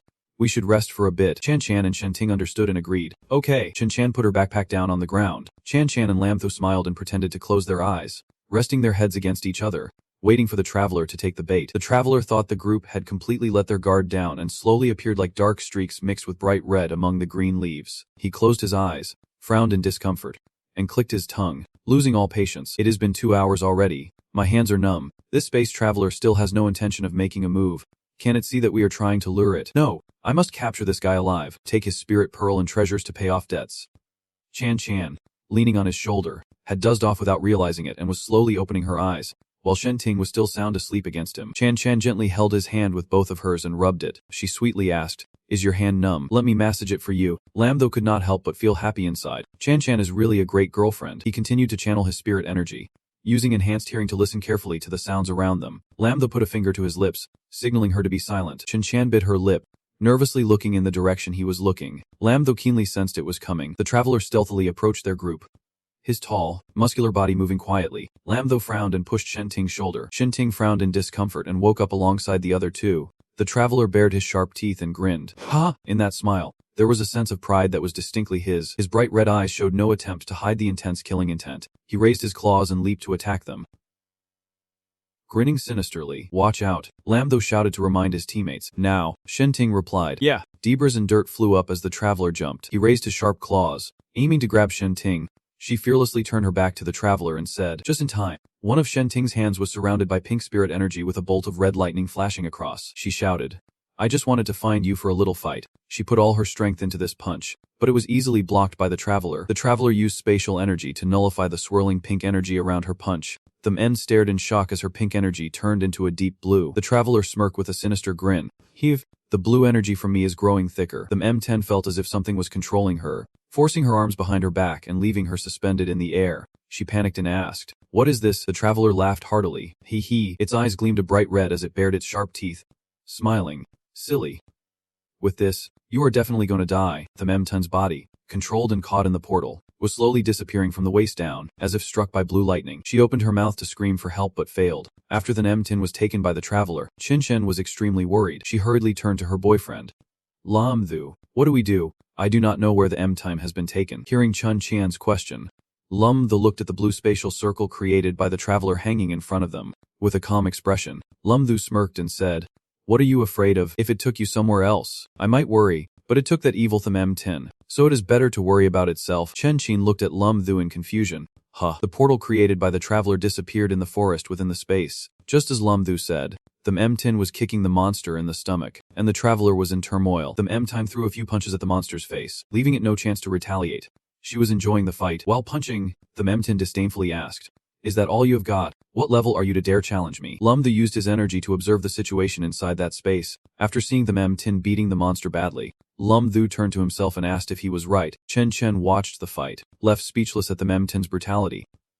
Meanwhile, the M10's punches grew stronger, landing another hit on the monster's jaw. The blow was so painful that the monster shed tears and spat out a mouthful of fresh blood. The M10 excitedly declared, "This time, you won't escape." Lam-thu observed the situation and called out to the M10 inside. They had to catch it this time. If it escaped, it would be even harder to catch next time. Hearing her master's advice, the M10 turned around and obediently replied, "Understood." Before she could finish her sentence, the spatial monster seized the opportunity to open a portal and escape, letting out a cry. Heave. Lam-thu, observing the situation outside, realized he needed to shout urgently, "Be careful. It wants to run." The monster quickly retreated deep into the space, leaving only its head grinning, making sounds that hinted the game had just begun. Both the M10 and Lam-thu were stunned as they watched the monster quickly disappear into the space. Moments later, the monster reappeared behind Chen. Lam-thu quickly guessed the monster's intentions. He hurriedly glanced back and called out, "Chen." At that moment, she still had not noticed anything unusual behind her. Just as he finished speaking, she panickedly discovered the Traveler above her, smiled smugly, preparing to grab her. The space enveloped Chen-chan's lower half. In an instant, the space had swallowed more than half of Chen. She fearfully reached out for help towards Lam-thu. She screamed in fear. Lam-thu reached out, wanting to pull her back, but it seemed too late. He also missed his grab into the void as the spatial gate began to close. The space Traveler was extremely cunning, smarter than the other spirit beasts. They were originally a platinum-level spirit beast, in the spirit realm. While other platinum beasts fought for the core treasure, it watched the fun from the side. They hid in a corner, not participating in the battle with the other beasts. In the end, they easily dealt with the last victor and took the treasure to escape. Later, when the powerful martial artists were cleaning up the spirit realm, perfectly concealed itself and successfully survived. Thinking of this, Lam-thu gritted his teeth in anger. Unable to contain his fury, Lam-thu unleashed his power, thunder and lightning surrounding him. He lost his composure and shouted, "You despicable space traveler, if you harm her, I will wipe out your entire clan." He crazily ran forward, contacting the 9527 system. "Please help me track the location of the space traveler." The system quickly traced its location. The system's voice sounded from the left ahead. The opponent was constantly moving. Upon receiving the news, his eyes sharpened, and he immediately replied, "Got it. Help me track its position." Lam-thu dashed toward the system's guidance, feeling anxious and worried. Chen, you absolutely cannot be in danger." The spatial jump revealed bright flashes. The space traveler carried Chen and fled. Happily laughing, Chen was strapped to its back, glancing at the space traveler, trying to reassure herself, "This guy keeps teleporting like this, which means Lam-thu must be right behind. I have to stay calm." Chen quickly realized that from the start, it was targeting her. First, she had to find a way to escape its control and buy time for Lam-thu to arrive. Chen glanced at the backpack in her hand, quickly jumping down, suddenly realizing something. Got it. She took out the familiar spiky egg from the backpack. Chen remembered that Lam-thu had given her this protective treasure. Although she did not know what it was, it would do for now. Chen quickly acted, turning around and throwing the egg at the space traveler. The egg immediately absorbed the spiritual energy of the crafty monster. It saw the spiky egg wildly absorbing its spiritual energy and gritted its teeth in anger. It hurriedly jumped high to avoid the absorption of the egg. The space traveler, both frightened and confused, thought, "What a strong pressure. What is this egg that is sucking away my spiritual energy? The space monster sweats cold. An ominous atmosphere surrounds it. The traveler feels doubtful. Even though I am a high-level spirit beast, the pressure from this egg makes me feel like an ant. Chan holds the egg, smiling, gently recalling the moment when Lambtho transmitted spiritual energy into the egg, feeling warmth in her heart and silently praising it. So useful. Even though I usually see Lambtho channeling energy into it, I never felt anything special. Seems I have underestimated. Chan reached into the bag from earlier, pulling out a gun. She stared at the object in her hand for a moment, then silently decided, next, let us try this. The space traveler became alert as the gun appeared in Chan's hand. She frowned and quickly aimed the gun at the cunning monster. With the gun drawn, bullets were fired in rapid succession. The spirit beast continuously dodged the bullets. The power of the gun was anything but ordinary. The space monster grew tense, dodging while worriedly thinking, what is this? I need to be more careful. Suddenly, a bullet hit its chest, and it cried out in pain. After a series of shots, one finally hit, and Chan joyfully exclaimed, got it. But that bullet did not do anything to it. The space monster arrogantly laughed, dismissing the minor damage. Chan looked on in shock at the traveler. Its calm demeanor surprised her, making her realize that the bullet did not injure it. The monster opened its wide mouth, revealing sharp fangs as it lunged toward Chan. It let out a growl. The monster immediately jumped high, its sharp claws exposed, ready to attack Chan. She was not afraid of its attack. She smirked. Hemph. So arrogant. Her eyes were filled with confidence as she stared right at it. Chan recalled moments when Lambtho had said, the first few shots were just me and them tine adding to it, which had no effect on normal spirit beasts. The key was that the last bullet was loaded by Principal Doom. Even a top-tier diamond-level beast might not withstand it. She aimed the gun at the space monster and shouted, try this. Her finger pulled the trigger, and the bullet was immediately fired. The monster looked at the approaching bullet, fear flashing in its eyes. This bullet felt completely different from the previous ones. The space monster thought, I have used treasures to upgrade to diamond level. But before it could react, the bullet pierced through its head. Fresh blood splattered out, and after that shot, the sight of the space traveler collapsing helplessly in front of her, a green liquid flowing from the back of its head. Chan was fine, but Lambtho was still very worried. The two disciples, were rushing toward the location of the space traveler. Not far in front of Lambtho, some rays of spiritual energy shot out, catching his attention. He stared in that direction, and beside him said anxiously, it is the light from the spirit martial gun. They are over there. Lambtho quickly moved closer, cautiously parting the bushes to carefully observe the surroundings. Sensing something unusual here, he was shocked to discover Chan and hurriedly called out her name. Chan. Hearing a familiar voice, she immediately turned her head to look back. Lambtho and ran over, and Chan explained what had happened here. Lambtho said, I have taken care of it. She raised 2 fingers, flashing a beautiful smile. Did you see my impressive feat? Lambtho rushed in and hugged her tightly. Chan was stunned, and Lambtho worriedly said, you scared me to death. Surprised by Lambtho's sudden embrace, she blushed and stammered his name. Lambtho. You two hug and then separate, she softly reassured. Don't be scared. I am okay now. Once the feeling of worry passed, Lambtho curiously asked, Chan, how did you do that? Chan immediately recounted the dramatic process of dealing with the rogue. Holding the egg in her hands, she explained to him, luckily, you gave me the egg and your spirit gun. After hearing Chan's story, Lambtho thought to himself that it seemed he remembered the powerful bullet from the master. She cradled the egg gently, looking at it tenderly, her voice softening. And it is here. Lambtho pointed at the egg and laughed, praising, kid, you did great this time. I will work hard to help you hatch soon. Hearing Lambtho's promise, the egg immediately wiggled with joy. Suddenly, Tine exclaimed in surprise, Master, did you discover something? Hearing this, Lambtho and Chan both turned to look at the body of the rogue lying on the ground. At that moment, the body of the rogue emitted a faint blue light, gradually rising into the air as it became increasingly translucent. When the monster's body completely vanished, 2 bright blue spirit orbs appeared. Lambtho picked up the 2 spirit orbs, while Chan and Tine behind him could no longer withstand the dazzling light and raised their hands to shield their eyes. Tine exaggeratedly exclaimed, Whoa, it is so bright. After observing for a moment, he happily commented that he noticed the 2 spirit orbs, and the second one looked a bit strange. Lambtho silently contacted System 9527.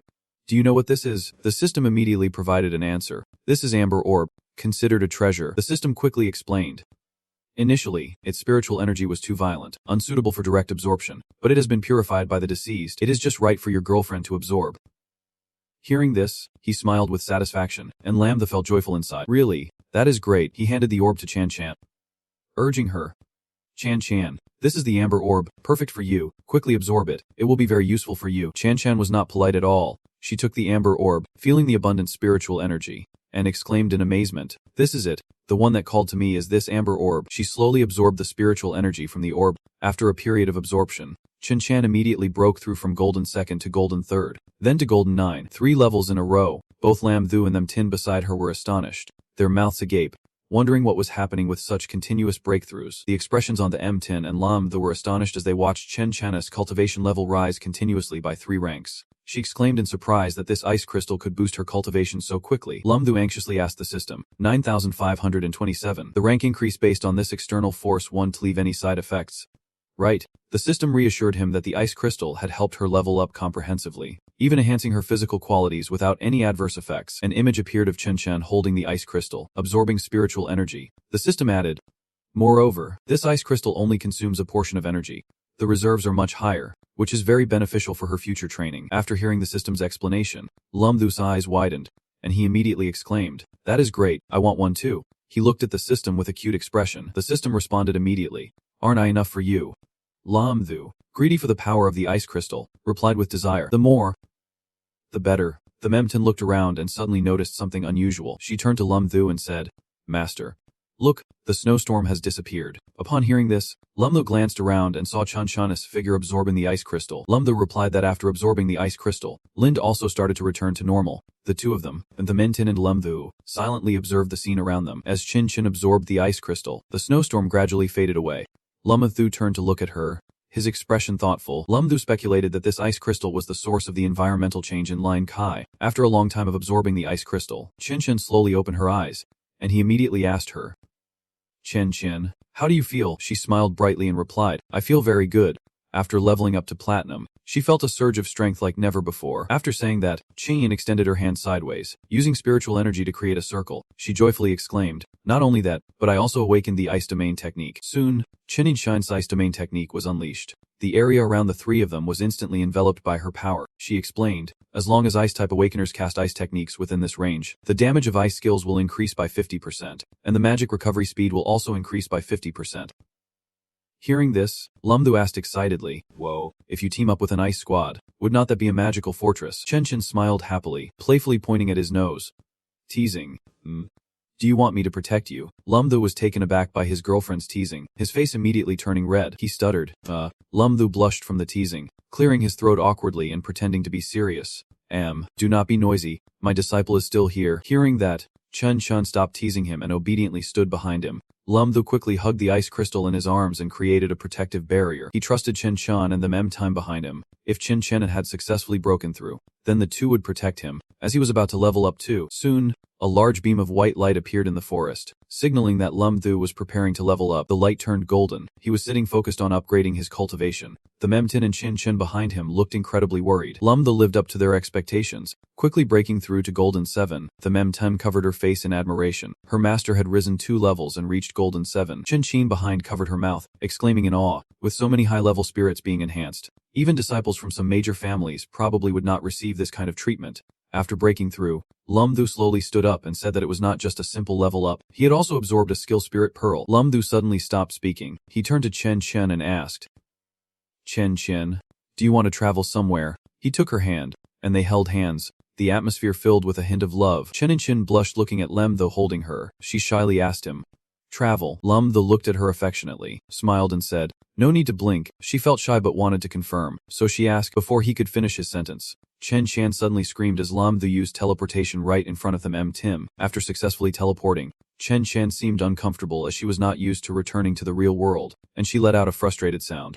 Once she settled down, Chen Chen looked at him, astonished and asked, did you just break the specialty of the spatial wanderer? Hearing her question, he proudly replied, that is right. As long as I come into contact with the opponent, I can take them to a designated location. Chen Yiqing curiously asked, how far can you go? Lam Thu confirmed his current ability, stating that the maximum range was 1,000 meters. The Tin beside him looked at him with admiration, saying, Master is really impressive. Lam Thu pointed ahead and suggested, if the problem with the spirit realm has been resolved, then we should head back. Chen Chin behind him agreed, replying, At this moment, near the entrance of Nin Ekshi in front of the cave, Chu Met looked panicked, stuttering, it can be right, how can it be so unlucky? Running into a giant elephant. At this time, both looked at the giant elephant approaching. Trun Long looked at the elephant, helplessly saying, damn, it is getting closer, we can only fight. As it thundered closer, the elephant swung its trunk and trumpeted. Upon closer inspection, The two were shocked to see words on the elephant's trunk. Chumet wondered, what does the writing on its trunk say? When they saw the words clearly, it was Lum Thu's symbol. Trun Long asked in confusion, could it be that Lum Thu is?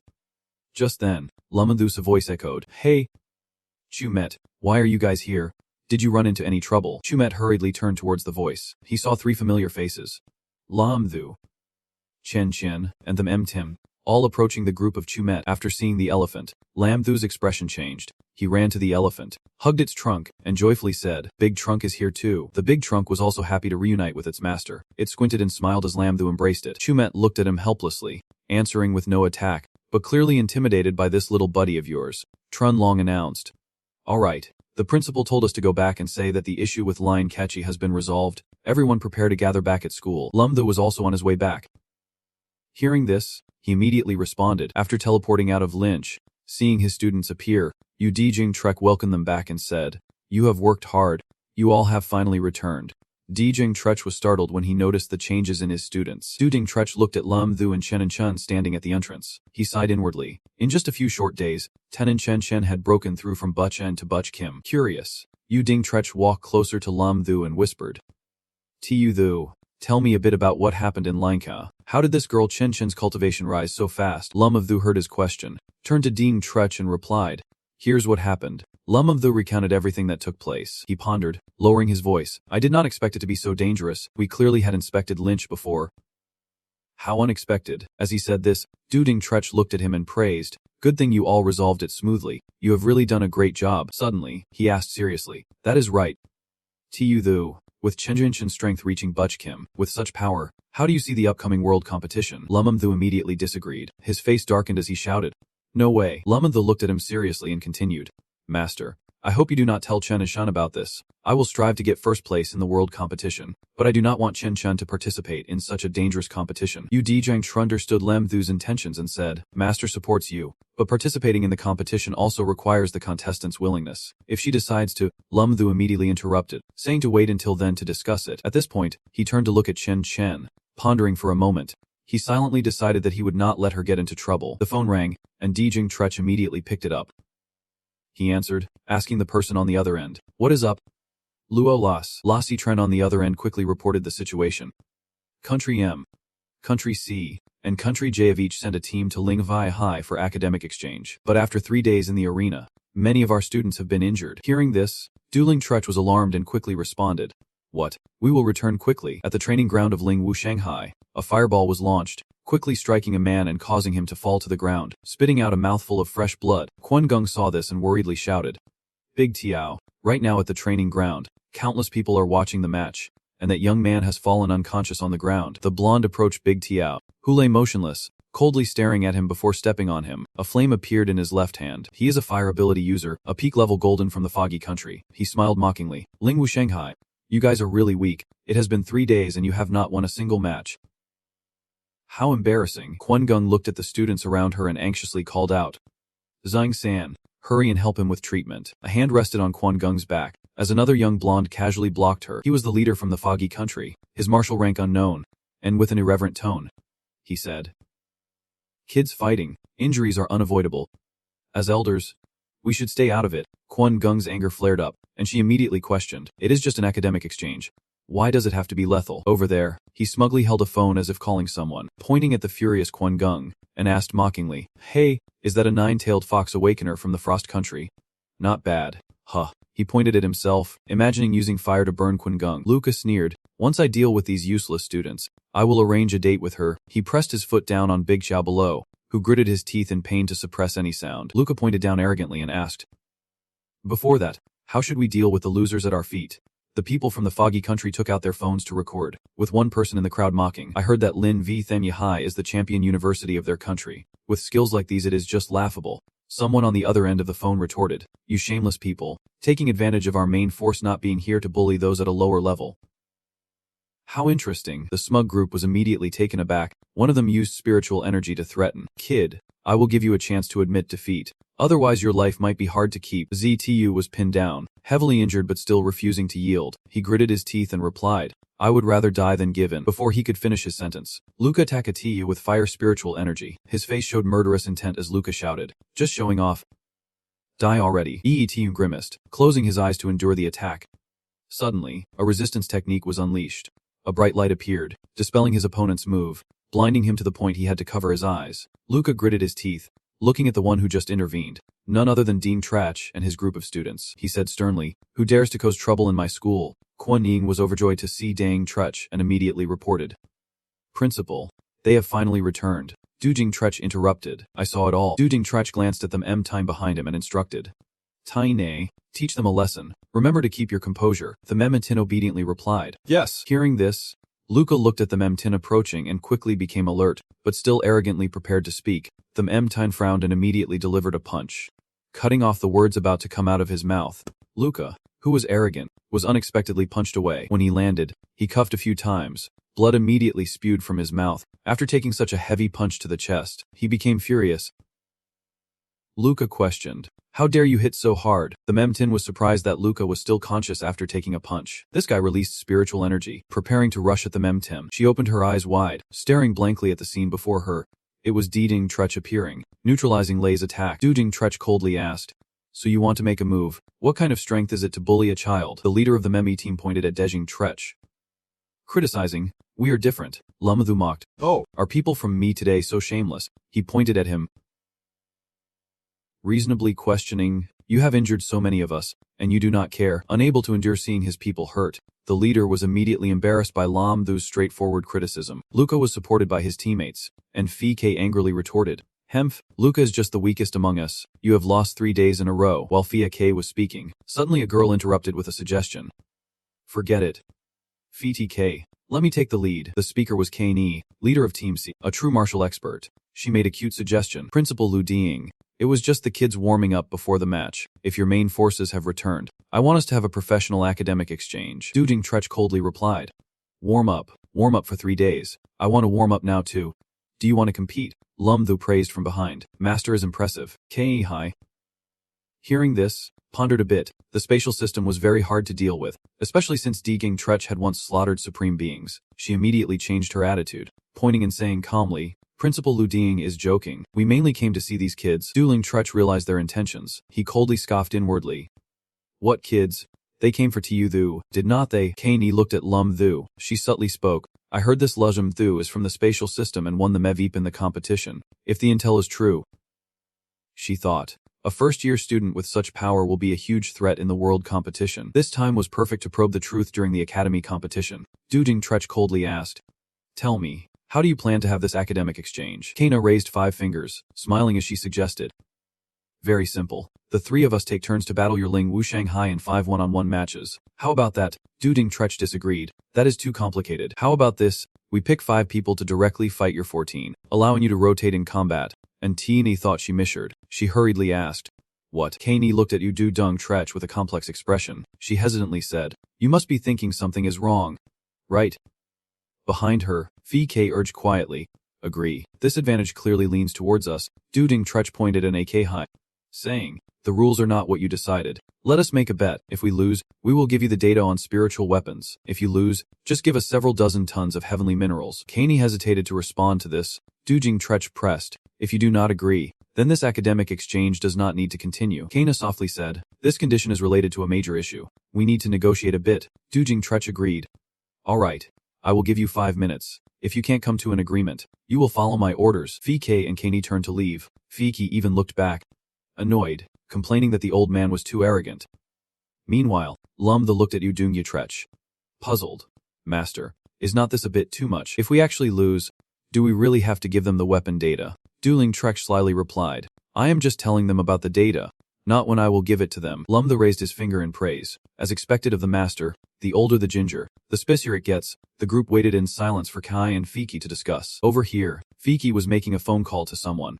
General, this is how it is. The person on the other end asked Fike if he was feeling okay. He thought of someone else back and replied, we have Do here, so it should not be a big problem. The other side agreed, saying if Do was there, it truly would not be a problem. This time, if we can get the weapon data back, I will give you the credit. Hearing this, Fike immediately smiled with satisfaction, respectfully saying, then I must thank the general. After the discussion, he confidently turned to Dang Trach and declared, for this bet, we will let your side send someone out first. Dujing Trach did not drag it out. Our representatives are Lumthu, them Tine.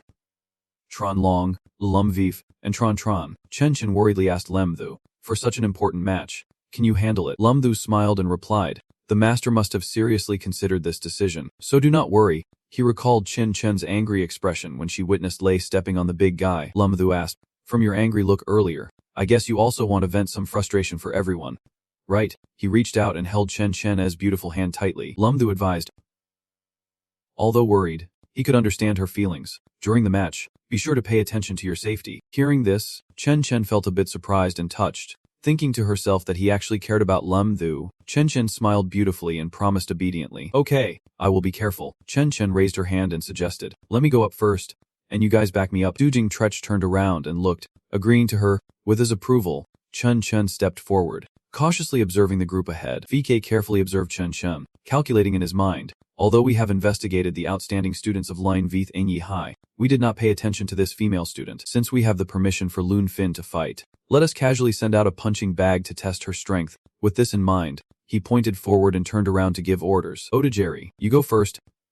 Chen Chen, who had been silent, suddenly spoke. No need to make it so complicated. Chen Chen coldly continued. You all go together. Let us save time. Hearing what Chen Chen just said, the group was stunned and confused. Fiki gritted his teeth, thinking to himself, so arrogant. He pointed at Chen Chen and ordered loudly, teach this girl a lesson. The group behind him immediately rushed forward in unison. Yes. Chen Chen raised her hand. Beautiful tiny blue lights appeared, and she began to use them. The ice wind technique, her arm swiftly swept across, and the ice energy was gently released by Chen Chen. The rushing group was immediately halted by her ice wind technique. They looked down in panic as their legs froze.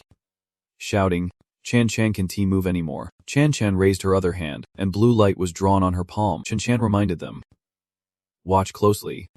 Suddenly, a bow appeared in her hand. She aimed the arrow straight ahead. Chan Chan shouted, Ice arrow. After saying that, the arrow in Chan Chan's hand was released. The ice arrows flew quickly forward. Those struck by the ice arrows were also frozen and unable to move. The wounds quickly bled red. Fiki looked at the arrow shot between his legs and the scene before him, feeling slightly panicked. Fiki stared blankly at Chen Chan, thinking to himself, what kind of girl is she that she can take on 6 enemies in such a short time? Lam, though behind him, loudly praised, that was amazing. Hearing her boyfriend's voice, Chen Chan glanced back. Gently smiling, Tran Long praised, you went to Ling Q and came back so strong. With the two of you here, I can relax and graduate. Hearing Tran Long, Chen Chan's face turned red, shyly repeating the words the two of you. Lam though wrapped her arm around Chen Chan's shoulder and teased.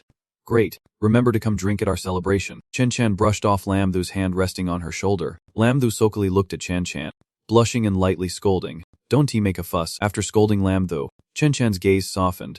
She thought to herself, but I can discuss and fight alongside Lam Thu. It feels like I am getting a step closer to him, she thought while glancing at Lam Thu, who was blushing and holding her own hand. Tran Long and Van Hien raised their hands, cheering for Chan Chan's victory. Fiki looked at the crowd cheering in front of him, gritting his teeth and cursing inwardly. Damn it, I can't lose again in the next match. A flame of energy appeared from somewhere, approaching Chan Chan's ice arrow. It shattered the ice arrow stuck in the ground. After the impact, shards of the arrow flew everywhere. Along with that, a voice rang out. Wasn't I supposed to be sent out first? Why send those worthless fellows in front? Hearing that voice along with the flame, Fiki questioned. Linda, is that a beautiful girl with shiny pink hair coming? Her name is Linda, 5-star platinum cultivator. She ranks just below the leader in the Misty Water team. She arrogantly said.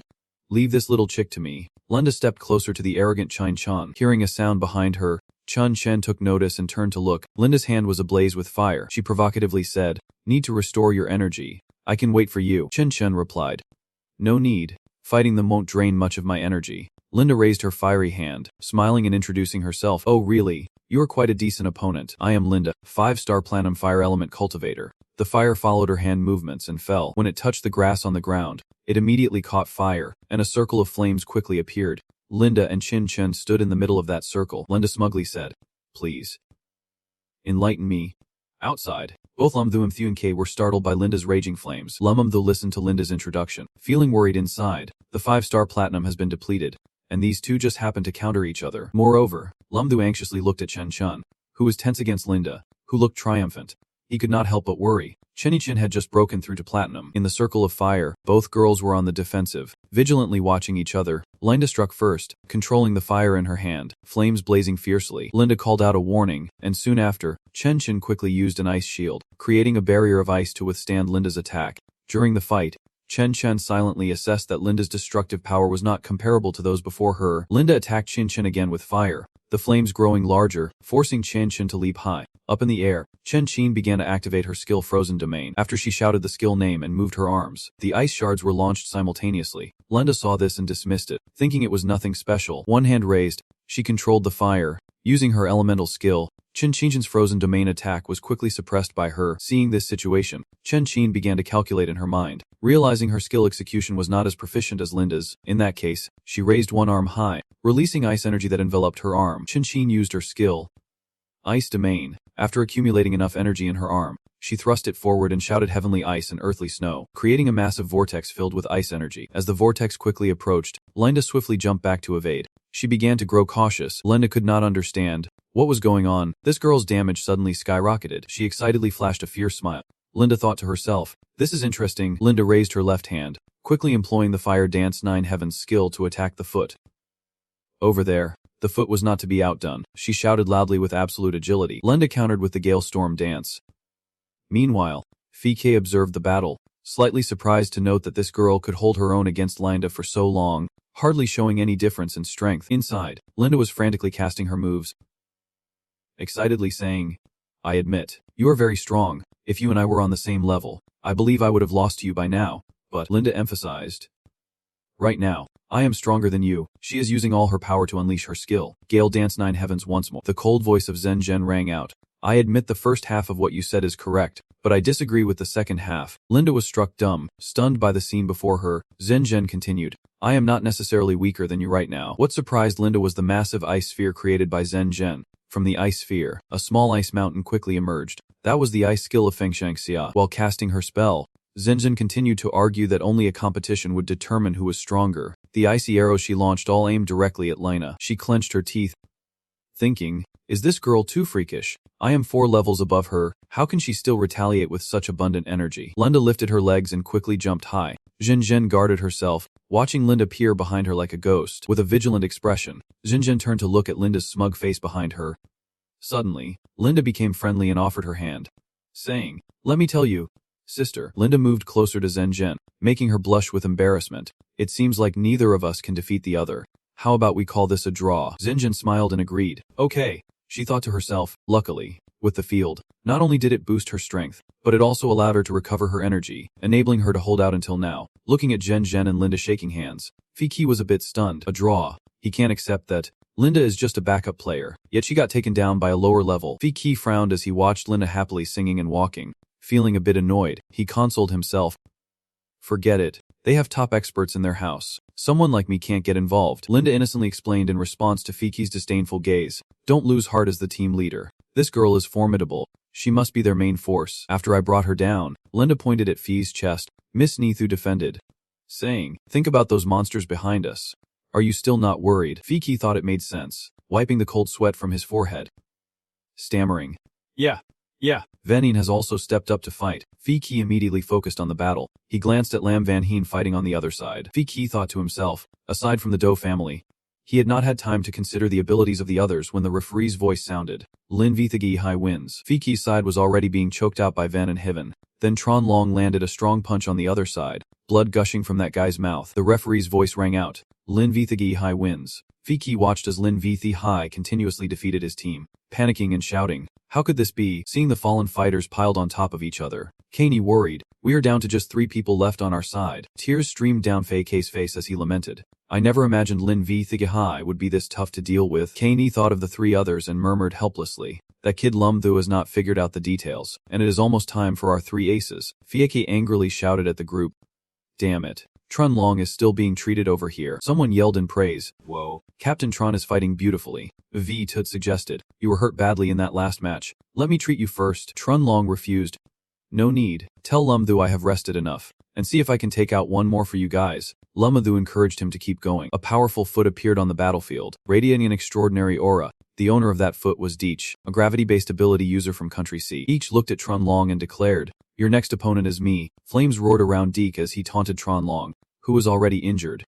Are you still going to fight? You might as well admit defeat early. Trunlong frowned. Observing the person in front of him, he silently noted that this opponent was not simple. Not only was his energy impressive, but he also seemed aware of Trunlong's injuries. Trunlong suddenly called out to Lemthu, who was standing behind him. He turned his head and asked, "If you were in this situation, would you give up?" Lemthu smirked and replied slowly, "Of course, a real man would not back down." Trunlong extended his hand in challenge. "Come over here." Lemthu, standing behind, playfully teased, "Come over here and call me dad." Seeing the two being so arrogant, Ik was furious. He gritted his teeth and shouted, "Are you two out of your minds? I will show you how vast the difference in power is between us." Ichi's eyes turned red, and the flames around him grew even fiercer as he shouted, "Ability! Gravity Master!" Trunlong felt the overwhelming pressure from Leech and struggled against the gravity holding his legs down. Gritting his teeth, Trunlong thought to himself, "So it is a rare gravity ability user." He exerted all his strength to stand up, his body shaking under the heavy gravity. Trunlong silently resolved to go all out. He used every ounce of strength to stand. Trunlong unleashed his energy against each, refusing to be outdone as he shouted, "Come on. If you have the skills, knock me off the stage." Ik raised 2 fingers and smiled smugly. Ik arrogantly said, "Interesting. With such a toy, do not die too soon." 20 times gravity, as Leech's fingers, infused with energy, pointed at Trunlong. He immediately sensed something was wrong. Trunlong struggled to shut his eyes. The force of Leech's 20 times gravity attack made him spit out a mouthful of blood. Cursing internally, he thought, "Damn it. This battle just started, and I am already drained of too much energy and spirit." Bloodshot eyes and cold sweat dripped down Trunlong's face. Trunlong thought to himself, "I can't hold on any longer." Under the weight of gravity, he knelt down, bowing his head before each. Trunlong's whole body trembled as Zich continued to strike, his hand aimed at Trunlong, releasing a massive wave of energy. "In triumph," he said, "accept your death." Just as Zika's hand was about to touch Trunlong's head, he remained silent, making no move. But then a hand swung out, striking Lika's arm and neutralizing his attack. Ik, furious, looked at the person in front of him and shouted, "Who?" The owner of that hand is Lemthu. One hand of Lemthu blocked Zech, while the other helped Trunlong to his feet. Trunlong opened his eyes and looked at Lemthu, struggling to call out, "Lemthu," as Lemthu patted his shoulder in encouragement. "Long bro, you did great." One hand of his opened a teleportation gate, while the other held the weak Trunlong close. Then Lemthu helped Trunlong step through the teleportation gate. The two shifted to another place in an instant, with blood trickling from Trunlong's mouth. He looked dimly at Lemthu, blaming himself. "Lemthu, I am still at a loss." Just as he wanted to say something, Trunlong cut up a mouthful of blood. Both Trying Tam and Vigtud hurried over, worried. Seeing Trunlong so severely injured, Trying Tam anxiously called out to him. Lemthu handed Trunlong to Vigtud. He comforted Trunlong, saying, "Long bro, do not say anything, you did really well." Suddenly, Ik behind them burst into loud laughter, catching Lemthu's attention. "Ha! Lemthu," he mocked, pointing at Lemthu. "You went up to the stage and then came down. By the rules, you have lost." Lemthu was speechless, glancing at him with half an eye, rebuking, "Does this guy have no shame? Are you trying to play by the rules with me?" Hearing this, some people in the crowd felt it was valid, and one of them, indignant, remarked that this guy was going too far. A young man, hands on his forehead in despair, continued, "Can he not embarrass our country?" Meanwhile, in a room filled with pink, a girl with pink hair was watching her phone. The girl, feeling a bit heartbroken, murmured, "Lemthu is indeed caring, do not be sad." Little bunny. It turned out she was watching Lemthu's match livestream. She reached out to touch the screen, mumbling, "I will shoot you a rocket." Suddenly, Linda interrupted, looking at the screen displaying a rocket image. Linda told the camera, "You guys are too enthusiastic. Do not rush to give gifts. Will Lemthu lose this match? I will continue the livestream for everyone." VK, behind, read the audience's comments, filled with messages supporting Lemthu, and some expressing frustration, saying they loved him but found him annoying. Lemthu closed his eyes, having been cheated but remaining calm. He calculated in his head that with them MF10 behind him, winning would not be a problem. Kani cuffed behind to ease the awkwardness and said to VK in front, "Lemthu can continue the match." Hearing this, VK asked back in confusion, "Lead the team." Kani subtly reminded, "Ik, do not forget our purpose here is for academic exchange. Do not focus too much on winning or losing." Hearing in Kani's words, each finally remembered their objective. "Right." Then Nikki humorously said, "Lemthu, I hope you do not mind. I was just joking." Lemthu stared in disbelief at each's sudden 180-degree shift in attitude, curiously asking, what is up with you?" Dutch extended his hand, trying to be friendly. "I am a What do you think?" Lemthu ignored his handshake, raising his middle finger in defiance. "You little jerk." Dutch saw Lemthu's attitude and instantly got furious. Dutch cursed under his breath. "Damn it. I really want to take him out." Angered, He unleashed his spirit technique, gathering a tremendous force in his fist, gritting his teeth. Dutch shouted, "If you are that clueless, then let us see your true power." Quickly, he gathered his spirit energy and charged at Lemthu, but he missed Lemthu, who dodged his attack. Dutch's punch hit the ground instead, creating a shockwave. Lemthu jumped up, his hand slicing through the air, releasing his spirit energy. He shouted, "The dimensional slash is no joke." He quickly dodged Lemthu's attack. Meanwhile, Lemthu fought while observing Dutch's actions. Realizing that this guy must have studied his skills, Lemthu smirked, thinking to himself, but he is still too naive. He can catch me and is just causing a ruckus. Lemthu concentrated his spirit energy, thunder and lightning crackling around him. Lemthu was using the thunder of 10,000 soldiers. Dutch, seeing the power of the attack, gaped and cursed. Damn, this damage can only be countered by using spirit energy. His hand clenched tightly, enveloped in spirit energy. Dutch gritted his teeth and activated his defensive technique to withstand Lemthu's thunder strike. As he braced for impact, he was surprised to find it was not too painful. Immediately, he became smug, reassuring himself. Right, this kid is only at the golden level, while I am platinum 4 stars. Why should I be scared of him? With that thought, Dutch quickly regained his composure. He gathered spirit energy with both hands, saying, "You think you are the only one with area skills? Watch my gravity field." On the rooftop, Dutch released his gravity field skill, causing him to drop while unleashing a 50 times gravity force. Lemthu hesitated for a moment. He was momentarily immobilized by Dutch's gravity technique. Dutch, feeling proud, taunted, "You little brat, I train in this gravity field all year round. I can move comfortably under such pressure." But Dutch approached Lemthu, increasing the pressure as he got closer. Dutch arrogantly said, "You won't be able to take this, get ready to die." Lemthu, wary of Dutch's approach, still had enough spirit energy to fight back. Smiling defiantly, "Not so fast." Lemthu raised his right hand, releasing the lightning. He stated, "The gravity here is indeed heavy, but I am not out of options." Quickly, his lightning spear technique was unleashed again, creating a vortex in the sky, accompanied by booming thunder. Once enough energy was gathered, bolts of lightning struck down at the area where the two stood. Down below, the target looked up in panic, cold sweat pouring down his forehead. In a state of panic, he exclaimed, "Oh no, with such a large attack range.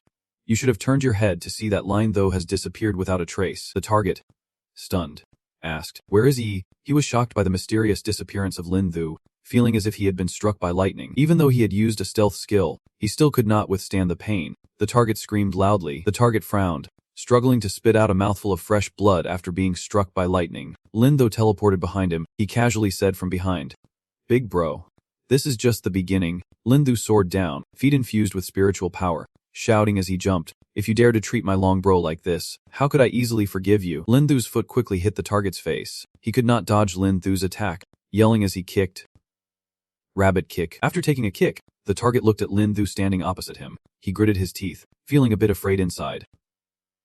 Secretly thinking, "This kid is really terrifying." Lemthu calmly said, "I could take you down with one move right now, but I won't do that." After saying this, Lemthu used a spiritual technique, Beast Claw, to attack the target. As he got closer, Lemthu coldly asked, "Do you like bullying others?" Continuous bursts of spiritual power erupted, forcing the target to close his eyes to avoid it. Lemthu continued to question, "You enjoy playing dirty, do not you?" The target was continuously hit, feeling a bit flustered. Wondering inside, with this kind of strength and physique, could he really just be a 4-star gold? Lemthu grabbed the collar of the target, coldly asking, "Hey, do you know how to swim?" The target was taken aback by Lemthu's sudden question, stammering in confusion, "No, I do not know." Hearing this, Lemthu immediately used spatial power on the target. He was quickly enveloped by Lemthu's space. Lemthu said with satisfaction, "Then I can rest easy. Let us take you on a trip." Kani and Fieke looked on in shock as the target disappeared. Kani anxiously asked, "Where did you take him?" Lemthu casually replied, "Who knows, maybe to a beach resort. I was just scaring these people." In reality, Lemthu had dumped him at a shallow pond near the school, treating it as a lesson. Hearing Lemthu's nonchalant response, Kana looked at him in disbelief. Fieke behind urged, "You guys hurry and find him." Fieke frowned at Lemthu, and the disciples behind him looked at Lemthu with displeasure. Lemthu gritted his teeth, cursing, "That annoying little brat." Matsuda led the team of water manipulators to instruct Tachibana Seikyo, an ability user with strength powers. "Seikyo, take him down quickly while that kid's spiritual power has not recovered yet." Doomtrech looked at Matsuda and Seikyo, as if recognizing the two of them. Doomtrech seriously reminded, "Little Thu, Tachibana Seikyo is a direct disciple of Masuda. His swordsmanship is outstanding." He recounted Seikyo's past. He trained with a sword at 3 years old. Power user awakened with the strength system. and his obsession with the sword allowed him to apply many things in his fighting style. Lam Tho also began to take it seriously. His expression turned grave. Lam Tho replied, "So that is how it is?" Duong Trach suggested that his opponent was not only a strength master but also skilled in sword techniques. This match should be for them 10 to take on. Lam Tho declined. "No need," he asked Duong Trach. "Master, do you have a sword? I want to spar with him using the sword." Hearing Lam Tho's words, Duong Trach was taken aback. He thought he misheard and asked, "What?" Although he did not understand Lam Tho's intentions, Duong Trach still searched his space. After a moment of rummaging, he pulled out a dark blue sword. He handed the sword to Lam Tho. Duong Trach was a bit surprised as he spoke. "I have a sword, but I did not expect you to choose to use it after hearing my words." Lam Tho took the sword from him, and after carefully examining it, he excitedly remarked, "Whoa, it is a good sword." Duong Trach sternly advised, "Take good care of it. During the fight, do not overexert yourself." Lam Tho playfully responded, "Yes, yes." With the master's sword, I promise to make a big impact with little effort. Tachibana Seikyo politely bowed and said, "Lam Tang, I am Tachibana Seikyo. I hope you will guide me." Lam Tho replied with satisfaction, "Seeing that you understand things a bit, I will teach you." Tachibana Seiki innocently replied, "Really? That is great." Masuda behind felt extremely uncomfortable. He crossed his arms and frowned in complaint. "This kid is too arrogant. Does my disciple really need your guidance?" Lam Tho observed Seikyo's reactions and comments, internally noting that this sword idiot had a very good personality. With that, Lam Tho confidently suggested, "You go first. If I go first, you won't have a chance." Tachibana Seikyo did not waste time. His gaze sharpened. He directly drew his sword. Seikyo replied, "Then I won't hold back anymore." After finishing his words, he jumped high, wielding the sword to attack Lam Tho. He seriously observed Tachibana Seikyo's actions, silently praising him. The move was a beautiful blend of softness and strength.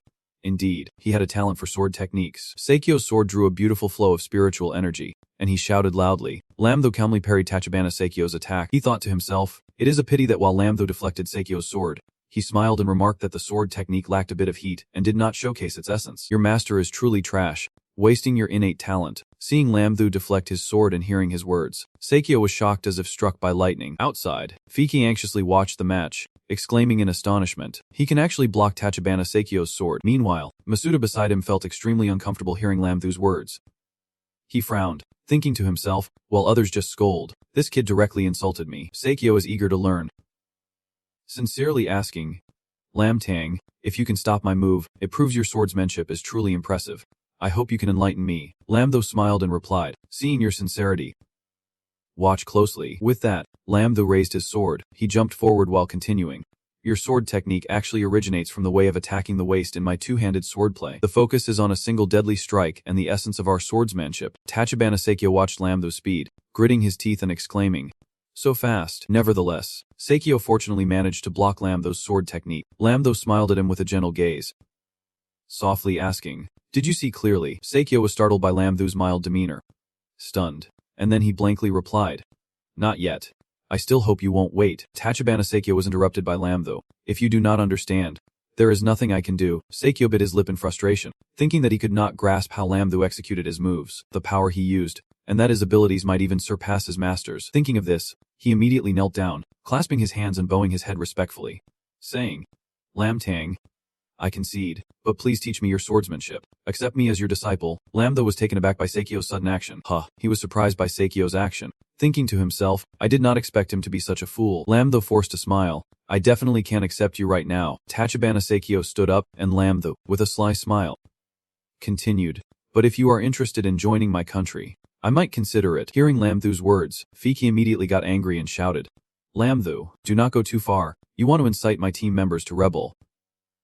Matuda retorted, "Seikyo is our treasure. How could he betray our country? You should give up that hope." Lam Tho looked at Matuda, then stepped closer to him. Lam Tho walked while saying, "Oh, so you are his master. Sorry for calling you trash earlier." Masuda replied angrily, "It is too late to apologize." Lam Tho frowned and continued, "No, I think you misunderstood. You are a martial artist who taught a young noble like that. What I mean is," Lam Tho pointed directly at Masuda's face, insulting him that he is even worse than trash. Calling him trash is actually disrespectful to trash itself. After hearing Lam Tho's words, he lost his composure and shouted, "What did you say?" Fiki glared angrily at him. "You little brat. You are too annoying." Lam Tho calmly walked past him towards Seikyo. "Just let it go for a bit." He patted Seikyo's shoulder with a smile of promise. "What I just said always holds value." Seikyo looked at him confused, unable to respond right now. "Lam Tang." Lam Tho walked past him and then smirked, Noticing Seikyo behind him was silent. This fool has indeed started to contemplate. He turned back towards his group. Everyone was delighted by Lamthu's victory. Fika widened his eyes in shock. Thinking that this is bad news, he bit his finger anxiously, thinking about the 3 others who were all waving white flags of surrender. The current situation was that, in an instant, the main force Linda had been eliminated by Golden Star 1, not to mention Tachibana Seikyo almost getting burned by the opponent. Lamthu over there dodged from Aoduang Trach, smiling playfully. What is the master saying? I am not that kind of person. A blonde girl stepped forward, raising her hand and smiling warmly. Hello, TJ. Let me introduce myself. Do. A psychic awakened at the platinum level 6. Lamthu also stepped up to face her, introducing himself as Lamthu, a beast transformation at the golden level 7. Hoping to learn more, while feeling secretly troubled that the psychic system was really hard to deal with, sighing, he decided that they needed to win quickly. The girl stood there calmly watching as Lamthu opened a space portal. He thought about directly activating the space storage through contact with her to take her somewhere else. That would end the match. He used the mind merge technique. Lamthu stepped into the space portal he just created. The space portal appeared behind the girl. Lamthu appeared behind her, but Do remained calm, smiling with the corners of her mouth. Lamthu immediately jumped to use space storage. Wanting to touch her, Do did not turn around but raised her hand to use mental binding. A pink thread flew up, gradually wrapping around Lamthu from behind. Quite unexpectedly, in his heart, he kept cursing as he realized he could not move anymore, falling hard to the ground from mid-air. His whole body was bound by that pink thread. Lamthu looked up and complained, "You are restraining me like this? How can the psychic skill be more perverse than the space skill?" Her toes pressed against his lower parts. Do smiled down at him from above. She leaned closer to his face, explaining, "Mental binding. You could also understand it as body restriction technique. This body is now under my control." She paused. She smiled. "So, you are definitely mine now." Do leaned in close to him, admiring his face. "You are definitely the most handsome little bunny I have ever seen. How can you be so cute?" Lamthu felt shy, his cheeks turning pink. He shrank back and said, "I remind you, do not get carried away. I am already married." She ignored his words, placing a hand on his shoulder. She knelt down in front of him, her face mischievous as she spoke suggestively. "If you are a bunny, should not you stop a little?" Lamthu blushed and shyly refused. No way."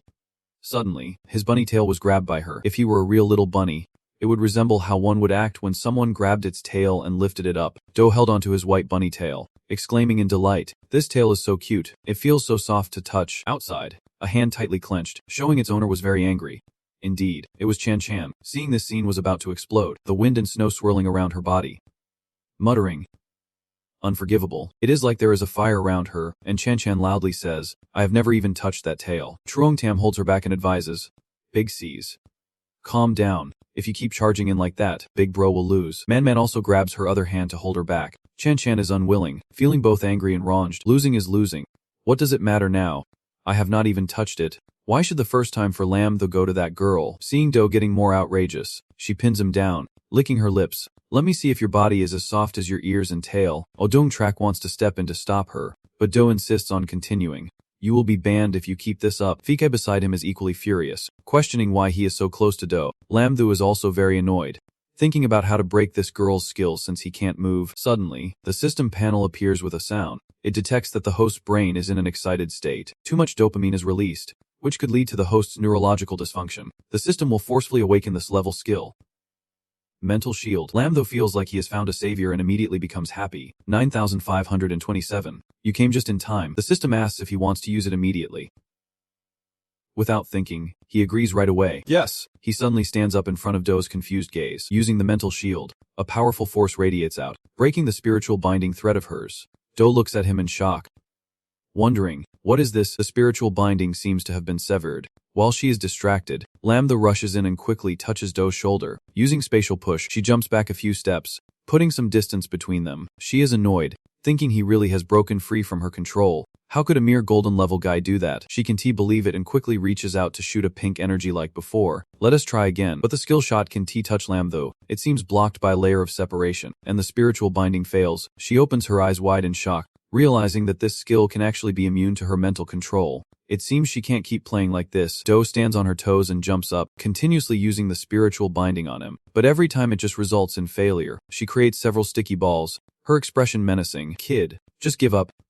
Otherwise, I fear I won't be able to control myself and will turn you into a fool before using spiritual transference." Lamthu counters with a blade, dodging as he jumps to the side. When Do's attack comes, the spiritual transference, Lamthu confidently smiles, thinking, "You are dreaming, now it is my turn." He immediately uses his newly acquired skill, proudly saying, "I am not afraid of your mental skills anymore. Activate the mental shield." Twisting net, she keeps unleashing her skills, silent and doubtful. Normally, if someone gets hit by mental transference, they would either be foolish or insane. What is wrong with him? Lamdhu opened a space portal, using it to teleport herself to another location before the next attacks came rushing in. He dodged that skill, smirking provocatively. "Is that all you have got? Don't you have any new tricks?" Continuing to open another space portal, Lamdhu jumped in and then suddenly appeared behind Luongdo. "Now it is my turn." At that moment, she felt a bit scared. The confidence she had at first was slowly fading away. He raised his hand, and she frowned in fear. "It is over, it is over. I am about to be knocked away. I won't end up like the target he is about to throw into the river." Right. Suddenly, her butt was slapped, the sound loud. Do blushed and covered her rear, stammering in reproach. "What are you doing?" Lamdhu did not let up, continuing to slap and say, "A rival who can't stand the heat." He kept slapping Do's butt. Each slap is a crime. "Who told you to touch my ears? Who told you to touch my tail? Don't you know you can't touch a rabbit's tail?" Do cried out, pleading. "Aha, just stop already." Lamdhu smirked, enjoying this too much, and yet she wanted to undress me in front of everyone. Such a lack of upbringing. She blushed and yelled loudly, I can't take it anymore." Chan below was furious. She huffed coldly, while Lamdhu and the others behind her could not help but blush. Zhang Sang kept exclaiming, even getting a nosebleed, "This is too stimulating." Chan blushed, remembering when she fought Lamdhu, feeling secretly jealous.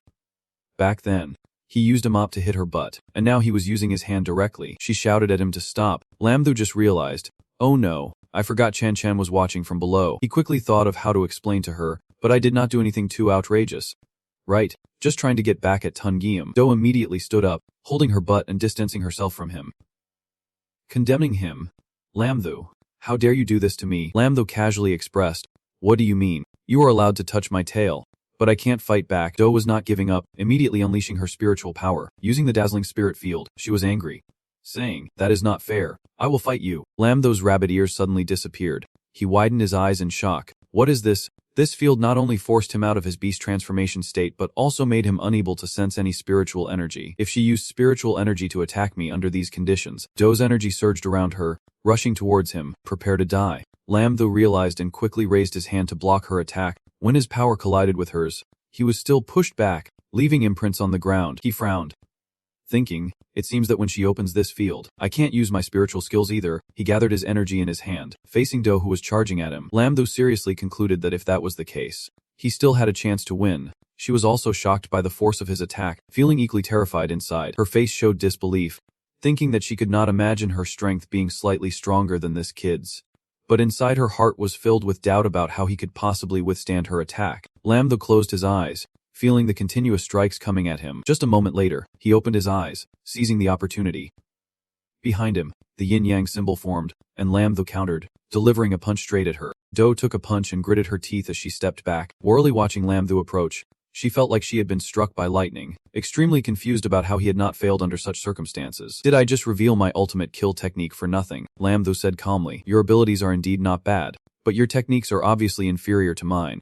He shook his limbs to warm up, gathering his confidence as he continued. "Let me show you what true skill looks like." He took a stance, and behind him, it seemed like the illusion of a large white tiger was roaring, though the name of the move was a bit strange. The first move was called the Fierce Rabbit Descends the Mountain. Lamdhu attacked at a speed that the naked eye could not catch. As she stood there with wide eyes in astonishment, he landed a solid punch on her. After one move, looking at Do's already tattered clothes, Lamdhu smirked and casually commented, "Not a bad reaction." The second move, he swung a leg to kick, unleashing a powerful force, then immediately followed up with another punch aimed at her. Do could only raise her arms to block, struggling to defend herself, thinking that his martial arts were ever-changing, and if this continued, those watching from outside would be equally astonished. Aldin Trech thought to himself, how could someone naturally unleash such moves without training for decades? But this kid is only 18. How is he capable of this? Fiaki, listening on the phone, reported, "Right now, the situation is tense. The person on the other side is fuming and has interrupted him before he could finish. I have seen it clearly. I am watching it live. Your performance this time has really disappointed me." After the match, he tried to obstruct the people from Ho-H. "Well, we on this side will think of something." Fiki covered his mouth and quietly replied, "Yes." He sighed.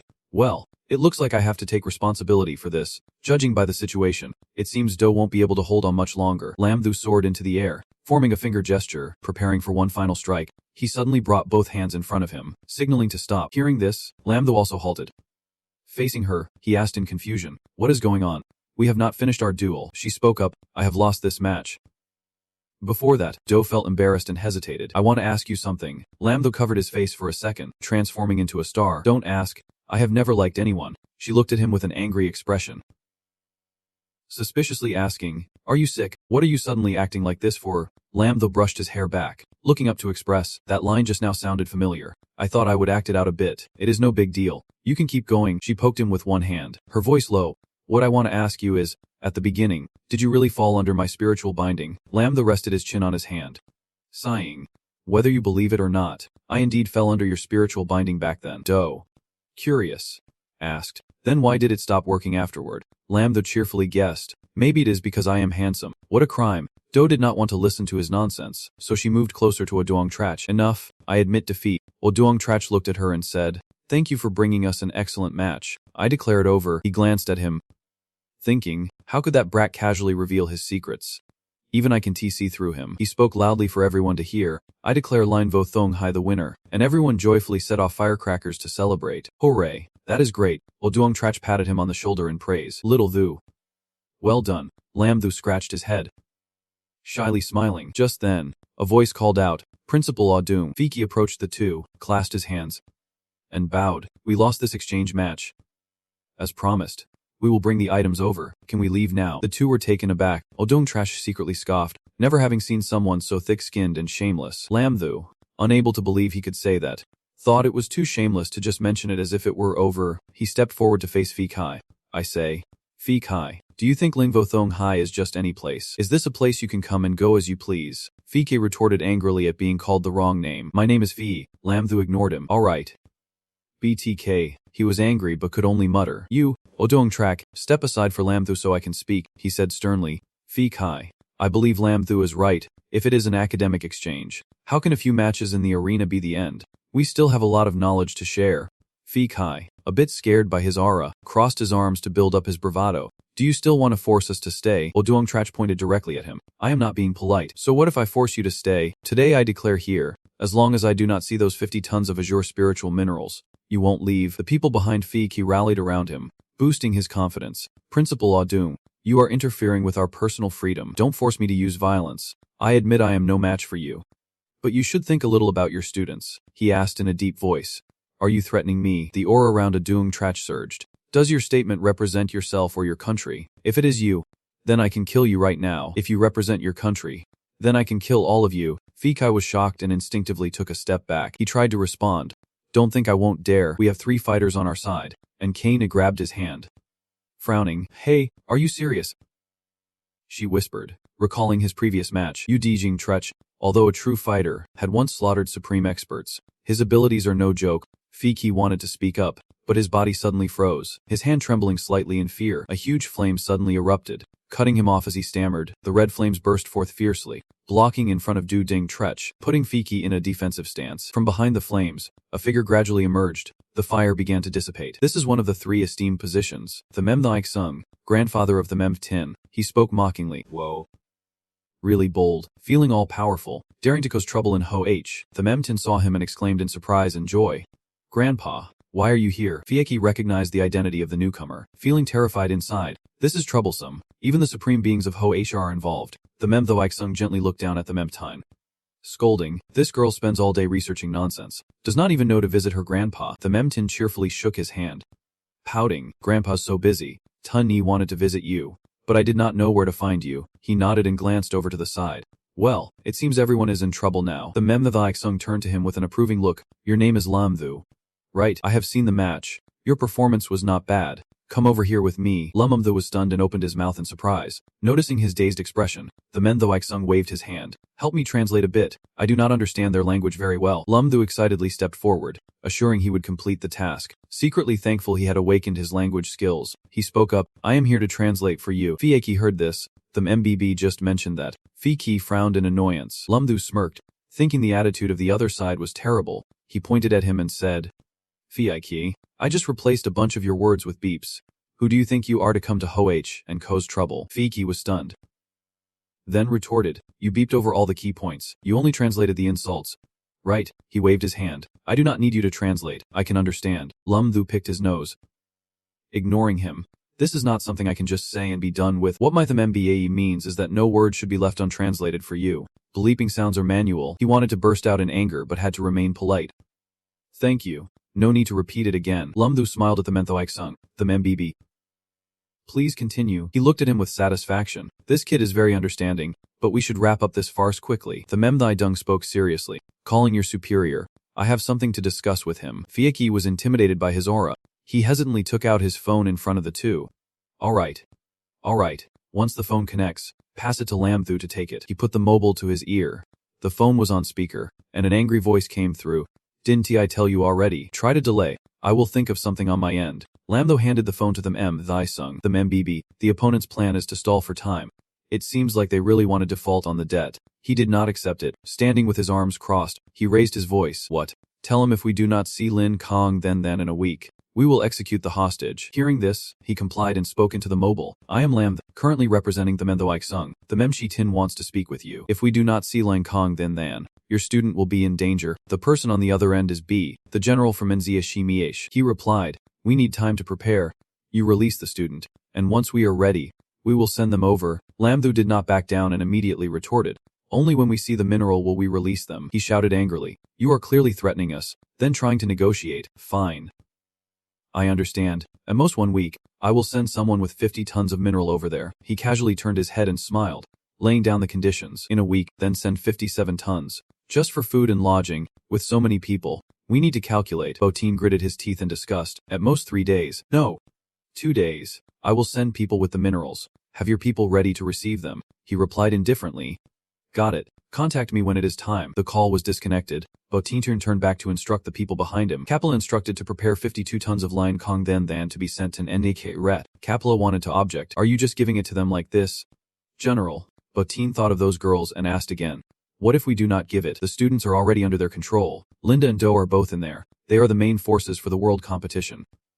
He pointed. Compared to the benefits from the world competition, this little bit of Lion Kong then is nothing. Little matters can to spoil big plans.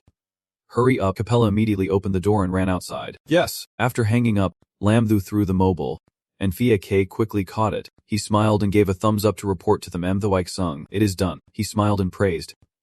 Well done. Fia K held his own mobile with a troubled expression, wanting to shed 2 lines of tears. This time it is over. The Menthoik Sung turned around. This matter is generally resolved. Everyone can disperse. Lamthu bowed to him. The MBB. Take care. A cold voice rang out from behind. Lamthu. How does Doa's touch feel? Lamthu smiled and thought back, sincerely giving his opinion. That feeling is indescribable. Of course, he did not know who was asking. Otherwise, he would not dare to answer like that. Chin Chan was angry. You are really trying to feel it out. Right. I have some issues I want to discuss with you. Lamthu turned around and was startled to see her. It was Chan Chan. Chan Chan grabbed his hand and pulled him along. Lamthu cried out in distress. Ouch. Ouch. Ouch. Chan Chan, please listen to my explanation. The people in the group blushed and looked over. Meanwhile, Lamthu let out a slightly embarrassed sound. Don't touch that. Xing San and Chen Long looked on with envious eyes while Zong thought. Lamthu is so happy. 2 days later in the VIP waiting room of Ling Wu Shanghai, Fiki sat in a chair, gripping his phone tightly and praying. The boss was calling. Everyone in his team was busy with their own tasks but waiting to return home. Masuda looked at Fiki's bloodshot eyes and asked, do you need to take a break? He looked over sadly and said, I just want to get back home. Suddenly, the phone in his hand rang. Ding ding ding. Fiki immediately answered. Yes. Ling Guangxin King has been transferred to the cold country. Okay, I will go inform them. He stood up quickly, filled with joy. This is great. I need to hurry and tell Ouyang Ji. Finally, I can go home. Stepping out into the hallway, he noticed the thick spiritual energy swirling in the air. Astonished and puzzled, this dense spiritual energy, Fiki followed the path of the energy, thinking that perhaps the spiritual power within 100 miles was converging here. What on earth happened? He pushed open a door where the spiritual energy was flowing out the most. Fiki peeked outside. Not stepping inside, a group of people was sitting cross-legged on the floor, the energy surging throughout the room. Shinte Rong stood to one side with crossed arms, saying, everyone, calm down and cultivate. This session might be better than a month of meditation. Lamthu absorbed the spiritual energy into his body, thinking that this thick energy felt like a breakthrough was about to happen. After a while, Lamthu indeed broke through. He broke through to golden level 8. While Chan Chan and a girl sitting next to him broke through to golden level 1. Lamthu stood up, feeling himself, having broken through again thanks to this energy. And Chan Chan was happy too. This is great. Fiki stood outside the door, frowning at the situation. Quite a few students from Lingwu Shanghai directly broke through obstacles thanks to the earlier energy cultivation. He looked at Youngzi, who was still sitting cross-legged, surrounded by a golden-orange aura. He immediately concluded that the source of all this was surely him. Youngzi, suddenly, Youngzi shouted loudly. Lamthu was astonished, sensing the surrounding aura. Realizing this was the aura of a supreme being, Shen Taixiong smiled and stepped forward to hand a towel to Youngzi, praising him. You are not easy, old friend. Youngzi was also drenched in sweat. Lamthu approached and smiled, saying, Congratulations, master. On reaching the supreme level, you seem to look a bit younger. He took the handkerchief from the Thaixung to wipe his sweat, gently scolding him. You little brat, all you do is flatter. The Thaixung sighed. It is not easy to add a prestigious position. The supreme space system has a special meaning. Just then, Fike also walked in and said, Congratulations, Principal Lu Diying, on your successful breakthrough to the supreme level. Our spiritual mineral, Heavenly Blue, has arrived. Please receive it. You could also hear Du Dingtreche's cheerful voice suddenly turn dark. He looked at the group in front of him and expressed, So we can go back now? Right. Lamthu smiled calmly. Oh, is this America sending over gifts to congratulate my master on his breakthrough? It is truly a double joy for Lem clan. Yu Dingtreche stood with his arms crossed. Smiling, Fike was sweating awkwardly, thinking, I did not want this either. Breaking through at this time is not just about feeling the joy of receiving congratulations. Right, he spoke. Call your people over here and tell me where the Heavenly Blue is. I will take you there. Fike immediately responded, raising his mobile phone. At the dock, people were carrying wooden crates from the boat, while one person stood out, unusually relaxed. He noticed and saw the group approaching with an imposing aura, wanting to intimidate. Not only Lin V Thing Yihai but even Fieke's group was enveloped by his presence, but Lin V the Ini Hai's group remained calm, unaffected. This person was Capella. He stepped forward with a smile and greeted. You are Principal Du Dung. Right, the Heavenly Blue has been transferred here. Your people can check it out. If there are no issues, let Fike and the others board the boat, and we will head back. He handed Ju Dingtreche a stack of data papers. He took it and turned to Lum Thu. Little Thu, go check it out. He nodded. Yes. Lum Thu used his clairvoyance. His eyes lit up as he scanned over, thinking that this time, the foreign side had invested all their capital to gather enough quantity, aside from the raw materials. He looked at the crates they were unloading, filled with spirit stones, and many armor shields made from Heavenly Blue were being brought here. Lum Thu looked at him and signaled. There were no issues. Yu Dingtreche looked at their group. All right, you can go now. Fike was happy to hear that. Got it. The group moved toward the other side. Fike ran over to Capella to complain. Capella, why did you just arrive now? You have no idea what we have been through these past few days. Hearing him call out to someone, Lum Thu was surprised. Capella. He thought of the mysterious masked person and secretly thought that this name resembled the name of the enemy of squad leader Lam M Sung. Lum Thu immediately made a decision, taking out his phone to take a picture. Noticing Capella was facing this way as well, Lum Thu raised his phone, considering that when he got back, he would ask Lam Zika to check, but he did not realize Do had appeared behind him at some point. She leaned closer and asked, What are you doing? Lum Thu jumped in surprise, turning around immediately. Whoa, you scared me. You really gave me a fright. Do smiled, clearly so strong. How could she scare him? I am leaving soon. She brushed his cheek. I have a few words to say to you. Next time I see you, I will definitely make a coat out of your fur. I guarantee it. Lam Thu dodged her hand, turning his head away dismissively. You won't get that chance. Next time I will be even stronger. Do frowned. You think it will just be me then? She smiled, expressing, there are many stronger people in the Mist Country. Will you still be so calm then? After saying that, she leisurely turned and walked away. Lam Thu watched her silhouette, scratching his head and thought, strong people gathering. Huh. Looks like I need to learn more about the world competition with my master later. Just then, Dingtreche lightly patted his shoulder, reminding him. Little Thu, the goods we brought are in the space. Let us move them to the base. He nodded. Yes, master. Then the two of them disappeared in the space. The weapon research base of the cold country. This building is surrounded by large mountains, located in a remote area. Tubak Duong voiced a reminder to the person opposite him. These designs are not bad. We need to be careful when manufacturing later. The person in front of him is the top crafting master in the country. Truong Ka, son of Truong Hong. Out of the corner of his eye, he saw Dongtrak and Lam Thu arriving. The two stood there smiling. Tubak Dong nodded in greeting. Everyone is finally here. I heard there are more than 50 tons of materials. The researchers at our place are going crazy with joy. Truong Ka smiled and nodded. Hello, Dong Sr. Tubak Dong introduced to the two. This is the son of Elder Truong. Truong Ka. The spirit weapon I previously gave you was crafted by him. Lam Thu was surprised to hear that. He pulled out a gun from his bag. Lam Thu handed the gun over to Truong Ka. Brother Truong, You should take this weapon back. He smiled and accepted it. Haha, I will take this weapon back. After all, it is a relic of my father. It really holds special meaning for me. Then Truongko promised. But I won't take it for free. Now that we have the materials, I will help you make something handy later. Lamtho smiled. Then I have to thank you. Brother, Oldong Trach asked him. Lamtho, after we move the goods, do you want to come with me? Or Lamtho quickly thought and pointed at Truongga. I want to study and craft the spirit weapon with Brother Truong for a bit. Truongka heard that and exclaimed in confusion. What? He grabbed Lamtho's hand and commented. With your thin hands and legs, how are you going to study crafting? Just go back obediently. If you need anything about the weapon, just let me know. Lamtho refused. No need. Oldong Trach smiled in agreement. Haha. Then I will leave this disciple of mine to you. Lamtho thought to himself, even though he has not learned forging yet, he has awakened his crafting skills, and if given the chance, he should study a bit on his own. Truong sighed, and the two of them affectionately put their arms around Lamtho, pulling him into a room. Follow me. Be careful, the path is messy, and the workshop has many dangerous tools. Lamtho agreed, looking at the guns hanging on the wall. It was a whole wall filled with various firearms, and behind it, a fire was crackling. Lamtho wondered, how can there be so many weapons made personally? Jingqiu sat at the table with a pen ready to design. Replying, that is right. What hardness do you want for the Lingwu weapon? Where does it need to be useful? Now you are in luck. He turned to look at Lamtho. I will design and make one for you. What kind of weapon do you like? Lamtho stroked his chin and thought. Although I know many weapons, I prefer the spear. Zhang Qiu began to sketch on the paper. Ha! I will make one for you. Kim 401 or assault rifles. Lamtho countered. No. What I mean is you confirm your own desire. A spear that can stab people. The pen in Zhang Qiu's hand fell onto the table with a clatter. Zhang Qiu was startled and jumped up from his chair. Stammering spear, thinking of the image of Lamtho looking cool holding a spear thrusting forward. Zhang Qiu replied. Right, we always thought that Lingwu weapons needed to be made into firearms. We never considered weapons like that, a weapon that can attack from afar and defend up close. A spear is really amazing. He patted him on the shoulder, happily saying, now we will go make one. Bro, wait for me a moment. I will go sketch and get materials. Lamtho watched Zhang Qiu quickly run off. He wondered, did what he said really impact him that much? Never mind. While waiting for him, I will awaken my skills. The system announced. Awakening skills. Please wait. After a while, it announced an E-level forging skill.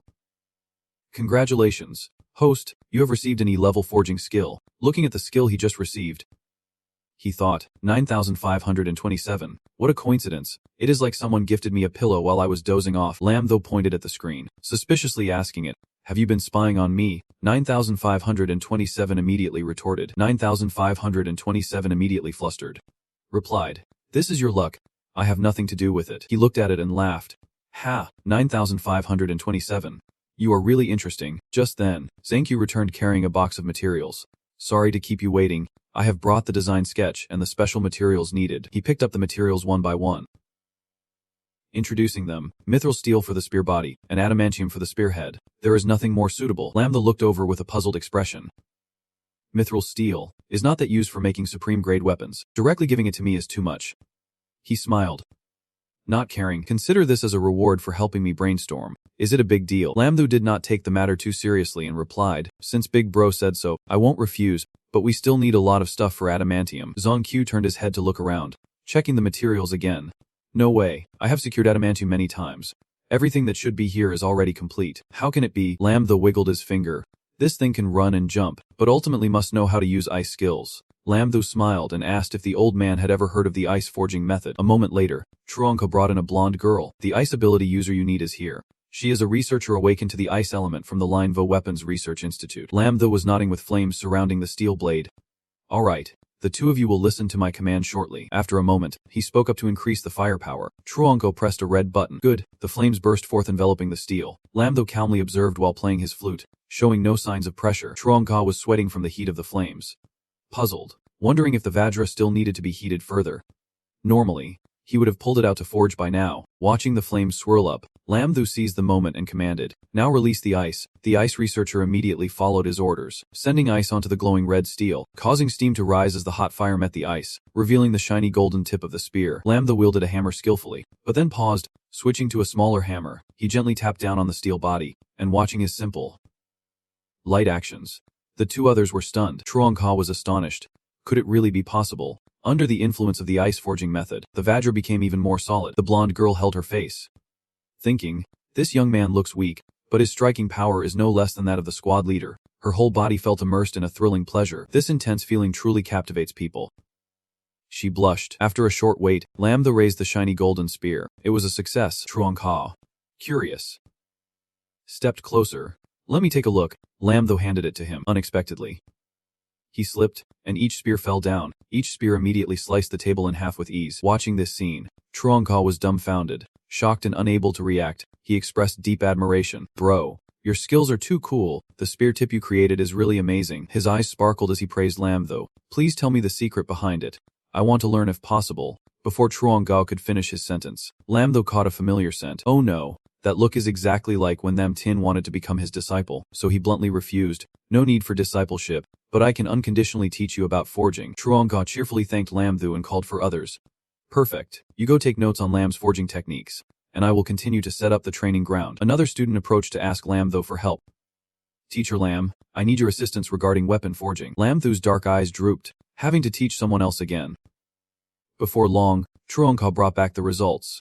The Linvo spear has been completed. He demonstrated a few techniques in front of Lam Tho. I tried it a bit, and its effectiveness has increased by about 20%. The thing like ice bullets on the spear is an energy bar that transmits spiritual energy and can be recharged. Lam Tho picked it up to examine, and it even increased in power. This supreme level weapon, if charged by someone of the same level, would not its effectiveness explode even more? He poked his finger on the tip of the spear to test its sharpness, and it immediately blood. Lam Tho winced in pain. Instantly, the spear began to glow, and the blood was drained away. My fresh blood has been absorbed. Zhang Qiu was taken aback at first. How can something like this happen? He was also curious and wanted to ask Lam Tho, so, do you feel anything special? Lam Tho stared for a moment and then said, I feel like I like this spear even more now. I will decide to keep this spear as a treasure and not overthink it. If it can absorb blood, let us call it a bloodthirsty one. Zhang Qiu suddenly had something he wanted to express. Lam bro, after seeing your skills, I have a somewhat unreasonable request. Could you demonstrate some exquisite forging techniques for me and the researchers to learn? Lam Tho generously agreed. Of course. No problem. Compared to this bloodthirsty spear, I have really struck gold. Teaching is easy to talk about. Zhang Qiu was sincere. That is great. I do not want to have you teach for free. If you have any equipment requests, just let me know. This made Lam Tho think. Equipment? Huh. An image suddenly flashed in his mind. Can you help my girlfriend make a spirit bow? Zhang Qiu leaned in teasingly.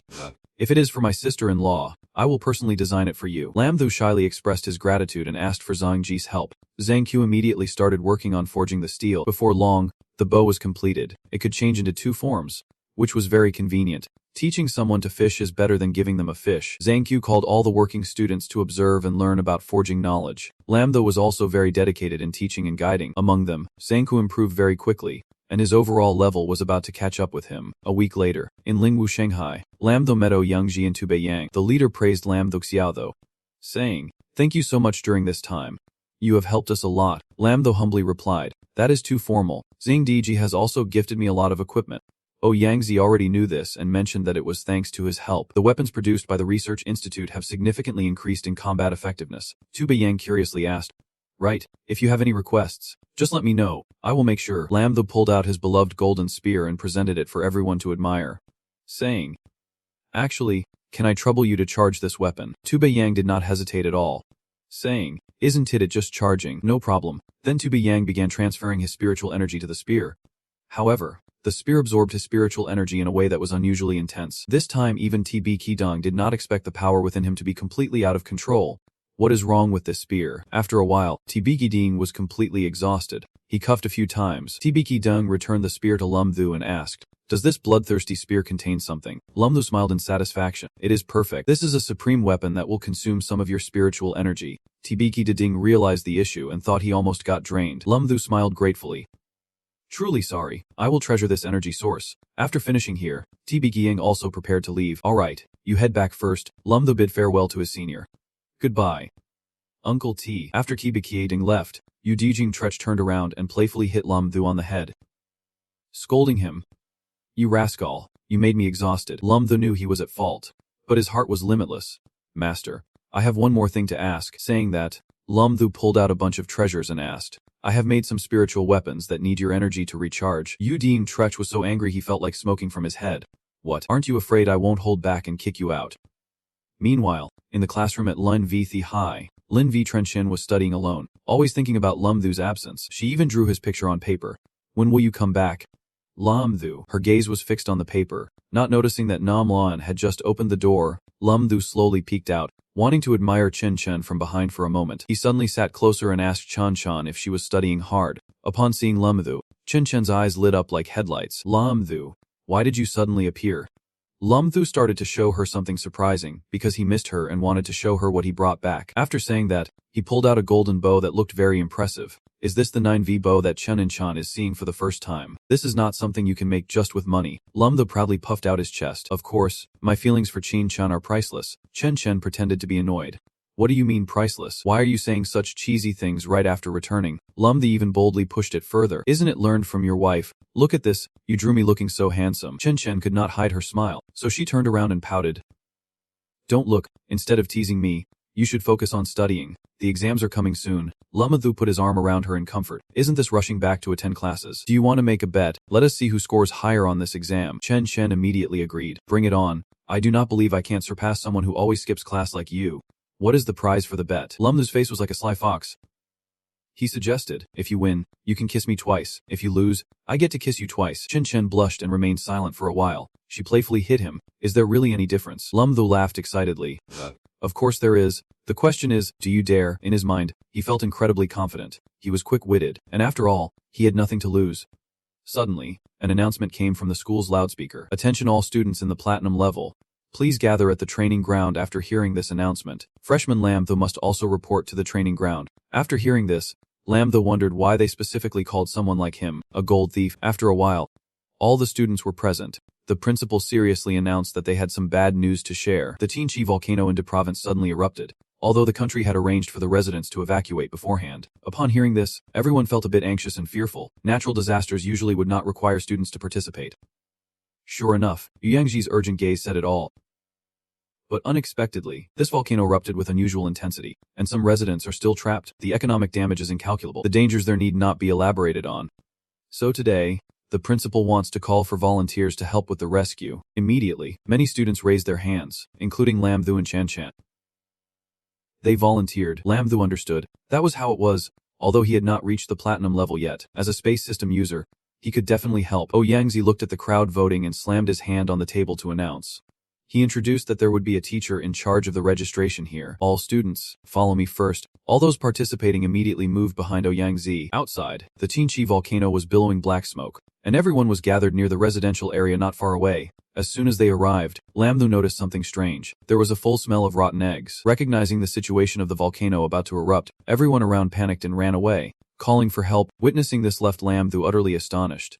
What on earth was happening? Then, Yu Yangzi briefly explained the specific situation. Everyone had seen the situation, and the moment for rescue could not be delayed. Everyone should form groups of at least 2 to search for trapped individuals. If you find anyone trapped, evacuate them immediately. Everyone, please pay attention to safety. Lam Thu worried about the principal. What about the master? Yangzi reassured his students. This operation involves all of our esteemed individuals having their own missions. It turns out there is a spirit ruins of the true martial level near Qianqi. This is also the reason I did not bring many people. If this chaos affects the spirit beasts in the true martial level ruins, Lam Thu guessed that the consequences might be even worse than the volcano eruption. Yangji's concerned gaze looked far away. That is how it is. I am going to meet with the other esteemed individuals first. With that, he did not delay any longer and left. Chen Chan and them Tine approached to ask about the situation. Lam Thu, my master just got a call. It turns out there were already 4 teams arranged around here beforehand. Shen Ting pointed in one direction. We need to find the Zhuku team to discuss the rescue.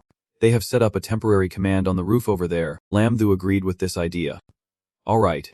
You take the 2 of them, hold on tight and move according to the plan. They arrived at the location where the Zhuku team was conducting the rescue. Lam Thu's appearance surprised everyone, and they were glad to see help arriving. Lam, you have come too. Just when I needed your help. Aware of the urgency, Lam Thu immediately asked the main question. Just tell me, what can I do for you? Kaoka instantly transformed into an eagle, walking and talking at the same time. This is urgent, hold on tight. Lam brother. Kokai turned into an eagle and grabbed Lam Thu's coat to fly away. For the first time at this high altitude, Lam Thu had some complaints. Hey, did you misunderstand what sitting still means? You are clearly carrying me. 6 people were standing on a rock surrounded by hot magma. Lam Thu was lifted by Kai, and he pointed to where the people were standing, saying, there are people over there. Cao Kai replied, right in the center of the magma. This situation is too dangerous. Below, the crowd was shouting for help. Meanwhile, Lam Thu thought to himself, the flying mount we are using can be used. We need to avoid rocks that might fall at any moment. I am also worried that the wind from flapping wings will disrupt the balance of the rock pool. Cao Kai looked down and said, at the moment, a rock has fallen from the cliff above. Lam Tho panicked. Oh no, a rock is falling. Outside the magma area, there were people and vehicles. Lam Tho pointed at them and said, Cao Kai, you go communicate with the rescue team over there and get ready. Cao Kai immediately dropped him down, and Lam Tho added, I will take care of moving these affected people. Everyone prepared to fly up. He fell into the spatial pit. He came down from above with a spear. Causing those below to look up, he pressed the spear down, shattering the stone surface. And everyone was pushed up. He pointed up and said, Renyimet. Immediately, everyone was pushed into the gate he opened. Through the gate, they landed safely.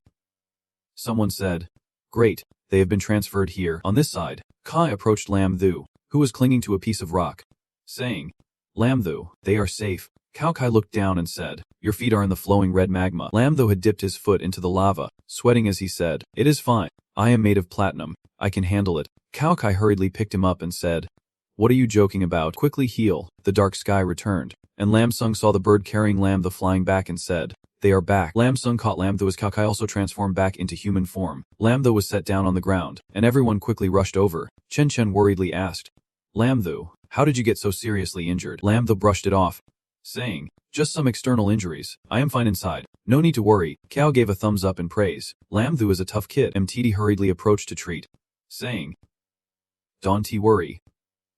Little bunny, I will take care of you. With the treatment, Chan Lam Tho quickly healed. And finally, there were no more wounds. Lam Tho happily said, Whoa, you are amazing. I am completely back to normal. Thank you. Mintilov shyly replied, Little bunny thanked me, and even remembered my name. I am so happy. Lam Tho stood up and cheerfully said, See, I told you it was fine. Chen Chen angrily patted Lam Tho's shoulder, saying, You really should appreciate your own body. Try you asked, Lum, do you have any plans next? Lam Tho replied that he could help wherever needed. He turned to Chen Chen and said, I want to go with you too. Lam Tho turned and said, The volcano situation is very dangerous. Chen Chen, you should go with them. Chen Chen responded. That is why she held Lam Tho's hand, tears streaming down her face, saying, I can let you face danger alone. Lam Tho, feeling touched, said, Chen Chen. Finally, he helplessly agreed, saying, All right, just stick close to me. Chen Chen agreed. Try you tossed a communication device to Lam Tho, saying, Lam Tho, you have to keep in touch. If we need help, we will contact you. Lam Tho replied that he understood. Watching the two leave, Tryu reminded them to be safe, and Lam Tho opened Nam Homan, saying, We are off. Chunin stepped through NamMm, landing on the ground, and in front of Lam Tho and Chen Chan was a pile of wreckage. Chen Chen stared in shock, saying, Oh no, it is a sea of fire everywhere. Lam Tho thought about using Thin Lelonon and Thun Fong Lawa to check the temperature, which was really too high here. Feeling a chill, he glanced to the side, where Qin Chin was covering her mouth and laughing. I have quite a few ice skills to cool things down. Lam Tho sighed, saying, Going with my wife is really wise. She shyly said she was not allowed to be called that. Suddenly, his expression darkened as he glanced to the other side, where cries for help rang out. Whoa whoa whoa, someone come save us. Lam Tho listened closely and heard crying, while Qin and Chin asked, What is happening? He held her hand tightly and pulled her to jump into Na Na Ma Mun. They shifted to another place, and it was still a pile of wreckage. No better than before. Beneath the wreckage was a little girl holding her cat, crying, Whoa whoa whoa, help me. Lam Tho quickly turned and said, Over there. Chen Chen, the girl is surrounded by wolves. A wooden beam above broke and collapsed, preparing to hit the girl below. Lam Tho shouted in horror, Oh no, it is dangerous. Lam Tho and Chin Chin quickly coordinated their moves. An ice block shot through Nam Haman, catching the beam about to fall on the girl. Lam Tho went over, lifted the wooden beam, and asked the girl, Are you okay? He hugged her along with Chan Chan and a group of people behind them. Chen Chen and I are like a rescue team. Chen Chen diligently did her job as the survivors were rescued one by one. The impact of the volcano decreased a little. The scene was still desolate. Time passed quickly until nightfall at a branch in the forest. Lam Tho and Chin Chan were sitting down for dinner. Lam Tho said, The rescue operation around the volcano has finally ended. Chin Chin said, Let us eat something first. He agreed. He thought today had completed the 9,527 skill awakening. The system notification is awakening the skill. Please wait. The system notification interprets speech based on observing the environment's movements when others are talking. Lam Tho helplessly thought, After a hard day. This is what they showed me. Lam Tho ate bread and said, Forget it. Filling my stomach is the most important. The crowd below gathered, looking up at Lam Tho. Hey, they are the ability users. Transform Tron Tree. Ability to decipher the wood system. Chu V. Troncher asked the two friends in the tree, Are you okay up there? Trunchi reached out to Lam Tho and Chen Chun, asking, We are spontaneous volunteers here.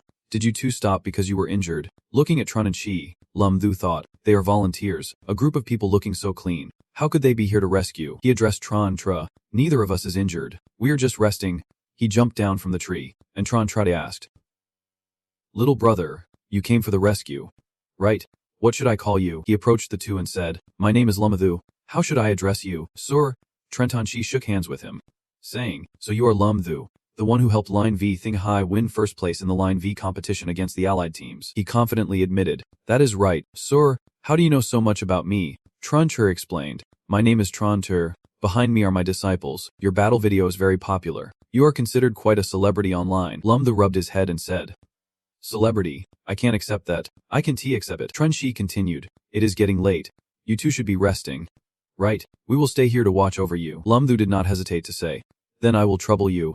Tran Chin In Chin jumped down and asked Lam Thu who they were. Lam Thu replied, Just enthusiastic volunteers passing by. His expression darkened as he thought, Not only enthusiastic, they probably do not have good intentions. Lam Thu and Chin Chin sat under the tree watching Tran Tur. Lam Thu looked at the group in front and thought, I can use the wind hearing technique and the heavenly eye casually. These skills require spiritual energy, and if they notice, it will be a problem. Lam Thu speculated, the newly awakened divine skills can indeed be used at the right moment. It is not just 9,527. I could foresee this situation. The 9,527 system retorted, This time it really is a coincidence. Kid, do not mess around. Meanwhile, Tran Shi said, Should I act now? Big brother, this time, luck is on our side. I did not expect to find the target right away. Chu Vi quickly replied, This kid is still quite alert. If he gets startled, I fear he might escape. Tran Shi continued, There are only the two of us, and with a dozen diamonds. Do you think this kid can escape? Chu Vi replied, Don't forget that kid is from the space system. Even though he is only at the golden level, the intel says his combat power is comparable to a diamond. On this side, Lam Thu thought they indeed had a plot in mind. As he reached out, he thought that they probably knew all four supreme beings were being held back by Lin Ka, which is why they dared to come here to find him. Touching Chan Chan's hand, she was surprised and thought, Why did Lam Thu suddenly pull her hand like this? Many people were watching. It was really embarrassing. Looking at Lam Thu's hand and her own, she realized he was writing something on her palm. Chan Chan noticed something unusual. The words Lam Thu wrote on her hand were, It is dangerous here. You should leave. Chan Chan was shocked, thinking all 8 of them were bad people. With so many of them, Lam Thu looked at Chan Chan and thought, Her intention must be that she does not want to leave him alone here. He wrote on her hand, If I escape alone, it will be easy. You staying here will only distract me. Lam Thu smiled at her, while Tan Cham Chan worriedly said something. But Lam Thu cheerfully smiled to reassure her, hugging her close and saying, Even so, you still have to leave quickly, making her blush with shyness. Chan Chan looked sad and said nothing. She wrote on his chest, urging him to buy time for her to find reinforcements. Watching Chan Chan turn her back to leave, he thought that now he could act with peace of mind. As he saw her step out of the ruins, Tran Shi was very perceptive and noticed something unusual. Tran Shi turned back and said, Lam brother, where is she going? Should I send 2 people with her? Lam Thu stood straight and replied, It is too hot. I need to relieve myself for a bit. You guys do not follow. Tran Shi and his men, hearing that, awkwardly scratched their heads and said, Oh, that is how it is. Then we won't disturb you anymore. Lam Thu handed them several bags of supplies and said, You guys who are on night watch have worked hard. Eat something. Tran Shi pretended to say, Lam brother is too polite, watching the group start eating the food he provided. He smiled, thinking they still did not know he had seen through their thoughts. He happily glanced at them, thinking this was why they could eat the food he gave them so confidently. Lam Thu looked at Tran Shi and asked, Aren't you going to eat? Tran brother, he just turned back and asked, I am not hungry yet. Want to sit together? In the quiet forest, the two sat next to each other, and Lam Thu said, That is too bad. The taste is not bad. Tran Shi held something in his hand and said, Then I should try it too. Right? Lam brother, he pulled out a piece of paper and a pen, looking at Lam Thu and said, My daughter is a big fan of yours. Can you help her with an autograph? Lam Thu was surprised and asked, Oh, really? But inside, he was screaming, A fan of mine. And you are still coming to deal with me like this? Don't you feel guilty for your daughter? Lam Thu took the photo and said, Signing is not a problem. I have autographed photos too. Tran Shi responded, Well, that is great. He held up his photos and said, If you have any relatives who want me, there are plenty. Tran Shi thought to himself, What kind of operation is this, carrying around this kid's signature? How self-absorbed. Lam Thu handed Tran Shi a photo and said, The little girl will surely like this picture. It is a photo of Lam Thu giving the middle finger, with snacks and drinks spilled all over the ground. Tran Shi noticed Lam Thu was on her phone. Realizing something was off, he thought his girl said she was going to the restroom, but it had been 15 minutes, which seemed a bit off. He gestured to his people while thinking. Plus this kid's attitude clearly showed he had discovered something. Tran Shi's group surrounded Lam Thu. Tran Shi said, We can't drag this out any longer. Lam Thu looked at the crowd around her and said, Hey big brother, are not you going to stop pretending? Do you really think surrounding me will work? Tran Shi asked. So you really figured it out? He looked at the group and said, did you really think I would not suspect why I was still eating the food you gave me? Tran Shi asked in surprise. You actually used poison, Lambda replied. Why do you think the poison has not acted yet after so long? Tran Shi suddenly remembered and said, right, looking at Chuvi, he said. Chuvi is a psychic type in the team. If there were poison, he would have detected it long ago. He dangerously raised his finger and said, I never said I used poison, just added a little herbal medicine to aid digestion. It is very beneficial for your bodies, he casually advised, but I recommend you do not use your psychic power. Otherwise I can guarantee you will be able to handle it. One of Tran Shi's men stepped forward and said, Kid, who are you trying to scare? As he gathered his psychic power, he added, I am a psychic of the poison type. Am I afraid of your tricks? He continued to focus his psychic power, preparing to use his poison skill. Immediately behind him, several bombs were detonated, leaving his followers in shock. Right after that, he turned pale and clutched his rear, saying, I can't hold it anymore. Is this really a technique? The feeling just now seemed to be more than just a simple fart. He ran around in panic while shouting, oh no, it is out. I can't stop. Lambda stood by laughing hysterically and said, this is way too smelly. And the followers looked so dumbfounded. Tran Shi thought it was gloomy over here. Never expected to fall for this kid's trick, but luckily he had not eaten anything from him yet. Lamadhu immediately opened the space. With a knowing look, said, good luck detoxing. I will be on my way. Tran Shi used his spiritual power and transformed, saying, you little brat, do not even think about running. Of course, there was also a big bomb behind him. Tran Shi transformed into a leopard and lunged at Lamadhu. But unfortunately, Lamadhu jumped into the mine gate, causing the leopard to miss. The brothers behind him said, boss, we can't take it anymore. The one who called Tran Shi was Ingli Cien, a psychic with a level of recognition close to the real. He was holding his stomach. Tran Shi turned to him and said, you guys wait here. I will chase after him. He has not run far. Tran Shi sniffed something and said, got it. He immediately lunged at a crack in the stone and said, he is right here. As soon as Tran Tro appeared, someone was already waiting. Lumthu had dealt Tran Tro a blow, causing him to revert to his original form and lie flat on the ground. Lumthu's sharp eyes lit up, saying, oh, your speed is impressive, but too bad have already taken one down. With confidence, Lumthu glanced to one side and commented, you are quite formidable. Moments later, he stepped into the teleportation gate and added. With that, as Lumthu landed in another place, a nearby cat was startled and puffed up its fur.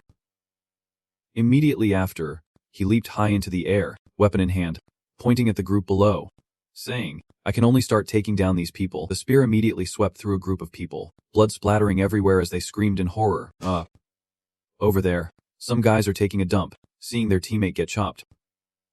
They panicked. The brown-haired guy shouted, everyone, be careful. He then hurriedly pulled up his zipper, grumbling, damn it, I have not finished yet. Lumthu smiled, casting his gaze that way. What can I do? If I wait for you to detox, I will be in danger. Suddenly, the sound of splattering blood surprised Lumthu, causing him to exclaim quietly, huh. Below, fresh blood was being absorbed by the spear. He lowered his gaze at the scene, thinking how this bloodthirsty thing could absorb the enemy's blood to restore his own spiritual power. What the heck? Realizing this special ability, Lumthu quickly stored the spear in a clear blue liquid in his bag. He thought to himself, this infinite energy treasure should be well preserved. Inside the blue liquid, there were round objects that were unclear what they were. Lumthu took it out, holding a handful of grenades in each hand, with an excited expression saying, let us switch to something more exciting. The brown-haired guy immediately widened his eyes in shock and reflexively shouted, grenades. A moment later, Lumthu pulled the safety pin from the grenade, holding several of them while shouting loudly. He then threw the grenades down below with lightning speed. In an instant, a thunderous explosion occurred. Everyone below rushed to escape to avoid it. Amid the thick explosions with orange-red flames,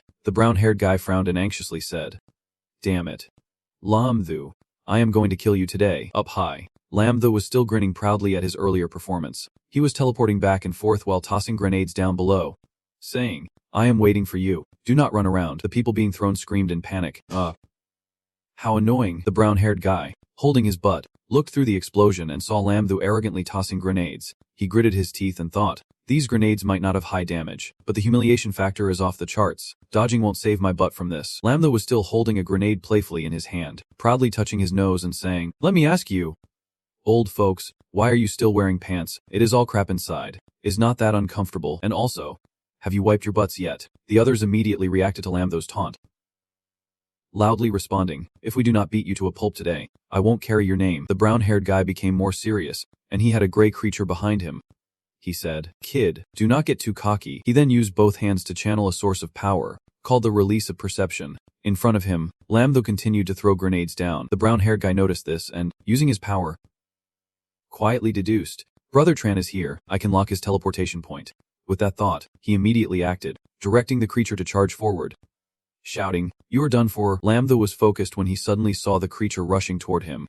Hemph, a moment later, swiped its sharp claws at Lam Tho. Just as the gray tiger slashed with its sharp claws, Lam Tho dodged but got a little blood splattered on him. He frowned, thinking, damn, how did this guy know I would appear here? Lam Tho continued to summon his teleportation technique, preparing to move to another place. After determining the location, he leaned halfway outside, his face still showing contemplation. A moment later, Lam Tho sensed something, glanced, and thought, is he reacting too quickly? Suddenly, a tiger appeared in front, charging to attack. Lam Tho quickly took a defensive stance, looking at it with aggression and recklessness. Jumping to surprise it, Lam Tho continued to land some distance away, but his eyes never left the tiger. He looked ahead, frowning, thinking to himself, this is bad. Collecting himself, Lam Tho turned his gaze to the left, as if concentrating on something. It turned out to be the brown-haired guy. He was using his magic. The brown-haired guy stood at a distance controlling the creature. Lam Tho thought to himself, so it was him. Immediately, Lam Tho summoned his teleportation technique, calculating in his mind that he could probably see the future trajectory of the enemy's actions.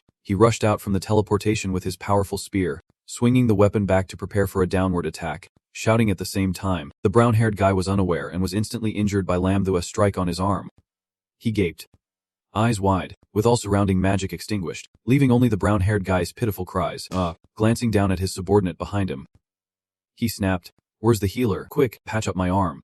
The subordinate looked at the blue-haired guy collapsed on the ground and replied, "The healer has been down for a while." The situation was tough, causing the brown-haired guy to grit his teeth and angrily order the person behind him, "Get moving. I will support you with everything I have. We have to catch that little brat." The person behind was ready to respond. The weapon in his hands was no ordinary one. Even a martial arts master like him was heavily injured. As for Lam, he looked up at the moon, his expression shifting to one of confidence. It seemed they were serious, but today was the full moon.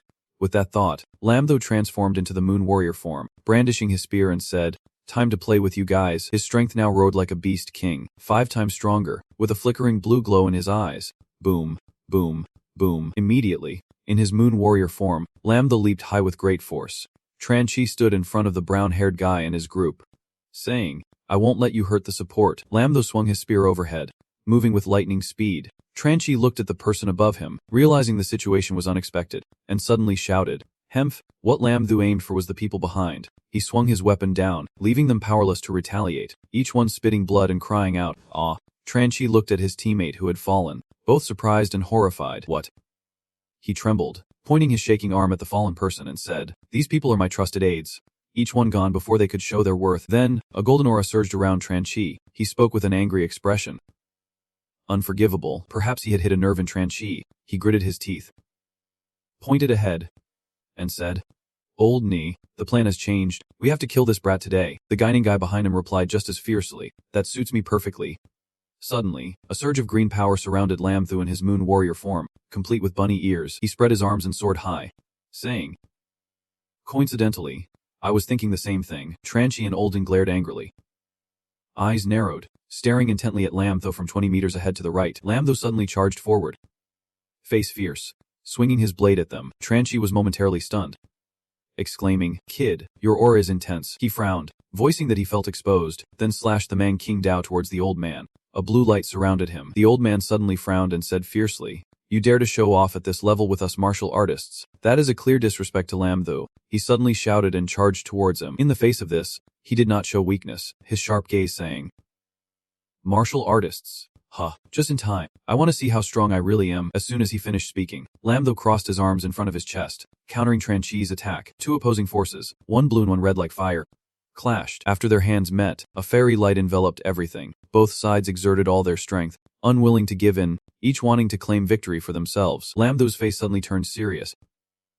Teeth clenched. He let out a loud grunt, while Tran Chi also shouted fiercely, "You want to die?" Then suddenly he was struck by the old man, painfully pinned against the wall. The force so strong that it shattered the debris on the wall into many pieces. Lam Tho was slammed against the wall, his head bowed down, surrounded by a cloud of white smoke swirling around. After delivering a painful blow, the old man stood there watching for a moment, the smoke enveloping Lam Tho. He and Old Ni with smug grins clearly showed their disdain for Lam Tho. The old man spoke up, "A trash at the golden level dares to challenge me. You are definitely dead this time. Lam Thu emerged from the smoke in a dignified posture, holding a blade, and with a smug smile said, "A true martial expert is just like this." After hearing Lam Thu's taunt, Tran Chi's face suddenly darkened. His fists clenched in anger. He thought, although that punch was not full power, he was a true martial expert. How could this guy stand a chance? Lam Thu calmly said loudly, "Can you be a bit patient?" Old brother. A swirling vortex of blue energy appeared next to him. He was stunned by his power. The opponent was really strong. It was a bit difficult to act recklessly now. Lam Thu suddenly disappeared before them, appearing next to a towering rugged stone. Loangai and Trantrai were extremely panicked by the situation, constantly scanning for him. After a while, they found Lam Thu, who was 1,500 meters high behind on the right. He had bullet-shaped eyes, glaring at the two of them, along with a pesky sensory guy. It seems he has to deal with this one first. Then Lam Thu charged forward at high speed, using the Ren Isek technique aimed at Lao Gai. Upon seeing Lam Thu rushing towards him, he panicked, worry evident on his face. Shouting, "He is above me." Lao Gai seemed to be controlled by some force, unable to move. A ring of fire surrounded him. His face suddenly stiffened, and he gritted his teeth. "This is the aura of true martial arts. It makes it impossible for me to move anymore." Lam Thu, from above, wielded the bloodthirsty weapon, striking down at Lao Gai with sharp eyes. Then shouted, 10,000 Saint Dragon King. Break, hitting him directly. Lam Thu landed, and a blue energy vortex appeared around him, mixed with small bursts of vibrant colors like fire. He smirked, thinking, is this technique really that powerful? If I had known earlier, I would have used it on Tran Tri. I was really too careless. After seeing Lam Thu defeat Lao Gai, Tran Chi was utterly stunned, unable to believe what he was witnessing. Then he, with a confused look and furrowed brows, raised his voice and said, You are the Supreme One. Lam Thu, with a calm face, eyes closed, hands on his hips, slowly said, You have figured it out. Huh. Actually, I have always hidden my power, not for any reason, just for fun. Tran Tri was extremely angry, shouting and pointing at Lam Thu's face saying, Your words are just too ridiculous. He spoke in a challenging tone. If you do not believe it, just try me. The tension was evident on his face, sweating profusely out of fear. He thought that if the kid really was true martial arts, he basically would not be able to escape. But if not, he still had a chance to turn the situation around. Just as he thought that, he suddenly dashed quickly toward Lam Thu, growling, All right, I will come and see. This surprised him. This guy has some courage. He held his sword tightly, his sharp eyes fixed on Tran Chi. Although the spiritual energy of the spear was depleted, before he could finish thinking, he dashed down from above at a dizzying speed. Here comes my 10,000 Saint Dragon King break. This left Tran Tri stunned and confused, not knowing what to do now. Before Lam Thu's 10,000 Saint Dragon King could strike him, he hurriedly ran away, surely terrified of his immense power. Lam Thu, with a smug face and sharp eyes, indeed overestimated him. A coward. He was scared after just a little trick. He chased and attacked continuously towards that guy, moving so fast that Tran Chi's fearful face was clearly portrayed as he kept dodging. The man suddenly frowned, his cold gaze fixed on Lam Thu. This kid tricked me. I get it now. He definitely can't use that ultimate damage skill again, and over time, his spiritual energy is also running low. Lam Thu's face suddenly darkened, showing clear anger. His eyes filled with rage. He rushed in and struck Tran Chi, a blue flash appearing that sent the old man flying backward. But it seemed this hit had no effect on him. His eyes suddenly narrowed, frowning as a blinding light appeared alongside Tran Chi's voice, and the situation turned around. In that situation, Lam Thu felt utterly stunned, his eyes wide open, mouth agape, realizing that his spiritual power was nearly depleted, and he could barely manage a few more shifts. What should he do? Now he felt extremely confused. A ring of fire appeared around Chun Tra, creating a dazzling scene. The man was crouched down, his body tense with his fists clenched at his hips. With a smug expression, he said, Tired already? After all, he is just a little gold-level demon, and he openly disdained Lam Thu. Then he used the roar technique, and the image of a white leopard appeared with bright eyes, its mouth roaring, revealing sharp teeth. Tran Chi squatted down, looking like a leopard ready to fight. He frowned and said, Now it is my turn. Lam Thu was so shocked that he broke out in a sweat, his hand reaching into his pocket, intending to grab something. He figured the spear would not be able to compete with the martial prowess after this enhancement. And suddenly he pulled out something he thought could defeat the old man. His eyes suddenly lit up, a joyful smile on his face, fixated on the item he took out, saying, Yes, this is it. It turned out to be an egg. Seeing this, Tran Chi was not surprised but rather delighted. He laughed heartily. What is that? You are sick and now looking for a doctor. Then he stepped back, gathered strength, and launched a powerful attack. A large fire ring appeared, and he shouted, Let me destroy you in this worthless egg. Tran Chi suddenly lunged at Lam Thu and the egg, aiming to destroy the egg first. He used the ultimate skill Yuman Vt. Just as his hand was about to touch the egg, it suddenly emitted some kind of power that caused him to hurt and immediately retract his hand. His arm bled profusely, the pain causing him to gasp, screaming in agony. Suddenly, the egg Lam Thu held absorbed all of Tronchi's spiritual energy. His face was filled with surprise, so shocked that he broke out in a sweat. The man turned pale, panic-stricken, crying out, "My hand, why has my spiritual energy disappeared?" Lam Thu set the egg down, gripping his sword tightly. With a face full of rage, he stabbed the sword towards Tronchi. After losing all his spiritual energy, he suddenly became weak and was taken down by a blow from Lam Thu. He said he is going to ask about the egg. The guy spat blood and collapsed right there. Lam Thu looked at him with a smug expression. His old dagger was stained a deep red with blood. Drops of blood splattered on the ground. He let out a long sigh. Finally done with everything. Suddenly, a birdman named Name Vu appeared in the sky with a girl. Then he asked Lam Thu if he was okay. Accompanying him was a girl, the captain of the Xuan Vu team, Chu Than, a true martial arts master. Meng Vu was utterly astonished by the scene before him. Speaking hesitantly, "This did not seem like what we thought it would be. Are we here to rescue or to clean up the battlefield?" The corpses and blood around created an indescribable scene. Lam Thu forced a smile, scratching his head and said, "I guess I was a bit too fast." Then Meng Vu introduced him, saying this was Captain Chu Than of the Xuan Vu team, a true martial artist. The girl looked shy at his introduction. Lam Thu, with a confused expression, said, "Whoa, the Xuan Vu team has such a beautiful captain." Suddenly, a blinding light appeared, accompanied by Captain Chu. After seeing him, Lam Thu raised his voice. "Hello, Captain Chu, I still have one living person left. Can you see if you can get anything from him?" Tronchi was currently still unconscious. The captain of the Xuan Vu team asked about the 10 diamond level true martial artists. "All these people were dealt with by you alone." His gaze scanned around, filled with astonishment. Lam Thu calmly replied, "That is right, I handled them all myself."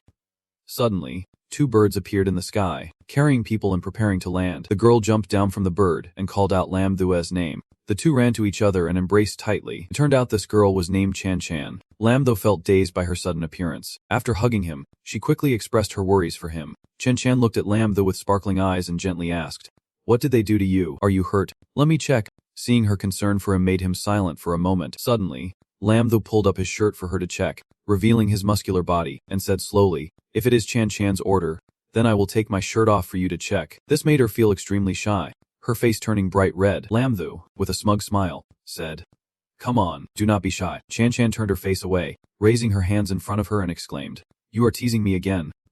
All right, I know you are fine now, so put your clothes back on." Hearing her say that, Lam Thu replied firmly, looking towards Captain Chu, who was ordering his subordinates to clean up the battlefield and thoroughly inspect the corpses again. Lam Thu, with a round face, casually said, "The teammates inspecting must not be afraid of the mess." Captain Chu frowned in confusion and asked, "Why?" The cleaners of those corpses exclaimed in shock, "Whoa, it smells terrible. Why are these people wearing pants?" But they continued to work, stuffing paper into their noses, while others covered their noses with both hands. Lam Thu bluntly said hesitantly, It is best to find the water system awakener to splash water directly." Next to the egg, bright red volcanic rocks suddenly appeared. Captain Chu, upon seeing the egg, could not help but exclaim, "These were found on those people. And that egg is yours?" Lam Thu approached and picked up the egg, slowly saying, "Yes." I was confused about why I could not find it. Captain Chu replied, "We found it next to a block of molten lava. It is quite strange," he said.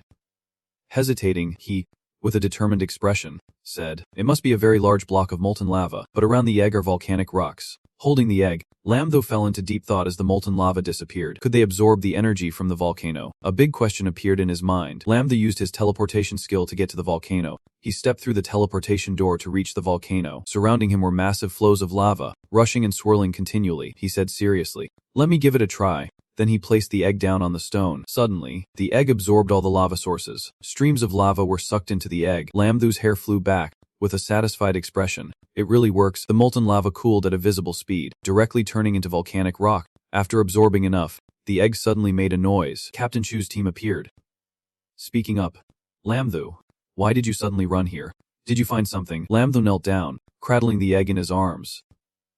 He exclaimed, "I think I have found a way to solve this volcanic issue, and I can also hatch a dragon egg." Everyone was puzzled when they heard Lam Thu say this. "What is it? You should tell us." He pointed at the egg and said, "I discovered that this egg can absorb molten lava, as long as I bring the dragon egg to the volcano." Before Lam Thu could finish, Lam Sung rushed in, shouting for the captain. He panicked and said, "I just received news from the geologist that the volcano will erupt for the second time in half an hour." This made Captain Chu's face darken. Lam Sung continued, "The power this time is even greater than the first time." It made Captain Chu and Lam Thu shout out 2 words in shock, their faces turning pale. Lam Thu pondered, stroking his chin in thought. Was there still half an hour until the second eruption? There should be enough time, and my spiritual energy has been fully replenished. Captain Chu hurriedly said, Lamthu, this time is too tight. We should evacuate the people. As he spoke, he hesitated. Lamthu also strongly agreed with his opinion, firmly stating, but I still have to go to the volcano. Besides ensuring the safety of people and property, Linley will also be affected by the eruption. Captain Chu suddenly pointed towards the volcano, bluntly saying, Brother, are you serious? That temperature and toxic gas, can you handle it? A vivid image of the volcano with lava flowing out and smoke billowing, but he still firmly replied, as for the temperature, I have dragon eggs that can ensure a safe standing place, but I do not know about the toxic gas. His face suddenly lit up, saying, and there is Shen Ting who can accompany me. Captain Chu's face suddenly turned serious. The hydrogen sulfide gas in the command center had indeed been cleaned by Shen Ting, but even without toxins, the gas from the volcano was still present. Lamthu confidently replied, Don't worry, nothing will happen. I won't joke with my own life. Lamthu looked at Shen Ting, gently saying, What is your answer? This action is very dangerous.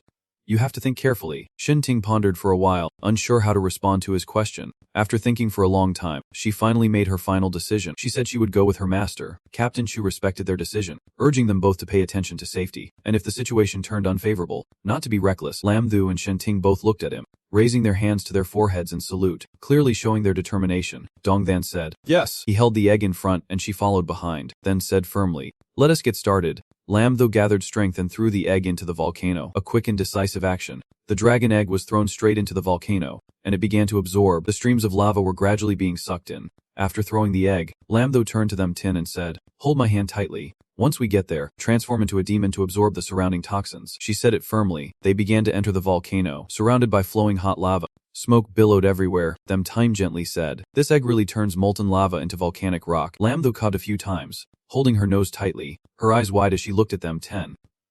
Seeing this, she said, Oh, right. She suddenly looked up. A source of red light appeared around her. Then she transformed into a demon with 2 horns on her head and sharp fangs. Them 10 was using her technique to absorb all the toxins. Lamthu, with a proud face, held the egg in his hand, wanting to move it elsewhere and said, For now, the plan is going smoothly. Let us keep going. After moving the egg to another spot, Lamthu gritted his teeth, exclaiming that they had reached the next position where the dragon egg had cooled. He then held them Time's hand. She was sweating from the heat of the lava stream. Lamthu gently said, Let us go. Okay. They held hands and stepped through the teleportation door together, surrounded by flowing molten lava and thick smoke. They threw the dragon egg, then teleported to quickly reach the mountain. A path gradually appeared thanks to the egg absorbing the lava, but as the mouth of the volcano got closer, the surrounding temperature rose. Them Time continued to absorb all the toxins. While Lamthu threw a water bottle to her to replenish her hydration, she caught the water bottle with a thud, clearly very thirsty. Them Time opened the cap and drank gulp after gulp. After finishing her drink, she suddenly exclaimed that it was too hot. Indeed, the heat inside the volcano was truly intense. Lamthu raised his voice, We can't move step by step anymore. At the rate our bodies are losing water, we won't last long. He threw the water bottle to the ground, looking up at the flowing lava with a determined expression. This time, he was going all in. Lamthu suddenly held the dragon egg in his hand and slowly said to them Tun, Master's disciple is preparing to take you up. Otherwise, we might not last until the peak. She was about to understand what was happening. Stuttering, Master, do you want Lamthu to transform into the Moon Master with 2 rabbit ears, surrounded by a green energy, with a portal appearing to take them out? Lamthu suddenly pulled out a bucket of water, holding it tightly and raised his voice. We do not need the dragon egg to clear the way anymore. Pour this on.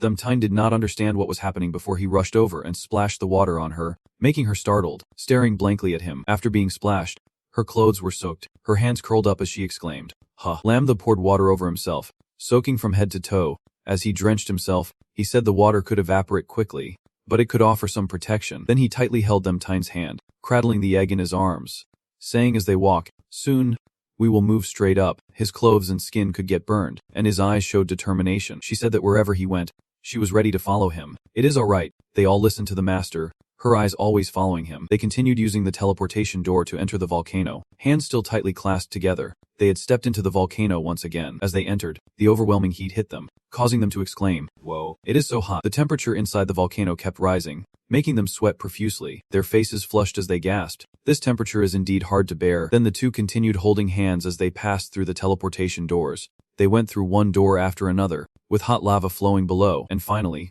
they reached their destination, the mouth of the volcano. Both of them breathing a sigh of relief, Them Tin softly said, We finally made it. They stood before the mouth of the volcano, looking at the scene before them, worry evident on their faces. The air here is thin, and their energy had reached its limit. Lamthu suddenly threw the egg into the mouth of Volcano and shouted for it to go. Swallow it. Volcano. The egg shot towards the mouth of the volcano at the speed of light. Suddenly, Lamthu fainted and staggered down, and Tin quickly reached out to pull him back. Shouting master, but it was too late to pull him back. She hurriedly embraced him, and they both fell into the mouth of the volcano. Tin felt herself in free fall, eyes tightly shut, imagining she and her master would die. The master had fainted. What to do now? Is this really how it ends? She held Lamthu tightly. They had landed, and both faces showed worry and fear. Teeth clenched. Tin opened her eyes wide, surprised by the scene before her. Why do not I feel burned? She looked around in amazement as the flowing lava had turned into volcanic rock. Lamthu felt dizzy and coughed a few times. It hurt so much. Tin suddenly reached out to rub Lamthu's head and gently asked, Master, are you alright? He turned to her, his gaze becoming shy, his face flushed.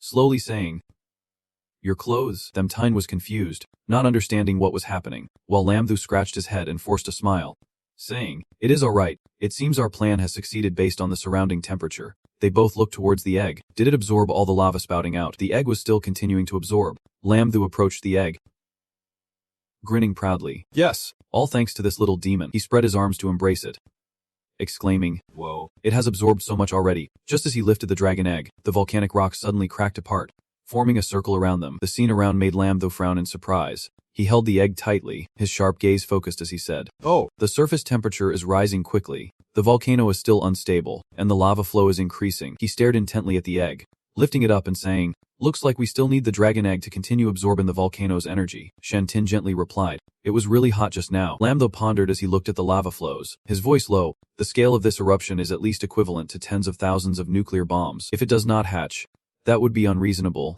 He seems to be talking about the dragon egg. Tin looked around and suddenly exclaimed that the master was a helicopter. As she spoke, she pointed to the sky.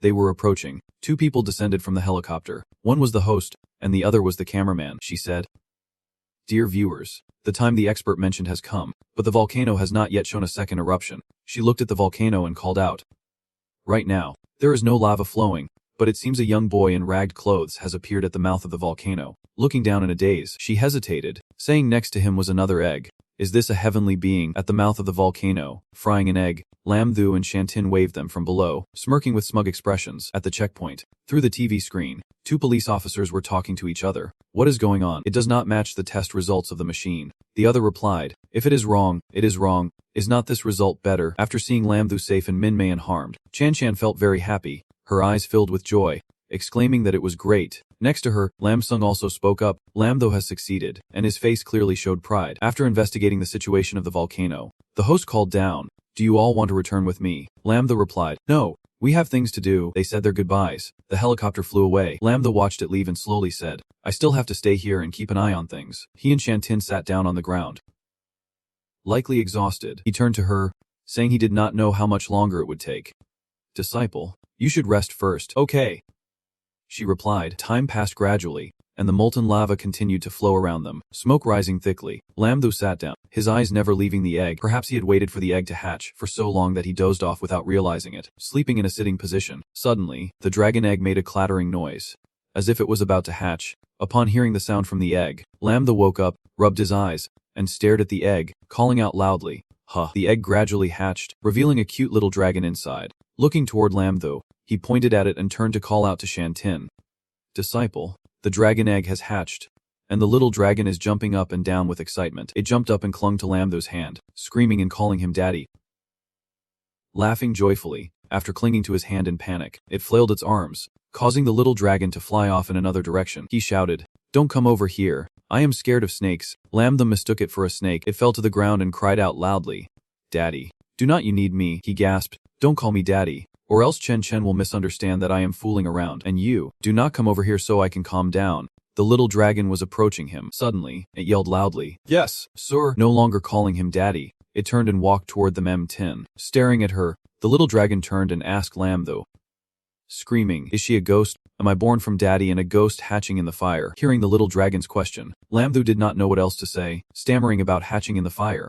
Then he approached it, ruffled its head and said, I have told you enough. If you keep talking nonsense like that, be careful. I might hit you. Frowning, he then held the dragon in his hands, staring at it and said, Don't dragons have two horns? Why do you have three? He held it in his hands, feeling very pleased. Lamtho brought it closer to himself to observe better. The little dragon looked him in the eye and said, "The one in the middle is not a horn. When breaking the shell, it was because Daddy did not help me break it."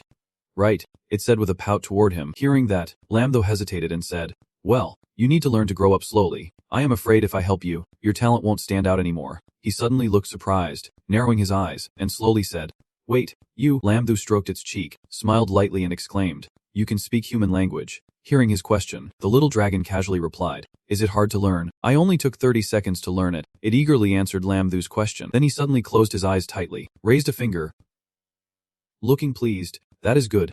Let me give you a name. It will be more convenient for communication later. Let us call you Little Black Snake. How about that? Do you agree?" When Lamtho intended to name the little dragon Little Black Snake, it suddenly shouted, "No, I am not a snake."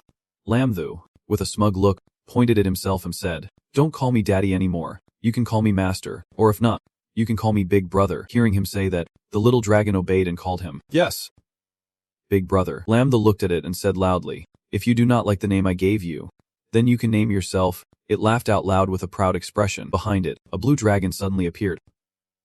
Roaring fiercely, it said, "Call it the Dark Destruction Dragon. What do you think?" Lamtho suddenly ruffled its head, looking at it affectionately. "That name seems too complicated and does not fit.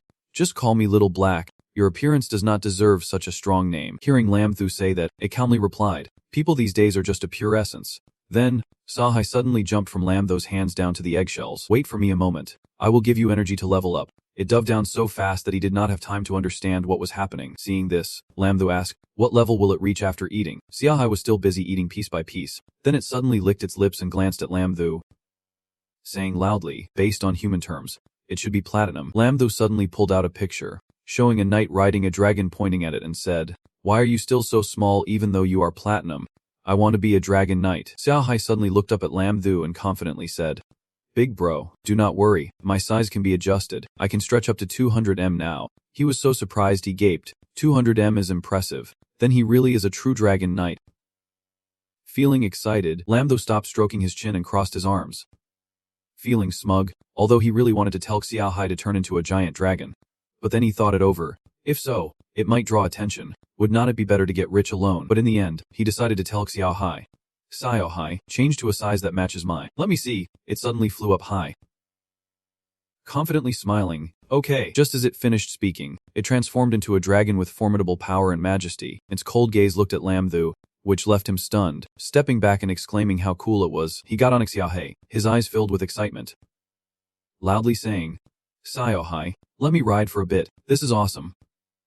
Hearing that, Xiaohai turned and said loudly, "Yes, big bro." Lamtho with a very proud expression sat on Xiaohai's back, pointing forward, commanding it to go. "Xiaohai, go." Then it began to fly up, soaring high. Looking straight ahead, it roared loudly with its eyes wide open. Lamtho sitting behind frowned with a very serious expression. Xiaohai took Lamtho around the volcano. He sat behind observing the scenery. Suddenly, Xiaohai lost control, rushing forward at super speed, making Lamtho feel extremely scared, clinging tightly to its horns. Xiaohai sped so fast that Lamtho felt like they were about to crash into the volcano's wall. He suddenly shouted loudly. They were about to hit. Suddenly, with a crash, a large collision occurred, as if Xiaohai had crashed into the wall. After that impact, Lamtho felt immense pain, his eyes tightly shut. Gritting his teeth, a huge bump like an egg appeared on his head. He looked at Xiaohai with an angry face. Furious because of it, his head hurt like this.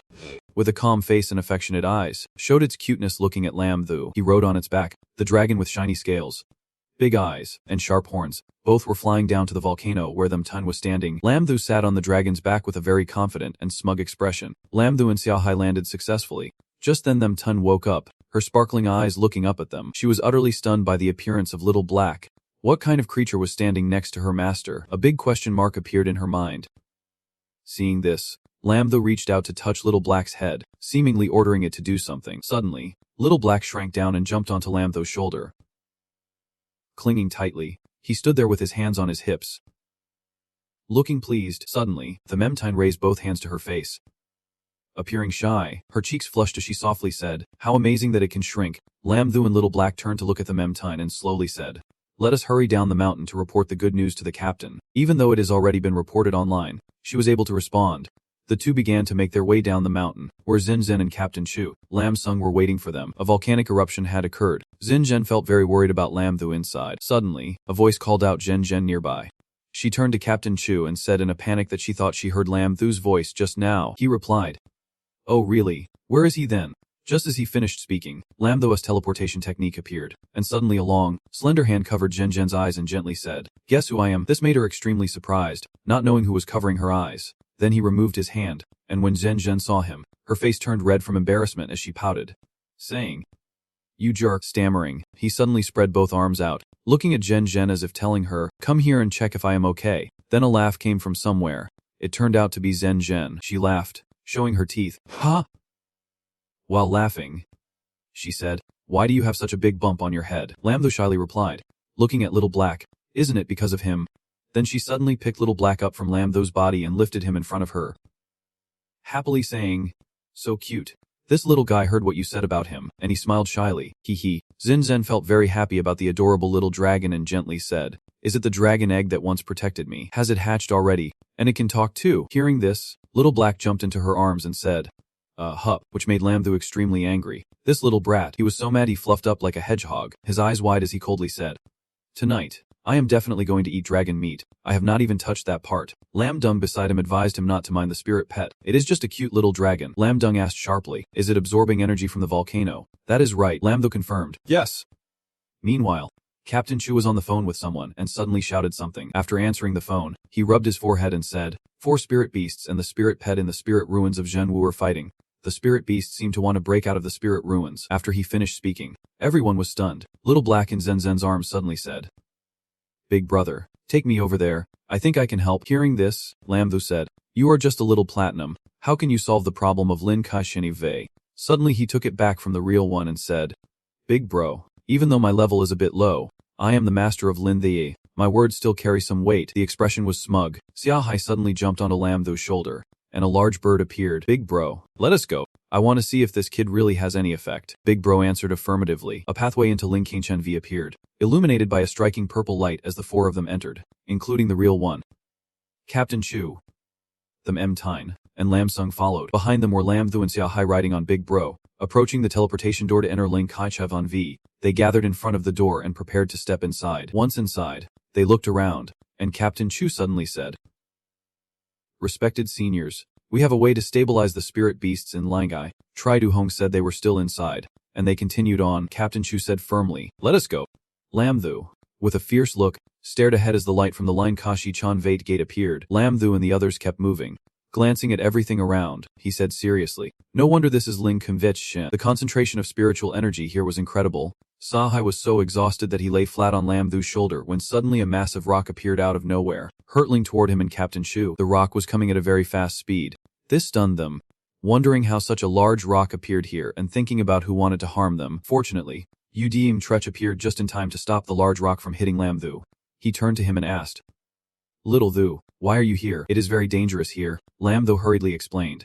"Master, I am here to help everyone solve the problem of Langai." However, Udim Trech scolded, "What are you doing here, kid? This is not a level you can participate in." Of course, Lam Thu refused to listen, insisting on asking what the situation was like now. It seemed everyone was still struggling against the rampaging spirit beasts. The entire scene fell into chaos and exhaustion. Lam Thu did not understand what was happening. "Master, the volcano problem has been solved. Why is everyone still fighting?" Yu Ding Trech glanced at Gam Chiyu. Was not at all because of the spirit beasts attacking Chan Vi. Fighting until they were exhausted could not just stop on command. Seeing this, Lam Thu wanted to try to contribute. He turned to command Xiao Hai. "Didn't you say you could solve the problem? Please, go ahead and show us." Yu Ding Trech looked at Xiao Hai with curiosity. "Is this the spirit beast that hatched from the dragon egg?" Xiao Hai charged forward like a rocket, letting out a thunderous roar. In no time, it transformed into a heavenly dragon, exuding an overwhelming presence in all directions. Everyone below had to look up in awe. Hong Fi Yiming wondered if the spirit beasts had come to provide reinforcements. The Mentho Ixung looked around with wide and narrowed eyes, seeming not to believe it. Tuyuz used his imposing aura to ask what had happened with those spirit beasts. "Can't we just sit and talk slowly?" The spirit beasts immediately stopped. One of them complained that they had killed many of our brothers. "That is right, that is right." Tu wanted to negotiate. It was too noisy. "Among you, who is the leader? Send him out to talk to me." Sure enough, a purple-scaled spirit beast stepped forward. Grumbling, "Senior, I can't swallow this anger. They have killed many of my little brothers." Teu felt dissatisfied and retorted, Was not it your own foolishness that caused the chaos? I already helped you resolve the outside issues. Why are you still causing trouble? The lead spirit beast's expression immediately softened. Really? No wonder you are a senior. If everything outside is stable, we do not want to go to that poor spirit realm either. Taeyuhachi urged them to leave, saying that if they did not go back, their chaos would only cause more casualties. Even Taeyuhachi had to glare with his red eyes and demand, "Everyone go back now." They all turned tail and ran. The lead spirit beast admired Taeyuhachi and wanted to ask for his information. "May I ask how you transformed into a dragon?" "Transforming into a dragon has always been my dream." Taeyuhachi sincerely shared, "It is because your killing intent is too strong." It seemed Taeyuhachi was getting into character, acting all wise and philosophical. "If you want to understand, you must cultivate your character and temper your mind. Over time, you will have hope of transforming into a dragon." The spirit beast listened eagerly. "Thank you, senior, for your guidance. Should I deal with those people?" Taeyuhachi exploded with anger, splashing him with water, saying while talking about cultivating character, "Now your killing intent is rising again. Leave those people to me." The spirit beast bowed down and apologized. With the senior's words, "I feel relieved now, until we meet again." After saying that, he also ran off immediately. Lamadhu came over to Taeyuhachi and praised him for doing well. Taeyu returned to being the adorable spirit beast on his master's shoulder. The Menthoiksung and the others then dared to ask, "Is this little dragon yours?" Taeyu cleverly greeted them. "Hello, uncles and grandpas." Everyone there exclaimed, "This little dragon can talk too." Lamadhu smiled and introduced, "Yes.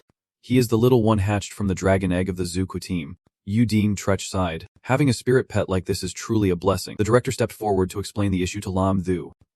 This time, thanks to him, the situation could stabilize smoothly. In fact, dealing with the spirit beast true martial has 4 positions for us to handle it, which is not difficult. Lamadhu felt a bit regretful, but many other true martial experts might have to be sacrificed. Udine Trech thought about that but was more concerned about Lamadhu's achievements. "In short, this time you made a great contribution again. What do you want as a reward?" Lamadhu replied happily, "I want Lin Chu, with beast transformation, space ability, and lightning ability. Can't you just give me a few diamond grade ones? I believe with your skills, you can give me something really good." Udine Trech frowned, feeling helpless with Lamadhu. "Kid, you really are not shy at all. Why do you want so many spirit pearls?" Lamadhu did not hide his ambition. "Master, your disciple is about to break through to golden level. Shouldn't you prepare some gifts?" This surprised Udine Trech. "You are about to break through." Lamadhu confessed to his master that during this mission, whether saving someone or fighting, he had always been using his spirit power. This caused a flaw in his barrier to appear. He sat down to gather his spirit energy. Now, the abundant spirit energy in the spirit abyss is the final condition for breaking through. Udine Trech watched from the outside and nodded in agreement. This kid is truly talented. This breakthrough speed is impressive. After a while, a surge of power erupted within Lamadhu. He let out a loud roar and immediately broke through to diamond level. However, not long after, Lamadhu could not hold on, and his body suddenly collapsed from exhaustion. Udine Trech rushed over, asking, "Taeyuhachi, are you okay?" "What is with that expression?" Lamadhu clutched his chest tightly. Strangely, Lamadhu felt an indescribable sensation within him. After the breakthrough, a dark gray shadow appeared, beast transformation ability, turning him into a giant. He felt extremely confused inside. What kind of ability is this? Forget it. I will study it later. It seems Udine Trech noticed that Lamadhu was still stable. Congratulations, Taeyuhachi. But Udine Trech wanted to ask him something. Right, you mentioned a battle earlier. Aren't you supposed to go for reinforcements? Lamadhu remembered and began to recount. While we were going for reinforcements, we encountered a strange group that ambushed us. He narrated the entire story, mentioning that they had over 10 diamond level members and 2 martial artists. The leader's name was Tron Ter. Udine Trech considered it. He had never heard of these guys, but the country closely monitors spirit warriors above diamond level. Others agreed, saying it is strange to have so many diamonds and martial artists appear. Lamadhu began to elaborate, wanting to tell everyone. They pretended to be reinforcements, and he recounted everything that happened. Indeed, after hearing it, Udine Trech felt uneasy. The motives of these people were truly suspicious. However, Lamadhu pulled out a magic staff to reassure everyone. The reason for sharing this with everyone was partly to keep you all alert, but mainly to hope that the master and the elders would help me replenish energy for the spear. Everyone was amazed. Are you going to let this kid come again? They agreed with Lamadhu's wish due to his excellent performance this time. Let me recharge it. In the meantime, Udine Trech called Lamadhu aside. You have worked hard, old man. Taeyuhachi, follow me. He took him to the bodies of the 2 mystical beasts. Then we discussed a bit. Odoong Trech seriously asked for Lamadhu's opinion. How should we handle these mystical beasts?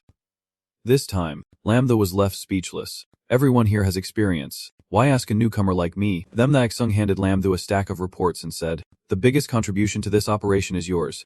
You should speak up. Us old men do not have the face to take any credit. Odoong Trech agreed with this opinion. That is right. What do you think we should divide these leftovers into? Lamadhu picked it up and read.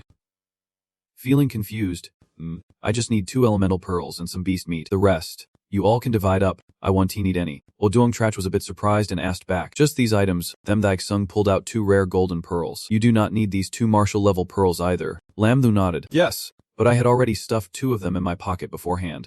Just hoping the seniors will take care of me more in the future. The 2 teachers exchanged glances, feeling that half a favor would just complicate things. Oduong Trach understood Lam Thu's intention and walked over to knock him on the head. Kid, you are not as dim as you seem.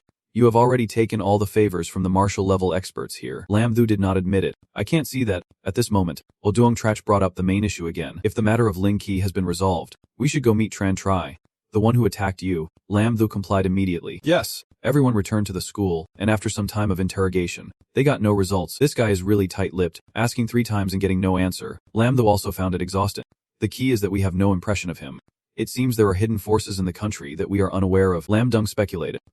After all, we are not professional interrogators. Next, we should take him to the headquarters and see if we can extract anything. Oduong Trach was out of options and had to agree. It could only be done this way. Lam Dung took out his phone. Let me contact them.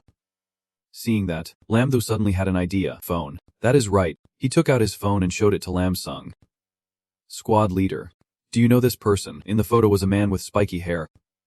Sure enough, as soon as he saw him, Lam Sung was startled and asked, It is him. Where did this photo come from? Lam Thu explained. After we defeated the members of the 3 countries. He was the one who came to pick them up. I recognized the name and took a photo. Lam Dung understood the situation. Got it. I understand now. Lam Thu felt that something was bothering Lam Sung and spoke up first. Brother Lam, the rogue from Capella has reached martial level. Don't do anything foolish. A gentleman's revenge is not too late after 10 years. Lam Thu carefully reminded him. If he acted recklessly without thinking, it would only make the enemy look down on him even more. Lam Dung understood his younger brother's intention and patted his shoulder. Don't worry, I won't be foolish enough to seek death. If I were to die stupidly like that, I would not have the face to meet Captain Nugo. A moment later, the Men Thoik Sung rushed in to call Principal Lu Dong. The Men Thoik Sung urged, Hurry and check it out. Your students are all here. Yu Ding asked in surprise.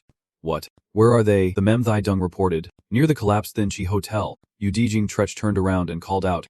Lam Thu, come with me to see. Immediately, both of them left their positions to head to the place the Mem Thoik Sung mentioned. On the other side, the students were standing lost among the rubble. After a moment, the green teleportation gate opened, and Hun Quan looked on in wide-eyed surprise. Huh. Everyone was shocked to see Lem Thu and Ndong Trech appear, shouting, Principal. Big bro. Lum Thu was even more surprised to see everyone gathered here. Whoa. Everyone from the school is here. Yu Ding Trech and Lum Thu stood facing Hun Quan and Ning, smiling as they listened to her speak. Principal, is there anything we can help with? Yu Ding Trech said warmly while rubbing the back of his neck. Everyone on the way here could not check the news. Has the situation been resolved? She furrowed her brows, replying, We saw it. But the students still want to come here to help. Trunning Tam stood behind. That is right. Although the major issues have been resolved, the fire has caused significant damage here. He looked at the devastated scene before him, feeling a bit complicated, mentioning the resettlement of the people and rebuilding their homes. We hope to do something within our means. In Yu Ding Trech's eyes, a touch of emotion sparkled. His lips trembled as he struggled to speak. His heart moved, truly embodying the hope of our future. With a generation like this, how can we worry about the nation's prosperity? The crowd of students pushed and shoved each other forward. A long line stretched on endlessly, enough to show how great their spirit of dedication was. U.D. Trentrick stood facing the crowd, feeling as if he was giving a speech to the whole school again. But the lively scene was now desolate and sorrowful. Even his voice became subdued. All right. Students, in the coming days, you must work hard to help the victims. But even for volunteer work, there should still be some rewards. Right. He raised 2 fingers seriously and said, After we return to school, all of you who participate in this mission, I will give you 2 points. The crowd immediately cheered in unison. Awesome. Just then, an announcement echoed from a distance. The military will arrive shortly. Everyone followed their leaders' commands to begin the work of rebuilding. The students clenched their fists, their eyes filled with seriousness and determination. The energy of youth is indeed not to be underestimated. Yes. Principal, we will do our best. Then Nidijing Trek turned to Lem Thu, who was standing aside, and quietly asked, Tu Thu, I need to go to Lin VK. Do you have any plans? After a moment of silence, he smiled and made a decision. I will also help my friends here. I can afford to lose points. Yu Ding Trenchi's figure slowly faded into the teleportation gate, and his voice still lingered with advice. Then be careful. After finishing up and returning to school with the others, Lum the looked up at Du Ducking Trech disappearing. her master walking leisurely. At that moment, a giant bird flew down from the sky towards their position. Its dark brown feathers blended with the dusty sky. Lumtho greeted the two people opposite her just as the bird landed, her voice tinged with nostalgia. Captain of the central team, Tun Gyaquan. Lumdung sat silently behind, while Tinmin helplessly smiled. Lamtho, do not call me teacher anymore. You are like a god now. I can handle it. He slipped and fell to the ground, his hand stroking the fur of the giant bird beside him. Maybe I'm relatively close to Linvo in Shanghai. That is why I was sent to help the elders. Lamtho seemed to understand and spoke softly. So that is it. Before leaving, Tanmine turned back to speak to Lamtho in front of him. The rest is up to you guys, he smiled and replied. Got it. Lamdung helped Lamtho onto the bird's back, his deep voice resonating slowly. I will take you to the resettlement point. That is probably where help is needed the most. Lamtho took the other person's arm and could not help but ask. Just me. Lamsung bent forward to block the wind, commanding the mount below. That is right, the target resettlement point is set. Switching scenes to the temporary resettlement point. It was quite chaotic. The organized tents seemed to have stabilized the order somewhat. Hong Fu Waimong stood silently beside, watching the group of Kong Ho transporting people out of the tents one by one. Lamtho leaned against the bird's neck, somewhat surprised to see familiar faces. Hong Fu Waimong raised her hand high, loudly calling out, as healing fields of cold air rushed in. The green light enveloping the surrounding space calming the minds of the people. Healing energy continuously surrounded the people lying on stretchers. The sounds of painful moaning gradually decreased, and the wounds slowly healed at a visible pace. This made Lamtho unable to help but exclaim. Impressive. With her help, all these injured people will be treated. Lamsung surveyed the scene ahead, nodding in agreement without a second thought. No doubt about it. At that moment, a sound of shattering came from one of the nearby huts. It caught Lamtho's attention, and he lifted the curtain in front of him, quietly asking. Something happened. He saw a girl sitting on the ground in pain, lightly closing her eyes and groaning as drops of cool, clear water continuously trickled down her white thighs. The water got spilled. The stimulating scene turned Lamtho's cheeks bright red. He widened his eyes, staring at the image with a disordered breath. Chan Chan. Lamtho stepped forward to support her hand. His cheeks flushed as he quietly asked, Are you okay? Chan Chan. Perhaps Chan Chan also realized how awkward the situation was now. Her voice shrank noticeably, sounding like a whimper. I accidentally spilled some water earlier. Luckily I did not get burned. Lamtho narrowed his eyes slightly, a sense of relief clearly showing in his golden irises. He let out a sigh of relief. Phew. It is good if you are okay. Chan Chan, flustered, covered her mouth with her hand, bending down to wipe off the leftover water on her apron, inadvertently revealing her ample chest and skin as smooth as a baby's. This made Lamtho's eyes go wide. I did not notice how cute Chan Chan looked in that apron earlier. She clenched her fists, feeling sticky and uncomfortable. Her gaze drifting. Being wet is really uncomfortable. I need to take it off. In Lamtho's mind, images of underage restrictions popped up, and he even got so excited that blood rushed from his nose, splattering out like two small but powerful fountains. Laughing, so is not that. He smiled and raised his hand before Chan Chan could respond. Let me help you. Just then, a serious voice came from behind the curtain, breaking the ambiguous atmosphere inside. Lamtho was invited over there for a meeting. This made Lamtho lower his eyes in disappointment. He pouted, turning his head back, thinking to himself, of all times now. Lamtho stuffed his hands in his pockets, standing opposite the group, the atmosphere a bit tense and unspoken. They all raised their hands in a salute, their serious voices filled with respect. Hello, Commander. This surprised him, his eyes widening as he pointed to himself, somewhat incredulously asking, What the heck is a commander? The first to speak was Cao. He stepped forward slowly, smiling calmly. The main force of this rescue, besides the members of the 4 old squads, consists of students from the universities. After studying, we made a decision. He raised his hand, and a thick red leather book slowly appeared in the air. The other person continued to speak, suggesting that only you could convince these people, not only having won the martial spirit competition but also having written the Encyclopedia of Spirit Beasts. Lamtho pouted, suddenly sensing something strange. Don't you think this is a bit rushed? But Cao Kai, standing across, still smiled confidently, even raising a finger to signal trust, looking like a multi-level marketing scheme trying to recruit. The commander has thought too much. If the action succeeds, the country will definitely reward you handsomely. Why would they make you bear the blame? Lamtho tiredly leaned back against the wooden chair, sighed. Well, looks like there is no escaping this. He looked at the people across from him, his attitude becoming a bit more serious. Tell me what the urgent issue we need to address right now is. This time, the one who spoke up was a female commander among them. The urgent issue we need to address right now concerns housing. The nearby area has been mobilized here. She suddenly recalled the painful emotions from earlier, feeling a bit choked up, but the quantity was still insufficient. It is almost winter now, and I fear many refugees won't be able to endure the nights.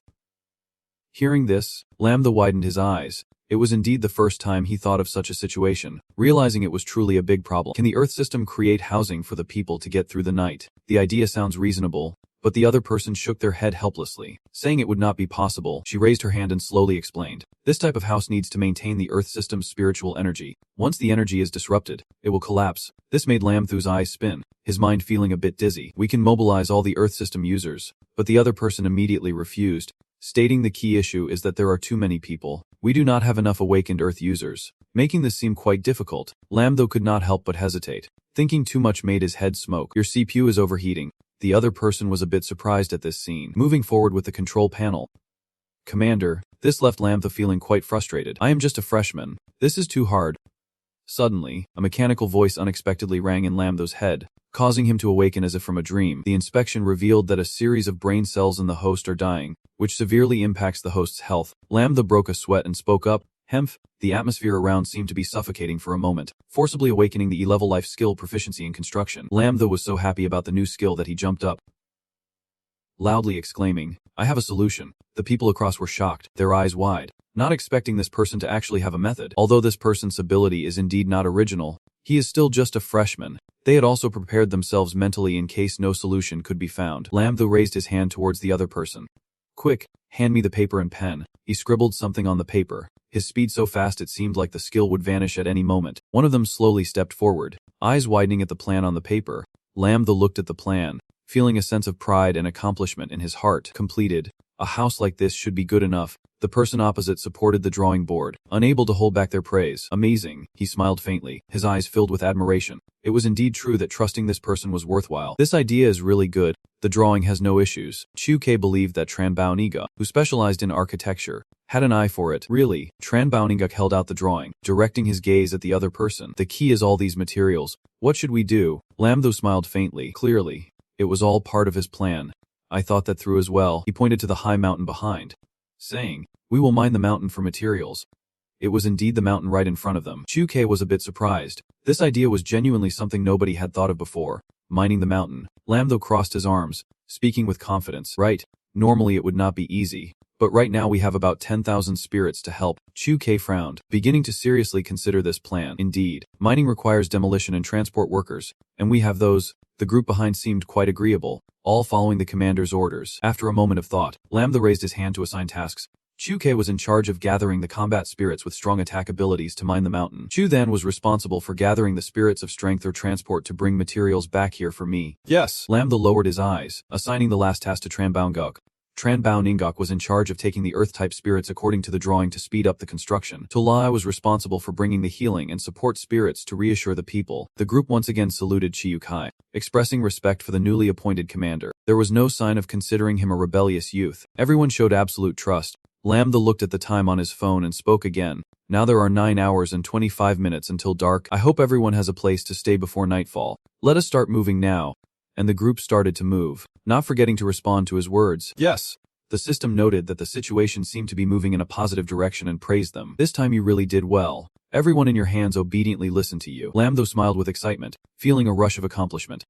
"All right. I will give you half of the credit." The mechanical voice of the system immediately changed its tone to a higher pitch, saying only half. This caused Lamthu to raise his voice in comfort.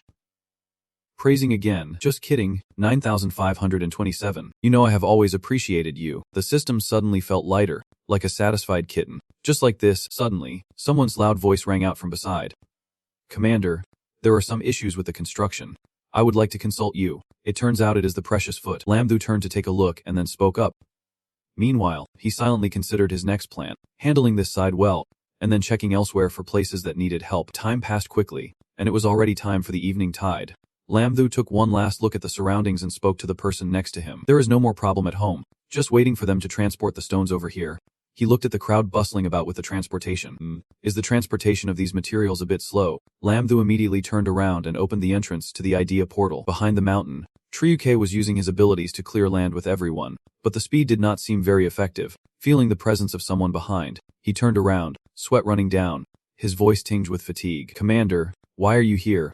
Lamthu looked at the scene and raised his hand in greeting. "So, how's your work going over here?" Kung-ho punched the rock wall beside him, small debris flying everywhere. Judging by the speed, that punch did not seem light at all. He raised his fist, chuckling. "It is just a small matter." He raised his hand again towards the stone below, but this time Lamthu seemed to notice something unusual. He lightly tapped his head, complaining, "Kuong, Are you being stupid or what? Lam Tho was so angry he almost turned into a dog, pointing at the debris below and shouting, "Are you stupid? What I need is solid stones, not rubble." Kyung Ho was stunned by the scolding, whispering an apology. "Uncle Lam, I was wrong. I will definitely pay attention next time." Triyu Kai patted his shoulder, calmly stopping the anger of the other person. He could not blame him completely. Lam Tho pouted, looking at the dirt debris below, thinking to himself, "This nephew of mine seems to be getting more sensible." But that punch of his did not yield many usable blocks. He looked up at the surroundings, the crowd bustling to transport stones. Even mounts were used to the fullest. A large stone was truly heavy, and with not many strength users, even adding spirit beasts, the progress was still slow. Lam Tho rubbed his head. "I really had not thought of this at all. Initially did not think it was a problem." He slowly approached the two students who were struggling to transport stones. Confidently speaking, "Classmates, let me handle this stone." The person beside looked a bit surprised. "Just you alone?" the other one asked. "Can you handle it?" Lam Tho waved his hand, closing his eyes slightly, pretending to be mysterious. Brown, brown, brown. How many times have I said this already?" He supported the large stone held by the two, teasingly smiling. "Men should not ask if they can handle it." The clear words made the two beside widen their eyes. Using his subconscious, Lam Tho took out the space bag, sighed, and began to move the stone downward. A stone that required two men to work together had disappeared in half just a few seconds later. One of them opened his eyes wide. "Space system. Could it be that you are my classmate Lam Tho who defeated those 3 countries?" The other person responded, suddenly realizing Lam Tho's current identity, and whispered, "We should call him Commander now." After transporting that large stone, Lam Tho turned to look at the line of people behind. "Leave the larger stones to me." After all, the long-distance transport had consumed a lot of everyone's energy. Even young men would feel tired. "Yes, Commander." The man earlier secretly wiped a drop of sweat from his cheek, smiling to please. "Commander, I did not see clearly earlier. Please do not hold it against me." Lam Tho could only smile shyly. After all, this title was too strange. "It is okay, it is okay." Inside, he could not help but silently lament. Being called commander by classmates feels a bit odd. Lam Tho picked up another large stone. Noticing the crowd behind seemed quite curious about his presence, so he turned back. "You all should not just stand there. Hurry up and keep working." Leading the way was Kyung Ho, the most spirited one. "Yes, Commander." Lam Tho looked down at the space bag below, estimating with his hand. "This bag is almost full." He turned to the crowd laboring to transport stones behind him, calling out, "Everyone has stones now. Follow me to transport them back." They tightly held the stone in their arms. "Yes." Lam Tho looked at the situation where everyone had to walk such a long way to carry stones back, feeling a bit regretful. He suddenly thought of his master's imposing image. It is a pity his own spiritual power is not as strong as his master's. Otherwise, he could have transported them back, but for now, he could only speed up and make more trips. He comfortably walked ahead, and without a smooth path, it made it even harder to clear the way. So those behind sighed. The exhausted group suddenly heard his humming, which lifted their spirits a bit. The commander is even singing, feeling very spirited. The song Yugu Kinuri fits the situation perfectly. Just like that, everyone's morale soared higher than ever. People took turns transporting stones inside, and Chan Baok along with other ability users had been waiting for some time. It did not take long for stone houses to spring up at the resettlement site. Although simple, they provided enough shelter from rain and wind, largely due to everyone's contributions. But the main reason was thanks to Lam Tho. Because of my involvement, it freed up a lot of labor, so progress increased significantly. Watching time pass, everyone moved towards the allocated stone houses. Before sunset, everyone had a stone house to take shelter in. For now, the sun was slowly descending the mountain, casting shadows over the huts below, creating a rare peaceful scene. Chan Chan brought a meticulously decorated lunch box towards Lam Tho. Lam Tho was moved to tears, chewing his food while praising his lover's cooking skills. "It is my beloved wife's bento. I am so happy." Chan Chan looked at him eating hurriedly and felt a bit helpless. As bento's love, "It has been a tough day and there is still so much to talk about." She lowered her voice and eyes, which made Lam Tho immediately stop chewing. Noticing her, he looked at the love lunch box in his hand, feeling a strange sensation in his heart. Indeed, with greater responsibility and power comes less freedom. With a faint smile, she did not seem as carefree as usual, but seeing how our efforts improved the lives of the victims, I felt it was all worth it. There was a hint of compassion in Chen Chen's eyes. She thought to herself, "He is still the kind-hearted boy I know." Pointing at the high mountains opposite, her light green hair flowed in the air, brushing against Lam Tho's heart like a cat's tail.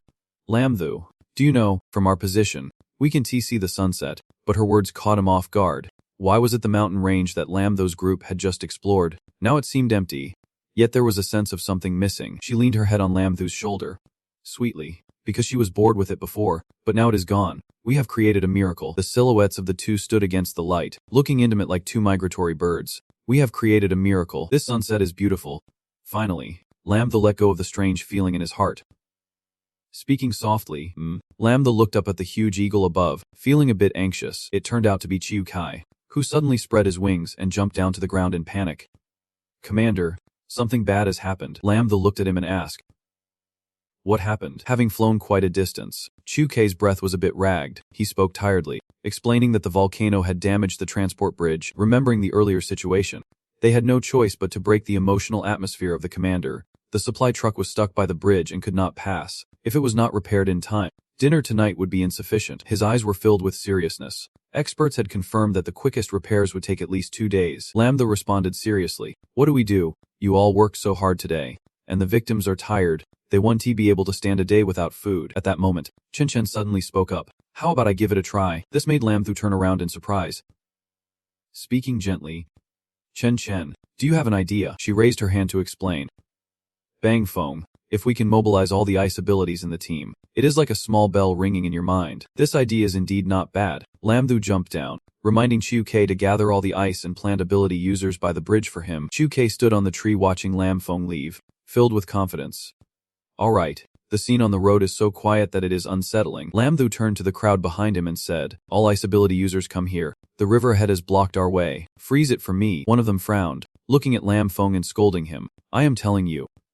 Commander, are you thinking too fancifully? Her voice grew louder, eventually erupting completely. She clenched her fist, wanting to hit Lamthu on the head immediately. The river is so wide.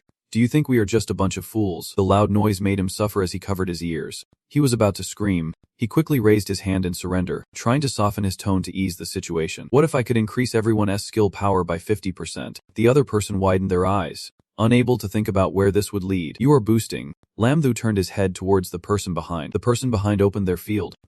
And soon, the group watched in silence as a faint aura slowly enveloped the person. They raised their hand high, shooting beams of blue light from their palm, leaning slightly forward. Gradually, the delicate lines of their body appeared, an ice field. After a moment of confusion, the crowd realized that their body was slowly covered by a thin layer of ice. Everyone felt excited, as this field was surprisingly powerful. Lambda raised his hand proudly. Captain Chu is now freezing the river in front of us. Do you have any problem with that? The other person laughed heartily, excitement evident in their eyes. Don't talk about this little stream. I feel like I can freeze even the Pacific Ocean. Lambda clenched his fist, feeling pleased at their enthusiasm. It is good to be so eager. He looked at the crowd across from him, pointing again at the image in front. But remember not to freeze to the river.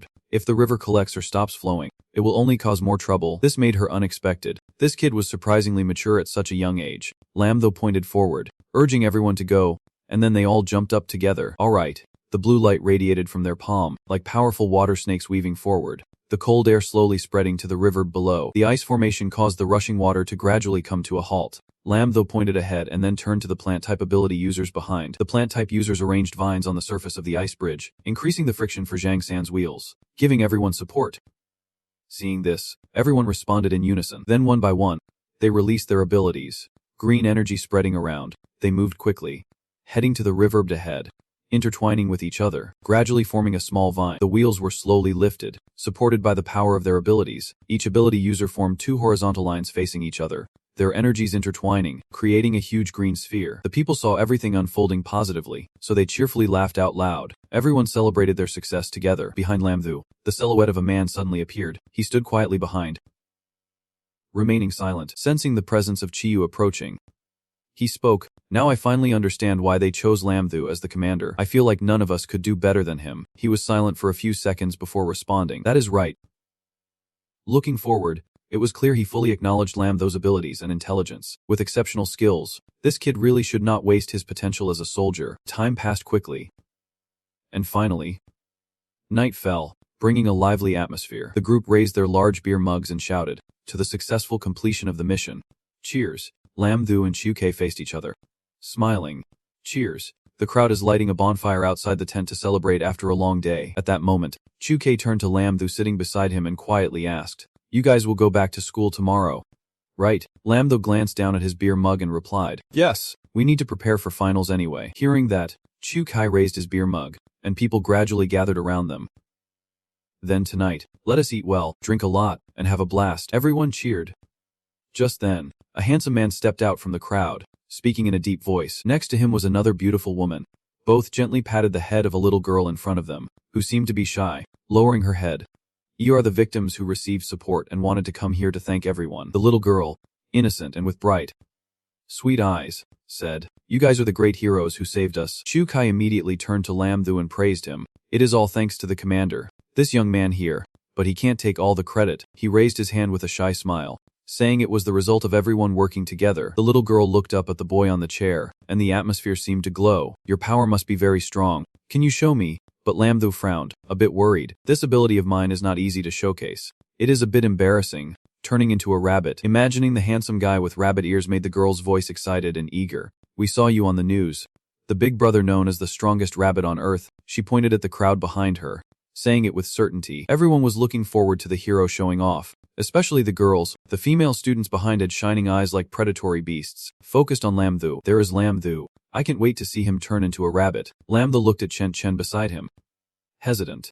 "If I go, will Chen Chen be upset?" Partly because she is shy, and partly because she is a bit tipsy. Her cheeks were flushed sweetly, and her voice was teasing. "What are you looking at me for?" He pointed uncertainly. He felt like it was fine, but Chen Chen did not understand. "Go on." This caught Lam Thu off guard, as he firmly turned his gaze to the side. But Chen Chen stood up. "What are you thinking? Tonight's party is to celebrate the birth of this new home. How can we not show our skills?" He stood up, did not he?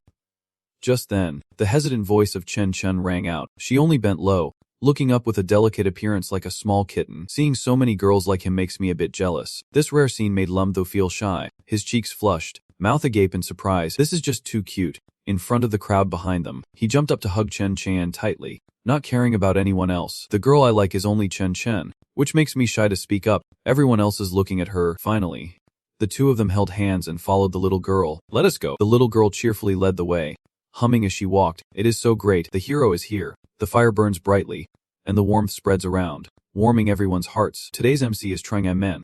She stands in the middle of the crowd with a mic. Her confident and dynamic presence clearly attracted the crowd's attention. "Is everyone ready?" She reached out to Lam Thu, who was standing beside her, smiling. Next, she invited our commander to perform a magic trick for everyone. Everyone was excited, blushing, and raising their hands to cheer. "Yes!" Lam Thu clenched his fist, a red aura surrounding his body. Smiling confidently, he was about to test the giant transformation skill he had learned. It would surely make him grow large. With a bang, Lam Thu punched down hard on the ground, his expression darkening as cracks slowly spread around. Lam Thu's body was enveloped in bright lightning. First, he took on a moon rabbit form, with rabbit ears that made the eyes of the female students turn into hearts. Some even ready with their phones to capture this rare sight. Whoa. The atmosphere around was filled with pink. The little rabbit was so cute. Even Chen Chen's cheeks turned rosy. She covered her face, her eyes filled with admiration and fascination. Looking at him so many times still felt so adorable. But it was not over yet. Lam Thu smiled faintly, looking up as he pondered. Next, he shouted giant transformation, and waves of green lightning enveloped his body. The ground below cracked open, rubble flying everywhere. "Hi!" Lam Thu transformed into a giant, his muscular body clearly visible to everyone. Using his tail to cover his sensitive parts, a massive energy surged behind him, and seeing Lam Thu in his giant form left everyone in awe. Chen Chen looked up at him, equally astonished. "What?" The girl beside her looked just as stunned. "What kind of trick is this?" Lam Thu had reached a height of 10 meters. He smiled and raised his hand in an X2 gesture. Lam Thu thought to himself that he could control the size of this skill. It could even go up to 50 meters. For now, this is already shocking. The crowd below murmured, "Whoa, that is huge." While Lam Thu thought this form was cool, there were some inconveniences. His body not only had long hair but some parts were also larger. Luckily, I reacted quickly. Thinking of this, Lam Thu's face showed a hint of awkwardness. He was sweating profusely. Looking down, Lam Thu felt a bit embarrassed. The tail was awkwardly tucked between his legs to cover a certain forbidden area. Reducing his shame a little, a young boy noticed the tail pinched at the front of Lam Thu and curiously asked, "Big bro, why is your tail in front like that?" Hearing this, Lam Thu blushed and stuttered in response. That, my performance is about to end." Lam Thu silently thought, if it goes on like this, he would really be in trouble. Lam Thu trembled all over, his face flushed, and his body started to spin. Why did he suddenly feel so weak? It seems that becoming a giant really drains his energy. In Lam Thu's mind, the scene of losing this giant form began to appear his body naked, unable to cover sensitive areas, only able to run away while everyone laughed at him. Lam Thu really could not let himself fall into such a situation. He started to panic. Continuing like this, would not he be exposed in front of everyone if he could not transform back? Lam Thu quickly opened a teleportation portal to escape to another place. He fled so fast that no one had time to react. They could not even see where the commander went, only able to call out his name. Lam Thu. In the tent next to the camp, Lam Thu was putting on a white shirt. He mumbled nervously as he shifted to get dressed. Suddenly, Someone lifted the tent door. Chan Chan walked in, confirming he was indeed here. Seeing Lam Thu still undressed, with his backside exposed, Chan Chan could not finish her sentence. Seeing her walk in, Lam Thu gaped, his face bright red. Chan Chan shouted, why are not you dressed? Lam Thu was still startled by the sudden intrusion. Only able to shout in shock, Chan Chan blushed and hurriedly ran out, still holding some skewers she brought for Lam Thu. It was not until she reached a corner that Chan Chan waved her hand in front of her flushed face, trying to ease her embarrassment. Hemph, I really saw it. Lam Thu peeked out of the tent and called to Chan Chan. She had seen everything. Suddenly being called by Lam Thu, Chan Chan jumped. Lam Thu stepped out, the buttons on his shirt still not fastened. He walked over to Chan Chan, who looked at his abs, and her face began to flush again. Chan Chan stammered, I just came to bring you food. I did not see anything. Saying that, she handed the skewers to Lam Thu, who smiled and reached out to take them. After giving him the skewers, Chan Chan put on a cold demeanor and turned to leave. I have to go now, Lam Thu pouted. Chan Chan, you can't do this. You ate everything and then knelt for money. He began to pretend, his face showing a pitiful look like an abandoned puppy, his eyes shimmering with tears, his voice sounding pitiful. Are you going to take responsibility for me? Hearing the words take responsibility, Chan Chan jumped in surprise, angered by Lam Thu. She quickly turned around to chase him down to give him a beating, saying that will lead others to misunderstand. I just saw your backside. Lam Thu felt she had achieved her goal, quickly turned around, running and laughing. My innocence is lost now. Teacher Lam Thu is still teasing me, which makes me even angrier. She shouted, don't talk nonsense. The next day was a beautiful day. The sky was clear with a few white clouds drifting gently in the breeze. The Kiao-K group was seeing off Lam Thu's group and noticed that they still intended to continue sending them off, so Lam Thu had to speak up. Please do not see us off any longer. There will surely be many more opportunities to meet. Kiao-K was also able to compromise with Commander Tung. Hearing that form of address made Lam Thu smile awkwardly. Kaika, do not call me Commander anymore. I am just holding that title. Kiao-Kai approached Lam Thu and placed a hand on his shoulder. You are the commander, and we respect that. I hope we can fight side by side in the future. At this point, Kiao-Kai's tone changed, and his expression became serious, addressing everyone present. Then he stood at attention, raised his hand, and performed a formal military salute. Salute. Lam Thu was taken aback and stared in surprise. He stood at attention and saluted back, replying to Kiao-Kai. Absolutely. From a distance, Zhang San was sitting in the vehicle, leaning out and calling for Lam Thu. Lam Thu. Commander Lam, you have to get in the car now. Hearing that call, Lam Thu felt shy again. Once we return to school, please do not call me Commander anymore. The classmate who heard this did not tease him anymore and just laughed. Lam Thu stepped into the car and went to the empty seat next to Gan Gan. She turned to Lam Thu and said, this journey truly is a hero's return for you. Lam Thu was flattered by her praise but remained humble. Aren't all the students from our school here? Everyone is a hero. Zhang San chimed in from the front, waving his hand and shaking his finger. No. Most of the lower-level students were not approved by the school to go for rescue. And there are also cowards like Sima Yan who did not show up. Remembering Sima Yan, Zhang San felt a bit speechless. Lam Thu turned to look at Zhang San and found his reaction amusing, responding to him, so that is how it is, so you really did show courage this time. Looking at the aura surrounding Zhang San, Lam Thu thought to himself, this feeling of aura. Could it be that Zhang San was even more excited because he heard Lam Thu was interested? Of course, when I see something unusual or unfair, drawing my sword to help is what my big brother taught me, and during the rescue, I successfully broke through to the golden level and awakened the skill for golden diamond damage. Lam Thu asked, really? No wonder you are my good buddy. Congratulations to you. Lam Thu turned back to the front, opening the system screen. He could awaken so many skills to enhance his power. 9,527. Give me a strong one too. The system screen announced that it was extracting skills. Please wait. Congratulations. Host, you have received the E-level skill in calligraphy mastery, which made Lam Thu a bit disappointed. Well, if it is not strong, that is fine. This is 9,527. You are just criticizing my handwriting for being too bad, are not you? The system did not show any mercy to Lam Thu. Seems he still managed to save some face. At least he knows himself a little. Seeing the system mock him, Lam Thu angrily asked, what did you say? Chan Chan, curious, looked at Lam Thu who was punching the air and shouted at her. Lam Thu, what are you flailing your arms about? At that moment, he realized there was someone next to him and thought to himself, oh no. Lam Thu forced a smile, unable to think of an excuse, and could only keep denying, no, there is nothing. Chan Chan could not see the system, and she did not believe Lam Thu's words. She leaned close to him, her eyes wide with curiosity, suspiciously asking, is there something over there? The car suddenly hit a bumpy road, causing it to bounce.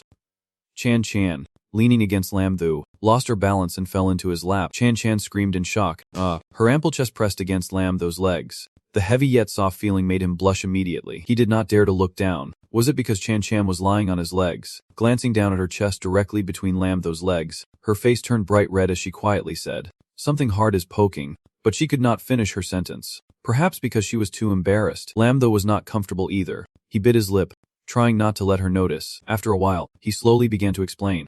After thinking for a moment, Lam though finally decided it was the tail. Hearing this, Chen Chan suddenly sat up. Lam though quickly covered the area between his legs. So it was here.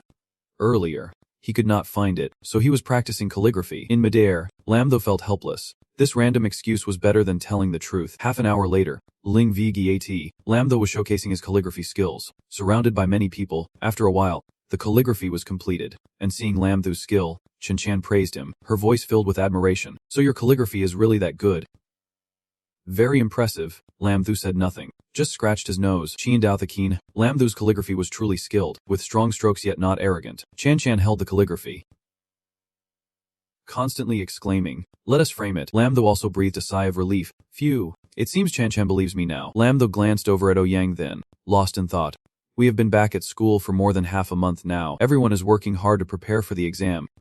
Strangely, Master Ouyang does not seem to be back yet. Lam though recalled what he had accomplished during this time. He had absorbed the spirit pearl he received from Ling Kexi Chu V. The lightning skill is really powerful. The beast transformation skill is solid. Thinking of this, Lam though raised his hand to use this skill on Chan. A strand of power extended from Lam thou's hand to Chan.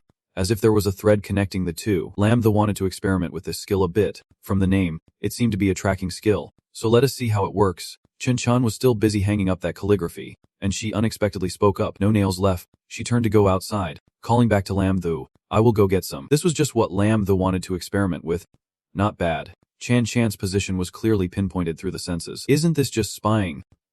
How creepy. Lam thou was startled. He bent down to look, only to find Xiao He lying on the crossbody bag in front of him. Lam thou was walking down the hallway. He bent down to look at Xiao He.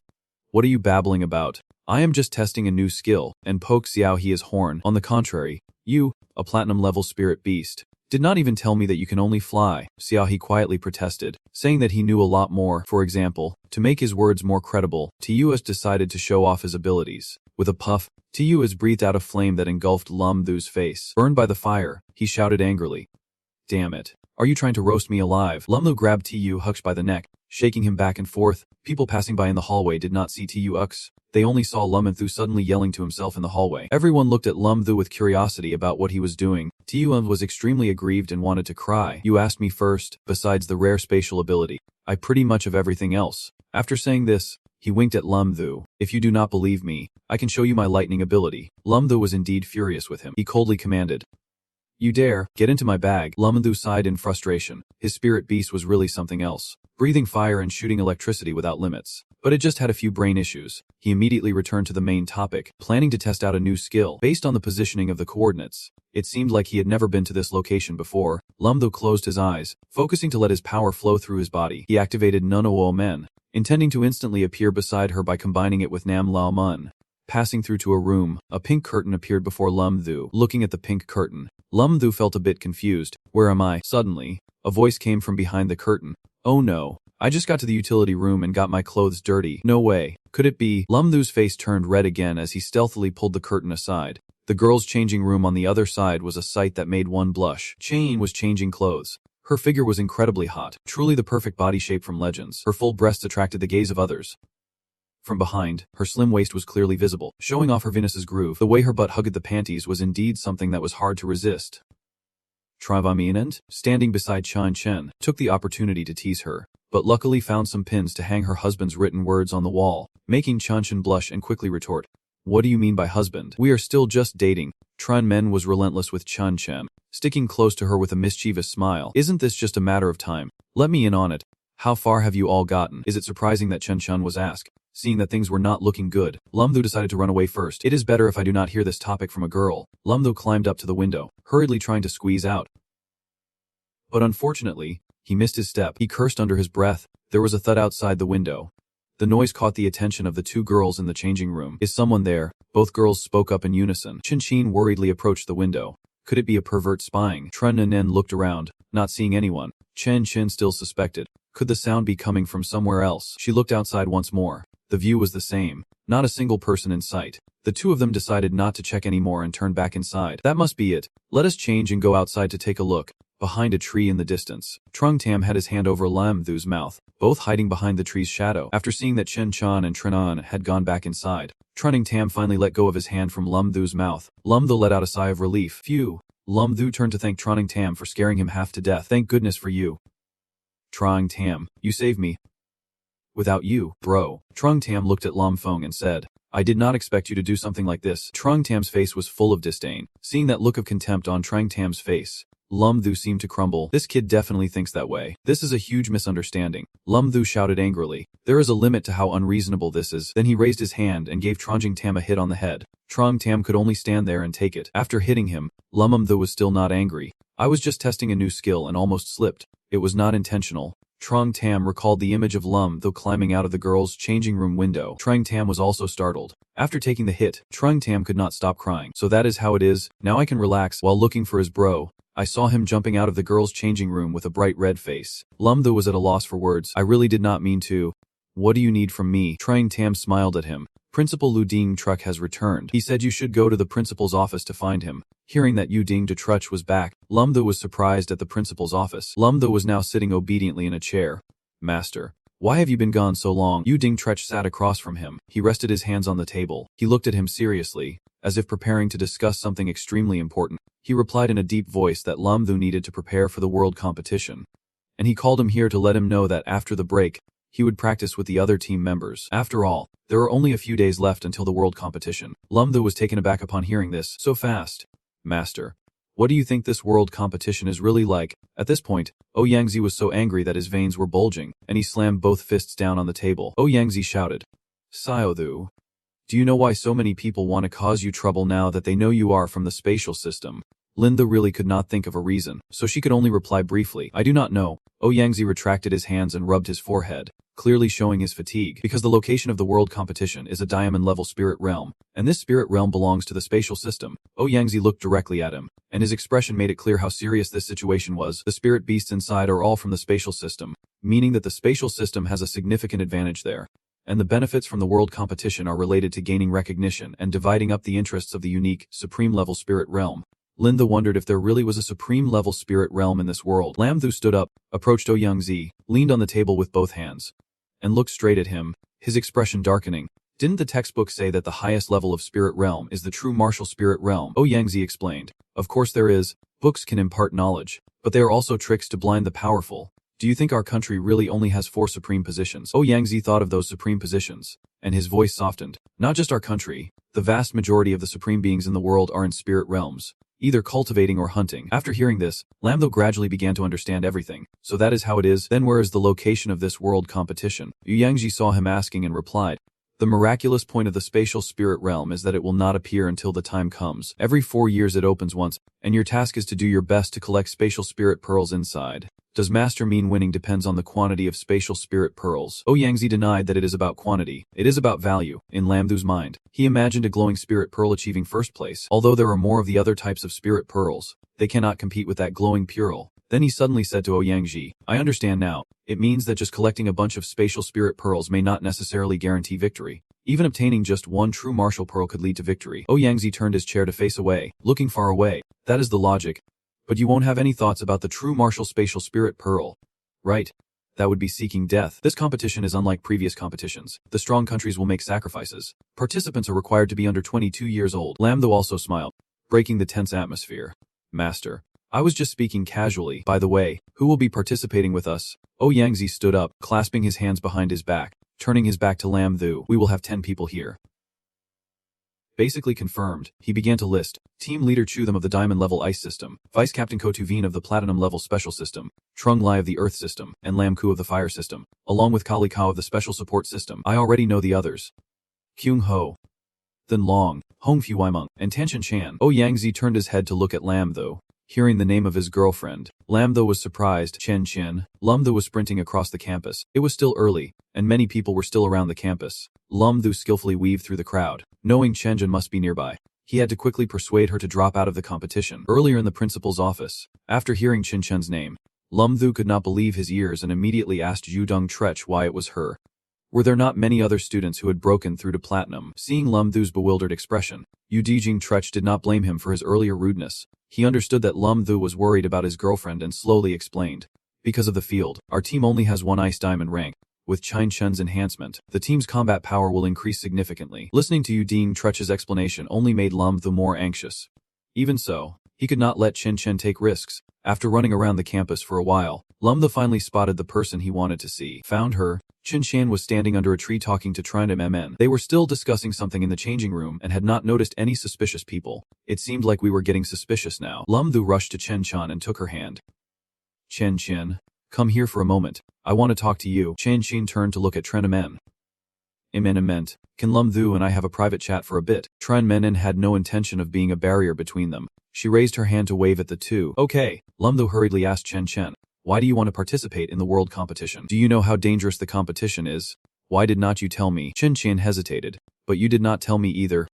Did you? Her gaze at Lum Thu was a bit sulky. Chen Chen turned away, placing her hand on her chest and clenching it tightly. I am asking you, if I say do not participate, will you agree? If you do not back out, I won't either. Her expression was sad but also a bit stubborn. Chen Chen adjusted her mood and turned back to smile at Lum Thu. I am really happy to be part of this world competition. At least being with you makes me feel more at ease. A breeze brushed by, making her hair sway gently. The scene looked so beautiful. Then Chen Chen blushed again, thinking that instead of worrying and being scared, she would rather share the burden with him. Lum Thu hesitated, unsure if he should persuade her further, and could only call her name. Chen Chen. Lum Thu closed his eyes and shook his head. No, I can be soft-hearted. The world competition is fiercely competitive and can be life-threatening. Hearing Lum Thu's words, Chen Chen just smiled, reaching out to Lum Thu. With you here, I believe I won't be in danger. You will protect me.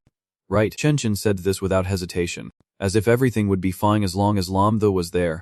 She completely trusted him. Seeing the determination in Chen Chan's eyes, Lum Thu knew he could not change her mind and ultimately gave in. It seemed impossible to change his way of thinking. If that is the case, Lum Thu stepped forward and hugged Chen Chen, saying, I will protect you. If someone wants to hurt you, they will have to go through me first. Lum Thu gently kissed Chen Chen on the forehead, as if kissing a precious treasure of his. Chen Chen shyly looked at Lum Thu, and he replied, we are going to be just fine. Lum Thu held Chen Chen tightly and said, yes, we are definitely going to be okay. Determination flashed in his eyes. A few days later, Jing San was talking on the phone with Zhang Er. Earlier Lam Ji asked you to buy a spirit pearl for him. How is that going? He really needs it right now. Zener curiously asked back, why the urgency? Isn't he just like a salted fish, lying around and not trying hard? That is true. But I do not know what is going on lately. Zhang San spoke while looking at Lam Thu. It seemed like Lam Ji had been stimulated by something. Suddenly, he was putting in effort to train every day. After his conversation with Chen Chen, Lam Thu had been doing his best to keep his promise. Lam Thu was sitting on the practice platform, training diligently, and the energy surrounding him was increasing. Yet it was very orderly, not chaotic at all. Zhang San stood by, admiring his high-intensity training. Lam Ji said, as long as I have a platinum spirit pearl, right now all I can think about is training. The competition is coming up, and there is no more time. I have to become stronger. A surge of energy coursed through Lam Thu, and he shouted as he broke through to platinum 4 stars. Zhang San stepped forward to advise Lam Thu. Big brother, take a break. You need to know your limits. Even while trying hard, Lam Thu was too exhausted to speak, collapsing and breathing heavily. Phew. After a while, Lam Thu finally responded to Zhang San. Thanks. I will be mindful of my limits. Even if I keep talking, I doubt you will listen. Zhang San could only come closer, offering a towel and water to Lam Thu. Lam Thu took the water from Zhang San and gulped it all down. A notification popped up, scolding Lam Thu without holding back. Don't blame me for not reminding you. If your physical quality can't keep up and you blindly strengthen yourself, it will leave after effects. Lam Thu knew this, but he could not do anything different. Imagining that Chen Chen might be in danger during the upcoming world competition, his heart burned with anxiety, his gaze cold. He knew that striving to become stronger was also to keep Chen Chen safer during the competition. The system did not stop him from training, only reminding him to know his own strength. His current limit for spirit energy was platinum 6 stars. Make sure you arrange everything properly. I know. Lam Thu took out his phone and opened the chat with Ouyang Zi. Master, I need a spirit pearl, one for lightning and one for space. Ouyang Zi immediately replied, I will do my best to help you find them. Right now, I have a space spirit pearl, but it is too low in rank. The next day, Lam Thu received the spirit pearl from Zhang. A few days later, he directly broke through to platinum rank. In the training room, everyone gathered around to watch Lam Thu, whispering about his breakthrough. Training is getting harder every day. Lam Thu can't afford to slack off for even a moment. In the final exam, since both Zhen Zhen and I are at platinum rank, we can directly earn points through the Wuling exam. Before the exam, the two of us looked very relaxed, completely different from the other students. For other subjects, I submitted my work in 10 minutes, then ran to the training field to continue forging weapons. The other teachers were a bit displeased but did not say anything to Lam Thu. After the exam ended, everyone relaxed, and the campus became lively again. Lam Thu took Xing Zhen to where Zhang San was. Xin Zhen and I still have things to do, so we won't be going back to City P for now. Zhang San just said a simple goodbye and left with Cheng Min. Big bro, see you next semester, he replied. Bye. Lam Thu turned to tease Zhen Zhen. Hey, Zhen Zhen, I think you definitely lost this exam. How about you go ahead and make that bet? Xin Zhen protested. Who knows who lost or won yet? You submit your work in 10 minutes every time. You definitely did not check carefully. Lam Thu spoke up. But what is the difference? Zhen Zhen countered. Of course there is. Can being proactive and being reactive be the same? Anger filled Zhen Zhen's eyes. Lam Thu imagined. If Zhen Zhen were proactive, his imagination ran wild. Zhen Zhen wore a short white dress that barely covered her butt. She pulled it down with one hand to cover her embarrassment, while the other hand waved, her chest pushed up by both hands, making it even bigger. Zhen Zhen opened her mouth and stuck out her tongue, enchanted by the hot image of her in his imagination. Lam Thu had a nosebleed, covering his nose with his hand, struggling to speak. It really did not seem the same. Zhen Zhen panicked. What is wrong with you? While the two of them were still engrossed in conversation, a figure approached. It was Ouyangzi. Are you two ready? Both answered in unison. We are ready. Ouyangzi extended his hand, opening the gate to take them to the training room. All right, let us set off. As he finished speaking, the three of them vanished from the field. At the special training base in Shanghai, the three appeared in an open area where a few people were already waiting. One person saw them arrive and spoke up. Ouyang Grandpa, everyone is here. Sao Shen, let me introduce you. Ouyangzi gestured to Lam Thu and Zhen Zhen standing behind him. This is Lam Thu and Zhen Zhen. I believe you have already seen their profiles. You two can chat for now. I will go pick up the others. After saying that, he disappeared. Lam Thu obediently responded. Yes. Looking at the curly-haired young man in front of him, Lam Thu recognized him. It seems he is Chu Shen. Seeing him extend his hand, Lam Thu also intended to shake it to greet him. You must be Captain Chu. Right, I have admired you for a long time. Before Lam Thu could finish his sentence, the man pushed his hand away. Lam Thu was left confused. Hemph. Frustrated, the fake ice and diamond ability captain muttered under his breath. He walked past Lam Thu and approached Qin Chan with a friendly smile. You must be Tun and Qin Chen. Right, I am Chu Thimth, your team leader. I wonder if this beauty has a boyfriend yet. Chen Qin was taken aback that he was flirting with her. She was speechless, seeing Chen Qin not respond. Chu Them remained undeterred. He extended his hand. If not, you might consider me, your ice field and my ice skills. We would make a perfect pair. Lam Thu was fuming. Is he trying to steal my girl? Right in front of me, completely disregarding my presence. How can a man be so shameless? Lam Thu rushed in front of Chen Chen, pushing Chu Them's hand away. Lam Thu was observing Chen Chen's reactions to him, unsure of his intentions. Lam Thu's face was cold as he smiled at Chu Them, but the smile was full of hostility. How could he speak like that to someone who belongs to me? Doesn't he know his place? Chu Them brushed his hands off in disdain. Frowning, kid, do not think that just because you performed well in the Line V competition, you can look down on anyone. He gestured to the group behind him, casually indicating that anyone from them could easily crush you. Don't take yourself too seriously. Also, who do you think you are? Anyone chosen from behind Chu Them is no ordinary person. They included Ikoli Kobuch Kim, an 8-star special support type. Lum Cu, Peak Platinum Awakened Fire Ability User, the Peak Platinum Earth Awakened Ability User, and C to Vin, the Peak Platinum Special Team Vice Captain. Among others, the captain is genuinely angry now. The one speaking was Gaek Likao. Lum Thu kindly took the time to explain. You call my master Dunding Trech Grandpa, so am I not your uncle? Saying this, he approached and placed a hand on Chu Them's shoulder, giving it a pat. What do you think? Am I right? After hearing his explanation, Chu Them felt there was some truth to it. Well, that does seem right, and it seems there is no problem, but he still rolled up his sleeves in anger. Kid, do not be too arrogant. Lum Thu looked directly at Chu Them. Neither was afraid of the other, and the tension between them was palpable. What are you two doing?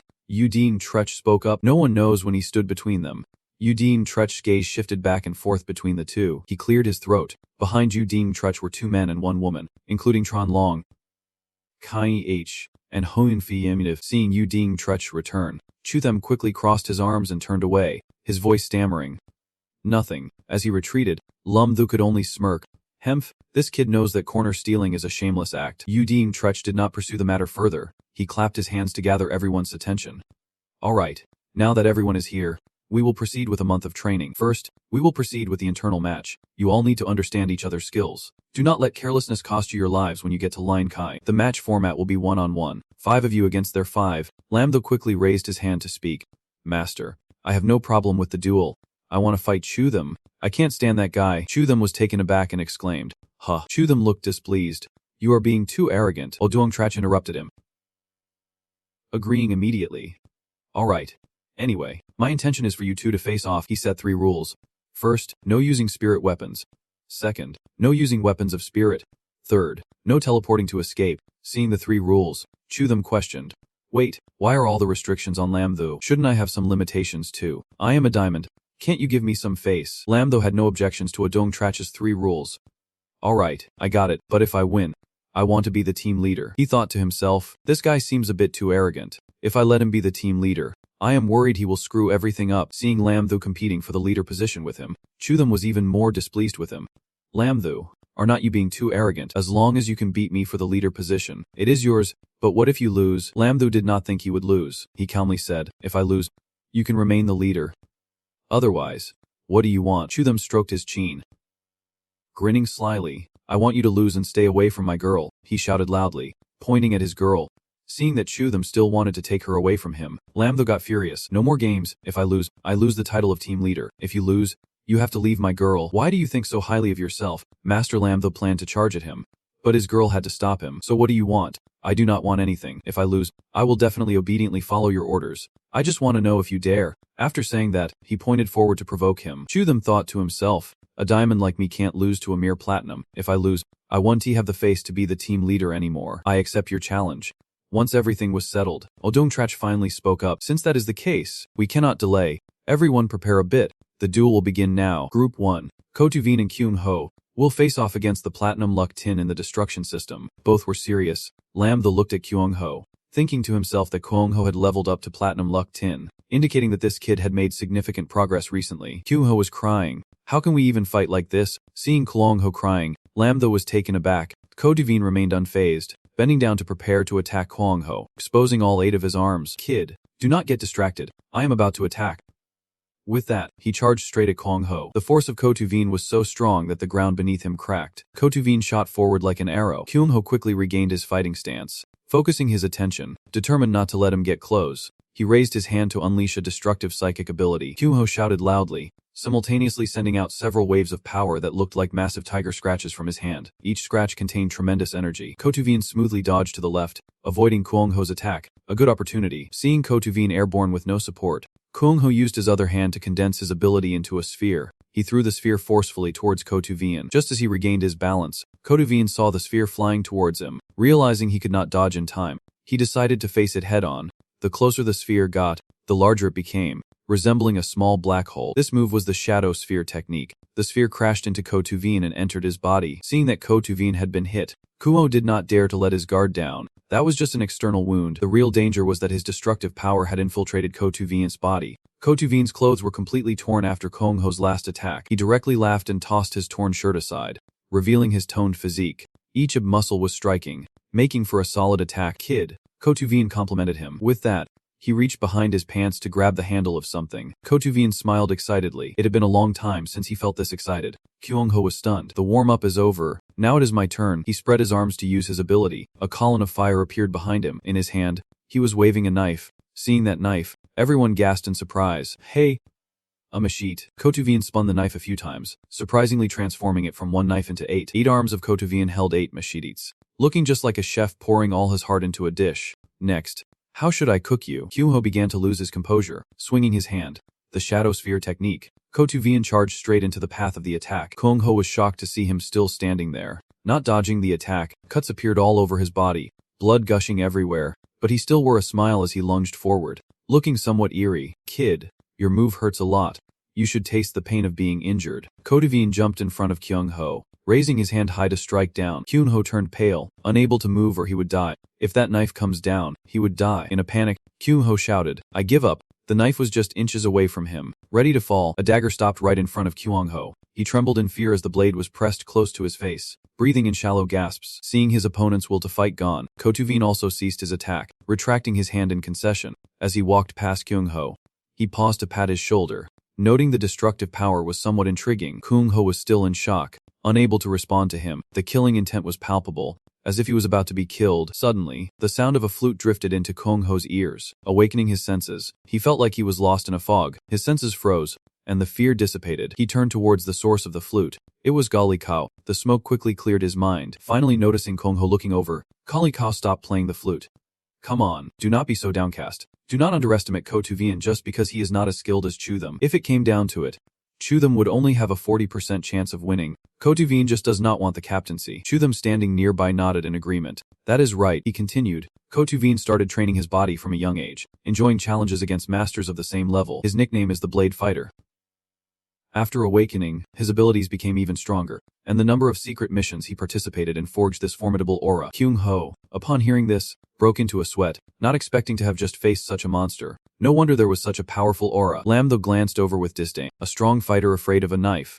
Are you talking about him? Kyung Ho crouched down, bitterly saying, Hemph, I can't believe I lost so pathetically. Kali approached to comfort him. I understand how you feel. I have sparred with Ko Tuvian more than once, and I was not much better than you. All Duong Trach signaled, indicating the first match was over. Next up is the second match. Kiko fights against Hong Fu Wai Mong. Hearing his name, Kikoko exclaimed in surprise. Hemph, he frowned inside. This is ridiculous. The two stepped forward to face each other. Koriko was holding the flute from earlier. Hong Fu Wai Mong fluttered her wings, hovering gracefully above the ground. How can I possibly go easy on such a beautiful girl? Kalikao teased. Hong Fu Wai Mong remained expressionless, cold as ever. Saying nothing, Koriko had no intention of holding back just because Hong Fu Wai Mong was a girl. He raised the flute.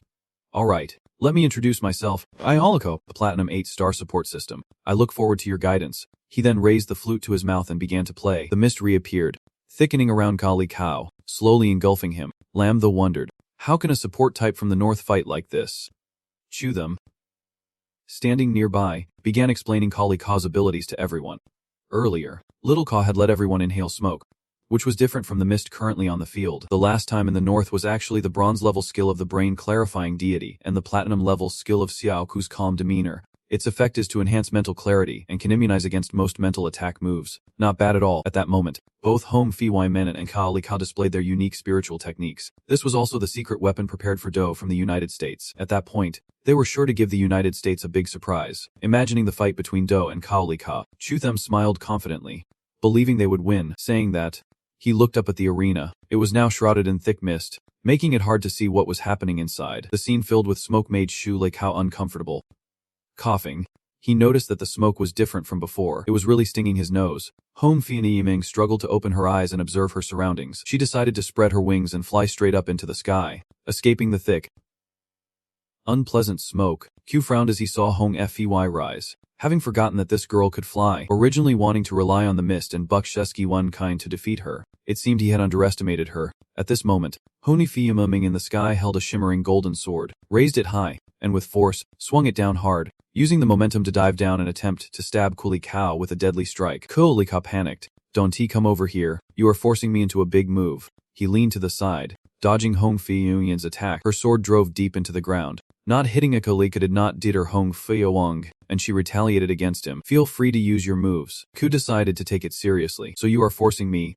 The mist thickened even more, obscuring Hong Wang Ye's vision. He wants to escape. That is not right. His breathing was heavy. Hong Fei Ming cautiously looked around. Suddenly a large shadow appeared in front of her. It was a harmful platinum-level spiritual technique. It was a Kuli Ko made of smoke. What is this? She wondered. His voice came from the figure of bones. Hong Fei Ming. Admit defeat. I do not want to hurt you. Hong Fei Minxing charged forward, aiming to slash the bone Vili Kao. I will not give up. She gripped the sword tightly, raising it high behind her head. Hong Fei Ming swung the sword fiercely, aiming at the bone No Li Kao. A cloud of smoke dispersed, and the bone Keko Li Kao vanished. But the smoke quickly gathered again, and he reappeared without any injury. He stood in front of Hoang The Fi Wang and said, Right now, your attack is ineffective against me. If you keep going like this, I will strike back. The bone Kebo raised one hand, and everyone awaited his next move. An energy stream surrounded his hand.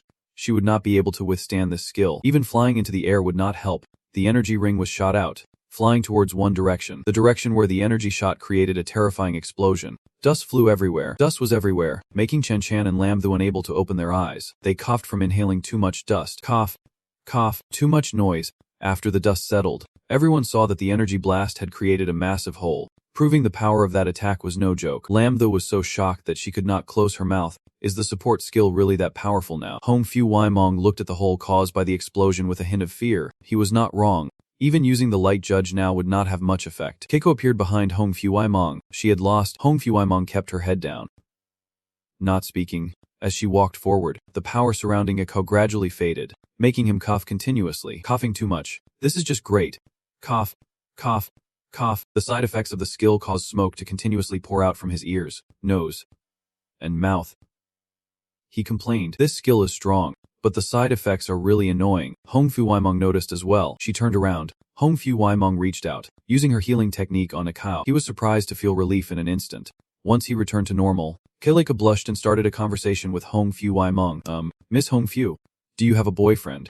Someone as beautiful and kind as you would be a great match for me. Hongfu Waimong coldly interrupted him before he could finish. No, but you want to get a chance. Rejected before he could confess, he felt a bit heartbroken, as if his heart was about to shatter. He still wanted to salvage something. He reached out to call Hongfu Waimong. Miss Hongfu. She thought about the upcoming third match between Tranlong and Trunglai, but was interrupted by Oduong Trach.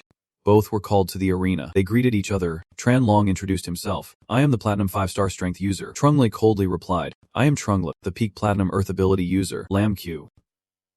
Standing outside. Chimed in. I am Lam, the Peak Platinum Fire user. Trunglai turned to look. Confused. What about you? Lam Ku stepped forward, slightly bending down, her deep-cut top revealing the curves of a young girl. Because I want to fight alongside you, she said with a mischievous smile, and Trunglai scolded her for being too forward. Lam Ku did not give up. The purpose of the match is to familiarize themselves with each other's skills, so it would not matter if they teamed up. Trunglai glanced at Tranlong, saying, I do not have any objections. Oduong Trach thought for a moment before agreeing. He turned to look at Tran Chan Chan. Alright, Tran Chan Chan, you and Tranlong will team up. Chan Chan responded. Yes. She stepped forward to introduce herself. Tran Chan Chan, Platinum 3-star Ice user. Lam Thu cheered. Chan Chan, go for it. Chu Them did not want to feel inferior to Lam though. He stepped forward, trying to play the role of a charming young master. Little sister Chan Chan, I really like you. This rose is for you. Before he could finish his sentence, Lam Thu stepped in and snatched the flower from his hand. Nephew. Lam Thu angrily snapped the flower in half. You have successfully stirred my anger. I have decided not to show any mercy to you later. Chu Them shouted back. Who is afraid of whom? Both teams stepped onto the arena.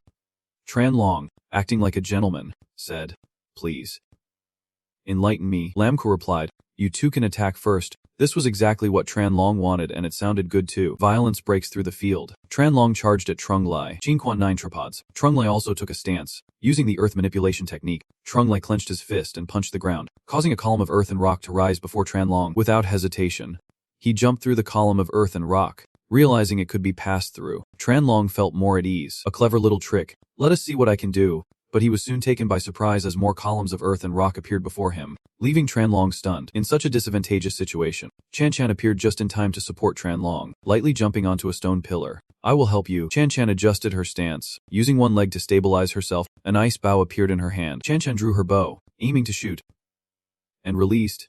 The arrow soaring through the air like a gust of wind. The arrow weaved through the stone columns towards Trunglai. Suddenly, Fireball aimed straight at Chan Chan's ice arrow. The ice arrow melted instantly upon contact with the fireball. Lam Ku appeared behind Trunglai, still wearing a mischievous smile. I won't let another girl hurt my boyfriend. The stone under Chan Chan suddenly collapsed, losing balance and startling her. She screamed. Oh! So it was Trunglai who shattered that stone pillar. He smiled.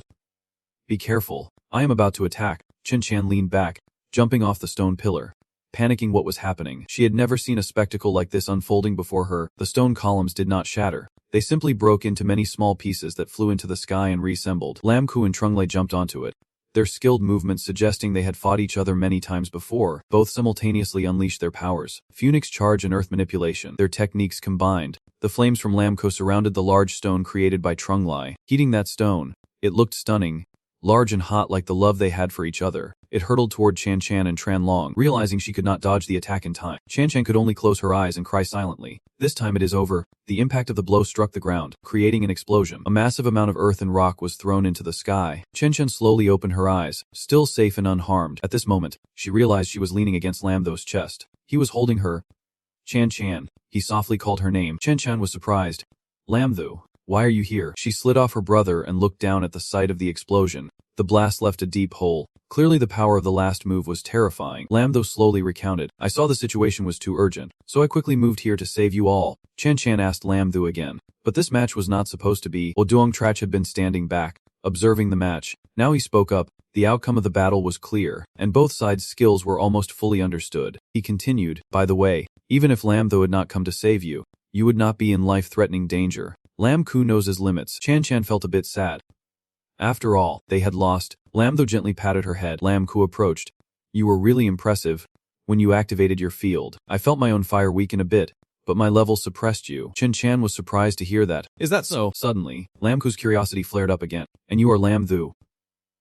Your boyfriend?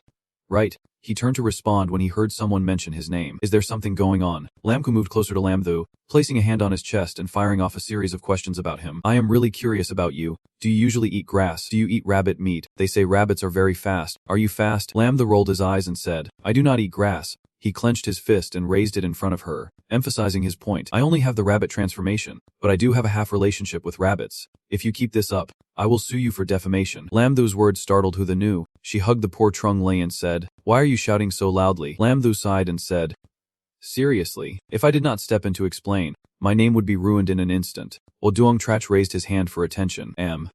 Alright, the final match. Lam Thu would fight Chu them. Seeing Lam Thu step up, Chan Chen cheered enthusiastically. Go for it. Kyung Ho, standing beside her, also gave his full support. Lam Thu, you are our last hope. Receiving great encouragement from everyone, Lam Thu confidently stepped forward. Replying, Leave it to me, facing Chu them. Lam Thu had a cocky expression, one hand in his pocket while the other pointed at him mockingly. Don't worry, taking your head will be a piece of cake. This action of Lam Thu successfully enraged Chu them. Gritting his teeth, he said, Kid, you will pay for your arrogance. Without hesitation, this time Lam Thu took the initiative to attack first to gain the upper hand. Boldly declaring, Lam Thu, Platinum 6-star Beast Transformation. I attack first. He immediately unleashed his power forward. Seeing the surge of power approaching, Chu them stood his ground, observing without flinching. After a moment, his eyes lit up like electric sparks, refusing to back down from Lam Thu. Chu them, Diamond 1-star Ice System. He stood still, activating his ice armor, easily blocking Lam Thu's attack. Chu them looked at Lam Thu with a cold smile, smugly saying it was like scratching an itch. Seeing his move ineffective against Chu Thief, Lam Thu's face darkened as he stared in disbelief. He was stunned, frozen in place as he analyzed. The diamond-level expert was indeed not easy to deal with. This thunder strike caused no damage at all. Chu them took advantage of the moment to continue his attack. It is my turn now. He combined the ice blocks into a bundle of chains to form a freezing technique. The clusters of ice were rushing very close, but Lam Thu stood still, not moving. When he finally regained his senses, it seemed he had realized something. He opened his eyes wide to look. Lam Thu chose to stand still as the ice chains wrapped around him. His body had completely frozen, and his face showed no movement at all. Seeing Lam Thu easily subdued like this, Chu them felt extremely pleased. He approached Lam Thu, mocking him. I see you are just good at talking, but you can't even handle one of my moves. Chen Qin looked at Lam Thu being frozen and felt very anxious. She tried to call out to him, Lam Thu's companion. Kai H. noticed something was wrong and said to Chun Chun, Don't rush. After calming her down, he then quietly pointed out to her, Look at that kid's expression seriously. After hearing this, Chen Chen looked a bit confused. Upon closer inspection, she noticed Lam Thu's lips seemed to be smiling, which really did not look like someone who had just been frozen. Chu them used his spiritual power to create sharp ice shards and said disdainfully, Lam Thu, while you are still uninjured, hurry up and admit defeat, or you won't be able to withstand my next attack. He approached the frozen Lam Thu and taunted, I forgot you were frozen, so you probably can't talk, right? Lam Thu smirked and asked, Oh, really? I actually want to broaden my knowledge a bit. Chu them shouted in confusion. What? As soon as he finished speaking, he immediately jumped back away from where Lam Thu was frozen. Chu them asked in surprise, Aren't you frozen? How is that possible? Lam Thu smiled arrogantly and slowly stepped out from the large block of ice. Calmly speaking, Don't be so foolish. Are you the only one with a shield? I actually had many ways to avoid your attack just now, but he recalled that he had been hit by an attack from Chu them earlier and continued. I wanted to see what special abilities you have, so I placed a spatial shield on myself. The freezing only surrounded the spatial shield. With that, Lam Thu began to use his mental energy technique. A circle of fire immediately appeared behind him, and in an instant, he appeared right behind Chu them, leaving him utterly astonished. Lam Thu waved his hand, and a powerful surge of ice energy erupted. Chu them quickly raised his shield to block Lam Thu's strong ice spell that was rushing towards him. He thought to himself that it was the spatial cut of that kid. Chu them squinted, silently calculating, even with the shield and armor to resist, this was too passive. He thought for a moment and swung his hand to break the shield. Then challenged, Aren't you the space system? I will use a wide-ranging attack to see where you can run. With that, Chu them gathered his strength to create a snow and ice formation. Sharp ice darts gradually took shape. Lam Thu was not to be outdone. He quickly gathered his spiritual power to create a wind formation that spanned thousands of miles. Ice spears shot through the air, and massive ice blocks were quickly summoned around him. Suddenly, he was struck by a wave of icy spiritual power across his arm. Lam-Thu thought to himself, this ice wind technique is slowing me down. He looked at the bleeding wound on his arm, gritting his teeth, thinking, how frustrating. Chutham wore a sinister smile, casting his spell while mocking. I thought you were quite tough just now, kid. What is wrong now? Lam-Thu stood firm on the ice, giving a faint smile. He smiled cryptically and reached into his spatial pocket to rummage for something. Chutham, seeing this, broke into a cold sweat and asked suspiciously, what are you laughing at? What do you want to take out? Didn't I say you are not allowed to use spirit weapons? At that moment, Lam-Thu pulled out a large hammer wrapped in intense energy and calmly replied, that is right, if I use a forged hammer, that should be fine. Right? Chutham pointed at Lam-Thu's face and laughed loudly, mocking him. Do you think that can defeat me? You really underestimate me. Ha! Lam-Thu reminisced about the day when Tantran Kako gave him this large hammer. Smiling broadly, this is a gift for you. It was the hammer forged from mystic yellow stone. Lam-Thu thought to himself, this is not an ordinary hammer. It is the hammer Trang Kugyu used to forge supreme weapons. With that thought, he poured his strength into the hammer and began to unleash a spell that emitted electric arcs. Lam-Thu confidently said, are you ready? Get ready to face the challenge of the storm of destruction. With that, he charged forward with a chilling force toward Chutham. He clenched his fists in anger and growled, do you think that can break my shield? Lam-Thu ignored his threats and charged forward, calmly speaking, enhancing his speed with electric arcs to increase the hammer's power. Not giving Chutham a moment to recover, he seized the opportunity to dash in and punch him hard in the stomach. Chutham's eyes widened in shock as he yelled, no! This can't be happening. Lam-Thu continued to swing the hammer, sending him flying high into the sky. The winds were so strong that debris flew everywhere. He confidently placed the hammer on his shoulder, smirking, thinking, ridiculous, a supreme weapon can be deformed, and what is a little ice armor compared to that? Chin-Chin watched the scene with pride, saying, Lam-Thu, congratulations. Kinji-H also praised him. So strong. I can't believe the situation changed so quickly. Just now, Chutham clearly had the upper hand. Lam-Ku suddenly spoke up from behind, asking, so, did you guys notice? She questioned with doubt. If Longdo has not transformed yet. Did you win already? Are you a monster? He nodded and replied, yeah. It seems like there is no need to transform. So Adung Trak suddenly clapped loudly and said, alright.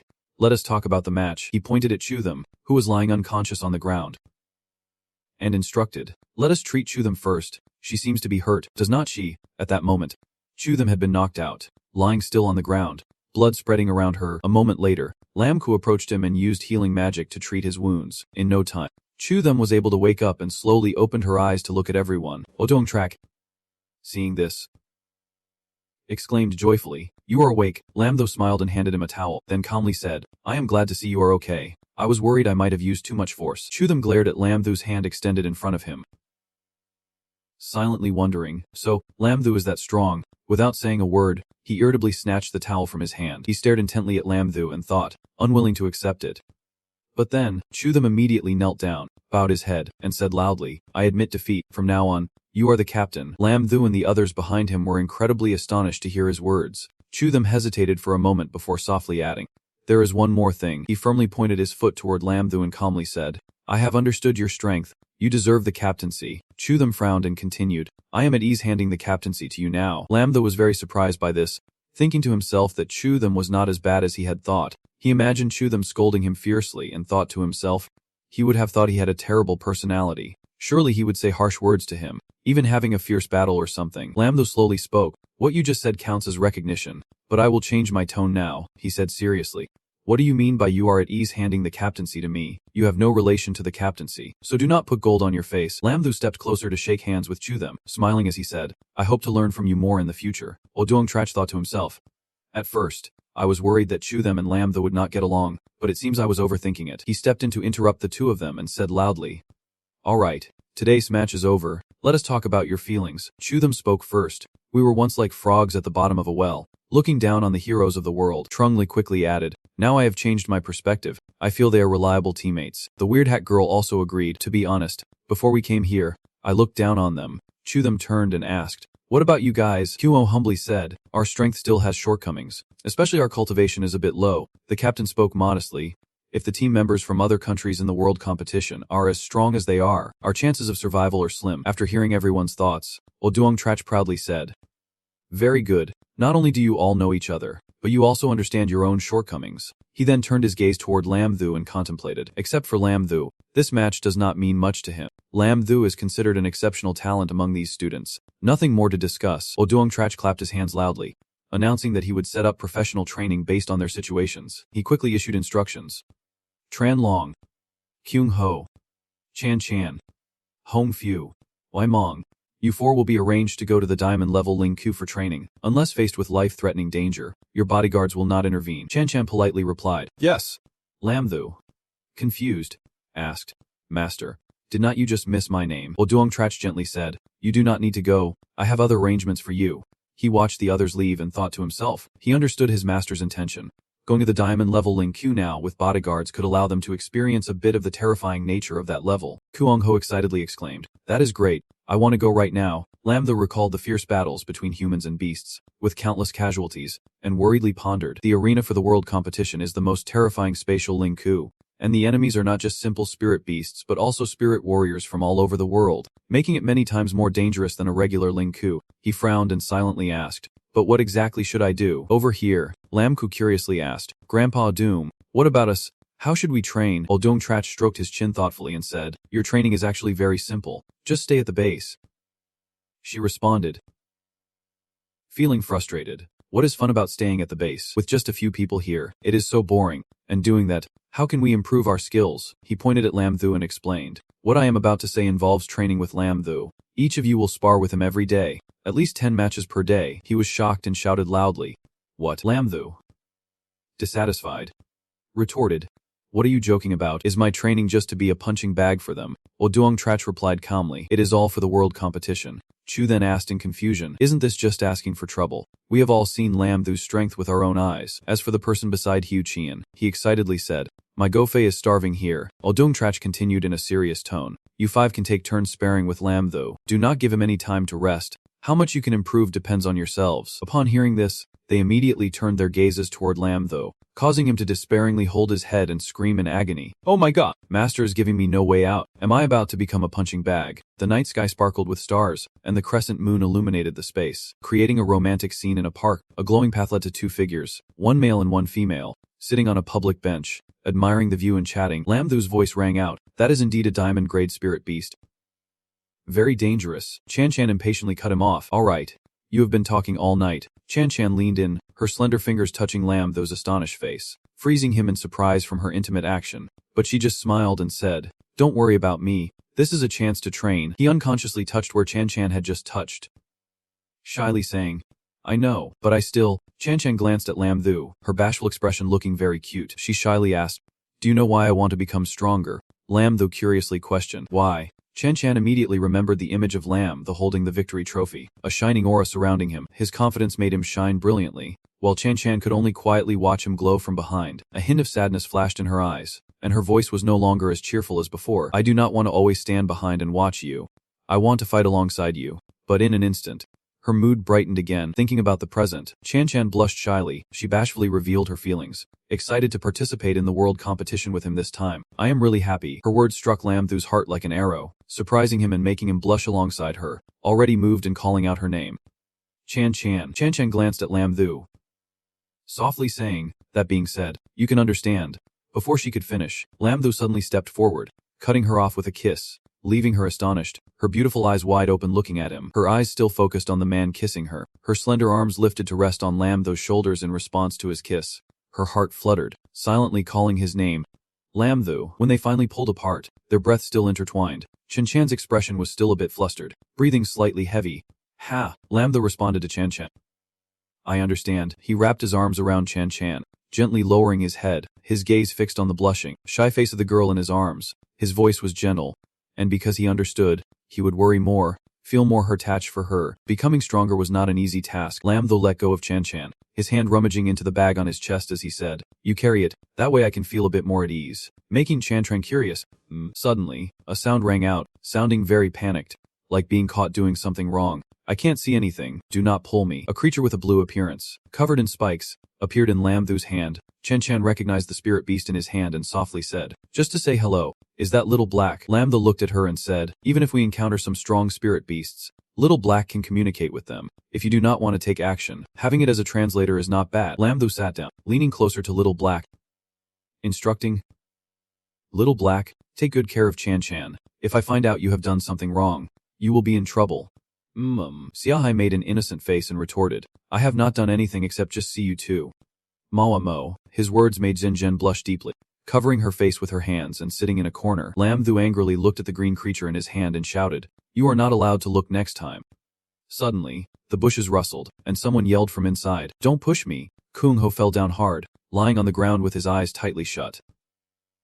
Awkwardly saying, we were just passing by. Lam Ku was pushed by someone, instinctively stumbling outside, regret evident in his voice. What the heck? So, are we done kissing? Yimeng stepped out shyly, her beautiful face slightly awkward, her eyes looking up to the sky to avoid contact, making her words even more unnatural. The moon tonight is so beautiful. Lam Thu coldly turned to Kung Ho, who scratched his head in embarrassment, while Lang Tran did not dare to look at Lam Thu to explain. Isn't it because it is almost time to head to Lang Kai? So I came to find you too. To his surprise, Lam Thu's voice turned cold. You guys look like you have been sitting there watching for a long time. He turned to Zhen Zhen, who was standing nearby. Embarrassed, pulling her suitcase, his tone softening. It is no big deal. Let us go. Lam Thu naturally took Zhen Zhen's hand and pulled her along. Let us go. I will walk you part of the way. Zhen Zhen walked alongside him, sweetly smiling in response. All right. The two passed by Yimeng. Zhen Zhen chatted with her. I have brought everything along. Use my stuff when we get to Ling Ka. He glanced at the girl next to him. Seeing Zhen Zhen's cheerful expression, Long thought to himself that she looked very happy, and he still wanted to go with them to Likayach. Zhen Zhen tightened her grip on his hand, her slender fingers teasingly writing something in his palm. After a moment, Lam Thu realized it was a word that stirred his heart. Don't worry. Wait for me to come back.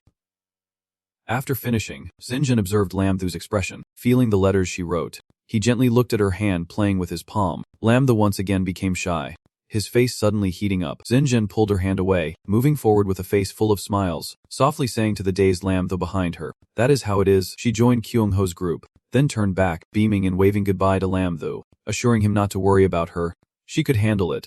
The leader in the crowd looked around and reassured everyone that these were all strong martial artists responsible for their protection, and they could set off now. Lam Thu's expression finally relaxed. He smiled gently, waved goodbye to everyone, feeling relieved that safety was not a concern after all.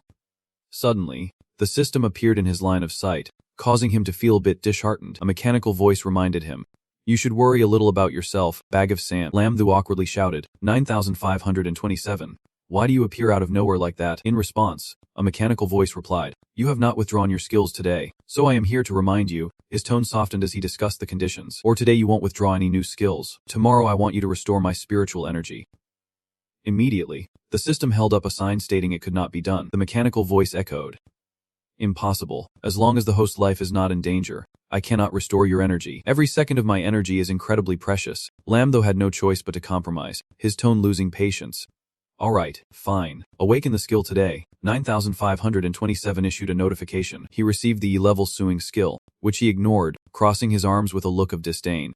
He thought of the scene where he held the yarn, while Kunman sat knitting a scarf and found it endearing. Lam Thu protested to the system. You are getting more and more deceitful. What does a passionate youth like me need suing for? The system retorted, How can you blame me for the skills you withdrew? The night sky sparkled with stars, and the moonlight softly shone in the corner. The sound of a helicopter broke through the quiet night. Lam Thu turned and looked up at the helicopter. He did not care that the system was still rambling. Not everything will go as you wish.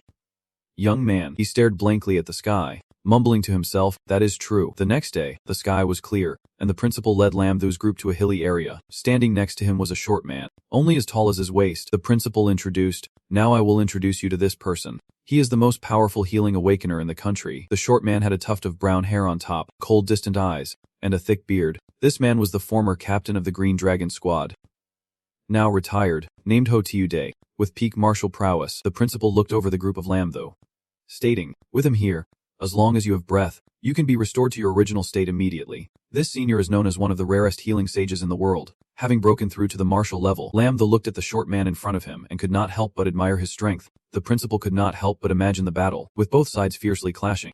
Even if someone was injured, Ho Tiu-dae would heal them, his voice serious. This is also to prevent Lam Thu from being too harsh, causing the others to be unable to continue. That is why he is here to ensure you all maintain your condition. No one is allowed to hold back during the training. Lam Thu exploded, sternly condemning, Teacher, this is too much.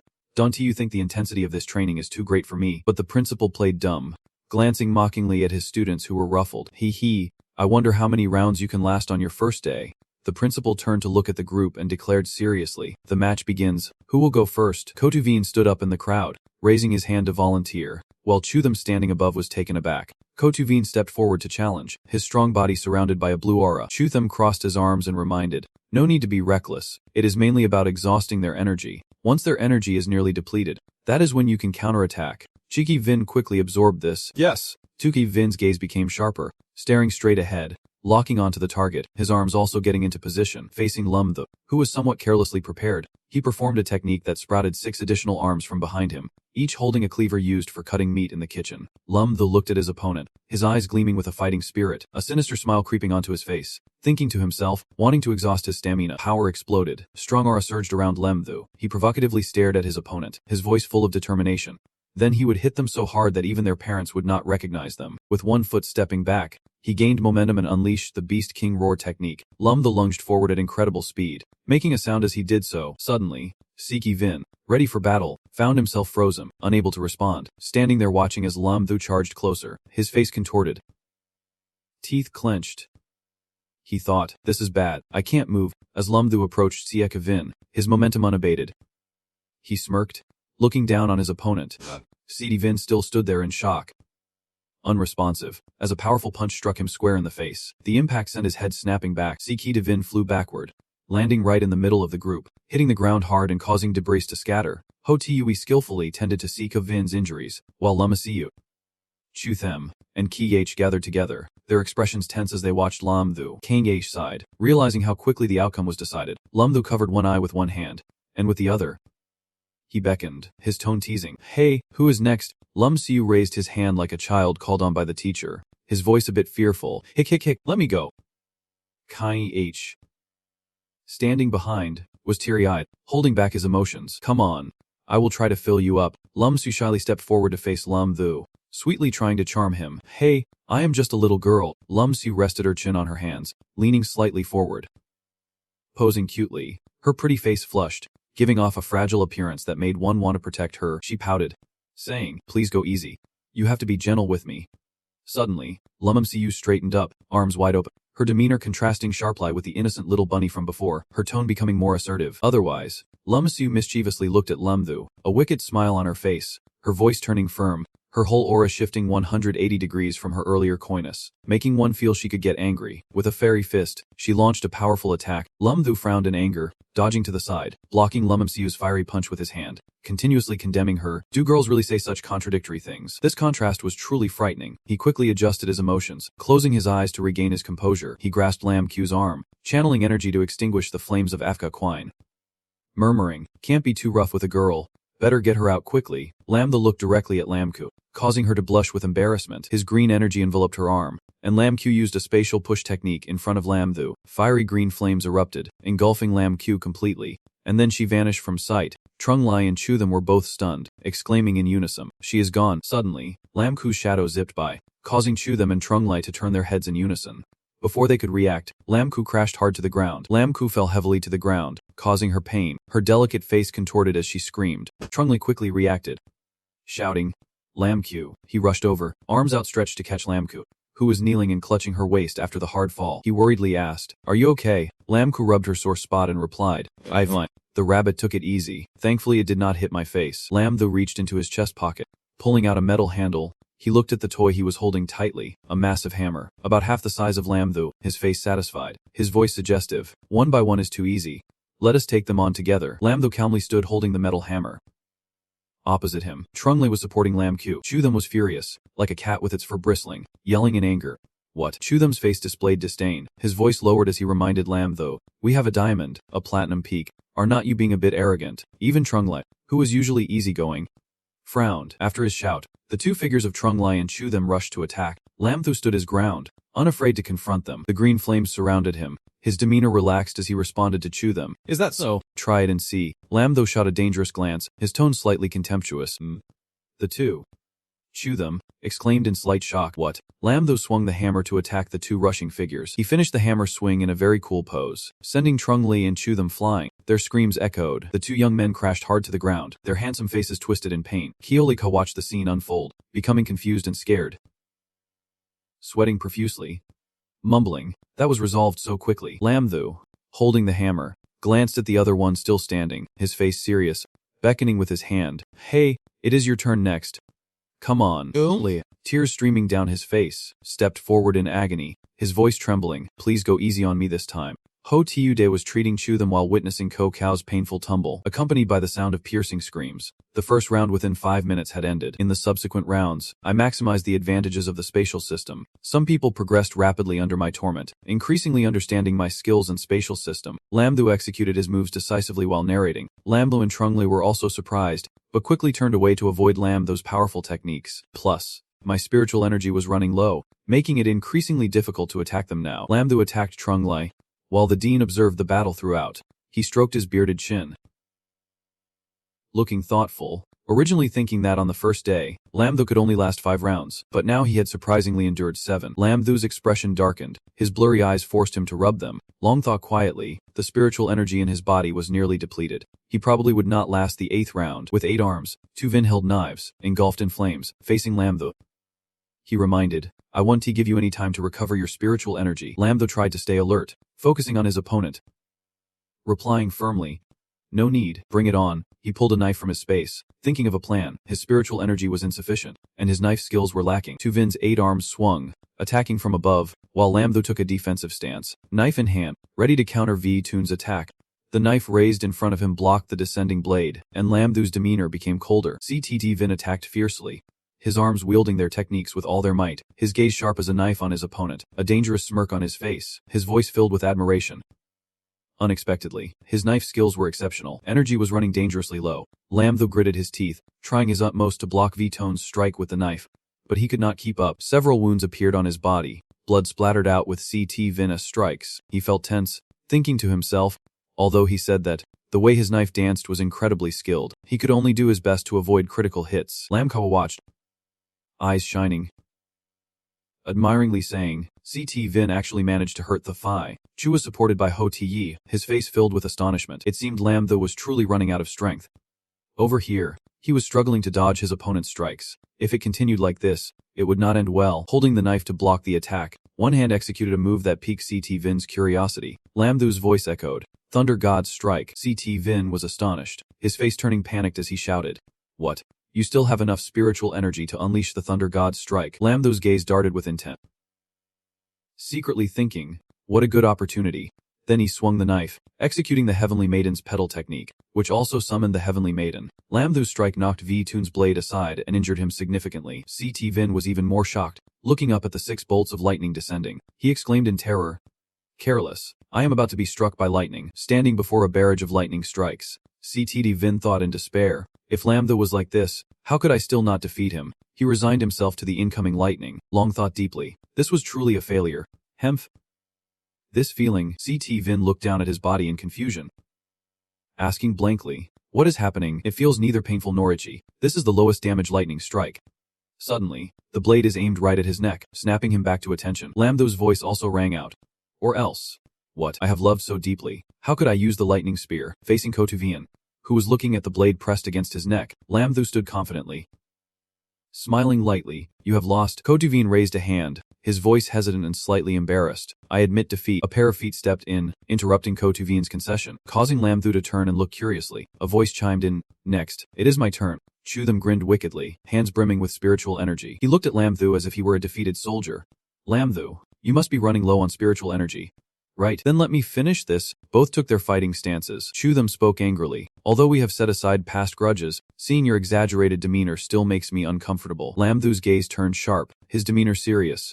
The spatial gate appeared, gradually swallowing Lamdu, and his voice became serious. With just a breath, I can take you down. Suddenly, the spatial gate opened behind Chu them. Lamdu shot out from the space, wielding his blade, attacking right at the unsuspecting Chu them. Chu them took the full brunt of Lamdu's attack. His face contorted in pain. He screamed in agony. Chu them had a look of disbelief. He turned to the scoundrel who just hit him and shouted, Ouch, my waist is hurt. Your little brat has taken a liking to my waist. Lamdu's face was not any better. The corners of his mouth twitched in surprise. Chu them, hot-tempered, wanted to rush over for justice, but was stopped by Ho Tiude, who kept cursing, despicable little man. My waist. Ho Tiude mediated. Calm down. Let me heal you. Lamdu remained standing there, calmly putting his blade away. His hands clenched tightly. Compared to the long blade, I prefer the spear. With determination, Lam Thu's face brightened. If I can't use a spiritual weapon, then I will use the one Zhang San gave me. Trung Li arrogantly stepped forward with his arms crossed, knowing how to use the spear, which works out perfectly. Trung Li summoned his spear, speaking politely to propose. Honestly, I do not want to fight you right now, but since you also use a spear, how about we compare spear techniques? At the same time, Lam Thu took out his own spear, accepting the proposal. I agree. Both sides eyed each other warily, the atmosphere tense. Lam Thu assessed his opponent's situation, thinking, right now I have no spiritual energy left. If he uses spiritual energy, I might lose in an instant. But if I use the spear, determination gradually took hold of Lam Thu, and he decided to gamble, thinking that he could still hold on a little longer. Trung Li launched an attack while saying, I have been practicing the art of the spear since I was young, deeply fascinated by it, and it is rare to meet someone with the same passion. Lam Thu raised his spear to block the attack, replying, not bad. It is my first time seeing a master wield a spear like that, but in his heart, Lam Thu thought differently, comparing it to his own mastery of the spear. With decisive movements, Lam Thu swung his spear, knocking Trung Li's spear away. He thought about speaking up but realized he was still falling short. Lam Thu charged forward to attack, but Trung Li managed to block it, and the two engaged in a fierce duel. As the battle intensified, spectators Lam Siyu and Chutham watching from the sidelines grew a bit anxious. Lam Siyu said worriedly, the rabbit's movements seemed very strong. But with a rational thought, Chutham replied, it looks like he won't be able to hold on for much longer. The two spears clashed, creating a powerful shockwave. After several hundred exchanges, Lam Thu's face showed signs of fatigue, struggling to hold his spear. Suddenly, he dropped it, lacking the strength to speak. I am Lam Thu. Exhausted, lying on the ground, my face covered in sweat. Panting heavily, desperately saying, I am done. This is really too tiring. Trung Li planted his spear and knelt before Lam Thu, speaking in an admiring tone. Your spear technique is impressive, at least much better than mine. Lam Thu, visibly worn out, opened one eye and struggled to catch his breath, saying, want to learn? I will teach you. The Vuntrafung stepped forward to announce, alright, Lam Thu has lost his combat ability, so today's training is considered over. What does everyone think? Lam Thu remained tired, lying on the ground without saying anything. Trung Li stood up, turned, and smiled lightly, replying, the spatial system is truly terrifying. Chutham M scratched his head and approached. We have 1 diamond and 4 platinum with 8 stars or more, and 1 platinum with 6 stars, reversing 7.5 times. Lam Siyu, following behind, expressed a bit of shock, saying, if we were truly on the battlefield, we would have died countless times already. Lam Su seriously looked down at Lam Thu lying below. So is it really that rabbit? Lam Su sat down, his aura calming down, smiling as he said, in the upcoming time, you have to train us well, starting to count the days. In the following days, I accepted challenges and then taught Trung Li spear techniques. Trung Li wielded the spear, receiving applause from Lam Thu, who thought he had become familiar after the first day, believing he could eventually surpass 10 rounds. However, everyone made significant progress after the sparring. Lam Thu stood ready to defend against Lamasiu's attacks, especially after getting accustomed to my skills. Each person developed their own strategies. Thanks to their persistence, I also progressed quickly, with daily consumption and recovery of spiritual energy, raising my level from platinum 6 stars to platinum 7 stars, and my physical quality also improved to platinum 5 stars. Alongside the narration, there was an image of Lam Thu lying exhausted on the ground. Panting, Ho Tiu Li clasped his hands behind his back and walked over. You have broken through again. The sunset light shone through the window, directly illuminating the room. The principal said seriously, today's training is over. Looking at the students warming up their wrists, the principal thought to himself, they only managed to last 5 rounds today. These kids are getting worse. Suddenly, someone shouted. Lam Thu has left. Lam Thu a bit astonished. Zhang Kao ran over and hugged Lam Thu, who was still surprised. Big brother Zhang. Lam Thu felt a bit shy and patted his head. Why did you come here? Zhang Kao asked, slightly surprised. Huh, didn't Senior Aduong tell you? The dean was embarrassed. I really forgot. You came to tell me. Zhang Kao stroked his chin, pretending to be mysterious and said, I came here. Of course, because Zhang Kao picked up the huge metal hammer similar to the one Lam Thu used earlier, with a dangerous expression, saying, you guys have evolved well. What speed are you teenagers entering creation at? Lam Thu was dumbfounded. What the hell is that? Lam Thu reached out. I do not need it. Next to him, Chushin crossed his arms with a disdainful expression. Too suspicious. Seeing this, Zhang Kao reached out. Don't say that. Zhang Kao sat down and placed his hand on the chest. He opened the chest and said to the group, right now, the spirit martial weapons are only successfully researched by our country. If we do not take advantage of this world competition, it would be such a waste. Inside the chest was packed with armor and various weapons. Zonko picked up a piece of armor and excitedly said, weapons are just ordinary. Mainly I have crafted a set of armor for each of you. Lam Thu asked in confusion. Armor, Jing Kao replied. That is right, in the spirit ruins, attacking or whatever is secondary. The important thing is to protect your own life. He turned back and said, everyone, take your weapons and gear. Chushen replied, okay. Everyone, let us go get our gear. Lamju's weapon was an upgraded gold bracelet, energy radiating around it. Chushan's weapon was gloves. He tightened his fists and said, these gloves can enhance skill manifestation. The flute of Kaoli Kao and the spear of Trunglai also developed a spirit martial version. Kaoli Kao and Trunglai said in unison. Awesome. The group happily said to the principal, we need your help for energy replenishment. Odong Trech replied, sure. A voice suddenly rang out behind him. Your principal. The principal looked puzzled. Koti Vin happily waved the knife in his hand and continued. My weapon also needs your help. The principal was completely shocked, covering his face and silently thought, replenishing energy for this brat will probably exhaust me. He sighed and lowered his eyes, saying, take it home and replenish energy slowly. Lamtho crossed his arms, glancing at him, resting his chin in thought, secretly thinking that the scariest thing in the spirit ruins is the sudden ambush of spirit beasts with spirit martial armor. As long as the spirit beast is not too powerful, basically counts as an extra life. That is great. Oduong Trech closed the chest. He turned to everyone and said, there are 2 things I want to tell you. First, the 4 of you going to spirit martial training will return tomorrow. After they return, you will have a week off to spend time with your family. He reached into his inner pocket and took out some deep red envelopes. Everyone and their families will celebrate the new year joyfully. Oduong Trech is giving out lucky money to everyone. Principal Kotuvien Truck wishes everyone a happy new year. Lamko happily holds the lucky money bag and cheers. Whoa. I got a lucky money bag. Lamtho looks at the lucky money bag in his hand and says, it has been so long since I received a lucky money bag. The principal adds, I do not want to say anything sad, but everyone should spend more time with family. The principal lifts the chest, a glow surrounding him. In an instant, the principal has vanished from everyone's sight. Lamtho glances at the others, thinking to himself, this world competition is extremely dangerous. Some might not return. Everyone is just students. How worried they must be. Suddenly, he turns around and gives Chu them a smack on the head. Chu them flinches, rubbing his head. That hurt. Lamtho. Before he can finish, Lamtho says, why take things so seriously? He turns and heads for the door, his face full of confidence. Then looks back at everyone. With me here, you will leave looking one way and come back the same way. Hearing this, everyone gets excited. Chu them crosses his arms and calls out to Lamtho. Kulikao agrees, right, as many of us go. That is how many will return. Lamko exclaims, so cool. It feels really safe, watching Lamtho's back as he leaves. Everyone shouts, Happy New Year. Lamtho thinks to himself, a new year.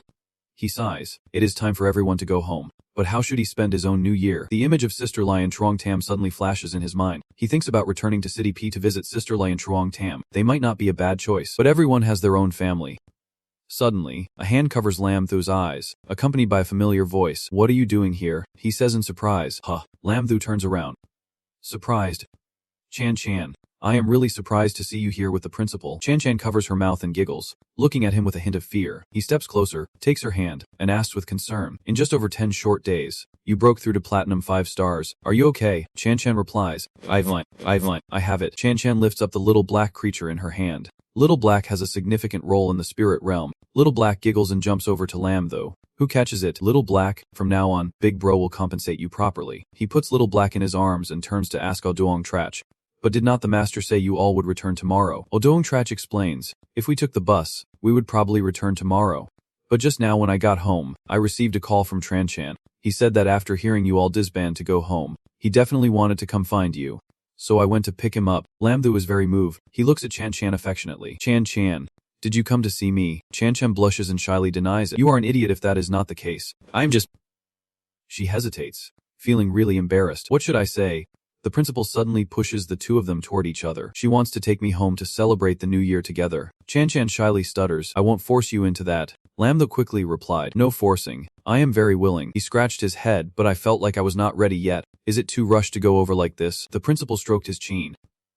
Considering, the assistant felt it was quite appropriate. For the first time seeing the director refer to me, Lamtho was surprised. The assistant responded naturally. One day as a monk, a lifetime as a father. I approve of this marriage. After hearing that, Lamtho felt a rush of emotion. I have always been an orphan. This unexpected kinship moved me a bit. Chan shyly lowered her head. We have not even talked about marriage yet. It is settled, the principal confidently said to the 2 of them. All right. I am taking you on a trip. Are you ready? Chan cast a gentle glance at Lamtho. I am ready, Lamtho said. Chan, he smiled excitedly, holding her hand in agreement. Me too. It seems like Aang Zi, watching the sweet moment between the 2, was also getting excited. He ordered to set off. The 3 of them vanished in a flash, soon arriving at the Quen family villa. The butler hurriedly ran in and announced, Master. Madam, the young lady has brought back a young man. Outside, Lam Thu and Chan Chan stood in front of the magnificent villa. He was stunned at the sight. Your family is really big, Chan Chan modestly replied. Not at all. He helplessly scratched his head, suddenly realizing something. Wait, this is bad. I was not prepared yet, and the butler has already gone to call someone. He turned to plead with the principal. Master, the world is in danger. If there is anything to meet, please give it to me to use first. Aoyangzi laughed, patting him on the shoulder. I can't help you, Xiaothu. The next part depends on your experience, and now it is time for Aoyangji to leave. He waved to wish Lam Thu good luck. Do your best. Perform well. I'm off. Lam Thu hurriedly called after him. Master. But the master still left without a word. Lam Thu felt lonely and helpless, tears streaming down his face. Help. Coming to the house empty-handed for the first time. Will I be kicked out? Who can save me? Just then, the system suddenly appeared like a savior saying to him, it seems someone can save you. Lam Thu was immediately excited and asked the system 9527 to save him. Hurry up and awaken a useful skill or just give me a New Year's gift. Hearing this, 9257 accepted the order immediately. I am pulling a skill level E specializing in chess. Finally, 9527 reported to Lam Thu congratulating him on mastering chess. Lam Thu was utterly disappointed and cried, it is over, my last hope has shattered. Just then, the father-in-law suddenly came in. It was Vanthiham, Chan Chan's mother. Looking for him, the butler said the young man was indeed Xiao Tho. She smiled and invited Lam Thu inside. Come in. Chen Chen's dad is waiting for you in the living room. Lam Thu looked gloomy. What do you want from me? I have no choice but to step into that house. He sat on the sofa, feeling tense and restless. The middle-aged man, with a stern demeanor, was his future father-in-law, Tinan Chun. Moreover, Chen Chan and her mother were not around to back him up. Chen Chen said to them, Dad, Mom and I are stepping out for a bit. You and Lam Thu can talk. After saying that, she gave him an encouraging signal. Lam Thu's face fell in despair, wishing for a lifeline. His mind was tense, feeling like a tight string. He stammered, that. Lam Thu started by standing up to greet Chun Chun's father. Hello, Tenon. I am Lam Thu. Your nephew? Suddenly, he noticed Ten Chain's face was extremely displeased. He indeed exploded and shouted at him. What? You are trying to up your status? Huh. You have got some guts. Kid, come over here and show me what you have got. Lam Thu panicked and corrected himself. Uncle Ten, please do not be angry. I misspoke. I am Lam Thu. Just call me Tiuthu. After a moment, Tan Chun led Lam Thu into the kitchen and tossed him a cleaver and a cutting board, even if the kid wanted to take Chen Chen. He commanded, he must first get through this test of mine. Suddenly, Lam Thu felt relieved. It turned out it was just a cooking challenge. That previous look from him had scared him to death. Ten Chin picked up 2 sharp knives and boldly stated, Chen Chen's culinary skills are just like her mother's. They are basically edible. If you want to win her over, you must first surpass me. Lam Thu reached into his apron and pulled out something. So you brought a fresh piece of meat. Uncle Ten, this time I did not bring any fruit. Let us cook with the meat from the Chen Wei spirit beast. Ten Chin asked in surprise. Chen Wei spirit beast meat. How did you get that? Lam Thu humbly explained. It is nothing. Just from a previous event, my master and a few esteemed uncles gifted it to me. However, Ten Chin was extremely wary. This kid was definitely bragging. Let us see how I crush you later. With that, he tossed the large piece of spiritual beast meat onto the cutting board. Ten Chin authoritatively raised the knife and shouted, Let us start cooking. Lam Thu watched in delight. It seemed to have ignited his fighting spirit. Before long, that evening, the table had several plates of stir-fried meat and various delicious dishes. Vunli Hem and Chin Chinjan took their first bites. Yet, Lam Thu's 2 dishes disappeared in an instant. Meanwhile, Ten and Chian's dishes were still untouched. He frowned, struggling to swallow a bite. However, the moment he took a bite, he was brought to tears by the flavors. How could this kid cook so well? No way. Ten and Chian slammed the chopsticks down on the table. He turned away and ordered his wife. Cooking and drinking is not anything to brag about. Bring out the chessboard. I want to challenge this kid to a match. Venni Hem was puzzled by her husband's strange attitude. What is wrong with him? A chessboard was quickly set up. This time, Ten Chin was determined to defeat Lam Thu swiftly. After all, he was the reigning champion of chess in the neighborhood. He crossed his arms and demanded, Kid, if you want my recognition, you will have to win. Ten Chin was confident that he would not lose at chess. No question about that. However, who would have thought that Lam Thu, having just mastered the level skills in chess, would win the first game right off the bat? Ten Chen dismissed it, saying he was just practicing for the next 2 rounds. By the 5th game, Lam Thu had won consecutively, and Ten Chin was starting to feel frustrated. Damn it, I will take the next game seriously. In the 11 rounds of June, Lam Thu continued to win. This time, Tun Chen could not hold back and knocked the chessboard over. You little brat, can't you let me win 1 game? Lam Thu was startled and worried. If you want me to let you win, you should say so earlier. Aventhi Hem approached to comfort her husband. All right, old man. No pain, no gain. But Ten Chen stubbornly refused to listen. Don't mind me. I want to keep playing. However, Lam-the wanted to withdraw to avoid a big disaster. Remember our agreement, father-in-law. After the introduction that day, Lam-the went to the park to swing with Chan-chan. He subtly probed her feelings. How do you think you performed today? Chin-chin smiled. Just met the standard. Barely. Now Lam-the began to press her. Speaking of standards, we still have that bet. You won't back out. Will you? Chin-chin blushed. So what if he is my dad? I am not afraid. She immediately pulled out her phone to check. Just a glance at Lam-thu's score showed he was ahead. Lam-thu smirked. My score is higher. Even Chen did not expect. She had to keep her promise to him. Fair play and all. The two leaned closer to each other when suddenly a dark figure appeared, and a cuff interrupted the romantic atmosphere. Chen jumped and asked, Dad, what are you doing? Chen turned his back, dismissing the kids. Just taking a walk after dinner. Don't mind me. I am heading back. Lam-thu shyly turned to Chen. So, should we continue? The question left her speechless. This? Yeah. Lam-thu gently lifted her chin, making Chen blush. He closed his eyes to immerse in the moment, feeling it was really sweet. But then, the interruption came again. Chen brought out a lawnmower to tidy the yard, forcing the two to separate. He shot a glare at Lam-thu while trying to smile. The lawn had not been trimmed in a while. It was about time for a cut. Lam-thu sighed and gave up. This sore feeling is about to burst. Looks like there is no chance today. Suddenly, it was New Year's Eve. The entrance of the Ten family was filled with red decorations for good luck. Turns out Lam-thu was responsible for all of this. He felt proud in front of his father-in-law.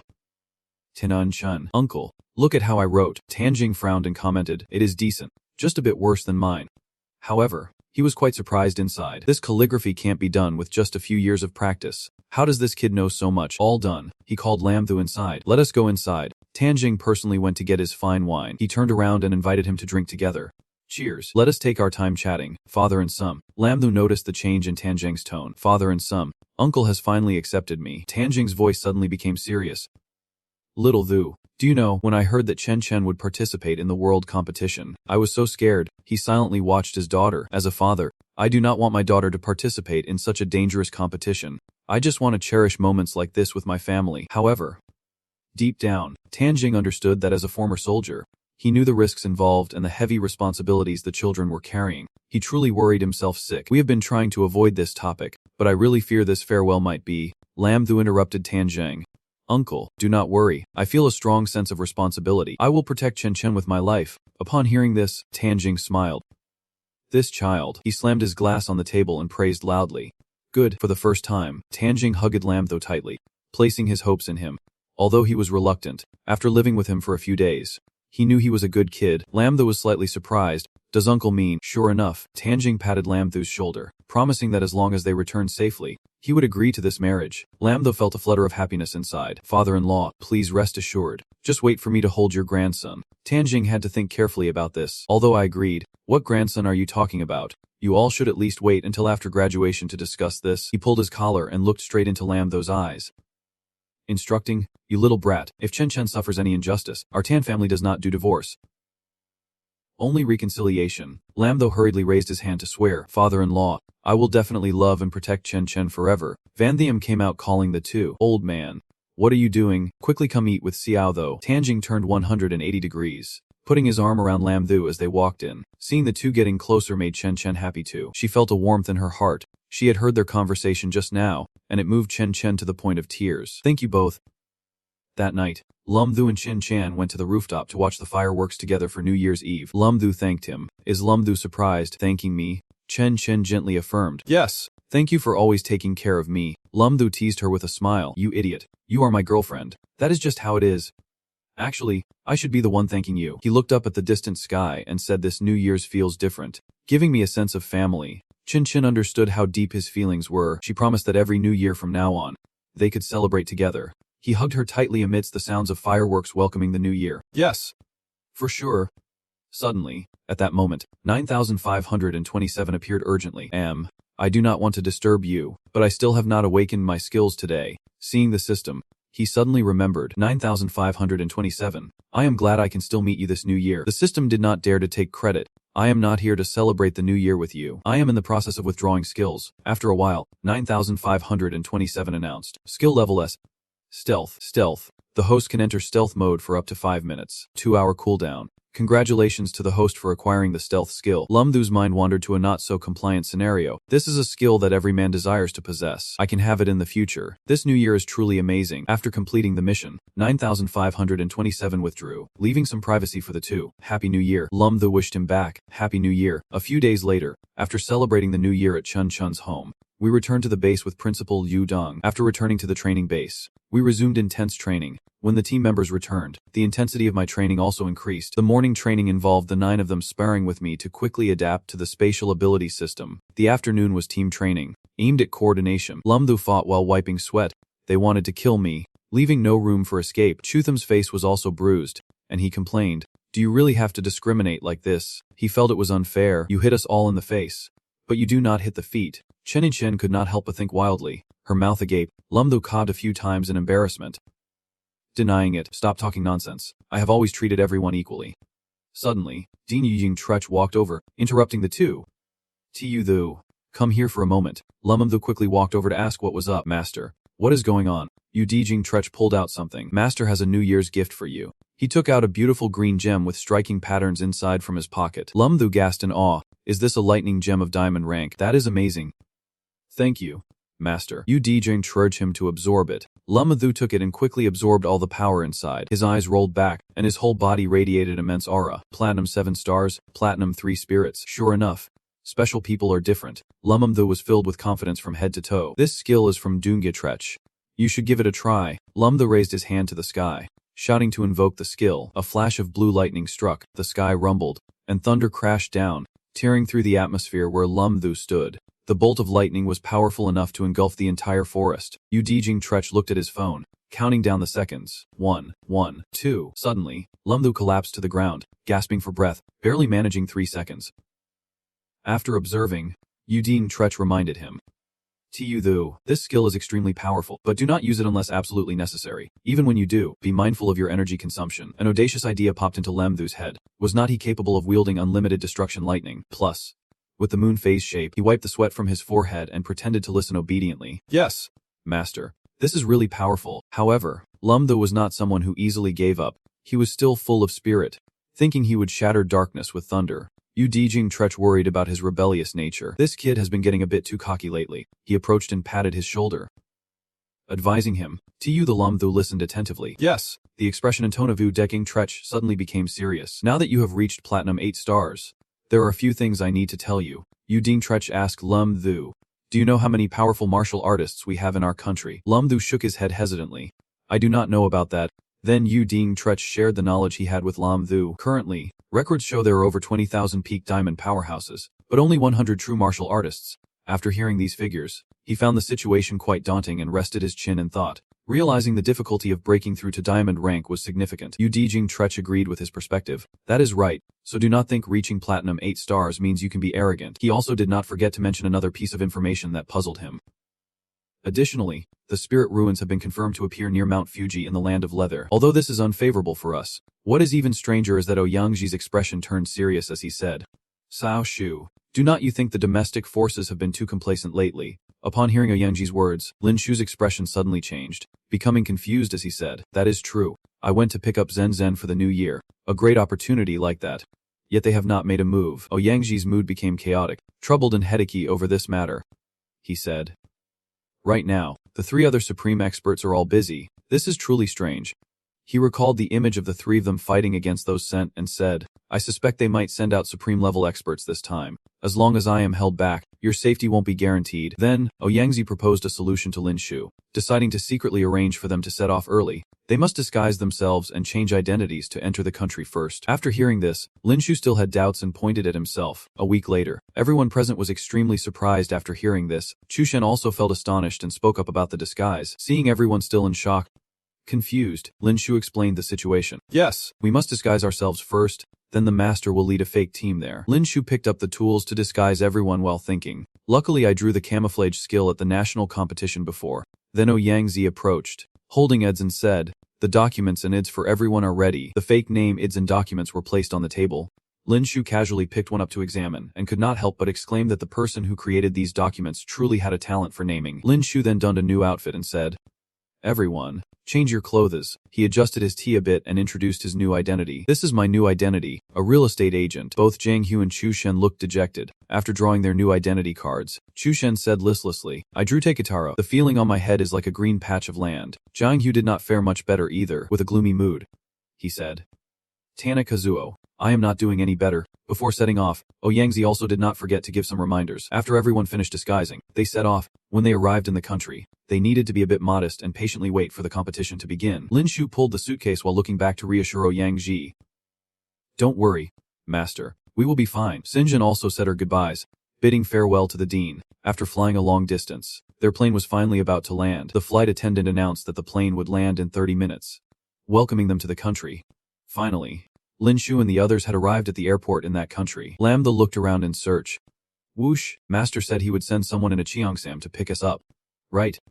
Suddenly, two people appeared, Truck Dung and Man Ditch, both wearing sunglasses, looking very cool, exuding the aura of true martial artists. Lam Tho had also seen the two of them and thought to himself, that must be them. He then approached, extending his hand and said, Truck Dung, the giant rhinoceros signal. Hearing that, Truck Dung took off her glasses and replied, the giant elephant response signal. After hearing this, Lam Tho's expression became quite excited. The intricate signals were now a formal greeting. Lam Tho moved closer, shook Truck Dung's hand, and said, I am a real estate agent. You can call me a broker. As for our true identities, I am afraid we can't disclose that. Truck Dung quickly responded, Oh, you can't share your names, I understand. Follow me. Before they set off, Truck Dung shyly added, and your signal is hidden at the beginning of each line of poetry. Right, I am so sorry, but I already have a boyfriend. She then pointed to the man accompanying her and said, It is him. His name is Man Ditch.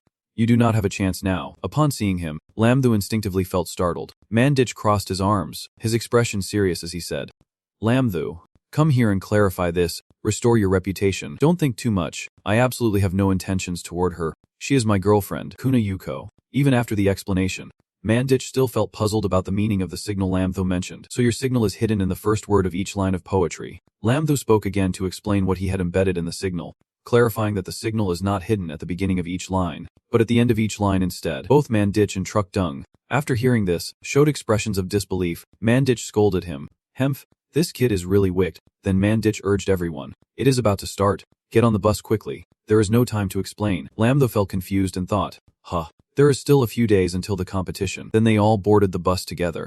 The bus sped forward quickly. On the bus, Man Ditch announced information to everyone. The auction will be held soon.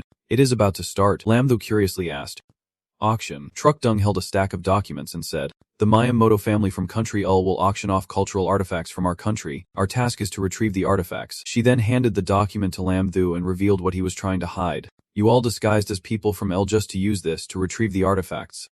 Right, this is the auction's material. The exposure of his secret, combined with Truck Dung's series of strange statements, left Lam Tho speechless, unable to refute. Oh no, reluctantly holding this document, I discovered a shocking truth. How could this be? Those people from the country did not intend to sell. They actually wanted to. At this moment, in a desolate place, Lam Sung was helping the short-haired girl with purple hair walk beside him. She clutched her stomach, looking very pained and moaning. She really was not used to eating raw food. Both of them, being actual mission executors, were still standing helplessly in this wilderness. Lam Sung was still carrying a big question.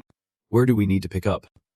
Meanwhile, in the auction hall, Linda was nervously reporting the situation over the phone. That is right. The country is doing this to show their father. The blurry country. Lindu sat in the auction hall and continued. No matter how high we bid, they won't sell. A group of people was approaching from behind. After Lindo finished his phone call, he turned and saw that group, recognizing some of them as Do, Linda, and Fee. They also came to the blurry country before, while the unfamiliar person beside them, the orange-haired guy at the end of the line, was Anthony. With undefined abilities, Lindu observed the back of that guy and suddenly sensed something unusual. He frowned and thought seriously. This person was not simple. Powerful energy emanated from Anthony. Linda pondered the current situation to calculate the next move, but before the competition began, it was best to wait and see. This time, it was clear we were misunderstood as people sent to carry out a mission. He scratched his head, looking utterly confused, driven by patriotism. I still decided to check it out, but if the master found out, the sound of a gavel echoed as the auctioneer spoke.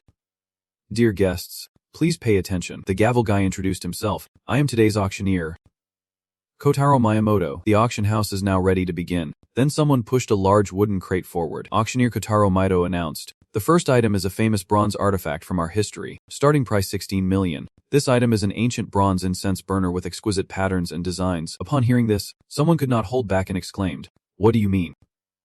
Your country, clearly. This is a cultural relic of our Huaxia. Lam though was also surprised by the bronze item. He quickly used his appraisal skill to check the value of this antique. Meanwhile, guests in the hall began bidding at 20 million. Shortly after, the Miyamoto family's butler raised the bid to 50 million. He did not forget to mock the others. Are you folks from Hogo so poor? Just this little bit of money. This directly provoked the man from earlier, causing him to angrily say, 60 million. The Miyamoto butler remained unfazed and replied calmly, 70 million. The price kept rising to 80 million, 85 million. Suddenly, a person stood up and shouted, "We will buy it together for 100 million. The old butler from the Miyamoto family felt smug inside. Thinking, I win again, Lam though quietly observed from the side, seemingly the only one who could see the truth. The true value of that bronze item is only 20 million. They are deliberately inflating the price to insult our country. The old butler raised his hand to bid, while Lamthu stood up quietly from behind, executing his plan. It is time to give you all a surprise. Then Lamthu turned to Chen Chen, saying, "You keep watching. I will go to the restroom for a bit."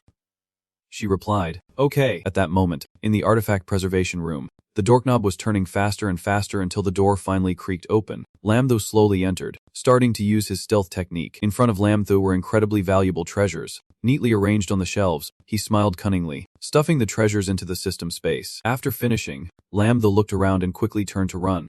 Outside, the guard seemed to sense something and opened the door to check inside. However, the wooden shelf above was empty. The treasures had vanished. The guard quickly shouted into the walkie-talkie, "Where is everyone?" Emergency situation. He does not notice Lam though peeking out right behind him, watching the guard rush to mobilize the others. He chuckled to himself.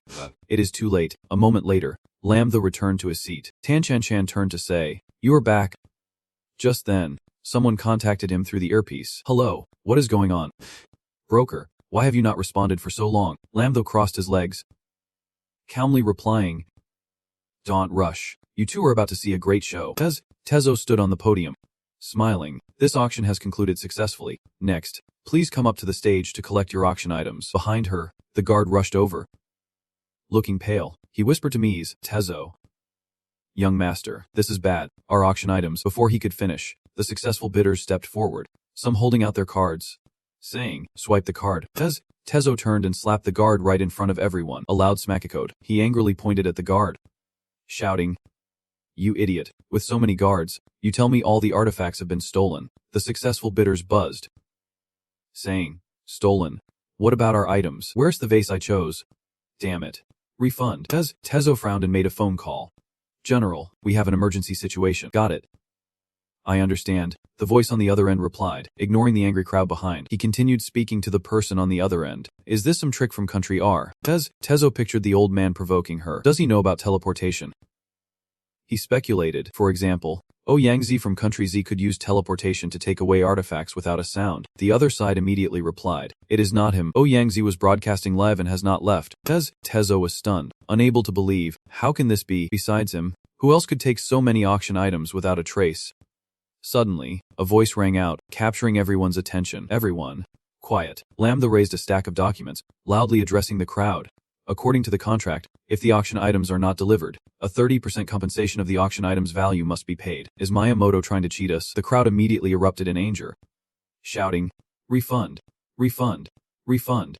Refund!" The crowd charged straight toward Mies, Tezo, who stood frozen in place. Several people teamed up to physically confront her, delivering hits that felt satisfying. "I have seen this kid as an eyesore for a while. If I had known, I would have bid a bit higher earlier. The compensation would have been more." People hit and then walked away. Back and forth they went, leaving Tezo alone, beaten badly. On the other side, someone happily said, "Kid, you are impressive. How did you pull that off?" Lamthu chuckled in response, "Just a little trick, nothing to mention."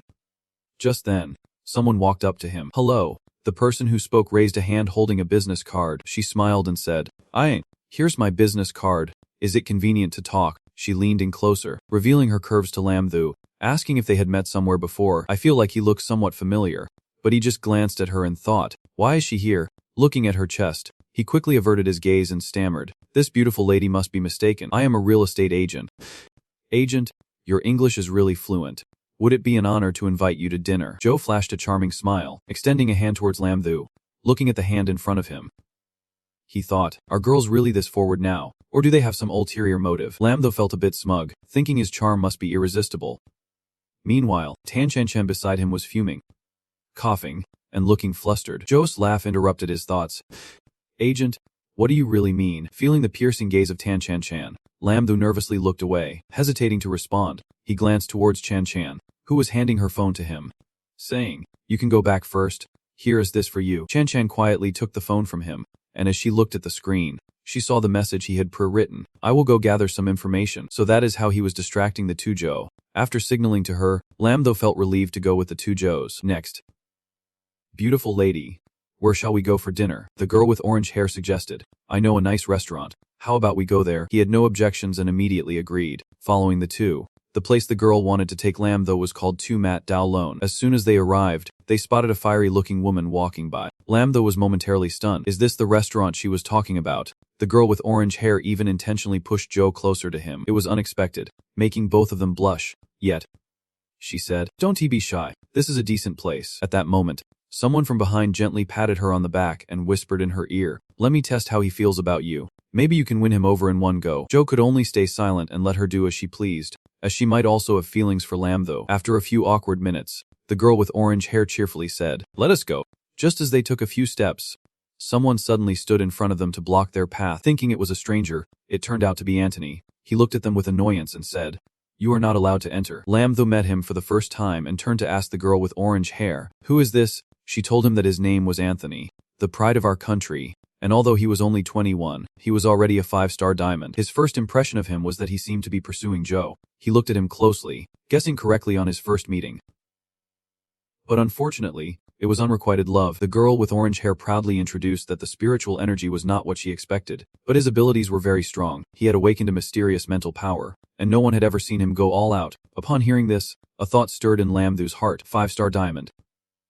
Mental ability. It seems I need to find an opportunity to probe a bit. So he quickly turned to Joe, wrapping his arms around her waist affectionately and saying a few sweet words. It is not great for us to just stand at the door. Or maybe this move of his quickly drove Anthony crazy. How bold of you, kid. But this was exactly Lam Thu's intention. Getting him this angry was enough. Having achieved his goal, he left right after, but before departing, he did not forget to say a few intimate words to Joe. "Let us end this delightful meeting here. Next time we meet, I hope to have a private candlelit dinner with you, Miss Joe." His initiative surprised her greatly. Now he can leisurely leave. Meanwhile, Joe, after being invited out by him, felt incredibly happy that evening. Deep down, she could not help but admire Lam Thu. He was so gallant, and she really liked that. Anthony did not need to say anything. It was clear he was furious enough to spit blood. This kid dared to attract Doe's attention. As he approached a construction site, he began to expose the one secretly following him. No need to hide anymore. "Anthony, should not you be chasing after those two young ladies?" Having been discovered, Anthony no longer concealed himself, directly confronting him. "What I do is none of your business." As soon as he finished speaking, he was teased. "So what are you stalking me for? My sexual orientation is quite normal," which made him furious. "My sexual orientation is also very normal. I just want to spar with you a bit." Lam though certainly knew that well. He smiled and replied, "I just wanted to tease you a little. A 5-star diamond powerhouse like you has the audacity to challenge an 8-star platinum like me to fight with you. He even proactively offered that I could suppress my cultivation level to match yours. But if you lose, do not show your face in front of Doe again." Since he said that, you should act quickly. Lam though was the first to strike. Using his real estate skills, he unleashed the thunderbolt judgment towards Anthony. At this moment, he remained very calm, waiting for his move, a slight smirk of disdain on his lips. Just this much. Now it is his turn to strike. If that is all he has, then there is no need to continue comparing strengths. Anthony swung his arm, forming a fist to strike. The mental technique charged toward Lam though, clashing with his thunderbolt judgment. The only feeling Lam though had facing his technique was that it was indeed troublesome. He then used a lightning spear to dodge his attack and charged forward. In that moment, he charged straight at Anthony like a fierce beast. His arrogance was about to cost him dearly. In the next moment, Lin Thu's fist was right in front of him. What? Final outcome was that Anthony had to take that punch and fell backward. The punch made his body stick firmly right after that. After the hazy smoke, a dark figure gradually appeared. It was probably a young man. Anthony appeared, his face full of displeasure as he exclaimed, "Cough, cough, cough. This kid has some strength." A voice replied to him, "Hey bro, is this glass worth anything?" Anthony glanced down and saw Linda holding a long saber. He slammed it down onto the large ice block and suggested, "How about you handle production?" and I will handle sales. We will split it 50-50. Contrary to his good intentions, Anthony gritted his teeth, his eyes full of hatred. He immediately tensed up and unleashed a move. A purple dragon appeared behind him surrounded by dozens of purple lightning bolts. He declared a challenge. Kid, you have successfully stirred my anger. After saying that, he shouted loudly, unleashing his skill, the Celestial Dragon Breaker technique. As soon as he finished speaking, 3 monster-like beings flew toward Lambtho, roaring as if they wanted to tear him apart. He was taken aback by this situation, exclaiming, "What kind of monstrous skill is that?" He had no choice but to defend himself, skillfully jumping to avoid the attacks from the monsters. Suddenly, Lambtho spotted something special, a small green dragon. He wondered, "Little Black, why are you here?" The dragon replied, "Big bro, do you need my help?" Lambtho immediately interrupted, "Be quiet. These crystal lizard monsters do not need you to step in." Meanwhile, the monsters continued their assault, with one preparing a surprise attack. It took a deep breath and spewed out countless sharp glass shards toward him.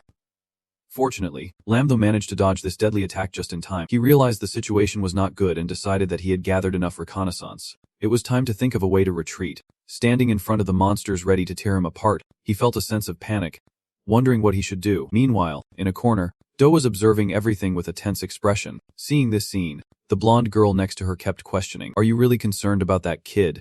Always following him around." Do did not hide it at all, clearly showing her worry. What should she do? It seems the broker is not a match for Anthony, Do shouted, declaring, "No way, I have to stop them." Anthony, hearing someone call his name, he turned around, surprised by who he saw. Daya. She stepped forward, grabbing his arm to prevent the fight. "Stop it. The outcome is already decided." Seeing this, Anthony frowned in response. She was worried about that kid again. Ignoring her interference, he summoned a wave of purple energy, shouting, "No mercy." 3 dragons strike. Receiving the command, the monsters wildly charged at Lambtho. In a weak position, he could only use his small body to escape. Dodging nimbly as the firepower intensified, Lambtho ran towards a dilapidated house. Thanks to the terrain analysis system, optimal impact force, material accumulation, and building structure, he listened to the data being reported.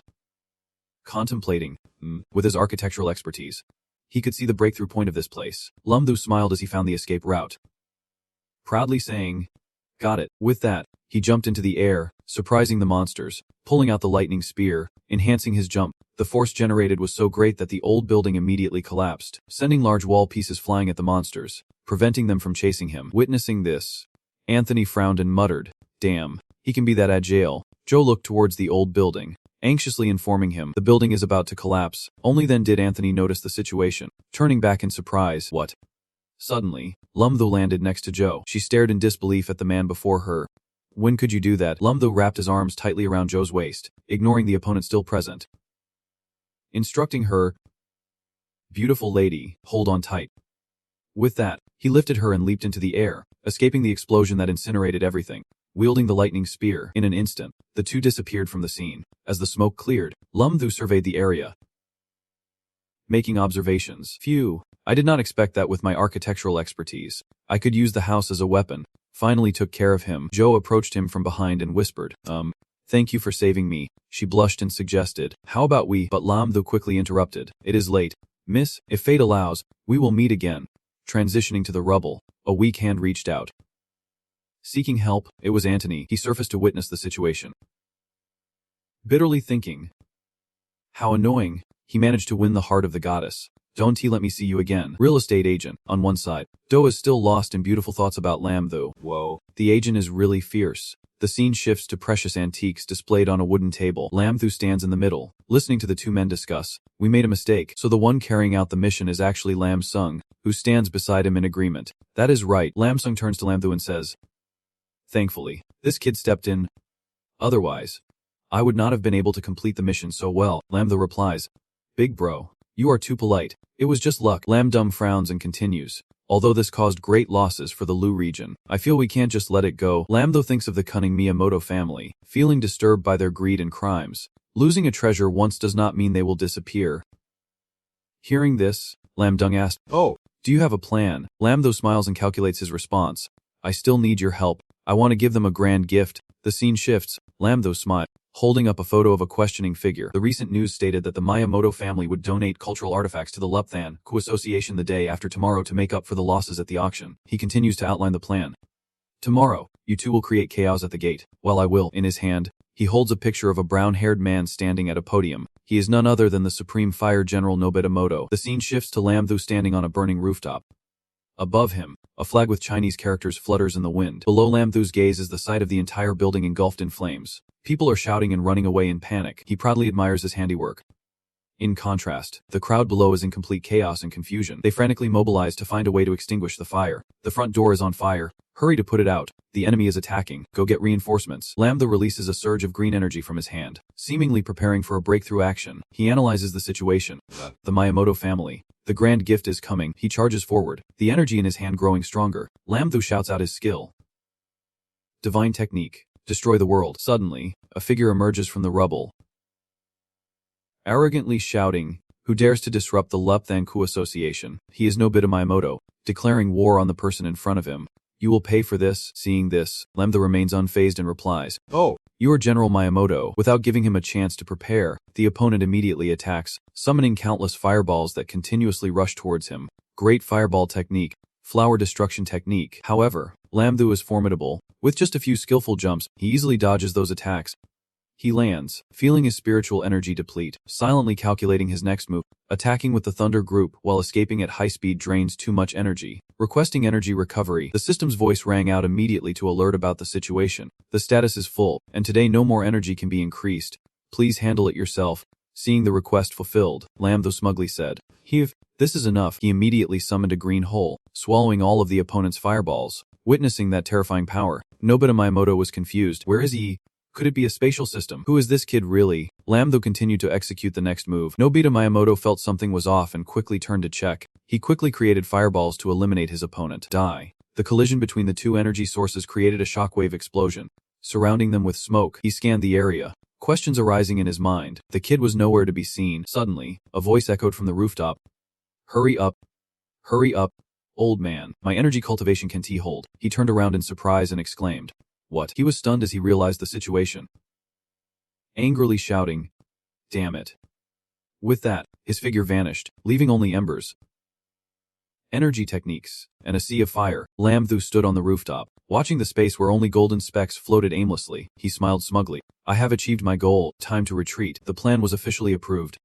From afar, Nobita Miyamoto reappeared, pointing at the figure trying to escape, commanding to search everywhere for energy fluctuations, and act immediately. Following the directive, the family members quickly found Lam-Thu's trace and pursued him. They continuously chased while shouting, "Kill him. Do not let him escape." Quickly informed the family. Being pursued, Lam-Thu became flustered. Perhaps he had not considered this. Damn it. 9527. This mind a family is chasing too closely. I keep moving, and I am almost out of energy. Hearing the plea for help, the system immediately assisted, detecting that the host was in extreme danger, forcibly awakening this hidden skill, entering absolute stealth mode, completely concealing his own aura. With the current cultivation level, the host can maintain it for a maximum of 2 minutes. Lam-Thu gratefully exclaimed, "You are too good. This is really convenient." With that, he jumped, disappearing into the air. Activating stealth, going into absolute hiding, and before escaping, he playfully stuck out his tongue. Hey. Nobita Miyamoto chased up and angrily questioned his companions. Where is he? They were also confused as they replied. Report. The enemy's energy fluctuations suddenly disappeared within 10 miles. Hearing this, he shouted furiously, echoing through the space. My Miyamoto family will definitely eliminate him. Meanwhile, Aoyangzi was inquiring about the situation after the battle. Kid, I just arrived and heard you did a good deed in the foggy country. Hearing the praise, Lam-Thu scratched his head awkwardly. As long as Master does not blame us for making a mess, that is good. He patted Lam-Thu's shoulder to encourage him, praising him for not being able to keep up. Besides, you all disguised yourselves to carry out the mission, and the outside basically does not know who is causing trouble. Lam-Thu immediately expressed his opinion. Making demands. No need for compliments. Just give me some money or line chow as a reward. Hearing this, Oduang Trach quickly changed the subject. Let us not discuss that anymore. Next, his expression became serious as he informed Lam-Thu of something more important regarding the world competition that he wanted to advise them on. Shifting scenes, Oduang Trach continued. The competition will start in 2 days. According to survivors from the previous round, the first batch of spirit beasts won't be too high in rank, but there will be a lot of them. The frame revealed scenes of fierce spirit beasts, ready to take down each player. His face grew stern as he warned that the maximum number of people who could survive this round of spirit beasts is 50%. If it gets serious, this round of spirit beasts could result in a loss of up to 70% of the people. Oduang Trach looked at Lam-Thu's worried face and continued. After the first wave of spirit beasts, You can take a short break. The second wave mainly consists of diamond-level spirit beasts. He held up 2 fingers to signal. This stage is also when the chances of obtaining spirit pearls are the highest, and since Xiaotho is storage space, you can also gather some rare minerals inside. Suddenly, he became pensive. Next is the toughest time. The final round is the moment to hunt spirit beasts for the treasure. Behind him appeared the image of a massive, fierce dragon-like spirit beast, surrounded by raging red flame, while Duong Trach continued. Previously, 2 martial-level spirit beasts were discovered, one of which is the ruler of the Void Spirit Realm. He handed Lam Thu a sheet of paper filled with writing. So my advice for you is very simple. It is all on the paper. It contains all the notes and guidelines for players to successfully navigate each wave of spirit beasts. Duong Trach clarified. Lastly, I must remind you all to be careful of team members from other countries. Each round will see 10% of the people killed by humans. Lam Thu responded to the command. Understood. If we encounter enemies, we will not show mercy. Seeing this, he showed a moment of relief and announced his final words. Everyone rest well today. Once you get to Linkiej, you won't be able to rest whenever you want. The crowd below cheered loudly. Yes! The scene shifted to a high mountain, surrounded by dense forest. Today is the opening of the Liech. Lam Thu observed the surroundings and said to the principal, there are so many people. Chan Chan agreed. Yes, and there are many familiar faces too. He looked in her direction, thinking about how to intimidate them. It seemed they also sensed it and gave him a somewhat unfriendly glance. Because I want to declare war, my previous rival. This time I will definitely get double revenge. Seeing this, Lam Thu felt a bit scared and thought, this girl has a clearly unfriendly attitude toward the broker I disguised as. Suddenly, he bumped into a tall figure. Lam Thu turned around and immediately scratched his head, saying, I am so sorry, I ran into you. The man was not angry. On the contrary, he showed a friendly attitude. It is fine. You are Lam Thu. Right, and that man is the captain of the Y Space Car team. With that, he walked away, waving to encourage him. Hang in there. Suddenly, a beam of blue light appeared, creating a spatial portal. Everyone shouted, the spirit beast has appeared. Everyone was amazed by the scene. A huge beam of light shot out from the portal. At this point, some people were eager to take on the challenge. They whispered to each other, it is open. It is open now. How about the Y team go in first? Based on what, the representative from Team Y spoke up to relieve the tension. If you do not want to be the first team to enter, then our team E will step in first. This was agreed upon by the majority. The captain is so cool. Seeing someone volunteer, the other teams quickly followed. Come on, let us go in too. Seeing this, Lam Thu said, half of the people have gone already. We should go in too. Duong Trach warned that the first to enter was the Y Space Car team. A strong opponent of his. Lam Thu wondered. Hemph, he immediately reassured, and the others had nothing more to say. Duong Trach gave one last reminder. You all must survive and return. His students replied. We will definitely come back. Lam Thu spoke up on behalf of the group. Let us go. Everyone stay close. Otherwise I won't be able to look out for all of you. With that, he stepped into the portal before him. As soon as they stepped in, everyone panicked, shocked by the chaos behind the portal, and some players even screamed, In front is a group of fierce-looking spirit beasts. They had just gone through an attack, and at their feet were the bodies of the dead. The players that were bitten by them had all died. The group of Lam Thu shouted, perhaps soon we will witness a battle between them and the spirit beasts. A monster from the pack stepped forward, flexing its power. Come to die. I can enjoy a delicious meal now. Seeing this, he turned his gaze back and seriously reminded his teammates, everyone be careful, these tigers have their eyes on us. In the meantime, the aggressive tigers were quickly attacking Lam Thu's group. Suddenly, one of Lam Thu's team confidently replied, leave it to us. Immediately, a solid wall of earth was erected to block the tigers.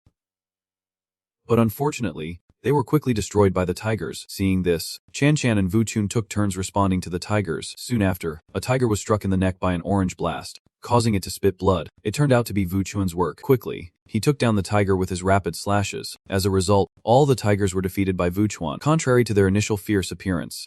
Now they looked very pitiful. At this moment, Tran Long proudly held up a sphere and said, is that all? Their spatial skills are nothing compared to Lam Thu's. This made Lam Thu doubt, pointing at himself and responding, am I that scary? Suddenly, a voice echoed from somewhere. You all keep going like this, the casualties will be too many. It turns out it came from a group of people heading towards Lam Thu. They continued to speak up. We should unite. The people around them cheered them on. No wonder it is from countrywide. Our country and yours fight quickly together. Hearing this, the car responded loudly. Everyone, listen to my command and stand in position. Witnessing this scene, Lam Thu stood behind, silently recessing this car guy. Thinking that their people in the inner circle were really cunning. After thinking, he quickly turned his gaze to Team E. Thinking, finding a reliable partner is relatively solid. Our country and E can be considered good friends. We should team up with them. On this side, the captain of team raised his hand high, showing determination as he said, you weak spirit beasts, prepare to face the challenge from our fighting nation. Immediately, The team members all shouted the slogan in unison, and shortly after, a new group of monsters appeared. The situation before them surprised Lam though, who whispered, "So tough." Even those fierce tigers over there were taken aback and quickly made way for those monsters to charge forward. Amidst the slogans of Team E, from one surprise to another, Lam Thu's group had to witness this unbelievable scene. Shouting, "Is that really okay?" It turned out that the spirit beasts did not attack Team E at all. Seeing what just happened with Team E, the other groups were filled with enthusiasm.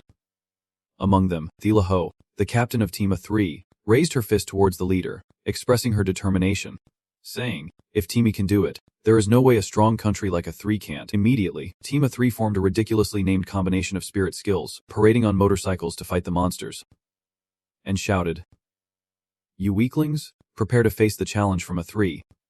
Soon after, this combination was ruthlessly taken down by one of the monsters. Seeing this, Lam Thu was a bit confused, silently wondering why the spirit beasts were attacking them and not Team E. At this moment, he suddenly thought of a possibility. Could it be because of beastification? Suddenly, his companion beside him, fighting and anxious, said, "Lam Thu, we can't hold on much longer." Hearing that, Lam Thu grabbed his companion's hand firmly and said, "Okay, follow me." Then he thought to himself that the training test for the squad was nearly complete, and he needed to verify the rest himself. After a while, Lam Thu's group had moved 6,000 meters away from their previous spot and was safely resting under some trees. Realizing they were safe, Lam Thu spoke up, "The continuous teleportation has finally brought us here." Hearing that, Tranlong replied in agreement, "This place should be temporarily safe. Those spirit beasts won't catch up that quickly."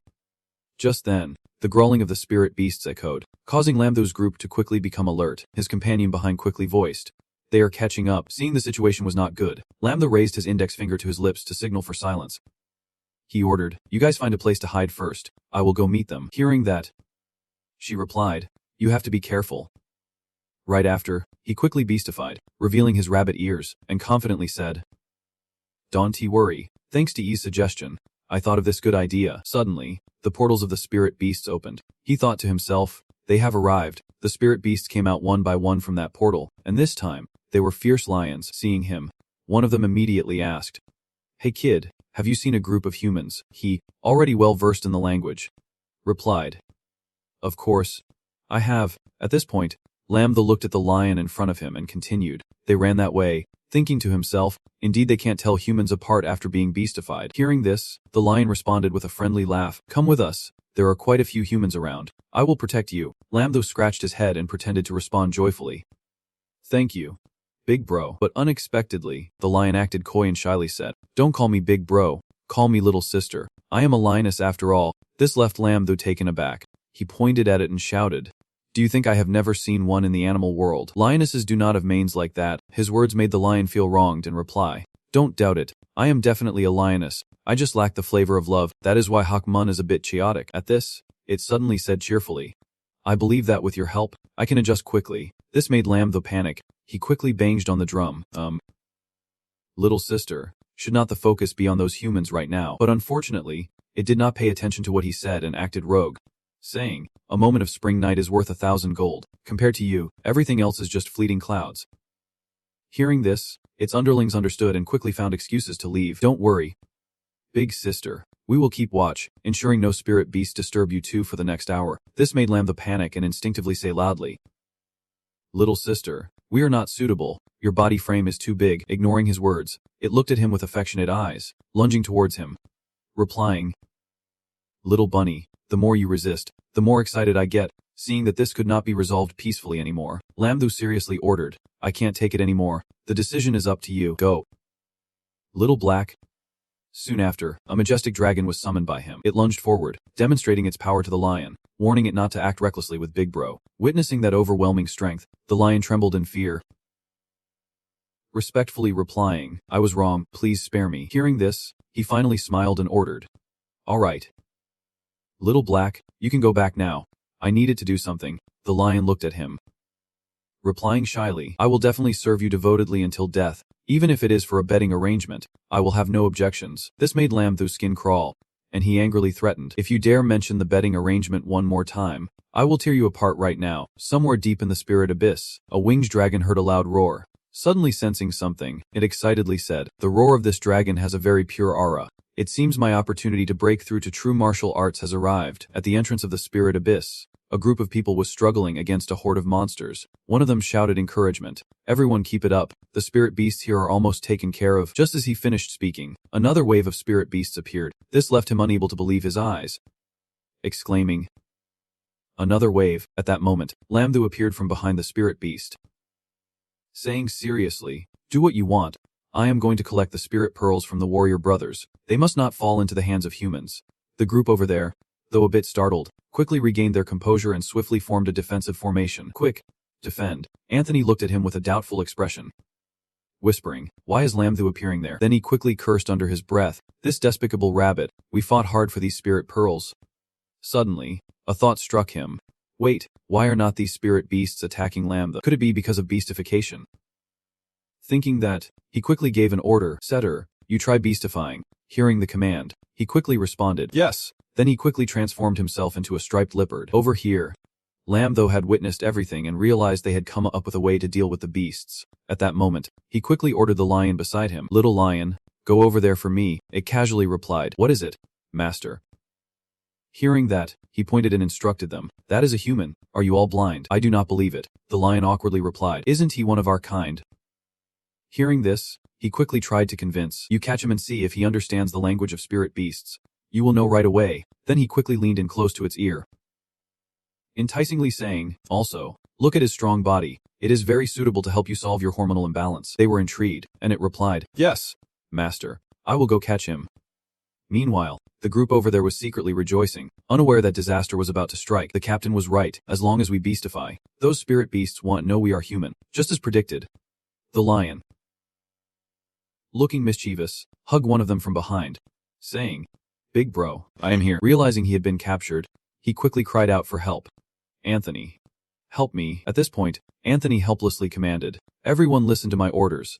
Use all your spirit techniques to break through the encirclement, or no one will escape." Then he quickly shouted, charging in to kill them. At this time, Lamthu and the lead lion were witnessing the fierce battle ahead. A little while after the battle had concluded, it excitedly spoke up, "Master, should we continue chasing them?"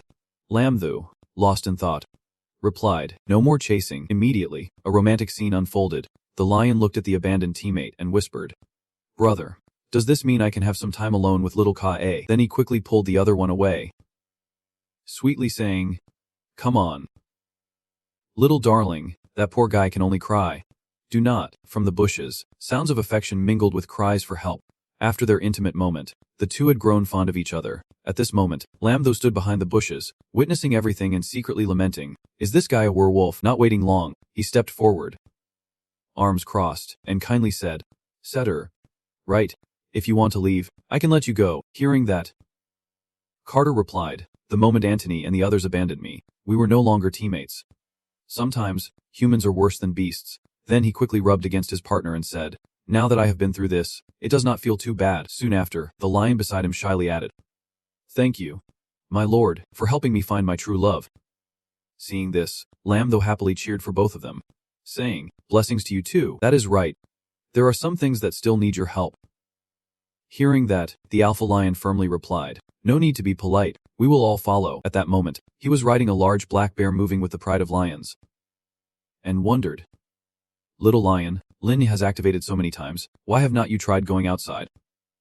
Hearing this, it replied, "You do not know, do you? It is forbidden. Without a spirit beast breaking through to the supreme level, we can't go out." Then quickly mentioning a character, it seemed that the high-level Malong really wanted to go outside, which surprised Lamthu, who exclaimed in disbelief and thought, "It is normal for a diamond-level Langachi to have a supreme-level spirit beast, but a high-level supreme beast is too extravagant." At that moment, several tents appeared in front of them, and without hesitation, Lamthu and the Pride of Lions continued on. From a distance, they were spotted by the campers. Tuvian saw this and called out loudly, "Old Ko, a pack of spirit beasts is coming." Hearing this, Old Ko quickly responded, "You go report to everyone to prepare for battle." Immediately, Old Ko and Tuvian took the lead in the attack. Seeing this, Lamthu panicked and shouted, "All the movement is our people." Hearing this, they were slightly surprised but stopped. At this moment, he climbed down from the back of the black bear. At this point, the alpha lion approached, innocently asking, "My lord, these are humans." Hearing this, he smiled slyly and replied, "They are all monkeys. It is just that they have lost all their fur. After some time, they will return to normal." In the eyes of the Pride, Lamthu seemed like a trickster, while the little lion appeared naive and helplessly sighed. Is this okay? Without delay, he quickly said, it is getting late. We should eat and rest early. Then, he held Lin Chu in one hand and offered a piece of fresh meat to Chen Chen. Continuing, I will absorb the spirit pearls we collected today first, then I will come help you guys. Hu the niece spoke up. Captain, leave it to us. After some time of training, he finally broke through to the Platinum 9-star level. Later, when he finished his training, the little lion came over and asked curiously, My lord, what is this? It is nothing. He felt a bit guilty inside.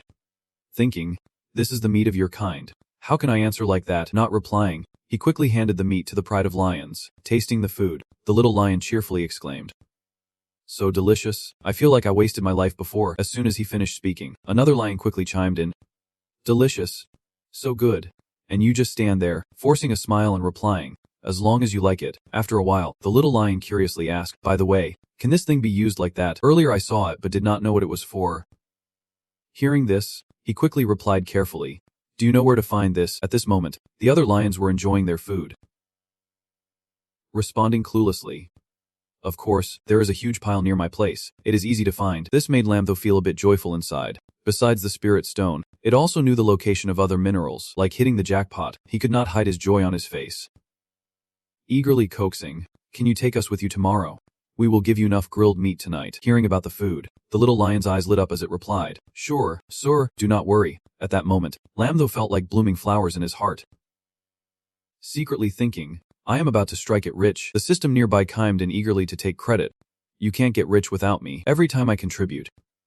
Seeing this, he immediately spoke up. 9,527. You should contribute today. Upon receiving the order, the system announced it was withdrawing skills. A while later, the system announced the result. Congratulations, host, you have received a level mineral digging skill. Hearing this, Lambtho felt overjoyed. Replying happily, 9,527, you really do love me. Unable to tolerate his cheesy words, the system bluntly said, Stop the flattery. Goodbye, see you early tomorrow. He woke up feeling refreshed. Calmly saying, Good morning, little lion, let us hurry and go dig for minerals. But in response, he saw the little lion's wary face and the words enemy. Seeing this, he felt a bit strange. Wondering, what is wrong with you? Just a moment later, the little lion fiercely charged towards him, shouting, How can a person like you appear here? Seeking death made him panic. Damn it, I forgot to transform into a beast. Lambtho knocked the lioness on the head. Calm down a bit. The lion was wronged and teared up. The lion was dizzy from being hit, its eyes spinning, while at the same time, Lambtho sprouted rabbit ears and transformed into beast mode. He confidently stroked one of his rabbit ears and said without blinking, It is just an illusion of a human form. So quickly, you did not recognize me. The lion was utterly amazed, saying, Whoa, it is a rabbit again. You can even transform into a human. The rabbit ears on his head disappeared again. He climbed onto the lion's back and seriously instructed, From now on, when not in battle, I will transform into this form. Do not be surprised. The lion obediently replied, Understood, sir. He pointed ahead and ordered, I told you yesterday how to find the spirit minerals. If there are no issues, then let us set off. The lion immediately agreed. I will take you there. Trailing behind it was a large group of leopards. The car hid behind the bushes, peeking at Lambtho's figure gradually moving away. His suspicions grew. He led a group of spirit beasts. What does he want to do? The car turned around to instruct his teammates. Lambtho was led by the lion to an area shimmering with large golden rock formations mixed with huge green quartz. He stroked his chin thoughtfully. Looking at the pile of minerals, the lioness gazed up at him, and suddenly a small light bulb appeared above his head. He had an idea. He instructed the group to gather all the minerals and put them into the teleportation gate. All of you, move the entire mineral stash.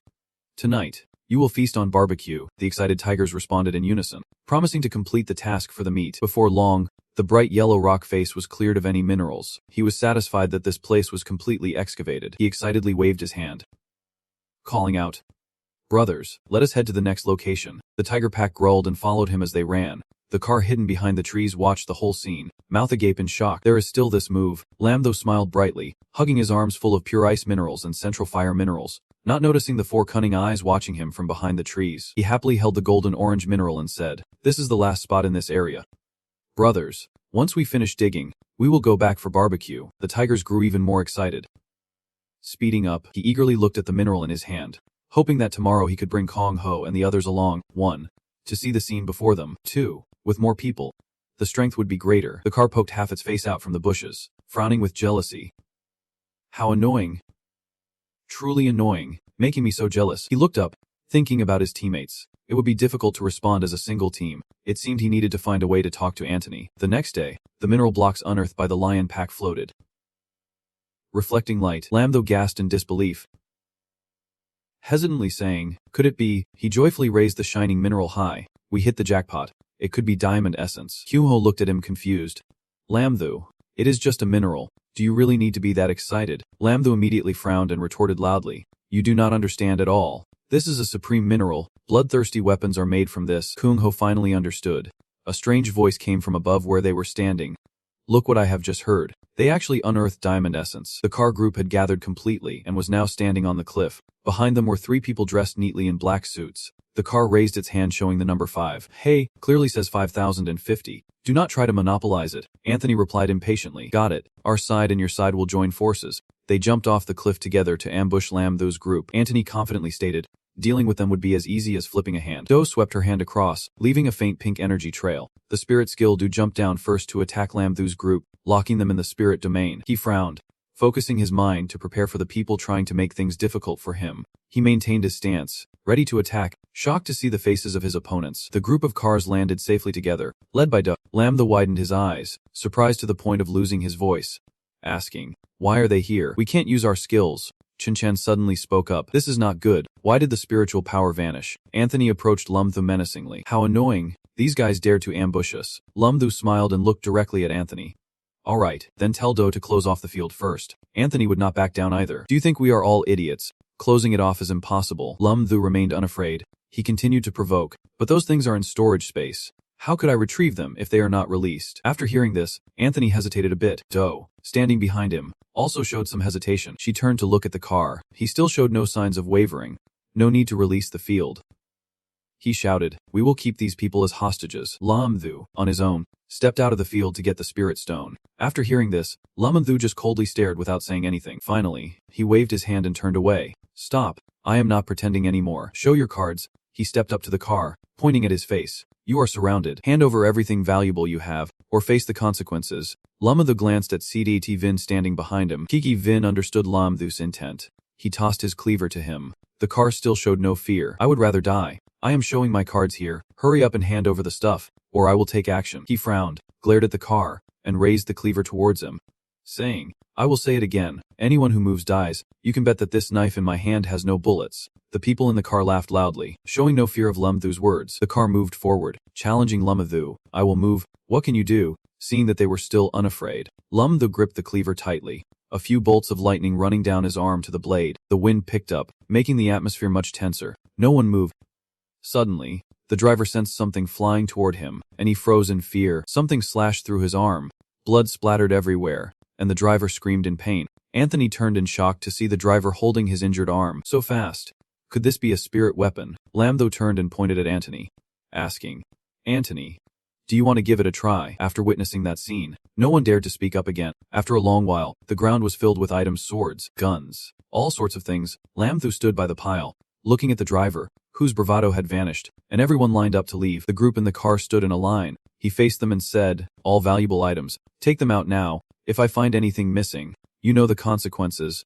Lambtho still held the cleaver pressed against the driver's neck. "Driver, I remember you are from the spatial system. Take out all the treasures stored in there. Don't even think about running away. You can see if you are faster or if my knife is faster." He smiled friendly. The driver cried uncontrollably, terrified and not daring to resist. "My treasures?" Seeing the pile of items the driver pulled from the space, Lambtho patted his shoulder. "No wonder you are a diamond-level powerhouse. This space is huge, and there are so many items." After collecting the items, Lambtho did not make it hard for them, turning away, saying, "You have worked hard to come here from 1,000 miles just to give me a gift, except for Do. Everyone else can leave." Do was shocked when she heard her name called. "Huh, me?" She pointed at herself, asking again.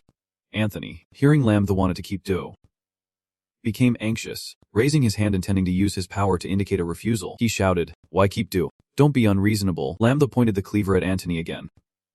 "Unreasonable. If you do not comply, I won't mind seeing you off a bit." Knowing he could not do anything to Lambtho, Anthony could only leave unwillingly. "Damn it. Let us go." Do, feeling abandoned, also showed her displeasure.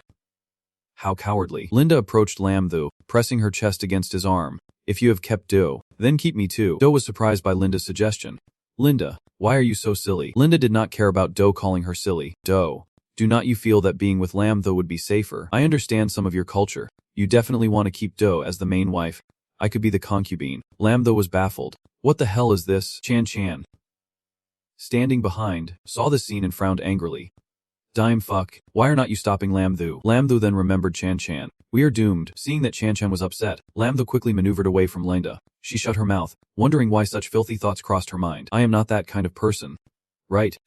Chan Chan. Lam Tho worriedly looked at Chan Chan. He approached her and called her name. Chan Chan. She pouted and turned away. Don't worry. I am not jealous. I know why you keep her around, but I still. Lam Tho moved closer and hugged her. You do not need to worry. In this life, I only have you. Chan Chan blushed and stammered. Who is jealous? Lam Tho held Chan Chan while walking. They headed back to the camp to eat grilled meat, sharing with the spirit beasts. The lions behind them roared as if to express their agreement. After a long while, they finally returned to the camp. Linda was climbing up, stomping around. She was overjoyed.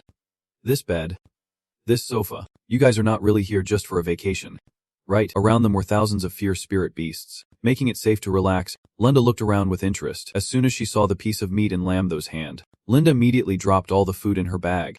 Bye-bye. Compressed biscuits. 3 skewers of grilled meat. Here we come. Linda and Do climbed onto the bed, happily eating meat as if nothing was happening. So delicious. From now on, we will follow you. Lam Tho did not refuse, thinking that in just 3 days, the diamond-level spirit beasts would be deployed. With Dua's help, the battle would be much easier. Lam Tho remembered past events to make sure that in the coming days, he needed to recruit as many spirit beasts as possible to become allies. On the day of the diamond-level spirit beasts battle, the sky was clear, with clouds gently drifting in the breeze. Lam Tho stood among the pride of lions. A male lion approached him. The bosses were about to arrive. Lam Tho crossed his arms. What was there to be afraid of? The lion continued. Sir, you may not know that this group of diamond-level bosses is coming out. They target not just humans, but even us. Lam Tho turned to look at the lions behind him. Brothers, the diamond-level bosses are about to go out to hunt. Are you just going to sit and wait to die, watching yourself or your loved ones fall into their jaws? Among them was a lioness holding a cub who was shaken. She started to cry. I do not want to. Seeing that he had followers,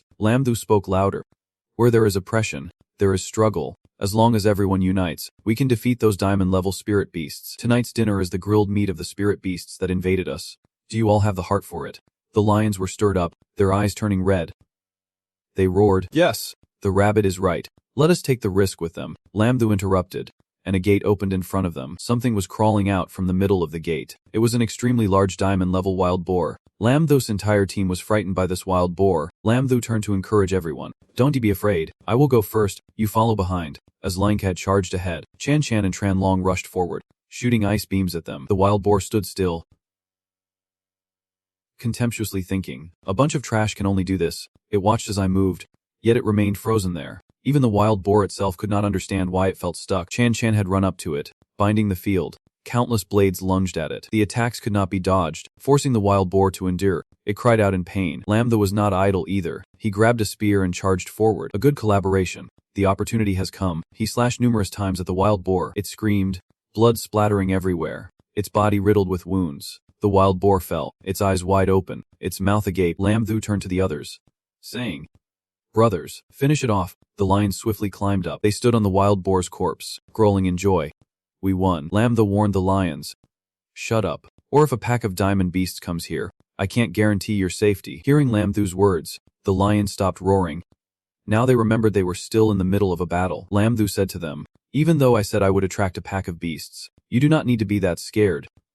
He teased. Suddenly, a shadow blocked Lam Tho from behind. A few monkeys emerged from that gate. 2 muscular monkeys appeared, 1 male and 1 female. Their cold eyes stared at Lam Tho and Chan Chan. The female said, 1, 2, 3, a lot of food. The other replied, my love, we can have a full meal today. Seeing this, Chan Chan panicked, her eyes wide as she exclaimed, Lam Tho, what do we do? He suddenly shouted, it is a diamond 9-star, and the small one is a diamond 7-star. Spirit weapons can still deal some damage to a 7-star, but not enough for a 9-star. He looked at them, slowly saying, moreover, Do's field can't cover 2 spirit beasts at the same time. Even if we try to escape, we can't get away from those 2 diamond-level spatial beasts. Lam Tho suddenly charged at them with great speed, his hair standing on end, his eyes cold as he shouted, let us go for it. You all deal with the small one while I draw the big one's attention. In that situation, Chan Chan raised her hand to stop him. No, it is too dangerous for you alone.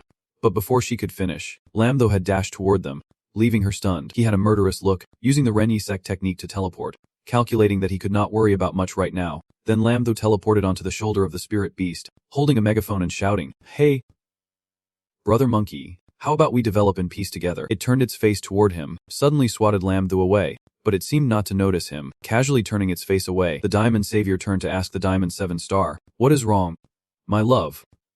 It replied, "Nothing, just felt a bug fall on my shoulder." Hearing that, Lamtho suddenly shouted from somewhere, holding a sharp spear, looking angrily at them, and said loudly, "Insects. Huh. Let me show you the power of insects." A white smoke appeared behind Lamtho. Fierce battle broke out between two unequal forces. One side was a huge spirit beast, and the other was a tiny person. Lamtho suddenly dashed towards the spirit beast with incredible speed, and through his eyes, we could clearly see his fury. The spear had pierced its body. A stream of blue light suddenly appeared on the spirit beast's body. Feeling the pain, it screamed loudly, preparing to attack Lamtho with its hands.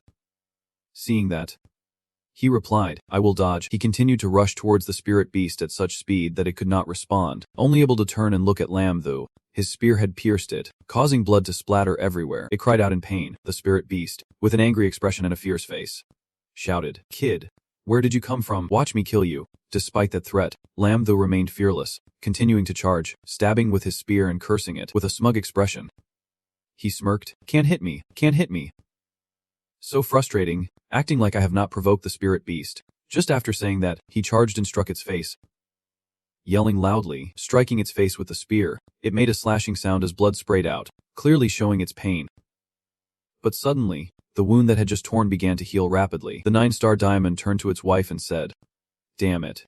Honey, go eat first, I will kill this kid and come over." His wife seemed to agree, and he suddenly roared loudly, a fairy light appearing behind him, clearly showing his anger, roaring, "Kid, it seems you also know how to teleport like Lamtho." The spirit beast rushed towards him quickly, shouting, "Die for me." After saying that, it punched Lamtho hard in the stomach, causing him to spit out blood. His face clearly showed pain, gritting his teeth and making a grinding sound. Then he suddenly held back the pain, using a blocking technique to stab his spear into its hand, causing it to bleed profusely. Facing Lamtho's attack, the spirit beast had its fists clenched tightly. "Let us see whose injury is more formidable, my punch or yours." Its fist charged towards Lamtho. The punch was so powerful that it sent him flying, a bright red flash appearing. Then, the punch seemed to possess terrifying power, creating a stream of light with immense energy. Wherever it passed, trees were split in half, and Lamtho was now unsure of where he was. Smoke billowed up thickly. The scene around was terrifying, with trees scattered everywhere.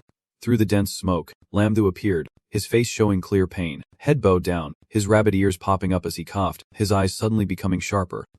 Frowning, staring intently at the spirit beast, the 9-star diamond suddenly growled, "Humans, your weapon is not bad. Hand it over obediently, and I will consider sparing your life." Faced with that threat, Lamtho still refused to back down. He wiped the blood off his mouth, thinking that its recovery speed was too fast. If he could get this, could it keep killing spirit beasts nonstop? Then, Lamtho suddenly moved through the green door. He charged toward it, wielding the blade straight through its head, shouting, "Here's the weapon. Take it." The spirit beast neither dodged nor avoided Lamtho's attack, allowing the blade to pierce its head. This left him utterly stunned because his attack was nothing to it. The Diamond 9 stars remained calm even after being stabbed in the head. It was using a spirit technique, the void space. Then the spirit beast raised a hand, seemingly preparing to counter Lamtho's strike. It swung its fist at him. A blaze of light flared around it. After being hit by it, Lamtho felt immense pain. Damn it. His skill did not deal damage to it, but it could attack him. If that is the case, before he could finish his sentence, everyone rushed in from behind to help defeat the Diamond 9 stars, which was fiercely resisting. Lamtho suddenly shouted, "Everyone, pay attention. He is calling out. Soon, I will create an opportunity for you to unleash a fatal blow." The response came. Seeing this, the spirit beast suddenly roared, "What nonsense are you saying? Just relying on your bunch of insects." It was clear how much it looked down on Lamtho and his group. He firmly replied, "That is right, just rely on us and come at us." As he spoke, he reached into his pocket and pulled something out, his eyes showing determination. Lamtho took out a spirit beast to deal with the Diamond 9 stars, which was the little black bug, and tossed it into the air. Once thrown, it suddenly transformed into a blue dragon. Roaring loudly, the little black bug appeared high in the sky, large and ferocious.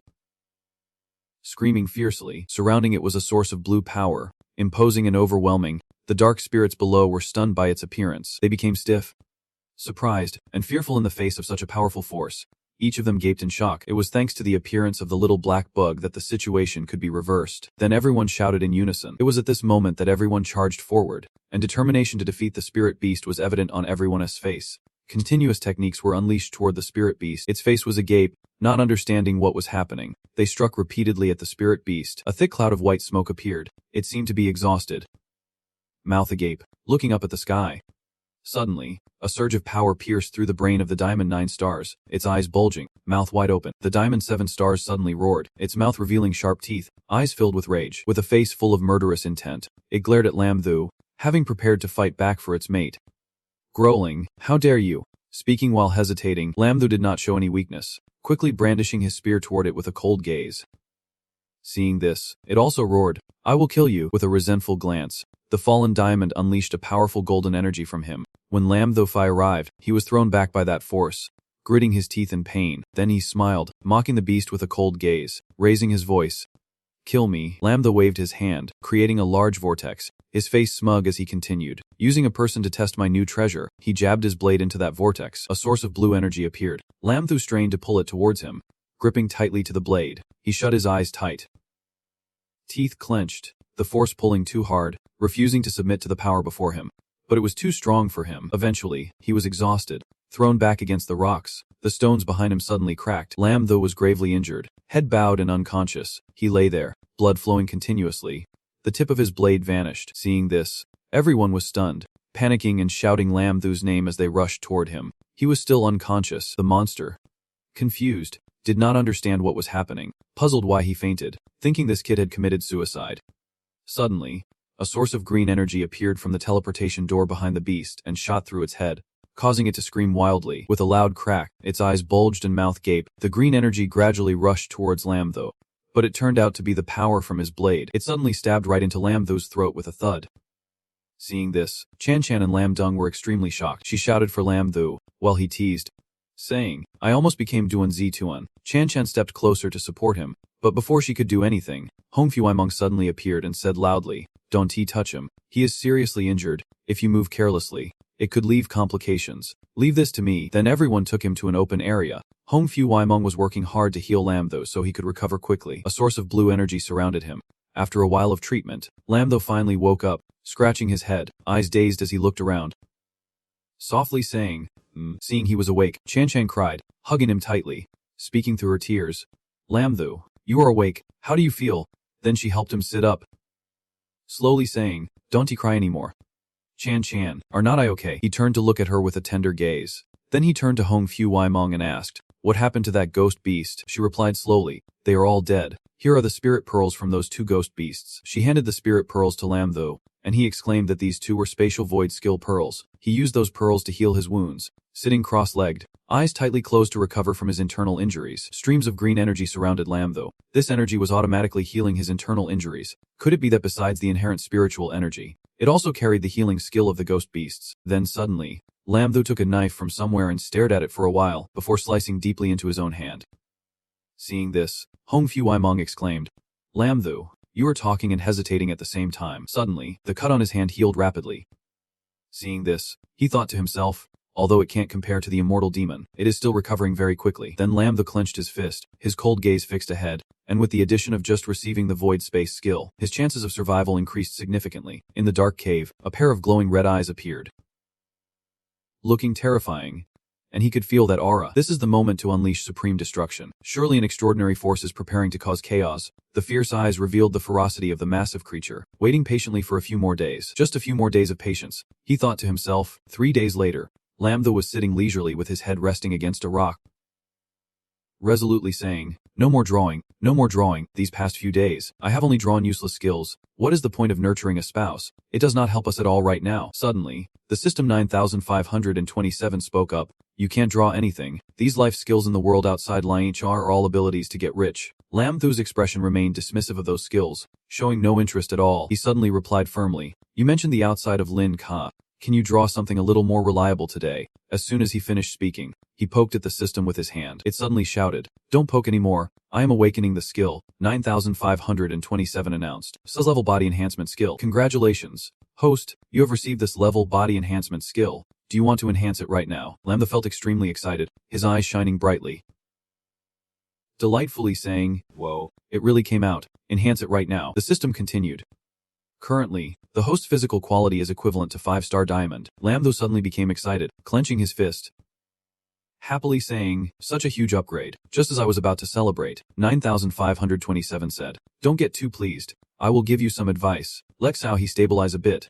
You have been noticed." After hearing this, Lam Tho felt incredibly shocked and quickly asked the system, "What do you mean by being noticed?" It firmly replied, "Just understand," with a worried expression. Lam Tho could prompt 9527 to warn him, indicating it could be a threat to his life, especially since recently no spirit beasts had been causing trouble for them. He suddenly recalled the spirit beasts he had defeated. This must be the merit of Xiaohe. The only remaining ones that could threaten us are probably just 2 spirit beasts of the martial arts level. Thinking this, he gathered everyone together and said loudly, "Everyone come here for a moment. I have a suggestion." Hearing Lam Tho call, everyone gathered in front of him. He slowly said, "Everyone, to secure victory in the competition, I suggest we take the initiative to hunt the golden strength spirit beasts." Chanchan was so surprised that she exclaimed, "Actively hunting?" Lam Tho slowly explained, "That is right. And furthermore, we will do our best to avoid letting Xiaohe take action again. This action is partly for us to train ourselves." While speaking, he gently stroked the head of Little Black, with a determined expression. He continued, "On the other hand, I have a plan called the Diamond Slayer. On the desolate mountain, with fresh air and flourishing trees, a fierce human wolf suddenly appeared, roaring powerfully, exuding a dark source of strength around it. Upon hearing its roar, Pride of Lions quickly approached. Appearing at the foot of the cliff, the wolf suddenly spoke, "I have not eaten meat for 2 days. This joy comes too suddenly." As it spoke, saliva dripped from its mouth. After finishing its sentence, it suddenly jumped down from the cliff, shouting, "Submit and become my food." Then it dashed towards the Pride of Lions, eyes filled with hunger. One lion suddenly spoke up, "Finally, one has come." Hearing this, the wolf was taken aback, confused about what was happening. Little did it know this was just a trap set by Lam Thu's group to lure it out. Then Tyne rushed in, binding it with a field of force. Upon realizing it had fallen into a trap, the wolf attempted to teleport. It did not expect that its teleportation ability was currently disabled. It exclaimed in panic, "Why can't I teleport?"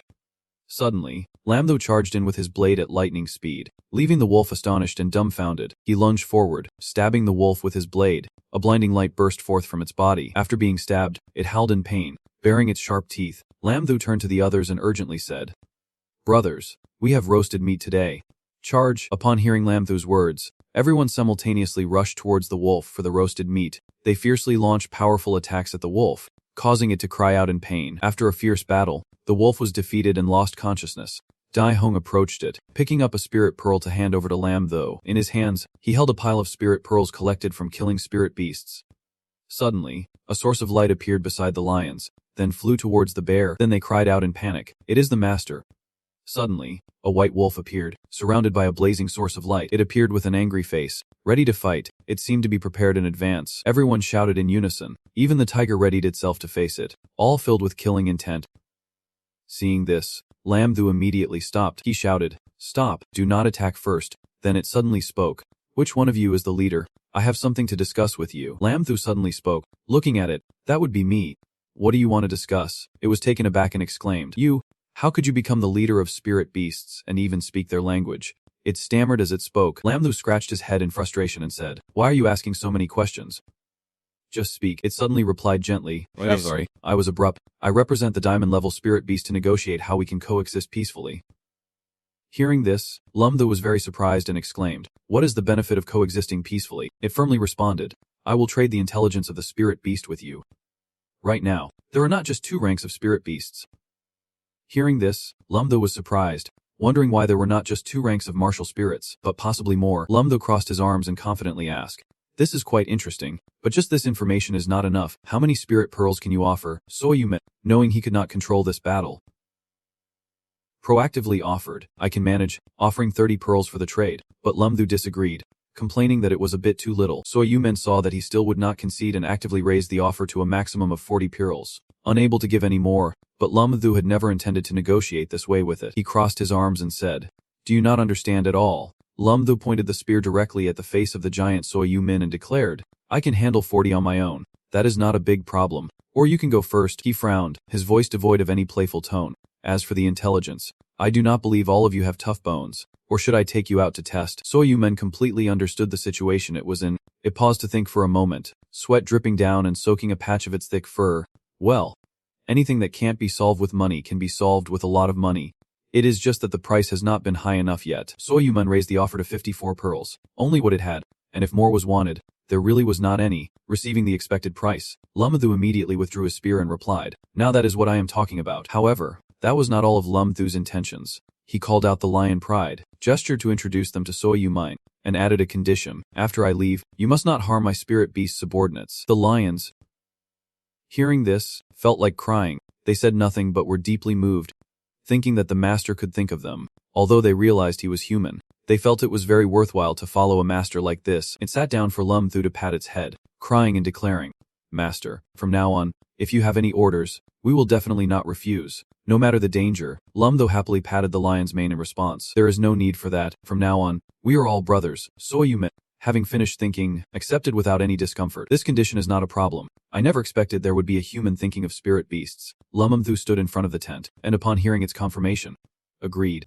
"All right. Then the deal is established." Establishing a deal means an alliance, and there is no reason for Lumthu not to invite another wolf who understands humans into the temporary conference room. He lifted the curtain to welcome us in, inviting us to discuss the details of the intelligence. Inside the large tent were two sides, one side with 3 legal representatives, and the other side with Lumthu and Soyuman, who had just established their agreement. Lumthu began to ask, "Earlier, you said there are not just 2 positions of honor now." Wolfeman did not hide anything and replied, "Right now, in the central circle, there are not just 2 elder-level martial artists. The third has recently appeared, depicted on paper as a large, solid black mouse, with 2 sharp fangs on its back." Wolfeman explained, "It is a void mouse, known for its flattery towards the elder Malong, hence it was specially promoted." Lumthu was surprised that even in the animal world, one could rise through flattery. He was intrigued, thinking, "Whoa, even a mouse can get promoted by sweet talking." He heard a new character mentioned in Wolfuman's words. He asked curiously, "What kind of spiritual beast is Malong H. Kung?" Wolfuman replied, "Although everyone calls it Malong, it is actually," pausing as if recalling before describing, "it resembles a winged snake more.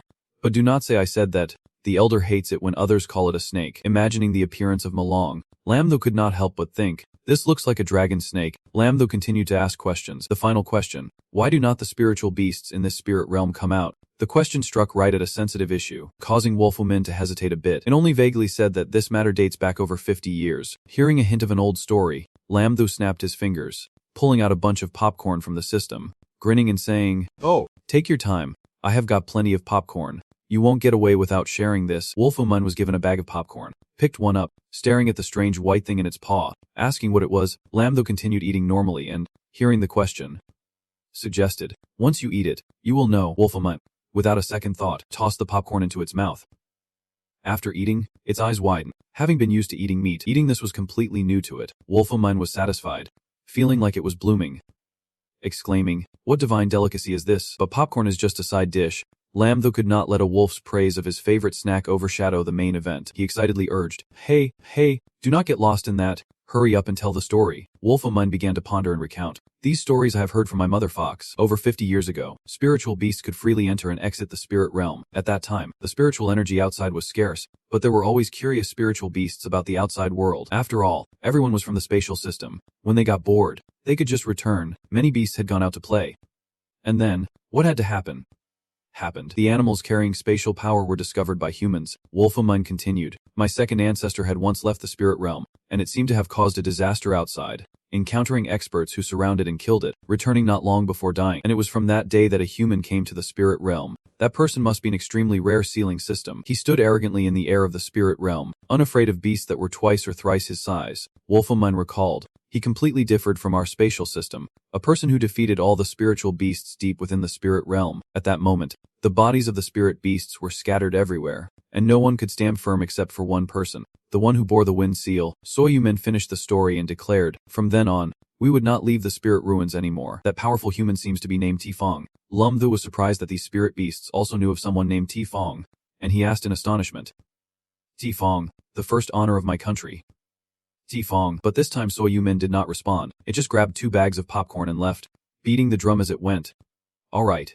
I have given you the intel. Now I am going back to get the spirit pearl for you." But Lumthu did not let it go just yet and called out, "Hey, do not leave so quickly." Lumthu smiled and said, "I have a deal that you are definitely going to like." Seeing his calculating smile, Suayumen became even more alert. "What are you doing? I am an honest fox. I want to sell my body or soul." Lumthu rebutted upon hearing Suyumen's words. "What are you thinking? I just want to sell some food, and you can use spirit pearls to buy it. I thought it was something important. But it turns out you just want to sell more stuff. However, human food seems very delicious, so Sa Yumen curiously asked, "Is the food the crispy and sweet kind I had earlier?" Lum Thu saw its interest and eagerly started to pitch the items. "That is right, not just popcorn, but also fries, peanuts, and many other types." The spirit beasts were not short of spirit pearls. But importantly, they had never had such delicious treats. So Yumen took out a spirit pearl and said without hesitation, "Great, these things are really tasty." Lum Thu had now become Lum Tu the selling products to a bunch of beasts who knew nothing about these foods. He quoted a price. Box of popcorn cost 1 platinum spirit pearl or 10 gold spirit pearls. "What do you think of this price?" And the Yumen wolf, who probably had never interacted with humans before, was like a cow being butchered by Lum Thu's pricing, nodding to accept it. This price was completely acceptable. Lum Thu added an extra offer for it. "I will give you a bonus. If those diamond-level spirit beasts buy a bag, I will give you another bag for free. What do you think?" The wolf asked back with interest. "Really?" he continued. "Moreover, as long as the spirit beasts you introduce buy over 100 platinum spirit pearls, I will give you a piece of spirit beast meat for free." Suaiman was extremely excited, its tail wagging, eager to the point of making some sounds. Yum. Under these enticing conditions, it hurriedly said, "I'm off. You must wait for me here. Do not run away." Lum Thu laughed joyfully. "Ha! I am going to get rich. I am sure I will win this competition." Everyone behind them, hearing the conversation between him and the wolf, could not help but exclaim, "Truly worthy of being you." Lum Thu stood directing, "Encourage everyone. Come on, folks. The guests are coming soon." There was a noise coming from afar. They had prepared things to welcome the incoming guests. A pack of white tigers followed by Yumen wolves approached. "Guru. That fox said the food is nearby." And they gradually made their way to their tent from afar. Kai H, holding a pile of popcorn, asked anxiously, "What do we do?" Lum Thu, "The diamond-level spirit beasts are about to break through here, and we might not even have scraps left." Lum Thu calmly reassured him. "Don't panic, just watch me." Then he picked up the megaphone. He felt like an ant standing before them, but he boldly spoke into the megaphone. "What are you fighting for? Everyone shrink down for me. Line up one by one." As soon as he finished speaking, they shrank down. The diamond-level tiger growled, "You have got quite the nerve. You are threatening Lum Thu. If the food is not good, I will smash your stall," he confidently replied. "Don't worry, I guarantee you will be satisfied." Ufi Etchim generously took out a bag full of spirit pearls from the air and poured them onto the ground. In total, they gathered a large bag of spirit pearls on the stall, next to 3 large pieces of leg meat, and with a loud roar, he spent 308 spirit pearls to get 3 pieces of spirit beast meat. Effie King opened his mouth wide, revealing sharp fangs, and took a piece of meat into his mouth. For 3 pieces of meat costing so many spirit pearls, I want to see if it is worth it." As he put the piece of meat in his mouth, his expression instantly changed. His whole body seemed to be surrounded by fire, exclaiming, "This spirit beast meat of the true martial level is delicious. Truly delicious." His words and actions at this moment amazed the spirit beasts behind him. They were puzzled. "What? Is the spirit beast meat of the true martial level really that good? I want to buy some to taste too," he firmly stated. "Give me 500 bags. Let us start with 700 spirit pearls. Hurry up in front. There is a long line of spirit beasts behind." Lum Thu reassured them. With enough supplies, everyone lined up to buy. If there are no spirit pearls, they can trade with spirit minerals instead. After a busy sales session, Lum Thu sat down, exhausted. The sales today finally ended. It was exhausting. Ki was so tired that he lay on the ground, feeling like his soul was about to leave his body, not expecting to stay selling at Lin Kuch all day. Chun Chen came over with 2 cans of drinks to encourage them. "You have worked hard. How was the harvest today?" He walked toward the tent, speaking mysteriously. The harvest. Lifting the curtain, there were many sparkling spirit pearls inside. Today, they earned at least 3,000 platinum-level spirit pearls, along with an uncountable amount of spirit minerals and other spirit pearls. Everyone was very surprised. Chin Shan exclaimed, "So many." Kanei added, "They must have gathered everything from the spirit beasts' homes. It is faster than robbery." Trungli spoke up from behind. "As long as we keep selling, we will have the most spirit pearls in the world." A gust of wind blew, and Lum Thu turned around to reply, "No. Starting tomorrow, I do not plan to sell anymore." Everyone was stunned by his decision, standing there in disbelief. After that day, the countdown for the spiritual beasts to raid the martial arts began. One day left. Lum Thu closed his eyes, reflecting and waiting. Chumet led the void tigers. "My lord, you called us today because you made a sudden decision. I declare from now on, the spiritual beast army will disband." The group of spiritual beasts was shocked, fearfully pleading with him, "Please, my lord. What happened? Are you preparing to abandon us?" Lum Thu remained silent, scratching his head in thought. He crossed his arms and ordered, "Silence. Where do you all think you are going?" "Listen to me first," he announced nervously. "I have noticed that after you all started following me, you stopped thinking. What day is tomorrow? The boss of martial arts is going hunting, and you all are a big group waiting here without disbanding. What do you want to do? Let them catch a fool," he continued, Moreover, the spirit ore is still in your space. After it is done, I will find you." The group of spiritual beasts understood and happily left. "My lord, we will disband for now. We will wait for you at the entrance of the spirit abyss." Chumet followed the group of spiritual beasts. "I have no feelings for the void lion. I will go with them." Seeing this, Lumlu slightly curved his lips, waving goodbye to them. "All right, everyone find a hiding spot. Do not die." Kyungho asked curiously from behind. "Uncle Lam, what about us? Should we find a place to hide to?" Lamdu did not deny it.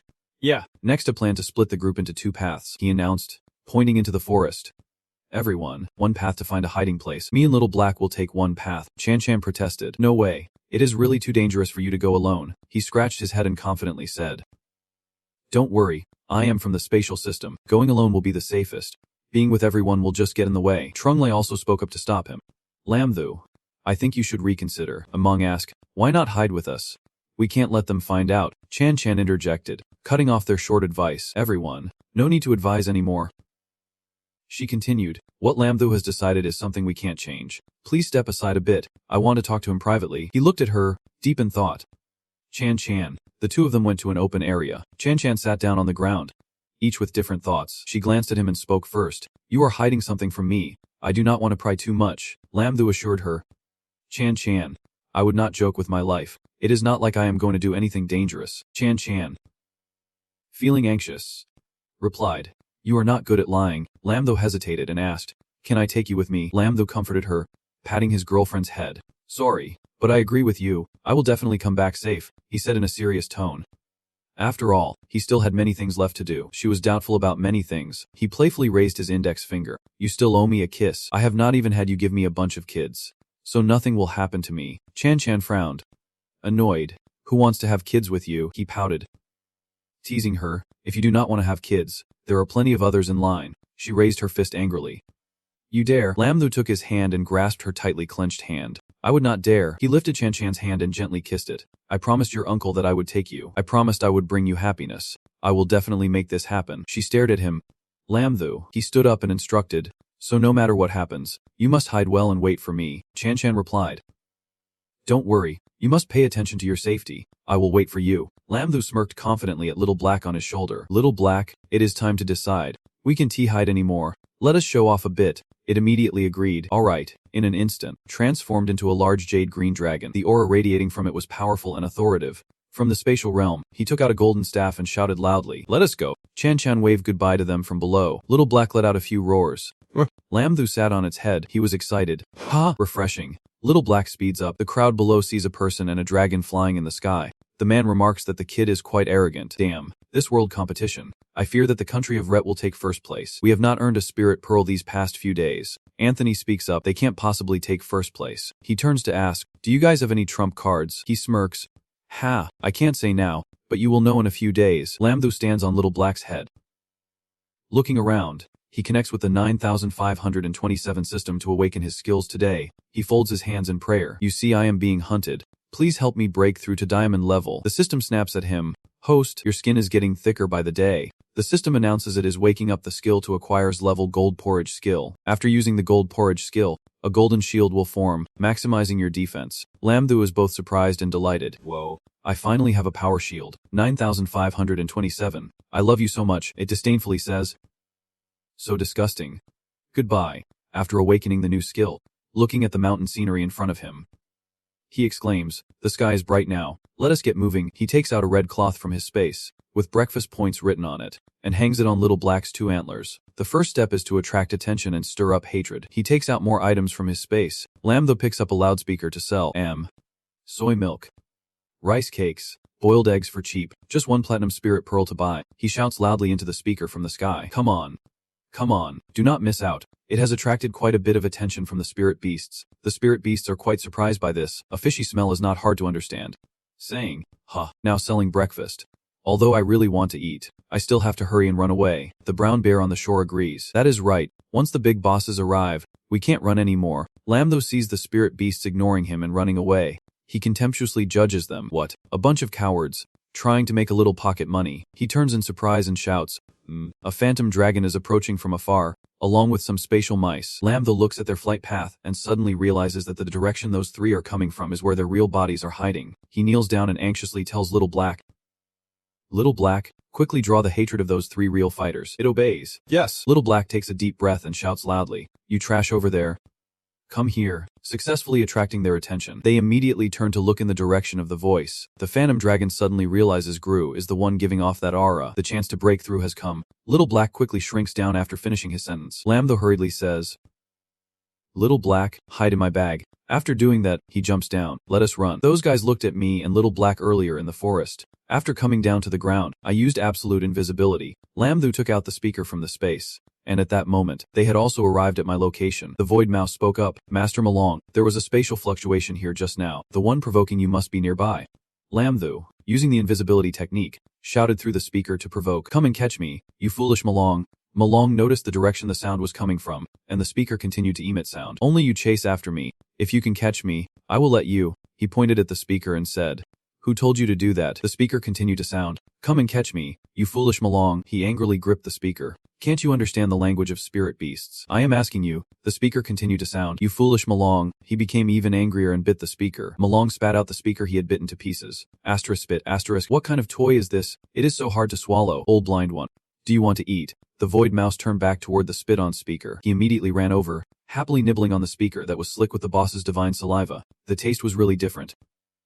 Very delicious. Lambda hid behind the tree. Observing them, he wondered why they still had not left. My invisibility skill is about to wear off. Seeing that they had no intention of leaving, he had no choice but to transform into a beast. Malong Void, "Who is there?" Lambda transformed into a rabbit and jumped out. Pretending, "Master Malong, you are wise and powerful. Intimidating everyone. A little beast has come to report to you." Lambda pointed into the forest. Just now, a huge black dragon carried a human in that direction. Malong looked at him suspiciously. He clawed at him. And unfortunately, one claw drew blood from his face, asking, "Where did you jump out from? Did you really see the black dragon?" Lambda made a pitiful expression to flatter. "This little beast absolutely does not dare to deceive the handsome and majestic Master Malong like you." He seemed very comfortable with Lambda's flattery, took out a diamond spirit pearl, and said, "From your praise, it can be seen that you are very sincere. Good. Once I catch them, I will make sure to reward you handsomely." They immediately flew towards where he pointed. Listening to this little rabbit, "You all hurry and chase after me." The remaining void rat said with some annoyance, "Bro, that rabbit of yours should be a bit smarter. Only I can flatter the master. No more chances." He replied warily, "Yes, master." Watching their figures fly away, thinking to himself how scary it was, they finally got tricked. Success. He smirked cunningly, using the mind control technique. With the 3 big bosses gone, it was time to proceed to the second step of the plan. Sneaking into the house, flying to where he pointed, they looked around. Master Dragon Void was suspicious. No, after searching for so long, could it be that the speed of that black dragon is even faster than mine? He glanced down and accidentally spotted a spirit beast below. The monkey recognized it as the boss of true martial arts. They landed near the spirit beast, which was frightened and quickly said, "Master, please do not eat me. I have an old mother above and a child below. Please spare me." Master Dragon replied, "Why so many words? Have you seen the black dragon?" The monkey honestly confessed, "Yesterday, I seemed to see a black dragon and a human together, and all the spirit beasts around called him Rabbit." After hearing this, Master Dragon suddenly remembered him and realized something was wrong. The rabbit is in danger, caught in flames. Master Dragon Void hurriedly flew up, ordering the Space Illusionist and Void Rat to split up and act. "Don't worry about the other humans and spirit beasts. Focus all efforts on capturing that dragon and rabbit." They obeyed the command. Yes. In the forest, Lambda used the stealth technique again, hiding behind a tree. Observing and thinking that Master Dragon's lair should be in this direction, he saw a group of people from afar heading in that direction too. Why is Team E here? Could it be that they also want to raid the house like me? Besides the team leader of Team E in bear form, there was also the vice captain Kachuso in swan form. He jumped down behind them. Kaza was surprised. "Lambda, how come you are here?" He did not answer and immediately asked back, "I also want to ask you that question." The E team leader replied, "Why should we tell you?" "I will tell you. We came to the lair of the spirit beasts to steal true martial arts." Right. Coincidentally, he revealed it himself, leaving the vice captain beside him unable to stop it. The team leader smiled. "What a coincidence. I feel the same way. Let us see how we can cooperate." The swan covered his mouth and shouted, "Why can't you hide anything at all?" Kachusa cleared his throat a few times. Cough cough, cooperating is fine, but it must be made clear first. Based on head count it is 9-1. Lambda disagreed. "Then I might as well do it myself. If you really want to cooperate, then fine. If Katyusa disagrees, that would not be good. We outnumber you anyway." He retorted, "I have a spatial system that can hold a lot of treasures." One person and a swan negotiated. "I know you have a spatial system, but I have diamond level experts on my side. I also have a spatial system. At the crucial moment, We can help you escape. We have battle formations to boost our combat power. But he still refuses to back down. I have a spatial system. Lumtho pointed at the captain and suggested, how about this? I will fight him. If I win, it is 5. If he wins, it is 9-1. The Swan was skeptical, questioning why someone of his level would challenge our captain. The captain from Country E confidently looked down on his decision. Ha! I am not hearing things. Right. With that weak body of yours, I could knock you down without a fight. The Swan added, Kid, you can't rely on the spatial system to escape. He does not take you seriously. Just try to run, and I will take the opportunity to charge in. Before he could finish, he was caught off guard and slammed to the ground. He grabbed his arm, causing the captain from Country E to cry out in pain. I'm sorry. It hurts too much. I concede. Lumtho smiled with satisfaction and turned to them, asking, so, how about it? The Swan and he shook hands.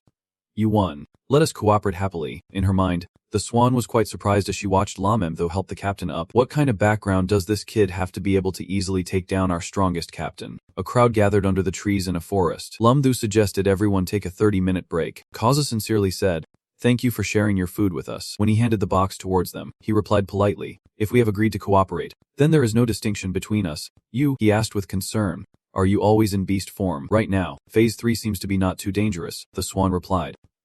Not really. During breaks we revert to human form. He then said, let us change back to human form now. As soon as he finished speaking, clouds of mist appeared around her, indicating that they were reverting from beast form. Lumtho seemed to realize something and hurriedly warned, Hey, wait a minute. You guys are not wearing clothes yet. Amidst the swirling clouds, a delicate hand appeared, along with a voice. So, how about it? Little brother, a short-haired girl emerged, her athletic figure peeking out from behind the flamboyant clouds as she asked, Haven't you seen a scene like this before? You are not still a virgin. Are you? The vibrant green scene struck the eyes of the young man, causing him to spurt blood from his nose. Angrily retorting, What if I am still a virgin? You guys are too bold. The bear man laughed loudly upon seeing this. Little brother, you are really honest. Katiusa stepped forward, the vibrant spring beauty captured in his eyes. Teasing. Do you want me to help you become a real man? Acting like a family man, he threw a long towel to cover up that rugged mountain and said, Don't think any more. I am an existence you can touch, leaving you speechless. As she frowned at him turning his back, he sighed in discomfort, saying, Looks like this little guy's heart belongs to someone else. The team leader stepped forward, slinging an arm around him. Laughing, Ha! It is rare to see our Katiusa interested in you. The short-haired girl, known for her personality, also blushed shyly at times. Captain. What are you saying? The captain ordered. Everyone pay attention. Rest time is over. Get your spirits up and prepare to raid the house. The whole team obeyed. Yes. Time flew by and 2 days later, they appeared before a cave. Lumtho sat at the cave entrance shining a light inside, expressing, If I am not mistaken, this must be the lair of the void rats. He held the flashlight at the front while the whole team followed him into the cave. The captain excitedly laughed and shouted, Ha! Lynch you treasure. We have arrived. Kaza. Annoyed. Reminded, Hey, keep it down a bit. Suddenly, the captain's voice faltered. What is going on? Everyone stopped in their tracks, stunned. Looking inside, the captain scratched his head and exclaimed, Damn, I heard Line Chu treasures are everywhere. But where's the pile? Katiusa remained calmer, crossed her arms and suggested, Do you think a space-type spirit beast could hide all the treasures on it? Lumtho thought for a moment before replying. Maybe, the captain interjected loudly. Then what are we looking for? Do you want us to go find them and fight? Lumtho smiled, rallying the team's spirits. All right, do not be down. There are still 2 houses waiting for us to raid. Katiusa excitedly added, That is right, Captain. Let us get pumped up and move to a new base. The lair of the space traveler. They cautiously entered, and he remarked, The architecture here has not collapsed, even though it goes against regular building styles. She gestured for everyone behind her. What are you looking at? Our goal is to raid the house. He was now groping around the rocky walls, all made of spirit minerals. No wonder it has not collapsed. The captain nimbly lifted a huge rock onto his back and boasted, Look, this one is made from spirit minerals. It is worth a lot. She frowned, irritated. How could you take that? How can we carry it away? Lumtho's expression darkened, pondering that the decorations in this house looked like the space traveler had been to the human world before. A team member excitedly shouted, Captain, we found a treasure. The loot mentioned was something lying under a lifted cloth, which turned out to be sparkling spirit pearls. He looked helplessly at them cheering joyfully over there and said, Come on, it is just a few spirit pearls. A moment later, they exited the cave with bags full, and he felt happier. All right, it is acceptable. He flipped the map open and said with some dissatisfaction, The harvest from these 2 places is too little. The last place is the lair of the demon dragon. We need to dig out some good stuff. The map clearly marked the routes to the targeted bases for theft. They excitedly punched the air and cheered, Hula, We have arrived at the lair of the demon dragon. The entrance of the cave was sculpted into the mouth of a giant monster, wide open in welcome. They stood before the cave's mouth. A stream of golden light emitted from within, attracting them. Lam Thu observed while checking the map, concluding that Malong's lair must be here. They proceeded inside, with him leading the group. Before them were huge crystal blocks radiating a beautiful blue light. They were all thrilled by the treasure before them, and the captain could not help but shout, "This is top-notch stuff." They immediately brought out large bags to collect the valuable items as instructed by him. Everyone started working, all looking for the spirit pearl. Below platinum level, there is no need for speed. Kaza smiled in response, holding a stone that emitted a mysterious black light. He joyfully said, "We are hitting the jackpot. Besides the spirit pearl, there is also the supreme spirit ore here." He was shocked to receive a system notification warning that enemies would arrive in 5 seconds. His face showed a hint of confusion. Ignoring the system's warning of danger, a loud shout, "What is happening?" Thanks to the system's urgent notification, they managed to teleport outside just in time. Lam Thu furrowed his brows in anger, annoyed that they could only collect this much today. A ferocious beast suddenly appeared, roaring with its mouth wide open. They all took a fighting stance upon hearing that roar. The captain and Katusa realized something, their mouths agape in shock. Lam Thu sprinted ahead, shouting orders for everyone to get back. A mysterious portal appeared, surrounded by flames, with a deep blue-black abyss inside, which was the entrance of merging thoughts. The other two sprayed adhesive, confused about what was happening. "Lam Thu, what is going on?" He ran off alone. The others thought, "That coward Lam Thu. Is he using us as bait? What should we do? Malong is coming back." A similar portal appeared on Malong's side as well. Lam Thu dashed out from that portal, shouting, "Damn it. Why is that dumb dragon back? Yeah, we need to run." Hearing this, Malong realized that the one fleeing was that rabbit. "You are dead for sure." Malong spread his wings wide. He lunged towards him, trying to catch him. The group with Lam Thu watched this unfold, their faces dark, unable to say a word. After a moment, the captain finally spoke. "Well, there he goes again. Kati." This team's logic clears him of blame. "You all misunderstood him as using himself as bait." Watching the massive dragon chasing him, she silently hoped that rabbit would be safe. Malong twisted and slipped through the entrance of merging thoughts to hide his tracks. As soon as he landed on the ground, he quickly scanned the surroundings, his spatial fluctuations disappearing from this spot. He used absolute stealth, hiding behind a large rock, carefully observing Malong's movements. As he watched, he frowned in annoyance, thinking, "That winged snake. Hurry up." After a long time without any detection, he concluded that he could not sense any breath, so there was no need to search anymore. Saying that, the foolish Malong quickly spread his wings and flew away from this place. Even Lam Thu was surprised by this action. He broke into a sweat, thinking it was too quick to give up. From the sky, Malong opened his mouth wide as if to absorb all the energy to launch this fateful strike. From the mouth of the monster with sharp teeth came a great source of energy, an air bullet, shooting straight at the target without deviation. At that moment, he realized that Malong was not foolish but had tricked him instead. It was over. The strike landed, causing rocks to shatter and scatter in all directions. The mark of the strike was a huge water stain, still steaming with smoke. Malong landed once again, observing carefully to confirm his assertion. "That rabbit really's not here." He opened his mouth and shouted. The meaning of the shout was that the spirit beasts heard the command. The birds with shimmering golden feathers and bright red eyes swooped down. "Yes." Below were the white wolves that had assembled. Malong then commanded, "All spirit beasts are to search for the whereabouts of humans and report any unusual findings directly to me." After receiving the order, they split into multiple paths and began to search this area. "Yes, boss." A suspicious rock appeared, but the wolves ignored it, rushing past as if nothing was there. Of course, behind that rock was Lam Thu. Earlier, they could not recognize him, but now they could because he had dropped his concealment. Witnessing the recent events made him frown, secretly worried. "This is too dangerous." A monkey with bright red eyes was emitting a golden light. "This is the void space technique." He silently sighed, thankful that he had learned the void space skill before. Otherwise, he would be stuck here, looking far in the direction where the spirit beasts had passed. He silently hoped that all the spirit beasts were deployed and that everyone would be safe. The scene shifted to in front of a large cave, where a dangerous-looking man was sitting against the wall. There was also a girl with sea blue hair closing her eyes, possibly concentrating or maybe sleeping. A plump-bodied sharp-beaked bird was swiftly heading this way. The girl, who was deep in thought, had also noticed the appearance of the spirit beasts and widened her eyes in shock. Everyone switched to battle mode after hearing the command. As some spirit beasts attacked, Do opened the field. While performing the request, Do suddenly asked, "The spirit field is about to start? Why are the spirit beasts suddenly going berserk right now?" With different abilities, they all rushed into battle. In short, everyone was ready to fight. The storm-like attacks from Vutun continuously took the lives of the monsters. The head of X-Tit frowned and said, "Everyone hold on, just 2 more hours. After the spirit field restarts, we can get out." The crows flew in and out through Nami Gate, each having their own thoughts. "These guys are not simple. I need to inform the boss." The guy with the curly hair frowned as electric sparks flew around him. "Good, It is just you left. A powerful strike sent blood flying everywhere, claiming the life of the unfortunate Crow. The Crow's body fell with a thud right at their feet. They discussed how to handle the situation.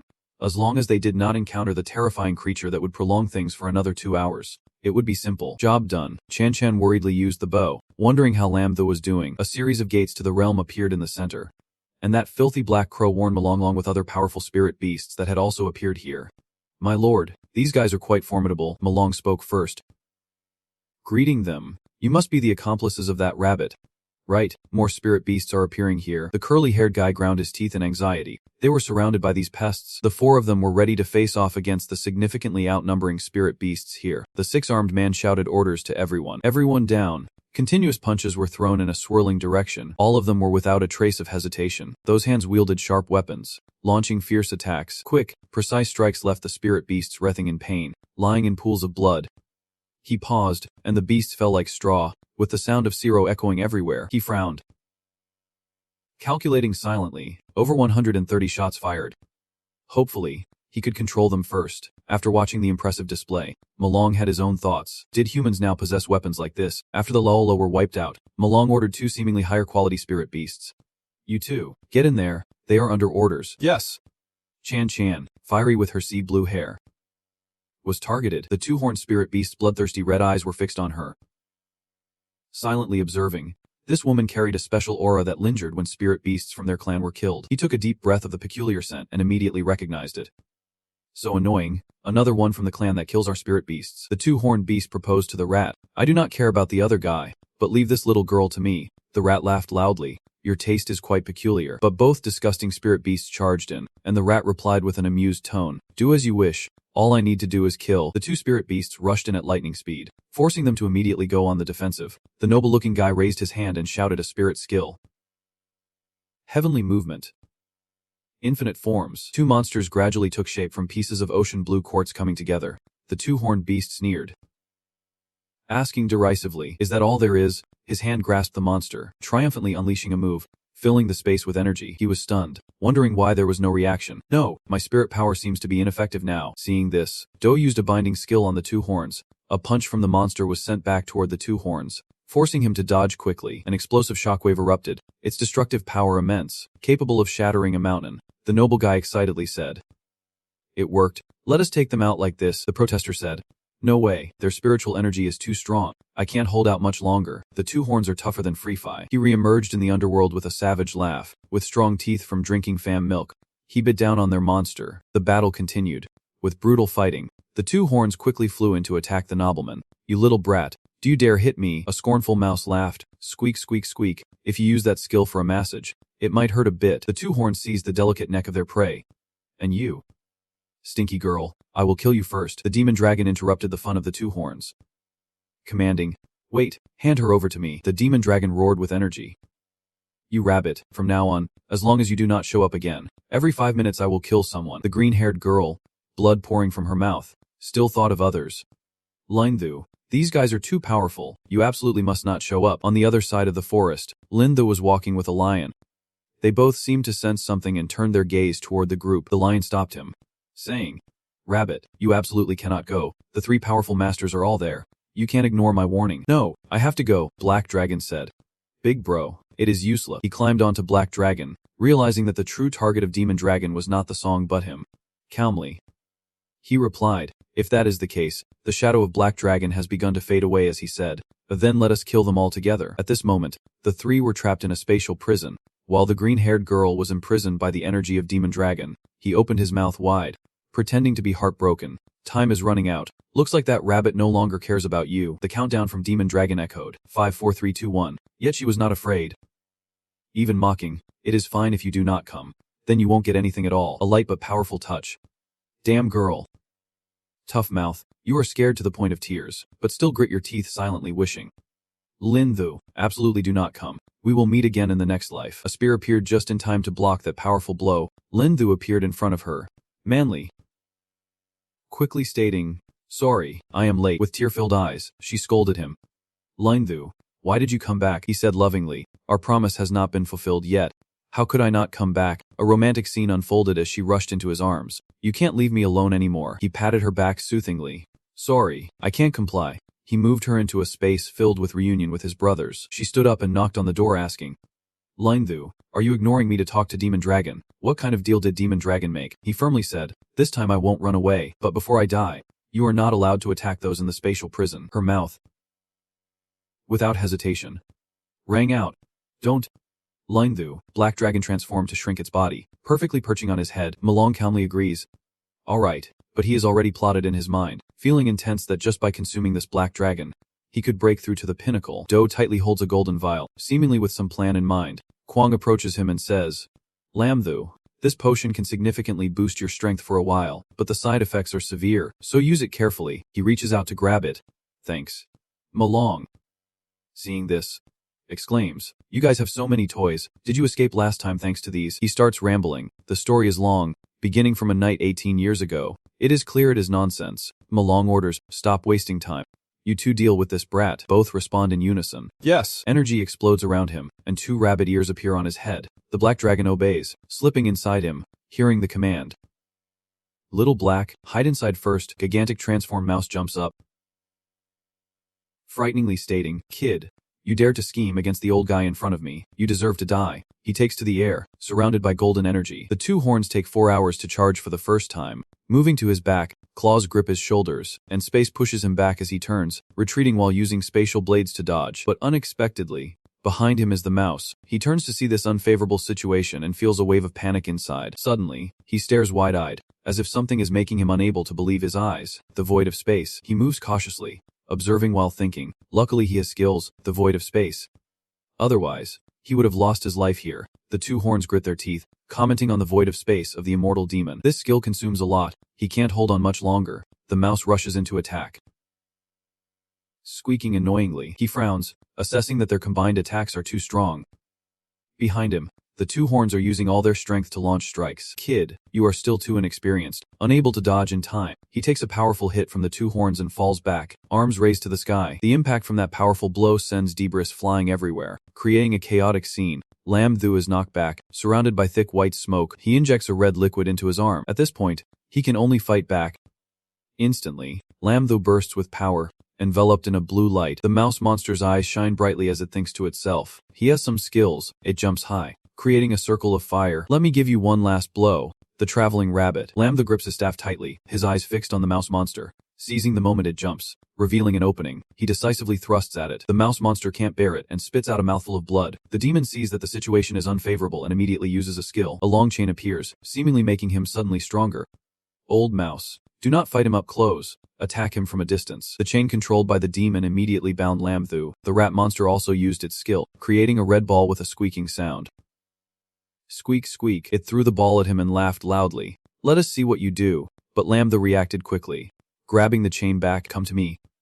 The demon, caught by the chain, stood still, unable to react as he was pulled out as a shield. Letting out a loud scream, he was thrown on top of the rat monster, both meeting a disastrous end. The demon dragon roared in anger. 2 useless fools, even a platinum can't defeat. It started to apply pressure, needing to take matters into its own hands. The power of the demon dragon kept him from moving, sweat pouring down Lingthu's face. It just waved its hand, delivering a strong blow. He could only passively defend. Too fast. Lingthu managed to block the blow, but he was pushed back a long way. The demon dragon spread its wings, threatening once again. Kid, if the black dragon comes here, I might consider sparing your life. Lingthu wiped his sweat. You are still shamelessly calling yourself a dragon. My little black is the true dragon. You are just a snake. The demon dragon roared in anger. What did you say? The demon and the rat monster were very pleased.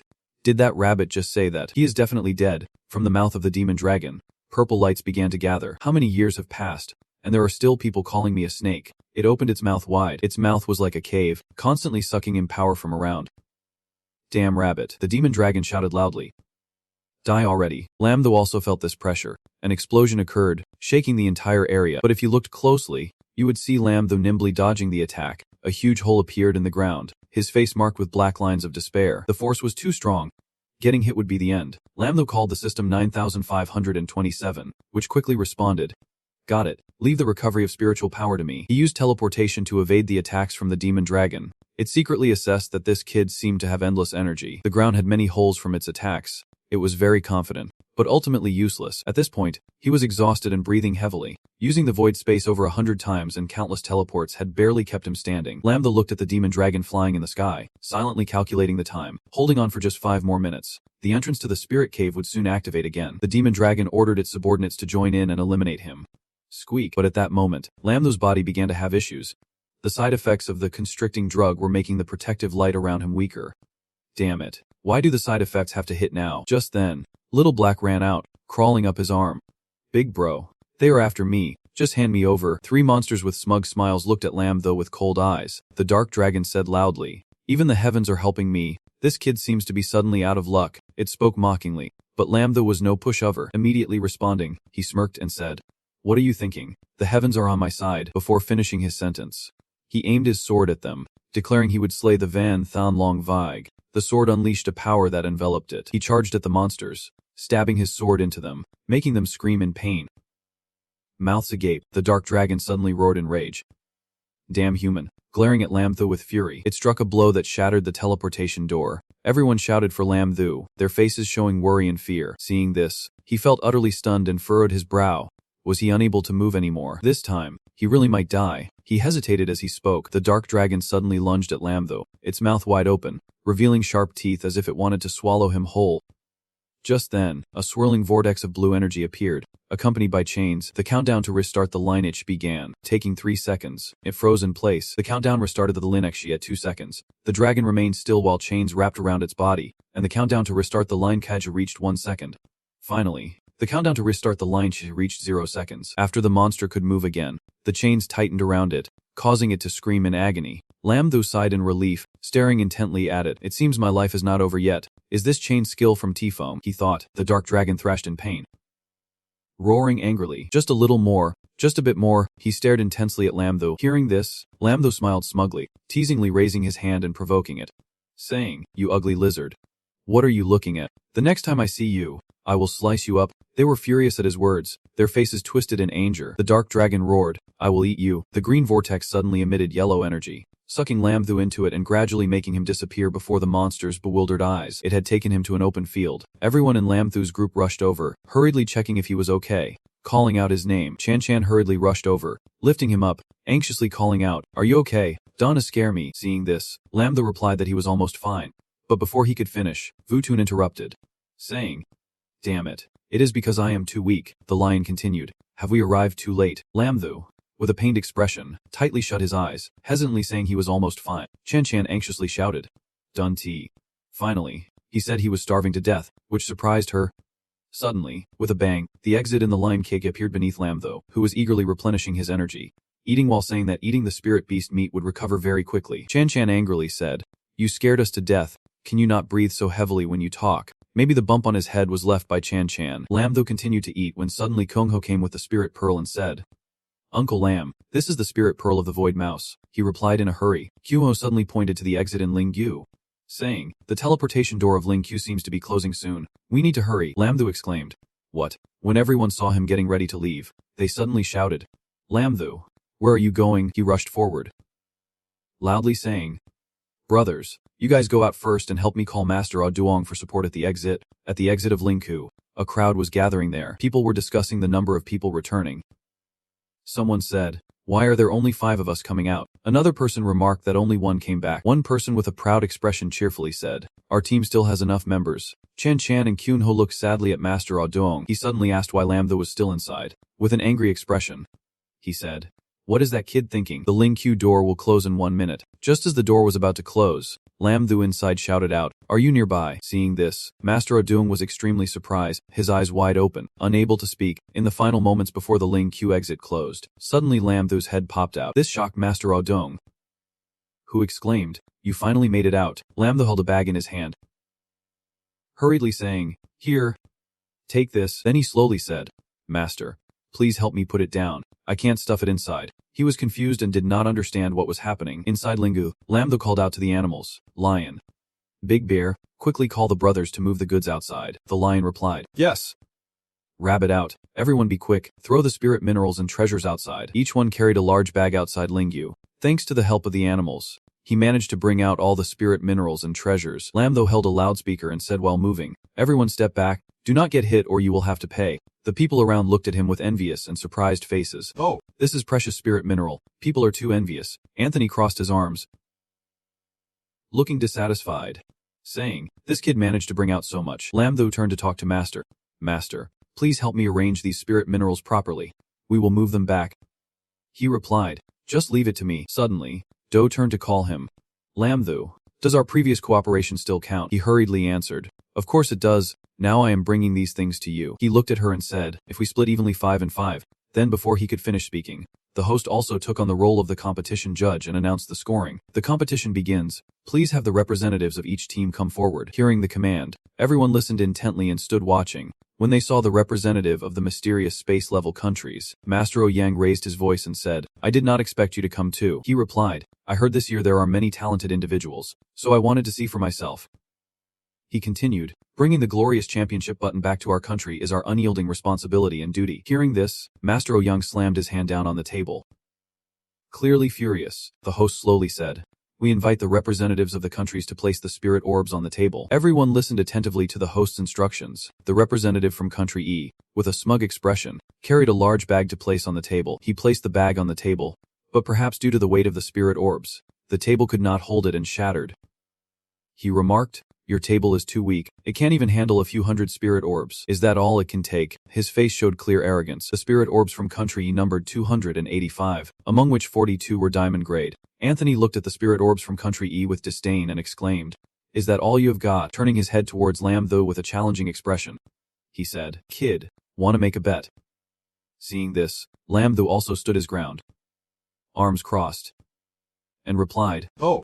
How do you want to bet? He faced Lamtho, pointing at him and loudly declared, let us bet on who takes first place in the competition. If you lose, you will hand over everything you obtain in the spirit ruins to me. Lamtho responded with a mocking smile. Ha! Do you have anything valuable to bet with me? Seeing this, Do quickly intervened, saying to Anthony, don't compare yourself to him. You can't win. He imagined the scene of Lamtho teasing Do. Why are you helping him? Could it be that something indescribable happened during the time you were detained? Then he suddenly shouted, that lustful Lamtho, I must beat you to death. Lamtho looked quite confused, not understanding why he was being cursed at, and quickly retorted, are you crazy? What are you barking about all of a sudden? He slowly said, Do has given me a test tube in the past, and I think it works quite well. Let us bet 10 test tubes. I will agree to it. Then he hurriedly agreed, and it was settled. Indeed, something had happened between Do and Lamtho. He even handed the secret test tube to Lamtho. The host suddenly raised his hand and said, if both of you have no objections, the bet is established. Everyone here will be witnesses. The 12 representatives take out the spirit orbs. Anthony coldly said, 20 platinum spirit orbs, 21 platinum spirit orbs. I will add 2 more, 22 orbs. Lamtho also began to count. 21 platinum spirit orbs. I will add 1 more, 23 orbs. This left Anthony speechless. The betting continued. He shouted 30. Lamtho calmly responded, I will add 31. Anthony suddenly yelled out, are you playing landlord or what? He reached into his jacket pocket with a sinister look and said, Lamtho, did you know, there is actually another rule, which is that as long as you have a true martial spirit gem. He pulled out a true martial spirit gem, surprising everyone around him. He declared that no matter how many gems the other teams had, they were useless. The owner of a true martial spirit gem is the champion of the world competition. Lamtho stood with his arms crossed, eyes sharp as he spoke sarcastically. Do you think you are the only one with a true martial spirit gem? Anthony suddenly pointed at Lamtho and shouted, who do you think you are fooling? You think you can defeat the martial beasts with just your skills? Yeah. Seeing his arrogance, Lamtho pulled out a huge gem, making everyone around gasp in amazement. The representative from the other team could not take his eyes off Lamtho's gem. He said, there are only 2 martial beasts in the entire diamond level realm. Competitor Lamtho, do not mix gold with dirt. Then he picked it up to examine it, suddenly exclaiming, wait, this seems to be real. Lamtho slowly recounted the process of defeating the void rat beast. The beast I killed was not one of those 2 martial thieves. It was a newly leveled void rat. He mentioned witnesses who saw him subdue it, and when we fought the void rat, Do and Linda from the other team were there too. Seeing this, Anthony looked at Do with surprise. The 2 girls firmly replied that Lamtho was telling the truth. Master Oudou asked competitor Anthony sharply, where did your gem come from? I hope you can explain a bit. He replied hastily, my gem also comes from a newly leveled martial spirit beast. It is a void rat. He also had witnesses who saw it. Many people here could testify. The 2 young men behind quickly responded, that is right. We all saw it. The members from teams E and L said sharply, no way. How come I did not see it? Is it true that you can defeat it yourself? Seeing this, a referee stepped forward and coughed lightly. Since 2 true martial spirit gems have appeared, we will compare the quality of the 2 gems. This made Master Oduong so dissatisfied that he exclaimed something. Before he could finish explaining the rule, Lam Thu patted him on the shoulder and said, "Master, do not worry. According to what they said, no one can take our first place," Lam Thu smugly said. "I wonder how you plan to assess the value of all the spirit gems." He quickly replied, "Yes, based on prices. We can." Anthony and he exchanged glances, as if they were plotting something. "As long as we get a bit of bias in our favor, we win." Lam Thu stroked his chin confidently and said, "Although they are all true martial spirit gems, there are still slight differences." As soon as he finished speaking, he reached into his jacket pocket, preparing to pull something out without any hassle. He gradually pulled out each true martial spirit gem, casually saying, "Aren't you all doubting the value of our gems? I am so sorry. I still have a lot here." When Lam Thu picked up each spirit pearl to place on the table, everyone around was completely stunned. Anthony exclaimed, "What?" Lam Thu gently continued, "If you still feel it is not enough, I have plenty more, but we can't fit it all on this table." The spirit pearls were neatly arranged on the table, which left Anthony sitting helplessly on the ground, panicking as he said, "It is over this time," he coldly stated. "The judges can evaluate now." As he spoke, his expression darkened. Master Oduong crossed his arms and smiled smugly. "Ha! Good." He turned to the judges and said, "It seems the outcome is decided. The other judges probably do not need to count anymore. Right?" The judge replied, stammering, No need anymore." The judge looked at the pile of spirit pearls on the table with fear. Sweating profusely, stammering, he said, "The champion of this world competition is..." Hesitating, his gaze blank. Frowning, Malthagep saying first place is. Then he slammed his hand on the table, loudly declaring the champion is the cold country. The people below where Lam Thu was shouted joyfully, "We are the champions," Chan Chan gently said. "That is great." The helicopter arrived and took everyone home. Master Odong suddenly turned to ask everyone, "Have you all reported back safely to your families?" Kyuho replied, "Yes, sir." Chu them added, "The school has also announced they are all waiting for us to return." Chan Chan sighed in relief, saying, "Finally, it is over." Kyuho turned to Lam Thu and said, "Uncle Lam, luckily we had you, or we would not have been able to smoothly secure first place in the competition." He smirked and continued, recalling their first meeting, "I have heard you are a low-tier transformed rabbit, still enjoyable to watch." Lam Thu, with a smug expression and excited eyes, looked at him and said, "Yes. A year ago I was still just a low-level awakened one easily bullied until I got 9,527. I defeated countless spirit beasts and unexpectedly strong enemies, earning respect and top-tier resources." Lam Thu turned to hold Chan Chan's hand tightly and said, "I feel the same way, Lam Thu. Your growth and changes on your path have given us great motivation." Chan Chan looked at Lam Thu with affection, gently saying, "Although I do not know what difficulties the future will hold, with you here I will always feel at ease, and I hope you can guide me more in the future." Hearing that, he quickly called her name, realizing that not only he had grown but also brought strength to those around him. Lam Thu continued, clearing his throat a few times, "Although I bothered you, we still need to do this today." The 9,527 system appeared, asking if the host wanted to awaken skills today. He replied, "Yes. Everything is not over yet. I need to get stronger." Then he suddenly made a choice and shouted to awaken, and the system confirmed that it was awakening the skills. "Yeah,